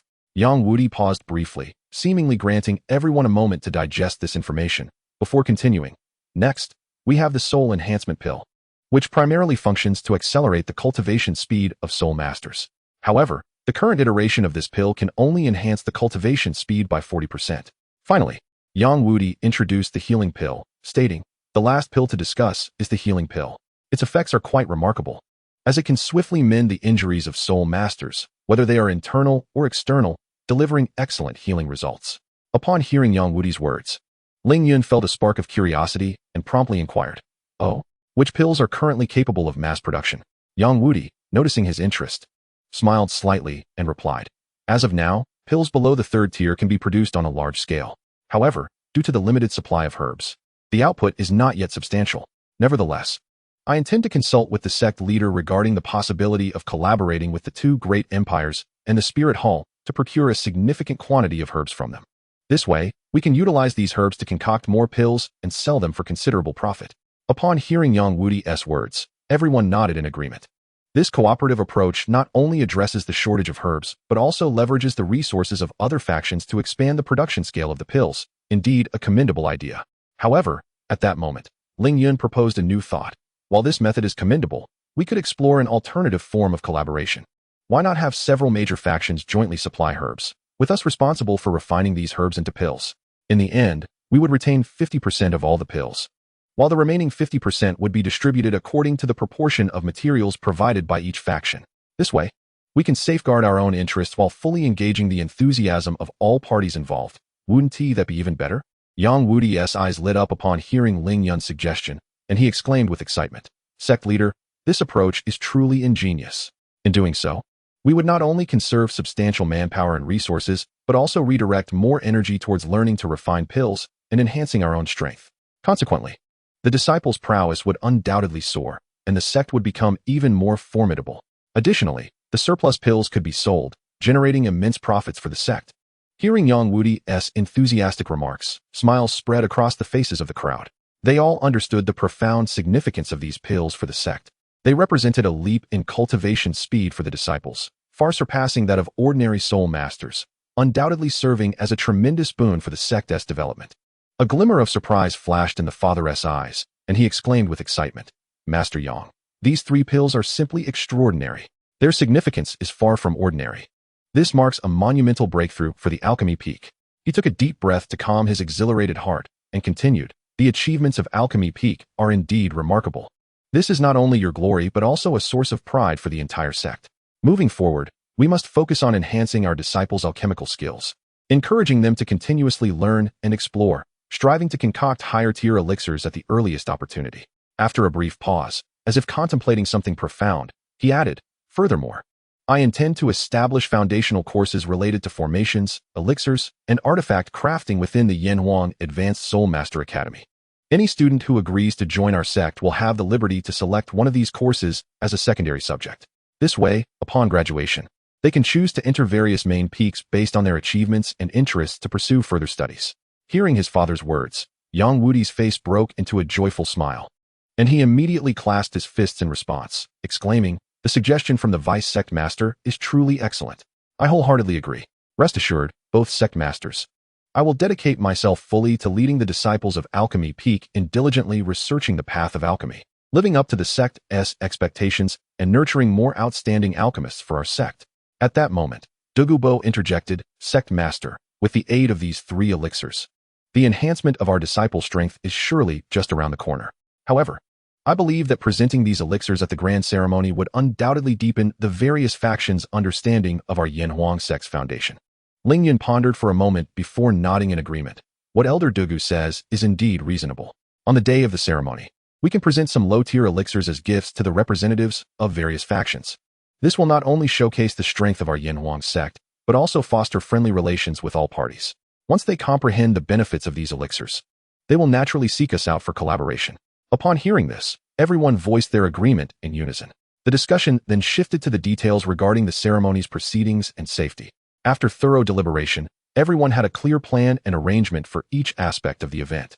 Ling Yun's heart brimmed with anticipation, firmly believing that through this inaugural ceremony, the Yanhuang sect would swiftly establish its footing in the Soul Master realm and ascend to new heights. Chapter 106, The Sect Ceremony, Part 3. A couple of months passed in the blink of an eye. At this moment, outside the Sunset Mountain Range, a wide thoroughfare stretched directly from the entrance of the mountains to the gate of the Yanhuang sect. This thoroughfare is remarkably broad, capable of accommodating 4 horse-drawn carriages side by side. It took the disciples of the Formation Peak and the Artifact Crafting Peak over a month to construct this main road leading to the Yanhuang sect. Moreover, at the entrance of this main road and the sect's gate, sturdy checkpoints have been established, with Yanhuang sect disciples patrolling diligently to ensure the sect's security. At this very moment, ornate carriages were advancing majestically along the thoroughfare towards the Yanhuang sect. The 3 foremost carriages are particularly striking. Their exteriors emblazoned with the emblems of the 2 great empires and the Spirit Hall, as if proclaiming their noble status to the world. Following these 3 carriages are those of various sects and factions, one after another, forming an imposing procession. After traversing for approximately half an hour, the entire caravan finally arrives at the entrance of the Yanhuang sect. At this moment, the disciples of the Yanhuang sect have long awaited their arrival. Arranged neatly along the sides of the road, their expressions solemn. At the forefront stands Shui Yuntian, the current vice leader of the Yanhuang sect. From a distance, Shui Yuntian spots Bi Dong, Xue Qinghe, Ning Fengji, and Chen Xian, who are positioned prominently at the front. He hastens his pace, bows slightly, and remarks, Esteemed guests, your tireless journey to attend the grand ceremony of our sect truly elevates the prestige of the Yanhuang sect. However, the rugged mountain path ahead may pose some difficulties for the carriages. Fortunately, our sect leader has made special arrangements and prepared a unique mode of transportation for you all. I hope you will accompany me. With that, Shui Yuntian turns and leads the group toward a peculiar large suspension basket. This large appears rather odd, suspended in midair, secured by sturdy ropes, with a spacious basket below. The onlookers, filled with curiosity, follow him into the. Once everyone stands firmly, the begins to ascend slowly, gliding smoothly towards the mountainside. Although the speed of the is not swift, it is remarkably steady, reminiscent of an elevator from a previous life on Blue Star. As they sit inside, they find their view expansive, the surrounding scenery unfolding before them, and their spirits uplifted. Before long, they reaches the central peak. At this time, Ling Yun is waiting in the plaza before the grand hall, accompanied by 2 attendants and several peak masters. Upon seeing the arrival of the guests, Ling Yun's face brightens with a warm smile, and he strides forward, clasping his hands in greeting, exclaiming, I greet your holiness the Pope and all esteemed guests. Welcome to the grand ceremony of the Yanhuang sect. Ling Yun is immensely grateful for your presence. The guests return the greeting and present their prepared gifts. After expressing his gratitude, Ling Yun instructs someone to receive the offerings. Bi Dong casts a sweeping glance over Ling Yun, chuckling lightly. Leader Ling, it is truly remarkable how swiftly the Yanhuang sect has developed in such a short time. Ling Yun humbly replies, thanks to the collective efforts of the sect and the support of all of you. As the Yanhuang sect establishes itself today, I hope for your continued guidance. With that, he invites everyone inside. As they enter the grand hall, a lavish banquet has already been prepared, and the guests take their seats in succession.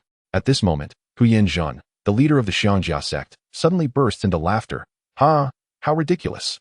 A mere 15-year-old lad. And he has become the leader of a sect? Has the Yanhuang sect truly run out of qualified individuals? In the face of Huyan Zhen's mockery, Ling Yun's expression remains unchanged.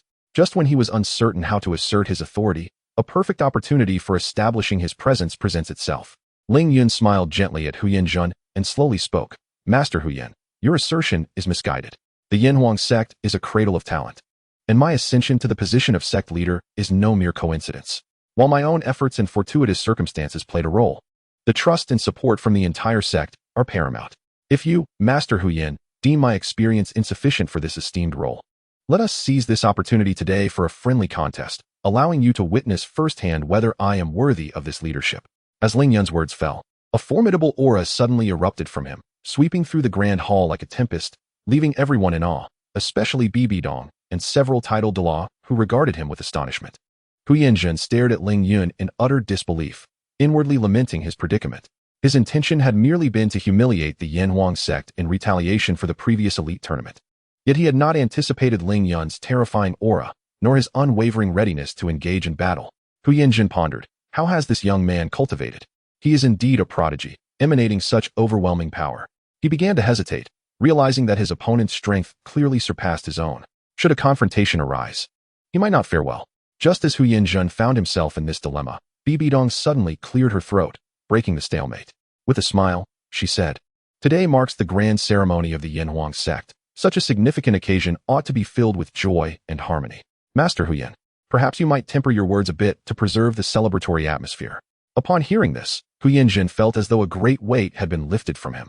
He quickly retreated, letting out a cold snort and refraining from further comments. Although dissatisfaction lingered in his heart, he recognized that continuing to press the matter would only lead to greater humiliation. Ling Yun, witnessing this turn of events, revealed a subtle smile. He clasped his hands in respect to Bibi Dong and acknowledged, "Your Grace, the Pope, speaks wisely. I have indeed acted thoughtlessly." With that, he gradually retracted his imposing aura, as if the powerful pressure had never existed.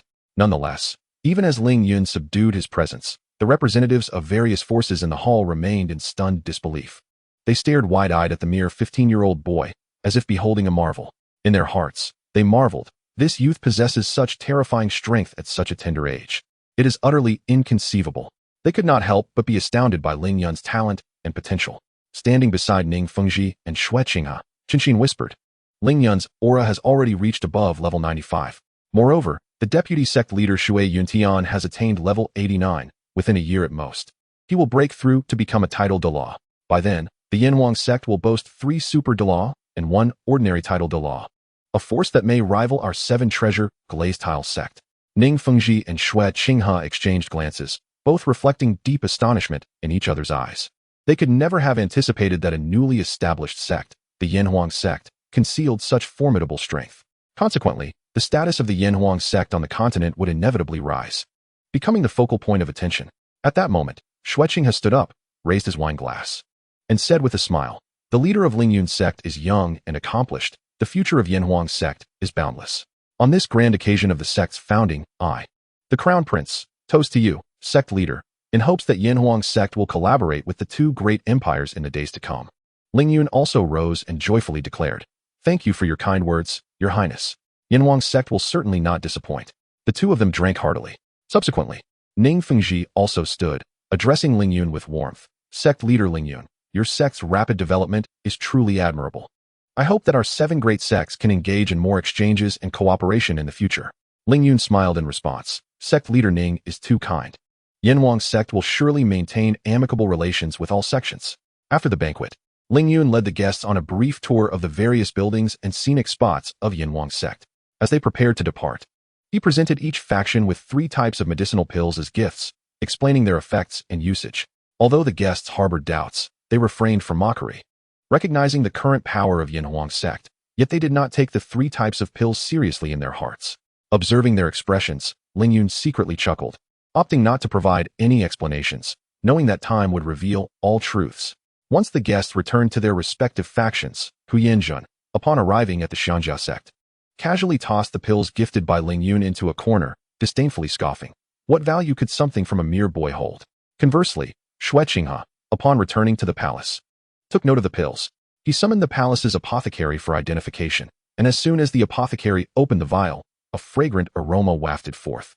After careful examination, the apothecary remarked, "Your Highness, there is nothing wrong with these pills. However, we must conduct trials to ascertain their efficacy." Upon hearing this, Xue Qinghe arranged for the apothecary to find someone for experimentation. Simultaneously, Ning Fengji returned to the 7 Treasures glazed tile sect and also had the apothecary assess the pills. After a meticulous inspection, The apothecary exclaimed in astonishment. The Yanhuang sect indeed harbors hidden depths. The quality of these pills is exceptionally high and will greatly benefit the enhancement of Soul Master's powers.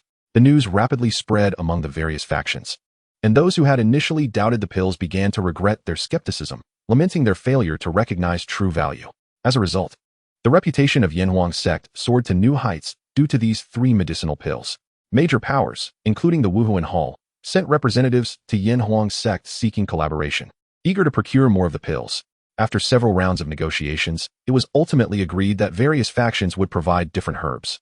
While Yanhuang sect would be responsible for the refinement of the pills, the sect would retain 50% of the produced pills, with the remaining factions dividing the rest according to the proportion of herbs they supplied. Time, as always, passed swiftly, and in the blink of an eye. Over a month had gone by. At this moment, the senior members of the sect gathered in the main hall. Ling Yun solemnly extracted 3 tomes from within his robes and presented them to Shui Yuntian with great reverence. Father, he began. These 2 volumes contain the Qingyun sword technique and the Qinglian wind control. Henceforth, these 2 martial arts will stand alongside the Wuxiang divine skill as the core legacies of our sect. Only those who possess the status of true disciples or higher may be eligible to study them. Should anyone dare to contravene this decree, their cultivation will be directly nullified, and they will be expelled from the sect, never to be reinstated. He then produced another, slightly thicker tome, continuing, this volume is the Nine Manual, a rare gem of martial arts literature. It encompasses various methods of soul power cultivation, along with an array of exquisite soul techniques, diverse in nature. Although this manual may not possess the profound intricacies of the Qingyun sword technique, the Qinglian wind control, or the Wuxiang divine skill, it nonetheless holds immense value and may serve as a path for sect disciples' cultivation. Ling Yun paused briefly, surveying the assembly before him, and then earnestly stated, I propose that the Nine Manual be awarded according to the contributions of the sect disciples, allowing those who truly possess strength and dedication the opportunity to grasp its essence. This approach will not only motivate disciples to strive for excellence in their training, but will also ensure the continuity of our sect's legacy. Shui Yuntian accepted the 3 books, contemplating for a moment before responding with gravity. Rest assured, I shall safeguard these sacred texts diligently, and I will enforce the sect's regulations stringently to ensure our heritage is preserved and flourishes. Upon hearing this, the onlookers expressed their approval, their faces brightening with delight. They wholeheartedly supported Ling Yun's decision and were eager to assist Shui Yuntian in managing the sect, collectively upholding its dignity and honor. They understood that with these techniques, given sufficient time, the Yanhuang sect would undoubtedly ascend to become the most formidable force on the continent. Ling Yun continued, now that the sect is on the right track, it is time for me to embark on my own journey of trials. During my absence, I entrust all sect matters to the vice sect master and the 2 esteemed elders. Do any of you have objections? No sooner had he spoken than Douluo inquired, might I ask where you intend to venture for your trials? Ling Yun smiled faintly and replied, I plan to journey to the city of slaughter. What? Douluo exclaimed, his expression turning grave. You intend to go to the city of slaughter? He hastily warned, youngster, that place is exceedingly perilous. It is devoid of any laws or moral constraints. The only rule that prevails is the survival of the fittest. There, anyone can freely attack and kill others, with survival being the sole objective. It can be described as a realm where extreme violence and the darker facets of human nature coalesce, a place where rules have collapsed, and despair reigns, centered solely on survival and carnage. Why would you choose such a place for your trials? In response to Douluo's concern, Ling Yun calmly articulated, if I wish to grow rapidly, I must seek out a realm filled with pressure. In the arena of slaughter within the city of carnage, one can attain the qualification to challenge the hell path by achieving a consecutive victory in 100 battles. Should one successfully navigate the trials of hell, a domain will be bestowed upon them. This holds immense significance for my enhancement and growth. Upon hearing this, the Water Army fell silent for a moment before responding. I understand you have your own cultivation plans. We shall refrain from further interference regarding your training. However, when you venture out for experience, exercise utmost caution and never forget your responsibilities.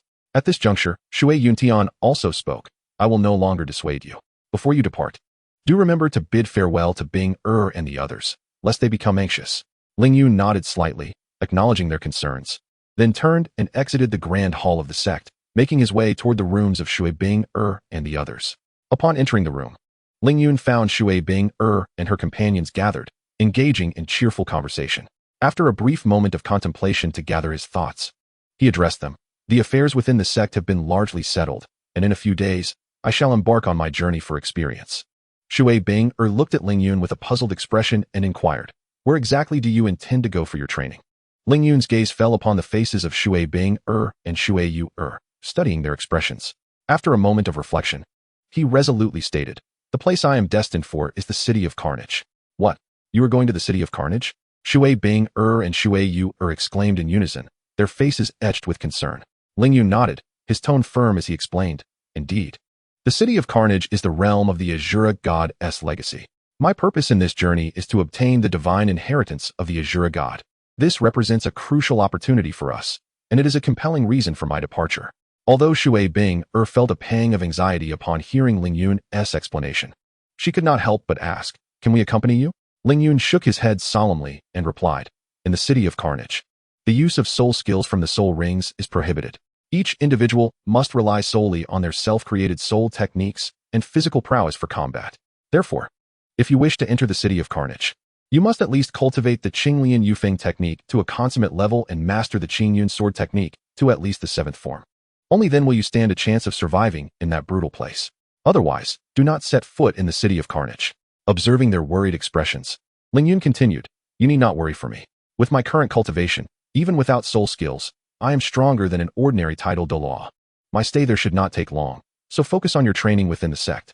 Upon my return, I will take you on a journey across the continent. Chapter 108, The City of Carnage. After several days of arduous travel, Ling Yun finally arrived at the entrance of the City of Carnage. This modest tavern served as the gateway to the brutal realm. Inside the tavern, approximately 30 individuals were scattered about, some seated, others standing, each exuding a menacing aura that instilled fear in onlookers. The arrival of Ling Yun stirred a commotion. His distinctive aura stood in stark contrast to the brutish figures surrounding him. Ling Yun strode directly towards the counter, seemingly oblivious to his environment and the crowd. Upon reaching the counter, he calmly instructed the attendant, a Bloody Mary, please.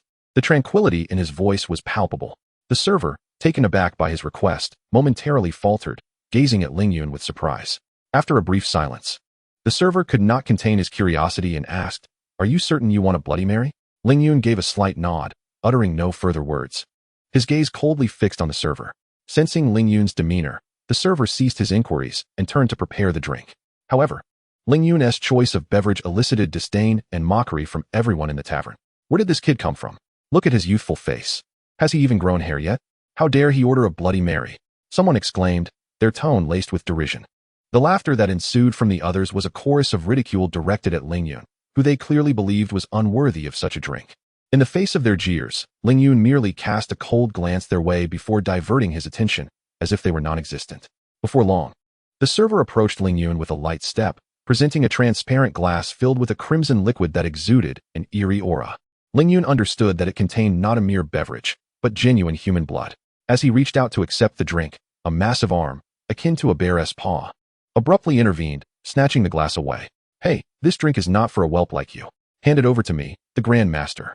Boomed a brutish man, his face a mask of grotesque flesh. His voice thundered through the tavern, inciting uproarious laughter from the crowd, who regarded Ling Yun as a lamb destined for slaughter. In response to the man's provocation, Ling Yun's brow furrowed tightly, his eyes transforming into cold, piercing blades, aimed directly at the brute. Return the Bloody Mary to me, or face the consequences. Ling Yun's voice was icy and deep, laced with unmistakable menace. Yet, the hulking figure dismissed Ling Yun's warning with scorn, scoffing, return it to you? I'm drinking your drink as a favor. Consequences? I'd like to see what you can do. With that, he downed the Bloody Mary in one gulp and, in a taunting manner, tossed the empty glass at Ling Yun's feet.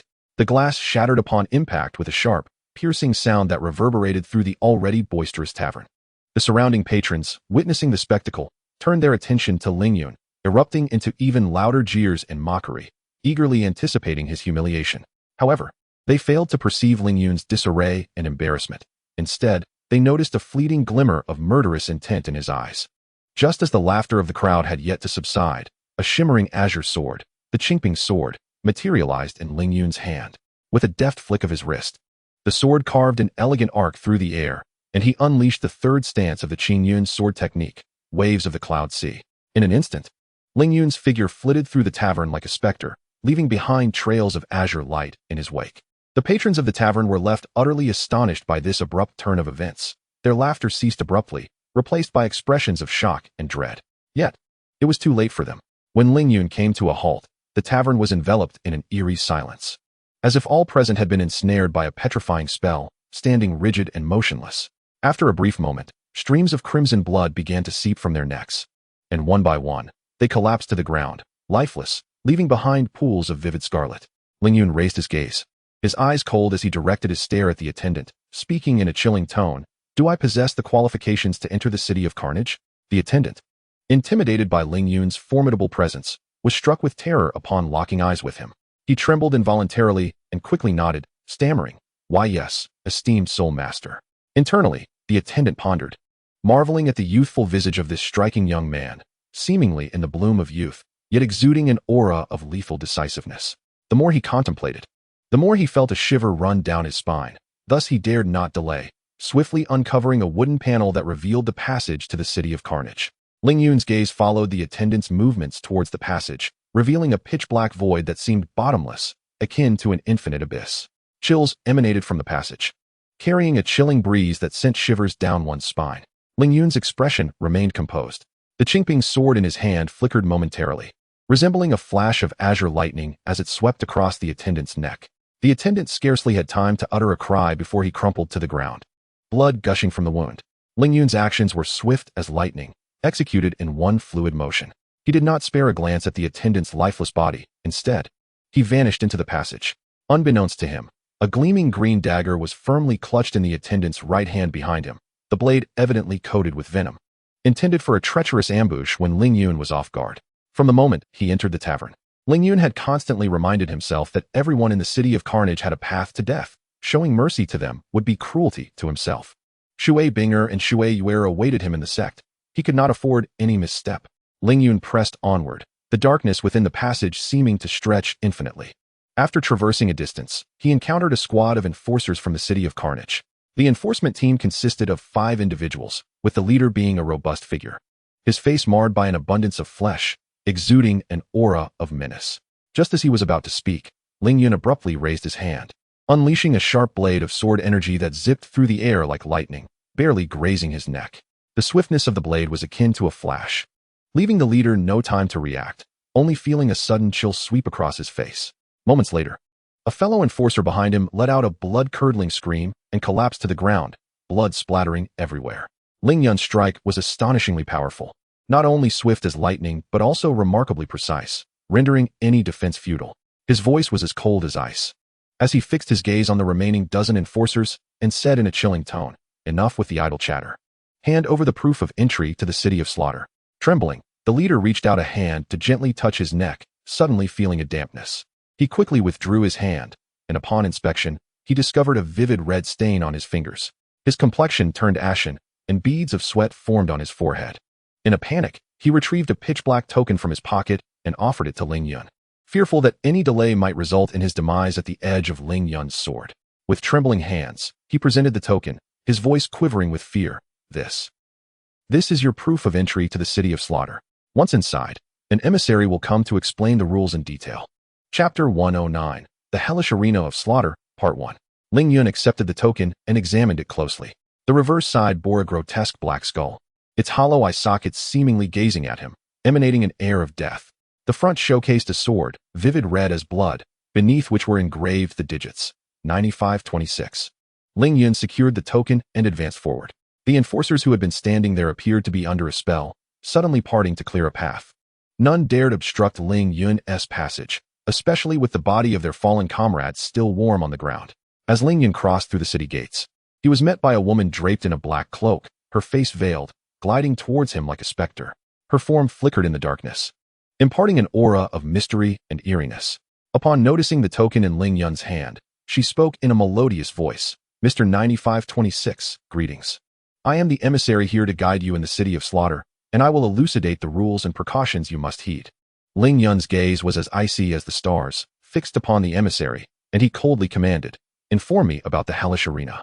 The emissary sensed the chill emanating from Ling Yun, yet remained unfazed, a flirtatious smile gracing her lips as she responded sweetly, "Oh dear, handsome, do not be so cold. The arenas in the City of Slaughter are not easily accessed, you see. Each arena requires a gathering of 10 individuals to commence battle. and only one shall emerge victorious from each confrontation. In other words, one must eliminate the other 9 individuals to emerge from the arena of slaughter. She paused momentarily, observing Ling Yun's reaction before continuing. However, the victor of each battle reaps certain benefits. The winner can absorb the soul energy emitted by the deceased, thus rapidly augmenting their strength. The guide, as she spoke, instinctively licked her lips, seemingly craving that formidable soul energy. She then added, moreover, each match in the slaughter arena is matched based on the number of victories, ensuring that only competitors with a difference of no more than 5 wins face off. Additionally, those who exceed 50 victories will no longer encounter each other in subsequent matches, thus maintaining fairness and challenge within the competition. If you wish to escape this bloody and murderous paradise, she continued, you must achieve a consecutive 100 victories in the hellish slaughter arena. Only then will you qualify to tread the path of hell. Successfully navigating this path will grant you the means to leave the city of slaughter. Ling Yun gazed at the guide with an impassive expression, inquiring coolly, are you finished? Sensing the chill emanating from Ling Yun, the guide felt a sudden wave of nervousness and nodded, indicating her completion. Without hesitation, Ling Yun stated, if you are done, take me to register for the hellish slaughter arena. The guide was momentarily taken aback, quickly interjecting, Mr. 9526. You still have a 12-hour protection period. Once you register for the hellish slaughter arena, this protection will be automatically revoked. You could take this time to familiarize yourself with the city of slaughter. It would not be too late to register tomorrow. However, Ling Yun appeared wholly disinterested in her words, maintaining his indifferent demeanor as he insisted, no need. Just take me to register. Recognizing his resoluteness, the guide acknowledged that further persuasion would be futile and reluctantly replied, very well, Mr. 9527, but I must remind you that registration entails a fee.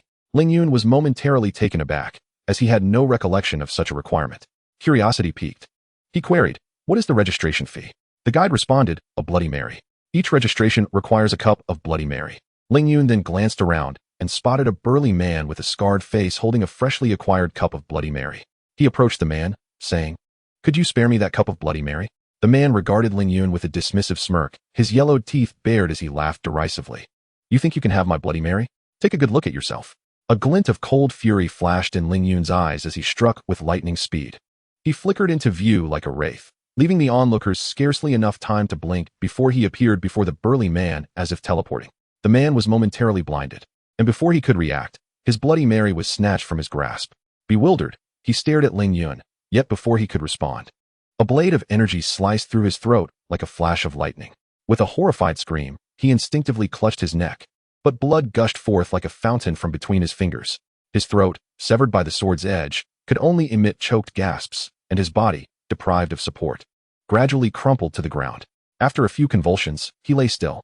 Ling Yun regarded the fallen man with an impassive expression, as though none of this were his concern. He turned and, with a frigid gaze, addressed the guide, saying coldly, take me to register. The guide, clearly taken aback by this sudden spectacle, stared at Ling Yun with wide eyes, astonished. After a considerable pause, she regained her composure and hurriedly responded, yes, please follow me. As she spoke, she led Ling Yun through a labyrinth of dimly lit corridors. Witnessing Ling Yun's ruthless display of violence, those around him couldn't help but feel a surge of fear, hastily stepping aside to avoid incurring the wrath of this harbinger of death. Soon, they arrived before a grim edifice. The structure, aged and weathered, bore the marks of time, emanating an aura of decay and antiquity. The entrance stood firmly shut, a tattered sign hanging upon it, inscribed in red paint with the words Hell's Slaughterhouse Registration. Taking a deep breath, the guide pushed open the door. The moment it swung wide, a nauseating stench of blood assaulted them. At a table sat a rotund man with a face full of flesh. Upon their entrance, his gaze fixated on the Bloody Mary in Ling Yun's hand, and he coldly stated, registration fee. Ling Yun placed the drink on the table, and the man glanced at it before noting in a tattered ledger, you are 9526, correct? The next match begins in an hour. Someone will escort you inside at that time. Ling Yun nodded, quietly awaiting his turn. As he waited, others came to register. Among them, a hulking figure brushed past Ling Yun, and upon catching sight of his visage, paused in surprise, a sly grin spreading across his face. What a handsome lad. He chuckled. Perhaps you should reconsider entering the slaughterhouse. It would be a shame. Come with me, and I shall introduce you to the true ecstasy of bloodshed. The guide was momentarily taken aback by the man's words, though she showed no surprise. Having spent considerable time in the city of slaughter, she had grown accustomed to such exchanges. However, she delicately covered her mouth, letting out a melodious laugh that rang like silver bells, yet within it lingered an inscrutable undertone. Meanwhile, the staff, previously engrossed in their tasks, halted and directed their gaze towards Ling Yun, their expressions betraying an ineffable peculiarity. Ling Yun stood rooted to the spot, his brow furrowed as he sensed the lascivious gaze of the burly man brazenly roving over him. This gaze evoked a profound sense of revulsion within him, as if countless insects were crawling upon his skin. In a swift motion, Ling Yun drew his Qingping sword, unleashing a flash of azure light akin to a lightning strike, which promptly struck the man in his groin. The burly man had yet to react when a bloodied, delicately crafted object fell to the ground. A collective gasp erupted from the onlooking men, who instinctively shielded their groins. It was only then that the man comprehended the situation, letting out a series of gut-wrenching wails in response to the excruciating pain. The sudden turn of events left everyone present in a state of shock, particularly the staff member, who clearly had not anticipated Ling Yun's decisive action. The staff member, with an unhurried demeanor, remarked, "Next time, refrain from making a mess here. It can be quite troublesome." Yet, from his calm tone, it was evident that he was no stranger to such occurrences. Hearing this, Ling Yun's lips curled into a faint, sardonic smile. He did not respond to the staff member's comment. Instead, he swiftly raised his foot and delivered a brutal kick to the man's neck. The force of the blow was tremendous, producing a resounding crack, and the man's cries ceased abruptly, leaving behind an eerie silence. Ling Yun gazed impassively at the fallen figure before unhesitatingly kicking the body out of the room as if it were mere refuse. The corpse traced an elegant arc through the air before colliding heavily with the wall, emitting a dull thud. This spectacle caused the staff member's lips to twitch involuntarily, clearly astonished by Ling Yun's ruthless methods. However, he refrained from further comment, silently observing Ling Yun with a glimmer of barely concealed apprehension in his eyes. An hour slipped by in an instant, and a staff member approached Ling Yun, stating coldly, 9526, follow me. His voice was devoid of emotion. Upon hearing this, Ling Yun rose and followed the staff member towards the slaughter arena. As they entered, the atmosphere thickened with a more pronounced stench of blood. The arena was circular, its floor marred with dark red scratches, the remnants of countless battles steeped in blood over the years. The arena was alarmingly close to the spectator stands, where even a wide-ranging attack could easily affect those in the front rows. Yet, it was evident that no one cared. The scent of blood and carnage heightened the sensory nerves of everyone present, keeping them in a state of unnatural excitement. At that moment, the other 9 competitors eyed each other warily, gripping their weapons tightly, a glint of murderous intent flickering in their eyes. With a sharp whistle, the battle in the slaughter arena commenced. The robust man charged towards Ling Yun first, brandishing his large blade and stirring up a gust of wind. Ling Yun's eyes narrowed, and with a swift motion, he effortlessly evaded the attack, then retaliated with a thrust of his sword aimed at the man's throat. Just as the tip of his blade was about to make contact, a shadow suddenly lunged from the side, a black dagger aimed directly at Ling Yun's back. Sensing the imminent danger, Ling Yun instinctively sidestepped, simultaneously swinging his sword to deflect the dagger. It was another competitor who had seized the opportunity to launch a surprise attack amid the chaos. Ling Yun's performance in the registration room had been witnessed by all participants. Despite his youthful appearance, no one dared to underestimate him. At that moment, the other contestants, exhibiting a tacit understanding, surrounded Ling Yun, intent on eliminating him first. Armed with various weapons, their eyes glimmered with greed and ferocity, each vying to emerge as the sole victor in this bloodbath. Taking a deep breath, Ling Yun's resolve intensified. He channeled the soul energy within him, causing his sword to emanate an ethereal blue light. Like a wraith, he weaved through the throng, the flickering shadows of his blade leaving a trail of crimson with each stroke. The competitor's attacks fell short against his agile movements, while Ling Yun's counterattacks proved fatal. The arena was soon filled with anguished cries and splattered blood. The audience, captivated by the fierce battle, erupted in cheers and shouts, elevating the atmosphere to a fever pitch. In this bloody arena, Ling Yun appeared as a harbinger of death, reaping one life after another. However, as he was engaged in his slaughter, a tall, slender man, who had concealed his strength, launched a stealthy assault from behind, his short blade glinting ominously. Ling Yun keenly sensed the danger, dodging to the side, while simultaneously delivering a strike to the man's arm with his sword. The slender man yelped in pain as the dagger fell from his grasp. Ling Yun wasted no time, pressing the advantage and plunging his sword through the man's chest. As time passed, the number of remaining contestants dwindled. Ling Yun scanned the battlefield, locking onto the last few opponents, inhaling deeply before charging once more with his sword raised. Under his relentless assault, the remaining adversaries fell one by one. In the end, Ling Yun stood alone amidst the carnage, victorious in the first battle, as deafening cheers erupted around him. Standing in the arena, He felt the soul energy wafting from the bodies around him, and he immediately began to harness and absorb this energy. Simultaneously, he sensed that the pervasive killing intent in the arena was also being absorbed, igniting an uncontrollable surge of murderous intent within him. Realizing this, Ling Yun began to refine the killing energy entering his body through the Qingping Sword body, transforming it into a force that belonged solely to him. Once he fully refined this energy, the uncontrollable murderous intent within him subsided. Discovering this, Ling Yun even started to actively absorb the killing intent saturating the arena, continually transforming it to enhance his own power. Ling Yun speculated that if he continued to refine and absorb the killing intent at this pace, is it possible to coalesce into the realm of the god of slaughter without traversing the infernal path? Ling Yun was rapidly refining the murderous aura and soul power within the slaughtering arena, but soon he sensed something amiss. He realized that the soul power he absorbed was not as abundant as that which emanated from the corpses. In fact, it was remarkably scarce. A sense of doubt began to stir within him, prompting Ling Yun to activate the sun and moon divine eyes to scrutinize the entire slaughtering ground. He discovered that only a mere 10% of the soul power from the corpses drifted towards him, while the remaining 90% seeped into the ground beneath the arena. This phenomenon reminded Ling Yun of the original text, which suggested that the entrance to the infernal path lay beneath the slaughtering arena, requiring a significant sacrifice of blood and soul power for its activation. Contemplating this, he cast a sympathetic glance towards the frenzied spectators surrounding him.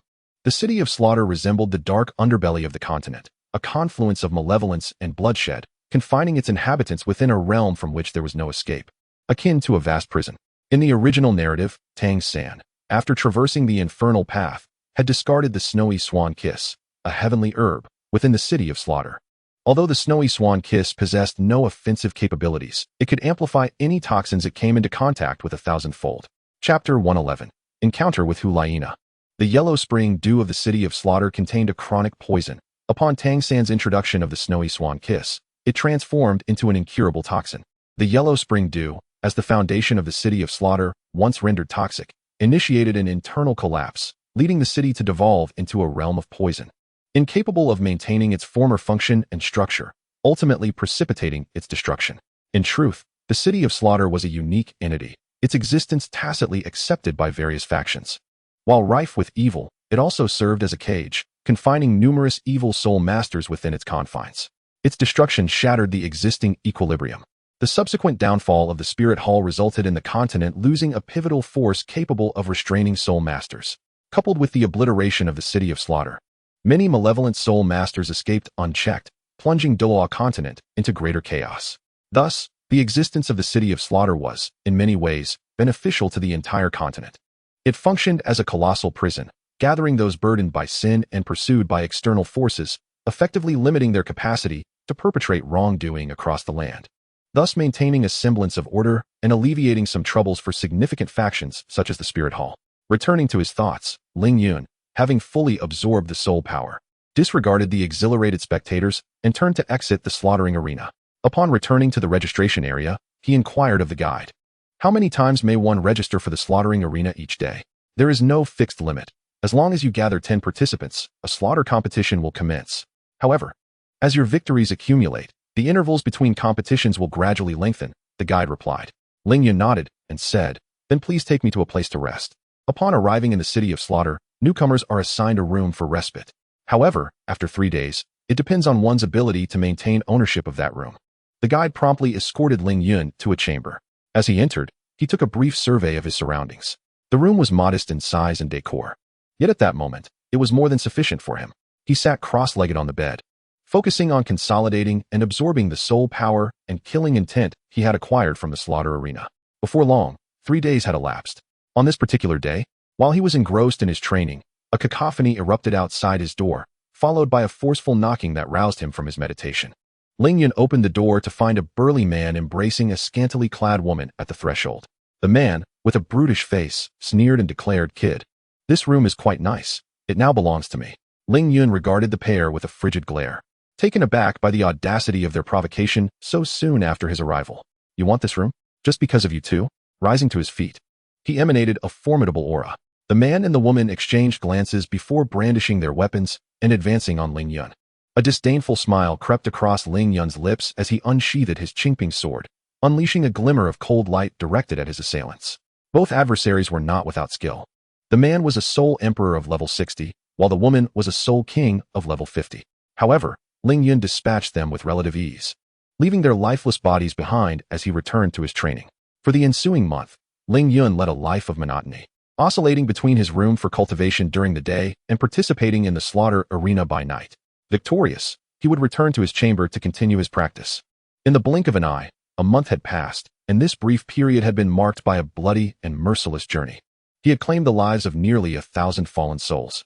Among these wretches, some perished due to their lack of skill, while others harbored sinister intentions, seeking to ambush him when his soul power was depleted after a competition.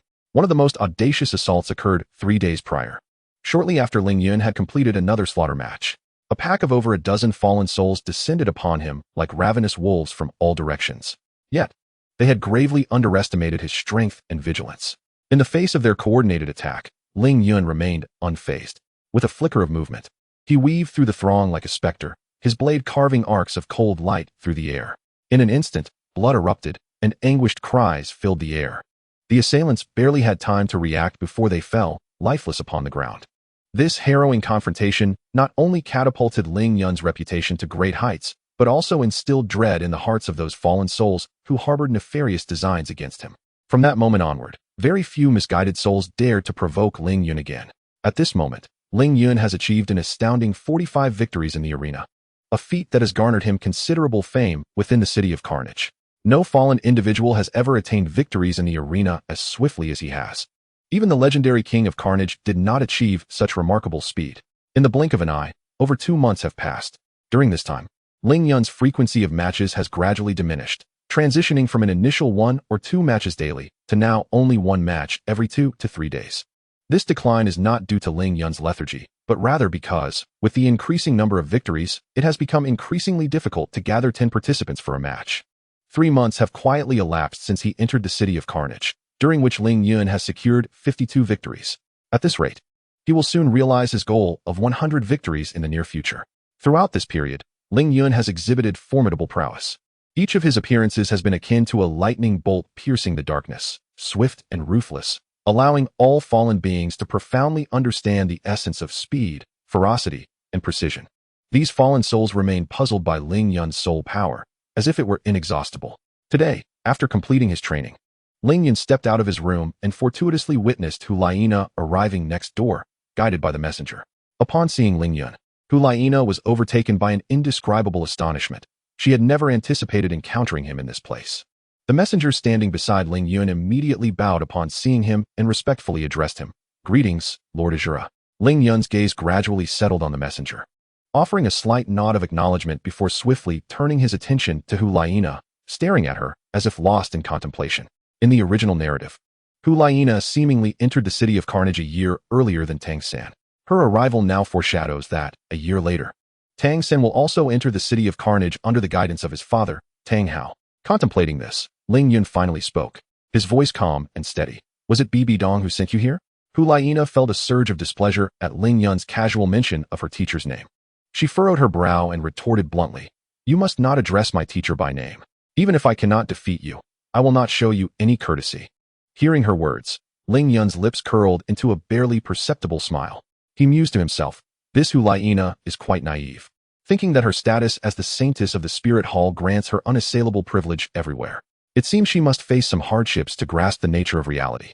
Chapter 112, The Azure Sword Immortal. However, Ling Yun refrained from voicing these thoughts, merely stating, "It would be wise to behave yourself here and avoid provoking others, for the consequences could be dire. The identity of the saintess of the Spirit Hall holds little significance here. Should any misfortune befall you, the most your mentor could do is seek vengeance on your behalf, and it is likely that even your remains may never be found. Thus, in this place, trust no one. The only reliance you have is upon your own strength." After speaking, Ling Yun disregarded Hulaina and turned away, his steps hurried, as if he had pressing matters to attend to. Watching his retreating figure, Hulaina felt a surge of anger within her and let out a cold snort. Just as she was about to retort, she realized Ling Yun had already gone far, and the words nearly spoken were swallowed back down. At that moment, the guide beside her smiled and softly inquired, "My dear girl, do you know Lord Shura?"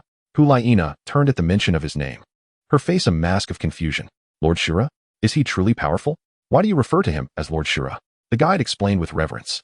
In the City of Slaughter, Lord Shura is known as the Shura Sword Immortal. Such a title is not given lightly. All the fallen who enter the arena tremble in fear before him, akin to encountering a Shura from hell. Yet, Lord Shura possesses an exceptionally handsome visage, a stark contrast to his formidable strength. This is why the denizens of the City of Slaughter call him the Shura Sword Immortal. As the guide spoke, his tone grew increasingly animated. Moreover, Lord Shura consistently vanquishes all opponents within the shortest time frame, his speed akin to lightning. To date, no one has truly witnessed the extent of his prowess. More impressively, Lord Shura has achieved 52 victories in merely 3 months. This is the fastest record in the history of the City of Slaughter. Hulaina stood agape, her mouth wide open in disbelief. She could hardly fathom what she had just heard. Bibi Dong had once told her that achieving victory in the hellish arena was an arduous task, each triumph signifying a struggle to rise from a mound of corpses.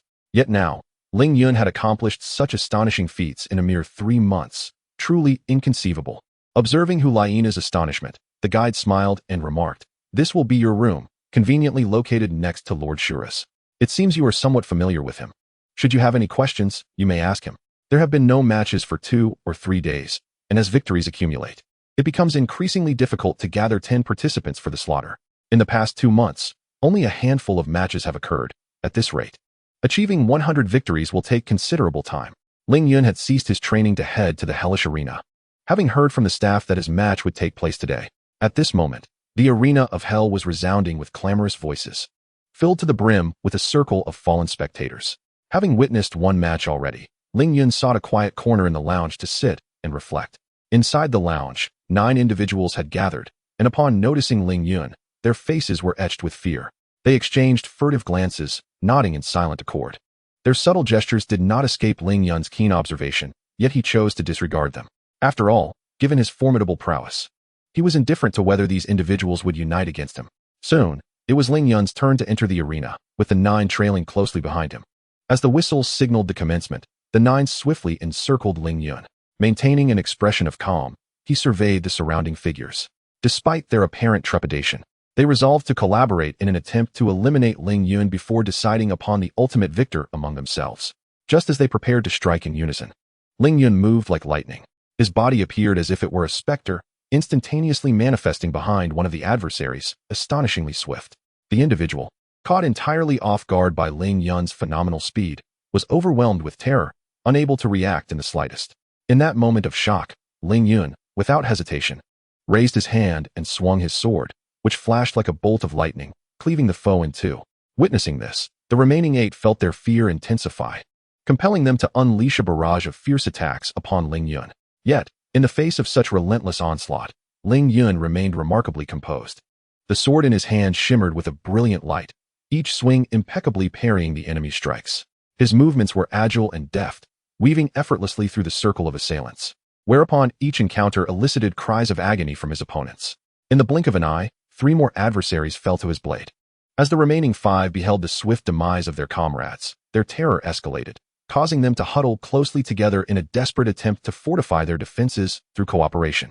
However, a cold smile crept upon Ling Yun's lips. Suddenly, he surged toward the 5 like an arrow released from its bow, his sword carving elegant arcs through the air, wreaking havoc among the throng. In mere moments, the 5 too succumbed, their lives extinguished. The arena was instantly enveloped in an eerie silence, swiftly followed by a deafening eruption of cheers akin to a volcanic eruption. The spectators were utterly awestruck by Ling Yun's prowess, chanting his epithet, the Azure Sword Immortal. In fervent admiration, Ling Yun quietly absorbed the soul energy emanating from the fallen, and once satiated, he retreated to his quarters to resume his cultivation. 7 months elapsed in the blink of an eye. Thus, a total of 10 months had passed since Ling Yun's arrival in the City of Slaughter. Nearing the appointed time to reunite with Binger and Yuer, when he first arrived in the City of Slaughter, Ling Yun had made a pact with them to return after a year.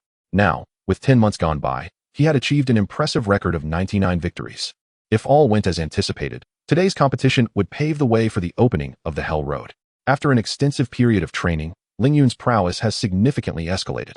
The Qinglian sword technique, Qinglian sword body, and Qinglian wind manipulation have all been cultivated to a state of perfection, and even his soul power has ascended to level 78. Merely 2 levels shy of attaining the formidable rank of Soul Douluo. Over the past 7 months, Hulaina has also achieved commendable progress. Although she initially faced peril due to her inability to adjust her mindset, she soon demonstrated her mettle as the Holy Maiden of the Spirit Hall, swiftly adapting to the brutal environment of the City of Slaughter. As of today, she has secured 20 victories, earning her the title of Hell's Emissary. On one occasion, during a competition at the Hell Killing Fields, Lingyun fortuitously witnessed her ambushed and severely injured by a group of fallen. Acknowledging the substantial contributions of the Spirit Hall in managing soul masters across the continent, he intervened to assist her.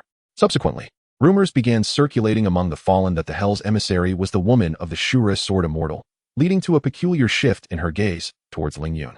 Nevertheless, he paid little heed to such gossip. Today marks Lingyun's 100th competition in the Hell Killing Fields, where he now stands amidst a multitude of corpses. Due to his proactive absorption of the malevolent aura present in the arena, the quantity of murderous energy within him has grown immensely. In Chapter 113, the opening of the Hell Path, having just finished absorbing the soul power and murderous intent from the fallen, he suddenly felt the violent surge of this energy within him. The overwhelming malevolence surged like tumultuous waves, threatening to break free from his corporeal confines. Lingyun's complexion turned ashen, drenched in cold sweat as he promptly activated the Qingping Sword technique, channeling all his soul power to suppress this tumultuous energy. Yet, the murderous aura behaved like a wild stallion, completely eluding his control, rampaging within him. At that moment, he recalled that in the original narrative, Tang San's god of death domain was anchored upon the Haotian hammer. Seizing this insight, Lingyun decisively began to channel the chaotic energy towards the Qingping sword using the Qingping sword body. As the Qingping sword established a connection with the murderous energy, the once rampant force within him found its outlet, surging towards the sword like a torrent breaching a dam. In a mere 10 minutes, a silvery line manifested along the blade of the Qingping sword, resembling a silver serpent coiling from the hilt to the tip, exuding a chilling aura. Concurrently, the dense murderous energy enveloped Lingyun, rolling outwards like a tangible wave, emanating an inexorable intent from the depths of the abyss, instilling a bone-chilling coldness in all who drew near, filling their hearts with dread and a sense of oppression. At that moment, the system's voice resonated. Ding. Congratulations, host. You have acquired the acquired domain, God of Death domain. Upon receiving a reward of 10,000 growth points, with a remaining total of 80,000, Lingyun was overwhelmed with joy at the system's notification. He had unexpectedly acquired the title of the God of Killing even before embarking on the Hell Road. This led him to wonder what further rewards the Azure God might bestow upon him after successfully traversing the Hell Road.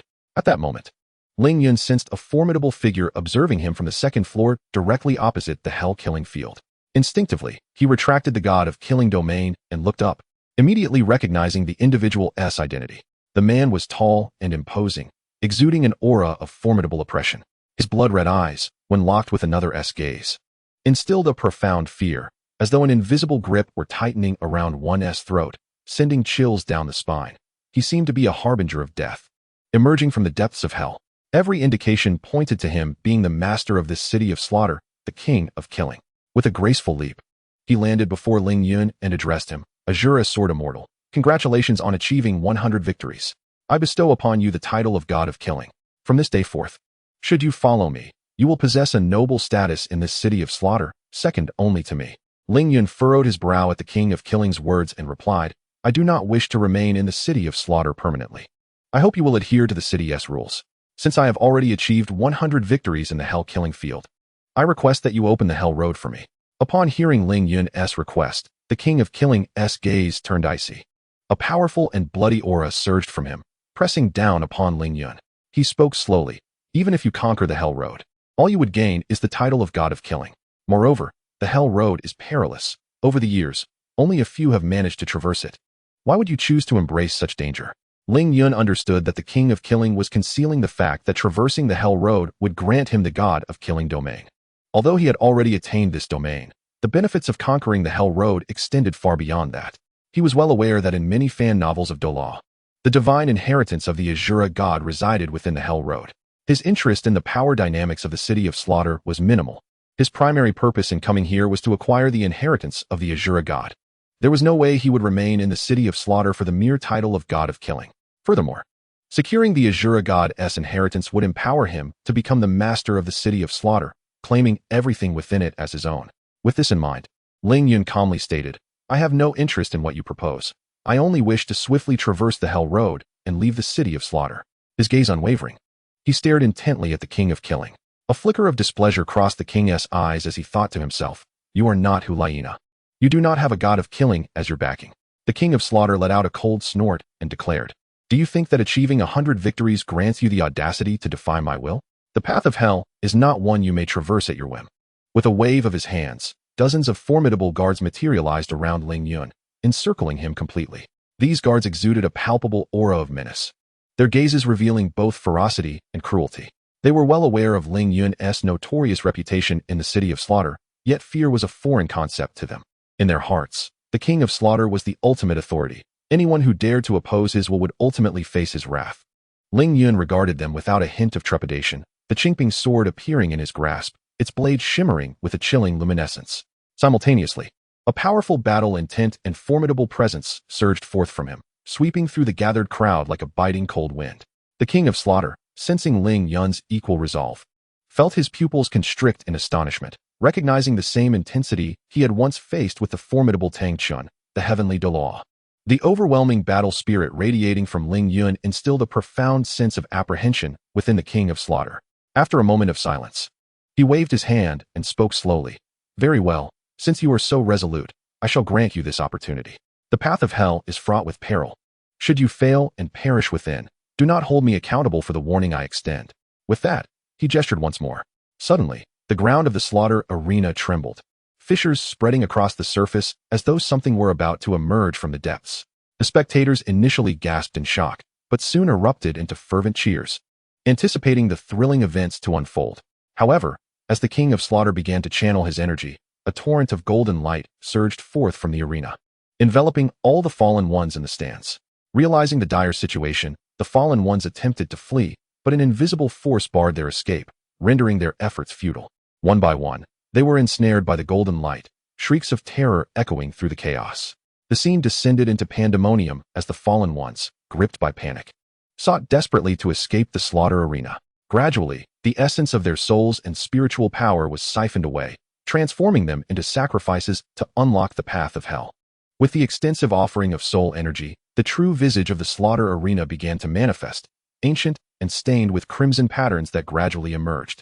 At the very center of the arena, a bat-like emblem appeared, rendered grotesque and bloody under the radiance of the golden light. As the sacrifices concluded, the entrance to the path of hell was unveiled. Ling Yun felt himself being drawn into the abyss by an unseen force, plummeting into the depths of the path of hell. Time became an enigma as he sensed himself in a perpetual descent. Just as Ling Yun pondered his fate, he caught a glimpse of a platform below.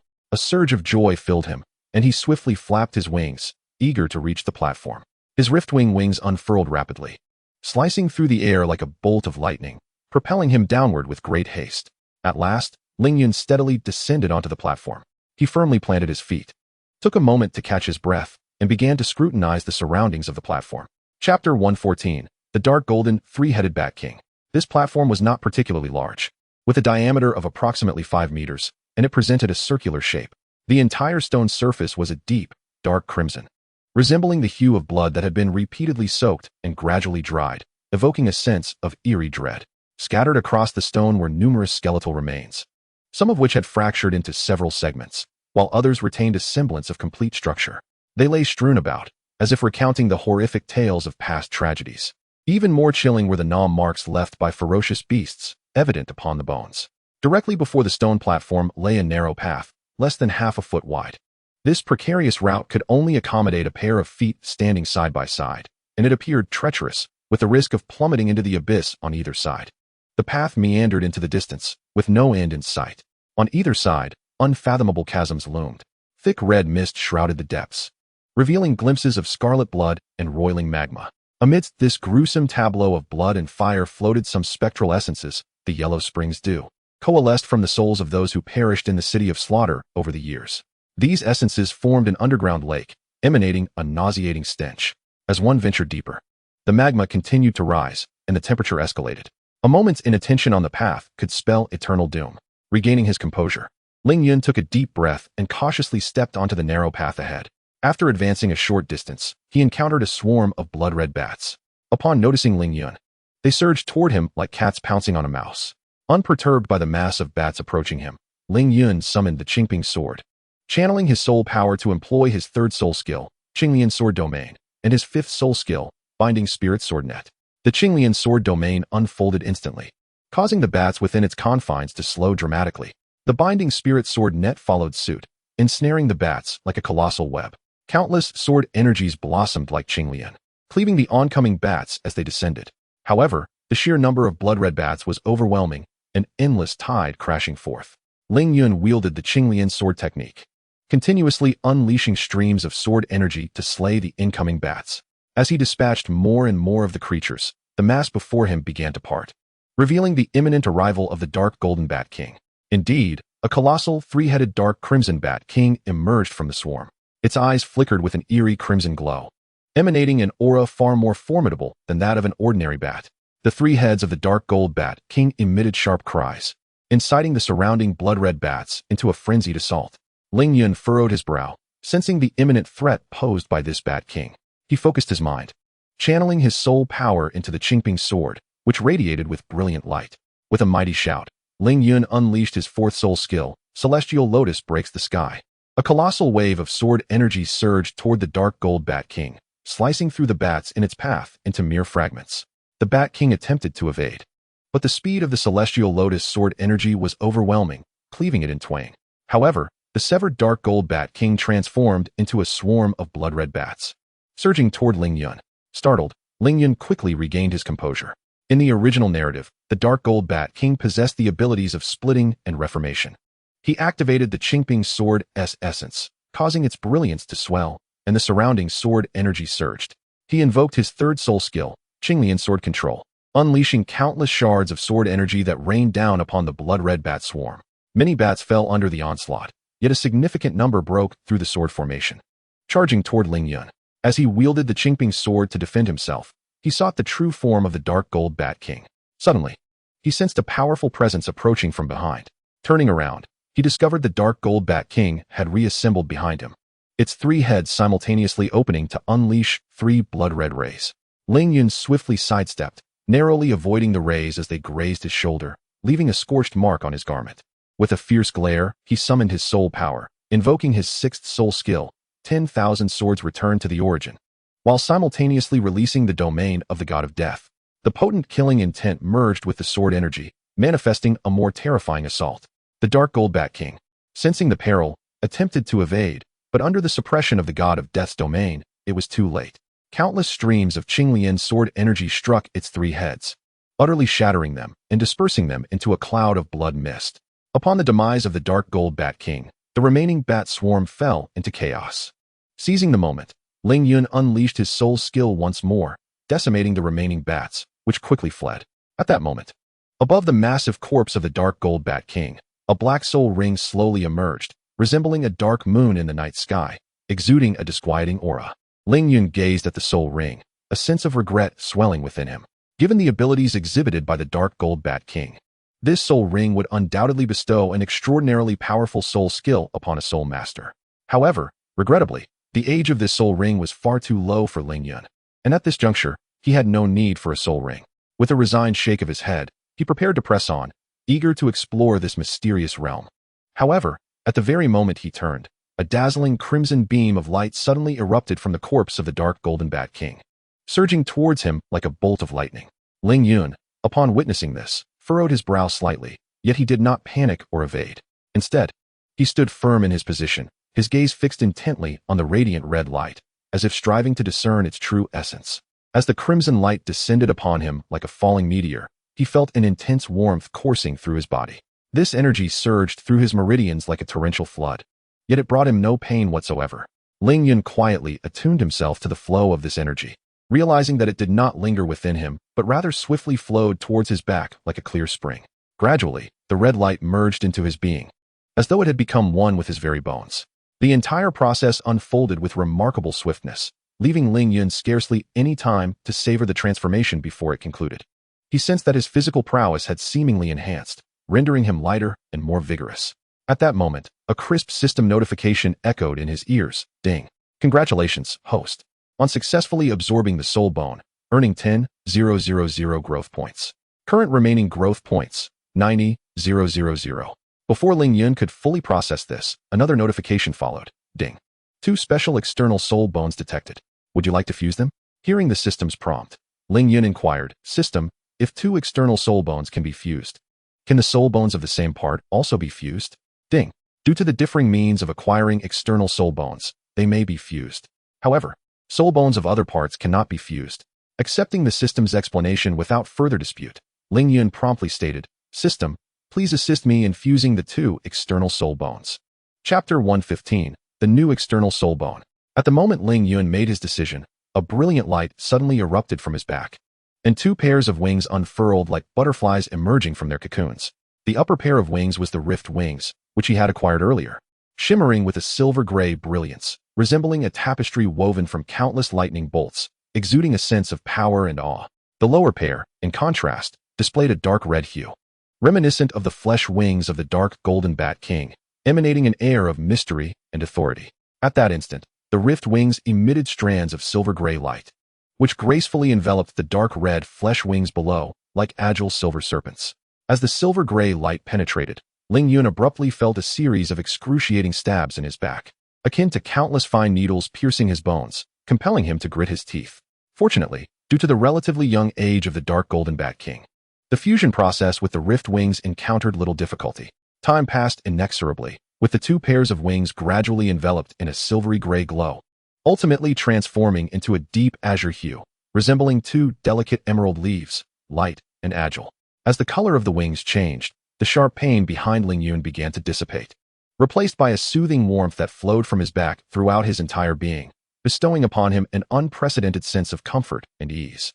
Ling Yun could distinctly feel an enhancement in his physical attributes. His strength, speed, and endurance were all markedly improved. At that moment, the system's voice echoed suddenly in his mind. Ding. The external soul bone has been successfully fused. Please name the new external soul bone. Ling Yun hastily glanced at the newly fused external soul bone, noting that his limbs and wings were now entirely adorned with azure feathers. Each feather resembled a sharp azure blade, exuding a fierce and cutting aura. After a moment of contemplation, Ling Yun proclaimed, I shall name it the Azure Lotus Wings. He opened the system to examine the abilities of his new external soul bone. When not utilizing the Azure Lotus Wings, the host's movement speed is doubled. When activated, the host's flying speed is quintupled. The feathers of the Azure Lotus Wings can unleash powerful Azure Sword aura to attack foes. Delighted by the newfound capabilities, Ling Yun closed the system interface. Taking a deep breath, he exhaled slowly, allowing the tension within him to ease slightly. With renewed focus, he continued along the winding path ahead. This stretch of road seemed interminable. After a prolonged period of walking, Ling Yun felt as though an eternity had passed.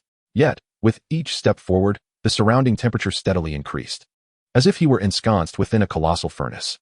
Sweat trickled down his forehead, sliding gently down his cheek. His garments were thoroughly soaked, yet he pressed on resolutely. At last, Ling Yun arrived at a relatively open area. He paused to wipe the perspiration from his brow before resuming his scanning of the abyssal depths with the sun and moon divine eye. This had been a consistent practice of his throughout the journey. At intervals, he would check the conditions at the bottom of the abyss. As his gaze penetrated the thick crimson haze, his pupils constricted sharply. No wonder he had not discovered the location of the Azure God's legacy on this journey. It was indeed here. Through the dense smoke, Ling Yun discerned a massive stone platform at the abyss's floor, standing like a diminutive island. At the center of the platform stood an enormous dark red sword, estimated to be over 10 meters tall, emanating an overwhelming sense of awe. Surrounding it, the dark red magma flowed like a slow river, nearly submerging the stone platform. Amidst the roiling magma, a colossal creature could be faintly discerned. The creature before me is cloaked in a deep crimson hue, stretching an astonishing length of over 10 meters. Its abdomen is grotesquely swollen, resembling that of a woman in the later stages of pregnancy. Upon closer inspection of this colossal serpent, one can observe 9 mushroom-like growths sprouting from its head and back, continuously oozing fresh blood, as if a part of its very being is slowly decaying. Its scales share the same dark red tone, seamlessly blending with the blood-soaked surroundings of this hellish path, creating a form of natural camouflage. At this moment, the serpent's head rests motionless upon a stone platform. Were it not for Ling Yun's formidable sun and moon divine eyes, its presence would likely remain undetected. This immense serpent is none other than the 10-headed sun serpent, a formidable foe from the second trial of the original tale. Its age far surpasses that of ordinary soul beasts, exceeding a staggering 100,000 years, and its strength is utterly terrifying. Perhaps sensing Ling Yun's gaze, the 10-headed sun serpent slowly raises its head, revealing a pair of fire-red eyes that fixate directly on Ling Yun's position. Upon recognizing Ling Yun's form, it suddenly emits a low, thunderous roar, reverberating like a clap of thunder throughout the hellish path, instilling a deep sense of dread. In an instant, a powerful and malevolent aura envelopes the air, as if the very abyss quakes in response to the serpent's growl. Ling Yun's heart races, aware that an arduous battle lies ahead. He swiftly unfurls his Azure Lotus wings, summoning the Azure Green Sword, propelling himself toward the 10-headed sun serpent like an arrow released from its bow. The 10-headed sun serpent, undeterred, violently lashes its body, sending forth a torrent of scalding magma towards Ling Yun. With agility, Ling Yun evades midair, simultaneously conjuring a massive wave of Azure Lotus Sword energy aimed at the serpent. The serpent retaliates fiercely, opening its gaping maw to unleash a torrent of searing flames. Ling Yun hastily flaps his Azure Lotus wings, generating a powerful gust to disperse the fiery assault. As Ling Yun concentrates on attacking the 10-headed sun serpent, he fails to notice the dark red giant sword on the stone platform suddenly radiating a glow as a mysterious force begins to stir, drawing the attention of a formidable presence from the divine realm. At this moment, the 10-headed sun serpent lunges at Ling Yun, its tail sweeping like a steel whip. Ling Yun deftly sidesteps while striking with the Azure Green Sword, leaving a wound upon the serpent's tail. However, to his astonishment, the serpent's injury rapidly heals, and it retaliates with another fiery blast, this time intermingled with magma. Ling Yun channels his soul power, the Azure Lotus wings flapping at high speed. Evading the flames and molten rock, he focuses intently, contemplating his next move. Suddenly, a spark of inspiration ignites within him. He decides to exploit the speed advantage of his Azure Lotus wings.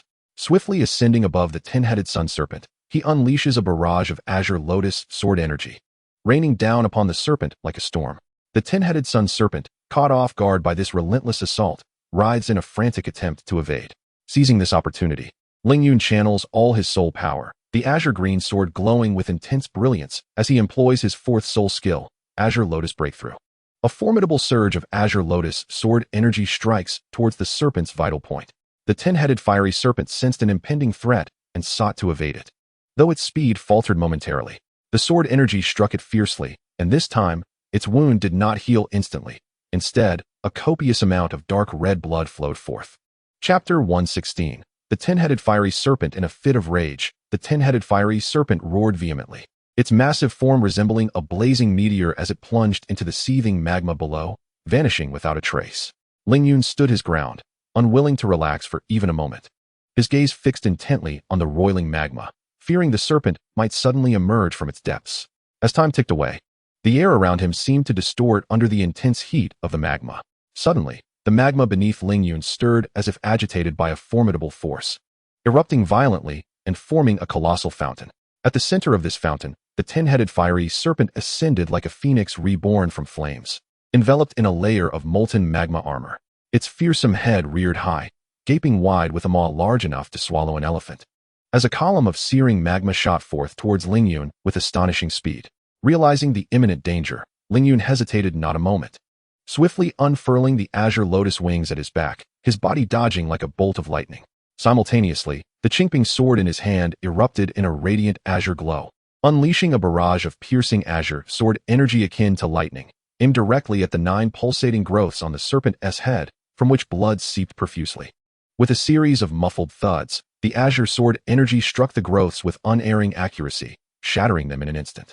The 10-headed fiery serpent let out a deafening roar of agony, a sound that reverberated through the valley, as if the very earth trembled at its pain. Yet, in the moment of its anguished cry, the seemingly indomitable magma armor on its body erupted like a detonated bomb, scattering countless searing magma shards like rain toward Ling Yun. Ling Yun flapped his Azure Lotus wings, soaring upward to evade the onslaught. However, a larger fragment grazed his arm, sending a sharp pain coursing through him as his skin was scorched. Seizing the opportunity while Ling Yun was distracted by the magma shards, the 10-headed fiery serpent swiftly maneuvered beneath him, leaping high to open its enormous jaws, attempting to engulf Ling Yun in one bite. With remarkable reflexes, Ling Yun responded in the nick of time, thrusting a beam of Azure Sword energy downward, piercing the upper jaw of the 10-headed fiery serpent just as its mouth was about to close. In pain, the serpent released its grip and fell heavily back into the magma, the splashing molten rock causing the surrounding temperature to surge, making Ling Yun feel as though his skin would scorch. As the 10-headed fiery serpent crashed back into the magma, Ling Yun seized the moment to recalibrate himself. He took a deep breath, channeling his soul power to heal the burn on his arm while meticulously observing the movements below. After a while, the 10-headed sun serpent once again leapt forth from the magma, its body ablaze with fierce flames, its tail sweeping violently towards Ling Yun. Ling Yun, with a deft motion of the Azure Lotus wings, swiftly soared behind the 10-headed sun serpent, unleashing his fifth soul skill, the spirit-binding sword net, which enveloped the serpent in a colossal web of swords. Trapped within the net, the serpent struggled relentlessly, its flames colliding with the sword energy, producing a cacophony of thunderous roars. Without hesitation, Lin Yun invoked his seventh soul skill, the true body of the martial spirit. In an instant, a layer of pale azure light enveloped his form, akin to donning a mystical veil. This luminescence not only cloaked his being entirely, but also augmented his aura to an overwhelming degree, as if the very world trembled in response to his might. At that moment, Ling Yun resembled a colossal azure sword, exuding a heart-stirring pressure. His presence was akin to the sovereign of blades descending upon the earth, impossible to overlook. This marked Ling Yun's inaugural use of the true body of the martial spirit. An unprecedented surge of power cascaded from him like a torrential flood. This force imbued him with the sensation that he could effortlessly cleave through heaven and earth, achieving the impossible. Subsequently, Ling Yun's hands moved with the swiftness of a tempest, unhesitatingly summoning his sixth soul skill, the return of 1,000 swords. In that fleeting moment, countless azure sword energies shot forth like meteors, imbued with unparalleled sharpness, hurtling towards the 10-headed sun serpent. These azure sword energies seemed almost sentient, each harboring boundless might. They pierced through the serpent's blazing flames with ease, mercilessly embedding themselves within its flesh. The 10-headed sun serpent emitted a pained howl under such ferocious assault, thrashing its body in a desperate attempt to escape the dense web of swords and the onslaught of razor-sharp energy. Yet, how could Ling Yun grant it even the slightest respite? With unwavering resolve, he channeled his soul power anew, infusing an unending stream of strength into the Azure Lotus Sword. Instantly, the barrage of Azure Sword energies intensified, forming an inescapable net that ensnared the 10-headed sun serpent. Under this terrifying onslaught, the serpent sustained increasingly numerous wounds, blood gushing forth like a fountain, splattering into the seething magma, where it was instantly vaporized into wisps of crimson mist. Ultimately, the 10-headed sun serpent let out a despairing roar, its colossal form crashing to the ground, sending shards of stone flying. Ling Yun took a deep breath, gradually consolidating the surging soul power within him, as the true body of the martial spirit began to dissipate. As the light receded, his figure gracefully descended from the sky, firmly landing upon the stone platform. After a moment to regulate his breathing, he severed the head of the 10-headed sun serpent and retrieved a core radiating intense heat. This core contained the essence of the formidable beast's thousands of years of cultivation, harboring an immense reservoir of energy. For fire attribute soul masters, the core of the 10-headed sun serpent is an exceedingly precious treasure, capable of bestowing the potential for martial spirit evolution and significantly enhancing the soul master's prowess. However, the absorption of this inner elixir is no simple feat, for the violent fire poison it harbors can inflict tremendous shock upon the body of the absorber. Only those with sufficiently formidable soul power and resistance can withstand the corrosive onslaught of this fire poison and successfully integrate the energy of the inner elixir into their being. Furthermore, after the demise of the 10-headed blazing sun snake, its inner elixir does not vanish immediately. Rather, it retains its vitality for a period, available for other serpents or fire attribute soul masters to absorb as a soul ring. In the original narrative, Tang San and Hu Liena encountered this terrifying 10-headed blazing sun snake while traversing the hellish path. Faced with such a formidable foe, they endured numerous trials, and ultimately, it was Tang San who employed the chaotic cloak hammers to sever the connection between the 10-headed blazing sun snake and its inner elixir, thereby slaying it and seizing this precious inner elixir. Ling Yun retrieved a jade box from his storage space, placed the inner elixir of the 10-headed blazing sun snake within it, and then returned it to his storage space. After completing these tasks, Ling Yun took a deep breath and gradually directed his gaze towards the dark red colossal sword at the center of the stone platform. A swift recollection of the original text flashed through Ling Yun's mind, mentioning that the Shura divine sword should currently be in the hands of the King of Slaughter, implying that the colossal sword before him was clearly not the authentic Shura divine sword. Upon this realization, Ling Yun fixed his gaze upon the colossal sword, a peculiar sensation surging within him. He recalled the sacred pillars protected by the titled Douluos on Sea God Island, each capable of administering trials to soul masters. As the Shura god, a powerful deity, did not require the testing of numerous soul masters, he had thus placed the inheritance of the Shura god within the hellish path. Chapter 117. The Inheritance of the Shura God. At this moment, the sensation emanating from the colossal sword bore a resemblance to those sacred pillars on Sea God Island, igniting Ling Yun's curiosity and compelling him to investigate further. Slowly, he extended his right hand, cautiously resting his palm upon the hilt of the colossal sword.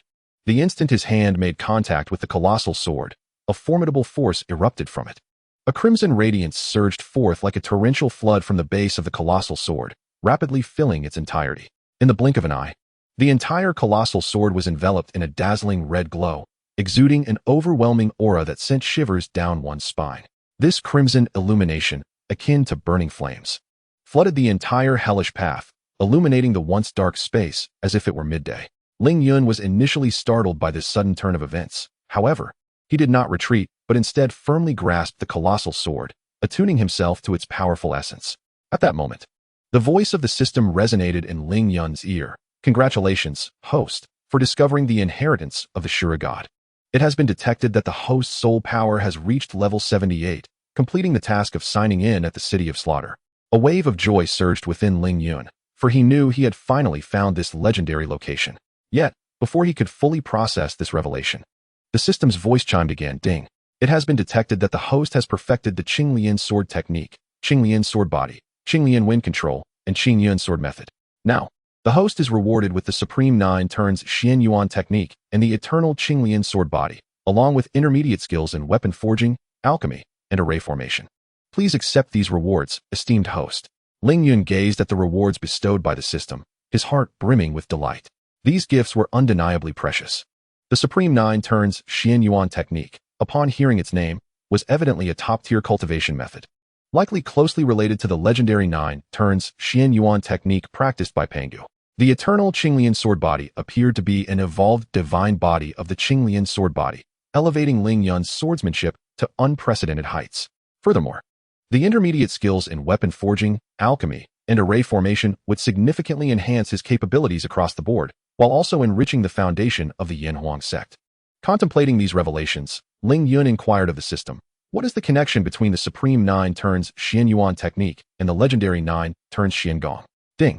The Supreme 9 turns Xian Gong is an unparalleled technique adapted by the ancient Saint of the Sky from the 9 turns Xian Yuan technique cultivated by Pangu.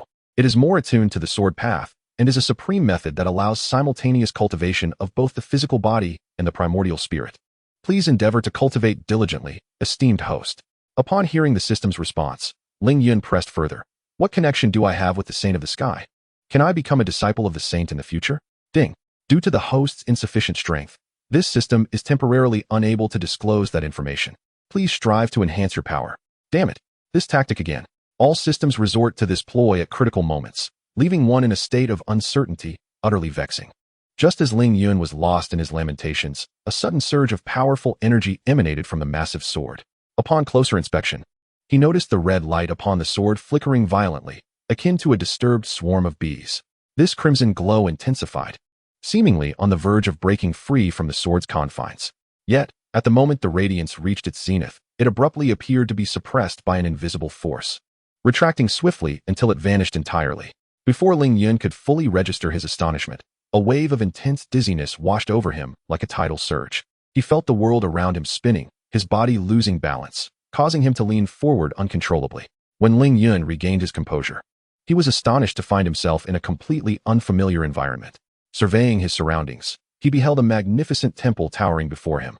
The grandeur of the temple exuded an imposing and solemn aura, imparting an indescribable sense of pressure. The air was thick with a tranquil yet majestic atmosphere, as if time had come to a standstill in this sacred place. This ambience silently narrated the ancient and divine nature of the temple, prompting an involuntary intake of breath and a feeling of reverence. At the heart of the temple stood a colossal throne, and above it, a shadowy figure flickered into view. This apparition radiated a formidable and terrifying aura. Merely catching a glimpse from afar sent shivers through Ling Yun's very soul.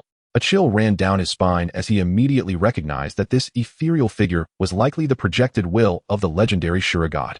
Little one, having successfully passed the selection of the City of Carnage and traversed the Hell Road to arrive here, It is evident that both your talent and diligence are of the highest caliber. Thus, you are indeed worthy of inheriting the legacy of the Shura God King. As Ling Yun pondered this, the ethereal figure suddenly spoke, its voice deep and authoritative, reminiscent of a presence from the depths of the underworld. Upon hearing this, Ling Yun promptly bowed respectfully and said, I am Ling Yun, a junior, and I pay my respects to you, esteemed elder. May I inquire if you are indeed the illustrious Shura God? The Shura God nodded and replied, Ah, a clever young man. Indeed. This temple is but a fragment of the Shura temple, and I am a projection of the Shura God's divine consciousness. Upon hearing the Shura God's words, Ling Yun inquired, esteemed elder, you mentioned the inheritance of the Shura God King. Might I ask what that specifically entails? The Shura God gradually elucidated. Within the divine realm exists a supreme governing body, the Divine Council, composed of 5 formidable God Kings, who oversee and manage all worlds.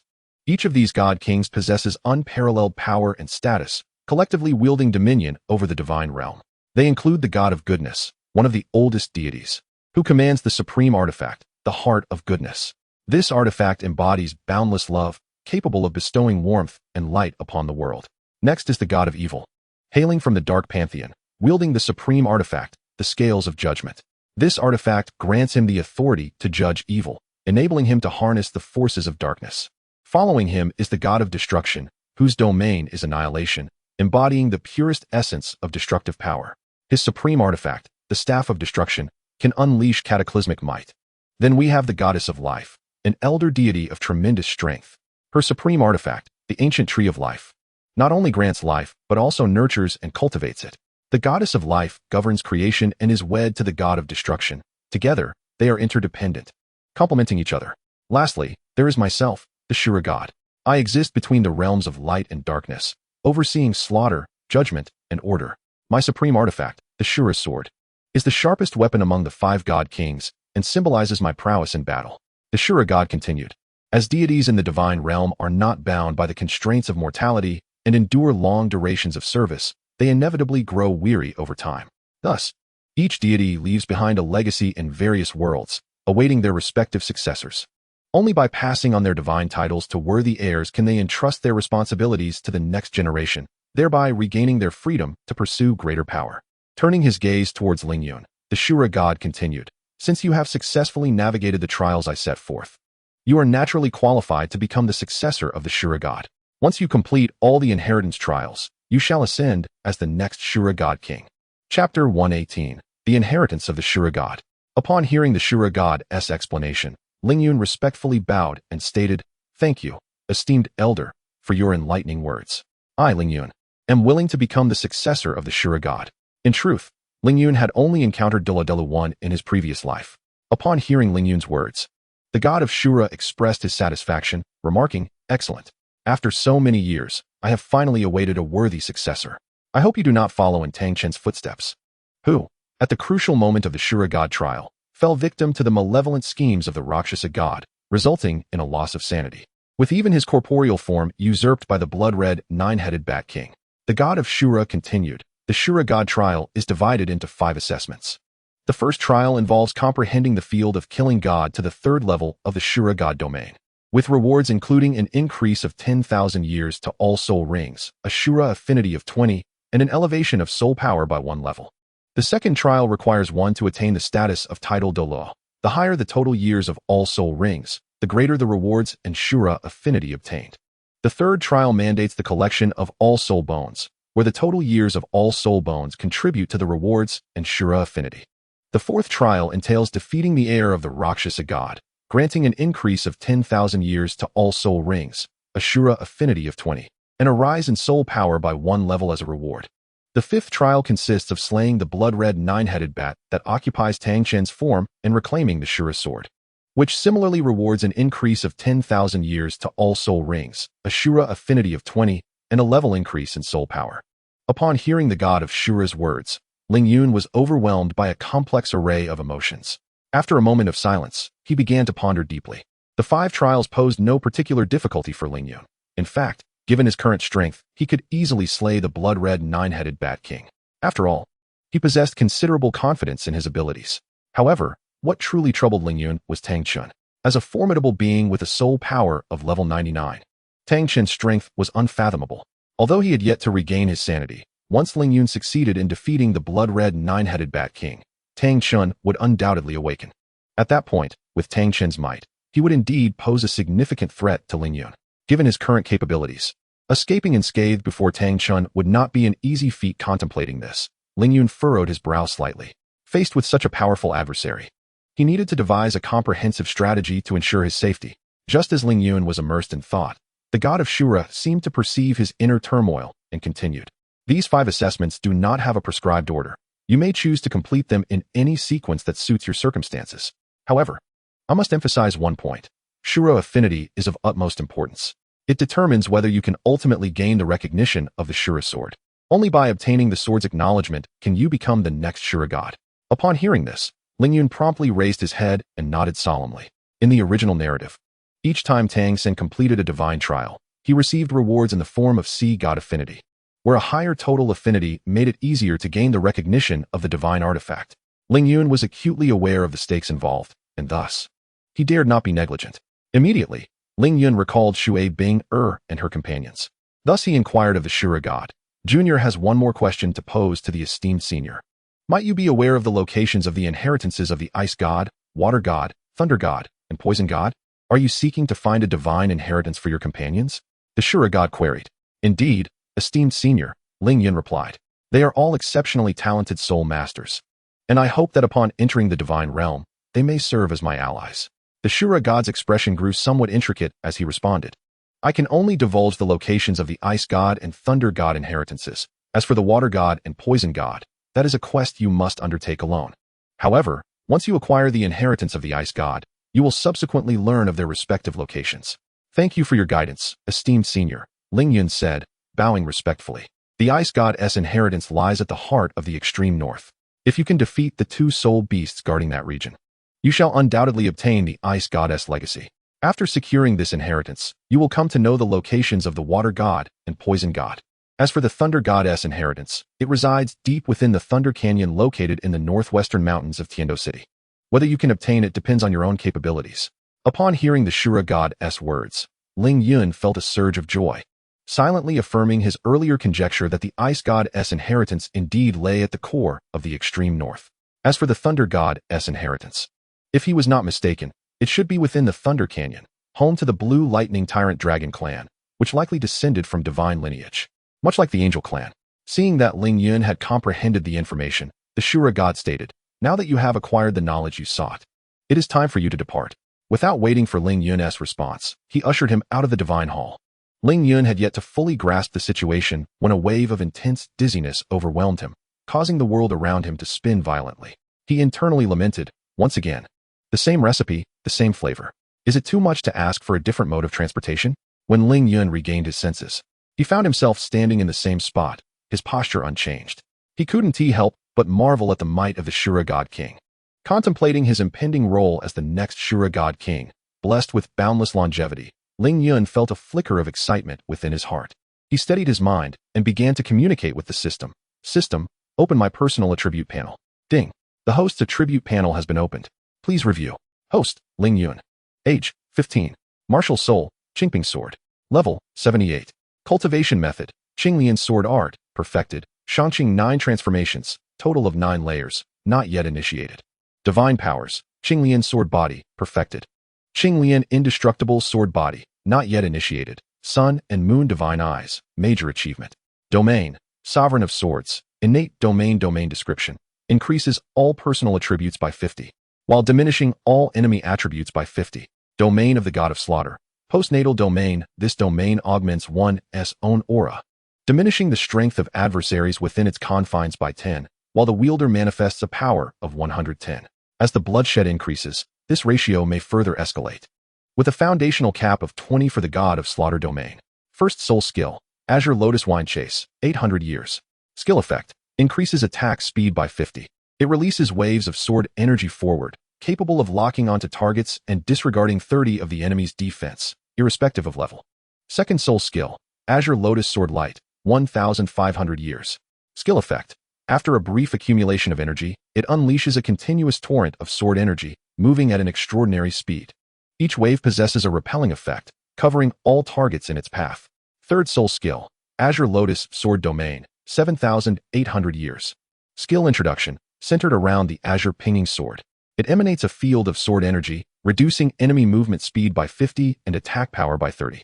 All foes within the area continuously suffer sword energy damage, with the attack incorporating a freezing and slowing effect. 4th Soul Skill, Azure Lotus Sky Breaking, 40,000 years. Skill introduction. The first mode of attack involves striking forth a colossal wave of sword energy in a sweeping arc, targeting a vast area with formidable power, accompanied by an armor-piercing effect to weaken enemy defenses. The second mode entails charging soul power to unleash a crescent-shaped giant sword energy, slashing towards all targets ahead, with exceptional attack strength and an armor-piercing effect. 5th Soul Skill, Spirit Binding Sword Net, 40,000 years. Skill introduction. It releases countless threads of sword energy, forming a vast net that ensnares the target's movements. The sword energy inflicts a mental disruption effect, momentarily stunning the adversary. 6th Soul Skill, All Swords Return to the Source, 98,000 years. Skill introduction. From the self as the epicenter, it summons innumerable sword energy phantoms that converge from all directions to strike the target, delivering an overwhelming burst of concentrated attack. It can also target multiple foes with immense power. 7th Soul Skill, True Form of the Azure Pinging Sword, 200,000 years. Skill introduction. The martial spirit materializes as a long sword radiating azure light, enhancing all attributes by 200. The attacks are imbued with a subtle low-grade sword energy capable of severing various energy assaults and shields, while the martial spirit's true form is activated. Soul skills below the 7th Soul Ring incur no cooldown. Soul Bone, Wings of the Azure Lotus, External Soul Bone, evolved to match the age of the highest soul ring. 200,000 years. Soul Bone skill, passive, doubles movement speed. Active, quadruples flight speed. The feathers of the wings of the Azure Lotus can launch powerful azure sword energy to assault foes. Sky Sword Left Leg Bone, originating from the celestial sword eagle. 98,000 years. Soul Bone skill, Sword Energy Edge. Skill introduction, a passive skill, augmenting all sword energy attacks by an additional 40 attack power. Sword Dragon Right Leg Bone, originating from the ancient sword dragon, 200,000 years. Soul Bone skill, Sword Energy Armor Break. Skill introduction, a passive soul skill that enables all sword energy attacks to disregard 60 of the enemy's energy shield defense. Skills, Qinyun Sword Technique, perfected. Azure Lotus Wind Control, perfected. Intermediate Refining Techniques, intermediate Alchemy, intermediate Formation Mastery. Items, storage space, 1,000 square meters, capable of storing life. Crimson Sun Ring. Growth points, 90,000. Aesthetic Realm, Half-Step Aesthetic Realm. Chapter 119, Cultivating on the Path of Hell. Upon reviewing his attribute panel, Ling Yun began to scrutinize his surroundings with great care. The original text had previously mentioned that the magma beneath the path of hell, once processed, is in fact the yellow springs dew consumed by all the fallen souls in the City of Slaughter. This essence is a culmination of souls that perished in the City of Slaughter over millennia, serving as the very source of energy that sustains its existence. With this in mind, Ling Yun hastily contacted the system, inquiring whether he could harness this abundant energy to cultivate the newly acquired Supreme 9 transformations of the mysterious origin and the Eternal Lotus Sword Body. Ding. After assessment, it has been determined that the host can utilize this energy to cultivate the Supreme 9 transformations of the mysterious origin and the Eternal Lotus Sword Body. However, due to the complex composition of the energy, the host may experience considerable discomfort during the absorption and refinement process. Please make your choice accordingly. Upon hearing the system's response, Ling Yun felt no hesitation. Every formidable warrior must confront various adversities on their path to greatness. Thus, he sat cross-legged and commenced his cultivation. Ling Yun gradually activated his technique, cautiously drawing strands of energy from the surroundings into his body. In an instant, he felt as if a multitude of steel needles were piercing through his meridians simultaneously. An overwhelming wave of agony crashed over him. Beads of sweat, as large as mung beans, instantly adorned his forehead, and his body trembled uncontrollably. Yet, Ling Yun gritted his teeth, enduring the excruciating pain, and persistently operated the Supreme 9 transformations of the mysterious origin and the Eternal Lotus Sword Body, striving to refine this energy. As time elapsed amidst the relentless torment, subtle changes began to manifest within Ling Yun's body. His already potent soul power, after undergoing the transformation brought by the Supreme 9 transformations of the mysterious origin, became even more refined, resembling a substance that had been tempered through countless trials, increasingly pure. Simultaneously, Ling Yun's physical form began a gradual evolution towards the eternal lotus sword body, shimmering with a faint azure light. This ethereal glow did not emanate from the external world, but rather radiated from within him, as if an invisible shield was steadily taking shape. Time passed quietly, each moment stretching out interminably. Nevertheless, Ling Yun was not vanquished by this protracted suffering. He gradually acclimated to the torment. Although the pain persisted, it no longer felt as unbearable as it had at the outset. As time progressed, the energy flowing into Ling Yun was continuously refined, and his soul power seemed to be imbued with life, joyfully leaping and growing stronger. Concurrently, the eternal lotus sword body he was cultivating was also advancing, the azure light intensifying, hinting at a trend toward materialization, as if it were on the verge of coalescing into a formidable azure divine sword. Throughout Ling Yun's relentless cultivation, the scenery along the path of hell underwent astonishing transformations. The once tumultuous flow of magma gradually slowed, and the surrounding temperature began to drop. At this moment, a surge of energy was continuously converging along the hell road, resembling torrents that ceaselessly flowed towards Ling Yun, enveloping him in a massive red cocoon. This crimson chrysalis completely shrouded Ling Yun, slowly rotating as it drew in the surrounding energies. The hell road had plunged into an eerie tranquility, occasionally disturbed by the passage of a few blood-red bats, which were swiftly intimidated by the formidable pressure emanating from Ling Yun within the cocoon, causing them to flee rapidly. The hell road had once again returned to its previous calmness. Time slipped by like a gentle stream, and unbeknownst to anyone, more than a year had passed since Ling Yun entered the City of Slaughter. The small tavern at the entrance of the City of Slaughter still stood quietly, unchanged, with even the areas damaged by Ling Yun having been repaired. On this day, the door of the tavern creaked open gently, revealing two young maidens clad in black leather armor, who stealthily entered. These two maidens, with exquisite features akin to finely crafted masterpieces, possessed skin as fair as snow and as luminous as jade, exuding a subtle radiance. The pair were Shui Binger and Shui Yuer. Before Ling Yun's journey to the City of Slaughter, they had made a pact with him, promising to return to the Yanhuang sect after a year of training. However, as time passed, a year and a half had elapsed since Ling Yun's entrance into the City of Slaughter. During this period, their worries had intensified, and they constantly fretted over Ling Yun's safety, fearing that he might encounter peril in that bloody and violent realm. After thorough contemplation and repeated discussions, Shui Binger and Shui Yuer ultimately resolved to venture to the City of Slaughter in search of Ling Yun. They had not forgotten Ling Yun's instructions before his departure. Throughout the past year and a half, they had diligently trained day and night, refusing to slacken even slightly. Now, they had mastered the 7th form of the Qingyun sword technique, and their Qinglian wind whispering technique had also reached a significant level of mastery. Consequently, their collective combat prowess was formidable, and they were not to be underestimated, even against ordinary soul fighters.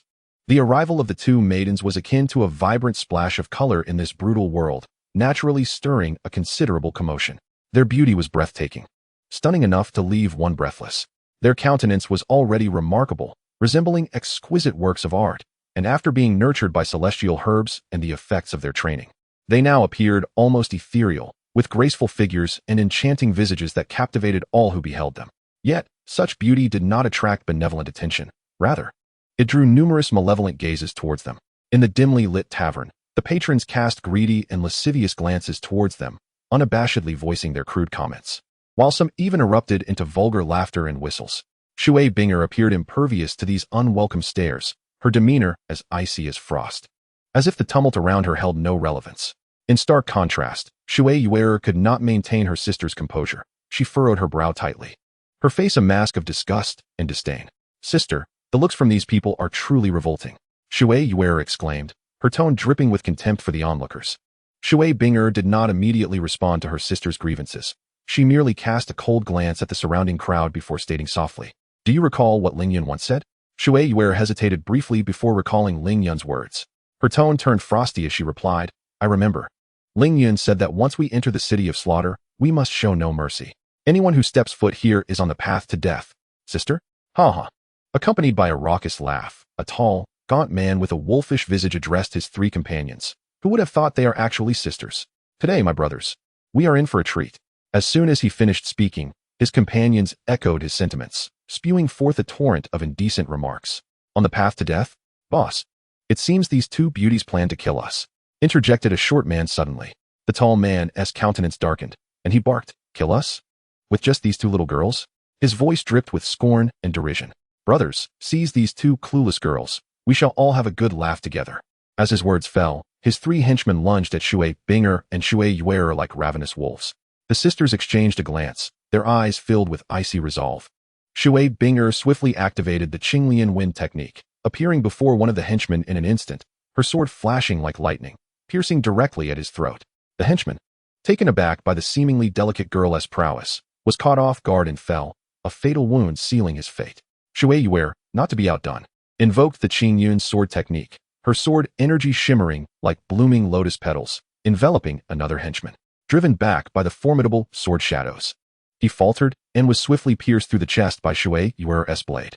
The remaining henchman, sensing the imminent danger, attempted to flee. However, the tall man, enraged and humiliated, drew his long knife and swung it at Shui Binger. She deftly sidestepped, the blade narrowly grazing her shoulder. In a swift counter, she struck at the man's arm with her sword, causing him to drop his weapon in pain. In seamless coordination, Shui Yuer joined her sister in delivering a fatal blow to the tall man. Utilizing the Qinglian wind technique, Shui Binger and the Qingyun sword technique, Shui Yuer united their efforts, swiftly eliminating the last man who sought to escape. The decisive actions of the two women left the remaining patrons of the tavern utterly astounded. They had not anticipated that these seemingly ethereal maidens possessed such formidable strength. However, Shui Binger merely cast a cold glance over the crowd before approaching the counter and icily requested, 2 Bloody Marys, please. The server, upon hearing Shui Binger's words, nodded and replied, please hold on, it will be ready shortly. Before long, the server returned with 2 crimson Bloody Marys, placing them before Shui Binger and Shui Yuer. Shui Yuer gazed hesitantly at the drinks and said, Sister, do we really have to drink this? It is made from human blood. Upon hearing her sister's concern, Shui Binger replied, this is merely the threshold. If we cannot even accept this, how shall we venture into the city of slaughter to seek Ling Yun? With that, she raised her Bloody Mary and drank it down in one swift motion. Witnessing her sister's action, Shui Yuer suppressed her nausea and followed suit, consuming her drink in one gulp, only to immediately double over in retching. The surrounding onlookers erupted in laughter at Shui Yuer's reaction. However, Shui Binger paid no heed to the tavern's patrons and instead turned to the server, inquiring, are we permitted to enter the city of slaughter? At her words, all laughter ceased. There existed an unspoken rule. To gain entrance to the city of slaughter, one must eliminate every individual within the tavern. Hearing Shui Binger, the expressions of the patrons shifted to one of menace, each tightening their grip on their weapons, prepared to strike. The server coldly responded, are you too certain you wish to enter the city of slaughter? Shui Binger and Shui Yuer, acutely aware of the tense atmosphere, affirmed, we are certain. Upon hearing this, the patrons immediately drew their weapons, and in an instant, the tavern was awash with flashing blades and the cacophony of battle cries as they lunged at Shui Binger and Shui Yuer. With a fierce glint in her eyes, Shui Binger unleashed her Qinglian Yufeng technique, moving like a specter through the throng. With each strike of her sword, a crimson light flashed as foes fell to the ground. Shui Yuer proved equally adept, her Qingyun sword technique growing ever swifter, the sword blossoms streaking through the air like meteors, relentlessly reaping lives. Yet, the sheer number of adversaries began to overwhelm them. Just then, a burly man broke through the crowd, swinging a massive axe toward Shui Binger, unable to evade in time. Shui Binger braced for impact. Suddenly, Shui Yuer flashed forward, severing the arm of the axe-wielding giant with a single stroke. Seizing the opportunity, Shui Binger channeled her soul power to execute the 6th move of the Qingyun sword technique, Qingyun Lanyu, striking down 7 foes, including the giant. At this juncture, only 3 patrons remained in the tavern. Shui Yuer swiftly employed the 4th move of the Qingyun sword technique, Qingyun Zhanyu, dispatching the final 3. The duo took a deep breath to steady their nerves before approaching the server once more. Open the entrance, please. The server was taken aback by the display of the 2 individuals, trembling as he pulled aside a wooden panel. He spoke. This is the entrance to the city of slaughter. Shui Binger regarded the server with an impassive expression, a glimmer of coldness flashing in her eyes. She slowly uttered, you are just like them. Before she finished her sentence, her sword cleaved through the air like lightning, instantly carving a deep gash into the server's neck. This scene mirrored Ling Yun's previous experience. After passing the enforcer's trial, the 2 of them stepped into this place, known as the City of Slaughter. Although Shui Binger and Shui Yuer had heard Ling Yun recount the rules of this place, witnessing it firsthand left them incredulous. The darkness, bloodshed, and chaos of this locale surpassed their wildest imaginations. They had never fathomed that such a terrifying place could exist on the continent. Under the guidance of the guide, Shui Binger and Shui Yuer arrived at the accommodations assigned to them. The sights they encountered along the way delivered an unprecedented shock to their understanding. On the streets, individuals who had just been embracing and calling each other brothers could, in the next moment, draw their blades over trivial matters, even cruelly slitting each other's throats.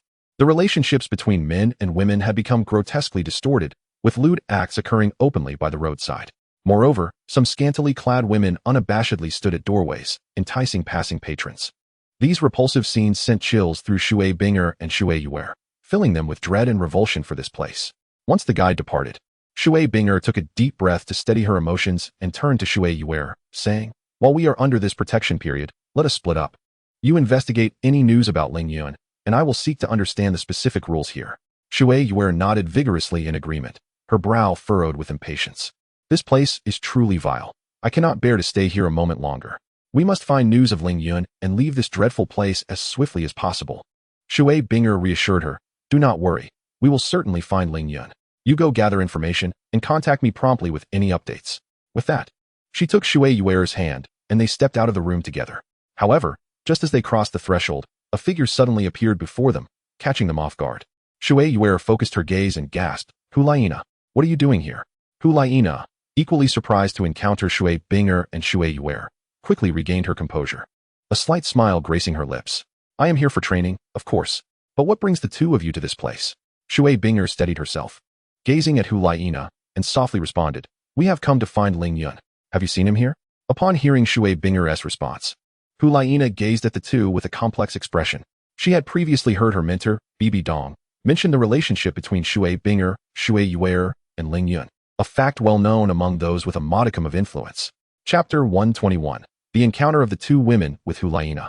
Numerous male soul masters harbored envy towards Ling Yuan, not solely due to his exceptional prowess, but also because he possessed two enchanting companions reminiscent of celestial beings.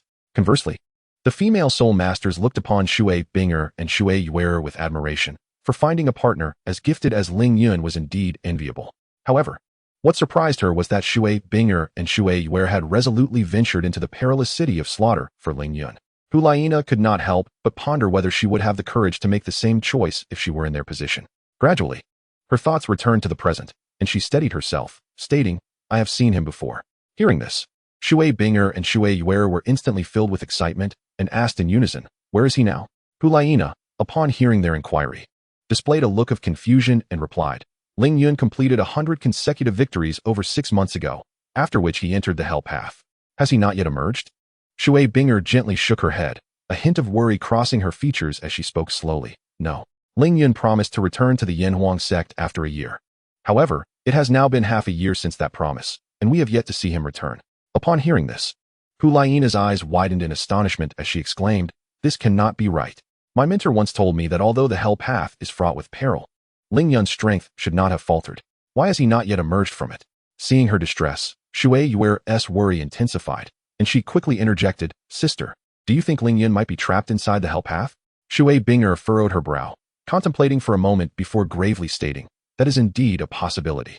Thus, we must accomplish 100 consecutive victories as swiftly as possible and then enter the Hell Path to search for Ling Yuan." Hulaina sighed in resignation, a bitter smile forming as she explained, "It is not so simple. I have been in the Hell Slaughter field for over a year, and I have only just achieved 35 victories. Who knows how long it will take to reach 100. After a brief pause, Hulaina continued earnestly, "If you decide to compete in the slaughter field, you must be particularly cautious of one individual." Upon hearing this, Shui Yuer's face immediately lit up with curiosity as she pressed on, "Oh? Who is it?" Hulaina took a deep breath and replied slowly, "His name is Tang Yin, an exceedingly powerful soul master. However, unlike those fallen souls of the Slaughter City, he is here purely for the purpose of honing his skills. Therefore, when you participate in the competition, it is imperative to avoid him as much as possible. Otherwise, even if you manage to win by a stroke of luck, the price you pay may be exorbitant." Upon hearing Hulaina's words, Shui Bing's expression grew solemn, and she nodded earnestly in response. "Yes, we understand." Subsequently, Shui Bing turned to Shui Yuer and proposed, "Since we have learned of Ling Yuan's whereabouts, let us hasten to register for the Hell's Killing Arena competition. This will allow us to find Ling Yuan sooner." Shui Yuer expressed her agreement, saying, "All right, let's go right away." Observing this, Hulaina promptly interjected, "How about I accompany you? I happen to have a match today as well." With that, Hulaina led Shui Bing and Shui Yuer towards the arena. Along the way, Erna elaborated on the rules of the competition, detailing the process, precautions, and conditions for victory. After her explanation, she assisted them in registering for a killing match. Since this was their inaugural competition, the number of participants was relatively high, and soon it was Xuebing's turn to enter the arena. Taking a deep breath, Xuebing tightly grasped the sword in her hand and followed the other contestants into the killing ground. The moment she stepped into the arena, she was enveloped by a tense and oppressive atmosphere. At that moment, the spectator stands were alive with noise, the audience's discussions and shouts rising and falling in a cacophony. Haha, look at that little lady. She's truly beautiful.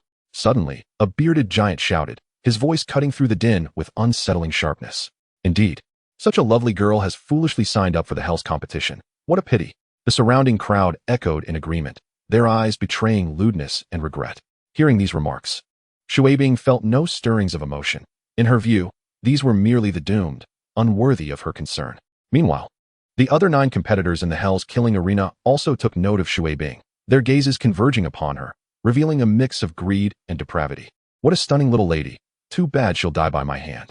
However, I wouldn't mind savoring her flavor while her body is still warm, leered the scar-faced man, his words dripping with vile intent. Yet, before he could finish, a glint of cold steel flashed, followed by a blood-curdling scream. Blood gushed from the scar-faced man's neck as he collapsed lifelessly to the ground, like a puppet with severed strings. Unbeknownst to him, a robust figure had seized the opportunity, delivering a swift strike that severed his neck. The assailant gazed at the fallen body, a sinister smile creeping across his face. This little beauty is mine. The sudden upheaval ignited the flames of battle on the field. Those who had previously been observing cautiously were compelled to join the fray.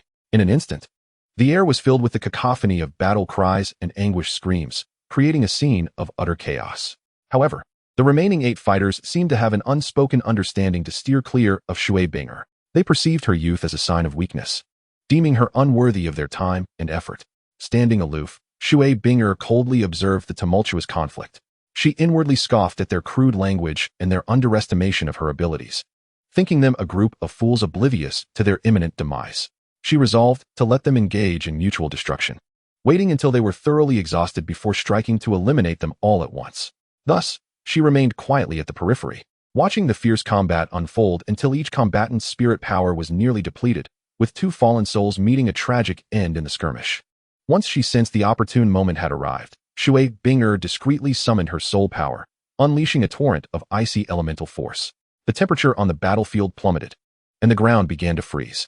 The remaining 6 soul masters sensed the shift and attempted to turn their attention toward her, only to find their legs ensnared by the thickening ice.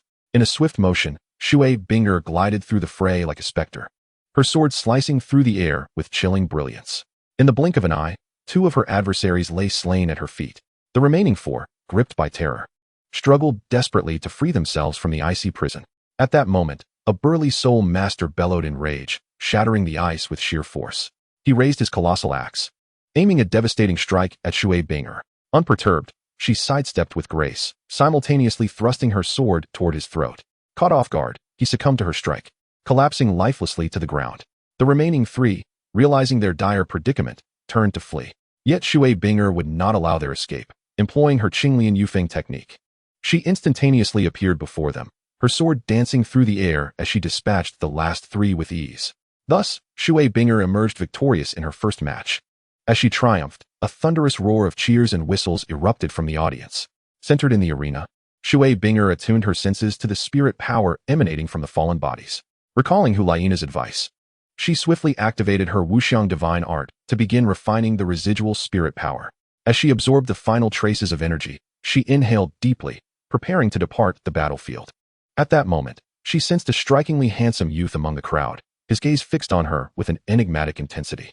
A chill ran through her. She immediately recognized him as Tang Yin, as mentioned by Huliana. For reasons unknown, his presence evoked a sense of familiarity within her. Aware that the upcoming contests would only grow more formidable, Xuebing steeled herself, undaunted in her quest for Ling Yun. After a brief interval, it was Xueyuer's turn to take the stage, her entrance igniting yet another wave of commotion. Only this time, the 9 fallen participants in the competition learned from the lessons of the previous match and dared not to underestimate Xueyuer. As soon as they entered the arena, they unleashed their full strength. Facing such fierce opponents, Xueyuer remained undaunted. She activated the Qinglian Yufeng body technique, lightly tapping the ground with her toes. propelling herself forward like an arrow let loose. In a fleeting moment, her sword shimmered with a cold light as it fiercely pierced the chest of one of the fallen. The individual could not react in time and was struck down, collapsing lifelessly to the ground. Witnessing this, the remaining fallen became increasingly frenzied in their assault on Shui Yuer. She deftly evaded their attacks while seeking opportunities for counterstrikes. Suddenly, she discerned a flaw in one of the fallen's defenses, and without hesitation, she launched her attack, swiftly killing him. At this point, only 6 fallen remained, and they recognized Shui Yuer's formidable prowess. After exchanging glances, they simultaneously charged at her.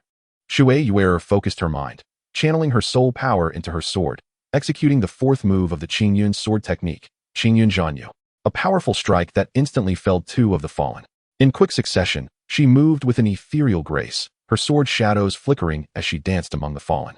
Waves of sword energy erupted forth, leading to the anguished cries of 2 more fallen as they fell. The remaining 3, now more desperate, coordinated their attacks from different directions. Shui Yuer skillfully dodged while searching for a flaw in their formation. Suddenly, seizing the opportune moment, she leapt high into the air, executing the 6th move of the Qingyun sword technique, Qingyun Lanyu. A massive azure sword shadow descended from above, cleaving down 2 of the fallen. The last 2, pale with terror, turned to flee. Yet Shui Yuer would not let them escape. Employing her movement technique, she appeared behind them in an instant, her sword sweeping through the air, ending their lives. Taking a moment to catch her breath, she surveyed the battlefield strewn with corpses, her mind fixated on a singular thought: to swiftly achieve 100 consecutive victories and seek out Ling Yun in the path to hell. The audience erupted once more into fervent applause and cheers. Like a water spirit, Shui Yuer absorbed the soul power and turned to leave the scene of carnage. Time passed swiftly, like a fleeting shadow, and in the blink of an eye, the 2 sisters had spent a year in the city of carnage. Throughout this year, they had endured countless life and death battles, gaining a deeper understanding of this place rife with bloodshed and violence. Now, their victorious tally had reached an astonishing 68 matches.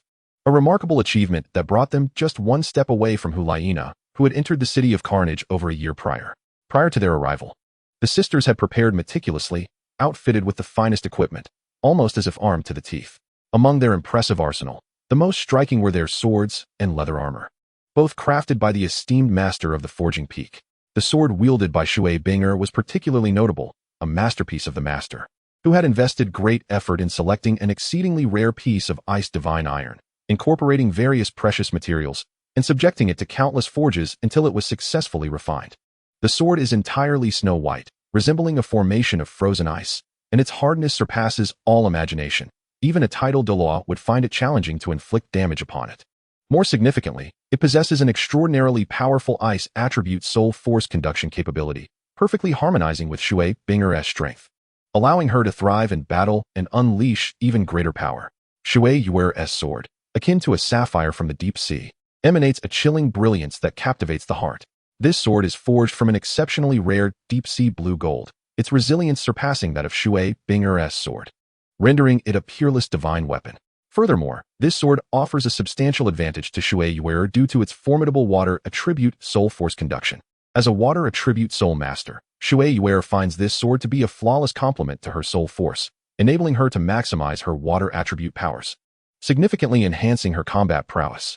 Even the leather armor worn by the 2 is a rare treasure in its own right. Crafted meticulously from the hides of powerful exotic beasts by the esteemed Lu Gao, the material is incredibly resilient, boasting exceptional defensive capabilities. However, the leather armor's merits do not end there.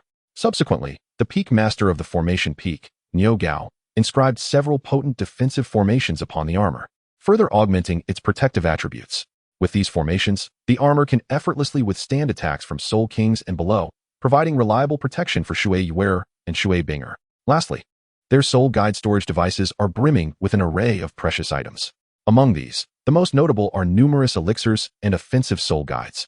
Following over a year of development, the peak master of the alchemy peak, Yang Wudi, has mastered the art of concocting various high-tier elixirs, effortlessly producing 6th and even 7th-tier potions. These elixirs have remarkable effects in enhancing soul power and healing injuries, offering significant assistance to Shui Yuer and Shui Binger in combat. The offensive soul guides, having undergone continuous enhancements by Lu Gao and the disciples of the refining peak, have now reached an astonishing level. Not only do these soul guides possess immense power, but they are also exquisitely crafted, capable of easily vanquishing Soul Emperor-level adversaries, even without utilizing their soul power. Shui Yuer and Shui Binger exhibit extraordinary combat capabilities.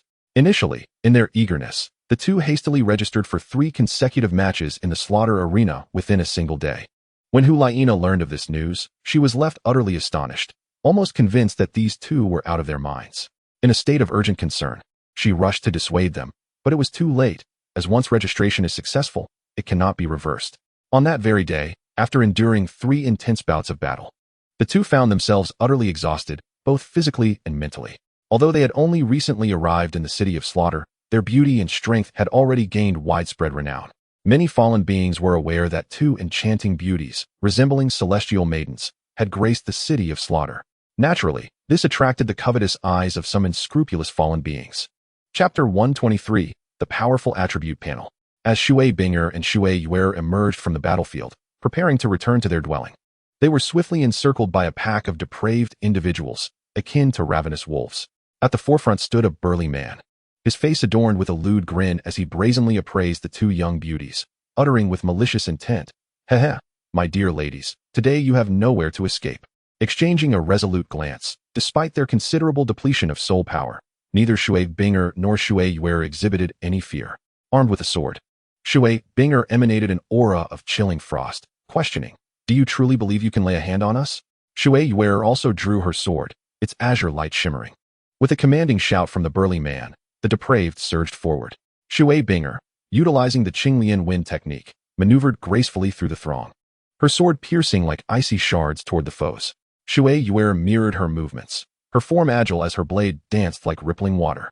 Though their soul power was waning, the swords in their hands and the protective leather armor proved invaluable, deflecting and countering the relentless onslaught of their attackers. Suddenly, a woman bearing a scar on her face seized the opportunity to launch a surprise attack on Shui Binger from behind. Just as the sword was about to pierce her, Shui Yuer swiftly interposed herself, blocking the strike with her own blade. The two stood back to back, coordinating their defenses against the assailants. Just when the depraved believed the two had exhausted their energy and were ripe for slaughter, Shui Binger and Shui Yuer produced 2 pills and 2 soul power pistols. They quickly ingested the pills, and a surge of formidable soul energy coursed through their bodies, alleviating the crisis of depletion. Exchanging a determined look, they raised their soul power pistols, the barrels emitting dazzling light, and unleashed a barrage of powerful soul bullets that shot towards the depraved like shooting stars. Taken aback by their unexpected prowess, many attempted to evade, yet numerous were struck down, crying out as they fell. Seeing the tide turning against him, the burly man sought to flee. With a cold snort, Shui Binger executed her technique, appearing before him in an instant, her sword glinting with lethal intent. And in a flash, his head rolled to the ground. The remaining depraved, stricken with fear, turned and fled in terror. The two did not pursue but instead sheathed their weapons, exhaling in relief as they returned to their abode, their weary bodies dragging along. This harrowing encounter imparted upon them a profound realization. In a realm rife with carnage and bloodshed, even the slightest misstep could yield fatal repercussions. Henceforth, they adopted an air of heightened vigilance, deliberately staggering their participation in the bloody contest to ensure that one of them always retained ample soul power. Meanwhile, on the path of hell, after more than a year of arduous training, Ling Yun observed significant transformations in the surrounding environment. The once pervasive crimson mist in the abyss had entirely dissipated, as if consumed by a mysterious force. Moreover, the magma at the abyss's base had noticeably receded, no longer surging tumultuously as it once did, almost threatening to engulf the sacred platform of the main Azure god. In the present day, through the relentless refinement and absorption of energy by Ling Yun, the lava has receded at least 2 to 3 zhang, creating a noticeable distance from the stone platform. This has fully revealed the remains of the 10-headed fiery sun serpent, which were previously shrouded by the molten rock. However, what is astonishing is that the once mighty carcass of this colossal beast now consists solely of a crimson skeleton, riddled with dense bite marks, evidently inflicted by some ferocious creature. Upon closer inspection of these bite marks, one can discern that they are remarkably small and densely packed, resembling the shape of the fangs of the bloodbat. Undoubtedly, these marks on the skeleton are the handiwork of the bloodbat. After more than a year of cultivation, Ling Yun's strength has undergone a tremendous transformation. In his heart, he silently intones, "System, open my attribute panel." Ding. The host attribute panel has been opened. Please take a look. Host, Ling Yun. Age, 17. Martial Soul, Qingping Sword. Level, 85. Cultivation Techniques, Qingping Sword Art, perfect, and supreme 9 transformations of Xuangu, total of 9 layers, first layer. Divine abilities, Qingping Sword Body, perfect, indestructible Qingping Sword Body, entry level. Sun and Moon Divine Eyes, perfect. Domains, Mastery of Swords, innate domain. Domain of Slaughter, acquired domain. First soul skill, Qingping Chasing Wind, 800 years. Second soul skill, Qingping Sword Light, 1,500 years. Third soul skill, Qingping Sword Domain, 7,800 years. Fourth soul skill, Qingping Breaking Heaven, 40,000 years. Fifth soul skill, Binding Spirit Sword Net, 40,000 years. Sixth soul skill, All Swords Return to Origin, 98,000 years. Seventh soul skill, True Body of Qingping Sword, 200,000 years. Eighth soul skill, One Sword Opens the Immortal Gate, Divine Gifted Soul Ring, 1,000,000 years. Skill Introduction, Summons countless swords from the void for one's own use. Unrivaled in combat. Soul Bones, Wings of Qingping, External Soul Bone, evolved to match the highest soul ring age, 1,000,000 years. Left leg bone of the Heavenly Sword, from the Celestial Sword Eagle, 98,000 years. Right leg bone of the Sword Dragon, from the Ancient Sword Dragon, 200,000 years. Skills, Qingyun Sword Technique, perfect. Qingping Wind Control, perfect. Intermediate Refining, Intermediate Alchemy, Intermediate Formation. Items, Storage Space, 1,000 square meters, capable of containing life, and Crimson Sun Ring. Growth Points, 90,000. Aesthetic Realm, Half-Step Aesthetic Realm. Gazing at his attributes, Ling Yun's heart swells with indescribable joy.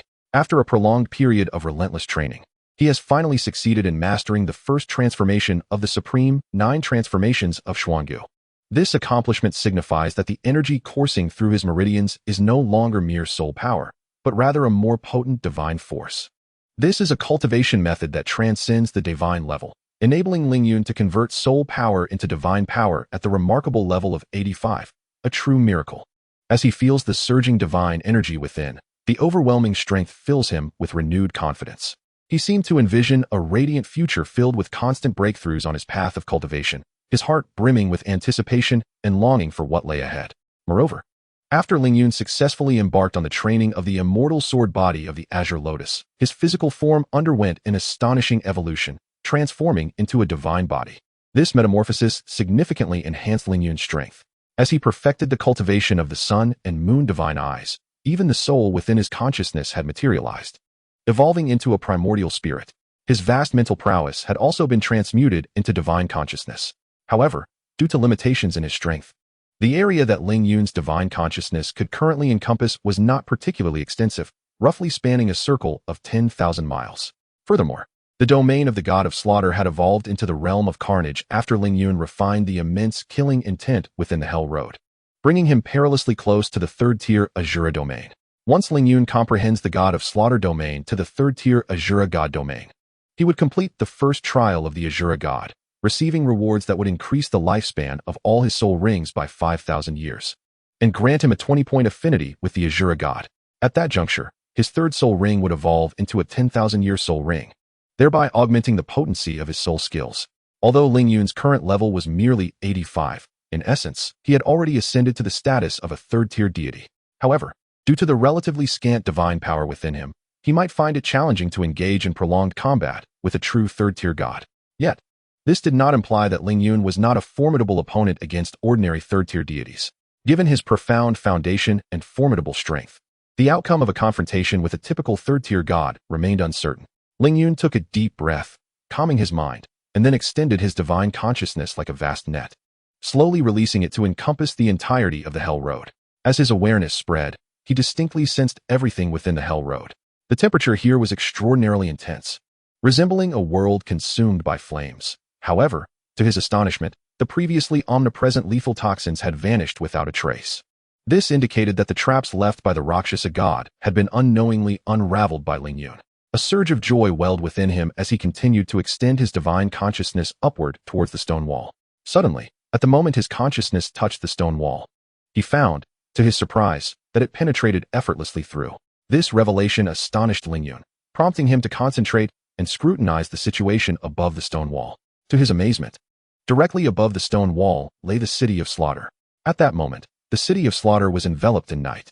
The fallen ones, adorned in various eccentric garments, appeared particularly eerie under the dim light. These fallen souls, whether in small groups or solitary, all moved toward the same destination, the Hell Slaughter Arena. Suddenly, an excited laughter reached Ling Yun's ears. Following the sound, he noticed two men standing nearby, one of whom, with an expression of excitement, spoke animatedly to the other. "Brother, do share with me what captivating spectacles await us," inquired another man with curiosity. "Today, we have the brutal competition of the Shura sisters and the Hell Messenger. These three are undoubtedly the most exquisite women in our city of carnage. Every smile and frown they exhibit is breathtakingly beautiful. Countless souls yearn for them. Yet, the man's lascivious grin faltered, leaving his words hanging in the air. Upon overhearing their conversation, Ling Yun felt a flicker of confusion. According to the original timeline, Tang Xin should have already assumed the alias Tang Yin and entered the city of carnage, where he would encounter Hulaina. Yet, he pondered, who were these Shura sisters they spoke of? Suppressing his curiosity, Ling Yun directed his consciousness toward the hell-killing field. Suddenly, an intense intuition surged within him. He keenly sensed several familiar auras within the arena. Focusing intently, he discerned that one of these auras belonged to none other than his old acquaintance, Hulaina. However, what astonished him further was another familiar presence emanating from a completely unfamiliar young boy, whom he instinctively recognized as Tang San. Ling Yun recalled that the original narrative mentioned Tang San undergoing significant changes in appearance after the awakening of his blue-silver emperor spirit. Nevertheless, regardless of how one's visage may alter, the essence of the soul remains largely unchanged. As Ling Yun contemplated this, two more auras fully entered his awareness. Upon seeing their figures, a mixture of concern and emotion welled up within him. He understood that if he failed to return by the agreed time, they would undoubtedly venture into the city of carnage to search for him without hesitation. Yet, when confronted with their presence in such a brutal and sanguinary environment, the depth of his emotions was beyond mere words to express. As the judge's voice echoed, Shui Binger and the other 9 fallen souls stepped onto the hell-killing field. Upon entering, the 9 swiftly spread out in a harmonious formation, subtly encircling Shui Binger in their midst.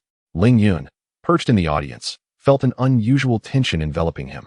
His gaze remained fixated on Shui Binger, unwilling to let his guard down for even a moment. Should she find herself in peril, he would not hesitate to unleash his vast consciousness, swiftly eliminating any threats to her safety. Shui Binger, however, appeared remarkably composed, a faint, cold smile gracing her lips.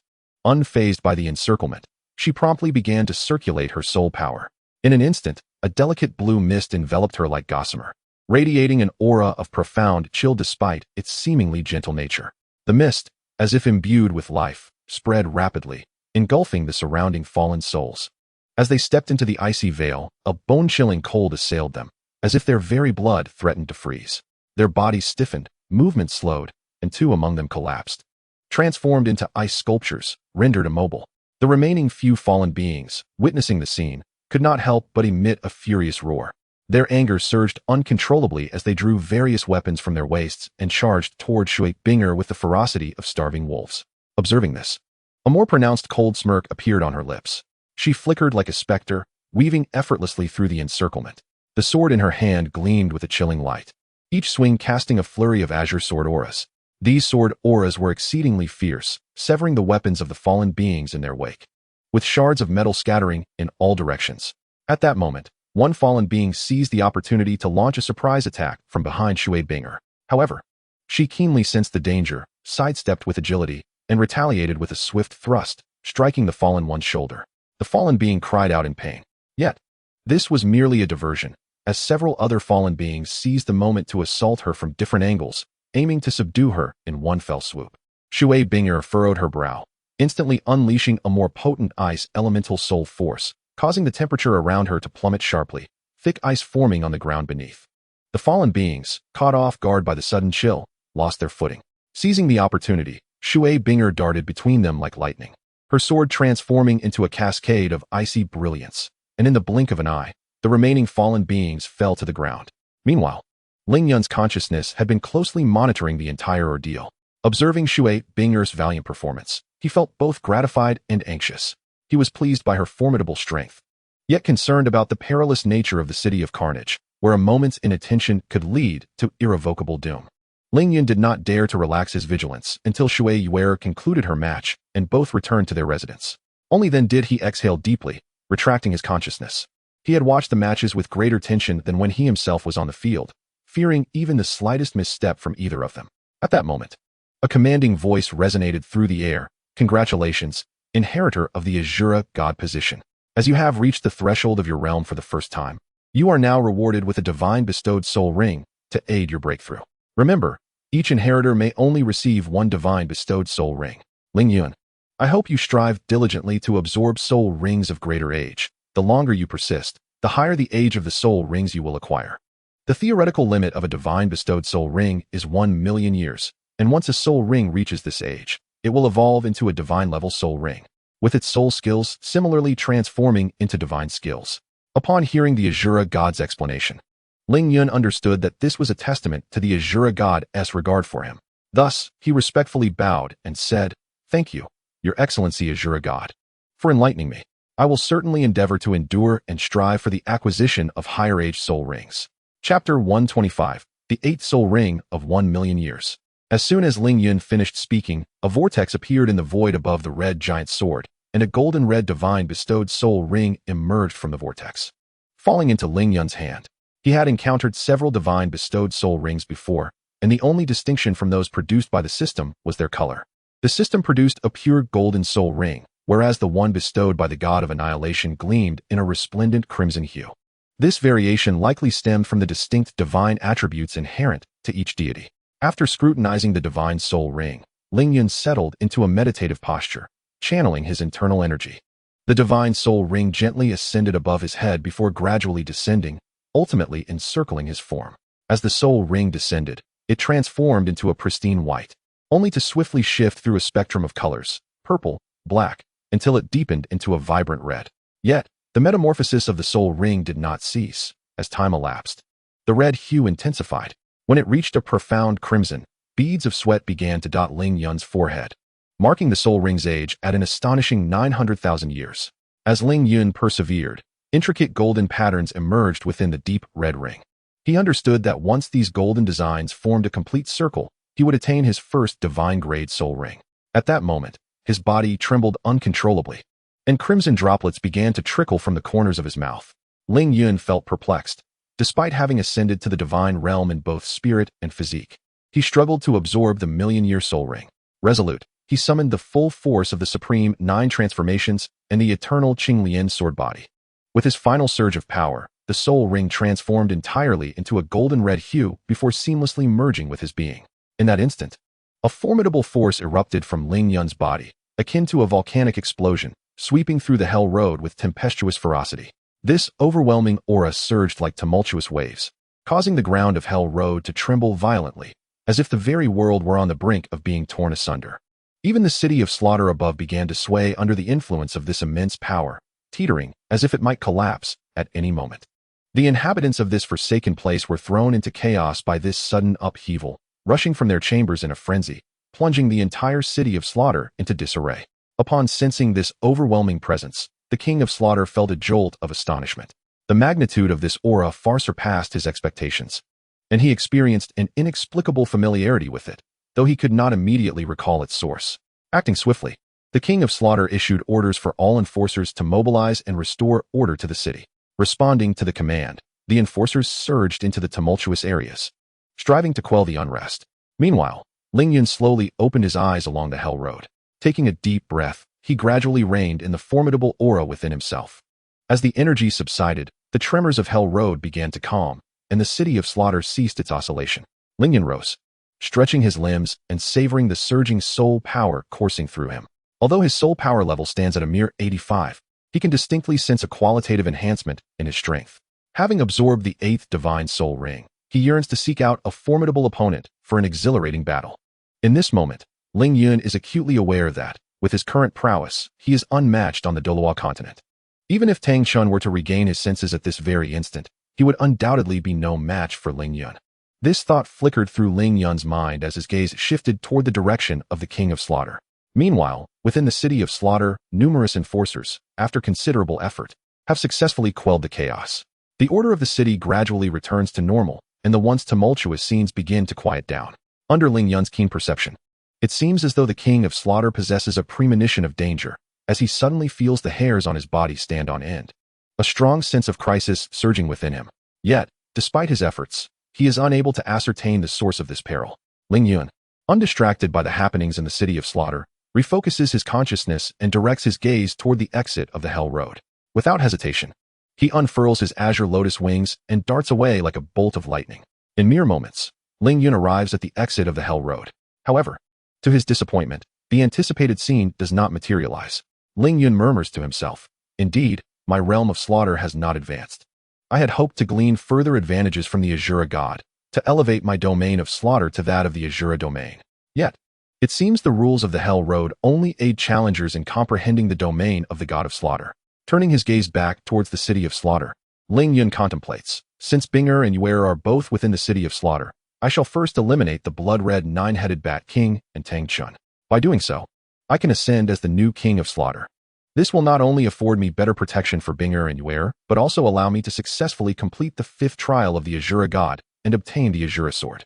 With this resolution, Ling Yun hesitates no longer and swiftly soars toward the entrance of the slaughter road. In the blink of an eye, he arrives at his destination, encountering no obstacles as he effortlessly steps through the gates of the city of slaughter. Upon entering, he encounters Scott, who had previously welcomed him. Upon recognizing Ling Yun, Scott is taken aback, his mouth agape in disbelief as he stammers, "Master Azure Sword Immortal, you have already entered the Hell Road, haven't you? How could you suddenly return to the city of slaughter?" Ling Yun's lips curl into a subtle smile as he replies gently, "I have successfully traversed the Hell Road. Now, take me to see the king of slaughter." What? Scott, struck by the revelation, shudders in shock and exclaims, "See, could it be that you have become the new god of slaughter within the city?" Ling Yun smiles and nods affirmatively, "Indeed." Upon witnessing the scene, Scott promptly bowed and respectfully stated, "Yes, my lord, please follow me." He then turned and led Ling Yun towards the domain of the King of Carnage. He continued, "Unbeknownst to you, my lord, there have been recent unforeseen events in the city of Carnage, and His Majesty is not in the best of spirits, so I urge you to exercise caution." Ling Yun glanced at him, but remained silent. Before long, under Scott's guidance, Ling Yun arrived at the palace where the King of Carnage resided. "My lord, please enter. His Majesty awaits you inside," Scott said with utmost reverence. Upon entering, Ling Yun beheld the King of Carnage, who was holding a Bloody Mary. As the king noticed the visitor, he slowly set down his glass. Once he recognized Ling Yun, a wary expression crossed his face. "It is you, Azure Sword Immortal. Having acquired dominion over the god of slaughter, what brings you here?" Chapter 126, The Blood-Red Nine-Headed Bat King. Ling Yun smiled faintly and responded, "I wish to become the new king of Carnage. I wonder if you possess any means to facilitate this?" The King of Carnage scoffed, "Such audacity. Do you believe that having traversed the path of hell grants you the right to challenge me?" With that, he exuded a terrifying aura, causing the very air around them to feel as though it had solidified. Undaunted, Ling Yun allowed his divine power to surge within, releasing an imposing presence without restraint.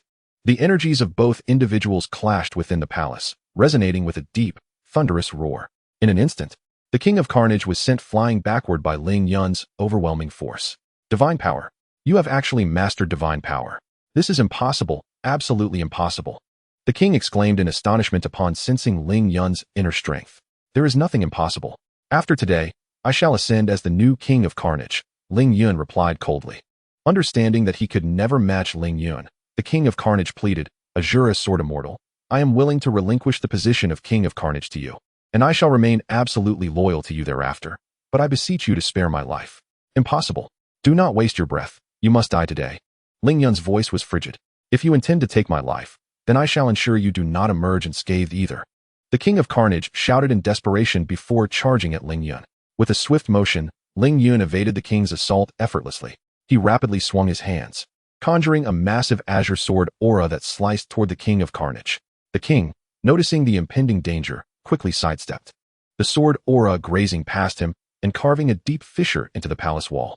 Seizing the opportunity as he successfully evaded, the King of Carnage wielded the Azure Divine Sword, aiming for Ling Yun's throat.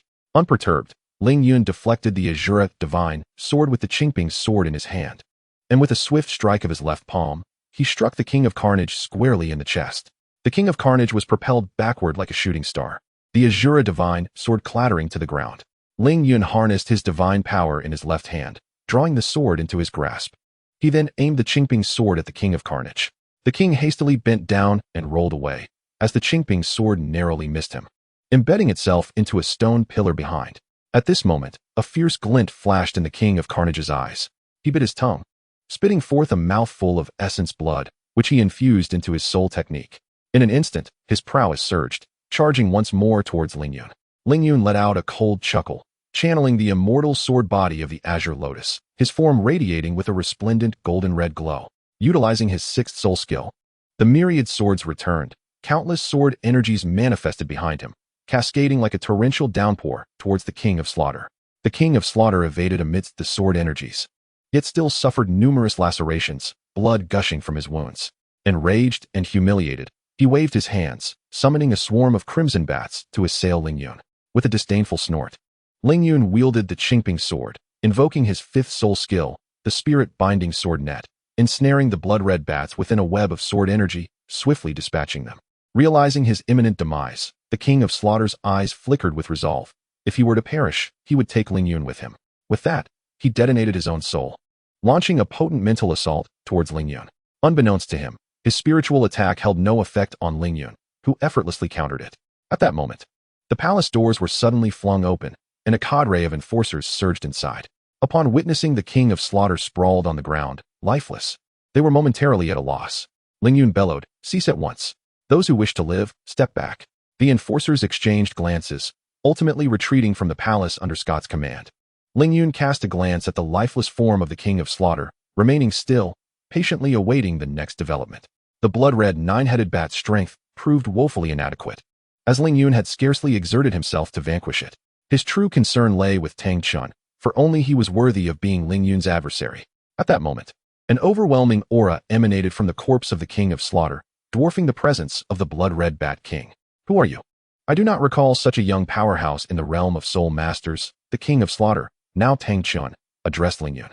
With a smile, Lingyun responded, "I am the junior." Lingyun, honored to meet Senior Tang Chun. "Oh, you actually recognize me?" Tang Chun replied, astonished. "Indeed, the founder of the Haotian sect, one of the three unparalleled powerhouses in the soul master world, wielding the supreme martial soul, the Haotian hammer. Who in the realm does not know of Tang Chun?" Lingyun remarked with a smile. "Ah, such are mere titles. Were I truly that powerful, I would not find myself in this predicament." Tang Chun replied with a bitter smile. "Pray tell, how fares the Haotian sect now?" Tang Chun inquired. Lingyun turned to him and recounted the current state of the Haotian sect in detail. Who could have imagined that decades have passed, and the Haotian sect has fallen to such depths? Tang Chun lamented, disappointment evident in his tone. "Young friend, you have slain the blood-red nine-headed bat king and still possess the aura of divine power. You must have inherited the legacy of a certain divine entity." Lingyun smiled and replied, "Like you, I too have inherited the legacy of the god of Azure." "Indeed, it is as you say." As Tang Chun heard Lingyun's words, a glimmer of murderous intent flashed in his eyes. Lingyun, sensing the malice emanating from Tang Chun, felt a shiver run down his spine. As one of the three unparalleled powerhouses in the realm of soul masters, and the founder of the world's foremost sect, the Haotian sect, Tang Chun's influence was unparalleled, and his hands were stained with countless acts of slaughter and bloodshed. When Tang Chun learned that Lingyun had acquired the inheritance of the Azure god, the smile that had adorned his face vanished. Despite his body being ravaged over the years by the blood-red nine-headed bat king, resembling a candle flickering in the wind, he could not easily relinquish such a formidable divine position.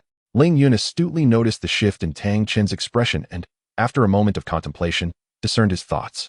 From Tang Chun's earlier words, he had already grasped the matter of Tang San's twin martial souls. At this moment, Tang Chun's intention was likely to eliminate Lingyun first and then seek out Tang San, endeavoring to make him the inheritor of the Azure god's legacy. Realizing this, Lingyun's lips curled into a subtle smile as he gently spoke. "It appears that our thoughts align, esteemed predecessor. You desire the divine inheritance that resides within me, while I am equally intent on acquiring your complete set of soul bones. Therefore, I hope you will graciously impart your wisdom." Tang Chun's lips slightly curved, a semblance of a smile playing at the corners of his mouth as he regarded Lingyun with a hint of disdain in his eyes. Although his physical form was deteriorating, he believed that dealing with a young man would pose no significant challenge. He then replied in a measured tone, "Young man, do not be so overconfident.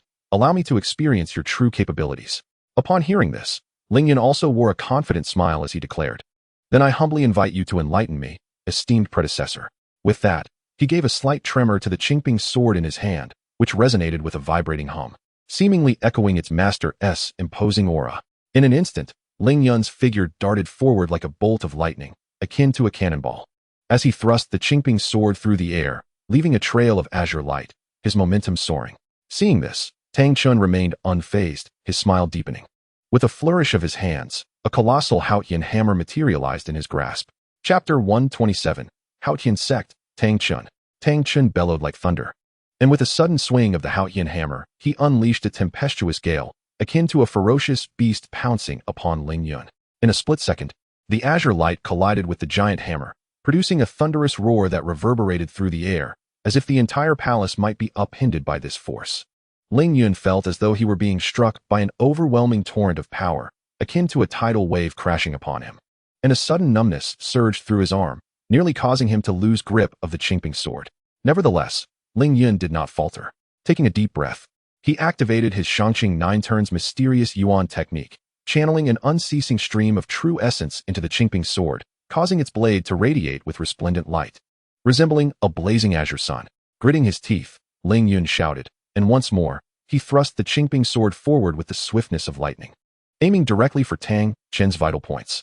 Upon witnessing the unfolding scene, Tang Chun dared not exhibit the slightest negligence. Wielding the Haotian hammer with the ferocity of a descending tiger, he engaged in a breathtaking and intense clash with Ling Yun. Each collision resonated like two meteors colliding, igniting brilliant sparks that set the air within the palace surging with tremendous force, causing the surrounding stone pillars to shatter and debris to scatter. The two warriors burst forth from the city of slaughter, emerging onto the desolate plains beyond, where their battle intensified even further.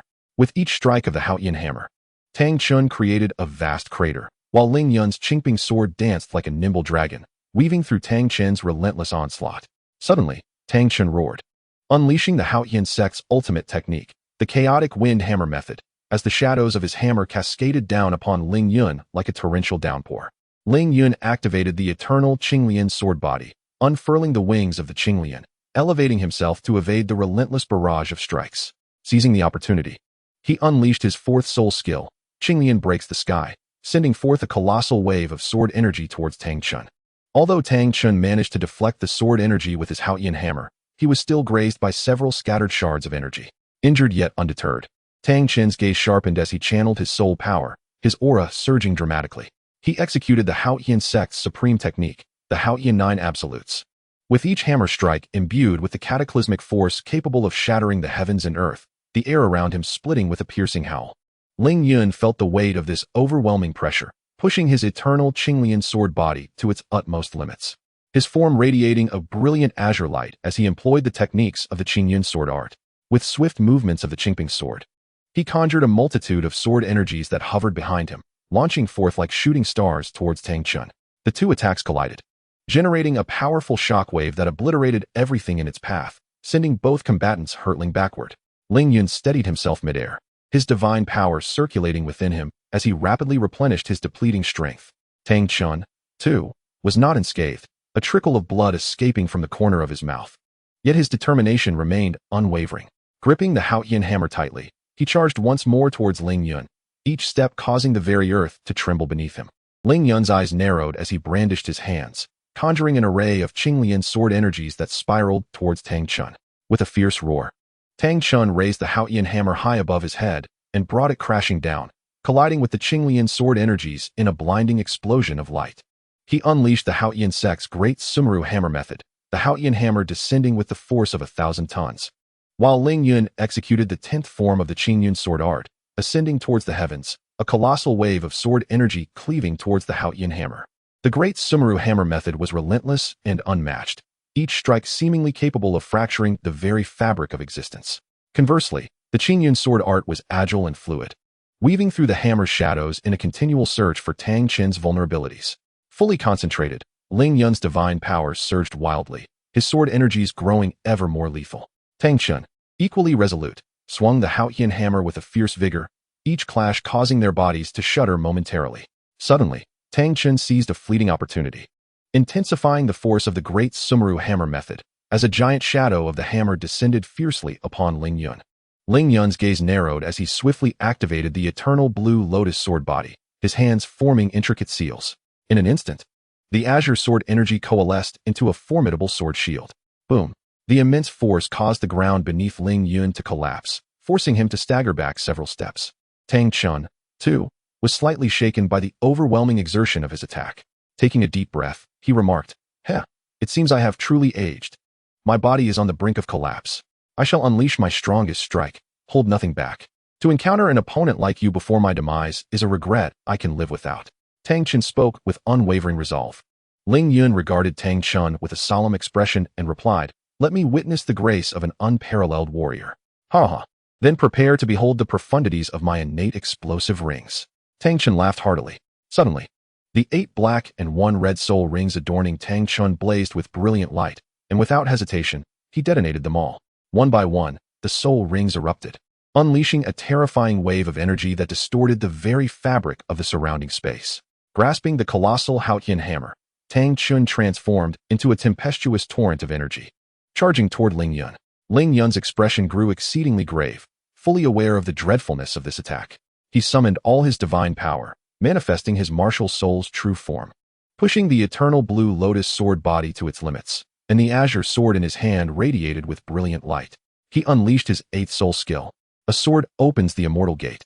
In an instant, a massive azure sword composed of countless sword energies took shape.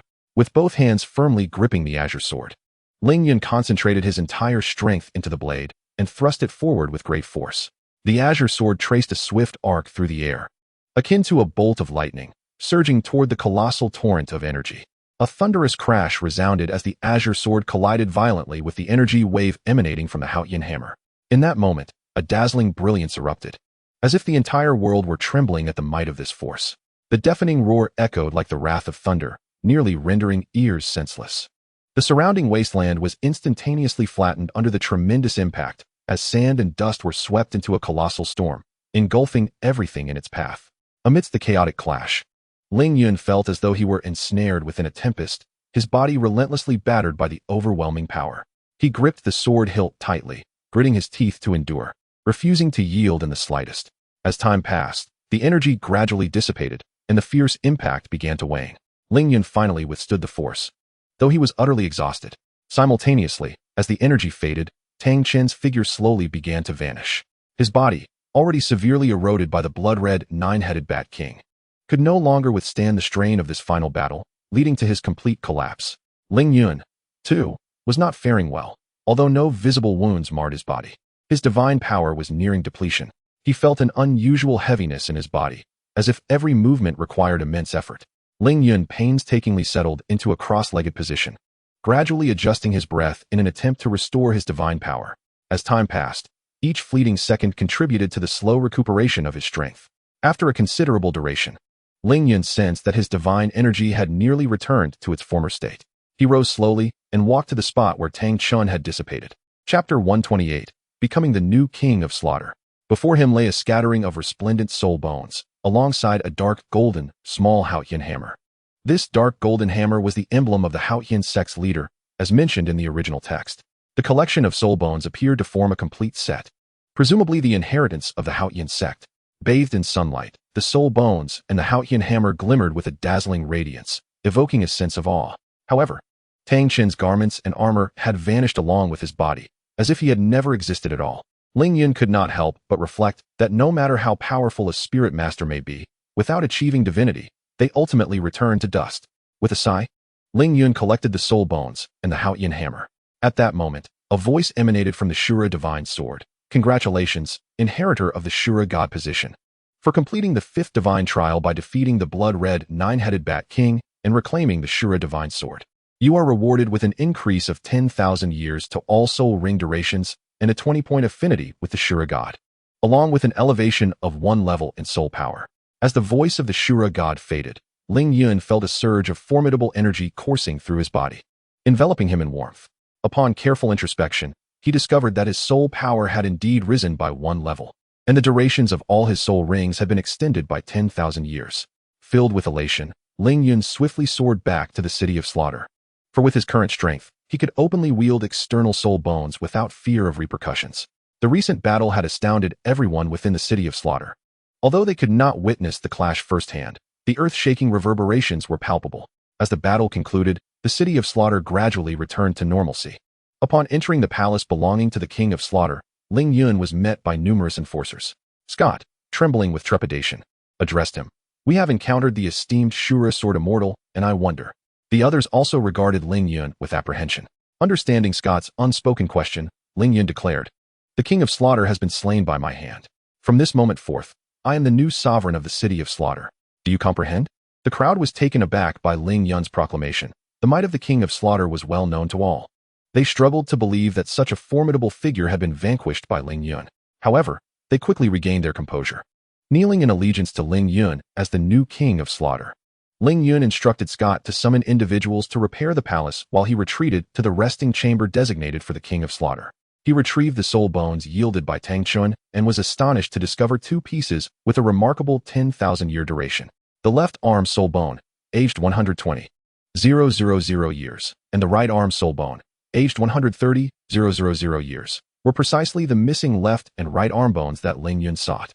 The other soul bones, being of lesser age, did not occupy Ling Yun's thoughts. He grasped the two soul bones and began the process of refining and absorbing them. As time passed, Ling Yun effortlessly assimilated the two soul bones.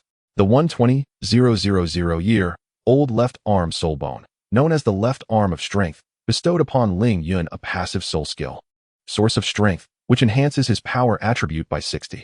The 130,000-year-old right arm soul bone, named Right Arm of Speed, also granted a passive soul skill, Source of Speed, which increases Ling Yun's attack speed by 60. At that moment, a notification from the system chimed. Ding. Congratulations, host, on merging the two soul bones. You have been awarded 20,000 growth points. The growth points have been issued. Please check. Upon hearing the system's prompt and feeling the immense benefits of the soul bones, Ling Yun silently contemplated. System, open my attribute panel. Ding. Host attribute panel has been opened. Please review. Host, Ling Yun age, 17 martial soul, Qingping sword level, 87 cultivation method, Qinglian sword art, perfect, Shanqing 9 transformations, total 9 layers, first layer. Divine powers, Qinglian sword body, perfect, Qinglian immortal sword body, beginner, sun and moon divine eye, perfect. Domain, mastery of the sword, innate domain. Domain of slaughter, acquired domain. First soul skill, Qinglian wine chase, 10, 800 years. Second soul skill, Qinglian sword light, 11, 500 years. Third soul skill, Qinglian sword domain, 17, 800 years. Fourth soul skill, Qinglian breakthrough, 50,000 years. Fifth soul skill, binding spirit sword net, 50,000 years. Sixth soul skill, all swords return to origin, 108,000 years. Seventh soul skill, true form of the Qingping sword, 210,000 years.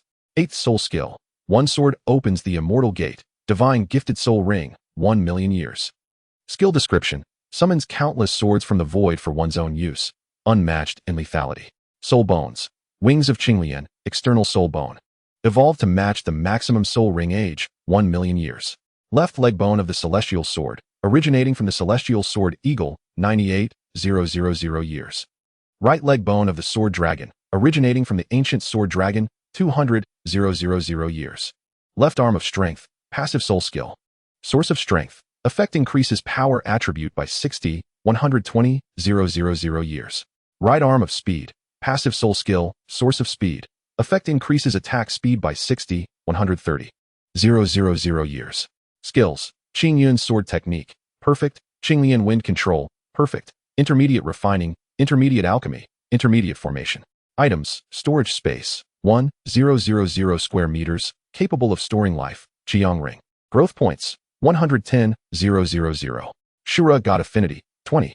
Aesthetic realm, half-step aesthetic realm. As Ling Yun concluded his review of the system panel, he noticed that night had fallen. The fierce battle between myself and Tang Chun during the day did not dampen the fervor of the fallen. They proceeded, as usual, in small groups towards the hell-killing field. Among them were Shui Binger, Shui Yuer, and Hu Laina, along with Tang Sen not far away. However, Ling Yun chose to remain concealed, observing their competition from an upper vantage point.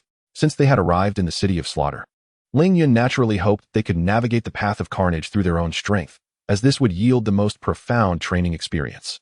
The first match of the day featured Tang San, who stood among the other 9 competitors in the hell-killing field, each maintaining a considerable distance from one another, wary and vigilant.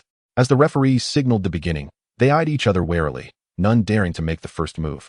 Just as the atmosphere reached a peak of tension, one participant could no longer contain himself and launched an attack, charging towards the nearest opponent. Tang San's expression sharpened as he swiftly assessed the unfolding situation. The attacker, upon engaging with his opponent, was swiftly flanked by two others, seeking to capitalize on the ensuing chaos. Seizing the opportunity, Tang San stealthily approached a seemingly weaker contender. Just as he prepared to strike, an opponent sensed his intentions and retaliated with a punch. Tang San deftly sidestepped, simultaneously launching a concealed projectile that struck the attacker's ankle. The assailant stumbled and fell, only to be quickly dispatched by two others, who then turned their wary gazes towards Tang San. At that moment, several others sustained injuries, and the scent of blood permeated the air, heightening everyone's senses. The remaining competitors' assaults grew increasingly frenzied, their cries echoing throughout the arena. Tang San maintained his composure amidst the chaos, searching for an opening to exploit. Suddenly, he spotted a flaw in one participant's defense and, without hesitation, launched an attack that swiftly incapacitated them. Chapter 129, Tang San's Killing Match. The intensity of the contest escalated. Just as Tang San was fully engrossed in combat, a figure clad in black surged from the periphery of the arena towards him. The speed of this individual was astounding, and within an instant, they stood before Tang San, revealing themselves as a competitor who had been concealing their prowess. With a sharp dagger in hand, they lunged for Tang San's throat. Tang San's pupils constricted, and he quickly retreated, casting several concealed weapons. The figure in black nimbly evaded the projectiles and pressed on relentlessly. The chaos in the arena escalated further, with other competitors seizing the opportunity to launch fierce assaults on their nearby adversaries. The stench of blood intensified, and the cacophony of battle was deafening. Tang San felt a surge of alarm. This hidden opponent was indeed formidable. He swiftly channeled his soul power, employing the Ghost Shadow Misty Steps to maneuver adeptly, while continuously altering his hand positions to unleash a greater number of hidden weapons. The black-clad figure's movements were uncanny, seemingly able to predict Tang San's attacks, skillfully evading yet again. As the assailant closed in once more, Tang San executed the Ghost Shadow Misty Steps again, his form becoming elusive and unpredictable, causing the black-clad figure's strike to miss its mark. However, just as Tang San took a moment to catch his breath, the outcome of the battles in other parts of the arena had already been determined. After a fierce clash, only a robust man remained. At this moment, the arena was left with only Tang San, the cloaked figure, and the brawny man. With a thunderous roar, the muscular man charged towards Tang San and the cloaked figure. His eyes ablaze with fury, his voice resonating like a bell throughout the arena. The cloaked figure exchanged a glance with Tang San. Realizing that the man had succumbed to madness, they nodded in silent agreement and suddenly altered their strategy, rushing towards the giant. The three engaged in a fierce confrontation, the sounds of their clashes echoing through the air. The giant possessed immense strength, each punch carrying the weight of 1,000 pounds, while Tang San and the cloaked figure relied on their agility to evade and seek opportunities for counterattacks. At that moment, the cloaked figure spotted an opening in the giant's defenses and thrust his dagger towards his chest with the swiftness of lightning. The giant reacted swiftly, sidestepping while delivering a punch that struck the cloaked figure squarely on the shoulder. The cloaked figure grimaced in pain, his form swaying slightly. Observing this, Tang San acted decisively, swiftly launching a barrage of concealed weapons towards the giant and the cloaked figure. The cloaked figure attempted to evade, but the giant had ensnared him, forcing him to endure Tang San's onslaught. Tang San's hidden weapons were laced with potent poison, which swiftly spread through the bodies of both combatants. The cloaked figure and the giant fell to the ground, their eyes filled with resentment as they gazed at Tang San. Yet, Tang San remained unfazed, quietly beginning to absorb the soul power emanating from the fallen bodies on the battlefield. Ling Yun shook his head in dismay, reflecting that although Tang San's concealed weapons were formidable, they ultimately lacked the grandeur of true strength. If Tang San could not transcend the influence of his reliance on hidden weapons, his future growth would likely be severely limited, preventing him from achieving greatness. On the observation platform, Shui Yuer fixed her gaze on Tang Yin, suddenly expressing her confusion. "Sister, why does Tang Yin's fighting style seem so familiar?" Shui Binger, hearing this, turned her attention to the battlefield, observing Tang Yin as he absorbed soul power amidst the carnage, a thoughtful expression crossing her face. She gently shook her head and replied, "I feel the same, but upon reflection, none of the individuals we know seem to resemble him." At that moment, Hu Laina interjected, "In fact, I noticed him from the very beginning of his first slaughter competition. His techniques with concealed weapons remind me of Tang San during the Elite Academy tournament across the continent." Hu Laina's comment piqued the interest of Shui Binger and Shui Yuer, who exchanged glances, both recognizing a hint of surprise in the other's eyes. Shui Binger hastily inquired, "Are you saying that his methods of attack are quite similar to Tang San's?" Hu Laina nodded, continuing, indeed, their attack styles share many similarities, especially in the use of concealed weapons, which are virtually identical. However, their appearances are entirely different. Furthermore, his martial soul is a Haotian hammer, leading me to suspect that he may be a disciple of the Haotian clan undergoing training. Typically, he employs the Haotian hammer in battle, resorting to concealed weapons only when faced with exceptionally formidable opponents. After listening to Hu Laina's words, Shui Binger and Shui Yue nodded thoughtfully. Indeed, Tang San's performance in the elite academy competition across the continent left a profound impression on them, and the striking similarity in the attack methods of this individual was genuinely intriguing. Was there a connection between Tang Yin and Tang San? Moreover, both bore the surname Tang. Given that there were minimal conflicts of interest between the Yanhuang sect and the Spirit Hall, coupled with their prolonged interactions, the rapport among the three was relatively harmonious. While they could not yet be described as intimate sisters, they certainly qualified as good friends. As time progressed, several matches unfolded, including those of Shui Binger, Shui Yue, and Hu Laina. Throughout it all, Ling Yun remained seated quietly, observing without interference. Only when he sensed they were in genuine peril did he spring into action without hesitation. Time flew by, and a year had swiftly passed. During this year, Ling Yun appeared punctually at the arena each day, silently watching over their matches to ensure their safety. Now, each of them, including Tang San, had surpassed 96 victories. If this trend continued, it wouldn't be long before they achieved their goal of 100 wins and subsequently challenged the Hell Road. One day, after completing his training, Ling Yun exhaled deeply. After a year of relentless cultivation, he had finally broken through the bottleneck and reached level 90. Although his combat power had long attained the realm of a titled Douluo, the significance of being a true titled Douluo was altogether different. For most soul masters, becoming a titled Douluo was the ultimate aspiration, but for Ling Yun, it was merely a new beginning on his journey of strength. With this thought, Ling Yun decisively exchanged for a divine bestowed soul ring from the system and began to focus intently on absorbing his 9th soul ring. Once he absorbed this soul ring, he would attain the title of a titled Douluo and fulfill the second trial of the Azure God. Ling Yun sat cross-legged, channeling his energy. The divine bestowed soul ring slowly ascended above his head before gently descending and finally enveloping him.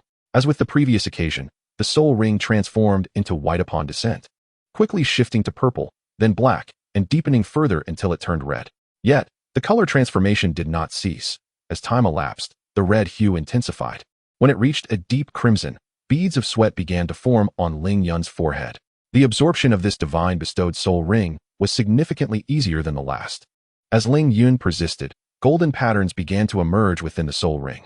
Gradually, as the soul ring transformed into a resplendent gold, an overwhelming pressure emanated from Ling Yun, swiftly enveloping the entirety of the city of slaughter.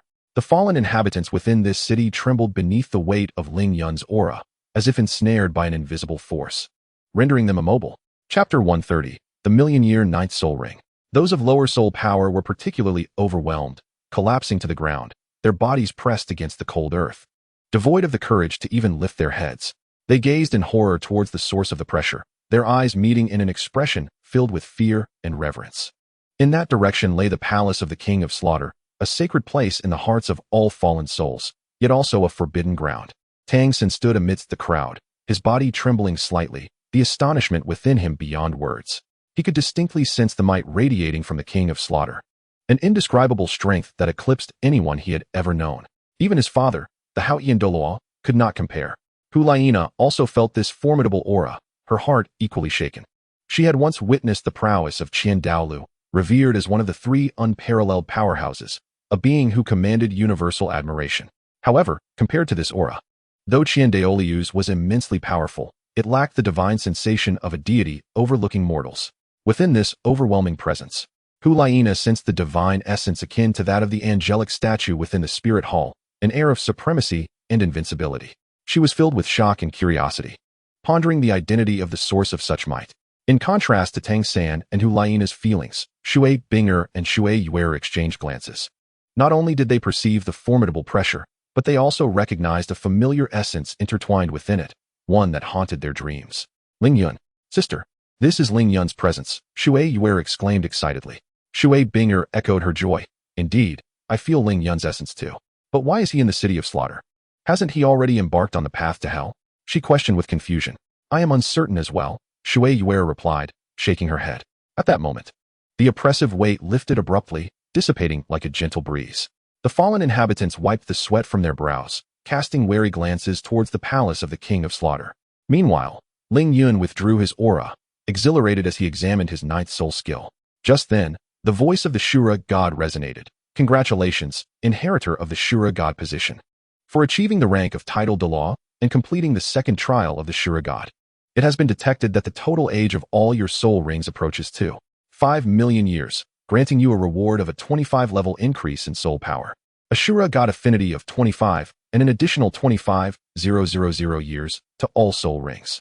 After the voice of the god of Shura faded, Ling Yun took a moment to compose himself and silently commanded the system to open his attribute panel. Ding. The host's attribute panel has been opened. Please take a look. Host, Ling Yun. Age, 18 years. Martial Soul, Qingping Sword. Level, 94, 25 levels plus enhancements from absorbing a million-year spirit ring. Cultivation method, Qinglian Sword Technique, perfected, and Shangqing 9 Revolutions Mystical Art, total of 9 layers, currently at the first layer. Divine abilities, Qinglian Sword Body, perfected. Qinglian Indestructible Sword Body, novice, and Sun Moon Divine Eyes, perfected. Domains, Mastery of the Sword, Innate Domain, and Domain of Slaughter, Acquired Domain. First Soul Skill, Qinglian Pursuit of Wind, 35, 800 years. Second Soul Skill, Qinglian Sword Light, 36, 500 years. Third Soul Skill, Qinglian Sword Domain, 41, 800 years. Fourth Soul Skill, Qinglian Breakthrough, 75,000 years. Fifth Soul Skill, Binding Spirit Sword Net, 75,000 years. Sixth Soul Skill, 10,000 Swords Returning to Origin, 133,000 years. Seventh Soul Skill, True Body of Qingping Sword, 350,000 years. Eighth Soul Skill, One Sword Opens the Immortal Gate, Divine Gifted Soul Ring, 1 million years. Skill Description, Summons countless swords from the void for one's own use, unmatched in slaughter. Ninth Soul Skill, Reversal Fate Sword Lock, Divine Gifted Soul Ring, 1 million years. Skill Effect, locks the target's fate trajectory with sword energy, forcibly interrupts their skill release, and binds their form, rendering them unable to use soul skills and domains for the duration. Soul Bones, Wings of Qinglian, External Soul Bone, evolved to match the maximum age of the soul ring, 1 million years. Heavenly Sword Left Leg Bone, from the Celestial Sword Eagle, 98,000 years. Sword Dragon Right Leg Bone, from the Ancient Sword Dragon, 200,000 years. Strength Left Arm Bone, Passive Soul Skill, Source of Strength, increases Strength attribute by 60, 120,000 years. Speed Right Arm Bone, Passive Soul Skill, Source of Speed, increases attack speed by 60, 130,000 years. Skills, Qingyun Sword Technique, perfected. Qinglian Wind Control, perfected. Intermediate Refining, Intermediate Alchemy, Intermediate Formation. Items, Storage Space, 1,000 square meters, capable of storing life, and Qiyang Ring. Growth Points, 10,000. Affinity with the God of Shura, 45. Aesthetic Realm, Half-Step Aesthetic Realm. Upon gazing at his attributes, Ling Yun understood that from this moment onward, he would ascend to become the strongest in the Douluo Continent, a true architect of destiny. In the following days, he focused on consolidating his cultivation while keeping a close watch on the slaughter matches involving the two participants. Today marked the final match for several competitors, and Ling Yun specially requested Scott to arrange for the victors among the fallen to participate. Otherwise, it was uncertain when they would gather 10 individuals to compete. Just these few matches had exhausted the deep-rooted foundation of the City of Slaughter. Currently, there were no victories in the matches exceeding a count of 90. The fallen gathered at the scene were particularly exhilarated, fully aware that today might witness the emergence of 4 victors with 100 victories, whether it be the Azure King or the Hell Messenger. Both were renowned for their prowess in the art of slaughter, alongside the even mightier Azure sisters. Although the sisters arrived later, they swiftly approached their goal of 100 consecutive wins in less than 2 years. As the matches progressed, it soon became Hulaina's turn to compete. She was the final contestant of the day. At that moment, Hulaina stood on the battlefield alongside the 9 fallen, each vigilantly eyeing the others. Taking a deep breath, her gaze sharpened, her soul power surged, radiating a crimson glow. Observing this, the fallen swiftly encircled her from all directions, their eyes gleaming with greed and ferocity, all vying for victory in this contest. In a flash, Hulaina darted like a specter among the fallen, her strikes as swift as lightning, each infused with potent soul power. Despite her formidable strength, the relentless assault from the throng began to overwhelm her. At that critical moment, a towering fallen seized the opportunity. launching a surprise attack from behind. Hulaina seemed to sense the impending danger. She pivoted sharply, her dagger plunging forcefully into her assailant. With a cry of agony, the fallen clutched at his throat, which had been pierced by her blade. As several others bore witness to this, their frenzy intensified, understanding that only by vanquishing Hulaina could they hope to survive. Surrounded and under siege, Hulaina found herself in a precarious position. She deftly evaded their blows while seeking openings to counterattack, her dagger weaving through the throng, leaving trails of crimson in its wake. Yet, the sheer number of the fallen, driven mad by bloodlust, gradually cornered her. Just as one of the fallen was about to strike her, a foxtail suddenly emerged behind Hulaina, delivering a fierce blow that pierced the heart of her attacker, slaying him instantly. The remaining fallen gaped in astonishment at Hulaina, and from the audience, a voice suddenly shouted, "An external soul bone." Realization dawned as they recognized the tail behind her as an external soul bone. Upon hearing this, all the fallen erupted with excitement, their eyes ignited with avarice. Ordinary soul bones were already exceedingly precious, worth a fortune, let alone an external soul bone. In this city of bloodshed and combat, possessing such a relic could significantly enhance their chances of survival. The fallen participating in the contest, their eyes now bloodshot, were consumed by greed, charging recklessly towards Hulaina. Sensing the imminent threat, Hulaina braced herself with utmost vigilance, channeling her soul power towards them. She understood that there could be no room for complacency. Wielding her external soul bone, her foxtail danced like a nimble whip, complementing her attacks as it lashed out at the approaching fallen.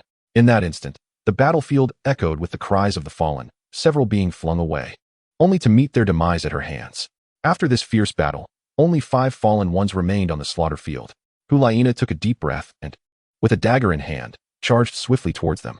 Just as she approached the last 5 fallen ones, one of them suddenly launched a surprise attack from the side. Moving with incredible speed, seemingly poised to strike Hulaina, she swiftly turned, blocking the attack with her external spirit bone, and in a flash of cold light, the assailant was instantly slain.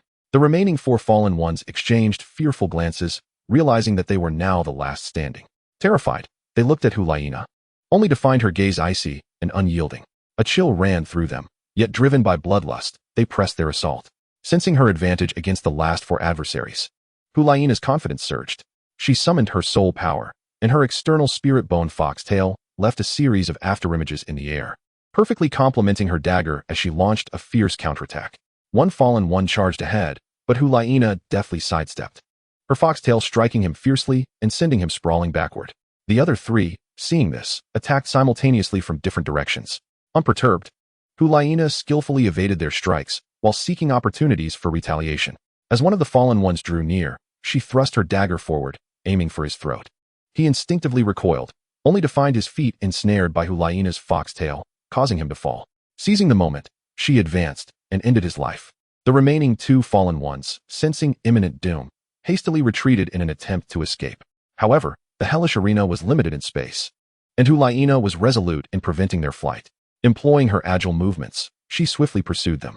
After a fierce exchange, she dispatched the last 2 fallen ones as well. The arena erupted with thunderous cheers, as Hulaina achieved a remarkable 100 consecutive victories, becoming the 4th champion of the day. Ling Yun stood at the edge of the slaughter field, quietly observing as Hulaina absorbed all the soul power. Once she had finished, Shui Binger, Shui Yuer, and Tang Xin stepped onto the arena together. Upon seeing them gathered, Ling Yun's figure flickered like lightning, appearing before them in an instant. Their faces were etched with astonishment as they recognized him. Tang San and Hulaina exchanged puzzled glances, unable to comprehend how Ling Yun had ascended to become the king of slaughter in this city of carnage. In stark contrast, Shui Binger and Shui Yuer reacted with sheer elation, tears welling in their eyes. Like 2 startled fawns, they dashed to Ling Yun, unhesitatingly leaping into his embrace. "Ling Yun, is it truly you?" Shui Binger's voice trembled as tears streamed down her face, quickly soaking his clothing.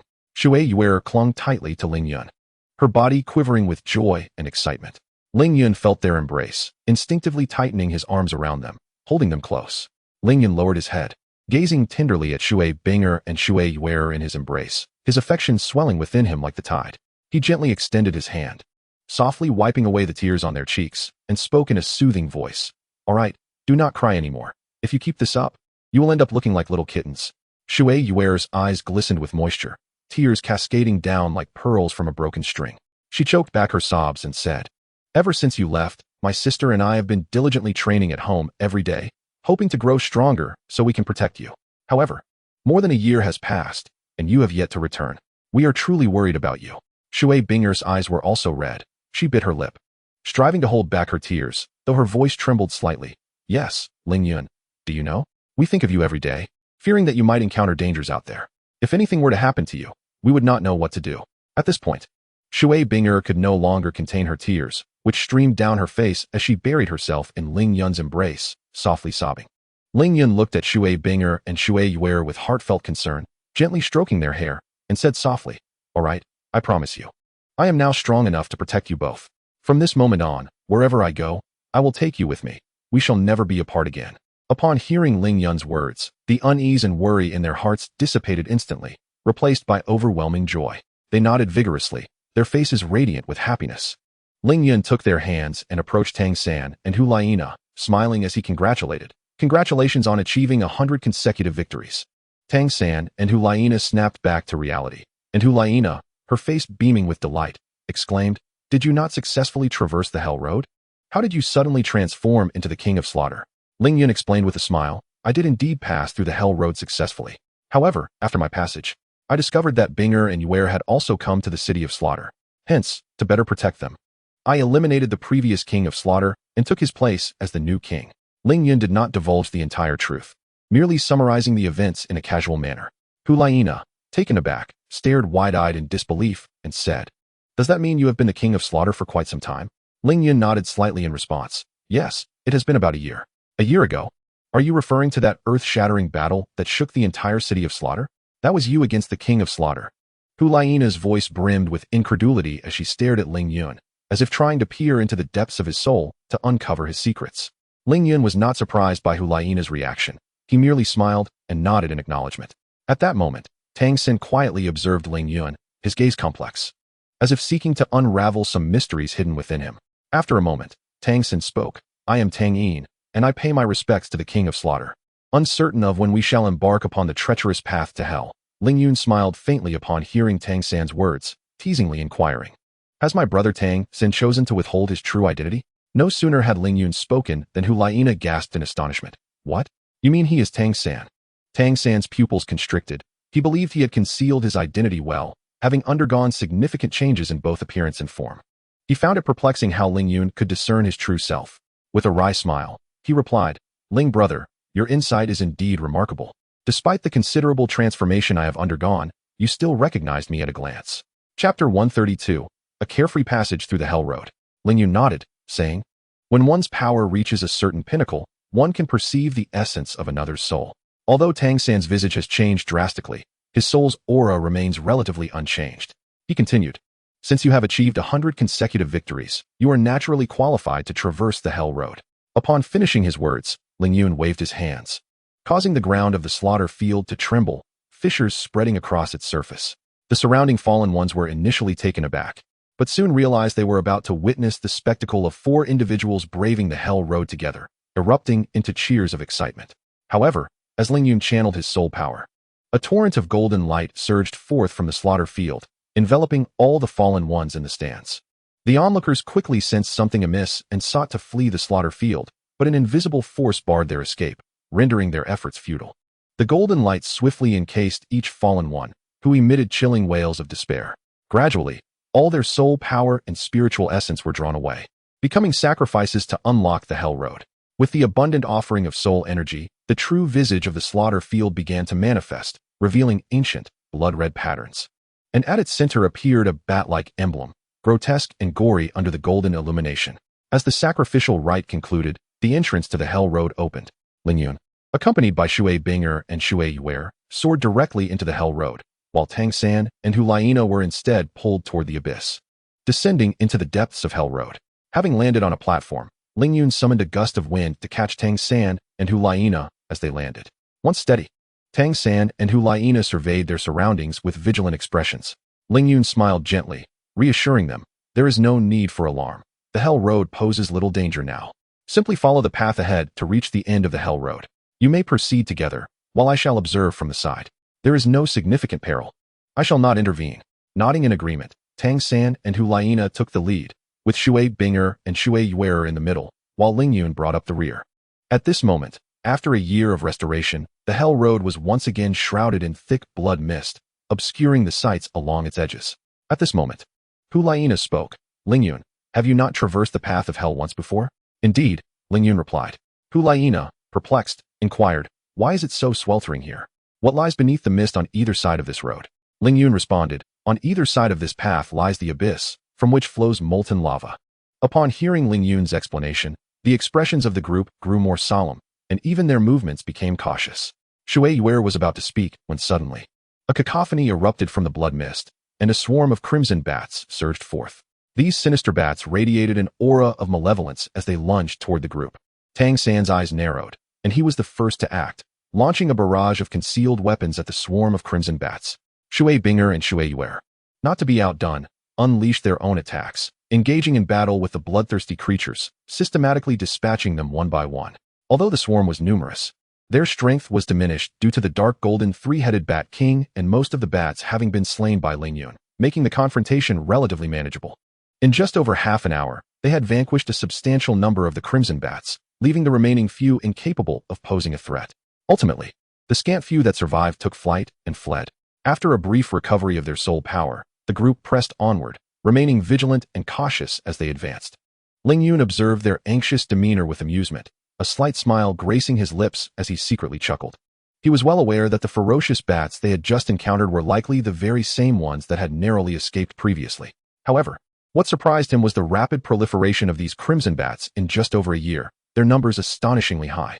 Yet, one question perplexed Ling Yun. Why had such a vast swarm not produced a single Bat King? Driven by curiosity, he continued to scrutinize the crimson bats while pondering this enigma. Meanwhile, the others dared not pause, pressing forward without respite.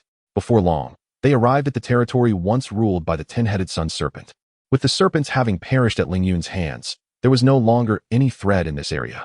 They felt a sense of relief as they easily traversed this segment of the journey. It is worth noting that due to Ling Yun's training a year prior, the lava levels along the path of hell had significantly receded. At this moment, a narrow path at the exit of the hellish road was revealed due to the retreating lava. However, this path lay merely a few meters from the lava's surface, causing the temperature to be exceptionally scorching, as if it could roast a person alive. Despite the oppressive heat, the group persevered, trudging diligently along this arduous path. After traversing merely a distance of 10 meters, their garments were thoroughly saturated with perspiration, clinging uncomfortably to their bodies. As they exerted their soul power to withstand the oppressive heat, they advanced at a measured pace. Suddenly, Tang San, who led the group, spoke up. Look, there is a glimmer of light ahead. Upon hearing this, the others raised their gazes, following the direction indicated by Tang San. However, their vision, far less acute than his, allowed them only to discern a faint illumination in the distance. Shui Yuer, uncertain, turned to Ling Yun and softly inquired, Ling Yun, do you think that light could be the exit? Ling Yun fixed his gaze upon the glow and, after a moment, nodded affirmatively, responding, yes, that is indeed the exit. Having come this far, you are unlikely to encounter further danger. The group, upon hearing Ling Yun's assurance, displayed expressions of elation. Hu Laina, unable to contain her excitement, exclaimed, in that case, let us hasten our pace and leave this dreadful place as soon as possible. Everyone concurred, and they quickened their steps towards the beckoning light. Before long, they reached the exit of the Hell Road. From a distance, the sight of the cave entrance intensified their joy. Tang San observed the situation at the entrance carefully and, without hesitation, leaped forth, akin to a graceful swallow. He lightly touched the rock face with the tips of his toes and effortlessly reached the opening. The others, witnessing his action, followed suit, each mirroring Tang San's movements and successfully emerging from the cave. As they all exited, Ling Yun's lips curled into a subtle smile, and, like a feather-light swallow, he deftly darted out of the cave. Once Ling Yun stepped outside, Tang San and the others seated themselves in a meditative posture, their bodies radiating an aura of formidable energy, each face etched with gravity as if burdened by immense pressure. Chapter 133, The Overbearing Tang Hao. Observing this, Ling Yun gently advised, calm your minds and concentrate all your killing intent into your martial spirit. His voice, though soft, resonated with clarity and strength within their minds. Upon hearing Ling Yun's words, they promptly adjusted their breathing, guiding their internal killing intent to converge upon their martial spirits like a gentle stream. As time passed, the initially tumultuous energy surrounding them gradually stabilized, resembling a tamed beast quietly coiled within. At last, Tang San and Hulaina rose first, their faces beaming with joy as they hurriedly expressed their gratitude to Ling Yun. Shui Binger and Shui Yuer followed closely, their large, shimmering eyes sparkling with delight as they gazed at Ling Yun, their expressions tender and affectionate. Just as Ling Yun prepared to respond, he abruptly sensed something amiss. Swiftly turning his head to one side and calling out, "Since the esteemed elder has arrived, why not step forth for a meeting?" His voice resonated through the air, imbued with an undeniable authority. As others heard his words, they instinctively followed his gaze, noticing the nearby grass gently swaying, as if something concealed within lay in wait. Suddenly, a hearty laughter erupted from the thicket, ringing out like a resounding bell. "Well done, little one. You managed to discern my presence." The voice carried a hint of admiration. Upon hearing this, Tang San's face instantly lit up with surprise, and he hurriedly called out, "Father." In stark contrast to Tang San's elation, Hulaina's expression shifted to one of grave seriousness. She swiftly assumed a battle stance, summoning her soul power in an instant, vigilantly watching the approaching figure from the grass. Shui Binger and Shui Yuer, upon witnessing this, also tightened their expressions, stepping forward without hesitation to stand beside Ling Yun, ready to confront the looming danger. Ling Yun, undeterred by Tang Hao's imposing presence, smiled faintly, his lips curling upwards. As Tang Hao emerged from the thicket, Ling Yun spoke with calm assertiveness. "You must be here to fetch Tang San, am I correct?" Tang Hao nodded, his gaze piercing as it swept over Ling Yun and the companions behind him. He then declared, "Listen here, young one. Out of respect for your grandfather, I shall not make things difficult for you. Leave this little girl from the spirit hall behind and take your people away at once." Though his words bore no overt threats, their implications were unmistakable. However, Ling Yun shook his head, the smile upon his face unwavering. He replied slowly, "There is no rush on that. I have a proposition I wish to discuss with you." As he spoke, Ling Yun flipped his right hand, revealing a small, dark golden hammer. This hammer, entirely dark gold and adorned with exquisite engravings, emanated a formidable aura. Holding the hammer aloft, he continued, "I wish to exchange this Haotian hammer for a soul bone." "Haotian order? How did you come to possess the Haotian order, young one?" Tang Hao exclaimed in astonishment, a powerful aura suddenly radiating from him, pressing down upon Ling Yun and his companions. Ling Yun took a slight step forward, bracing against the overwhelming force. "I received this from Elder Tang Chun," he stated. "What? You obtained it from my grandfather? Where is he now?" Tang Hao asked, excitement evident in his voice. It was well known that his grandfather, Tang Chun, was a peerless Douluo of level 99, one of the 3 most formidable soul masters in existence. Since his departure from the Haotian clan in search of a breakthrough opportunity, he had not returned. If he could locate his grandfather and bring him back to the Haotian clan, both he and Xiao San would seize the chance to reclaim their heritage. Moreover, with his grandfather's presence, the Haotian clan would remain an indomitable force, revered by all soul masters, even commanding the respect of the spirit hall. Thus, Tang Hao was eager to learn of Tang Chen's whereabouts.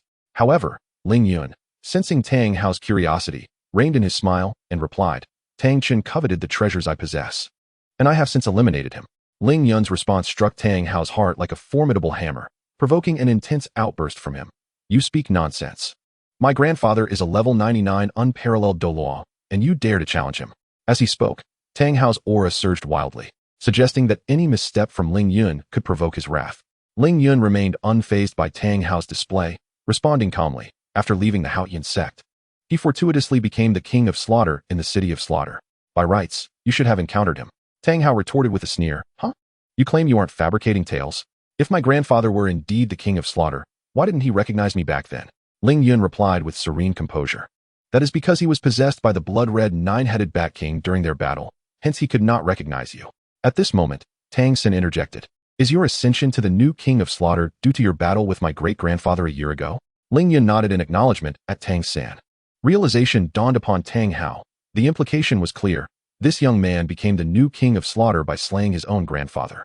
Tang Hao speculated inwardly that despite this youth's formidable strength, his age suggested that his grandfather must have suffered a significant decline in power for him to be defeated. Thus, it followed that this young man possessed not only the Haotian order, but also a complete set of inherited soul bones from the Haotian sect. Suddenly, Tang Hao's expression darkened, and with a fierce roar, he exclaimed, "You wretched boy, since you have acquired the Haotian order, you must have also obtained the set of inherited soul bones from my grandfather. Hand over the Haotian order and all the soul bones, or do not blame me for using my strength against you without mercy." His voice thundered like a storm, reverberating through the air and causing discomfort to those who heard it. Upon hearing Tang Hao's words, Ling Yun's eyes narrowed slightly, revealing a flicker of barely contained anger. He suppressed his fury and spoke in a deep voice. I have shown you respect as a senior, and I initially intended to negotiate for the Haotian order. Yet you reveal such ingratitude. Rather than retracting his aggression, Tang Hao erupted into laughter, his tone dripping with disdain and mockery. Boy, consider yourself unfortunate. By killing you, I shall reclaim what rightfully belongs to the Haotian sect. His words were cold and merciless, imbued with a palpable intent to kill. As his declaration lingered in the air, he summoned the Haotian hammer, which transformed into a colossal force, crashing down towards Ling Yun. Unfazed by Tang Hao's onslaught, Ling Yun maintained his composure. Calmly instructing those around him, he said, "Step back and be wary of Tang San. I shall handle this." No sooner had Ling Yun spoken than he dashed forward like a bolt of lightning, charging directly at Tang Hao. With light-footed grace, he wielded the Qingping sword, darting between the openings in Tang Hao's attacks. Each strike of the Haotian hammer conjured fierce winds, shaking the very ground. Seizing the opportune moment, Ling Yun swiftly maneuvered to Tang Hao's side, channeling immense soul power into his right fist, and struck toward Tang Hao's chest with formidable force. Tang Hao reacted with remarkable speed, sidestepping deftly as the Haotian hammer swept horizontally through the air. Ling Yun, utilizing the tips of his toes, leapt backward just in time to evade the strike. At this moment, Tang San stood nearby, having summoned his own Haotian hammer, appearing poised to intervene at any moment. Hu Laiina, Shui Binger, and Shui Yuer immediately fixed their gaze upon Tang San, readying themselves to prevent any potential ambush. Chapter 134, The Battle Against Tang Hao. The clash between Ling Yun and Tang Hao grew increasingly intense, with Tang Hao's assaults becoming more ferocious. Yet Ling Yun remained composed and adept in his responses. After an extended exchange, Ling Yun's eyes sharpened suddenly as he seized upon a flaw in Tang Hao's offense. With swift motions of both hands, he unleashed a barrage of sword energy directed straight at Tang Hao. Startled, Tang Hao hurriedly wielded the Haotian hammer to defend himself. In that instant, Ling Yun executed a deft maneuver, vanishing from sight only to reappear behind Tang Hao, delivering a powerful strike to his back, sending him soaring through the air. True to his reputation as a formidable Douluo, Tang Hao performed a somersault midair, landing gracefully on his feet. A flicker of astonishment shone in his eyes, for he had not anticipated such formidable strength from someone so young. Well done, young lad. You possess some skill. However, this is merely the beginning. Tang Hao bellowed, his soul power surging wildly as he unleashed the chaotic wind hammering technique. The Haotian hammer transformed into a flurry of afterimages, relentlessly crashing toward Ling Yun. Despite the overwhelming assault, Ling Yun maintained his composure. Drawing a deep breath, he channeled his soul power and executed the Azure Cloud Sword technique, summoning waves of sword energy to counter Tang Hao's hammer strikes. Bang, bang, bang.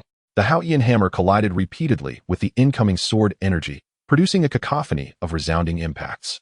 One by one, the sword energies were shattered by Tang Hao's relentless strikes. Seizing the opportunity amidst Tang Hao's offensive, Ling Yun swiftly wielded his Qingping sword, sending forth a massive sword energy aimed at Tang Hao. Realizing the danger, Tang Hao hastily swung the Haotian hammer to defend. The clash between the sword energy and the hammer erupted in a tremendous burst of energy, forcing Tang Hao to stagger backward a few steps. Ling Yun seized the moment to advance, his Qingping sword gleaming with a chilling light as he lunged toward Tang Hao. Tang Hao quickly sidestepped to evade, simultaneously bringing the Haotian hammer crashing down towards Ling Yun. Ling Yun adeptly dodged the hammer's descent, pivoting his Qingping sword to target Tang Hao's hammer-wielding arm. The sudden pain caused Tang Hao to slightly misalign his grip on the Haotian hammer. In that critical moment, gritting his teeth, Tang Hao made a bold decision to abandon the slightly misaligned hammer, allowing the Qingping sword to graze his arm, drawing a thin line of blood.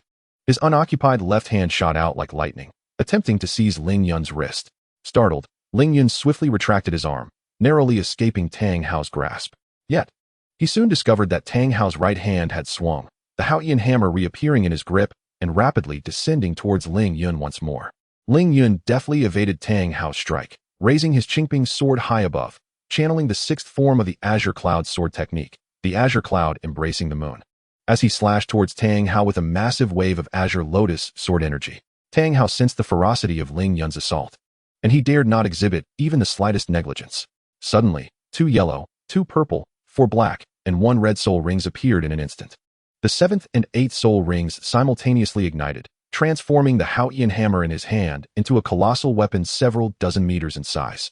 Charging towards Ling Yun's Azure Lotus Sword Chi, The clash between the immense Haotian hammer and the Azure Lotus Sword Chi unleashed a terrifying energy capable of uprooting the surrounding mountains and stones.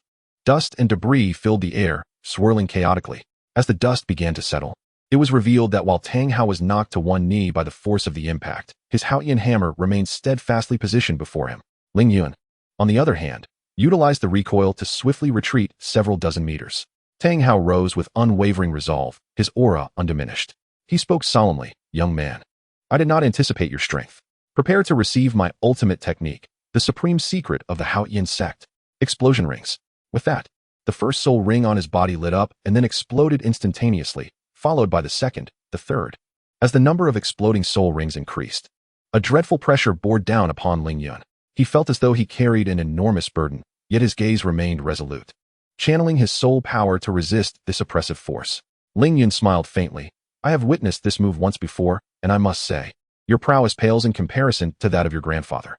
As his words fell, the Azure Qingping sword in Ling Yun's hand radiated a brilliant light, with the sixth and seventh soul rings igniting in succession. The Azure Qingping sword grew to an immense size, reaching a height of 100 meters. Its blade shimmering with a dazzling azure glow. Simultaneously, colossal Azure Lotus Sword Chis erupted from the sword, soaring into the sky like massive azure dragons, exuding an overwhelming might. This was Ling Yun's sixth soul technique, 10,000 swords returned to one. Following a brief buildup of power, two thunderous roars reverberated through the air as Ling Yun's and Tang Hao's attacks collided with the force of two meteors. The tremendous energy generated by 10,000 swords returned to one, and Tang Hao's explosion rings detonated with the force of atomic bombs, producing a deafening roar and unleashing shockwaves that swept through the surroundings like a tsunami. Trees were uprooted in an instant under the onslaught of this terrifying energy. Rocks were shattered to pieces, and a cloud of dust engulfed the sky, obscuring the sun. Even Tang San and Shui Binger were unable to withstand this overwhelming force, being violently thrown away. As the dust gradually settled, the once thriving forest lay in ruins, resembling a scene from an apocalyptic catastrophe. At the center of this devastation was a massive pit, where Tang Hao lay quietly at the bottom, his body riddled with wounds and drenched in blood. Father, Tang San, just recovering from the aftermath of the battle, instantly spotted Tang Hao's tragic state. His heart twisted in anguish, and without hesitation, he rushed over, tightly embracing Tang Hao. His eyes filled with sorrow and urgency. Tang San quickly retrieved a precious spirit herb from his bosom, a life-saving item he had specially prepared for himself. But now, in Tang Hao's critical condition, it would be used for him first. Tang San carefully placed the spiritual herb into Tang Hao's mouth, hoping that this precious plant could save his father's life. Upon seeing the herb in Tang San's hand, Ling Yun's already furrowed brow deepened further. He had not anticipated that Tang San possessed such a healing herb, yet Ling Yun chose to remain silent about it. With a gentle wave of his right hand, a powerful suction force suddenly emerged, sweeping directly towards the soul bone that had fallen from Tang Hao's right arm. In the blink of an eye, that soul bone was grasped as though by an invisible hand, securely landing in Ling Yun's grasp. Tang San witnessed this scene and was instantly filled with rage. His eyes widened as he glared at Ling Yun, shouting, "Ling Yun, do not overstep your bounds. That soul bone belongs to my father. How dare you take it?" However, in the face of Tang San's fury, Ling Yun appeared remarkably calm. He regarded Tang San with composure and slowly remarked, "The fact that I have chosen not to kill him already shows you the respect I have for you. You must understand that since he chose to attack me, he must bear the corresponding consequences." Tang San trembled with anger, his eyes filled with hatred as he glared at Ling Yun, wishing he could bite him. Just as Tang San was about to continue his tirade, he suddenly noticed that Tang Hao had regained consciousness. He swiftly turned around, concern evident in his voice as he asked, "Father, how do you feel? Is anything bothering you?" Tang Hao took a deep breath, slightly regaining his composure, and replied, "Little San, I am fine, do not worry." His voice, though weak, was tempered with a reassuring tone. He then directed his gaze towards Ling Yun and sincerely stated, "Indeed, heroes emerge from the youth. Your talent surpasses that of Little San by far. I accept my defeat wholeheartedly. You may do as you wish. But I hope you can spare him, considering your acquaintance with Little San." Chapter 135, Return to the Yin Huang Sect. Ling Yun calmly replied, "It is not impossible for me to spare him. As far as I know, your wife, Ain, the Blue-Silver Emperor, has yet to absorb her corresponding soul bone, correct? The terms remain the same. I will exchange this Haotian order in my possession for the Blue-Silver Emperor's soul bone and Tang San's life. Bring the Blue-Silver Emperor's soul bone to the Yin Huang sect in 7 days. If you fail to comply, I will have no choice but to visit the Haotian sect. Understood. After exchanging deep glances with Ling Yun, Tang Hao and Tang Sen slowly faded from their sight, with Tang San supporting his father. Ling Yun then turned his attention to Hu Laina, stating softly, "The trials of Binger and Yuer have come to an end, and we have been away from home for quite some time. It is time for us to return." As soon as he finished speaking, Ling Yun vanished in a flash, moving with the swiftness of lightning, carrying Shui Binger and Shui Yuer as they soared towards the direction of the Yanhuang sect. Hu Laina stood quietly in place, watching Ling Yun grow increasingly distant until he disappeared beyond the horizon. Her expression grew more complex, as if she had 1,000 words to say but found herself unable to articulate them. Since Ling Yun first emerged as a standout at the elite competition of the Advanced Soul Master Academy across the continent, his presence has been indelibly etched in Hu Laina's heart. At that time, Ling Yun radiated brilliance and captured the attention of all. Subsequently, the wheel of fate turned once more, leading to an unexpected encounter between Hu Laina and Ling Yun in the City of Slaughter. In that place, rife with bloodshed and violence, the two endured countless trials of life and death, and their relationship underwent subtle transformations unbeknownst to them. Later on, when Ling Yun saved Hu Laina's life, that act of salvation struck her heart like a heavy hammer. From that moment, Ling Yun's figure took root and flourished within her, encompassing her entire world. However, Hu Laina was acutely aware that a future with Ling Yun was unattainable. As the saintess of the Spirit Hall and the sole disciple of her master, she bore the heavy responsibility of inheriting the position of the Pope. Her life had long been meticulously planned, leaving no room for deviation. Thus, despite the deep feelings she harbored for Ling Yun, Hu Laina could only bury the tender emotions of her youth deep within her heart. She quietly watched Ling Yun depart, only turning toward the Spirit Hall after their figures had completely vanished. Times had changed. With their current strength, Ling Yun and his companions swiftly returned to the Yanhuang sect within a mere day, like birds returning to their nest. From a distance, the magnificent checkpoint before the Sunset Mountain range came into view. It stood like an insurmountable peak, solemn and dignified, as if narrating the glory and splendor of the Yanhuang sect in the present day. Ling Yun gazed at this checkpoint, overwhelmed by an indescribable sentiment. This journey to the City of Slaughter marked the longest period he had been away from home. Initially, he had anticipated this experience would last just over a year, but the arduous training and waiting for Shui Binger and the others had extended it to nearly 3 years. Reflecting on the early days of his departure from the sect, when his soul power was merely in the 70s, he marveled at how, through years of diligent training and the fortuitous encounters within the system of slaughter, his soul power had surged to an impressive 94. Standing before the checkpoint, Ling Yun began to ponder the changes that had transpired within the sect during these years. Had the sect developed swiftly according to his plans? Just as he was lost in reminiscence and contemplation, the melodious laughter of Shui Yu suddenly reached his ears. Hee. Have you forgotten your own sect after just 2 or 3 years away? Shui Yu teased playfully. Ling Yun snapped back to reality, and upon seeing Shui Yu's quirky demeanor, a smile involuntarily graced his lips. He gently replied, "Not at all. I was merely feeling a bit nostalgic. After all, I have never been away from home for such an extended period." With that, Ling Yun shook his head lightly, as if attempting to cast aside the intricate thoughts swirling in his mind. He then stepped forward, leading Shui Binger and Shui Yuer toward the checkpoint. The 3 individuals had just arrived at the foot of the checkpoint, barely catching their breath, when they were swiftly approached by 5 patrolling disciples. Each of these disciples bore a grave expression, as if facing a formidable adversary. The foremost disciple scrutinized Ling Yun and his companions with a mixture of suspicion and curiosity, then inquired, "Who are you? What brings you to our Yanhuang sect?" Upon hearing this, Ling Yun was momentarily taken aback, his eyes widening in disbelief as he gazed at the disciple, stammering, "What? You do not recognize me?" Beside him, Shui Yuer could no longer contain her amusement. Her shoulders trembled uncontrollably as she fought to suppress her laughter, but ultimately, it erupted forth like a torrent, filling the air with her hearty guffaws. The sound was particularly jarring in the stillness of the checkpoint, and Shui Binger was soon caught up in her mirth, stifling giggles behind her hand. The patrolling disciples were left in a state of confusion by Shui Yuer's laughter, and one of them hesitantly asked, "What master? Miss, are you implying that he is our sect leader, Ling Yun?" Ling Yun, upon hearing the patrolling disciples' words, was equally astonished.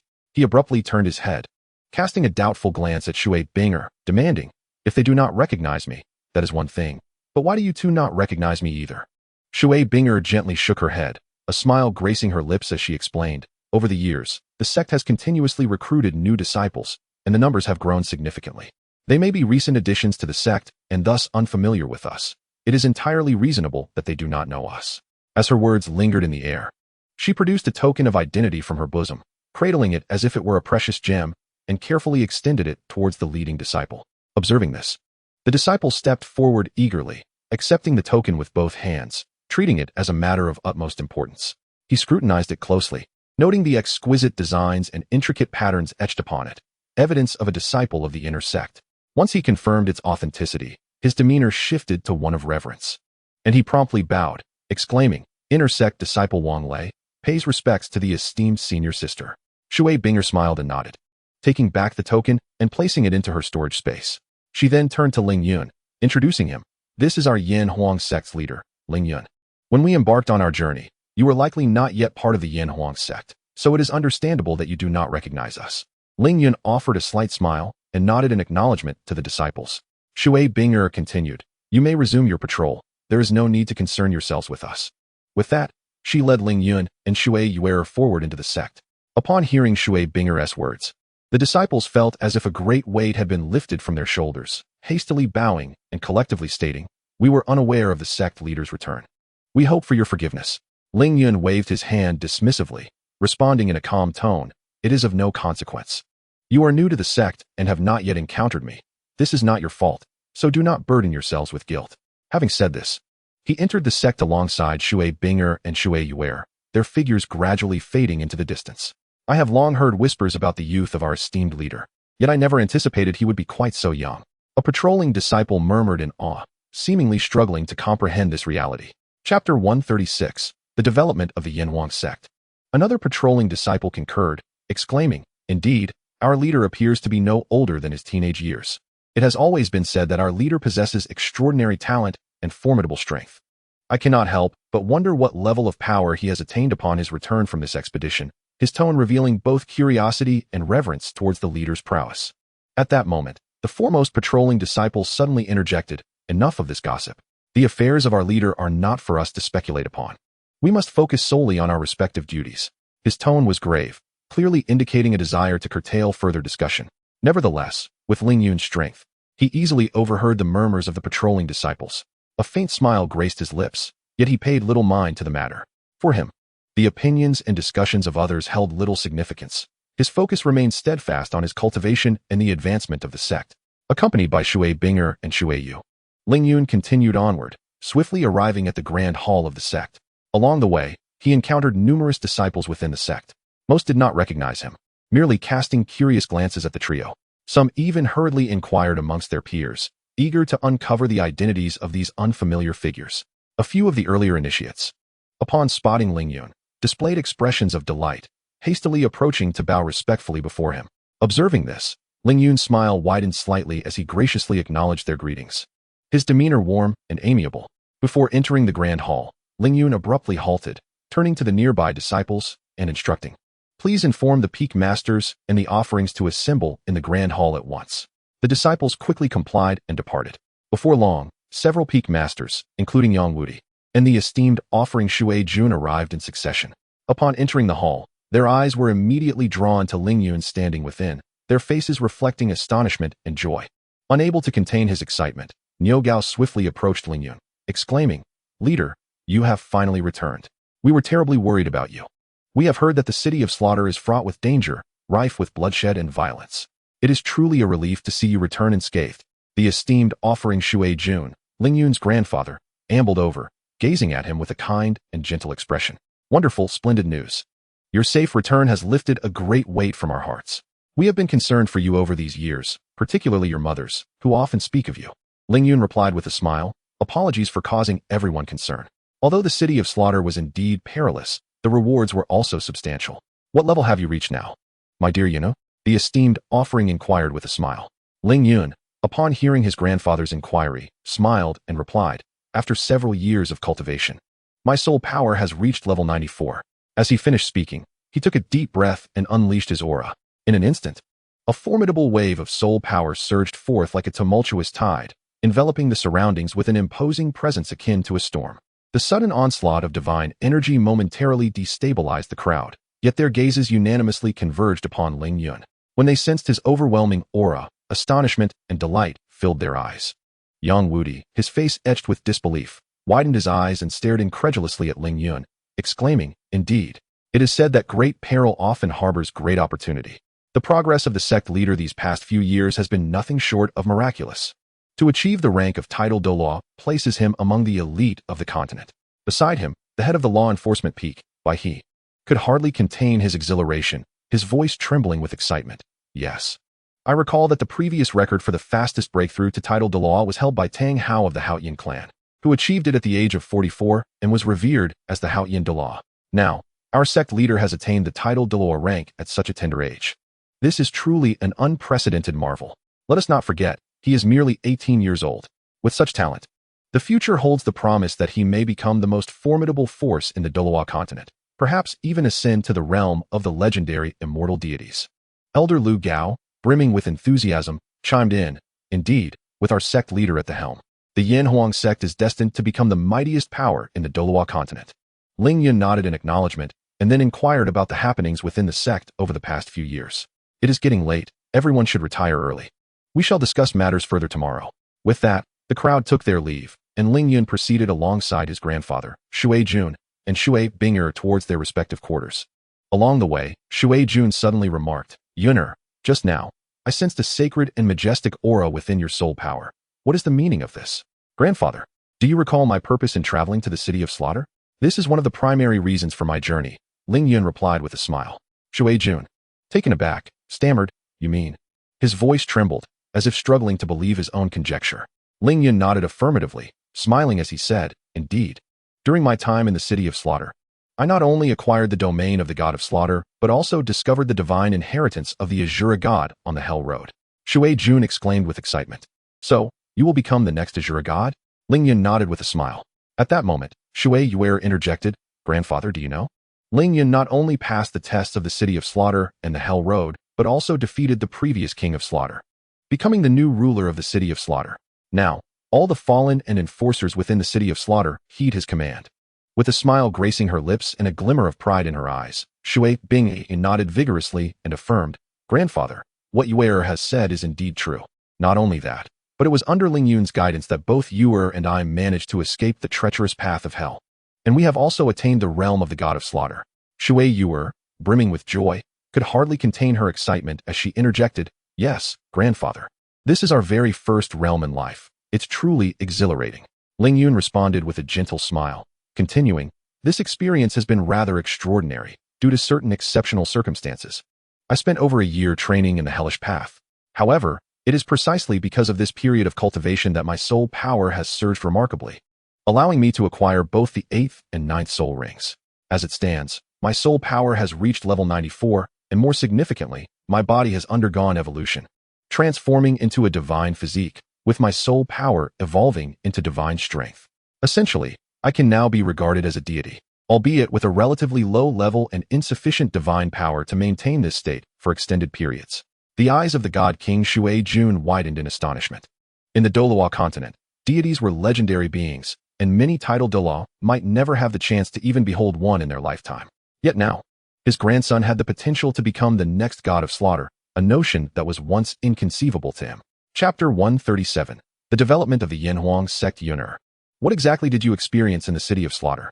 Shui Jun inquired, a mix of joy and concern evident in his voice. Ling Yun recounted his encounters in the city of slaughter, from entering the Bloody Mary bar to participating in the hellish battles and ultimately gaining the recognition of the god of slaughter, thereby receiving the inheritance of the god king. Shui Jun listened, awestruck, and after a while, he regained his composure, his eyes filled with pride and contentment.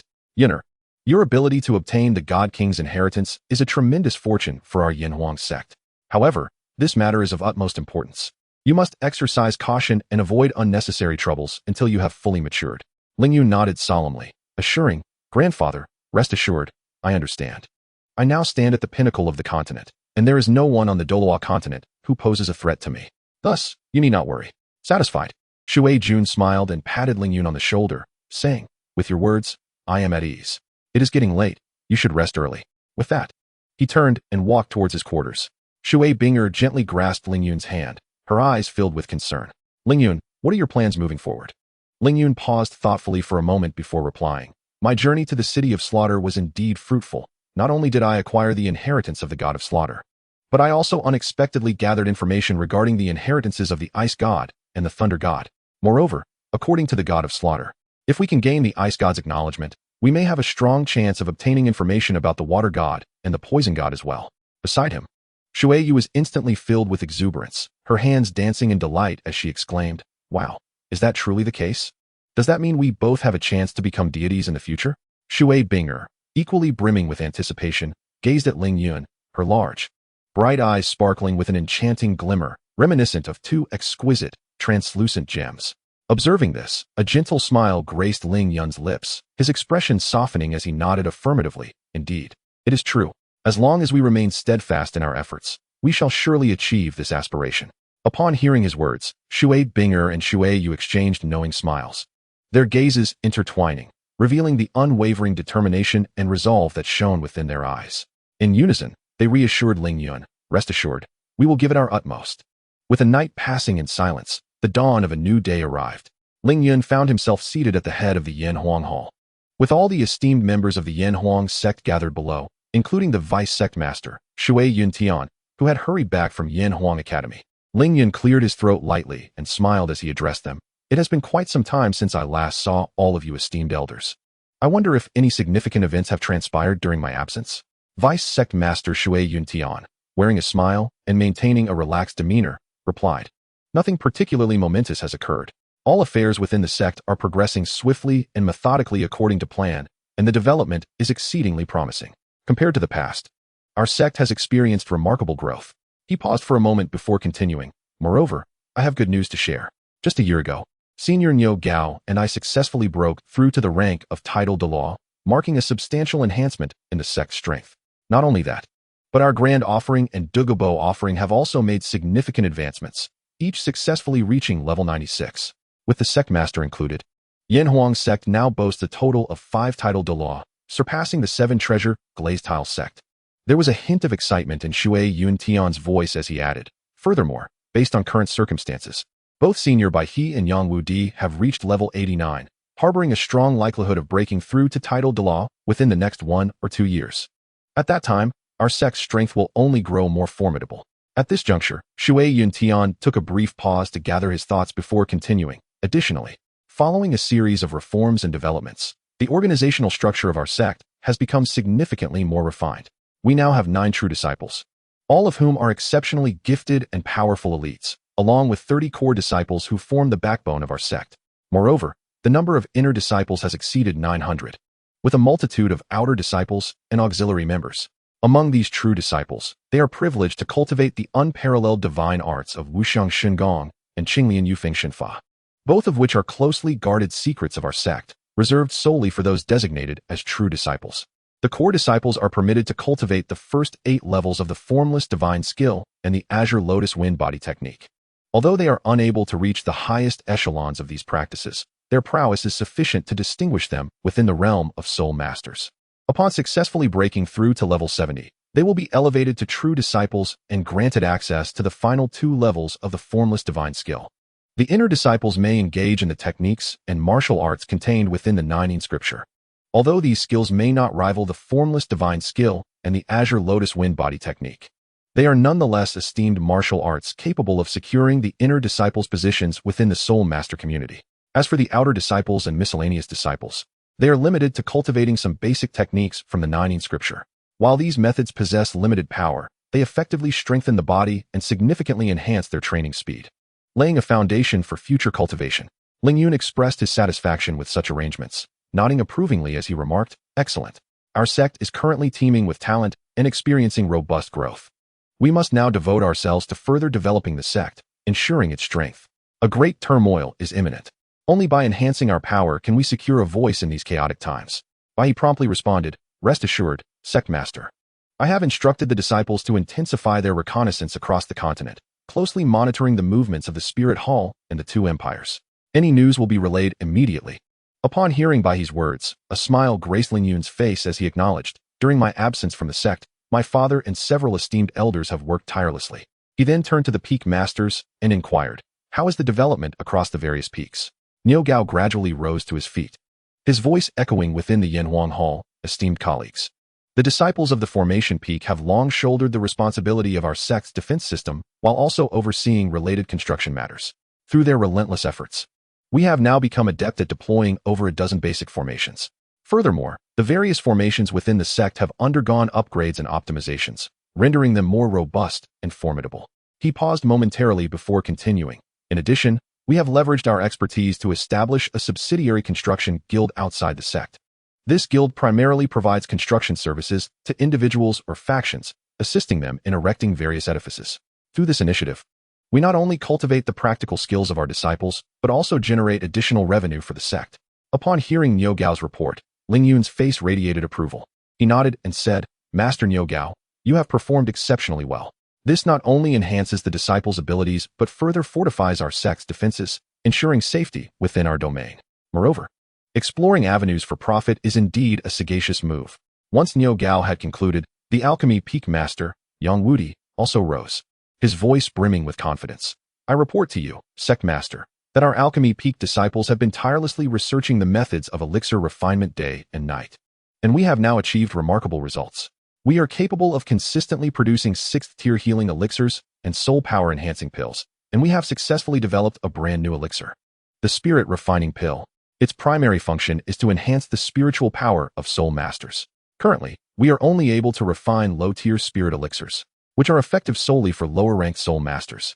Moreover, we have established cooperative agreements with numerous factions for the supply of elixirs, which not only saves considerable time, but also allows us to acquire abundant resources, thereby elevating the reputation of our sect." Upon hearing Yang Wudi's words, Ling Yun's eyes sparkled with delight. Indeed, this is excellent news, as elixirs are crucial in both combat and cultivation. It is foreseeable that in the coming years, there will be an explosive growth of soul masters across the continent. At present, we are the only ones capable of refining elixirs on the entire continent.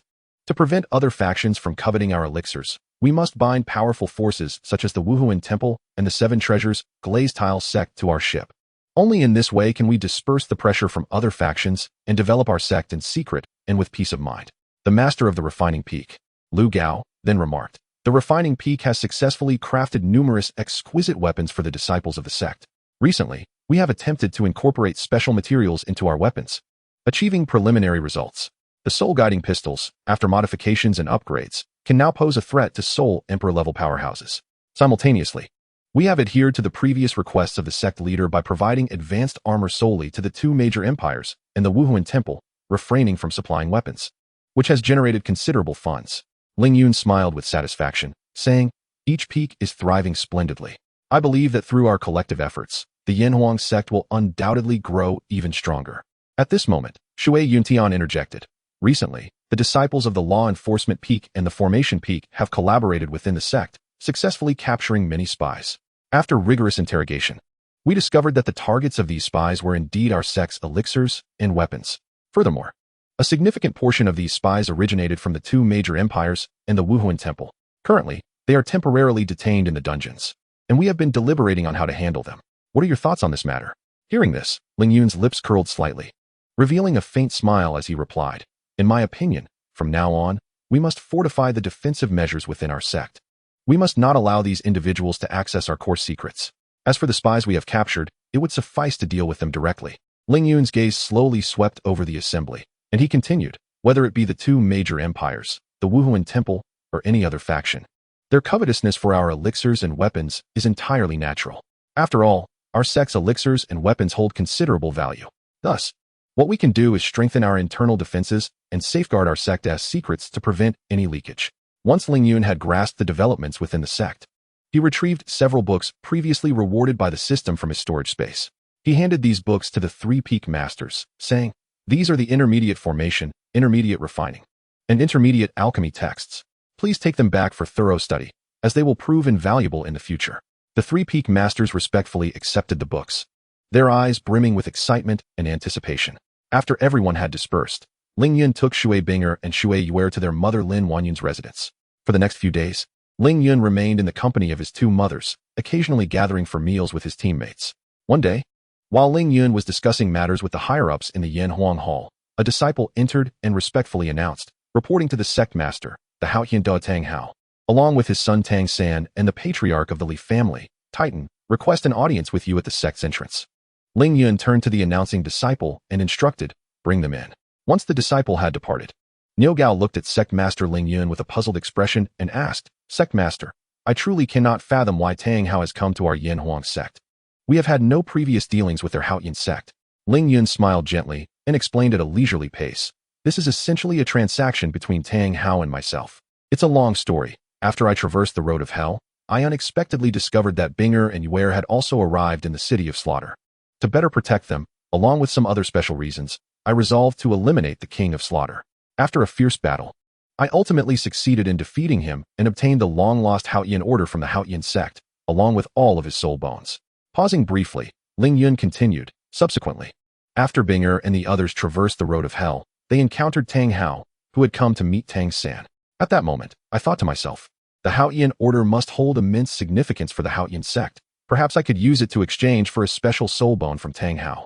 Thus, I proposed this transaction to him.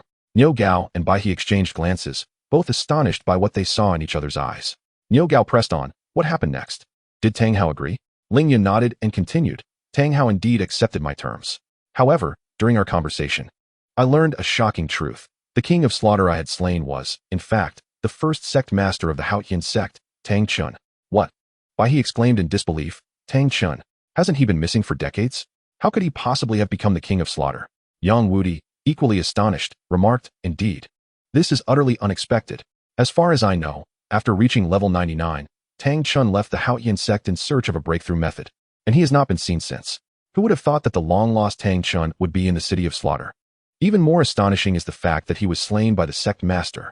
This revelation made it clear that the sect master's power had surpassed that of a level 99 peerless Douluo, an idea that was simply unfathomable. Hearing Yang Wudi's words, the others also revealed expressions of disbelief, nodding in agreement. Observing their reactions, Ling Yun's lips curled into a subtle smile as he continued. Upon learning that I had acquired the Haoyin order and Tang Chen's soul bones, Tang Hao was seized by greed. Assuming that I had employed some special means to defeat Tang Chun, thus attempting to seize them from me, even harboring murderous intent. Later, after a fierce confrontation, Tang Hao was defeated by me and lost one of his arms. However, considering he is the father of Tang San, I ultimately decided to spare his life. Chapter 139, The Arrival of Tang Hao. Nevertheless, I was intent on acquiring that soul bone, which prompted me to engage in a transaction that hinged on the lives of both father and son, as well as the esteemed position of the Haoyin sect in Tang Hao's heart. His purpose for coming this time was to barter the soul bone of the Blue-Silver Emperor in exchange for the lives of himself and his son. Just as the crowd was still processing this astonishing revelation, Tang Hao entered the Yanhuang Great Hall accompanied by Tang San and Titan. The moment Tang Hao stepped into the hall, his piercing gaze swept across every individual like a hawk surveying its territory. When his eyes fell upon Niu Gao, Yang Wudi, and Bai He noticeably paused, a flicker of surprise crossing his face. Although Titan had informed him of these individuals leading their families to join the Yanhuang sect prior to their arrival, witnessing them in person ignited an uncontrollable fury within Tang Hao. He had always believed that the Haoyin sect's failure to assist the 4 attribute clans during the brutal oppression by the Spirit Hall did not justify their betrayal. Could they not remain loyal like Titan? Just as Titan had done, without hesitation, embracing Tang San as his young master upon learning of his true identity? As Tang Hao pondered these thoughts, Titan suddenly stepped forward, unreservedly admonishing Ling Yun. Ling Yun, I never imagined you to be such a person. To covet the master's soul bone and sever his arm. I am glad I did not agree to join the Yanhuang sect. Otherwise, I would surely regret it. Upon hearing Titan's words, Bai He retorted, enough. Titan, be silent. In Bai He's eyes, Ling Yun was nothing short of a savior for the Min family. It was Ling Yun who provided the entire Min clan with a lifeline, rescuing them from despair. Once, the Min clan lived in dire straits, suffering from extreme resource scarcity. The advancement of their disciples was painfully slow, and even the young disciples found it challenging to establish families and perpetuate their lineage. The relentless oppression from the Spirit Hall exacerbated their plight, leading to a dwindling population. However, since Ling Yun's emergence, everything had undergone a monumental transformation. The Min clan not only came to control the law enforcement peak, but also enjoyed access to various resources within the sect. The growth rate of their disciples accelerated dramatically, akin to a rocket soaring through the sky. Moreover, under the protection of the Yanhuang sect, the Spirit Hall ceased its oppression of the Min clan. Over the years, many young disciples successfully established families, and the clan's population began to flourish like mushrooms after a rainstorm. It can be said that the current prosperity of the Min clan is entirely attributable to Ling Yun's assistance and support. It is precisely because the Min family has endured an abundance of suffering and hardship that by his respect and gratitude towards Ling Yun run so profoundly. He would never permit anyone to show the slightest disrespect towards Ling Yun, for in his heart, Ling Yun embodies the rebirth of the Min family, their eternal benefactor. Bai He's face flushed crimson with fury as he pointed a finger at Titan, admonishing vehemently, "This is the Yin Huang sect, not the territory of your Li family.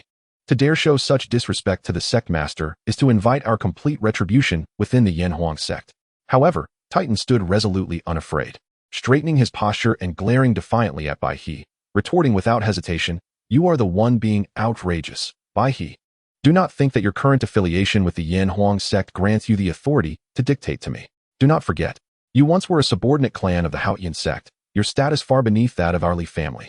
Now that our master has descended upon the Yin Huang sect, instead of personally welcoming him, you raise your voices in protest. Do you not regard our master at all?" Upon hearing Titan's words, Bai He was momentarily speechless, countering, "Though we were once a subordinate sect of the Haotian sect, that is a matter of the past. Since our joining of the Yin Huang sect, you and I serve different masters. Moreover, the Haotian sect acted unjustly towards us first, which led to our departure. Now that we have joined the Yin Huang sect, we have no further ties with the Haotian sect. Let us not dwell on past grievances." At that moment, Yang Wudi, who had remained silent until now, suddenly spoke, his voice brimming with anger and disappointment. "Huh, master? Subordinate sect?" Yang Wudi scoffed. "Does Tang Hao even remember that we were once a subordinate sect of the Haotian sect? How did he treat us back then? In their eyes, we were merely a group of expendable dogs. When they required our support, they claimed us as their own. Yet when we were no longer of use, they cast us aside without a second thought, showing no concern for our survival. What right does such a heartless and ungrateful sect have to discuss these matters with us?"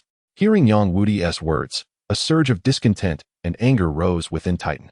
With wide eyes, he retorted, "The situation back then was indeed urgent, and the master had no time to inform us. Furthermore, he had his own difficulties and considerations at that time." Yang Wudi let out a cold laugh, undeterred as he replied, "Very well. Even if the situation was urgent back then, what of the present?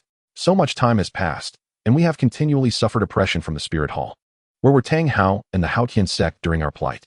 When my brother was brutally slain by the Spirit Hall, did they ever speak a word in our defense? When old Bai Niao's entire family faced ruin, did the Haotian sect ever extend a helping hand?" Yang Wudi's barrage of inquiries left Titan momentarily at a loss. His expression darkened further as he angrily shouted, "I do not deny that our master and the Haotian sect did not assist us back then. However, setting aside these facts, do you believe that because of past events, you can betray your master? These occurrences are long behind us, now that the master has returned. You ought to recommit yourselves to him. Yet, why do you persist in clinging to the past?" Upon hearing Titan's words, Ling Yun and all the senior members of the Yin Huang sect felt as though their worldviews had been utterly shattered in an instant. They stared wide-eyed in disbelief at Titan, as if confronted with the most absurd statements imaginable. "What do you mean by dismissing the facts?" Shui Yuntian incredulously inquired. "Should I refrain from discussing the facts and instead debate how many fingerprints my slap would leave?" His voice dripped with sarcasm. Indeed, Yang Wudi, upon hearing Titan's remarks, turned pale with rage, his lips quivering, yet he could not utter a single word, evidently infuriated by Titan's unreasonable provocations. At that moment, Niugao stepped forward, his expression grave as he addressed Titan. "Titan, for the sake of our past brotherhood, I advise you to leave Tang Hao at once. If Tang Hao and the Haotian sect could abandon us once, they will undoubtedly do so again. Aligning yourself with such heartless individuals could lead to your own betrayal, leaving you foolishly counting their coins." However, Titan was ungrateful. Upon hearing Niugao's words, he erupted in fury, shouting, "Insolence! How dare you slander my master? Have you forgotten your own identity?" Before his words had fully escaped his lips, Titan unleashed a powerful aura, pressing down upon Yang Wudi and the others like an imposing mountain. Chapter 140, Titan's Regret. Feeling Titan's overwhelming presence, Niugao's expression soured. He had not anticipated that his well-intentioned warning, given in the spirit of decades of brotherhood, would be met with such hostility. Yet, he did not falter. Instead, he retorted sharply, "Titan, this is the Yin Huang sect, not a place for you to run rampant. Out of respect for our brotherly bond, I will let you off this time. However, if you dare utter another disrespectful word about the sect master, do not blame me for being unyielding." Upon hearing Niugao's words, Titan's demeanor remained haughty as he disdainfully replied, "Unyielding? Do you possess the strength to back that up?" My soul power has already surpassed level 89. In no more than 5 years, I will break through to level 90 and become a title Douluo. What will you do to challenge me? Upon hearing Titan's declaration, Yang Wudi and the others exchanged glances, suddenly bursting into derisive laughter. Regarding Titan as though he were a fool, Titan, taken aback by their laughter, angrily demanded, "What are you laughing at? You have both been part of the Yanhuang sect for several years. Do you even know how much your strength has progressed?" Yang Wudi and Bai He exchanged a knowing look before proudly responding, "Our strength has not improved much over the years. We are still merely at level 89. Huh. I knew it. What? You are both at level 89? This is impossible," Titan exclaimed, his face a picture of astonishment and disbelief. As Bai He observed Titan's astonished expression, an overwhelming sense of delight surged within him. The corners of Bai He's mouth subtly curled upwards, revealing a hint of a triumphant smile, as he proudly proclaimed, "What is there that is impossible? Is there any need for us to deceive you? Our Yanhuang sect boasts formidable strength, with no less than 5 title Douluos among us. You, a mere rank 89 soul Douluo, are hardly worthy of our consideration." As soon as his words fell, both Bai He and Yang Wudi simultaneously unleashed their formidable auras, akin to 2 surging torrents, bearing down upon Titan with an overwhelming force. Indeed, Bai He's assertions were not mere fabrications. The Yanhuang sect currently possessed 5 title Douluos and a plethora of soul Douluos, numbering in the dozens. There was no need to elaborate on Yang Wudi and Bai He.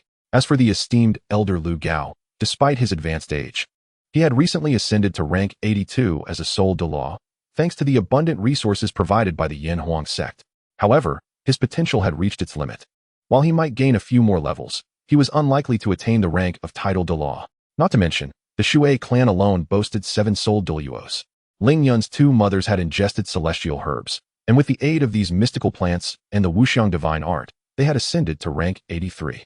Ling Yun's uncles and aunts, though they had not consumed celestial herbs, had been the beneficiaries of substantial resources, with both uncles now having reached rank 85 and the aunts surpassing rank 81. Given the ages and levels of these individuals, it was foreseeable that within a decade, the Yanhuang sect would undoubtedly welcome several more title Douluos. Confronted by the overwhelming aura emanating from the 2, Titan felt an immense pressure bearing down on him, making it difficult for him to breathe. His eyes widened in disbelief as he fixed his gaze upon Bai He, his astonishment intensifying. 5 title Douluos?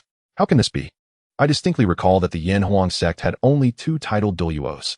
Suddenly, a thought flashed through Titan's mind, causing his complexion to drain of color.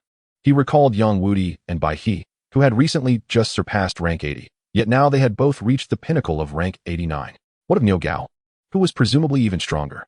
With this thought, he turned his incredulous gaze toward Niu Gao and asked, "Have you surpassed rank 90? Niu Gao, feeling a surge of satisfaction at Titan's scrutiny, stepped forward and replied, "Oh, just a little. With the assistance of our sect leader and the sect itself, I have merely progressed a tad. By sheer coincidence, I broke through to rank 90 last year, becoming a title Douluo." As he spoke, his body trembled slightly, and 9 soul rings, yellow, purple, black, and crimson, manifested around him, accompanied by an overwhelming aura that pressed down upon Titan. Titan, staggered by Niu Gao's formidable presence, stumbled backward. His gaze fixated on the 9 soul rings, particularly the final blood-red ring, as disbelief contorted his features, and he bellowed, "Impossible. Your rank, clearly inferior to mine. How could you possibly ascend to the status of a title Douluo so swiftly? A crimson 100,000 year spirit ring. This is indeed the most coveted treasure within the realm of spirit masters. How could that insufferable brat, Ling Yun, possibly part with such a prize?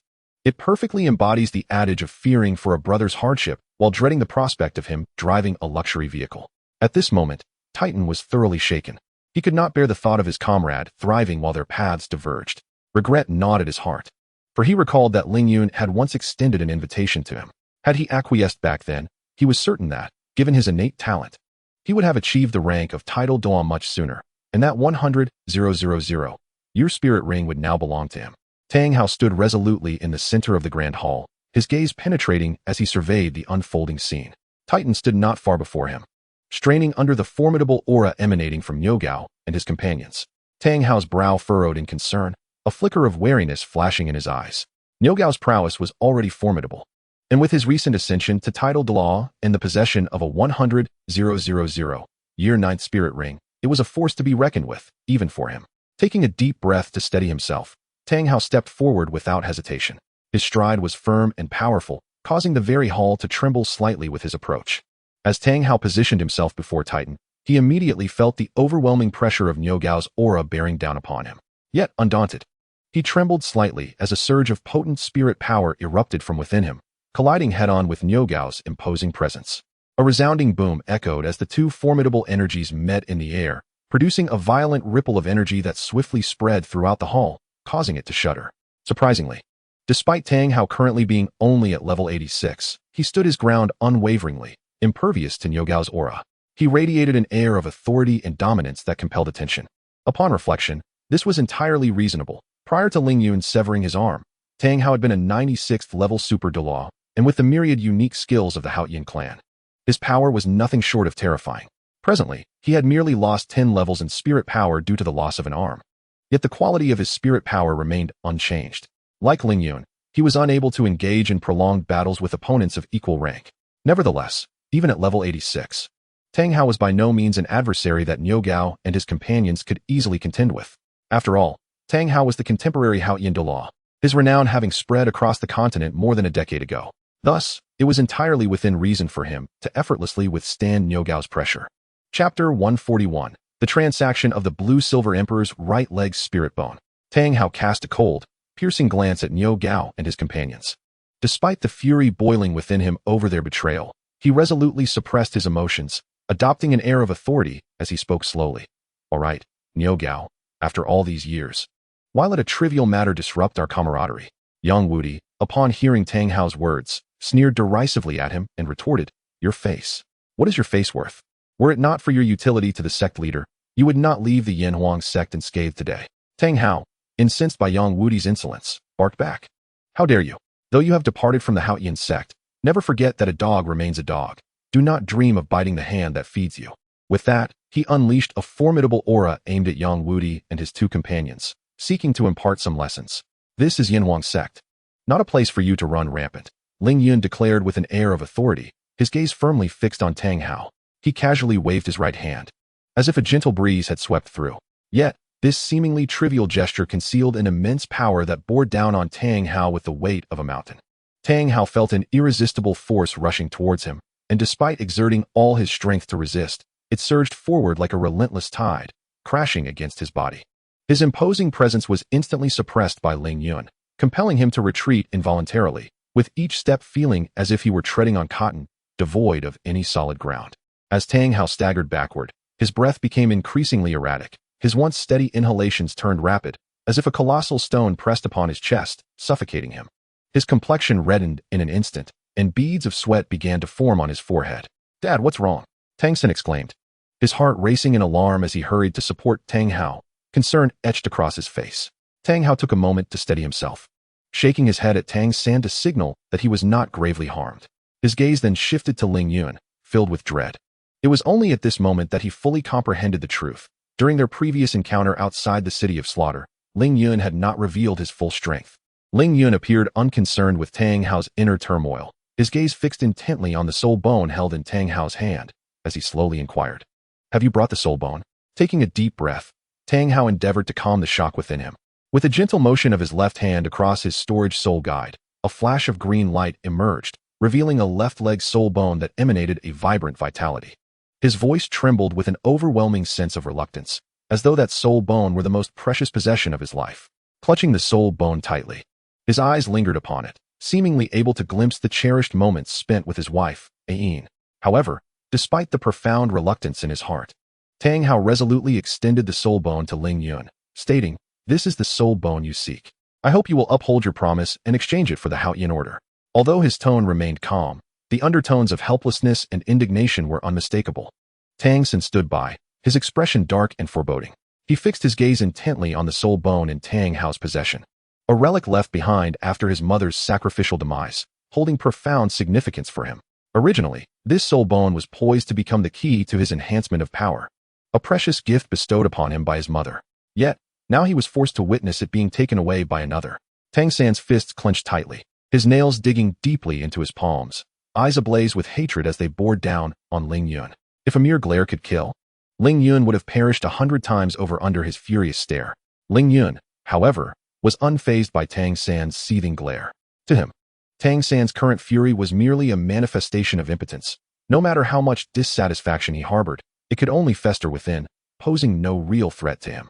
A smirk of disdain curled at the corners of Ling Yun's lips as he regarded Tang San with utter contempt. With a subtle lift of his mouth, he retrieved the dark golden Haotian hammer he had acquired from Tang Chun. The hammer exuded a profound dark golden hue, intricately etched with exquisite patterns.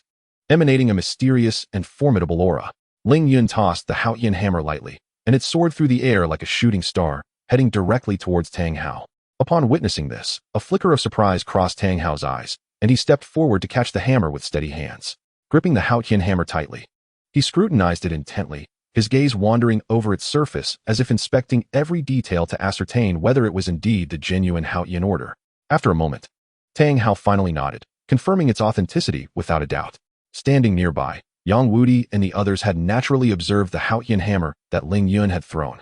They were no strangers to this legendary weapon, having heard tales of the Haotian order and its significance to the Haotian sect. At this moment, their curiosity was thoroughly piqued, each of them stretching their necks to discern the true visage of the Haotian hammer. Upon seeing that Tang Hao had verified the authenticity of the Haotian order, he stepped forward and took the soul bone from Tang Hao's hands. This soul bone was crystalline and translucent, resembling a flawless jade, with a subtle flow of soul power emanating from it, clearly indicating its high quality. He carefully handed the soul bone to Ling Yun, who received it with delight and examined it closely. He understood that this soul bone harbored two immensely powerful soul skills, namely wildfire that cannot be extinguished, spring breeze that revives, and flight.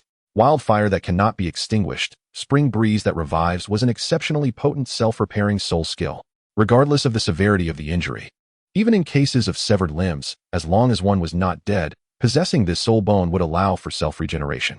Furthermore, this skill was not limited to oneself. It could also be employed on others. For instance, Tang Sen had previously utilized this skill to help Tang Hao regrow his hands and legs. Additionally, in areas abundant with blue-silver grass, the efficacy of this skill would be further enhanced. This soul skill is undoubtedly an extraordinarily precious ability, possessing immense allure for any soul master. For Ling Yun, the significance of this soul bone is beyond articulation. It is worth noting that with every successful fusion of a soul bone, Ling Yun can acquire a remarkable growth point of 10,000. Should his family require divine soul rings in the future, and should he find himself lacking in growth points, this soul bone would become a viable option for him. He could seamlessly integrate it, and, through the relentless process of severing and subsequently fusing new soul bones, continuously amass growth points, thereby cleverly manipulating the system to facilitate rapid point accumulation for his family's exchange for divine soul rings. Yet, this is merely a last resort, a desperate measure. Unless absolutely necessary, Ling Yun would never choose such a torturous path. After all, severance is no trivial matter, it brings immense suffering. Therefore, this soul bone serves primarily as a contingency plan for unforeseen circumstances. Furthermore, the additional flight soul skill attached to this soul bone holds considerable practical value for Ling Yun at this stage. At the very least, when he is not utilizing external soul bones, this flight skill allows him to soar freely through the skies, significantly enhancing his mobility and agility. Chapter 142, An End to Grievances, Enemies No Longer Friends. At that moment, Tang Sen suddenly turned, his gaze piercing as he fixed his eyes on Ling Yun, who was meticulously examining the soul bone. His voice, laced with anger, rang out. Ling Yun, do you know the origin of this soul bone? Ling Yun slowly lifted his head, his eyes meeting Tang Sen's, his expression utterly serene, devoid of any disturbance.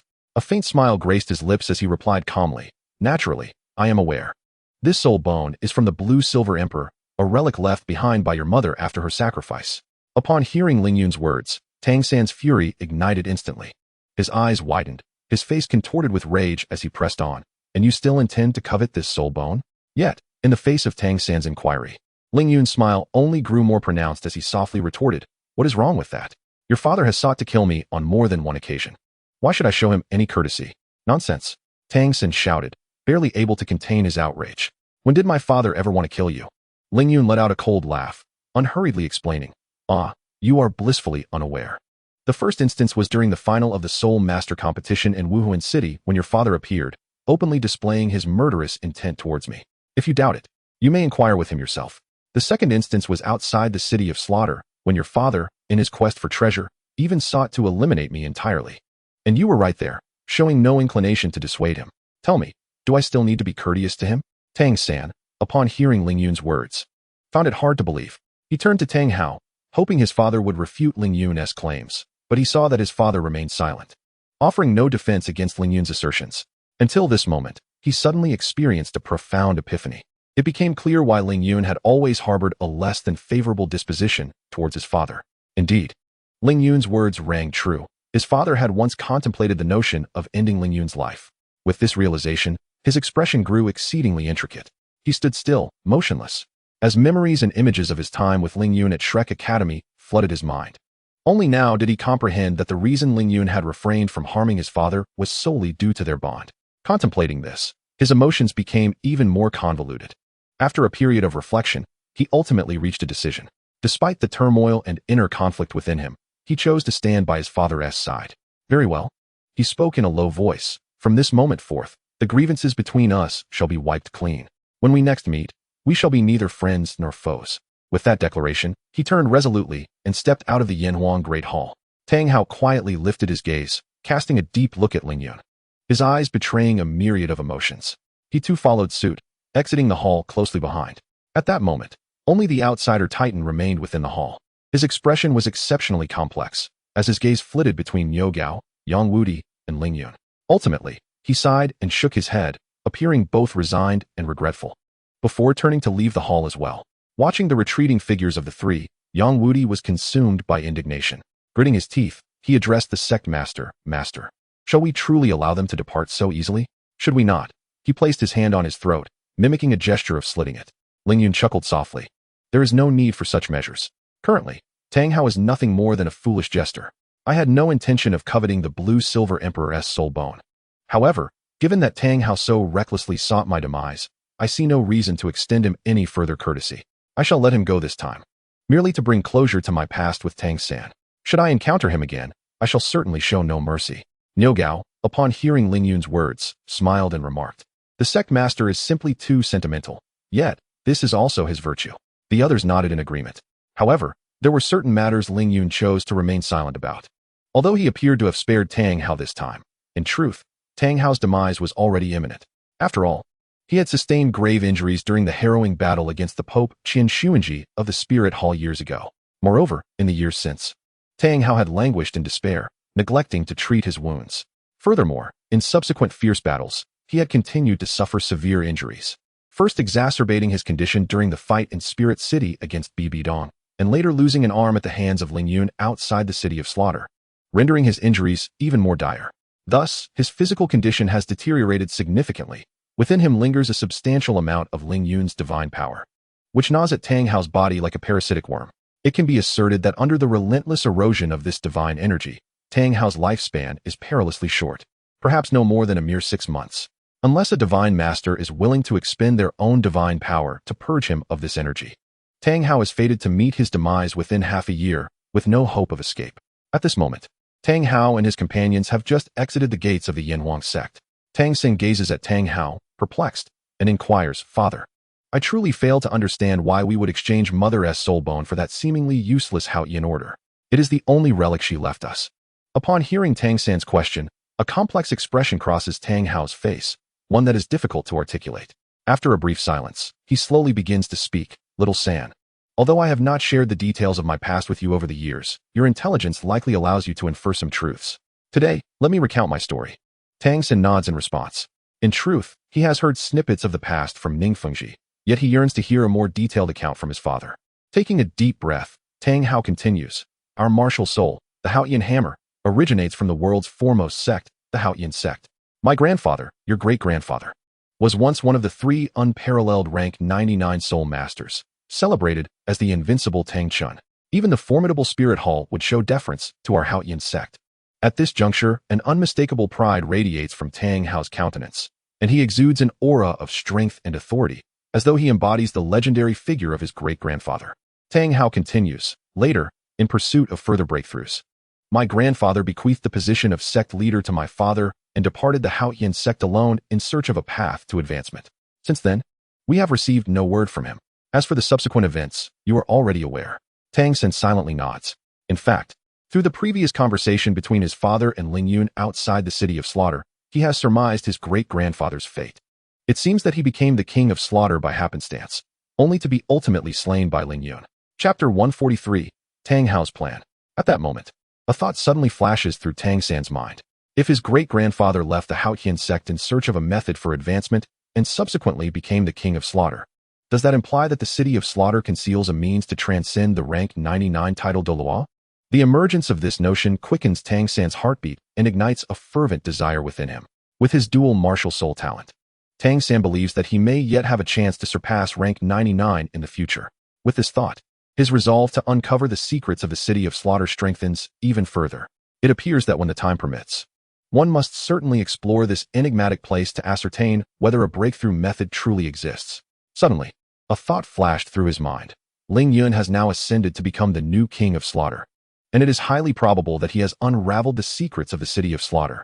This notion doused Tang San's excitement like a bucket of cold water, igniting feelings of envy and jealousy within him.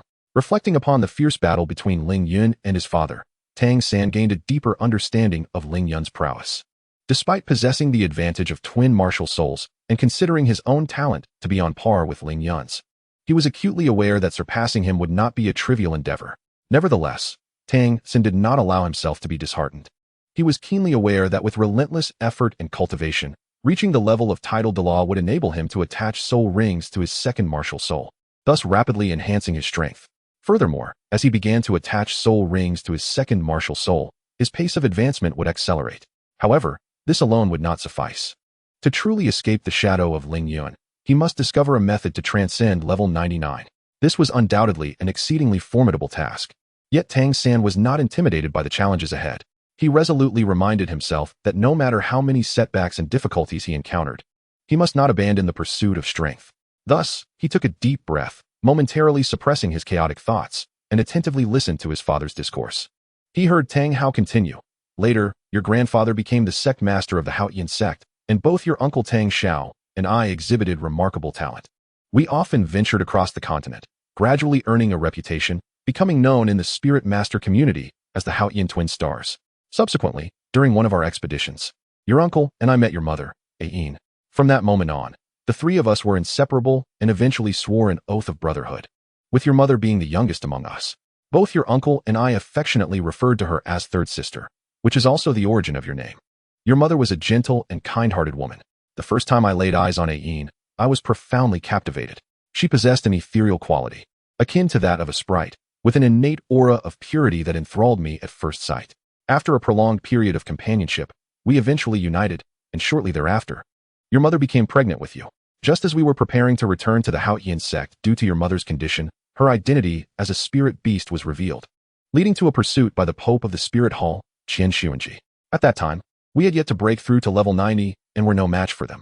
After a period of evasion, your mother gave birth to you in a small mountain village. Following your birth, we found ourselves surrounded by Qian Xuanji and his men. In a dire situation with no means of escape, your mother sacrificed herself for me, allowing me to break through to level 90 and become a title Douluo. In a fit of rage, I unleashed the ultimate technique of the Haotian sect and severely injured Qian Xuanji. Shortly thereafter, news spread that Qian Xuanji had succumbed to his injuries upon returning to the Spirit Hall. It was at that time that the Spirit Hall began to exert various forms of oppression against the Haotian sect. Subsequently, under the relentless pressure from the Spirit Hall, your grandfather was compelled to expel me from the Haotian sect, leading to his own demise and despair. Before he passed, he bequeathed the position of sect leader to your uncle.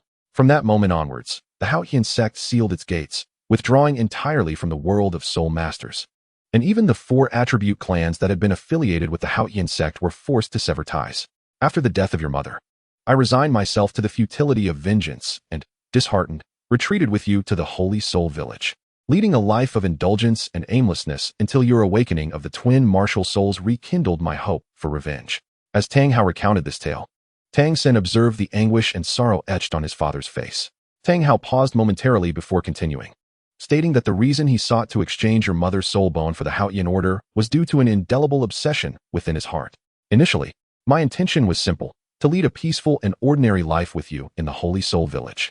However, upon witnessing your extraordinary talents and exceptional perseverance after your awakening, my aspirations soared. At this juncture, Tang Hao's voice grew slightly somber, yet it brimmed with a burgeoning hope. Thus, I wish for you to return to the Haotian sect, to inherit its legacy, and to lead it towards greatness, creating a new era of splendor. Of course, there exists another significant motive: to avenge your mother. When the subject of avenging Tang San's mother arose, Tang Hao's expression morphed into one of fierce intensity. He clenched his teeth tightly, his eyes aflame with a vengeful fervor.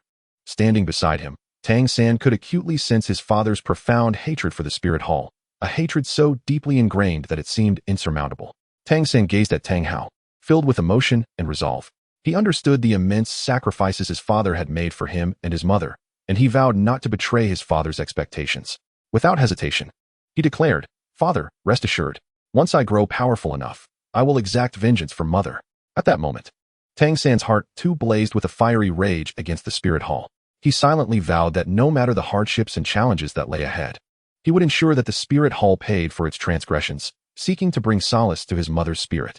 Tang Hao, his eyes reddened with emotion, looked intently at Tang San and continued, "If you wish to avenge your mother, your strength alone will not suffice.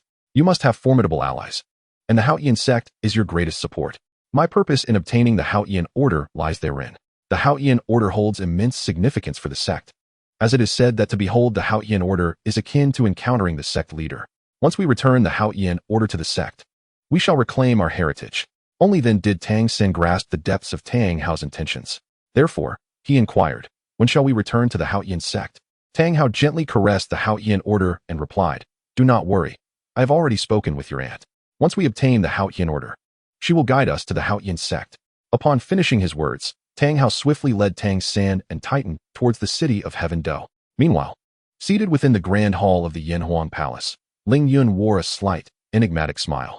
Unbeknownst to Tang Hao and Tang San, every word of their conversation had been audibly captured by Ling Yun, whose immense spiritual awareness rendered their sentiments and discussions entirely transparent. Aware of Tang Hao and Tang San's forthcoming plans, Ling Yun exhibited no inclination to intervene. With his current prowess, he regarded the titled Douluo of the Haotian sect with indifference. Chapter 144. The Growth of Shui Binger and Shui Yuer. Ling Yun gradually withdrew his spiritual awareness back into his being. Casting his gaze across every individual present in the hall, he proclaimed, "In a few days, I intend to journey to Wuhuan City to discuss some significant matters with Bibi Dong and Shen Daolu." Upon hearing this, Niu Gao immediately rose, his expression grave as he declared, "Sect Master, I wish to accompany you to Wuhuan City. After all, the individuals from the Spirit Hall are notoriously treacherous, and I fear they may pose a threat to you. With me by your side, there will be someone to watch over you." Dugu Bo nodded in agreement. Fully aware of the formidable nature of the Spirit Hall, and naturally concerned for Ling Yun's safety should he venture alone. However, in stark contrast to the reactions of Niu Gao and Dugu Bo, Shui Jun and Shui Yuntian remained remarkably composed. Exchanging glances, a subtle smile graced their lips, for they were already privy to Ling Yun's true strength and understood that, given his current cultivation, he would face no peril in Wuhuan City. Noticing the demeanor of Shui Jun and Shui Yuntian, Ling Yun's lips curled into a faint smile as he remarked, "There is no need for that. You may remain behind at the Yanhuang sect. My presence alone suffices." Niu Gao seemed poised to voice further objections, but upon observing that Shui Jun refrained from dissuading him, he swallowed the words that lingered on his tongue. As night descended and silence enveloped the surroundings, Ling Yun conveyed his intention to visit the Spirit Hall to the sisters, Shui Binger and Shui Yuer.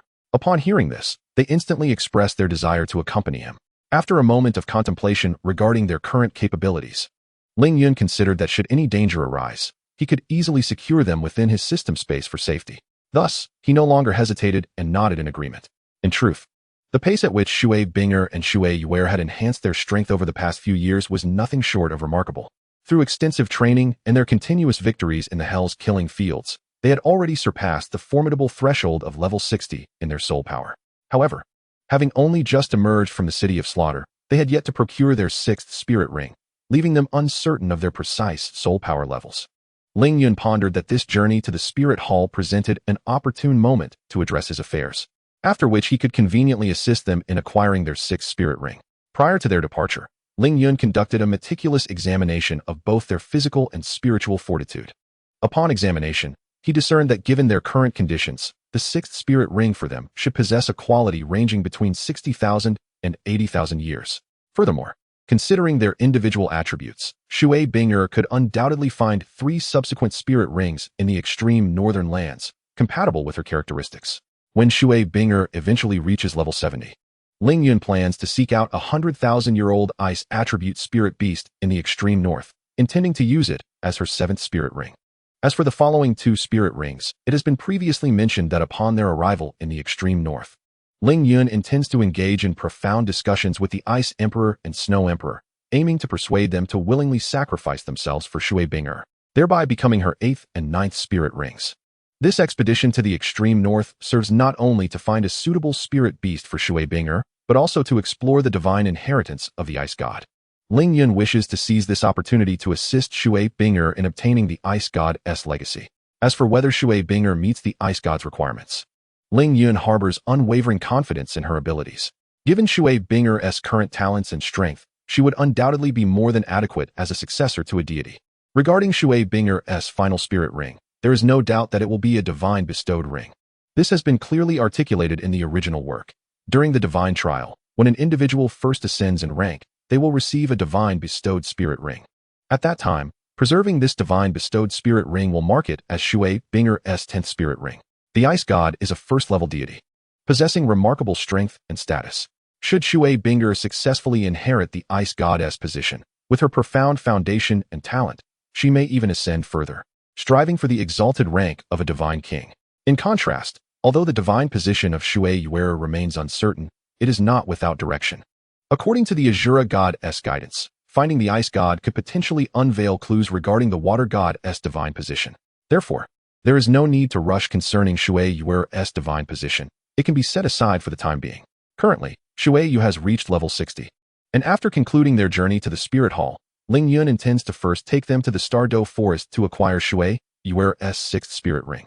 Finally, the day of departure arrived, and Ling Yun set forth with Shui Bing'er and Shui Bing'er on their journey to Spirit City. Along the way, Shui Bing'er exhibited immense excitement, chattering incessantly and brimming with anticipation and curiosity for this adventure. Even Shui Bing'er, who usually wore a stoic expression, revealed a rare smile of joy at this moment. It had been quite some time since they had ventured out with Ling Yun. Their last outing was during a competition, and now they could finally traverse the continent together, bringing great happiness to both. They reminisced about their previous visit to the Spirit Hall and their expectations for Spirit City. Ling Yun smiled as he observed their lively exchange, feeling deeply satisfied, wishing that time could pause at that moment. With their current strength, the trio arrived at Spirit City with remarkable ease. As they stepped into the Spirit City, they immediately attracted the attention of numerous passers-by, who speculated about the identities of these three youths seemingly emerged from a poetic painting. In this land known as the Continent of Love, the trio's appearance and demeanor undeniably captivated the gaze of every onlooker. Now 18 years of age, their forms had fully matured. Ling Yun stood nearly 1.9 meters tall, his complexion as flawless as jade, eyes sparkling like stars, and his stature both imposing and graceful, aptly described as a gentleman unmatched in the world. Shui Bing'er, standing around 1.7 meters, possessed a face that seemed to harbor ice, eyes resembling a galaxy, and skin as fair and flawless as congealed cream.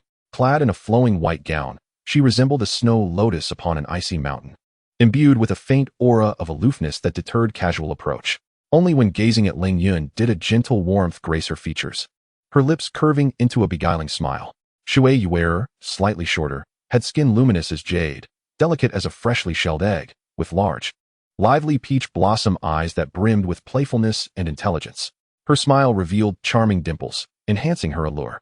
With a lively gait, her voice rang clear and melodious, akin to the sound of silver bells, infused with affection and warmth, creating an atmosphere akin to a gentle spring breeze. From the moment they entered the city, no passerby remained unaffected by their presence. Years had passed since their last visit to the Spirit City, and upon returning, the trio's mindset had undergone significant transformation. Throughout their journey, Ling Yun maintained a composed demeanor, his gaze consistently resting on the two women, who remained unperturbed by the attention of passers-by, curiously observing their surroundings. Ling Yun led the two women directly towards the Spirit Hall. Upon reaching the entrance, guards stepped forward to block their path. Chapter 145, A Reunion with Bibi Dong. Ling Yun spoke calmly. Please inform Pope Bibi Dong that Ling Yun, the master of the Yen Huang sect, has come to visit. The guards, sensing Ling Yun's extraordinary aura, dared not be negligent and hurried inside to relay the message. Shortly thereafter, a maid emerged from within the hall, a trusted aide of Bibi Dong. She respectfully addressed him. Greetings, Master Ling Yun. His Holiness the Pope has been expecting you in the hall. Please follow me. Upon hearing Bibi Dong's words, Ling Yun, maintaining his composure, entered the grand doors of the Spirit Hall alongside Shui Binger and Shui Yuer. Inside, his gaze swept across the spacious and solemn hall, ultimately settling on Bibi Dong, who sat regally at a high seat. The two Douluo, Chrysanthemum Ghost and Spider, stood silently beside her, resembling two statues of silence. As Ling Yun's figure appeared within the hall, a subtle smile graced Bibi Dong's lips, a smile elusive and enigmatic. Her voice resonated softly. The presence of Master Ling Yun today truly elevates the Spirit Hall's prestige. By the way, Nana mentioned you just a few days ago, expressing her gratitude for your care as the King of Slaughter during your time in the Slaughter City and the Hell Road. Ling Yun noted the emphasis in Bibi Dong's tone when she uttered the words King of Slaughter. Ling Yun understood that Bibi Dong was evidently aware of his identity as the King of Slaughter. It was not difficult to deduce that Hulaina must have informed her of this revelation. However, Ling Yun felt no surprise regarding this matter. A subtle smile graced his lips as he responded, "Your Majesty flatters me. These are merely my duties. After all, our Huanyan sect has numerous collaborations with the Spirit Hall, and it is only natural for us to support one another. Regardless, I must express my gratitude to Sect Master Ling for your care of Nana," Bibi Dong said. Her expression warm and sincere. Her gaze rested upon Ling Yun, revealing a hint of appreciation. As Nana was Bibi Dong's disciple, she naturally felt grateful for Ling Yun's attentiveness towards her. What brings Sect Master Ling to Spirit City on this occasion? Bibi Dong inquired further, her tone gentle and inviting, as if she were genuinely curious about his visit. Ling Yun did not respond immediately to Bibi Dong's question. His gaze slowly traversed the two titled Douluos, Zhu and Gue, standing to either side, his eyes conveying a sense of deeper meaning. Bibi Dong, perceptive as ever, caught the significance of Ling Yun's glance. With a smile, she gestured to Elder Zhu and Elder Gue, saying, "Elders Zhu and Gue, you may leave us for now." The two titled Douluos exchanged glances, then respectfully bowed to Bibi Dong before gracefully exiting the Pope's hall, their movements poised and dignified. Once they had completely departed, Ling Yun turned to Shui Binger and Shui Yuer, instructing, "You may also step outside. I have matters to discuss with Her Majesty the Pope." The two girls exchanged a glance and nodded in agreement. They too bowed to Ling Yun before lightly exiting the hall, closing the door behind them. With everyone gone, an unusual silence enveloped the Pope's hall, leaving only Bibi Dong and Ling Yun standing opposite each other, the atmosphere now somewhat tense. "Well, now that everyone has departed, Sect Master Ling may speak freely," Bibi Dong stated calmly. The smile that had adorned Ling Yun's face vanished in an instant, his gaze sharp as that of a falcon. Locking onto Bibi Dong, in a tone of utmost seriousness, he inquired, "Might I ask how many trials of the Rakshasa God examination have progressed thus far?" This question struck Bibi Dong like a thunderclap, sending a shiver through her body. Her right hand, which had been tightly gripping her scepter, instinctively tightened further. Nevertheless, as the Pope, Bibi Dong quickly regained her composure. Taking a deep breath, she forced herself to respond, "What Rakshasa God examination? I do not comprehend what you are saying." Although her voice remained relatively calm, the slight tremor in her tone betrayed her inner astonishment. Observing her reaction, Ling Yun's lips curled into a faint smile. He seemed disinclined to elaborate further, simply extending his right hand. In an instant, a dark red aura of Shura divine power surged forth from his fingertips like flames. As the formidable power of the Shura God manifested, an overwhelming pressure enveloped the entire hall of the Pope. Bibi Dong felt an invisible weight bearing down upon her, nearly rendering her breathless. Divine power? How could this be? Bibi Dong exclaimed in astonishment, her eyes wide with disbelief as she gazed at Ling Yun. "How is it possible for you to possess divine power?" In response to her inquiry, Ling Yun spoke slowly, "There is nothing impossible. I have now inherited the trials of the Shura God, and thus I am aware of your status as the inheritor of the Rakshasa God." His voice was calm and resolute, exuding an unshakable confidence. After absorbing Ling Yun's words, Bibi Dong fell silent for a moment, then took a deep breath, as if striving to calm the tumult within her. Gradually, she returned to her throne, her gaze fixed on Ling Yun as she inquired, "Did you acquire the Shura God's trials on the path of slaughter?" Though she posed the question to Ling Yun, her tone was imbued with certainty. Ling Yun nodded slightly, revealing there was nothing to conceal. He replied, "You two have entered the city of slaughter, participated in the hellish arenas competitions, and traversed the path of hell. You must understand that upon overcoming the path of hell, one gains the domain of the God of slaughter. This domain is a criterion for the Shura God in selecting an inheritor. You should have had the opportunity to become the inheritor of the Shura God, only to have it snatched away by the Rakshasa God through nefarious schemes." Ling Yun's words carried a hint of regret, as if lamenting Bibi Dong's lost chance to become the inheritor of the Shura God. He paused slightly before continuing, "Furthermore, The Rakshasa god has also plotted against the previous inheritor of the Shura god, causing the Shura god to feel that the entire divine realm was in peril.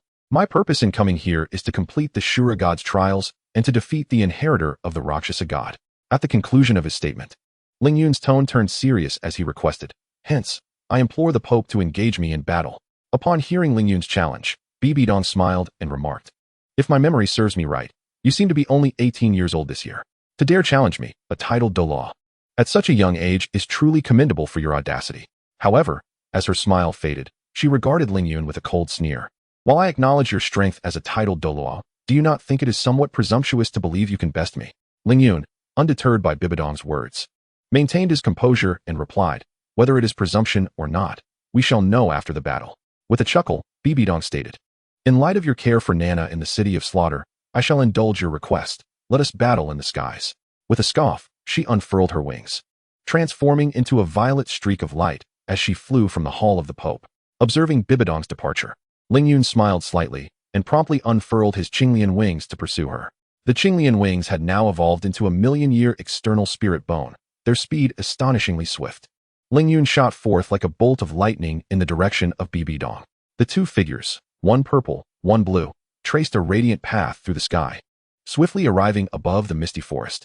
Chapter 146, Battle with Bibidong. The misty forest is situated to the north of Wuhuan City, in close proximity to the Wuhuan Palace, and derives its name from the perpetual mist that envelopes its outskirts. Although its area is relatively small, it is teeming with soul beasts. However, due to its geographical location and the authority of the Wuhuan Palace, very few soul masters choose to venture into this forest to hunt soul beasts for soul rings, rendering it rather desolate. Bibidong's purple cloud wings fluttered gently behind her, as she gracefully hovered above the misty forest like an elegant purple butterfly. Her profound gaze was fixed upon Ling Yun below, silently marveling at his speed. Initially, Bibidong had somewhat underestimated Ling Yun's prowess, yet at this moment, she was compelled to reassess her opponent. She had never anticipated that Ling Yun's speed could be so astonishing, seemingly racing like the wind, effortlessly catching up to her. Taking a deep breath, Bibidong endeavored to calm herself. Her voice remained icy, yet now bore a hint of gravity. "Let us settle here. It is tranquil and free from interruptions." Ling Yun nodded, a faint smile gracing his lips. His expression exuded confidence and composure, brimming with anticipation for the impending battle. As the Pope of the Wuhuan Palace and a wielder of dual martial souls, Bibidong's strength intrigued Ling Yun. It was worth noting that during the last Soul Master competition, even when allied with the spirit Douluo's Gu and Ju, she had fallen short against Tang Hao. Ling Yun slowly raised his right hand, summoning his martial soul, the Qingping Sword. In an instant, a beam of azure light cleaved through the air, manifesting an ancient longsword in his grasp. The blade shimmered with a cold radiance, seemingly imbued with boundless power. Subsequently, 9 soul rings, 5 black, 2 red, and 2 gold, materialized beneath Ling Yun, cascading like ripples. These soul rings radiated brilliant light, enveloping Ling Yun in an aura of formidable majesty. Bibidong's gaze fixated on Ling Yun's soul rings, instantly captivated by the 2 golden rings. Her eyes widened in disbelief. Having already received the inheritance of the Rakshasa god, Bibidong was astonished by the 5 black and 2 red soul rings before Ling Yun. Yet she could reluctantly accept their existence. She was acutely aware that inheritors of divine positions receive rewards that extend the lifespan of their soul rings upon completing divine trials, thus explaining the remarkable longevity of Ling Yun's earlier soul rings, although it still left her in shock. However, she was entirely oblivious to the significance of Ling Yun's final 2 golden soul rings, which baffled her. She began to ponder the implications of these golden rings. Considering the historical appearances of all soul ring colors, a hypothesis began to form in her mind. These golden soul rings could potentially signify a million-year level. Yet, this conjecture left Bibidong in a state of confusion. On the Douluo Continent, 10,000-year soul beasts were already exceedingly rare, revered as the continent's foremost treasures. What then of a million-year soul beast? Such a powerful existence would surely transcend the realm of ordinary soul beasts, not to mention the process of absorption and refinement into soul rings. What Bibidong was unaware of is that not only are there soul beasts of a million years lurking in the depths of the ocean, such as the sea demon whale king, but there are also several million-year soul beasts residing within the Stardow forest. To speak of the slumbering heavenly dream eye silkworm is unnecessary. Even the age of the beast god, Emperor Tian, is nearing the million-year mark. Not to mention the sovereign of soul beasts, the silver dragon king, which undoubtedly surpasses the million-year level and possesses the battle prowess of a divine king. As Bibi Dong witnessed Ling Yun summon his martial soul, the Qingping sword, she inhaled deeply to steady her nerves and called forth her first martial soul, the Death Spider Emperor. Upon activation, the upper half of Bibi Dong's body became enveloped in a purple-black armor, her entire visage concealed by a shell, with 4 small eyes beneath her main pair and her legs disappearing, morphing her lower abdomen into a massive spherical form adorned with 8 elongated legs, exuding a terrifying yet oddly beautiful allure. At that moment, beneath her feet manifested 9 soul rings, 1 yellow, 2 purple, 5 black, and 1 red. The formidable Death Spider Emperor appeared even more menacing against the backdrop of these 9 rings. With a piercing roar, it lunged at Ling Yun like a bolt of black lightning, propelled by its spear-like legs. Ling Yun's gaze sharpened, and with a slight tremor of the Qingping sword in his grasp, he vanished from his original position. Bibi Dong blinked, only to find Ling Yun now at her flank, the sword cutting through the air with a fierce aura directed at her. Reacting swiftly, she positioned the legs of the spider before her, clashing against the Qingping sword, causing sparks to fly and a cacophony of metallic friction to echo. Seizing the moment, Ling Yun unleashed his soul skill. The brilliance of his first soul ring surged forth as a streak of blue sword light rocketed towards Bibi Dong, reminiscent of a celestial meteor. With a disdainful scoff, Bibi Dong activated her second soul ring, employing her second soul skill, 1,000 blades and 10,000 shields. Solidifying her chest armor, she sliced outwards with claws extended, conjuring an array of purple-black blades that formed an uncanny shield before her, effectively blocking the sword light. The shield flickered with the sword's brilliance, but remained unbroken. With a sweeping motion of her hands, several robust spider legs arced towards Ling Yun, each imbued with immense power, rending the ground as they passed. Ling Yun, like a wraith, deftly evaded the incoming assault and retreated swiftly. Taking advantage of Bibi Dong's moment of vulnerability, he channeled his soul power, igniting the 4th soul ring beneath his feet. The Qingping sword radiated with exceptional brilliance as a colossal blade of azure energy materialized in the air, locking onto Bibi Dong. The swirling energies of the giant sword resembled a multitude of sharp edges, and even before it was unleashed, the smaller sword energies incessantly sliced at Bibi Dong's shield. Though it did not shatter, her expression changed abruptly as she sensed a formidable threat emanating from the giant blade's gaps. Without hesitation, Bibi Dong activated her 7th soul ring, fully unleashing the Death Spider Emperor's true form, enhancing its resilience. She began to vigorously wield her 8 spear-like legs, desperately fending off the relentless assault of sword energy. Simultaneously invoking his 4th soul skill, the spider armor, a formidable single-target defensive technique, his entire body became enveloped in a purple shell, adorned with venomous thorns that exuded a lethal toxin. Under the enhancement of his martial soul true form, his defense grew even more formidable. Concurrently, he unleashed his 6th soul skill, the blood-sucking spider thorns, summoning tens of thousands of deadly spikes infused with the venom of the Death Spider Emperor, which hurtled towards the colossal sword energy launched by Ling Yun. The clash of their attacks resonated with a thunderous roar throughout the misty forest, unleashing an energy storm that uprooted trees and sent debris flying in all directions. The massive sword energy collided violently with the Death Demon's scythe, erupting in a dazzling display of light. Ling Yun's body swayed slightly under the force of the impact, yet he steadied himself with his formidable strength. Conversely, Bibi Dong felt a powerful backlash, her body sliding backward several dozen meters from the force. After a brief stalemate, the energies of the sword aura and the scythe mutually annihilated, dissipating into the atmosphere. The two faced each other once more, a glimmer of seriousness and astonishment reflected in Bibi Dong's eyes. Despite their prolonged battle, she remained unable to ascertain the full extent of Ling Yun's strength, as he had yet to reveal his martial soul true form. Even with merely the initial 1,000-year soul skills, he had compelled her to utilize her martial soul true form. It was only under that amplification that her 6th and 4th soul skills combined could withstand his 4th soul skill. Chapter 147. 1,000 Paths Flow and the Golden Crocodile Douluo. Ling Yun gazed at Bibi Dong, inhaling deeply as he grasped the Qingping sword. The 6th of his red soul rings shone brilliantly, activating the 6th soul skill, the return of 10,000 swords. Since the 6th soul ring had ascended to the venerable age of 100,000 years, he had never before wielded its power. A surge of divine energy erupted from him, an overwhelming aura descending upon Bibi Dong, as numerous Azure Lotus Sword energies rapidly coalesced in the air, soon filling half the sky. Bibi Dong furrowed her brow, sensing that Ling Yun's forthcoming assault would be even more terrifying. Swiftly, she channeled her soul power, her eighth soul ring illuminating as she unleashed her eighth soul skill, the Spider Emperor clone. This ability allowed her to create a perfect clone of herself, replicating her physical form and the first 7 soul skills, albeit devoid of any intelligence, requiring her primary self to control it. A colossal Death Spider Emperor clone swiftly took form, its 7 soul rings flickering in succession. Together with Bibidong's original self, they unleashed a soul skill infused with the essence of annihilation, charging towards Ling Yun's Azure Lotus, breaking the heavens. At the moment of their collision, the entire misty forest seemed to freeze. The monumental energy clash shattered the surrounding space, creating a black hole at the epicenter that voraciously devoured everything in its vicinity. The energy storm at the edges of the black hole raged violently, reducing nearby trees to mere dust. Both Bibidong and her clone were propelled backward by the force of this power.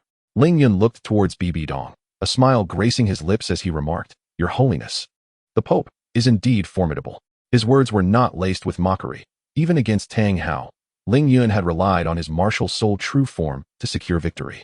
As soon as he finished speaking, the Qingping sword in his hand blazed with brilliance, and the 6th and 7th soul rings ignited in succession. Bibidong paid no heed to Ling Yun. Her expression was grave as she gazed at him. Previously, Ling Yun had compelled his 8th spirit ability without invoking his martial spirit's true form, and now, under the enhancement of his martial spirit's true form, he unleashed his 6th spirit ability once more, the power of which was formidable indeed. Bibidong summoned all her soul power, and the colossal phantom of the Death Spider Emperor materialized, accompanied by her doppelganger, whose soul rings illuminated brilliantly as they surged toward Ling Yun. In response, Ling Yun's Qingping sword expanded exponentially, reaching a height of over 100 meters, its blade shimmering with an incandescent azure light. Simultaneously, enormous streams of Azure Lotus Sword energy erupted from the sword, soaring into the sky like colossal azure dragons, their presence overwhelming. After a brief moment of preparation, 2 resounding roars echoed in the air as Ling Yun's assault rocketed towards Bibidong and her doppelganger like twin stars. The relentless barrage of the 10,000 swords returning to the sect obliterated Bibidong's offensive with ease. Under the onslaught, Bibidong struggled to defend herself, her injuries mounting, and blood oozing from her lips. With gritted teeth and a fierce gaze, Bibidong realized she could no longer withstand Ling Yun's relentless strikes. Without hesitation, she retreated and detonated her Death Spider Emperor doppelganger. The explosion of a tidal Douluo unleashed a cataclysmic energy akin to an atomic bomb detonating in midair, producing a deafening roar and sending shockwaves roaring outward like a tsunami. Trees in the vicinity were uprooted instantly, and rocks shattered into dust, as a cloud of debris engulfed the sky, obscuring the sun. As the dust began to settle, the once lush forest lay in ruins, resembling the aftermath of an apocalyptic catastrophe. At the center of this devastation lay a massive crater, where Bibidong lay quietly at the bottom, her body battered and bloodied. A shadow of her former self, Ling Yun refrained from further assault, aware that Bibidong was no longer capable of fighting. Just as Ling Yun pondered this, he suddenly felt his storage soul guide artifact tremble violently. The abruptness of the situation caught him off guard, prompting him to glance down. To his astonishment, the Shura sword, which had been peacefully resting within the artifact, was inexplicably drawn forth by a mysterious force, soaring uncontrollably into the air. After circling a few times, the sword stabilized before Ling Yun, radiating a brilliant red light, as if conveying some vital message. Ling Yun fixed his gaze upon the Shura sword, a peculiar sensation surging within him. Before he could fully comprehend the moment, a deep and authoritative voice resonated in his ear. "Congratulations, inheritor of the Shura God position, Ling Yun, for completing the 4th trial of the Shura God and successfully defeating the inheritor of the Rakshasa God position. As a reward, all your soul rings shall receive an additional 10,000 years of longevity. Your affinity with the Shura God shall increase by 20%, and your soul power shall rise by 1 level." Before the words could fade, several beams of brilliant red light shot forth from the Shura sword, cascading down upon Ling Yun like falling meteors. Ling Yun felt a powerful surge of energy instantaneously flood into his body, causing him to shudder slightly before promptly closing his eyes to calmly perceive the influence of this energy upon himself. In the depths of the pit, Bibidong's gaze was firmly fixed on Ling Yun and the Shura divine sword before him. This artifact, emanating an overwhelming aura of authority, seemed to have traversed the corridors of time from an ancient epoch, inspiring a deep sense of reverence. Bibidong was profoundly shaken. She had never anticipated that Ling Yun had already acquired the artifact of the Shura God. Meanwhile, she herself had yet to obtain the artifact of the Rakshasa God, plunging her spirit into despair. At that moment, Bibidong suddenly sensed that Ling Yun's aura was steadily intensifying, akin to the relentless waves of a surging sea, each crest surpassing the last. Her brows knitted tightly, her mood darkening further, for she understood that Ling Yun had successfully completed a significant trial set by the Shura God. Filled with frustration and resentment, Bibidong muttered through gritted teeth, "Damn Shura God. There are debts to be settled and grievances to be addressed. If you have the audacity, confront the Rakshasa God. Why seek me out? It was clearly the Rakshasa God who plotted against you. So what connection do I have? Why must I endure such a divine trial?" Alas, no matter how much Bibidong lamented, the reality remained unchanged. While she seethed with indignation, Ling Yun had swiftly assimilated the rewards of the divine trial. He slowly opened his eyes, his gaze meeting Bibidong's directly. Just as he was about to speak, he sensed two piercing gazes directed towards him from the direction of Wuhuan City. Intrigued, Ling Yun shifted his attention towards Wuhuan City, simultaneously extending his consciousness stealthily towards the Wuhuan Hall to uncover the source of the attention. At that moment, atop the Wuhuan City offering hall stood two figures. One appeared to be in his 40s or 50s, with a handsome visage adorned by a faint smile that exuded a calm demeanor.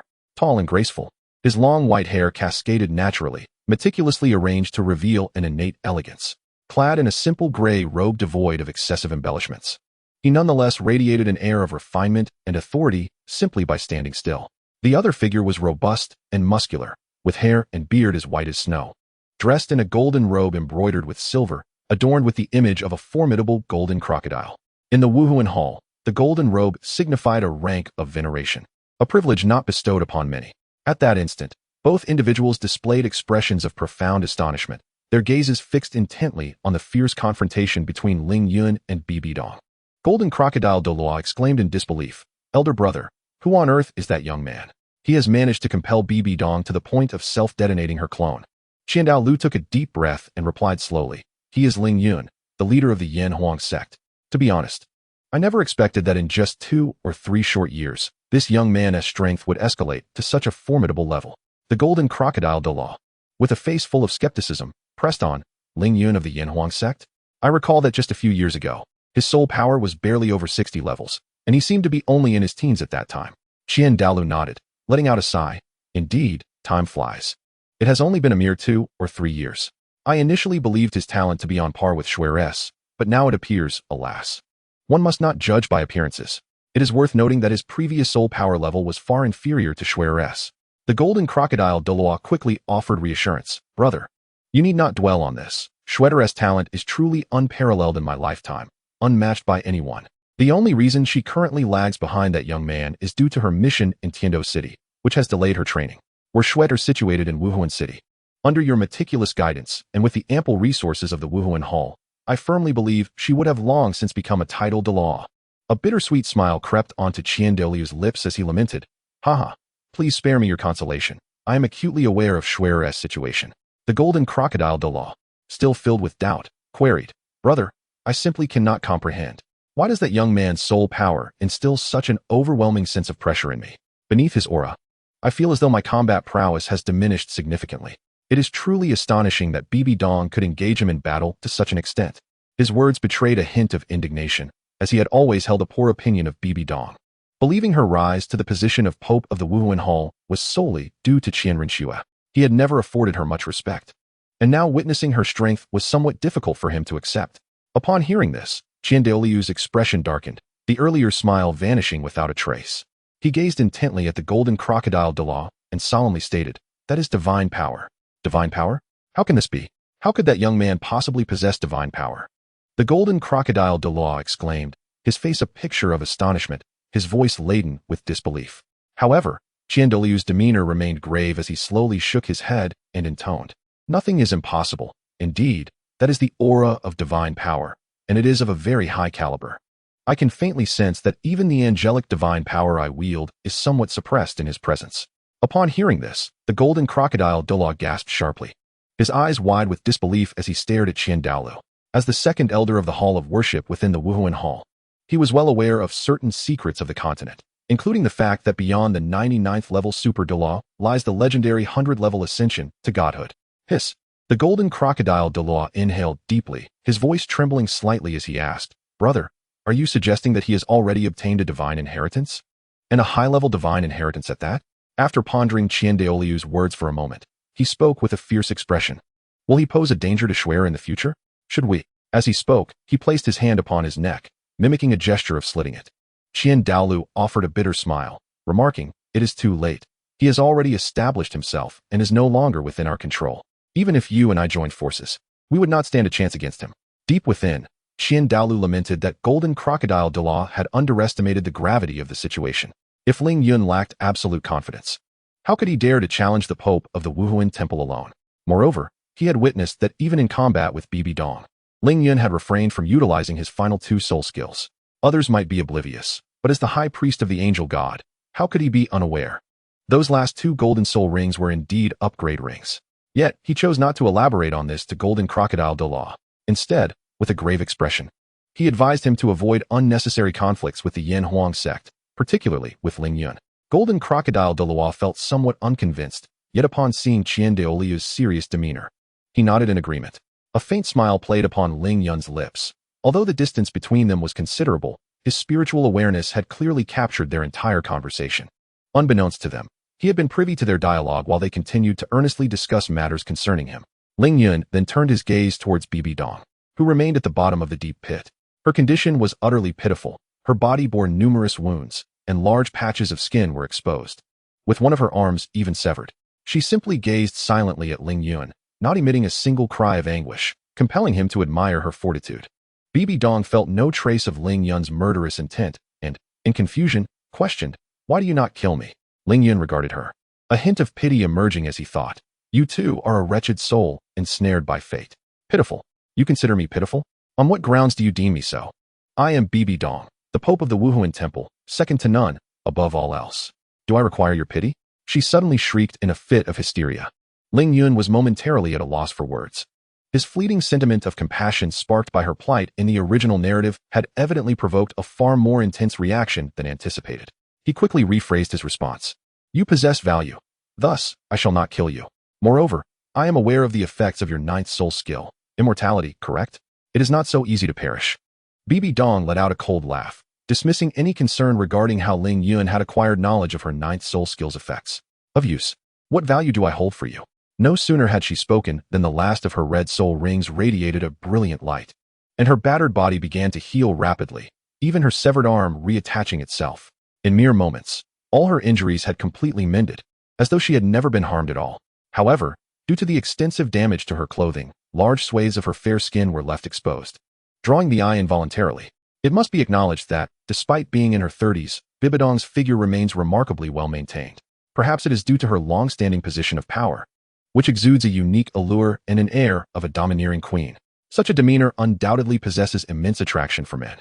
Bibi Dong clearly perceives Ling Yun's gaze upon her, and a slight smirk of derision graces her lips as she muses, "Ah, men, regardless of age, they are all the same." Ling Yun, acutely aware of Bibi Dong's mockery, clears his throat awkwardly and replies, "I understand your ambition to unify the continent, and I do not intend to impede you. However, I hope the Spirit Hall can minimize unnecessary bloodshed in this war." Upon hearing Ling Yun's words, Bibi Dong feels as if struck by lightning. Her pupils constrict sharply, and her hands falter in adjusting her attire. She had never anticipated that Ling Yun would comprehend her thoughts so thoroughly, sending a chill through her. She ponders whether he is privy to the Spirit Hall's plans, which have been meticulously orchestrated over several years and have now reached a critical juncture. Any misstep would be catastrophic. Despite her profound shock, Bibi Dong, a woman seasoned by tumultuous experiences, quickly regains her composure and adjusts her demeanor. She understands that maintaining calm and rationality in such circumstances is paramount. Yet, beneath her composed exterior, a tide of confusion surges within her. She cannot fathom how Ling Yun could have gained insight into such a confidential scheme, which is safeguarded to the highest degree, known only to a select few core members. Determined to confront Ling Yun, Bibi Dong gazes intently at him and inquires, "How did you come to know this?" Ling Yun, faced with Bibi Dong's question, finds himself at a loss. He cannot simply divulge that his knowledge stems from reading the original novel. Such a revelation would surely lead Bibi Dong to dismiss him as nonsensical. After a moment of contemplation, he devises a relatively plausible explanation. Taking a deep breath, he slowly responds, "Ah, if one wishes to keep a secret, one must refrain from wrongdoing. Is this truly difficult? Is not the heart of Bibi Dong known to all? Just tell me, can you fulfill what I have asked?" Bibi Dong, upon hearing Ling Yun's words, is engulfed by a wave of intense curiosity. Could the intentions of the Spirit Hall truly be so apparent that even a newly established sect could discern them? She begins to ponder whether the two great empires and several major sects are secretly preparing to counter the Spirit Hall. Were Ling Yun privy to Bibidong's thoughts, he would surely find amusement in her overthinking. While the various factions are aware of the Spirit Hall's ambitious nature, they remain oblivious to its specific plans. Bibidong is, in fact, overanalyzing the situation. Bibidong's thoughts raced like wild horses, a myriad of ideas intertwining and colliding within her mind. However, she swiftly suppressed the tumult of emotions, ensuring that none of them manifested on her countenance. Although she absorbed Ling Yun's words with acute clarity, a hint of disdain flickered across her features. The corners of her mouth curled slightly, revealing a cold smirk as she retorted, "Is there truly a war devoid of casualties? As a titled Douluo, do you not grasp even this most fundamental truth? A mere thought from the powerful can effortlessly alter the lives of countless ordinary souls. Not to mention the significant upheaval of dynasties. How many lives are lost, how much suffering ensues, and who can genuinely maintain control over such chaos?" At this juncture, Bibidong's discourse took a sudden turn, seemingly to tantalize Ling Yun's curiosity. She continued, "However, if you genuinely wish to see the casualties of this war significantly reduced, it is not entirely impossible." Upon hearing this, Ling Yun felt a stir of interest and inquired, "Oh, do you possess a viable solution?" Yet, Bibidong appeared to disregard his question entirely. With a graceful wave of her right hand, a glimmer emanated from her storage soul guide, and a cloak materialized in her grasp. She swiftly donned the cloak, concealing her alluring figure and expanse of fair skin, as if she had not heard Ling Yun's query at all. Having completed this, Bibidong finally turned her gaze to Ling Yun, smiling as she stated, "It's quite simple. Really, just lead the Yanhuang sect to join our Spirit Hall. With our might, we could decisively eliminate key figures and formidable warriors from the major factions. In doing so, our adversaries would fall into disarray, allowing us to effortlessly achieve the unification of the continent and establish an immensely powerful spirit empire." As she spoke, a fervent light ignited in Bibidong's eyes, her excitement palpable as she continued, "Once you join the Spirit Hall, I shall betroth Nana to you. She is the holy maiden of the Spirit Hall, destined to be the next pope, and will inevitably ascend as the empress of the Spirit Empire. By marrying her, you would essentially gain dominion over the entire Spirit Empire. What say you?" Ling Yun, upon hearing her words, couldn't help but exclaim, "Goodness! Bibidong is painting a grand vision for me." In his previous life as a corporate executive, he had excelled at crafting enticing prospects for his subordinates. Never did he expect that, even after traversing into another realm and nearing divinity, he would still encounter someone weaker than himself attempting to weave such grand illusions. A wry smile crept across his face, a blend of amusement and exasperation, as he regarded Bibidong and remarked, "Are you not concerned that after marrying Hulaina, I might seize the opportunity to usurp the entire Spirit Hall? After all, such a scenario is not entirely implausible." Pausing momentarily, he added, "Moreover, rather than persuading me to join the Spirit Hall, I propose a more advantageous alternative. You should lead the entire Spirit Hall to join our Yanhuang sect. This approach would not only avert numerous unnecessary complications, but would also yield mutual benefits for all involved." Ling Yun gazed at Bibidong, a glimmer of confidence flickering in his eyes as he continued, "Rest assured, regardless of who dares to impede you, I shall seek them out for a thorough discussion. Given my current prowess, dealing with them will be a trivial matter." He paused momentarily before adding, "By the way, you must have noticed that I have acquired the legacy of the Shura God. This signifies that I am destined to become the next Shura God king. Furthermore, I am aware that you too have received the Shura God's inheritance. If you agree to my terms, when you ascend to the divine realm, I shall undoubtedly protect you." Upon finishing his words, Ling Yun's lips curled into a slight smirk, casting a teasing glance at Bibidong, seemingly awaiting her response. Bibidong, momentarily taken aback, shot him an indignant glare. "Ling Yun, how audacious of you! You expect me to lead the Spirit Hall to join the Yanhuang sect? How could you even conceive such a notion? The Spirit Hall has a rich and profound legacy spanning countless years, far surpassing your Yanhuang sect.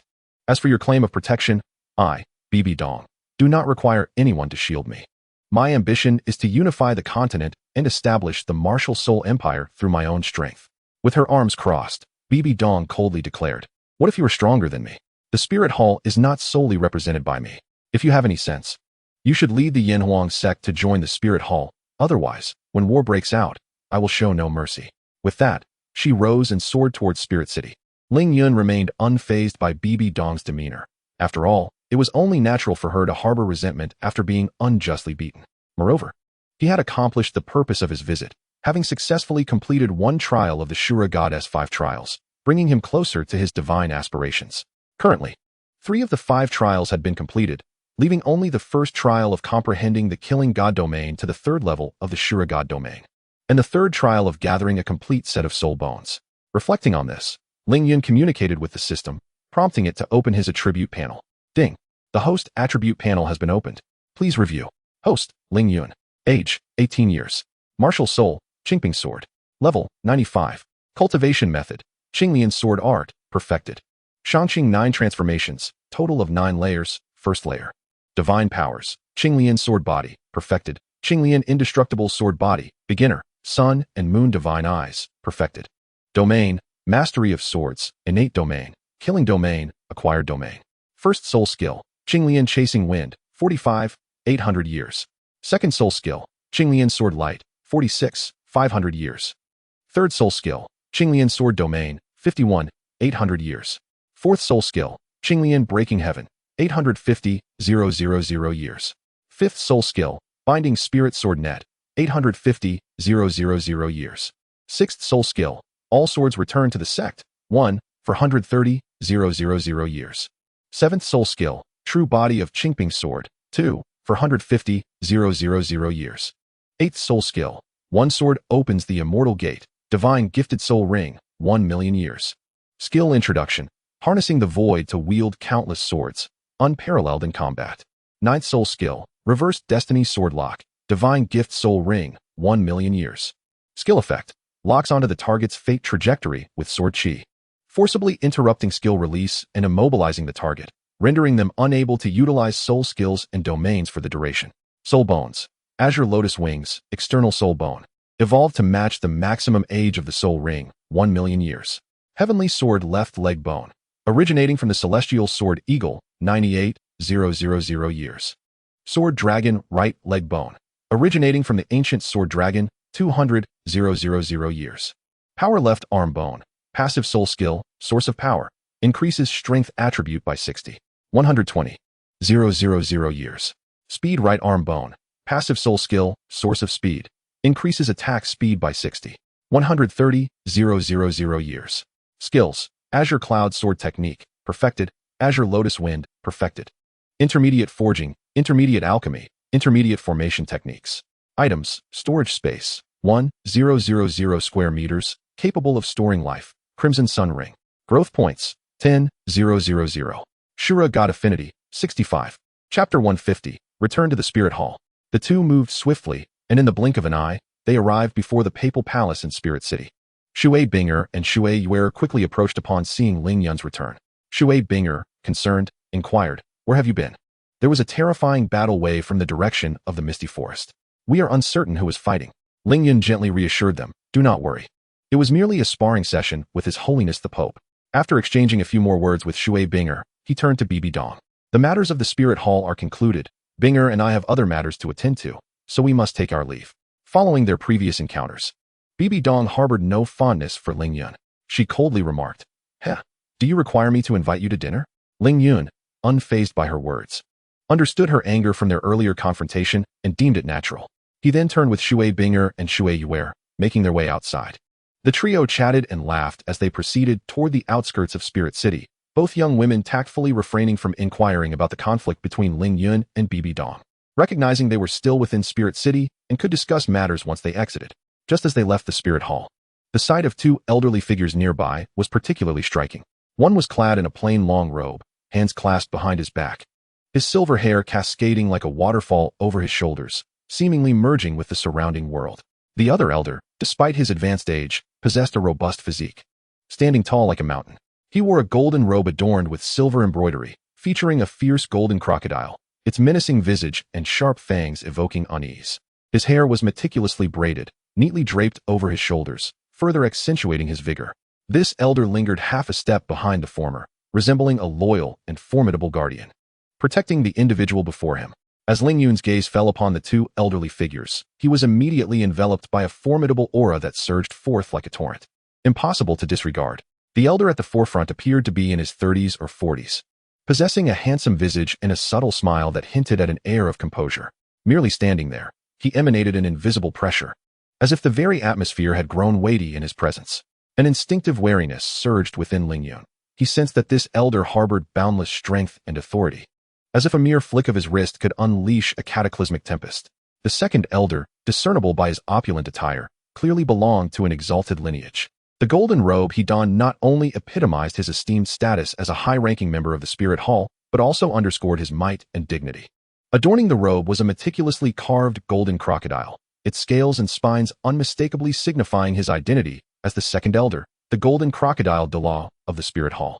In that moment, the two elders stood silently, directing their attention toward Ling Yun and his companions. It seemed they had sensed Ling Yun's gaze, for they exchanged a slight smile and peered through the throng directly at him. Although Ling Yun felt a flicker of surprise, he maintained an exterior of calmness. He advanced steadily, positioning himself before the two women, shielding them from view, and calmly inquired, "May I ask, esteemed elders, the purpose of your visit?" The leading elder smiled subtly, a hint of profound meaning behind his expression. He spoke slowly. "Oh, do you recognize us?" Ling Yun's lips curled into a faint smile as he replied, "With neither deference nor arrogance, if I am not mistaken, you must be the Grand Elder and the Second Elder of the Spirit Hall." Upon hearing this, Qian Douluo was momentarily taken aback, then erupted into hearty laughter that resonated through the air, imbued with a spirit of grandeur and freedom. Once he had calmed, he regarded Ling Yun with admiration, exclaiming, "Indeed, heroes emerge from youth.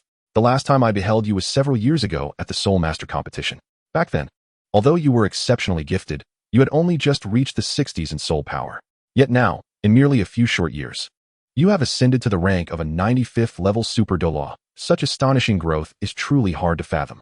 Ling Yun listened quietly to Qian Douluo's words, his face revealing little emotional fluctuation. He merely smiled faintly, aware that the elder had more to convey. As anticipated, Qian Douluo's voice rang out again, inquiring, "Might I ask what brings you to the Spirit Hall, young friend?" Ling Yun understood that Qian Douluo and his companion had likely sensed the clash between himself and Bibi Dong, prompting their appearance. Thus, he replied unhurriedly, "It is nothing of great consequence, merely a matter to resolve some issues left by the predecessors with Bibi Dong." In his mind, he mused that this was not a falsehood, while his primary purpose for being here was to complete the fourth trial of the Shura God. It also pertained to addressing the conflict between the Shura God and the Rakshasa God. However, the golden crocodile Douluo was far from satisfied with Ling Yun's response.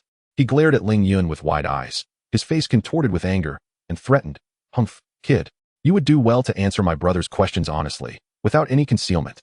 Otherwise," the words of the golden crocodile Douluo dripped with menace and warning, leaving Ling Yun quite displeased. In the past, when he was weaker, he could only bow his head to such figures, suppressing any resentment or anger that brewed within him. Yet now, his prowess had reached unprecedented heights. If he continued to endure and remain silent as he once did, what would be the purpose of his arduous training? With this thought in mind, Ling Yun let out a cold snort, and an overwhelming aura suddenly surged from him, pressing down upon the golden crocodile Douluo like a tidal wave. Faced with Ling Yun's formidable presence, the golden crocodile Douluo felt as though an immense mountain had settled upon him, nearly robbing him of breath. He let out a muffled grunt, his body swaying violently, as if he might collapse at any moment. The golden crocodile Douluo was struck with astonishment. He could hardly fathom that a mere teenager could exude such a powerful aura. Although Qian Douluo had previously mentioned Ling Yun's exceptional abilities, he had dismissed it as mere exaggeration, believing that no matter how gifted a child might be, their strength would inevitably be limited. However, at this moment, the golden crocodile Douluo was experiencing the full extent of Ling Yun's might. He realized he was utterly defenseless against Ling Yun's aura, finding it exceedingly difficult to even maintain his footing. Just as the golden crocodile Douluo struggled to hold on, Qian Douluo also sensed the formidable pressure emanating from Ling Yun. Without hesitation, he stepped forward to shield the golden crocodile Douluo, absorbing the weight of Ling Yun's oppressive presence. It was only when Qian Douluo faced Ling Yun directly that he truly grasped the magnitude of Ling Yun's current strength. A wave of emotion surged within him. This young man, having only trained for a mere decade or so, had surpassed nearly a century of his own cultivation, a notion that was utterly astonishing. "Master Ling, please do not take offense. I harbor no ill intentions," he said, casting a fierce glare at the golden crocodile Douluo before continuing. "We merely wish to understand whether there has been some misunderstanding between you and Bibi Dong, which led to the conflict." Chapter 151, Journey to the Haotian Sect. Seeing that the two had united to counter his aura, and with Qian Douluo being overly polite, Ling Yun, aware that they were still within the confines of the Spirit Hall, refrained from escalating the situation. He offered a faint smile and retracted his imposing presence. What I said earlier was the truth. There are no ulterior motives regarding my battle with the Pope, so you need not worry. In that case, I am relieved. I shall not intrude further upon you. Upon hearing Qian Daoliu's words, Ling Yun performed a respectful bow and then, accompanied by Shui Bing'er and the others, made his way toward the exit of the Spirit City. Brother, this kid is utterly disrespectful, the golden crocodile Douluo muttered in dissatisfaction. Qian Daoliu cast a glance at him, exclaiming, I have already told you that his power has grown formidable. Why provoke him further? Without another word, Qian Daoliu turned and made his way towards the Hall of Offerings. As Ling Yun journeyed towards the Spirit Hall, Tang Hao and Tang San, under the guidance of Tang Yuehua, began their own pilgrimage to the Haotian clan.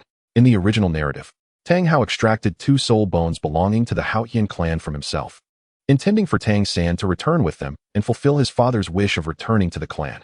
However, having exchanged the Blue Silver Emperor's right leg bone for the Haotian token, he no longer needed to retrieve soul bones from his own body. The Haotian token, which appeared merely as a precious metallic artifact to the outside world, bore immense honor and significance for the Haotian clan. It symbolized not only the clan itself, but also served as a vital token of inheritance. The recovery of the Haotian token undoubtedly marked a monumental achievement for Tang Hao. And with his elder brother now the clan's leader, he believed that no one could impede his reunion with his son within the Haotian clan.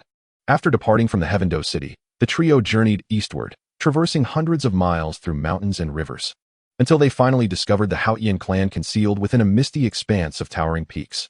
Standing before the ancient and solemn gates of the clan, Tang Hao was engulfed by a myriad of complex emotions. Time had swiftly passed. It had been over a decade since the moment he was expelled from the clan. Once, he believed he would never tread upon this familiar ground again, nor face the clan members with any dignity. Yet, fate is often rife with drama. The retrieval of the Haotian token instilled in him the courage to re-enter the clan. Though he had sacrificed much, he deemed it worthwhile. However, a faint bitterness arose in his heart as he recalled the elders' attitudes towards him. While they could not prevent his return, it was unlikely they would genuinely accept him and his son. With a resigned sigh, Tang Hao pressed onward, silently praying for a smooth return this time. He inhaled deeply and gradually approached the gates of the clan. The guards at the entrance, upon noticing him, swiftly stepped forward to block his path. Who goes there? No strangers are permitted to approach. Hearing this, Tang Hao halted, and Tang Yuehua stepped forward with a smile. Tang Hu, it's you on duty today. Yuehua, how delightful to see you back. Tang Hu replied with a grin. I have important matters to report to the clan leader. Please, lead us inside. Of course, Yuehua. Follow me. He turned to his companions, instructing, you continue your posts. I will escort Yuehua inside to see the clan leader. The guards nodded in acknowledgement. Tang Long guided Tang Yuehua and the others into the heart of the Haotian clan. Along the way, Tang San meticulously observed the architecture of the Haotian clan. Its design was ancient and substantial, exuding an imposing grandeur, with structures primarily constructed from massive stone blocks. The grand entrance, crafted from granite, towers over 20 meters high, adorned with the imposing characters Haotian sect inscribed upon a plaque above, exuding an air of magnificence. Within the sect's domain, the architecture is artfully arranged, with tall and sturdy courtyard walls that impart a sense of weightiness, as if capable of withstanding any formidable assault. The lofty main hall of the sect, with its flying eaves and bracketed beams, radiates an aura of solemnity and authority. The expansive training ground in front of the hall is encircled by robust black stones forming a protective wall. Dominating the square stands a colossal statue of the first sect master, Tang Chun, wielding the Haotian hammer, symbolizing the glory and heritage of the Haotian sect. Tang Sin took a deep breath, casting aside the distractions swirling in his mind, his gaze settling upon the assembly before the hall. 6 figures stood in formation on the open ground, scrutinizing him, his father, and his aunt with discerning eyes. The foremost among them, a tall individual whose features bore a striking resemblance to his father's, yet with a more resolute visage, displayed deep lines etched by time. Though this did little to diminish his commanding presence, a realization dawned upon Tang San, recalling his aunt Tang Yuehua's words during their journey. This person must be his uncle, the current sect master, Tang Xiao. Behind Tang Xiao stood 5 others, clad in martial attire. Though their hair was grizzled, their physiques remained robust and their spirits vibrant, as if the passage of time had left little mark upon them. Each of these 5 exuded a formidable aura, profound and enduring, indicating their mastery in cultivation. Tang San surmised, in accordance with his aunt's prior remarks, that these 5 individuals were the esteemed elders of the Haotian sect, each a title Douluo of level 90 or above. Contemplating this, Tang Sin couldn't help but marvel. The Haotian sect truly lived up to its reputation as once the foremost sect in the world, even without considering his father. The mere presence of these 6 titled Douluos was awe-inspiring. Especially his uncle, Tang Xiao, was a super Dou boasting an impressive spirit power of level 97. A formidable force that could easily rank among the elite on the Douluo Continent. Standing before the hall, Tang Hao gazed at Tang Xiao, his heart swelling with emotion as he observed the strands of white interspersed in Tang Xiao's hair. Tears welled in his eyes, his expression a mixture of excitement and guilt. After a prolonged moment, he finally managed to choke out, "Elder brother, I have returned." Upon hearing that familiar voice, Tang Xiao trembled, his face instantly lighting up with emotion. He hurried down the steps and embraced Tang Hao tightly, as if fearing that letting go would cause Tang Hao to vanish. "Hao Yin, you have finally returned." Tang Xiao's voice quivered, patting Tang Hao's back, his eyes brimming with joy and relief. However, amidst this touching reunion, a sudden furious shout erupted. "Tang Hao, how dare you return, you sinner of the Haotian sect!" The thunderous rebuke crackled through the air like a clap of thunder. Both Tang Hao and Tang Xiao were taken aback, turning to see the 7th elder, Tang Yin, standing before the hall. His face a mask of fury as he fixed an intense glare upon Tang Hao. Upon witnessing the scene, Tang Xiao furrowed his brow, expressing his discontent towards Elder 7. "Elder 7, how can you be so aggressive when Brother Hao has finally returned to the sect?" Elder 7, Tang Yin, disregarded Tang Xiao's inquiry entirely. His gaze still fixed angrily upon Tang Hao. Through gritted teeth, he declared, "Return? Does he, Tang Hao, even deserve to come back to the Haotian sect? If it weren't for him, how could my 6th brother have perished? How could my son have died? Do not forget, Elder brother was driven to death by him." As Elder 7 spoke, his agitation grew, his voice echoing throughout the sect, drawing the attention of numerous disciples. Tang Xiao, upon hearing Elder 7's words, felt his expression darken. He inhaled deeply and asserted, "Enough." His tone was infused with authority, momentarily startling Elder 7 into silence. Tang Xiao continued, "The death of our father pains me deeply as well. However, it was not Brother Hao who caused his demise. You know this to be true. The deaths of Uncle Lu and our cousin are also unrelated to Brother Hao. They fell at the hands of the Spirit Hall. It is the Spirit Hall that has wronged us, and we should seek vengeance against them, not lay blame upon Brother Hao. How can it not be his fault? Were it not for his obstinacy and his unholy union with that accursed spirit beast, how could our Haotian sect have descended into such a plight?" Tang Yan's fury was palpable, his anger seemingly capable of incinerating the entire training ground. Silence. Just as Tang Yan's words hung in the air, 3 thunderous shouts erupted simultaneously. Akin to a clap of thunder, these exclamations not only halted Tang Yan's tirade, but also sent a tremor through everyone present. Tang Hao and Tang Xiao turned in astonishment, their gazes converging on Tang San. As titled Douluos of level 97, they felt no fear towards Tang Yin. However, they were taken aback by Tang San's audacity to interrupt Tang Yin on behalf of their mother, and with such an unyielding tone. Tang San's actions were evidently unexpected, even for Tang Yin, who stood there, wide-eyed, unable to fathom what had just transpired. "You little wretch, you dare to speak to me with such disrespect." Tang Yan's fury ignited instantly, his voice roaring like a lion, shaking the very air around them. With his bellow, a formidable pressure descended upon Tang San like a mountain. As a titled Douluo, Tang Yan's might was sufficient to render most soul masters defenseless in an instant. Confronted with such overwhelming force, Tang San's complexion turned pale as a sheet, yet he gritted his teeth, resolutely enduring the pressure. However, despite his unwavering will, he was merely a junior, and the disparity in strength compared to Tang Yin was far too great. Under the immense weight of Tang Yan's pressure, Tang San could no longer suppress a groan, his form swaying unsteadily. Soon after, blood erupted from his mouth, splattering onto the ground before him and creating a shocking pool of crimson. Tang Hao's gaze was fixed intently on Tang Yin, acutely aware of the formidable pressure emanating from him. However, he showed no intention of retreating, swiftly positioning himself before Tang San, thereby shielding him from Tang Yan's oppressive presence. Tang Hao's expression remained inscrutable, yet his cold gaze betrayed the fury simmering within him. "The events of that year were solely my fault, with no connection to Xiao San or Ayin. Whatever punishment the sect deems fit for me, I will accept without complaint. I implore you not to involve Xiao San and Ayin." At that moment, Tang Xiao hurriedly stepped forward, placing himself between Tang Hao and Tang San.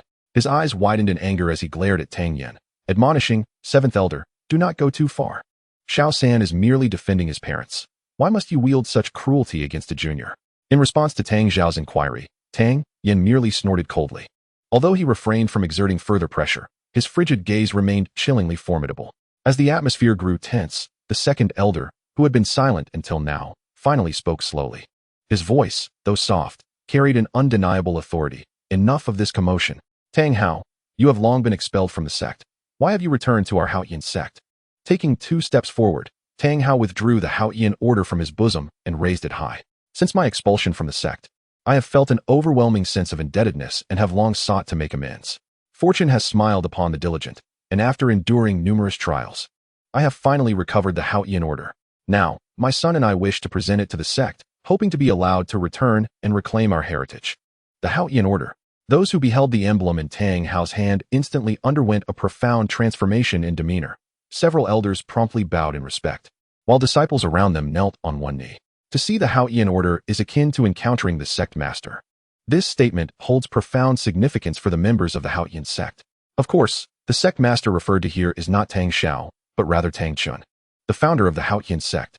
All disciples are acutely aware that the Haotian order is Tang Chen's token, imbued with extraordinary meaning for the sect. Tang Xiao was visibly exhilarated upon witnessing Tang Hao brandishing the Haotian order. Tang Hao's return of the Haotian order represented a monumental achievement for the sect, and it seemed that no one could possibly oppose the reinstatement of Tang Hao and Tang San. Stepping forward, Tang Xiao took the Haotian order from Tang Hao's grasp and turned to address the elders. The restoration of the Haotian order by my junior brother signifies a tremendous contribution to the sect, indeed a remarkable accomplishment. I hereby announce the reinstatement of Tang Hao and his son Tang San to the Haotian sect. Do any of the elders have objections? The elders exchanged glances and nodded in agreement. Only 7th Elder Tang Yan's eyes were filled with reluctance. However, seeing the consensus among the others, he ultimately acquiesced with a nod. With no opposition in sight, Tang Xiao's elation was indescribable, and he eagerly yearned to guide Tang Hao to pay homage to his father. Yet, as he reached for Tang Hao's arm, he grasped at nothingness. Tang Xiao's eyes widened in disbelief as he stared at Tang Hao's right arm, which was inexplicably empty. He exclaimed in shock, "Junior brother, where is your arm?"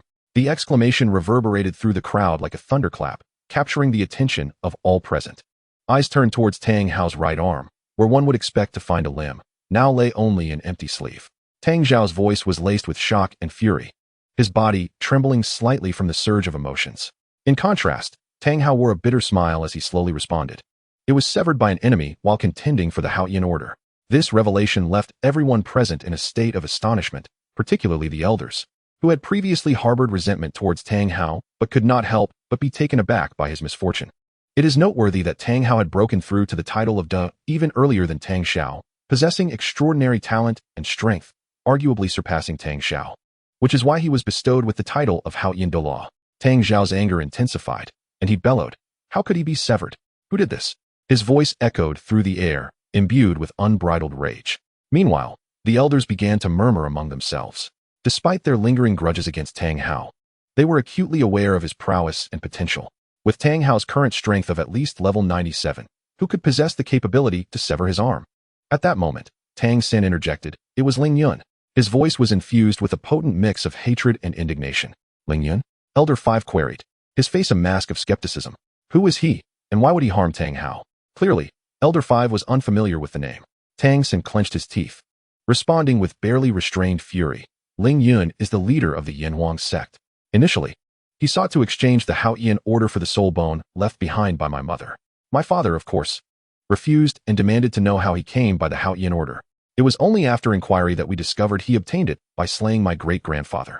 Moreover, he not only acquired the Haotian order, but also seized the entire set of ancestral soul bones. Chapter 154.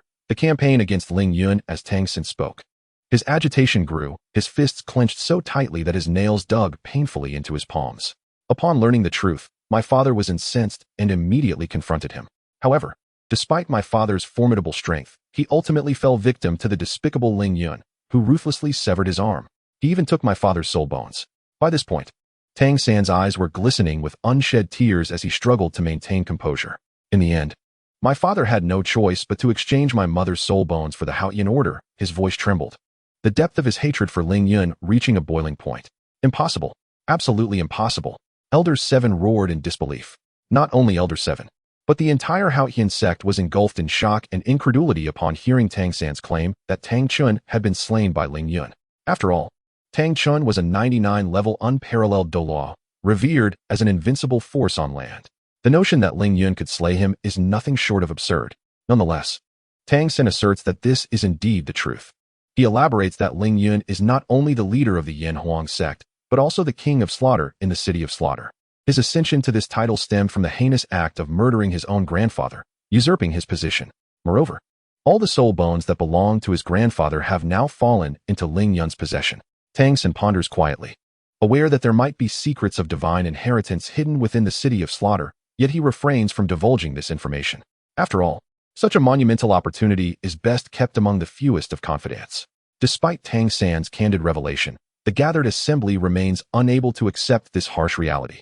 In their eyes, Tang Chun was not merely a formidable soul master, but the very backbone of the entire Haoyan sect.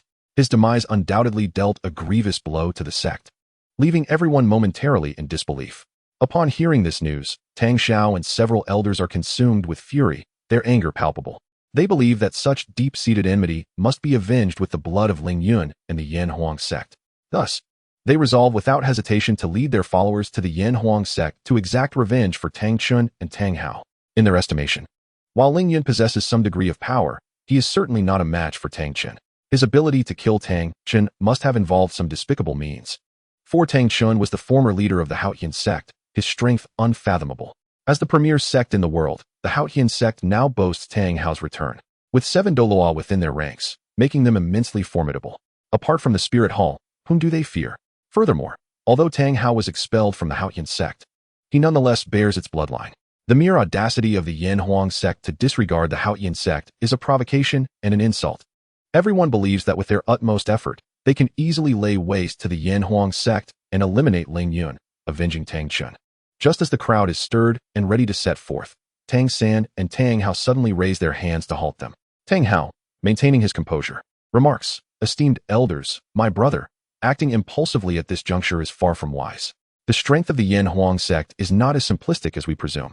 Besides Ling Yun, they also harbor 2 titled Douluo of level 95 within their sect.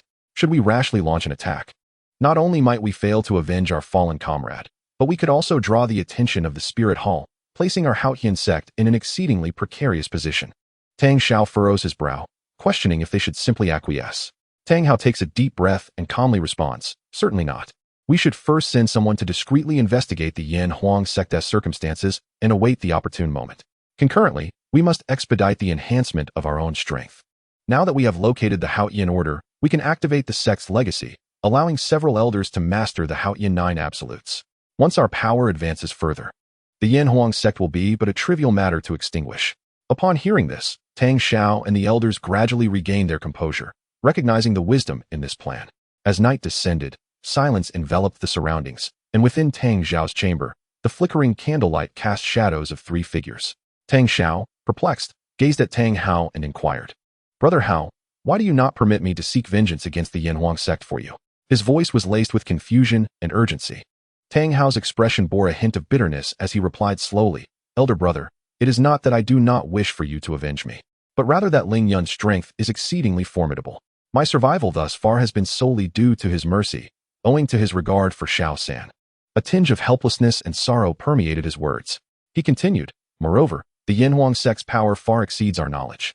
They possess not only 2 titled Douluos of level 95, but also an additional 2 titled Douluos." "What?" Tang Xiao's countenance shifted dramatically, disbelief etched across his face. "Are you suggesting that the Yin Huang sect now boasts 5 titled Douluos?" This revelation struck him like a thunderbolt, leaving him astounded. It was common knowledge that even the 7 treasure glazed tile sect, one of the top 3 sects, had merely 2 titled Douluos. Yet, the Yin Huang sect, a newly established faction, had amassed such an astonishing number of titled Douluos, truly unfathomable. Tang Hao, his demeanor grave, affirmed, "Indeed, among these 5 individuals, one is someone you are undoubtedly familiar with." Tang Xiao's heart tightened at this revelation, prompting him to urgently inquire, "Who is it?" Taking a deep breath, Tang Hao responded with deliberate calm, "This individual is Niu Gao, the patriarch of the Yu clan. Prior to establishing his sect, Ling Yun attempted to woo the 4 elemental clans, and the Yu clan, along with the Min clan and the Pa clan, opted to join the Yin Huang sect.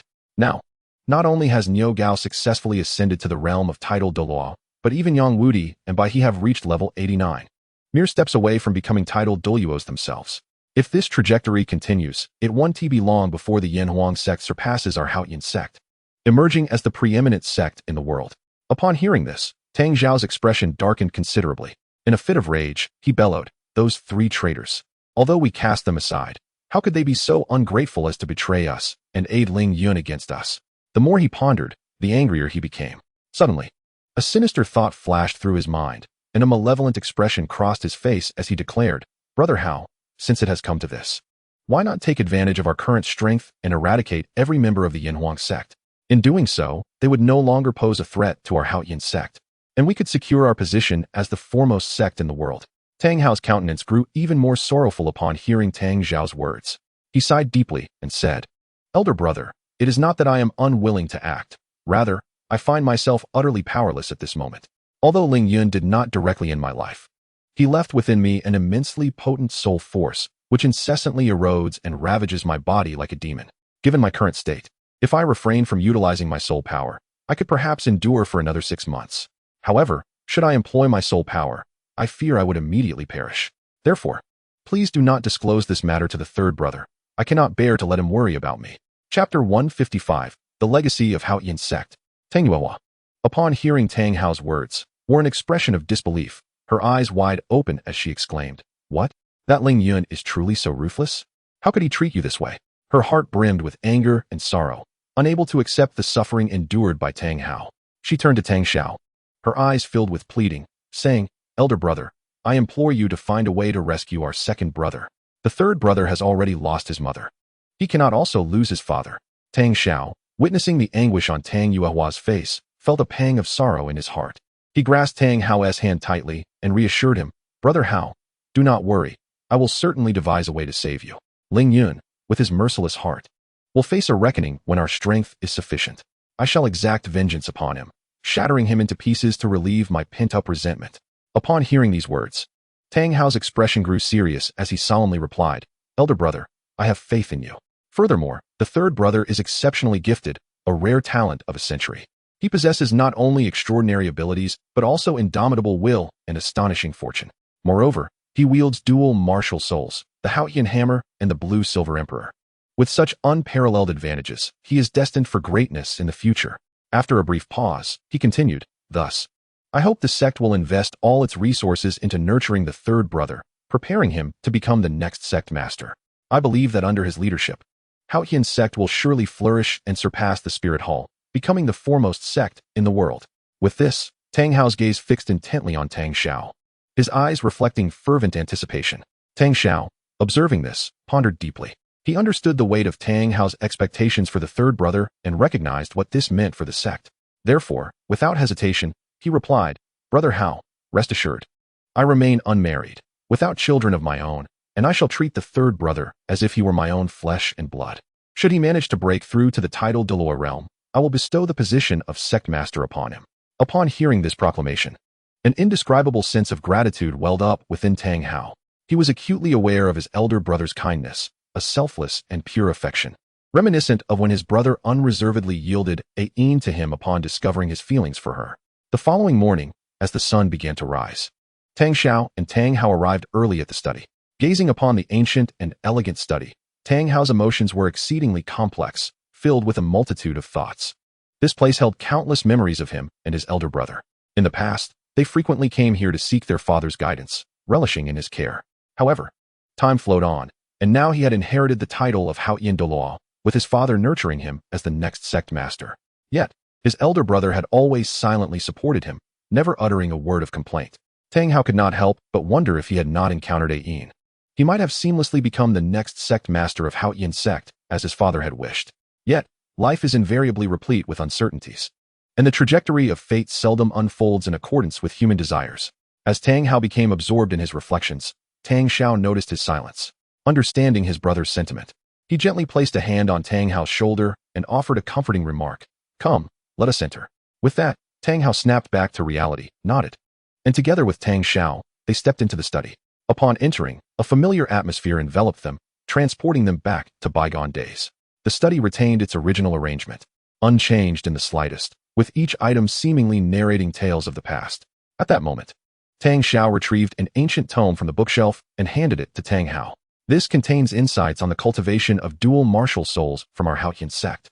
Keep it for the little one. Tang Hao accepted it with heartfelt gratitude. Tang Xiao then turned and placed an ancient box upon the table, crafted from an unknown metal. It lay there quietly, as if a creation fallen from another realm. The entire box was forged from an unfathomably dark metal. Its surface not smooth but adorned with intricate patterns resembling naturally formed starbursts, glimmering faintly with an elusive azure sheen under the dim light. The box was modest in size, akin to that of a small drawer, yet it felt extraordinarily heavy, far exceeding that of ordinary metals of similar volume. It bore no seams, appearing as though sculpted from a single block of metal. The sole opening was a delicate recess at the very center of the top, shaped like a minuscule Haotian hammer. Its head broad and bearing ancient edges, with a smoothly contoured handle. Even the subtle engravings on its surface were distinctly visible, showcasing exquisite craftsmanship. This small hammer recess was the key to unlocking it, yet it also resembled a perfect work of art, harmonizing with the box's enigmatic aura. Tang Xiao gazed intently at the metallic box, his expression grave, as if it concealed boundless secrets and power within. Taking a deep breath, he slowly spoke. This is the most vital inheritance of our Haotian sect. Within it lies the ultimate essence of the Haotian Nine Absolutes and the Great Sumru Hammer. Turning his gaze to Tang Hao, he continued, since grandfather's disappearance, this box has remained sealed, never to be opened again. Before his passing, father entrusted this box to me, instructing me to find the Haotian token, for only the Haotian token can unlock this box. I have tried numerous methods, yet none have succeeded in opening it.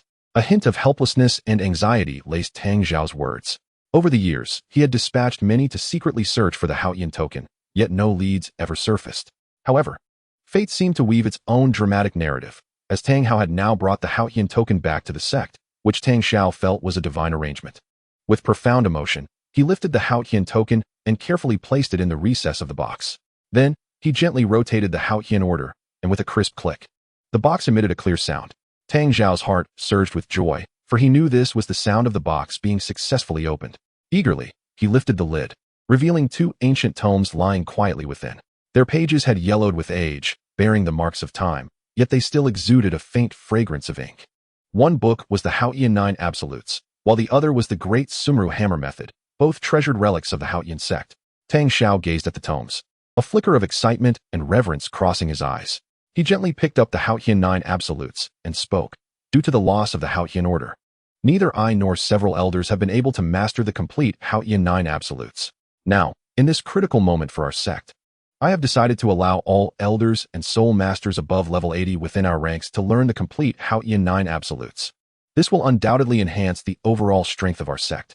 As for the Great Sumru Hammer, I shall reserve it as a unique soul technique for the sect leader, and once I have mastered it, I will pass it on to Xiao San.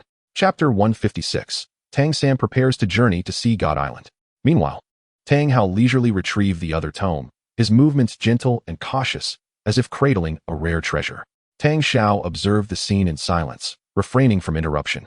Fully aware that Tang Hao had already mastered both the Haotian Nine Absolutes and the Great Sumru Hammer Method, he recognized Tang Hao's talent and diligence. After all, his grandfather had regarded Tang Hao as the prime candidate for sect leader and had nurtured him with great care, thus there was no need to intervene. Tang Hao slowly turned the pages, each one feeling particularly weighty, as if imbued with boundless mysteries. Suddenly, a sheet of paper fluttered down from the pages. Quick as lightning, Tang Hao extended his hand and deftly caught it. The surface of the paper was not smooth but adorned with intricate, profound patterns reminiscent of the natural folds found on the skin of some great beast, or perhaps a cipher etched by the passage of time and the elements. It exhibited a deep, dark golden hue, with edges glimmering faintly, almost in a ghostly blue sheen, subtly shifting colors under varying light. The paper was exceedingly thin yet remarkably resilient, emanating an internal tension infused with power. It bore none of the usual scent of ordinary animal hides. Instead, it emanated an unusual aroma, a blend of dry earth, ancient wood, and a hint of metallic essence, instilling a sense of tranquility within the heart. Tang Hao examined it closely, only to discover that the front was inscribed with numerous tiny characters, while the reverse featured a map. He exclaimed, "Elder brother, look. This seems to be grandfather's handwriting." Upon hearing this, Tang Xiao took the paper, scrutinizing it intently. Once they had perused the information, they exchanged a glance, both feeling an indescribable shock swell within their hearts. Tang Hao inhaled deeply and remarked with a sense of awe, "It is truly incredible. After surpassing level 99, a soul master can indeed become a legendary deity. This is truly a brand new world, a realm we have yet to explore." Tang Xiao could not help but nod in agreement, exclaiming, Indeed, the contents of this letter are astonishing. Moreover, the letter mentions a mysterious island of the sea god overseas, where the high priestess is astonishingly a level 99 peerless Douluo, and even more surprisingly, she is a confidant of my grandfather. At this point, a hint of longing appeared on Tang Zhao's face, as if he were filled with curiosity and reverence for this high priestess. Tang Hao fell silent for a moment. As if struck by an epiphany, a glimmer of light flashed in his eyes. He spoke, "Elder brother, you see, grandfather mentioned in the letter that the sea god island is the place of inheritance of the sea god, and the high priestess there is also grandfather's beloved confidant. Now that our Haotian sect is facing a tremendous crisis, perhaps we could send Xiao San to the sea god island to seek the high priestess's assistance. Additionally, it would be a chance for Xiao San to test whether he has the opportunity to inherit the sea god's legacy." Upon hearing this, Tang Zhao's heart stirred, and he looked at Tang Hao, his eyes reflecting a flicker of hesitation. Noticing this, Tang Hao quickly clarified, "Elder brother, you are aware that Xiao San possesses the finest talent in our Haotian sect. If he can successfully inherit the sea god's position, then our Haotian sect will undoubtedly become the foremost power, surpassing the Spirit Hall. At that point, the crisis we face will be effortlessly resolved." After pondering Tang Hao's words for a moment, Tang Xiao finally nodded slowly, saying, "All right, Xiao San is indeed the hope of our Haotian sect. However, this matter must remain discreet, and the journey to the sea god island is long and fraught with unknown dangers. We need to plan meticulously." In the afternoon, Tang Sen sat down with the two men, engaged in detailed discussions about their specific plans. When Tang Sen learned of the opportunity to gain the sea god's inheritance, his eyes instantly brightened, filled with incredulous delight. He pondered inwardly, "Ling Yun, even if you have attained the divine inheritance of the Shura god, what of it? Now I too have the chance to receive divine inheritance. Just wait and see. One day, I shall surpass you and trample you beneath my feet." Tang Sen silently vowed to himself, took a deep breath to calm his excited heart, and turned to Tang Hao, saying, "Father, I plan to visit the Douluo forest first." Tang Hao nodded slightly in agreement. "That sounds good. You have already reached level 60, which is a perfect opportunity to obtain your 6th spirit ring." At this moment, Tang Xiao, who had been silent, suddenly spoke. "Since you are going to acquire a spirit ring, why not have an elder accompany you? This way, not only can he assist you in successfully obtaining the spirit ring, but he can also ensure your safety along the way." Tang Xiao was unaware of Tang San's true purpose for visiting the Douluo forest. He understood that due to Tang Hao's severe injuries, he was unable to summon his spirit power. Hence, Tang Xiao proposed to send an elder alongside Tang San to safeguard his well-being.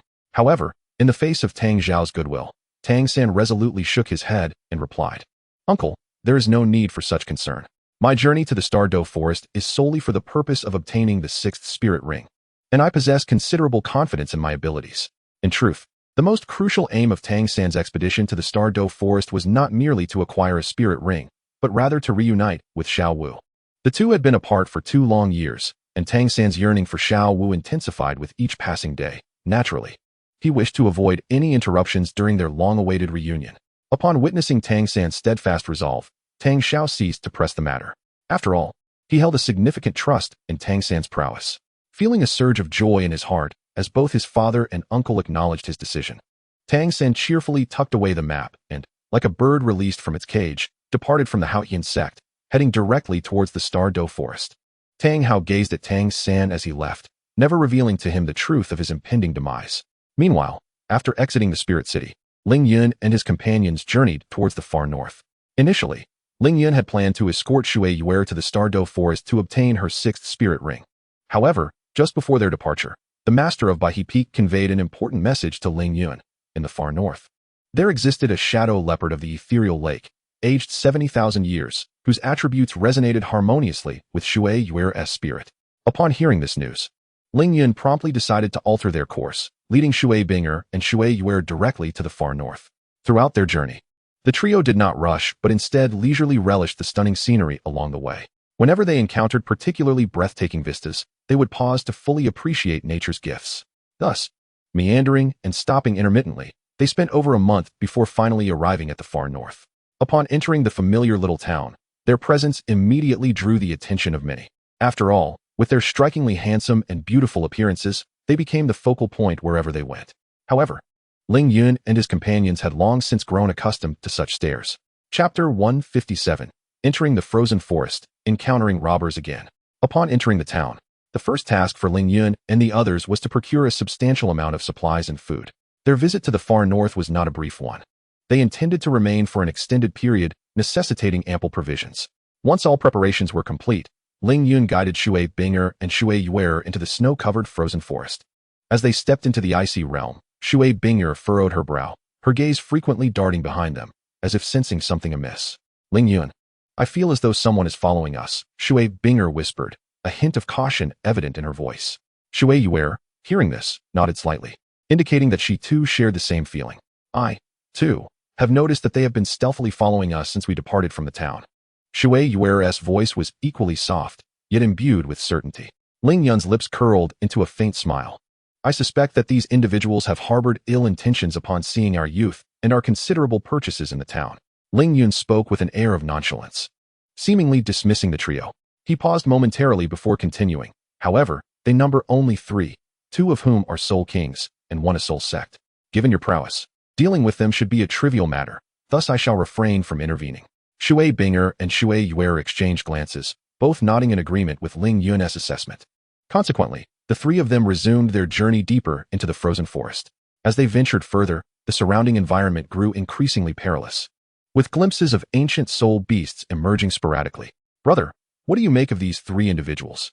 We have already entered the territory of thousand-year soul beasts, and they show no signs of halting, as if they intend to delve even further, a slender man whispered to his companion. Indeed, dear, a woman replied hesitantly, her gaze flitting over the trio of youths. Perhaps we should reconsider. Although they appear young, their composure in this dangerous area suggests formidable strength. The woman's words caused the man's brow to furrow slightly, displaying his dissatisfaction with her hesitance. However, as his gaze returned to Ling Yun and his companions, the glimmer of greed in his eyes intensified. What else to exchange? The man muttered under his breath, his expression turning menacing. How strong can these 3 little brats be? Could they possibly be soul kings? His tone dripped with disdain, as though he viewed Ling Yun and his friends merely as lambs awaiting slaughter. He then fixated on the storage soul guides adorning Ling Yun and his companions, his avarice swelling. Each of these 3 youngsters possesses a storage soul guide, utilizing purple gold soul coins without requesting change. They must be quite wealthy. Excitement laced his voice, as if he could already envision the fortune that awaited him. Ultimately, as if resolved, the man abruptly gestured with his arm and declared, once we complete this endeavor, we may revel for quite some time. With that, he trailed after Ling Yun and his companions. The woman and the slender man exchanged glances, and the latter suddenly lowered his voice, as though fearful of being overheard. Sister-in-law, perhaps we should let brother handle this alone. I have a nagging feeling that something is amiss with these 3. They exude a dangerous aura. He continued, once brother is gone, we would be in a prime position too. A lewd smile crept across his face as he leered at the woman. Upon noticing, the woman shot him an alluring glare and chided playfully, you naughty boy, you truly are a loyal brother to him. However, he still holds some utility for us, and we cannot allow him to perish so easily. After all, we have yet to seize his deposits. While the 2 engaged in hushed whispers, the leading man noticed their failure to keep pace and felt a twinge of suspicion. He called out in a low voice, startling the woman and the thin man, who flinched as if struck by lightning, exchanging guilty glances before hastily quickening their steps to follow. Meanwhile, Ling Yun and his companions had already come to a halt and turned to face them. Ling Yun maintained a faint smile upon his face. His voice, though soft, resonated distinctly in the stillness of the environment. Having come this far, will you not make your move? If you delay any longer, we shall take our leave. Upon hearing Ling Yun's words, the trio exchanged glances, a flicker of astonishment rippling through them. Yet, they did not linger in hesitation. Instead, they cautiously emerged from behind the trees. The man endeavored to appear composed, yet his gaze flitted nervously over Ling Yun and his companions, as if attempting to discern some insight beyond their exterior. When he finally ascertained that Ling Yun and his friends appeared quite youthful, a sinister smile crept across his face as he menacingly declared, 3 Navi little brats, if you know what's good for you, hand over your storage soul-guiding devices. I am in a good mood today. Perhaps I might spare your insignificant lives. With that, his gaze fell upon Shui Binger and Shui Yue, revealing a lewd glint in his eyes. The thin man, upon beholding the exquisite features of Shui Binger and Shui Yue, was overtaken by a greedily lascivious look. These 2 little girls are quite appealing. They shall remain to serve me and my brother. As for you, he directed a vicious glare at Ling Yun. No sooner had his words left his lips than the woman beside him delivered a sharp kick to his leg. Upon witnessing this, Shui Binger and Shui Yue's expressions turned icy, and without hesitation, they summoned their respective soul rings.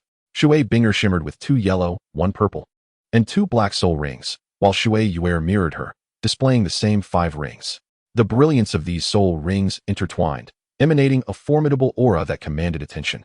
You mere lackeys dare to rob us? Shui Binger scoffed, her voice dripping with disdain. The trio's faces turned pale in an instant upon seeing the soul rings released by Shui Binger and Shui Yuer.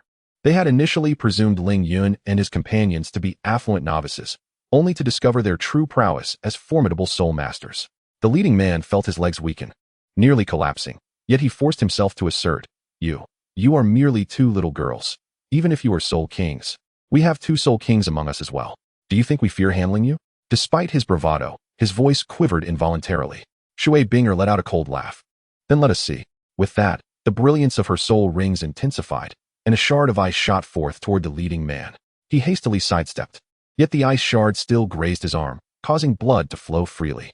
Meanwhile, Shui Yuer launched her assault, directing 2 water element serpents towards the gaunt man and the woman. The pair screamed in terror, frantically attempting to defend themselves. Ling Yun stood nearby, arms crossed, observing the conflict with keen interest, contemplating. It seems that these 2 are more than capable of handling such adversaries.